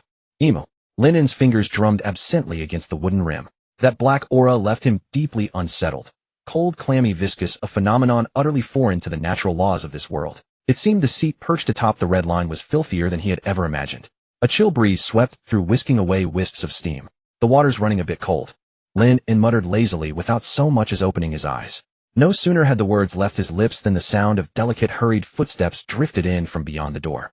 The footsteps were barely audible, tinged with a deliberately suppressed fluster, and they paused at the threshold for a long moment, as though the visitor were locked in a fierce internal battle. It was not a single visitor. If you're here, then come in. What are you dawdling at the door for? Must I issue a written invitation? Lin let out a snort. The sliding door was cautiously pulled open. The first sight to greet his eyes was a pair of long, exquisitely straight legs stepping onto the damp wooden floor, their toes curling slightly from sheer nervousness. Boa Hancock was wrapped in a voluminous white bath towel. The towel barely concealed her most vital assets, leaving vast expanses of snow-white satiny skin exposed, blushing a tantalizing shade of pink beneath the drifting steam. This pirate empress, who on any ordinary day was arrogance personified, now resembled a freshly wedded bride. Her cheeks so deeply flushed, they seemed ready to bleed. I have come. Hancock's voice was as faint as the buzz of a mosquito, her hands clutching the towel's edge in a death grip. Behind her followed Robin. Compared to Hancock's flustered hesitance, Robin was entirely at ease. She wore a black silk negligee, its sash tied with deliberate looseness, and with every step the contours of her figure, stunning and breathtaking, glimpsed tantalizingly through the gaps. In her hands, she bore a tray laden with a decanted bottle of fine red wine and 2 crystal goblets. Captain, only a sovereign emperor deserves to savor a night such as this after tearing the world asunder, don't you think? Robin advanced with a smile, setting the tray upon the low table at the pool's edge before seating herself with practiced elegance. A hint of playful intrigue danced within those deep, unfathomable eyes. Lin opened his eyes, his gaze sweeping over both women with unapologetic directness. Naturally, I risked life and limb to tear Marineford apart. If I came back home and still had to scrub my own back, what would be the damn point? He jerked his chin toward Hancock. What are you gawking at? Get in. Why, yes. Hancock answered in a panic, her trembling fingers fumbling desperately to untie the towel. For a single heartbeat, the air itself seemed to solidify. Her figure, a flawless golden ratio, every inch of her skin akin to a work of art lovingly sculpted by the divine hand itself. Gone was the brand of shame seared by the celestial dragons. Her back gleamed smooth and immaculate as polished jade, so beautiful it took one's breath away. With a soft splash, Hancock slipped into the water and drifted to Linen's side. The enveloping heat of the water caressed her skin, drawing an involuntary, lilting whimper from her lips. Rub my shoulders, will you? Took that old coot Garp's fist square on the bone earlier. My joints are aching. Linen swiveled around, presenting his back to Hancock. Hancock drew a deep, bracing breath, extended her trembling hands, and laid them gently upon his broad, imposing back. It was the back of a true man. Muscles sharply sculpted hard as forged iron, still bearing several livid streaks that had yet to fully fade. The instant her fingertips made contact, Hancock felt a jolt of electricity race from her fingers to the crown of her skull. This was Linen's back. The back of the man who had torn her from the jaws of her nightmare. Put some force into it, haven't you, Eden? Linen clicked his tongue in displeasure. You're a warlord of the sea, not a girl doing embroidery. You need to knead deep and work my muscles loose. I understand. Hancock bit her lower lip and intensified the pressure of her hands. Yet she was plainly unversed in the arts of serving another. Her strength waxed and waned erratically, and once or twice her nails accidentally raked across his skin. Hiss! Linen sucked in a sharp breath, whirled around, and seized Hancock's wrist in a single fluid motion. Water splashed in all directions. The space between them vanished in an instant, their noses nearly brushing. Hancock went rigid with shock, her beautiful eyes brimming with a cocktail of panic and infatuation. Misty, dazed like a fawn startled by a sudden sound. Are you scheming to murder your own husband, or are you trying to flay me alive? Linen fixed his gaze upon her eyes, his tone laced with menace. Yet a mischievous smirk tugged at the corner of his lips. At the words own husband, Hancock's mind crashed to a complete halt, her entire body flushing crimson, like a boiled shrimp, wisps of steam all but rising from the crown of her head. I wouldn't dare. I merely... She stuttered, stumbling over her own tongue. Clumsy, useless hands. Lin released her wrist, and in the same flowing motion playfully tapped the bridge of her pert, upturned nose. In the future, learn a thing or two from Robin about how to care for a man. An empress of the seas who can't even give a decent massage. Word gets out, and people will laugh. Though the words carried a scolding edge, his gestures held no trace of roughness. It seems our dear captain isn't entirely satisfied with the service, Robin purred with a soft chuckle, lifting a glass of red wine to Lin's lips. Lin drank from her hand, the crimson wine trickling from the corner of his mouth and dripping onto his chest. Robin at least knows how to please. Lin cast Robin a sidelong glance. If this dolt of a woman had even half your wits, I wouldn't have to worry so much. Robin set down her glass and leaned forward ever so slightly, the neckline of her silk negligee swaying open to reveal a deep, tantalizing plain of creamy white. She extended a slender finger and gently wiped away the wine stain upon Lin's chest. Since Sister Hancock is rather unskilled, allow me to take over on her behalf. Robin crossed her arms before her chest. Second bloom, essential oil massage. Puff puff, two soft muffled sounds. Two slender arms suddenly bloomed directly from Lin's very shoulders. This was the power of the flower fruit. Nor did it end there. Beneath the water, several supple little hands sprouted from thin air upon Lin's thighs and flanks. Lin narrowed his eyes in sheer, unadulterated bliss. Now that was more like it. This was the true, enlightened application of a devil fruit. Joint locks, gigantification, squandering such wondrous powers on combat, was a heinous waste of heaven's gifts. Massage was the one true path. Those hands seemed to possess a sentience all their own, their pressure perfectly measured, seeking out every aching meridian and pressure point with uncanny precision. Some kneaded his neck and shoulders with feather-like tenderness, others traced a slow, languid path down the length of his spine, and still more conducted some decidedly bolder experiments beneath the surface of the water. How does it feel, Captain? Robin leaned in close to Lin's ear, her warm, honeyed breath washing over the shell of it. This caliber of service exists nowhere in the world but aboard the Fenrir. Hancock beheld this scene, and her initial bashfulness was at once eclipsed by a blaze of searing jealousy. That woman, resorting to such underhanded tricks. No, I can do it too. Hancock's unyielding never-say-die spirit surged to the fore. Abandoning all pretense of shyness, she pressed her entire being against him. Her supple, yielding form pressed tightly against Lin's arm while her hands, clumsy, yet fiercely earnest, kneaded his other shoulder. Oh, got jealous over this as well.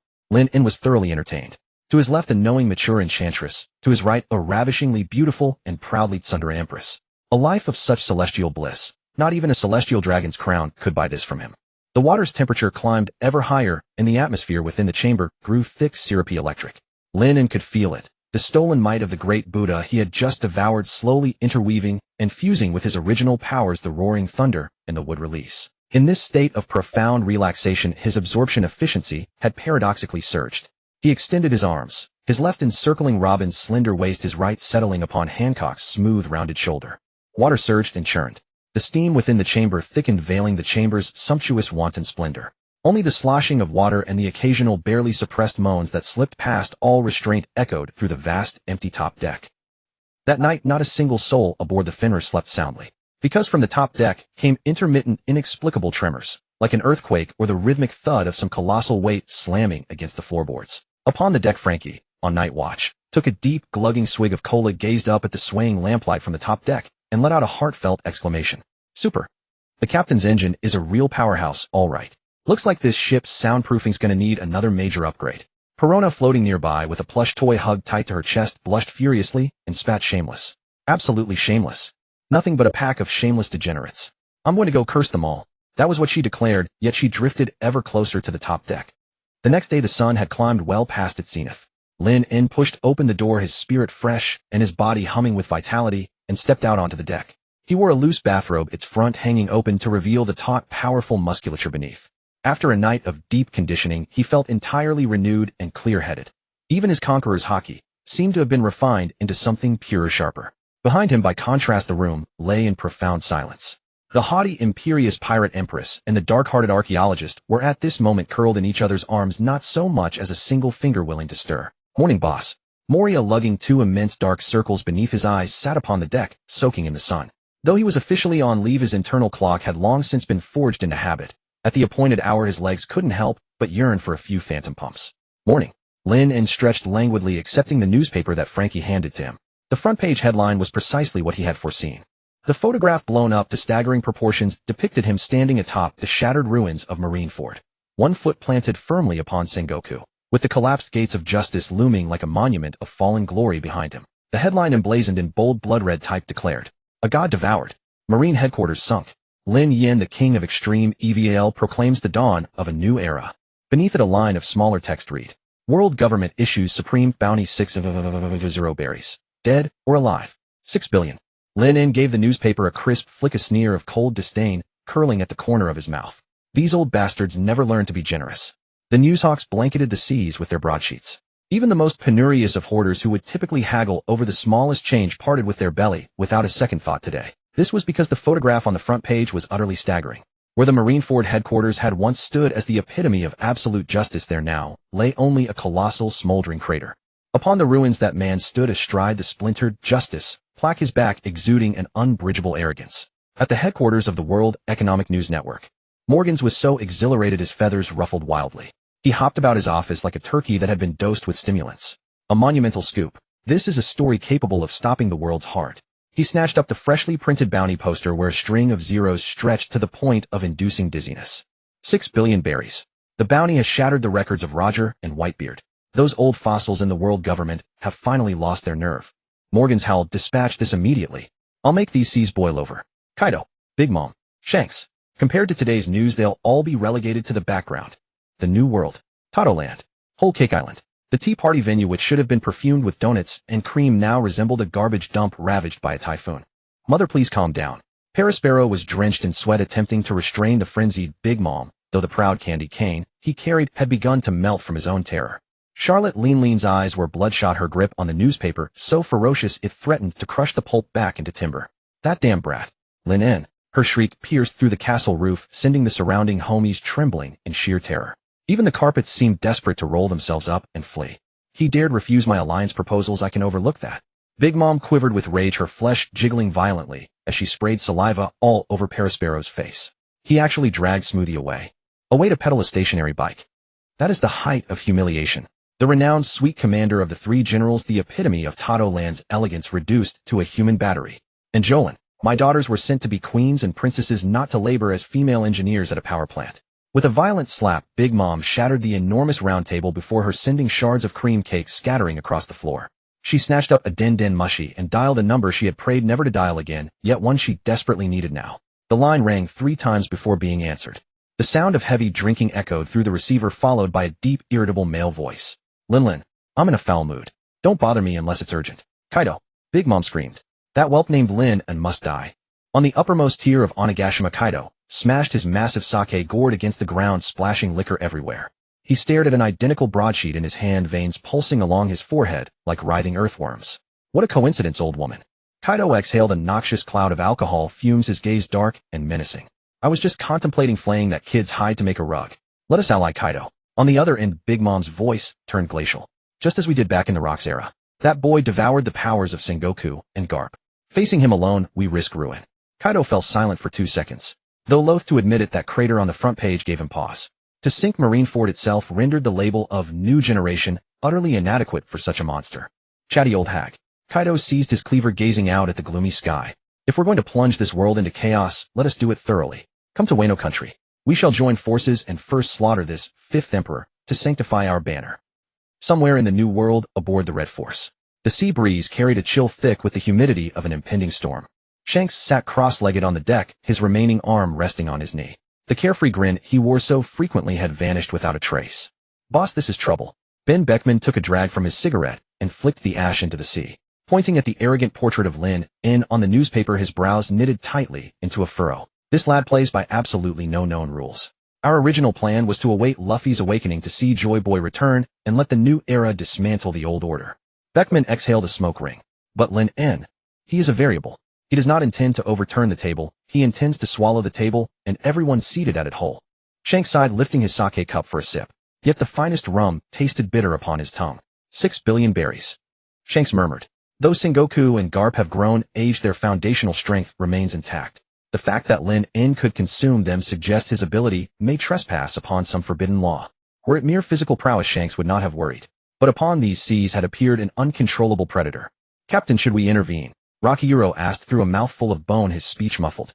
If we let him continue this rampage, Luffy's room for growth will be compressed to its absolute limit. Moreover, if that devil fruit falls into Lin En's sights. At the mention of the fruit, Shanks's eyes sharpened instantaneously. It was the future he had gambled an arm upon. We cannot allow him to shatter the dawn. Shanks rose to his feet, his black coat snapping in the wind. Beckman set a new course. We must pay this fifth emperor a visit. If he merely seeks to become the pirate king, let him be. But if he intends to turn this world into his personal feeding ground, Shanks's fingers rested lightly upon the hilt of his sword Griffin. Then I shall make him understand that the waters of this sea run deeper than he imagines. The Moby Dick. The massive whale figurehead carved through the waves while the white-beard pirates on deck, for drips still hanging from their frames, erupted in their signature laughter. Gururara. That old fox Sengoku finally met his match. Edward Newgate gazed at the newspaper. Though he laughed, those weathered eyes held little mirth. Father, this is hardly a matter for laughter. Marco crouched upon the railing, idly tossing a pineapple in his hands. That fellow Lin En did not even spare your dignity. Now that he has dismantled Marineford, the next target may very well be us. The incident where Lin En had refused to board their ship and boldly declared that Whitebeard should kneel and acknowledge him as father had indeed stirred considerable wrath among the Whitebeard pirates. Marco. Whitebeard set the paper down, his colossal hand stroking the tsuka of his Naginata Murakamajiri. Who do you think this lad resembles? Marco pondered for a moment. Rox. No. Whitebeard shook his head, his gaze profound. Though Rox was mad, he possessed ambition. He sought to rule the world. But this lad, there is no throne in his eyes, only appetite. That look, viewing the strong merely as sustenance, reminded Whitebeard of some infernal oni from the depths of hell. The seas are about to churn. Pulling the foretube from his body despite the nurse's protests, Whitebeard rose and strode to the bow. As long as I stand here, none shall lay a hand on my sons. Whether it be Lin En or the Marines. Conqueror's haki rippled faintly from Whitebeard's frame, distorting the sea's surface into ripples. Any who wish to cross this era must first answer to the blade in my grasp. The sacred land Mary Geos. A divine realm suspended above the clouds where the air was so thin it seemed unfit for mortal lungs. Deep within the ancient winding fortress lay a chamber barred even to the fleet admiral. 9 figures clad in sacred armor and armed with exquisite weaponry sat surrounding a round table. They were the gods' knights, the true sword of judgment for the celestial dragons. Seated at the head was a man whose hair and beard flowed together in the curve of a crescent moon. Figureland Gardine. Clutched within his hand was the dossier concerning Lin, in his expression betraying the same revulsion one might reserve for a cockroach crawling onto the dining table. Those marine incompetents have truly sullied the name of God. Gardine casually tossed the intelligence report into a brazier, watching it curl into ash. Inadequate even as guard dogs, forcing their masters to descend and clean up their messes themselves. Sengoku was possessed by Lord Imu's power, yet suffered defeat regardless. A knight beside him polishing a rapier spoke with cold detachment. That Lin En stripped away a fragment of Lord Imu's will. It is more than mere blasphemy. Gardine rose to his feet, and the oppressive aura radiating from his lofty station dimmed the chamber's candlelight. This is a declaration of war. That lowly creature believes plunder alone grants him access to the divine domain. He approached the window, casting his gaze downward upon the sea veiled by clouds. Issue the order. Gardine's voice held no warmth reminiscent of a death sentence being pronounced. God's knights, prepare for combat. Since the Marines have rotted beyond repair, we shall conduct the cleaning ourselves. That wretch Lin in his vessel, and that gaggle of foolish followers. Irradiate them completely. Not a single cell shall remain. At that very moment, aboard the Fenrir, the epicenter of the world's tempest. Achu. Lin En rubbed his nose and set down his glass of red wine. Everything all right, Captain? Catching a cold? Robin teased with a smile, turning a page in her book. Or perhaps the world harbors so many who wish you dead that their resentment has manifested physically, eh? Likely some ancient cur cursing me behind my back. Lin En shrugged indifferently, his gaze drifting toward the lower decks. Through his wood elemental sensory network, he could clearly perceive Smoothie and Moria engaged in a heated exchange of trash talk over who could pedal faster. Lin En bared his teeth in a wide, chilling grin. The optimal method for handling resentment is simply to capture the source and put them to work on the generator. On the deck, the sea wind howled, whipping up layers of waves that crashed against the hull. Robin leaned against the railing, telescope in hand, gazing at the horizon with that signature, sly, black-bellied smile. Captain, it seems having too high a bounty isn't really a good thing after all. Lin En walked over and followed her gaze. The Fenrir was cutting through the waves, sailing across the turbulent surface of the new world. At the far edges of the surrounding waters, dense clusters of dark shadows were converging like a school of sharks drawn to the scent of blood, rapidly closing the distance. It was a massive mixed fleet. Their flags were a wild assortment. Skulls crossed, swords, even certain underworld emblems. And they were already spreading into a semicircular encirclement, trying to seal off every possible route for the Fenrir. 6 billion berries is enough to turn the most rational man in the world into a rabid dog. Robin lowered the telescope, her tone light. That's the New World Bounty League. A pack of desperados who dare bite even an emperor for money. So they figured out we'd pass through these waters. Their intel is pretty good. Lin En leaned on the railing watching those warships swoop in like hungry wolves looking thoroughly bored. But their brains aren't quite up to par. Do they really think throwing more ships at me will bury me? The encirclement tightened, and the fleet ahead clearly couldn't hold back any longer. Boom, boom, boom. Countless black cannon muzzles spat tongues of fire at once. Dense cannonballs mixed with sharp blade-like slashes tore across the sea with a thundering roar. It was indeed an awe-inspiring display. Even more, several devil fruit users with flight abilities or experts in the moon step were already leaping skyward like fleas. Lin En's head is mine. That 60 billion belongs to me. Greedy roars drifted up on the wind. Hancock charged out of the cabin, her beautiful eyes blazing with killing intent, a pink heart-shaped aura surging around her. These reckless ants who don't know their place. How dare they disturb Lord Lin En's rest? I'll turn them all to stone this instant. No need. Lin En reached out and stopped the Empress. He looked at the clueless rabble below like a man examining a batch of lab rats that had delivered themselves to his door. I just filled myself with that old coot Sengoku's power, and I'm a bit overstuffed. Lin En cracked his neck, sharp pops sounding in rapid succession. I need someplace to burn it off. He raised his right hand palm, facing downward. A heavy, sacred golden light, yet laced with something eerie and sinister, burst violently from his palm. That was the power of Sengoku's human fruit model Daibutsu. But under the erosion of Lin En's sage art chakra, and would release life force, this golden Buddha light that had once represented absolute justice was now veined with dark crimson patterns. Would release thousand-armed divine execution, Vajra fall. Lin En pressed his palm down gently. Rumble. The sky suddenly changed color. The clouds were violently torn apart, and a colossal golden palm, several kilometers wide, burst through them. This palm was no pure energy construct. It was formed from countless thick ironwood branches twisted tightly together, its surface coated in flowing golden haki and Buddha light. The palm lines were clearly visible, and every crease brimmed with destructive shockwaves. The greed on the bounty hunters' faces below instantly froze. They looked up at the giant hand that blotted out the sun as if the sky itself were collapsing, and their minds went completely blank. What? What is this thing? Run. Monster. He's a monster. The fleet that had been so ferocious moments ago erupted in chaos. Ships collided with one another as people wailed and screamed desperately trying to turn around. But against an attack of that scale, running was nothing but a joke. Lin En's expression didn't change. His fingers curled through the air and the enormous wooden Buddha hand closed. Crunch. It was like crushing a handful of crispy instant noodles. The dozen-plus pirate ships below, along with the ability users hovering midair, were instantly squeezed into a tangled mass of scrap. Wood-release branches grew madly like living tentacles, instantly piercing through the survivors' bodies and greedily draining their life force dry. The golden light faded. All that remained on the sea was a great whirlpool and a few floating splinters of wood. The so-called Bounty League was utterly annihilated by that single slap, without ever even seeing Lin En's face. Lin En withdrew his hand. The life force of those small fry wasn't high in quality, but there was plenty of it, enough to somewhat fill the void left by yesterday's great battle. So this is the power of the great Buddha form.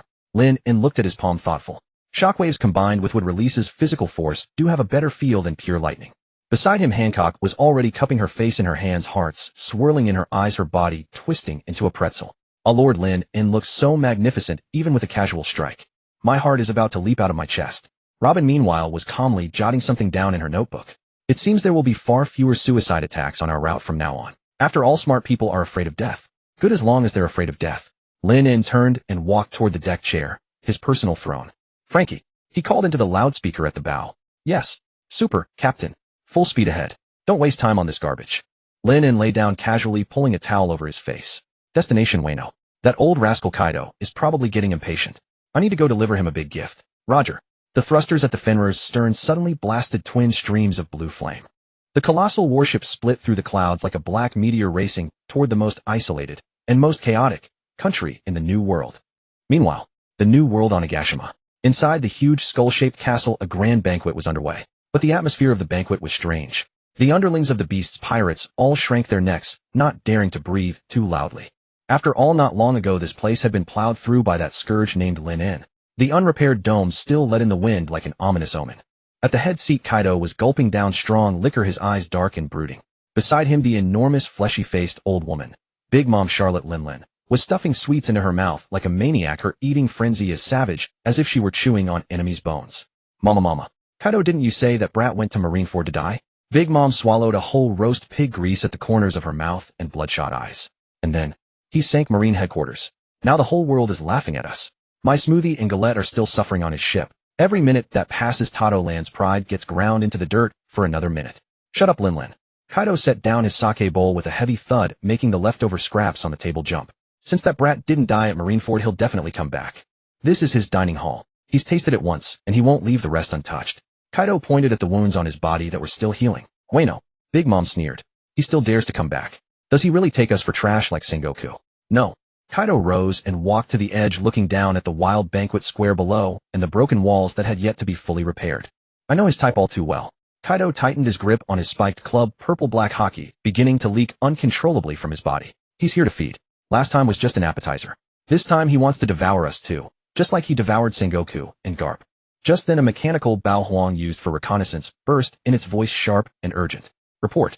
Governor General Kaido. Captain Big Mom. An unidentified flying object has appeared over Kuri. It's extremely fast. It's heading straight for Onigashima. Unidentified flying object. Kaido narrowed his eyes.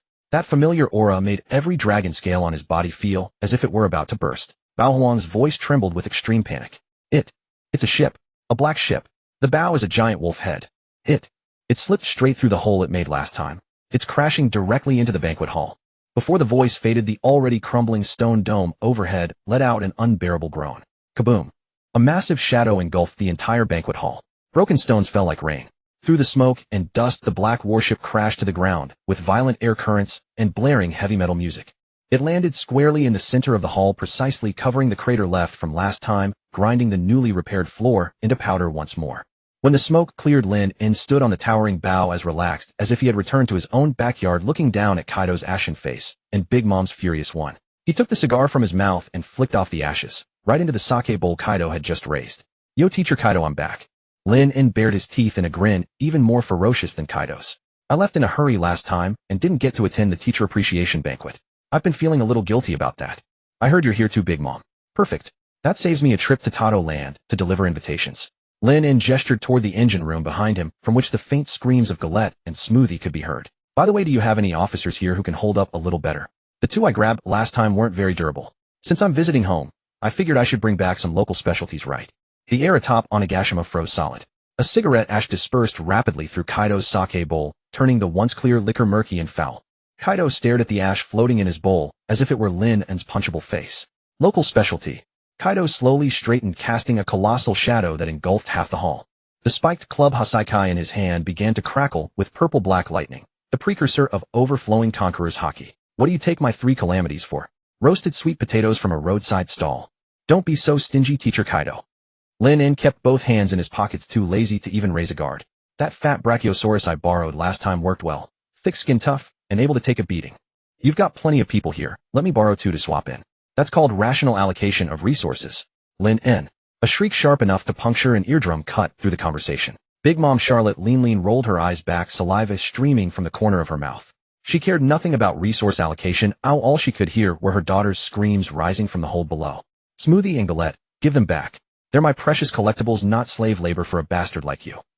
The 2-horned hat Napoleon on Big Mom's head instantly transformed into an enormous saber. At the same time, the thundercloud Zeus and the sun Prometheus simultaneously latched onto the blade. Elbaf's spear Ikoku. No probing, no testing. She struck with her full might from the start. A spiral of slashing force capable of piercing an island wreathed in thunder and flames slammed into Lin In's face in an instant. The floor along its path disintegrated like paper, while the air was squeezed out in piercing detonations. Confronting this world-annihilating blow, Lin In simply yawned. Loud voice. Have you hit menopause? He didn't dodge. At the instant the slash was about to touch the tip of his nose, Lin In's right arm violently swelled. It didn't turn into wood. It went pitch black in an instant, a mass of ultra-dense armament haki. Then a layer of dark red magma cascaded down his arm, dripping onto the floor with a searing hiss. That was Akainu's power. Sage art magma would golem, catching a blade with bare hands. Thud. A muffled impact. Big Mom's sea-splitting slash was crushed in Lin In's single hand. That was exactly it. Crushed. The wild wave of energy exploded in his palm, yet it couldn't shake that magma-coated arm by even a fraction. Lin In closed his 5 fingers and forcibly extinguished the residual shockwave, which turned into a harmless hot gust that ruffled his hair. The entire hall was dead silent. The Beast's pirates' underlings, who had been waiting to see Lin In split in half, nearly popped their eyeballs out. Catching Big Mom's Ikoku with one hand. Is he even human? Impossible. Big Mom froze. She could feel that her strike had just landed on an erupting volcano, the recoil numbing her hands. That's the power of that magma brat Sakazuki. You really ate him. The flavor was a bit spicy and gave me slight heartburn. Lin flicked the magma residue off his hand, a look of disgust on his face. That old monkey Kizara's light still tasted better, crisp and crunchy. Cut the shameless bragging. Kaido moved. He wasted no words, his figure vanished in an instant. When he reappeared, he was already directly above Lin. Hybrid form. Kaido was now covered in azure dragon scales, his frame swollen to twice its size. The club in his hand was wrapped in the pinnacle of Conqueror's haki, warping the surrounding space with sheer pressure. 3 realms subdued, cast into Naraka. Had this club come down on the Odin of old, even he would have knelt. But Lin didn't kneel. He even began to counterattack. Since my teacher is so enthusiastic, I'll turn in my homework too. Lin stepped back half a step with his left foot and drew his right fist to his waist. In a flash, a sacred golden light erupted from his body, the great Buddha power of Sengoku. But within that golden light ran the absurd sheer violence of Garp. Sage art Buddha's monstrous strength, fist bone meteor. Boom. Fist and club collided in midair. No flashy technique, just a pure collision of power. The dome of Onigashima vanished in an instant. It didn't collapse. It was sent flying by the shockwave of their collision, reduced to a cloud of dust scattered across the sky. A terrifying blast wave swept the entire banquet hall. Pirates too weak to scream were blown beyond the clouds before they could even cry out. Exhilarating. Kaido laughed wildly, the dragon whiskers by his mouth quivering. He could feel that Lin's power now was heavier and more dominating than when they had fought in Wano. The impact, a fusion of so many monstrous qualities, set his blood ablaze. Again, Kaido swung his club like an indefatigable demon god, raining blow after blow upon Lin. Lin refused to be outdone. Fists and feet alike he summoned would release magma, light, and smoke at will. A dazzling, chaotic storm of abilities. They fought from the ground into the sky, then from the sky back down to the earth. The entire Onigashima was trembling on the verge of collapse. So this is the caliber of a man worth 6 billion. In a corner, King the Wildfire, foremost of the 3 calamities, was shielding a few important subordinates. Beneath his mask, his expression was grim to the extreme. He could tell that although Governor Kaido's attacks were ferocious, Lin was handling them too easily. The man even had spare attention to look around. Just then a chill ran down King's back. High above, Lin tilted his head, and his gaze cut through the war-torn battlefield, locking onto him with deadly precision. That look was like a picky customer spotting a premium slab of marbled pork belly at the market. You the one with black wings. Lin's voice pierced through the explosions and reached King's ears with utter clarity. I heard you're a survivor of the Lunaria tribe. The flame on your back never dies. King instinctively stepped back. The sensation of being targeted by an apex predator made his scalp crawl. Lucky you, the Fenrir's boiler room is short of fire starter. Lin grinned. No peddling required. Just stand there and feed the flames. Generous benefits, free room and board. Bastard. King burned with rage. He was an emperor's right hand, a scion of the godlike tribe. How could he be treated as a mere lighter? Crimson Bow Emperor. The flames behind King burst skyward. His whole body became a black bolt of lightning, his right leg cleaving toward Lin's neck like a blade. There we go. Delivery to my door saves me the trouble of hunting you down. Lin didn't even look at King's sudden strike. His body abruptly turned intangible, becoming white smoke. Smoker's ability. King's kick passed clean through the smoke and struck empty air. The next moment a hand wrapped in golden lightning shot out of the smoke and seized King's throat. Decent speed, but you picked the wrong road. Lin's silhouette rematerialized in the smoke. 1 billion volts divine punishment. Crackle.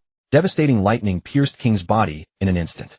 The defense the Lunaria tribe prided itself on lasted just 2 extra seconds under a lightning strike of Lin's level. King's eyes rolled back, smoke rising from his body as he passed out cold. Lin carried King as if he were a dead chicken and casually tossed him behind.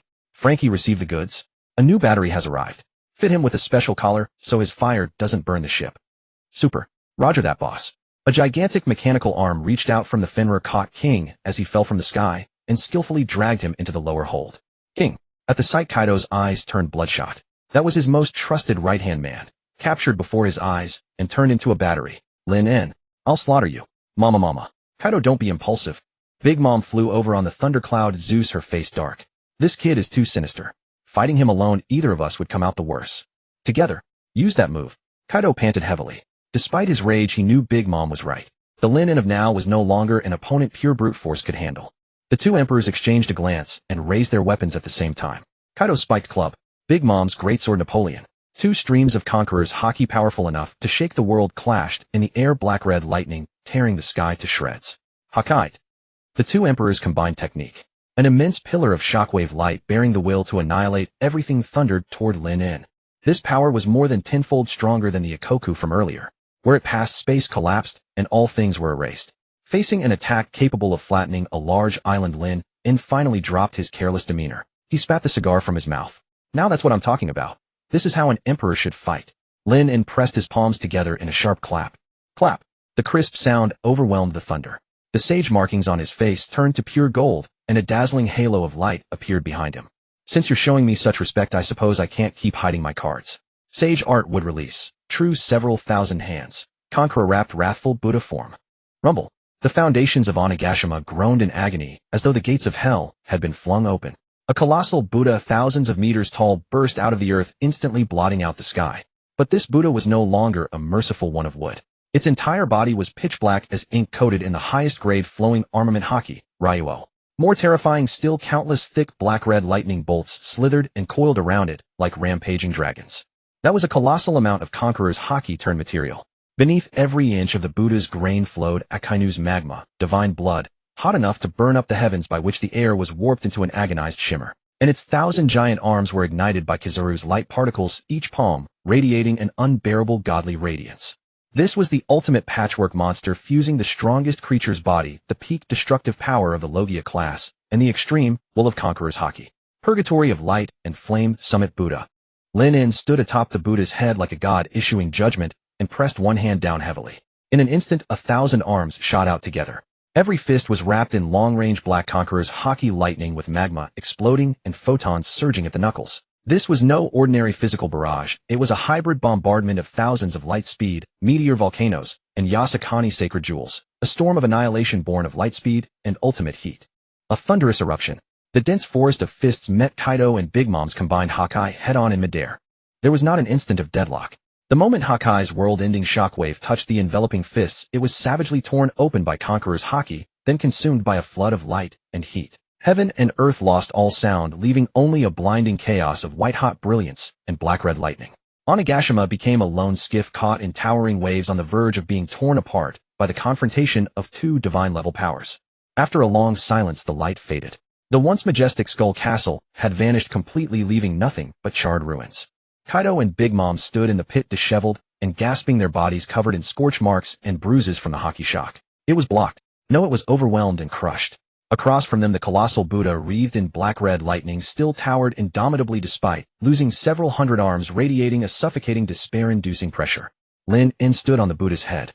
His robe had long been shattered by the surging energies, revealing his muscular upper body. Black lightning seethed around him, his aura was wild beyond measure. He looked down at the two remnants of an old era below, his gaze utterly contemptuous. This is what they call an alliance of emperors. Lin shook his head, his voice heavy with disappointment and scorn. Looks like an all-you-can-eat buffet to me. He raised his hand, dangerous arcs of electricity dancing at his fingertips, locking precisely onto the beast's pirates' officers shivering behind the rubble. That one shaped like a triceratops looks tough, and that Spider-Woman with all those legs. Lin licked his lips, flashing the devilish smile of a capitalist who had just spotted cheap labor. Nobody move. Tonight the Fenrir's engine room is expanding its workforce. There's a place for everyone. Pedal like your life depends on it. Lin leaped down from the giant Buddha head and landed in the center of the rubble-strewn square. His bare torso showed sharply defined muscles, as black lightning, like tiny serpents, slithered across his skin before slowly sinking into his body. Dead silence fell over the entire field. Of the tens of thousands of soldiers the beast's pirates were so proud of, no one dared to move. Even when Governor Kaido and Big Mom teamed up, they were pinned down and pummeled by this monster. Cannon fodder like them would only be feeding themselves in, at best adding organic fertilizer to that rundown ship. What? Nothing left to say. He scanned the crowd with disdain, like someone picking through fresh goods at a seafood market. Weren't you all making a racket just now? All that talk of killing and fighting. Every pirate, his gaze swept over, trembled from both legs, wishing they could bury their heads in their crotches. Hey, you fat dinosaur. Lin raised a hand and pointed. Behind the crowd, Sasaki, who had been about to slip away, froze. As one of the Tobarapo, he was a devil fruit user who had eaten the dragon fruit, ancient Zoan model Triceratops. Normally, he swaggered through the beast's crew with impunity, but this time, he looked like a truant student called out by his homeroom teacher. Emmy. Sasaki swallowed hard, cold sweat beating on his forehead. Yes, you. Lin rubbed his chin, satisfaction gleaming in his eyes. I saw it earlier. When you turned into a Triceratops, your neck frill could spin like a helicopter, right? Sasaki froze for a moment, then instinctively nodded. This is my signature move, helicopter Triceratops. Very good. Lin snapped his fingers. The Fenrir's central air conditioning just so happens to need a high-power fan. Frankie's old ventilation system never had enough airflow. At your rotation speed, I think you'll do. From now on, you're in charge of the whole ship's ventilation. What kind of joke is that? Sasaki was so humiliated, he drew his sword. I'm one of the Tobarapo. I'm the man who will become an all-star. How could I possibly be your fan? You don't know when you're well off. Lin-En didn't move, but the ground under his feet suddenly bulged. Thump! Several thick wooden strips burst out of the earth and wrapped around Sasaki's ankles in an instant. Before the Triceratops man could react, the wooden strips grew wildly into tough vines, trussing him up like a zongzi and leaving only his proud head and neck frill exposed. Frankie! Lin-En called without looking back. Super! Coming, boss. A mechanical crane arm extended from the Fenrir's deck, hooked precisely onto Sasaki's belt, and hoisted him into midair like a salted fish. That rotation speed is decent. Give him his own workstation. Don't put him together with trash like Moria, or he'll pick up bad habits. Let me go? Lord Kaido. Help! Sasaki kicked his legs helplessly in the air, his screams fading until they disappeared deep into the engine room. After handling one troublemaker, Lin-En's mood improved. He looked toward another side of the ruins. There stood a giant woman whose lower body was a giant spider warily guarding a group of courtesans behind her. One of the Tobarapo, Black Maria? Seeing Lin-En turn his gaze on her, Black Maria's face went pale. She still forced herself to stay calm, squeezing out a seductive smile, hoping to charm her way out. Young master, I'm just a delicate woman. Fighting and killing aren't really suitable for me. Save that act. Lin-En's expression was flat. I normally don't have much interest in spiders, but the fabric on my ship has been badly damaged lately. Black Maria's smile froze on her face. Your silk is quite tough. From now on, you'll produce the ship's ropes, repair canvas, and the rags used to mop the floor. Lin-En pointed toward Hancock and Robin. As for beauty, save it. Look at what I've got on that side. Do you think you can compete? Black Maria followed his gaze. The pirate Empress Boa Hancock was staring at Lin-En with a love-struck expression, pink hearts and bubbles nearly materializing around her. Meanwhile, the devil child Robin was leaning elegantly against the railing, a glass of red wine in one hand, radiating extraordinary grace. Before two such stunning women, Black Maria's worldly charms simply didn't measure up. Damn it. Black Maria gritted her teeth, just about to spit out toxic mist in defiance. Marrow beam. A pink beam shot out and struck before she could move. Hancock had already appeared in front of Lin-En, posing with her hands in a heart shape, her face icy cold. Shameless insect. How dare you make eyes at Lord Lin-En? Turn to stone for me. Crack, crack, crack. Before Black Maria could even scream, she instantly became a lifelike stone statue. Hey, don't petrify her completely. Lin-En patted Hancock's shoulder with a headache. If she's turned to stone, how is she going to spin silk? Undo half of it, and leave her upper body free to work.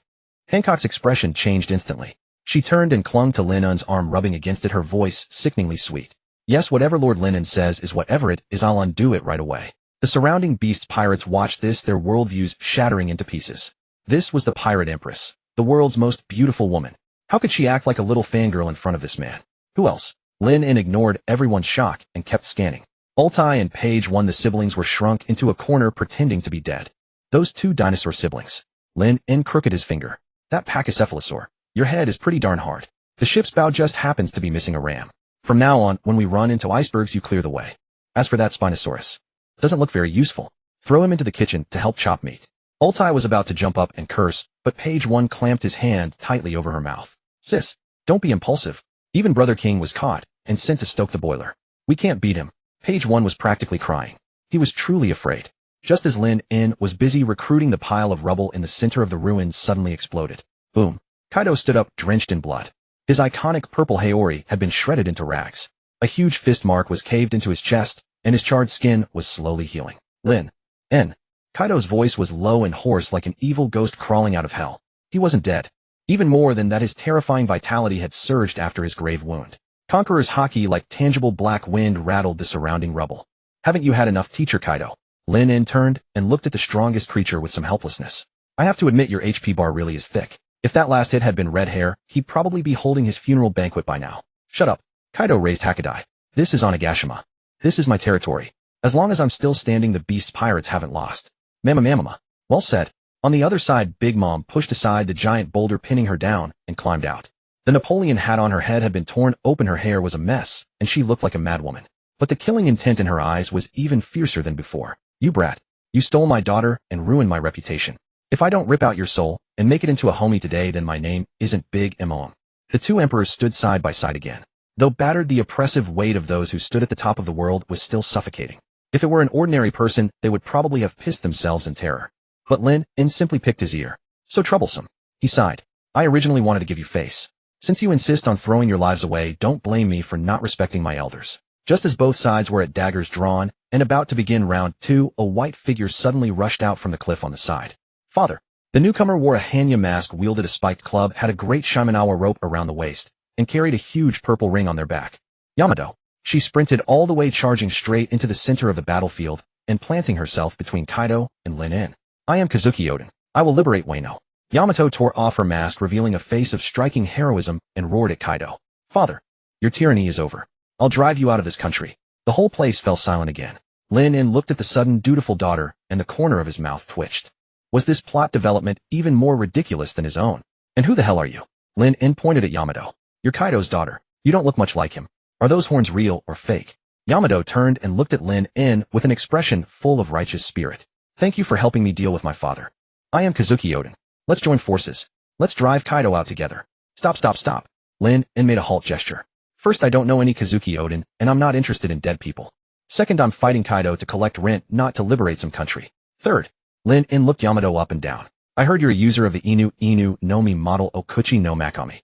That's a kind of wolf, right? Yamato froze. So what? The Fenrir's name comes from the demon wolf of Norse mythology. Lin pointed at his enormous black warship. My ship's bow is missing a mascot. Since you're a wolf and don't want to be Kaido's daughter, how about coming aboard my ship as a watchdog? What did you say? Yamato's face flushed red with anger. I'm the man who will become Odin. How could I possibly become a dog? If that fool Odin were alive, I'd have captured him and put him to work on a sewing machine. Lin curled his lip in disdain. Since you're not willing to be a dog, then get out of the way. This is a business negotiation between adults. Run off and play in the mud, kid. Bastard. I'll knock you flying. Yamato swung her spiked club and actually smashed it toward Lin. Thunderbagwa. The move was exactly like Kaido's, though much weaker, but it still crackled with black lightning. What a loving father-daughter pair. Lin shook his head without even raising a hand. The ground behind him split open and a giant wooden arm shot out. Smack. The wooden hand swatted Yamato club and all into the earth like a fly. Too weak. Lin looked at the spread-eagled crater on the ground. You haven't even mastered Conqueror's coding, and you want to play savior. At that level on my ship, you'd have to wait in line just to scrub the deck. Having handled that little sideshow, Lin turned his attention back to Kaido and Big Mom. Alright, the farce is over. Lin's aura suddenly shifted. If a moment ago he had been a careless and scrupulous boss, then now he was a true demon god throning above the world. Boom.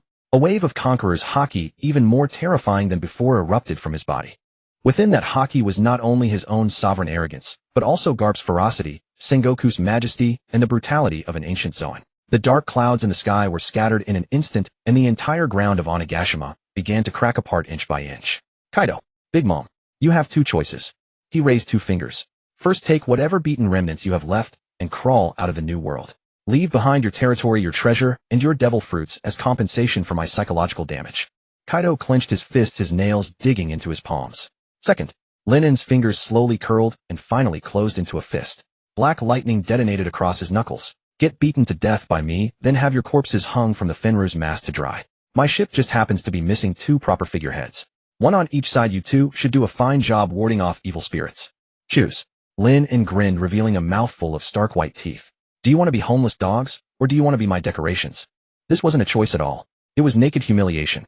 Lin and Kaido and Big Mom both let out earth-shaking roars. The madness of emperors whose last shred of dignity had been trampled. I'm Kaido of the Beasts. Kaido's body expanded drastically and transformed into the sky-blotting azure dragon. His colossal dragon body coiled in the air, gathering in his mouth a heat blast powerful enough to destroy an island. Big Mom also went completely mad, burning her own lifespan to transform into a giant flaming demon god. Since we can't come to an agreement, then none of us should live. Lin shook his head. The mockery in his eyes disappeared, replaced by icy killing intent. He raised his right hand palm upward. A low hum. The air began to vibrate violently. Above Lin's palm, a pitch-black orb appeared out of thin air. This was no ordinary energy sphere. It spun madly, twisting and distorting the space around it. Magma, lightning, photons, ice would release life force. 5 completely different powers were violently compressed into that fist-sized sphere. That move I used against Sengoku earlier wasn't perfected yet. Lin looked at the black sphere in his hand and said softly, but now with the sparring experience you two have brought me, I think I can try the upgraded version. The black sphere grew larger and larger until it swelled to the size of a basketball. Eerie dark red patterns emerged on its surface, radiating a hopeless, annihilating pressure. Sage Art 5 releases Great Spiral Ruin.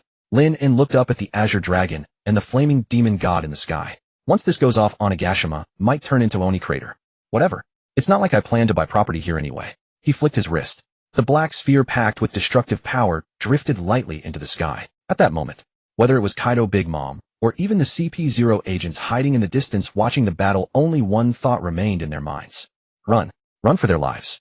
Because that madman truly intended to erase this stretch of the sea from the map. Above, Onigashima silence swallowed every sound. In that single breath of a moment, the world between heaven and earth was reduced to nothing but a void of deathly black. There was no explosive roar. The instant that basketball-sized black sphere touched Hakoku and the Azure Dragon's heat breath, it silently devoured all light and energy like an insatiable black hole. Then space violently caved inward and, boom, the delayed shockwave finally erupted. Onigashima, once suspended in midair, shattered like a sandcastle kicked apart by a mischievous child. The colossal skull-shaped rock formation crumbled piece by piece within the black-red energy storm, the rubble vaporized by searing heat before it could even fall to the ground. The sea was crushed into a bottomless abyss, seawater rushing back to birth a colossal whirlpool, like a gateway torn open to the underworld. After a long while, the smoke and dust finally dispersed. The original banquet hall had vanished without a trace, leaving only a gigantic crater belching black smoke. At the bottom of that crater, two enormous bodies lay sprawled in pools of blood. Kaido had reverted to his human form, his entire body scorched black. The kanabo he had once taken such pride in lay snapped in two at his side. His chest still rose and fell faintly, but that suffocating aura of the strongest creature had now withered to its absolute nadir. Not far away, Big Mom, Charlotte Lin, was in an even more miserable state. Her entire body was embedded in the rock wall, eyes rolled back, frothing at the mouth. Beside her, Napoleon, Zeus, and Prometheus had long been beaten back into their original forms, huddling in a corner and trembling uncontrollably. Tap, tap, tap. Footsteps echoed through the deathly still ruins. Lin picked his way over the rubble and walked unhurriedly down to the bottom of the crater. He bore a few scrapes and bruises himself, but his breathing was as steady as if he were taking a stroll through his own courtyard garden. He walked up to Kaido, crouched down, and reached out a finger to poke the Emperor on the forehead. Hey there, Kaido-sensei. The bell has rung. Time to wake up. Kaido's eyelids fluttered violently, then struggled to open a crack. In that blurred, hazy vision, Lin-Un's face stood against the light, a countenance more hateful than the king of hell himself. Cough. Kaido hacked up a mouthful of blood laced with fragments of his internal organs. Kill me. As a pirate, defeat meant death. That was a conviction he held without question. Kill you. Dream on. Lin rose to his feet and brushed the dust from his hands. If you die, who's going to guard my front gate? My ship does have quite a few automated defense systems, but I still feel it's missing a pair of guardian deities to hold the fort. He turned his gaze toward Big Mom on the other side. As for this old hag, she eats far too much, but that soul-snatching ability of hers is rather handy for chores. From here on, the ship's trash sorting and toilet cleaning will be left to the homies. Kaido's eyes flooded with blood. He nearly passed out from rage on the spot, making the two emperors who stood at the very pinnacle become gatekeepers and janitors. This was 10,000 times more unbearable than death. A warrior can be killed, but never humiliated. Kaido struggled to push himself up, yet the searing agony racking his body sent him crashing back to the ground. Spare me your Bushido sermon. You're a pirate. If you lose, you accept the consequences. Lin snapped his fingers. The earth swelled and thick wooden beams surged upward, weaving themselves into an unyielding cage that sealed both emperors in a stranglehold. The chakra-draining property unique to wood release took effect at once. If they so much as dared to wield their haki, their stamina would be siphoned dry in an instant. Frankie, come down and mop up. Lin shouted toward the sky. Super. Roger that. The Fenrir descended slowly, its enormous shadow blanketing the ruins.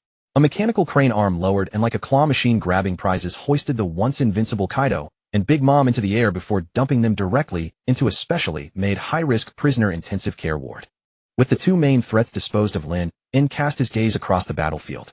The surviving members of the Beast's pirates, Toby, Rappo, and gifters alike, had all dropped to their knees, not a single one daring to raise their head. When even the Governor-General had fallen, what waves could small fry like them possibly hope to make? Except for the ones I singled out just now. As for the rest. Lin stroked his chin, his eyes gliding over the motley collection of devil fruit users. They're all too ugly. They'd ruin the cityscape. He waved a hand listlessly. Robin stripped these riffraff of all their treasure, then tossed them into Wano's quarries to mine ore.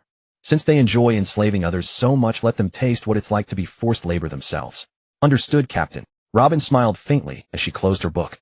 The remnants of the Kazuki clan should be more than happy to take in this batch of free labor. At that moment, the pile of rubble off to the side shifted.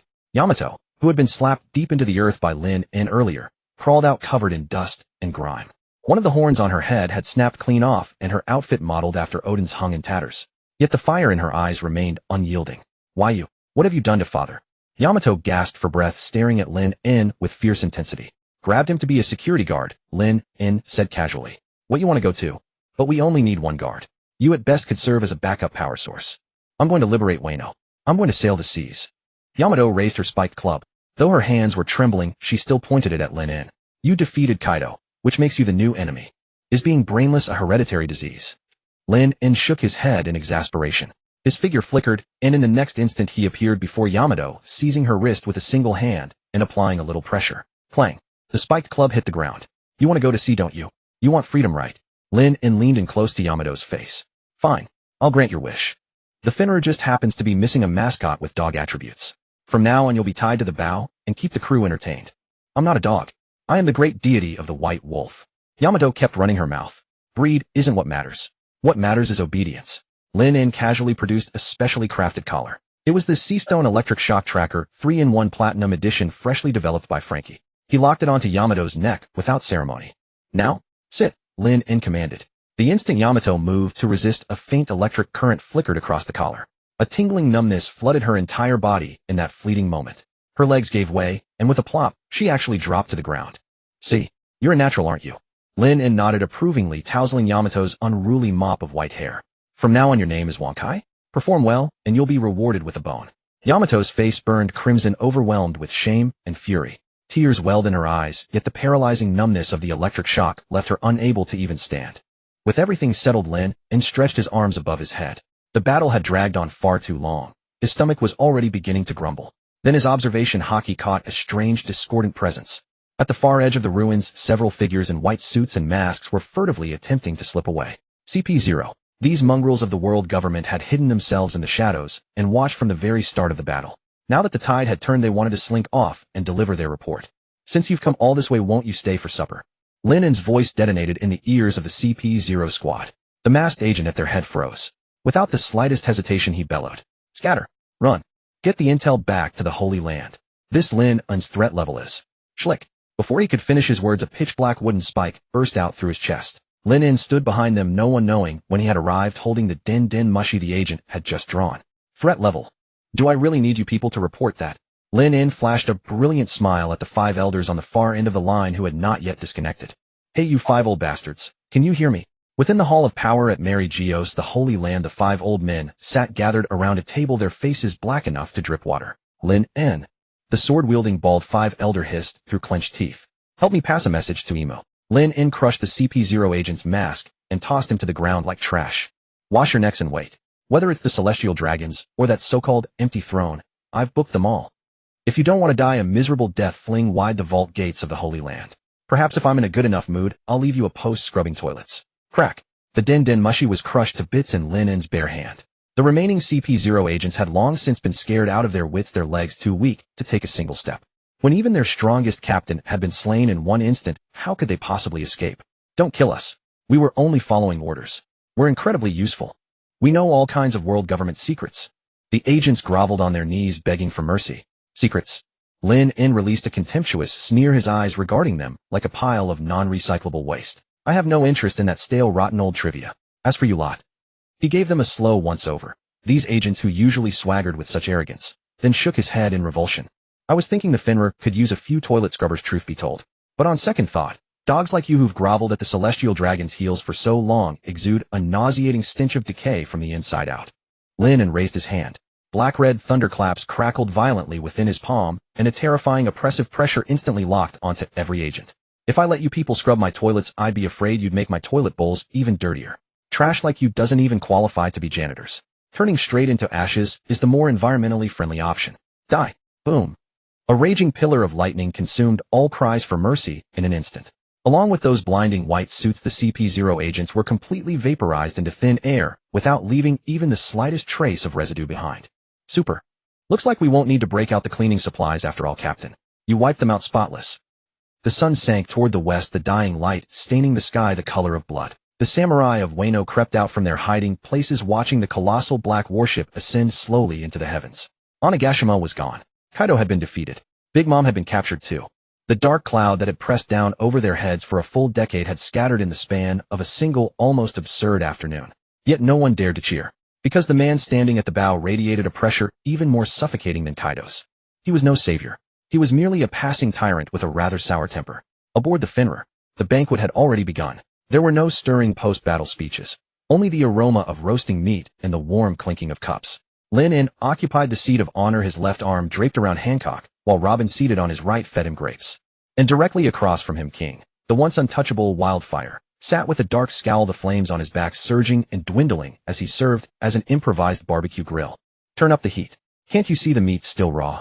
Lin In kicked the table in dissatisfaction. King ground his teeth and, swallowing his pride, cranked the flames higher. Off to the side Sasaki was spinning his neck shield like a maniac, providing a refreshing, pleasant breeze for the entire venue. As for Queen, he was performing a ridiculous dance on the side to liven up the atmosphere.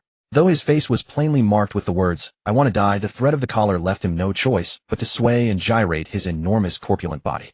Meanwhile, Yamato was crouched at Lin In's feet, a chain fastened around her neck, clutching an enormous bone-in slab of meat and gnawing at it with unconcealed relish. It seemed she had taken to her new role of Wonkai far faster than anyone had anticipated. "Captain, where do we head next?" Robin dabbed at the traces of wine at the corner of her lips, her gaze soft and slightly dreamy as she fixed it upon Lin In. Lin In emptied his cup in a single swig, his eyes turning toward the open sea in the distance. "Our accounts in Wano are settled, but there are still plenty of people on this ocean who owe me rent." He rose to his feet and walked to the bow, the sea breeze tugging at the hem of his coat. "I hear that Red Hair is throwing a banquet on Elbaf. Perfect timing. I've been meaning to taste the giant's liquor myself. Full speed ahead. Set course for Elbaf. Tell Shanks to lay out every last drop of his finest sake. If the taste isn't up to par, I'll chop off that arm of his too and use it for firewood." "Super. Let's set sail." The colossal warship tore through the clouds and raced onward at full speed, surging toward a new sea. On the deck of the Fenrir, the noonday sun blazed with almost piercing intensity. "Is that flame too weak? Haven't you eaten?" Lin In lounged on a specially crafted beach chair, idly swirling a glass of iced red wine, without so much as lifting an eyelid. Across from him, Wildfire, King, once a name that shook the new world, crouched upon the deck. Though the face perpetually hidden behind his mask betrayed no expression, the quaking of his shoulders made it all too clear that this right-hand man of an emperor was on the verge of exploding with fury. On King's back blazed the flame that symbolized the dignity of the Lunarian race, yet in his hands he was forced to hold up an enormous Sea King rib, meticulously controlling the heat. "Lin In, don't go too." "To what?" Lin In cut him off, casually passing his empty glass to the side. A fair, slender hand caught it with perfect stability. Robin smiled as she refilled the glass, her motions elegant, as if she were attending a nobleman's banquet rather than standing amid a crowd of captive pirates. Lin In pointed at the slab of meat. "Medium rare. If it's overdone, I'll pluck those wings from your back and turn them into Orland-style roasted wings." King ground his teeth, and the flames behind him shot up a notch. Sizzle. Fat dripped into the fire, bursting with an enticing crackle. Beside them, a colossal figure was writhing and twisting, drenched in sweat. Left 3 turns, right 3 turns, twist the neck, wiggle the hips. A high-voltage shock collar was fastened around Queen's neck, his massive body struggling to keep up with the aerobics rhythm that Frankie was playing. Even as he danced, he was also tasked with tossing diced fruit into Lin In's mouth. "That fat bastard is getting slow." Lin In chewed on a piece of cantaloupe with a face full of disdain. "Is this the caliber of the Beast's Pirates lead performer? Can't even handle backup dancing. I think you'd better go down to the hold and pedal a bicycle." "No, please don't, boss." Queen was so startled that even his mechanical prosthetic gave a quiver, and he promptly quickened the frequency of his twisting. A picture so beautiful that none dared look directly at it. "I'll speed up now. I'll speed up now. I'm an all-around entertainer. Just don't make me go and get crammed in with that trash Moria." Were the outside world to behold such a scene, the pirates of the New World would probably gouge out their own eyeballs. The two great disasters, one serving as an oven, the other as a dancer. This was no pirate ship. It was a circus going by the name of the Fenrir. Woof! A crisp bark shattered the harmonious atmosphere. Yamato crouched at Lin In's feet, a golden chain running from the collar around her neck to the armrest of Lin In's chair. She stared hungrily at the sizzling rib roast in King's hands, drool nearly spilling onto the deck. "Once I sit." Lin In patted her head. Yamato subconsciously adjusted her posture. Back ramrod straight, hands curled, like paws pressed against her chest. Only after completing the whole routine did she suddenly snap back to reality, her face flushing crimson. "My name is Yamato. I'm the man who will become Kazuki Oden. Not Wonkai." "Okay, once I got it, Wonkai." Lin In took the roasted meat from King, cut off a bone-in chunk, and tossed it over. Yamato leaped up on instinct, caught it flawlessly in her mouth midair, then hunkered down in a corner to gnaw at it, blissfully punctuating each bite with low possessive growls. The beast pirates' lackeys around them all averted their eyes. Too tragic. Truly too tragic. This was the darling son of Governor-General Kaido. His capacity for adaptation was so thorough, it was heartbreaking. Lin In carved off a piece of meat and put it into his mouth. King might be a man of great pride, but there was no faulting his fire control technique. Crisp outside, tender within, every drop of juice locked in perfectly. "How much longer?" Lin In asked. "Super, Captain. Frankie stood at the helm striking his signature pose. At our current wind speed and jet propulsion output, we'll see the coastline of Elbaf within half an hour. However, Frankie paused his tone, turning somewhat graver. The radar shows extremely powerful life responses gathered over there. Few in number, but every single one is monstrously strong. Especially the one dead center. It's like a blazing sun. A blazing sun. Lin gave a derisive snort, dabbing his mouth with a napkin. I hope that red-haired man's capacity for liquor is half as good as his hockey, or this trip will have been a total waste. He rose to his feet, the loose bathrobe hanging open over his powerful chest. Lads, pack it up. We've got work to do. Don't let them think we've come to beg. We've come to collect. Elbaf, the land of giants. Colossal ancient trees pierced the clouds, and every stone and every blade of grass here was staggeringly vast. The sea breeze swept over the towering cliffs, wailing like war horns. Along the shore the scene was unusually lively. Dozens of mountain-sized giants sat encircling bonfires, enormous barrels of drink clunking together with dull resonant thuds. And at the very center of the giants' gathering was moored a red pirate ship, the Red Force. Boss, the meat's ready. Lucky Roo clutched a dinosaur leg bigger than a man, wolfing it down with grease smeared all over his mouth. Shanks sat cross-legged atop a colossal boulder, a bowl of wine in his hand. His stubbly face bore the flushed glow of mild intoxication, yet his eyes were frightfully lucid, fixed with unwavering attention on the newspaper in his grip. The headline above was the sinking of Marineford, a photograph of Sengoku transformed into a monster and subdued. At the very bottom of the page was a blurry, hastily snapped shot. A black warship hovered over Onigashima Lin, standing at its bow with Kaido underfoot like a dead dog. 60 billion belly. Ben Beckman exhaled a smoke ring and tapped his rifle stock against his shoulder. That bounty is rising faster than inflation. Don't these young folks ever leave any leeway for others? This isn't a question of leeway. Shanks set down the newspaper and stared at the turbulent, surging sea in the distance. He tore apart Marine headquarters, then packed up Kaido and Big Mom for the road. The balance of the new world hasn't just been broken. He ground it to dust and tossed it in the trash. Boss, are you afraid he'll go after Luffy? Yasop asked, polishing his gun barrel. Luffy will have his own adventures. Shanks shook his head, one hand resting on the hilt of Griffin at his waist. What I'm worried about is this man's appetite. Eating 2 emperors wasn't enough for him. Now he's coming straight for us. The words had barely left his mouth when the clear sky suddenly darkened. It wasn't storm clouds. It was a ship. An almost absurdly massive black warship tore through the clouds, and with a piercing shriek plummeted toward the coastline of Elbaf like a meteor. The wolf's head that served as the prow was savage beyond measure, as if it meant to devour heaven and earth. They're here. The Red Hair Pirates executives instantly dropped their jocular expressions, every hand gripping a weapon as killing intent erupted. The surrounding giants also sensed the menace of these uninvited guests. Rising in unison, they drew swords and battle axes the size of small mountains, glaring up at the sky. Who are you? How dare you trespass on Elbaf? A giant warrior in heavy armor roared, hurling his massive spear. It shot through the air, wreathed in wind, and thunder aimed straight at the warship above. The force behind it was enough to pierce a small island. Yet faced with this thundering strike, the black battleship didn't so much as flinch. The giant wolf's maw at the prow suddenly yawned open. Boom. A jet-black beam of energy erupted forth. The colossal spear vaporized in an instant upon contact, and the relentless beam, still at full force, grazed the giant's scalp and slammed into the ocean beyond. The seawater evaporated on the spot, exposing a muddy seabed and carving a vacuum corridor hundreds of meters wide. The giant collapsed onto his backside in sheer terror, cold sweat instantly soaking through his back. If that blast had been even a hair off course, he would be nothing but ash by now. Is this the hospitality of Elbaf? A lazy, arrogant voice came through the loudspeaker with heavy metal rock playing in the background, echoing across the entire coast. What's so impressive about throwing toothpicks? If you've got guts, throw me a vault of gold. The Fenrir descended slowly, finally hovering at 10 meters above the sea, its enormous shadow swallowing the Red Hair Pirates completely. Lin stood at the prow with row upon row of dark, gaping cannon muzzles behind him, along with the luxury troop that had been dragged out to back him up. On the left stood the petrified Black Maria, on the right Sasaki, who was being used as an electric fan, and at his feet crouched Yamato, answering to the name Wankai. No matter how one looked at it, this lineup was utterly bizarre. Shanks rose to his feet, red hair whipping wildly in the wind. He didn't draw his sword. He simply walked a few steps forward and raised his head to meet Linen's gaze. Their eyes clashed in midair. Though neither had made a move, the air was already thick with the acrid scent of gunpowder. Conqueror's Haki began an invisible duel. The sea around them churned and boiled in unease, and a colossal fissure split apart the clouds high above. Linen. Shanks spoke, his voice soft, yet reaching every corner of the field. This is the homeland of the giants, not your hunting ground. Since you've come, why not come down for a drink? A drink. Lin leapt from the bow. He used no cushioning technique whatsoever, slamming into the beach like a cannonball. Wham! Sand burst into the air. Lin In walked out of the crater, dusted the sand from his trousers, and headed straight for Shanks. The red-hair pirate's officers tensed in an instant. The meat in Lucky Rue's hand thudded to the ground, and Ben Beckman had already raised his gun. But Lin In paid them no heed. He walked up until he stood less than half a meter from Shanks.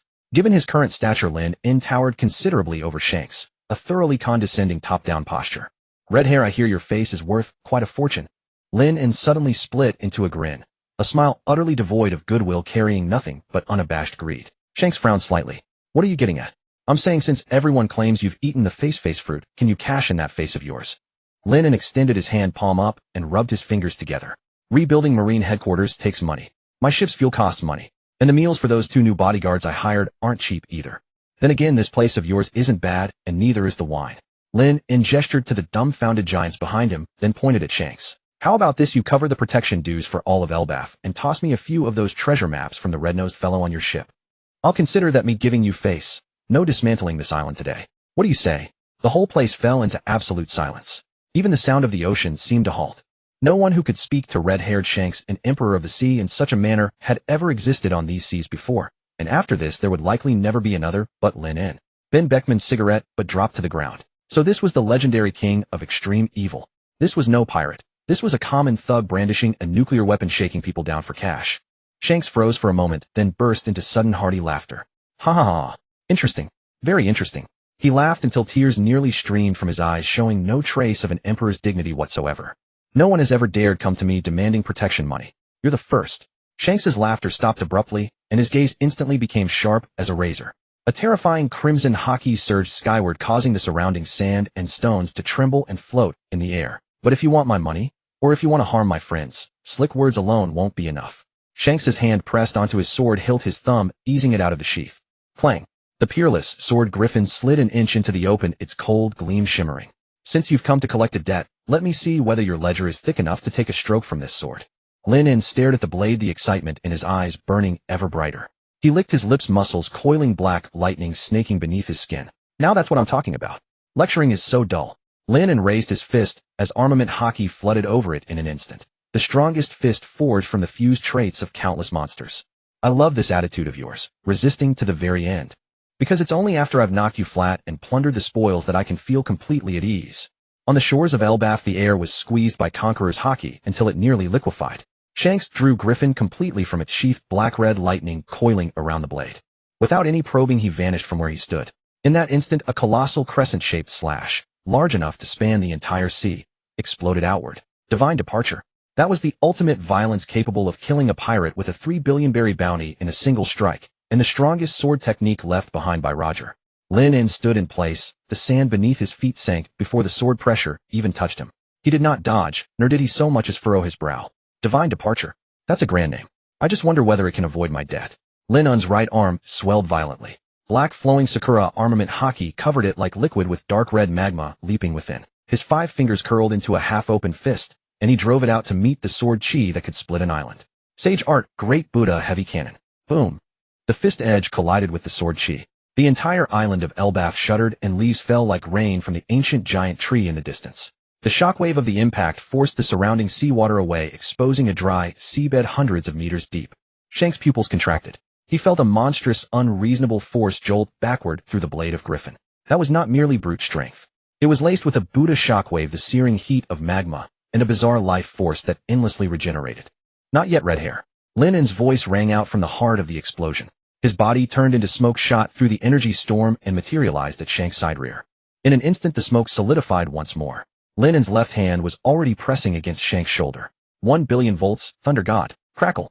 Blue-white lightning burst out like an enraged dragon, engulfing Shanks entirely. Boss, Lucky Rue, and Yasop turned pale and instinctively raised their weapons. Stay back, Shanks roared. The Conqueror's hockey around him turned into tangible armor, forcibly enduring the lightning's assault. He swung his sword backhanded at Lin Un's waist, Griffin leaving a pitch-black scar in the air. Lin In sneered, leaned back slightly, while would-release vines erupted from the ground beneath his feet and bound Shanks' legs. Would-release, all-killing bind. Shanks felt his hockey grow sluggish for half a second. That half-second was enough. Lin Un's right fist, wrapped in golden Buddha light, slammed hard into Shanks' abdomen. Bang! The power of that punch sent Shanks flying. Like a red meteor, he smashed through 3 boulders, each 100 meters tall, before embedding himself deep into the cliff face behind. Silence fell over the battlefield. The officers of the Red Hair Pirates felt their palms sweating. Ben Beckman crushed out his cigarette, his eyes impossibly grave. He could tell that Lin In had not used his real strength at all. This man was toying with an emperor. Lin In stood in place, dusted off his hands, and looked toward the cliff. Red Hair, your hockey really is something. But that's all it is. On this sea, face alone can't pay the bill. The cliff shattered and Shanks wiped the blood from the corner of his mouth as he walked out. His cloak was tattered, but his presence had become even calmer and heavier, like a bottomless ancient well. You really are a monster. Shanks tightened his grip on Griffin. Looks like if I don't show my real skill today, not even this island will survive. You misunderstand. Lin In shook his head and pointed to the Fenrir in the sky. I'm not here to destroy the island today. I'm here to collect a debt. You hold your banquet here, drinking the giant's liquor and standing on the giant's land. And as for the giants, they are now my reserved long-term tenants. Lin In grinned. So you'll have to pay their liquor bill and land rent for them. And if I refuse, then I'll tie you up and throw you in to share a room with Kaido. He's just been needing a cellmate he can talk to. Shanks took a deep breath and raised Griffin again. But at that moment Lin In's movements suddenly stopped. His observation haki caught a strange fluctuation. It was an extremely vigorous, almost excessive life force rising from the roots of the colossal ancient tree at Elbaf's center, the Atom Tree. That life force resonated intensely with his wood release. Lin In turned toward the depths of the island. This feeling, is it a devil fruit? No, it was not an ordinary fruit. It was the ultimate manifestation of plant-type ability. The forest fruit. Lin In murmured to himself. In the original work, this fruit was supposed to be in the hands of Admiral Greenbull. But at the current point in time, Greenbull has yet to rise through the world military draft. And yet this fruit was hiding on Elbaf. Red Hair, let's put the fight on hold. Lin In suddenly dropped his stance, blurred, and appeared at the bow of the Fenrir. I'm not interested in your face for now. Under that tree is something far more interesting. Stop. Shanks wanted to pursue, but Lin In was simply too fast.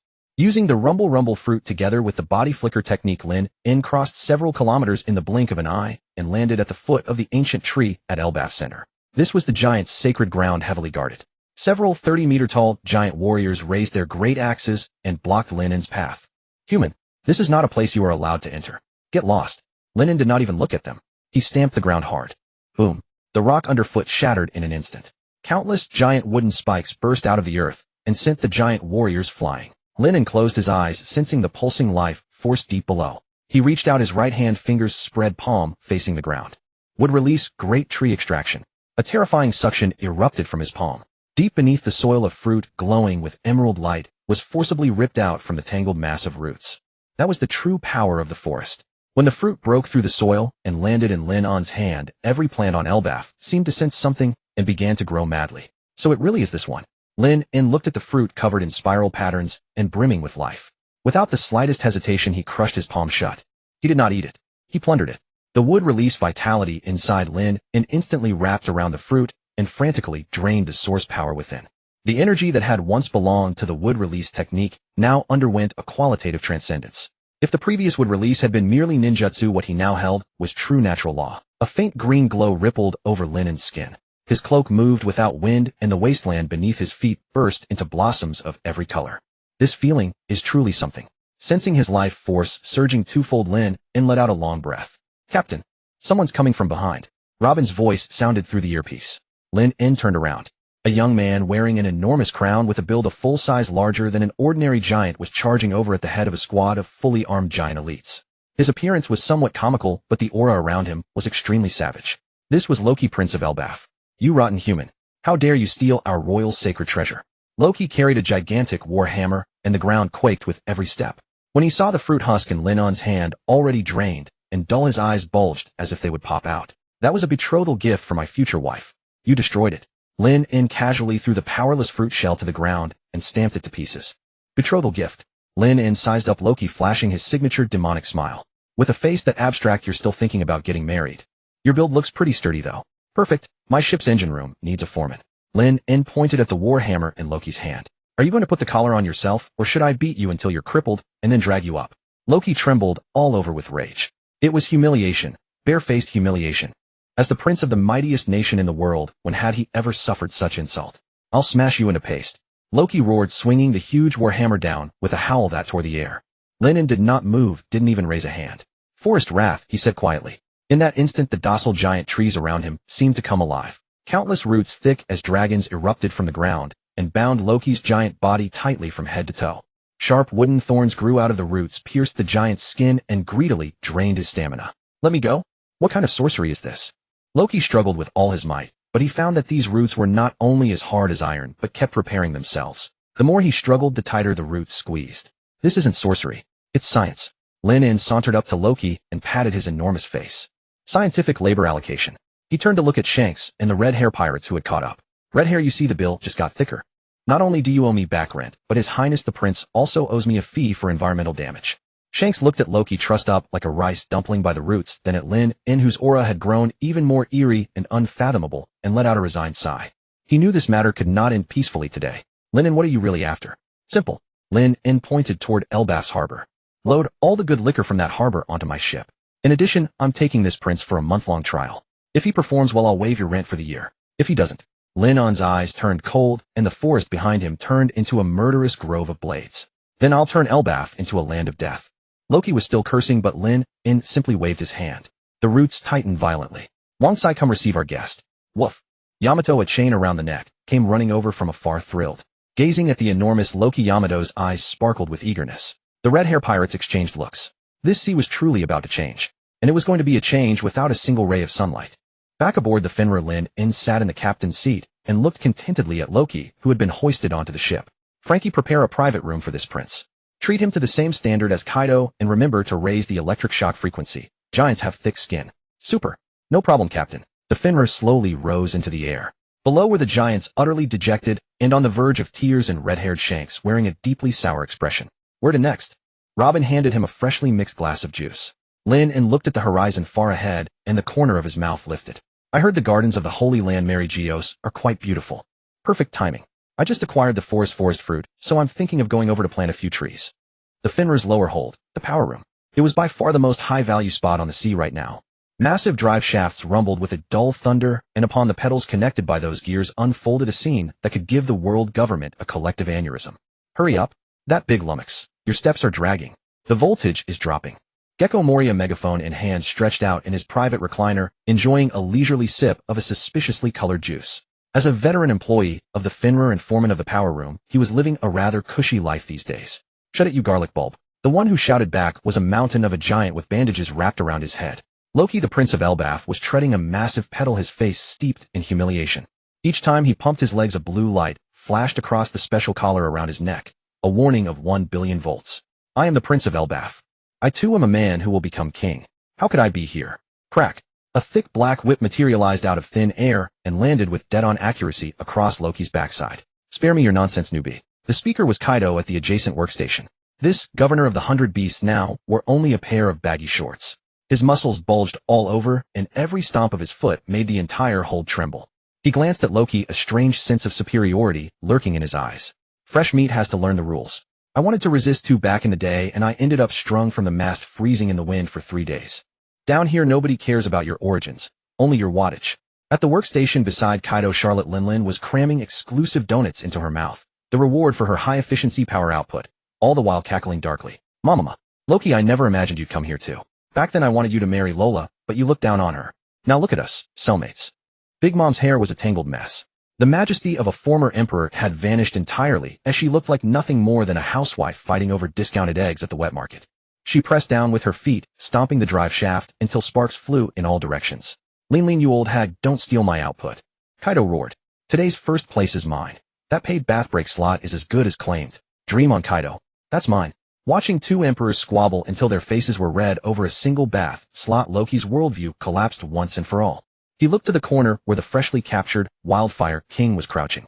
The flames behind King burned fiercely, supporting a tremendous boiler. The Fenrir's entire hot water circulation system depended on his fire. What are you staring at? King turned his head coldly. If the fire goes out, the captain will have me unclog the sewers. Loki was in utter despair. What sort of ship was this? Hell. On the deck, the sea breeze was mildly cold. Lin inhaled a watering can, carefully watering a tender sapling in the pot before him. That was no ordinary water, but a nutrient solution mixed with life essence. Ever since consuming the Mori Mori Nomi, his affinity with plants had reached a freakish level. Before his very eyes, the sapling sprouted, bloomed, and then bore a single glowing red fruit. This ability would be truly wasted if I didn't use it for greenery. Lin picked the fruit and took a bite, crisp, sweet, and dripping with juice. With the Mori Mori Nomi combined with wood release and the immense chakra of a sage body on top, he was now a walking forest-making machine. Captain, the red line is right ahead. Robin closed the ancient text in her hands and walked up beside Lin. Today she wore a tight-fitting black leather suit which accentuated her tall and slender figure. Gazing at the crimson cliff that spanned the horizon, her eyes were somewhat complicated. Climb over it like last time. Robin closed the ancient book, came to Lin Un's side, and the sea breeze tousled her hair and set the pages in her hand rustling. Climb over. Lin Un swallowed the pulp in his mouth, his eyes sweeping across the red precipice that crossed the sky and divided the four seas. An arrogant smirk curled at the corner of his lips. That's what a stowaway would do. When a creditor comes knocking, why should he scale the wall? He walked to the bow, and Wonkai Yamato at his feet immediately rubbed against his trouser leg with perfect obedience. Lin Un kicked her aside. Yamato took no offense, rolling twice with emotion and grinning with her tongue out like an idiot. That girl was either completely spoiled beyond repair, or she had awakened some strange attribute. Lin Un ignored this humanoid pet. His gaze seemed to pierce across 10,000 miles of ocean, catching the enormous scar-laden silhouette.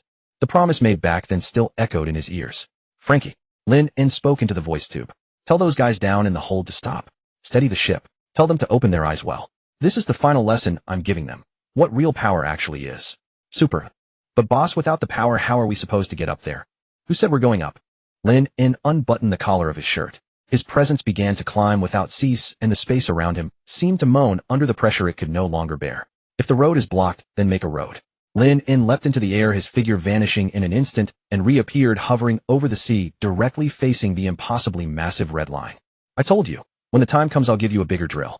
Bigger than a mountain height beyond the sky. Lin Un murmured to himself, then slapped his palms together fiercely.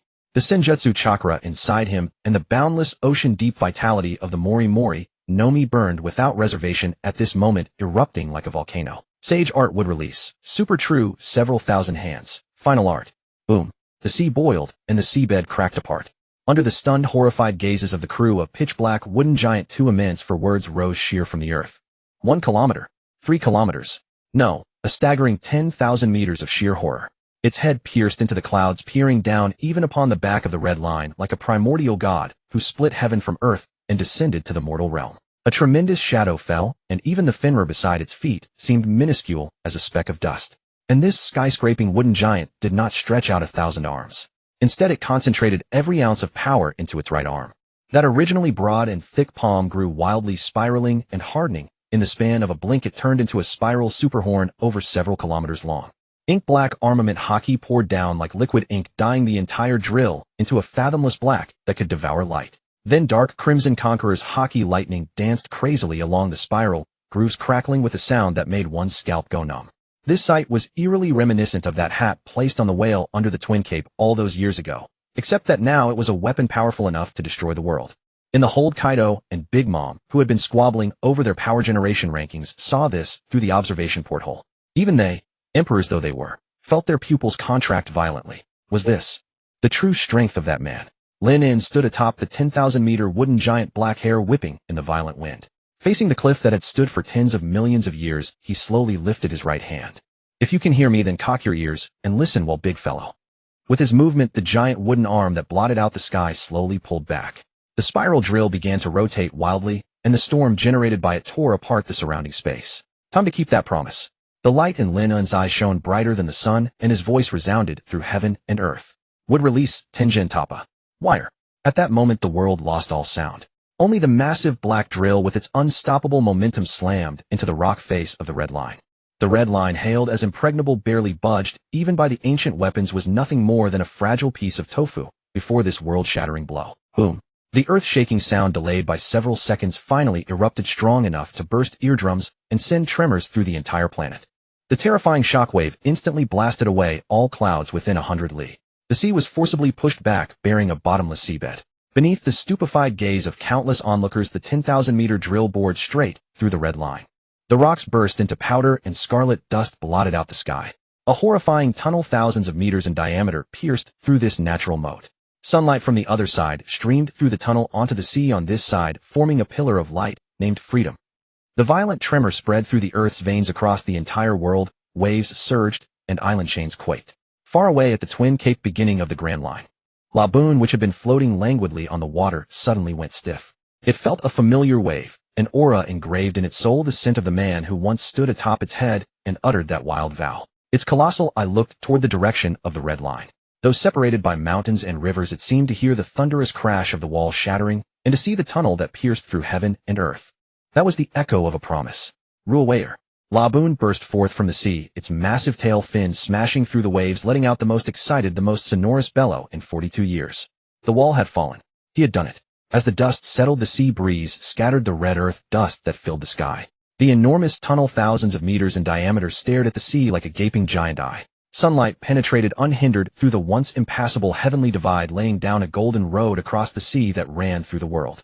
Frankie turned the music up. Lin In retracted his divine power, stood atop the wolf's head with one hand in his pocket. Since the road is open, let's just swagger our way across. Super. Got it, boss.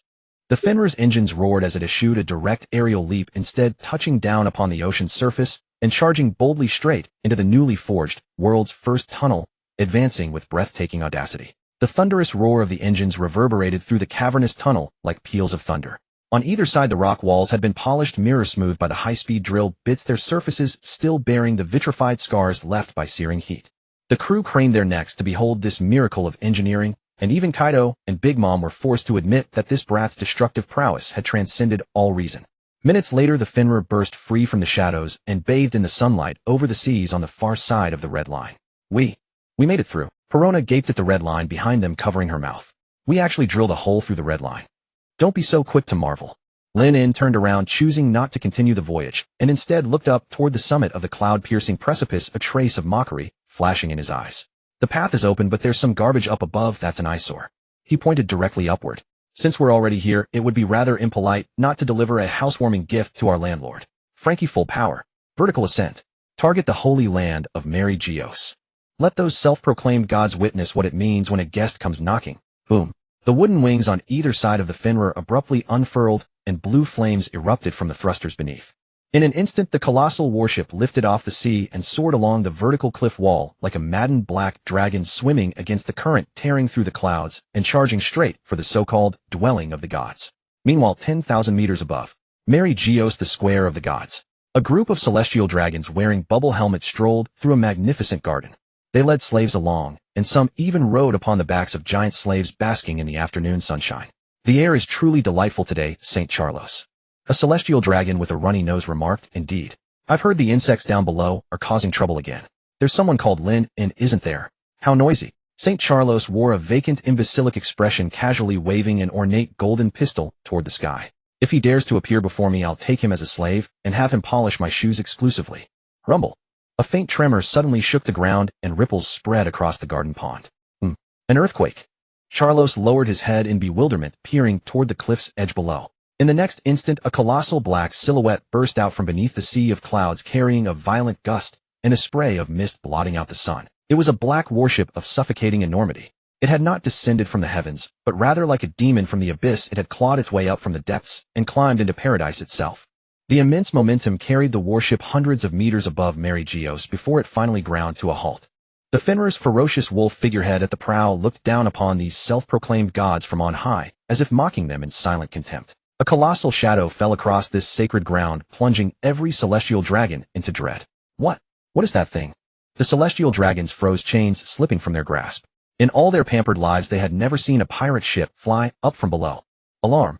Enemy attack. The CP0 operatives in white suits reacted first, surging out from every corner in an instant, attempting to escort the celestial dragons to safety. But it was already too late. Lin In stood at the bow, gazing down upon the city of extravagant opulence below him. The smug supremacy, the arrogance that deemed human life as cheap as grass, stirred within him a visceral revulsion. So this is where the so-called gods dwell. Lin In curled his lips in disdain. Not even a single decent tree, just cold, lifeless stone. No wonder it bred such a pack of brainless fools. He slowly raised his right hand palm, facing downward. At that moment, the power of the forest fruit fused perfectly with the sage art chakra within him. Since you all enjoy living so high above, allow me to redecorate for you. Sage artwood style, birth of trees, primordial return. Rumble. The entire ground of Mary Geos seemed to awaken at that moment. The pavement of hard red earth and costly marble fractured in an instant. Countless roots thick as mountain ranges erupted from the deep with untamed primeval ferocity. These were no ordinary trees. These were mutant demonic flora empowered by Lin In's life return. The exquisite palaces, sculptures, and fountains were no more resilient than toy blocks before these terrifying roots. Giant vines immediately coiled around the celestial dragon's mansions, crushing them apart. Help! What kind of monster is this? Guards! Admirals! Cut these weeds down at once. St. Charlos shrieked in terror, but the earth beneath his feet split open, and a colossal vine, resembling a man-eating flower, burst upwards, swallowing half of him and his bubble helmet in one gulp, leaving only his 2 legs thrashing wildly in the air. In the blink of an eye, the lavish and sacred Mary Geos had vanished, replaced by a horrifying forest steeped in primal savagery. Towering trees blotted out the sun, perilous pollen filled the air, and every leaf was as sharp as a razor blade. Lin leaped from the ship and landed deftly upon a massive branch. He lit a cigar and watched the gods below scrambling like startled ants alongside the CP0 agents and members of the gods' knights frantically hacking at the trees. Lin. A furious roar thundered out. The warrior god of finance, one of the 5 elders wielding the Shodai Kitetsu, erupted from the ruins amidst billowing black haki, shooting straight toward Lin. How dare you defile this sacred land? The old man was utterly enraged. In centuries, no one had dared to plant trees atop their heads. It was tantamount to ripping off the world government's face and grinding it into the mud. Lin exhaled a smoke ring, his gaze utterly unperturbed as he watched the bald elder charging toward him. Defile it. A cold smile crept across his face. Old-timer, you've got it wrong. I'm doing charity here. He snapped his fingers. The giant tree beneath him writhed, its bark splitting open to reveal a colossal demonic face wrought from wood. After all, this place looks utterly lifeless and dreary, so I've taken the trouble to gift you a forest, to absorb a little more oxygen lest your anoxic brains keep spawning so many idiotic decisions. The wooden demonic face suddenly gaped wide and lunged at the elder in midair. Wood-style wooden sentinel, biting kill. Bam! The Shodai Kitetsu clashed against the wooden fangs, unleashing a grating metallic screech. The elder was sent flying backward by the sheer force, skidding dozens of meters across the ground before he came to a stop. He stared at the grotesque tree, still growing relentlessly, his hand trembling faintly around the sword hilt. What kind of wood is this? Harder than steel and capable of absorbing haki. Lin stood atop a treetop looking down at him. Don't rush to fight. This is only the beginning. He pointed toward the distant Pangea castle, the emblem of supreme authority. I've heard there's an empty throne there that no one dares to sit on. Well, my legs aren't what they used to be, and my back aches when I stand too long, so I thought I'd borrow that chair to rest. Outrageous. The elder's glasses cracked from sheer fury. That is the foundation of the world. You despicable pirate. Despicable. Lin's smile vanished in an instant. In the next moment, he had disappeared from where he stood. When he reappeared, he stood directly before the elder, one hand clamped around the throat of this so-called supreme authority of the world, slamming him brutally into the trunk of the colossal tree. Boom. Wood chips flew through the air. You dare invoke bloodline before me? Lin leaned close to the elder's face, now flushed a livid purple, his voice low, like the whisper of a demon. On my ship, there are emperors, a giant prince, and warlords. But they currently have only one title, batteries. What about you 5 old relics? If stuffed into a power room, how much electricity do you think you'd generate? The elder's pupils constricted violently. He felt an abhorrent suction emanating from Lin's hand, his inner strength draining away at a terrifying speed. This was no mere devil fruit ability. It was more like a predation upon the very source of life itself. Release. St. Nustero. The other elders finally reacted, unleashing their abilities and charging toward him. Lin released his grip and kicked the bald elder away, using the momentum to leap backward and land once more upon the branch. Gazing down at the assembled gods' knights and the 4 other grotesque old monsters of varying forms, Lin rolled his neck, producing a series of sharp, crisp cracks. Everyone's here. Good. He waved a hand toward the Fenrir hovering above. Hancock, Robin, come on down and get to work. And as for those lazy ones still loafing on the ship, toss them all down. Kaido, Big Mom. Tell them if they want dinner, they'd better level this Mary Geos to the ground. The slowest one tonight will be in charge of scrubbing the toilets. With Lin's command, the Fenrir's hatch swung open. Several figures radiating waves of brutal savagery plummeted like meteors, laden with seething morning rage and the burning resentment of the downtrodden. I've had enough of that goddamn pedal. Kaido transformed into an azure dragon and smashed straight through a palace with a bellow. Lin, return my mother's photo. Big Mom, riding her thundercloud and brandishing Napoleon, vented her wrath upon the gods' knights before her. Thus, amidst the holy land of Mary Geos, the war, dubbed afforestation, but in truth demolition, officially commenced. Mary Geos, the plaza of the gods. This place was meant to be the heart of world power, yet at this moment, it had become a literal arena. Smoke filled the air, rubble covering the ground. Those celestial dragons who usually regarded themselves as highborn nobility were now sticking their rear ends into flower beds and burying their heads, trembling like terrified quails. Roar. A dragon's roar shattered the last remaining stained glass windows. Kaido shifted from human form into that despair-inducing azure dragon shape, his enormous body coiling atop the dome of Pangea Castle. He lowered his head to look at the white-robed, weapon-wielding gods' knights below, and a wild joy, known as relief, appeared in his colossal dragon eyes. Finally, he no longer had to pedal that damn generator. Compared to being forced to perform aerobic exercise by electric voltage in a sunless lower, hold the people down there who wanted to kill him with their swords looked as cute as angels. You lot, get moving. Kaido opened his colossal jaws, his heat breath building deep in his throat, the high temperature warping the air. Smash this place to pieces. Whoever smashes too slowly will get only plain rice tonight. Boom. A thick beam of heat breath swept out, vaporizing the mansions of half a district in an instant. Mama mama mama. Kaido, don't steal my credit. On the other side, Charlotte Linlin rode on the thundercloud Zeus. Though Zeus looked a bit undernourished, and brandished Napoleon, which had grown enormous. Like a mad bulldozer, she charged into the ranks of CP0. Ikoku. The massive slash that came forward surged like a tsunami. A few CP0 agents who tried to stand in the way were blasted into dust, people and masks alike, without even a chance to scream. Big Mom's resentment at this moment was even more intense than Kaido's. For she, a proper emperor of the sea and the queen of Tado land, had actually been docked dessert portions by that demon over a single kilowatt-hour of electricity loss. She could not settle that debt with Lin In, so she could only vend it all on the unlucky souls in front of her. Is that one of the emperors? One of the 5 elders, Saint Saturn, had already completed his transformation. His enormous Gyuki form, an ox spider demon, was wrapped in ominous black aura, but even his monstrous face was written with disbelief as he watched the scene. Was this the battery Lin In mentioned? These are not batteries. They are clearly a pack of mad dogs that have been locked up for too long and just released. Stop them. Do not let them get near the empty throne. Saint Saturn bellowed, his enormous spider legs stabbing ferociously at Kaido, who was tearing apart the wall. Clang. A jet-black Kanabo intercepted in midair, sparks flying. Kaido stared at Saint Saturn with eyes that looked like he was gazing at trash armament hockey churning violently along his arms. Get lost, old worm. Don't stand in the way of my work points. Kaido swung his club in a full arc and slammed down. That single strike contained all his detestation for the 007 work schedule, and its power was absurdly overwhelming. Saint Saturn felt a mountain-toppling force bear down on him. His colossal Gyuki body was smashed bodily into the earth, and the previously smooth plaza instantly caved into a huge pit. What? The other 4 elders turned pale with shock.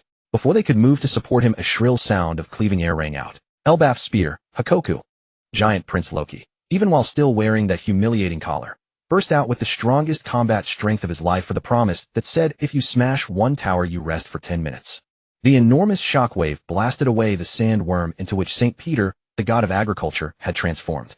All of Mary Geos descended into utter chaos. An emperor was performing demolition, a prince was smashing and looting, and even King the Wildfire was flying overhead, hurling fireballs, muttering, burn it all clean, so we won't have to sweep up later. At the center of the chaos, Lin In sat on a colossal vine that had grown out of nowhere, holding a megaphone in his hand. Hey Big Mom, take it easy. The statue on the left is pure gold, don't crack it. That's loot. Kaido, don't just breathe fire. The foundation over there hasn't been dug out clean. Rework will be deducted from your pay. Lin In, one leg crossed casually over the other like a finicky overseer, directed this renovation crew with nearly 10 billion in combined bounties. Lin In. A sharp shout cut through Lin In's command. Saint Nustero Shodai Kitetsu in hand transformed into a centaur-like skeletal monster and charged over with cold, ghostly aura swirling under his steps. His speed was overwhelming, the blade aimed straight at Lin In's throat. What do you take the order of the world for? Saint Nustero's eyes split at the corners with fury. For hundreds of years, how had the world government ever been subjected to such humiliation? The Holy Land was destroyed, celestial dragons were killed, and the one responsible was treating it all as though it were a farce. Clang. The blade stopped 3 inches from Lin In's neck. 2 fingers. With only 2 fingers, Lin In clamped down on this supreme great sword. Those fingers were covered with top-tier armament hockey and the life force of the forest fruit, making them even harder than diamond. Order. Lin In tilted his head, pressing slightly with his fingertips. Crack. The Shodai Kitetsu, a divine blade regarded by the world as a treasure of legend, actually let out a whimper as a hairline crack appeared on its steel. Saint Nustero's pupils trembled intensely. The so-called order is merely a fig leaf you old fossils use to cover up your incompetence. Lin In released his fingers and shot out a backhand slap. There was no fancy technique, it was pure speed and raw power. Smack. The slap landed squarely on the skeletal horse's face. Saint Nustero body and blade together spun through the air and did not stop until he had crashed through 3 giant trees 5 meters in diameter. Lin In stood up and clapped his hands. Since you love order so much, I'll set a rule as well. He looked down at the bedraggled 5 elders below. As of today, Mary Geos has changed its name. Lin In grinned, showing a row of white teeth. It will now be called Lin On's First People's Park. How dare you? Saint Warcury, the god of law, roared and charged in the form of the colossal boar Fengshi. His indestructible tusks were enough to pierce the red line. Would release advent of a flowering tree world, man-eating flower enhanced version. Lin In formed a seal with one hand. The ground heaved upward, and a red flower of giant eerie proportions burst out of the earth. It opened its petals lined with serrated teeth and swallowed the charging great boar in one bite. The flower then began to convulse violently as powerful acid inside carried out the digestion. Oh! Saint Warcury's screams came from within the flower's belly, making the nearby gods' knights feel their scalps go numb. Done. Lin clapped his hands and looked up at the towering Pangaea castle in the distance. That was the terminus of power, and it was also where Emu was hiding. At that moment, Pangaea castle's gates were shut tightly, and a heart-chilling aura was brewing inside. Lin showed no fear. Instead, he licked his lips in excitement. He turned to look at the employees behind him who were still in the middle of their wild fun. Stop, you lot. Lin's voice drowned out the clamor of the battlefield. Kaido and Big Mom subconsciously stopped moving. Their bodies even gave a conditioned jolt, muscle memory trained through long exposure to electric shock. What now? Haven't we finished smashing? Kaido snorted in dissatisfaction, still holding half the leg of the commander of the God's Knights. Lin pointed at Pangaea Castle. The trash outside is just about cleaned up. Now let me give you a chance to earn some major points. Lin pointed at the sealed bronze gate. Whoever can smash that door open for me will be excused from 1 month of their sentence, and Lin paused, then cast the bait no one could refuse. Whoever does, it will be given a permanent collar removal card from the Fenrir. The whole field fell into dead silence. Even Big Mom, who had been locked in rage, froze. Collar removal. That was freedom. That was dignity. That was the hope of never having to run on a wheel like a hamster again. Kaido's eyes instantly turned red, redder than when he had been killing. Big Mom's breathing became heavy, and her drool dripped to the ground, burning through the rock. Even Loki and King beside her were overtaken by something profoundly vicious. That's mine. Kaido let out an earth-shaking roar. Forget the 5 elders. He tossed away the half-leg in his hand and charged headfirst toward Pangaea Castle. Out of the way, Kaido. That's mine, my freedom. Big Mom was even more ruthless. She directly burned her lifespan, activated her giant mode, and rolled forward like a living missile tank. The 5 elders were utterly dumbfounded.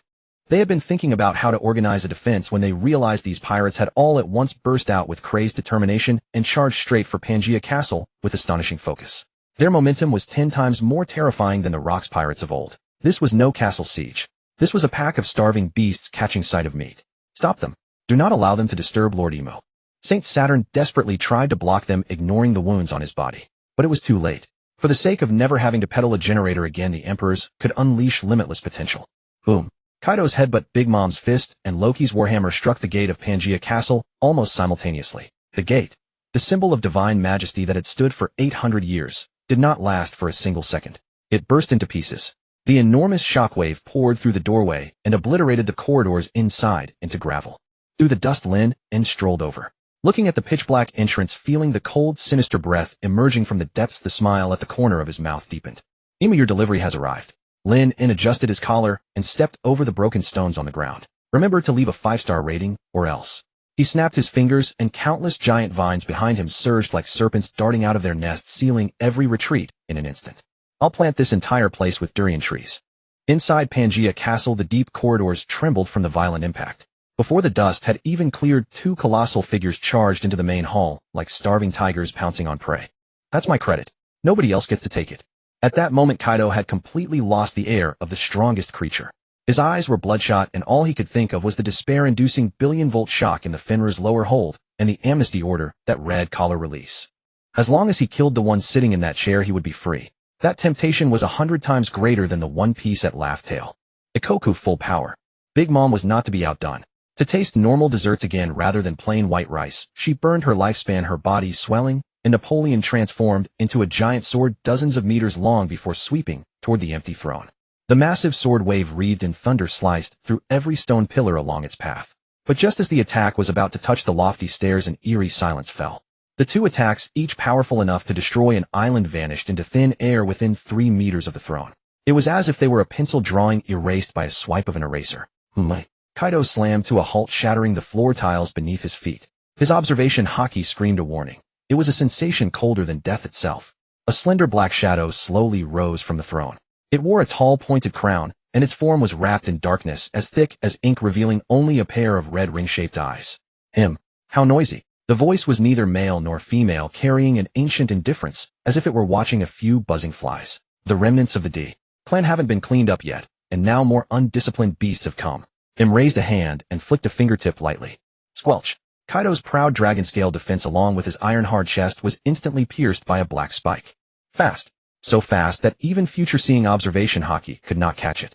Ugh. Kaido grunted, grabbing the black spike to pull it out, only to realize that it was not a physical object. It was pure nothingness. The wound did not bleed. The surrounding flesh was rapidly withering and turning gray. Watch out. This cursed thing drains life force. Big Mom shrieked, commanding the thundercloud Zeus to strike down a devastating bolt of lightning. Im didn't even lift its head. The black shadow behind it turned into a huge mouth, swallowed the lightning whole, and even let out a burp. Logia. No, that's not it. Lin In strolled in slowly from behind with his hands in his pockets. Stepping over the rubble like a construction foreman doing a final inspection, he looked up and down. A Zoan, mythical Zoan, the primordial form of a devil fruit. Or are you something even more disgusting? Im's Rinnegan-like eyes turned toward Lin In. Lin In, the sinner who destroyed God Valley and has now come to ruin my garden. There was finally a ripple in Im's voice. It was rage. In 800 years you are the first to dare tear down the gates of Pangaea Castle. Boom. The instant the words left its mouth, all the shadows in the great hall came alive. The shadows on the floor, the walls, and even under Kaido and Big Mom all became sharp spikes and stabbed at everyone present from every direction without a single blind spot. Sage Art would release demon-faced shield. Lin In formed a seal with one hand.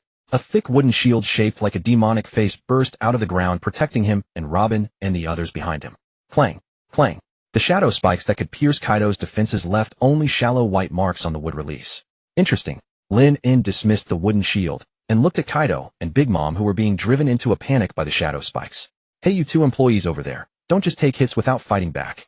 If that counts as a workplace injury, I won't reimburse the medical bills. Cut the crap. There's something wrong with this monster's body. Kaido roared, smashing the incoming black shadow with his club and panting heavily. His wounds were healing, but far slower than usual. I definitely blew its head off just now. Yes, just then Kaido's Thunder Bagua really had shattered half of Im's head. But the next second Im's body was like a videotape playing in reverse. The black mist surged and it was restored on the spot. Not even a scar remained. An immortal body. So this is the ultimate secret of the Op fruit, the immortality surgery. Lin In rubbed his chin thoughtfully. It was not simple regeneration, but rather the body's time was locked to a certain state. No matter what injury it suffered, it would be forcibly rewound.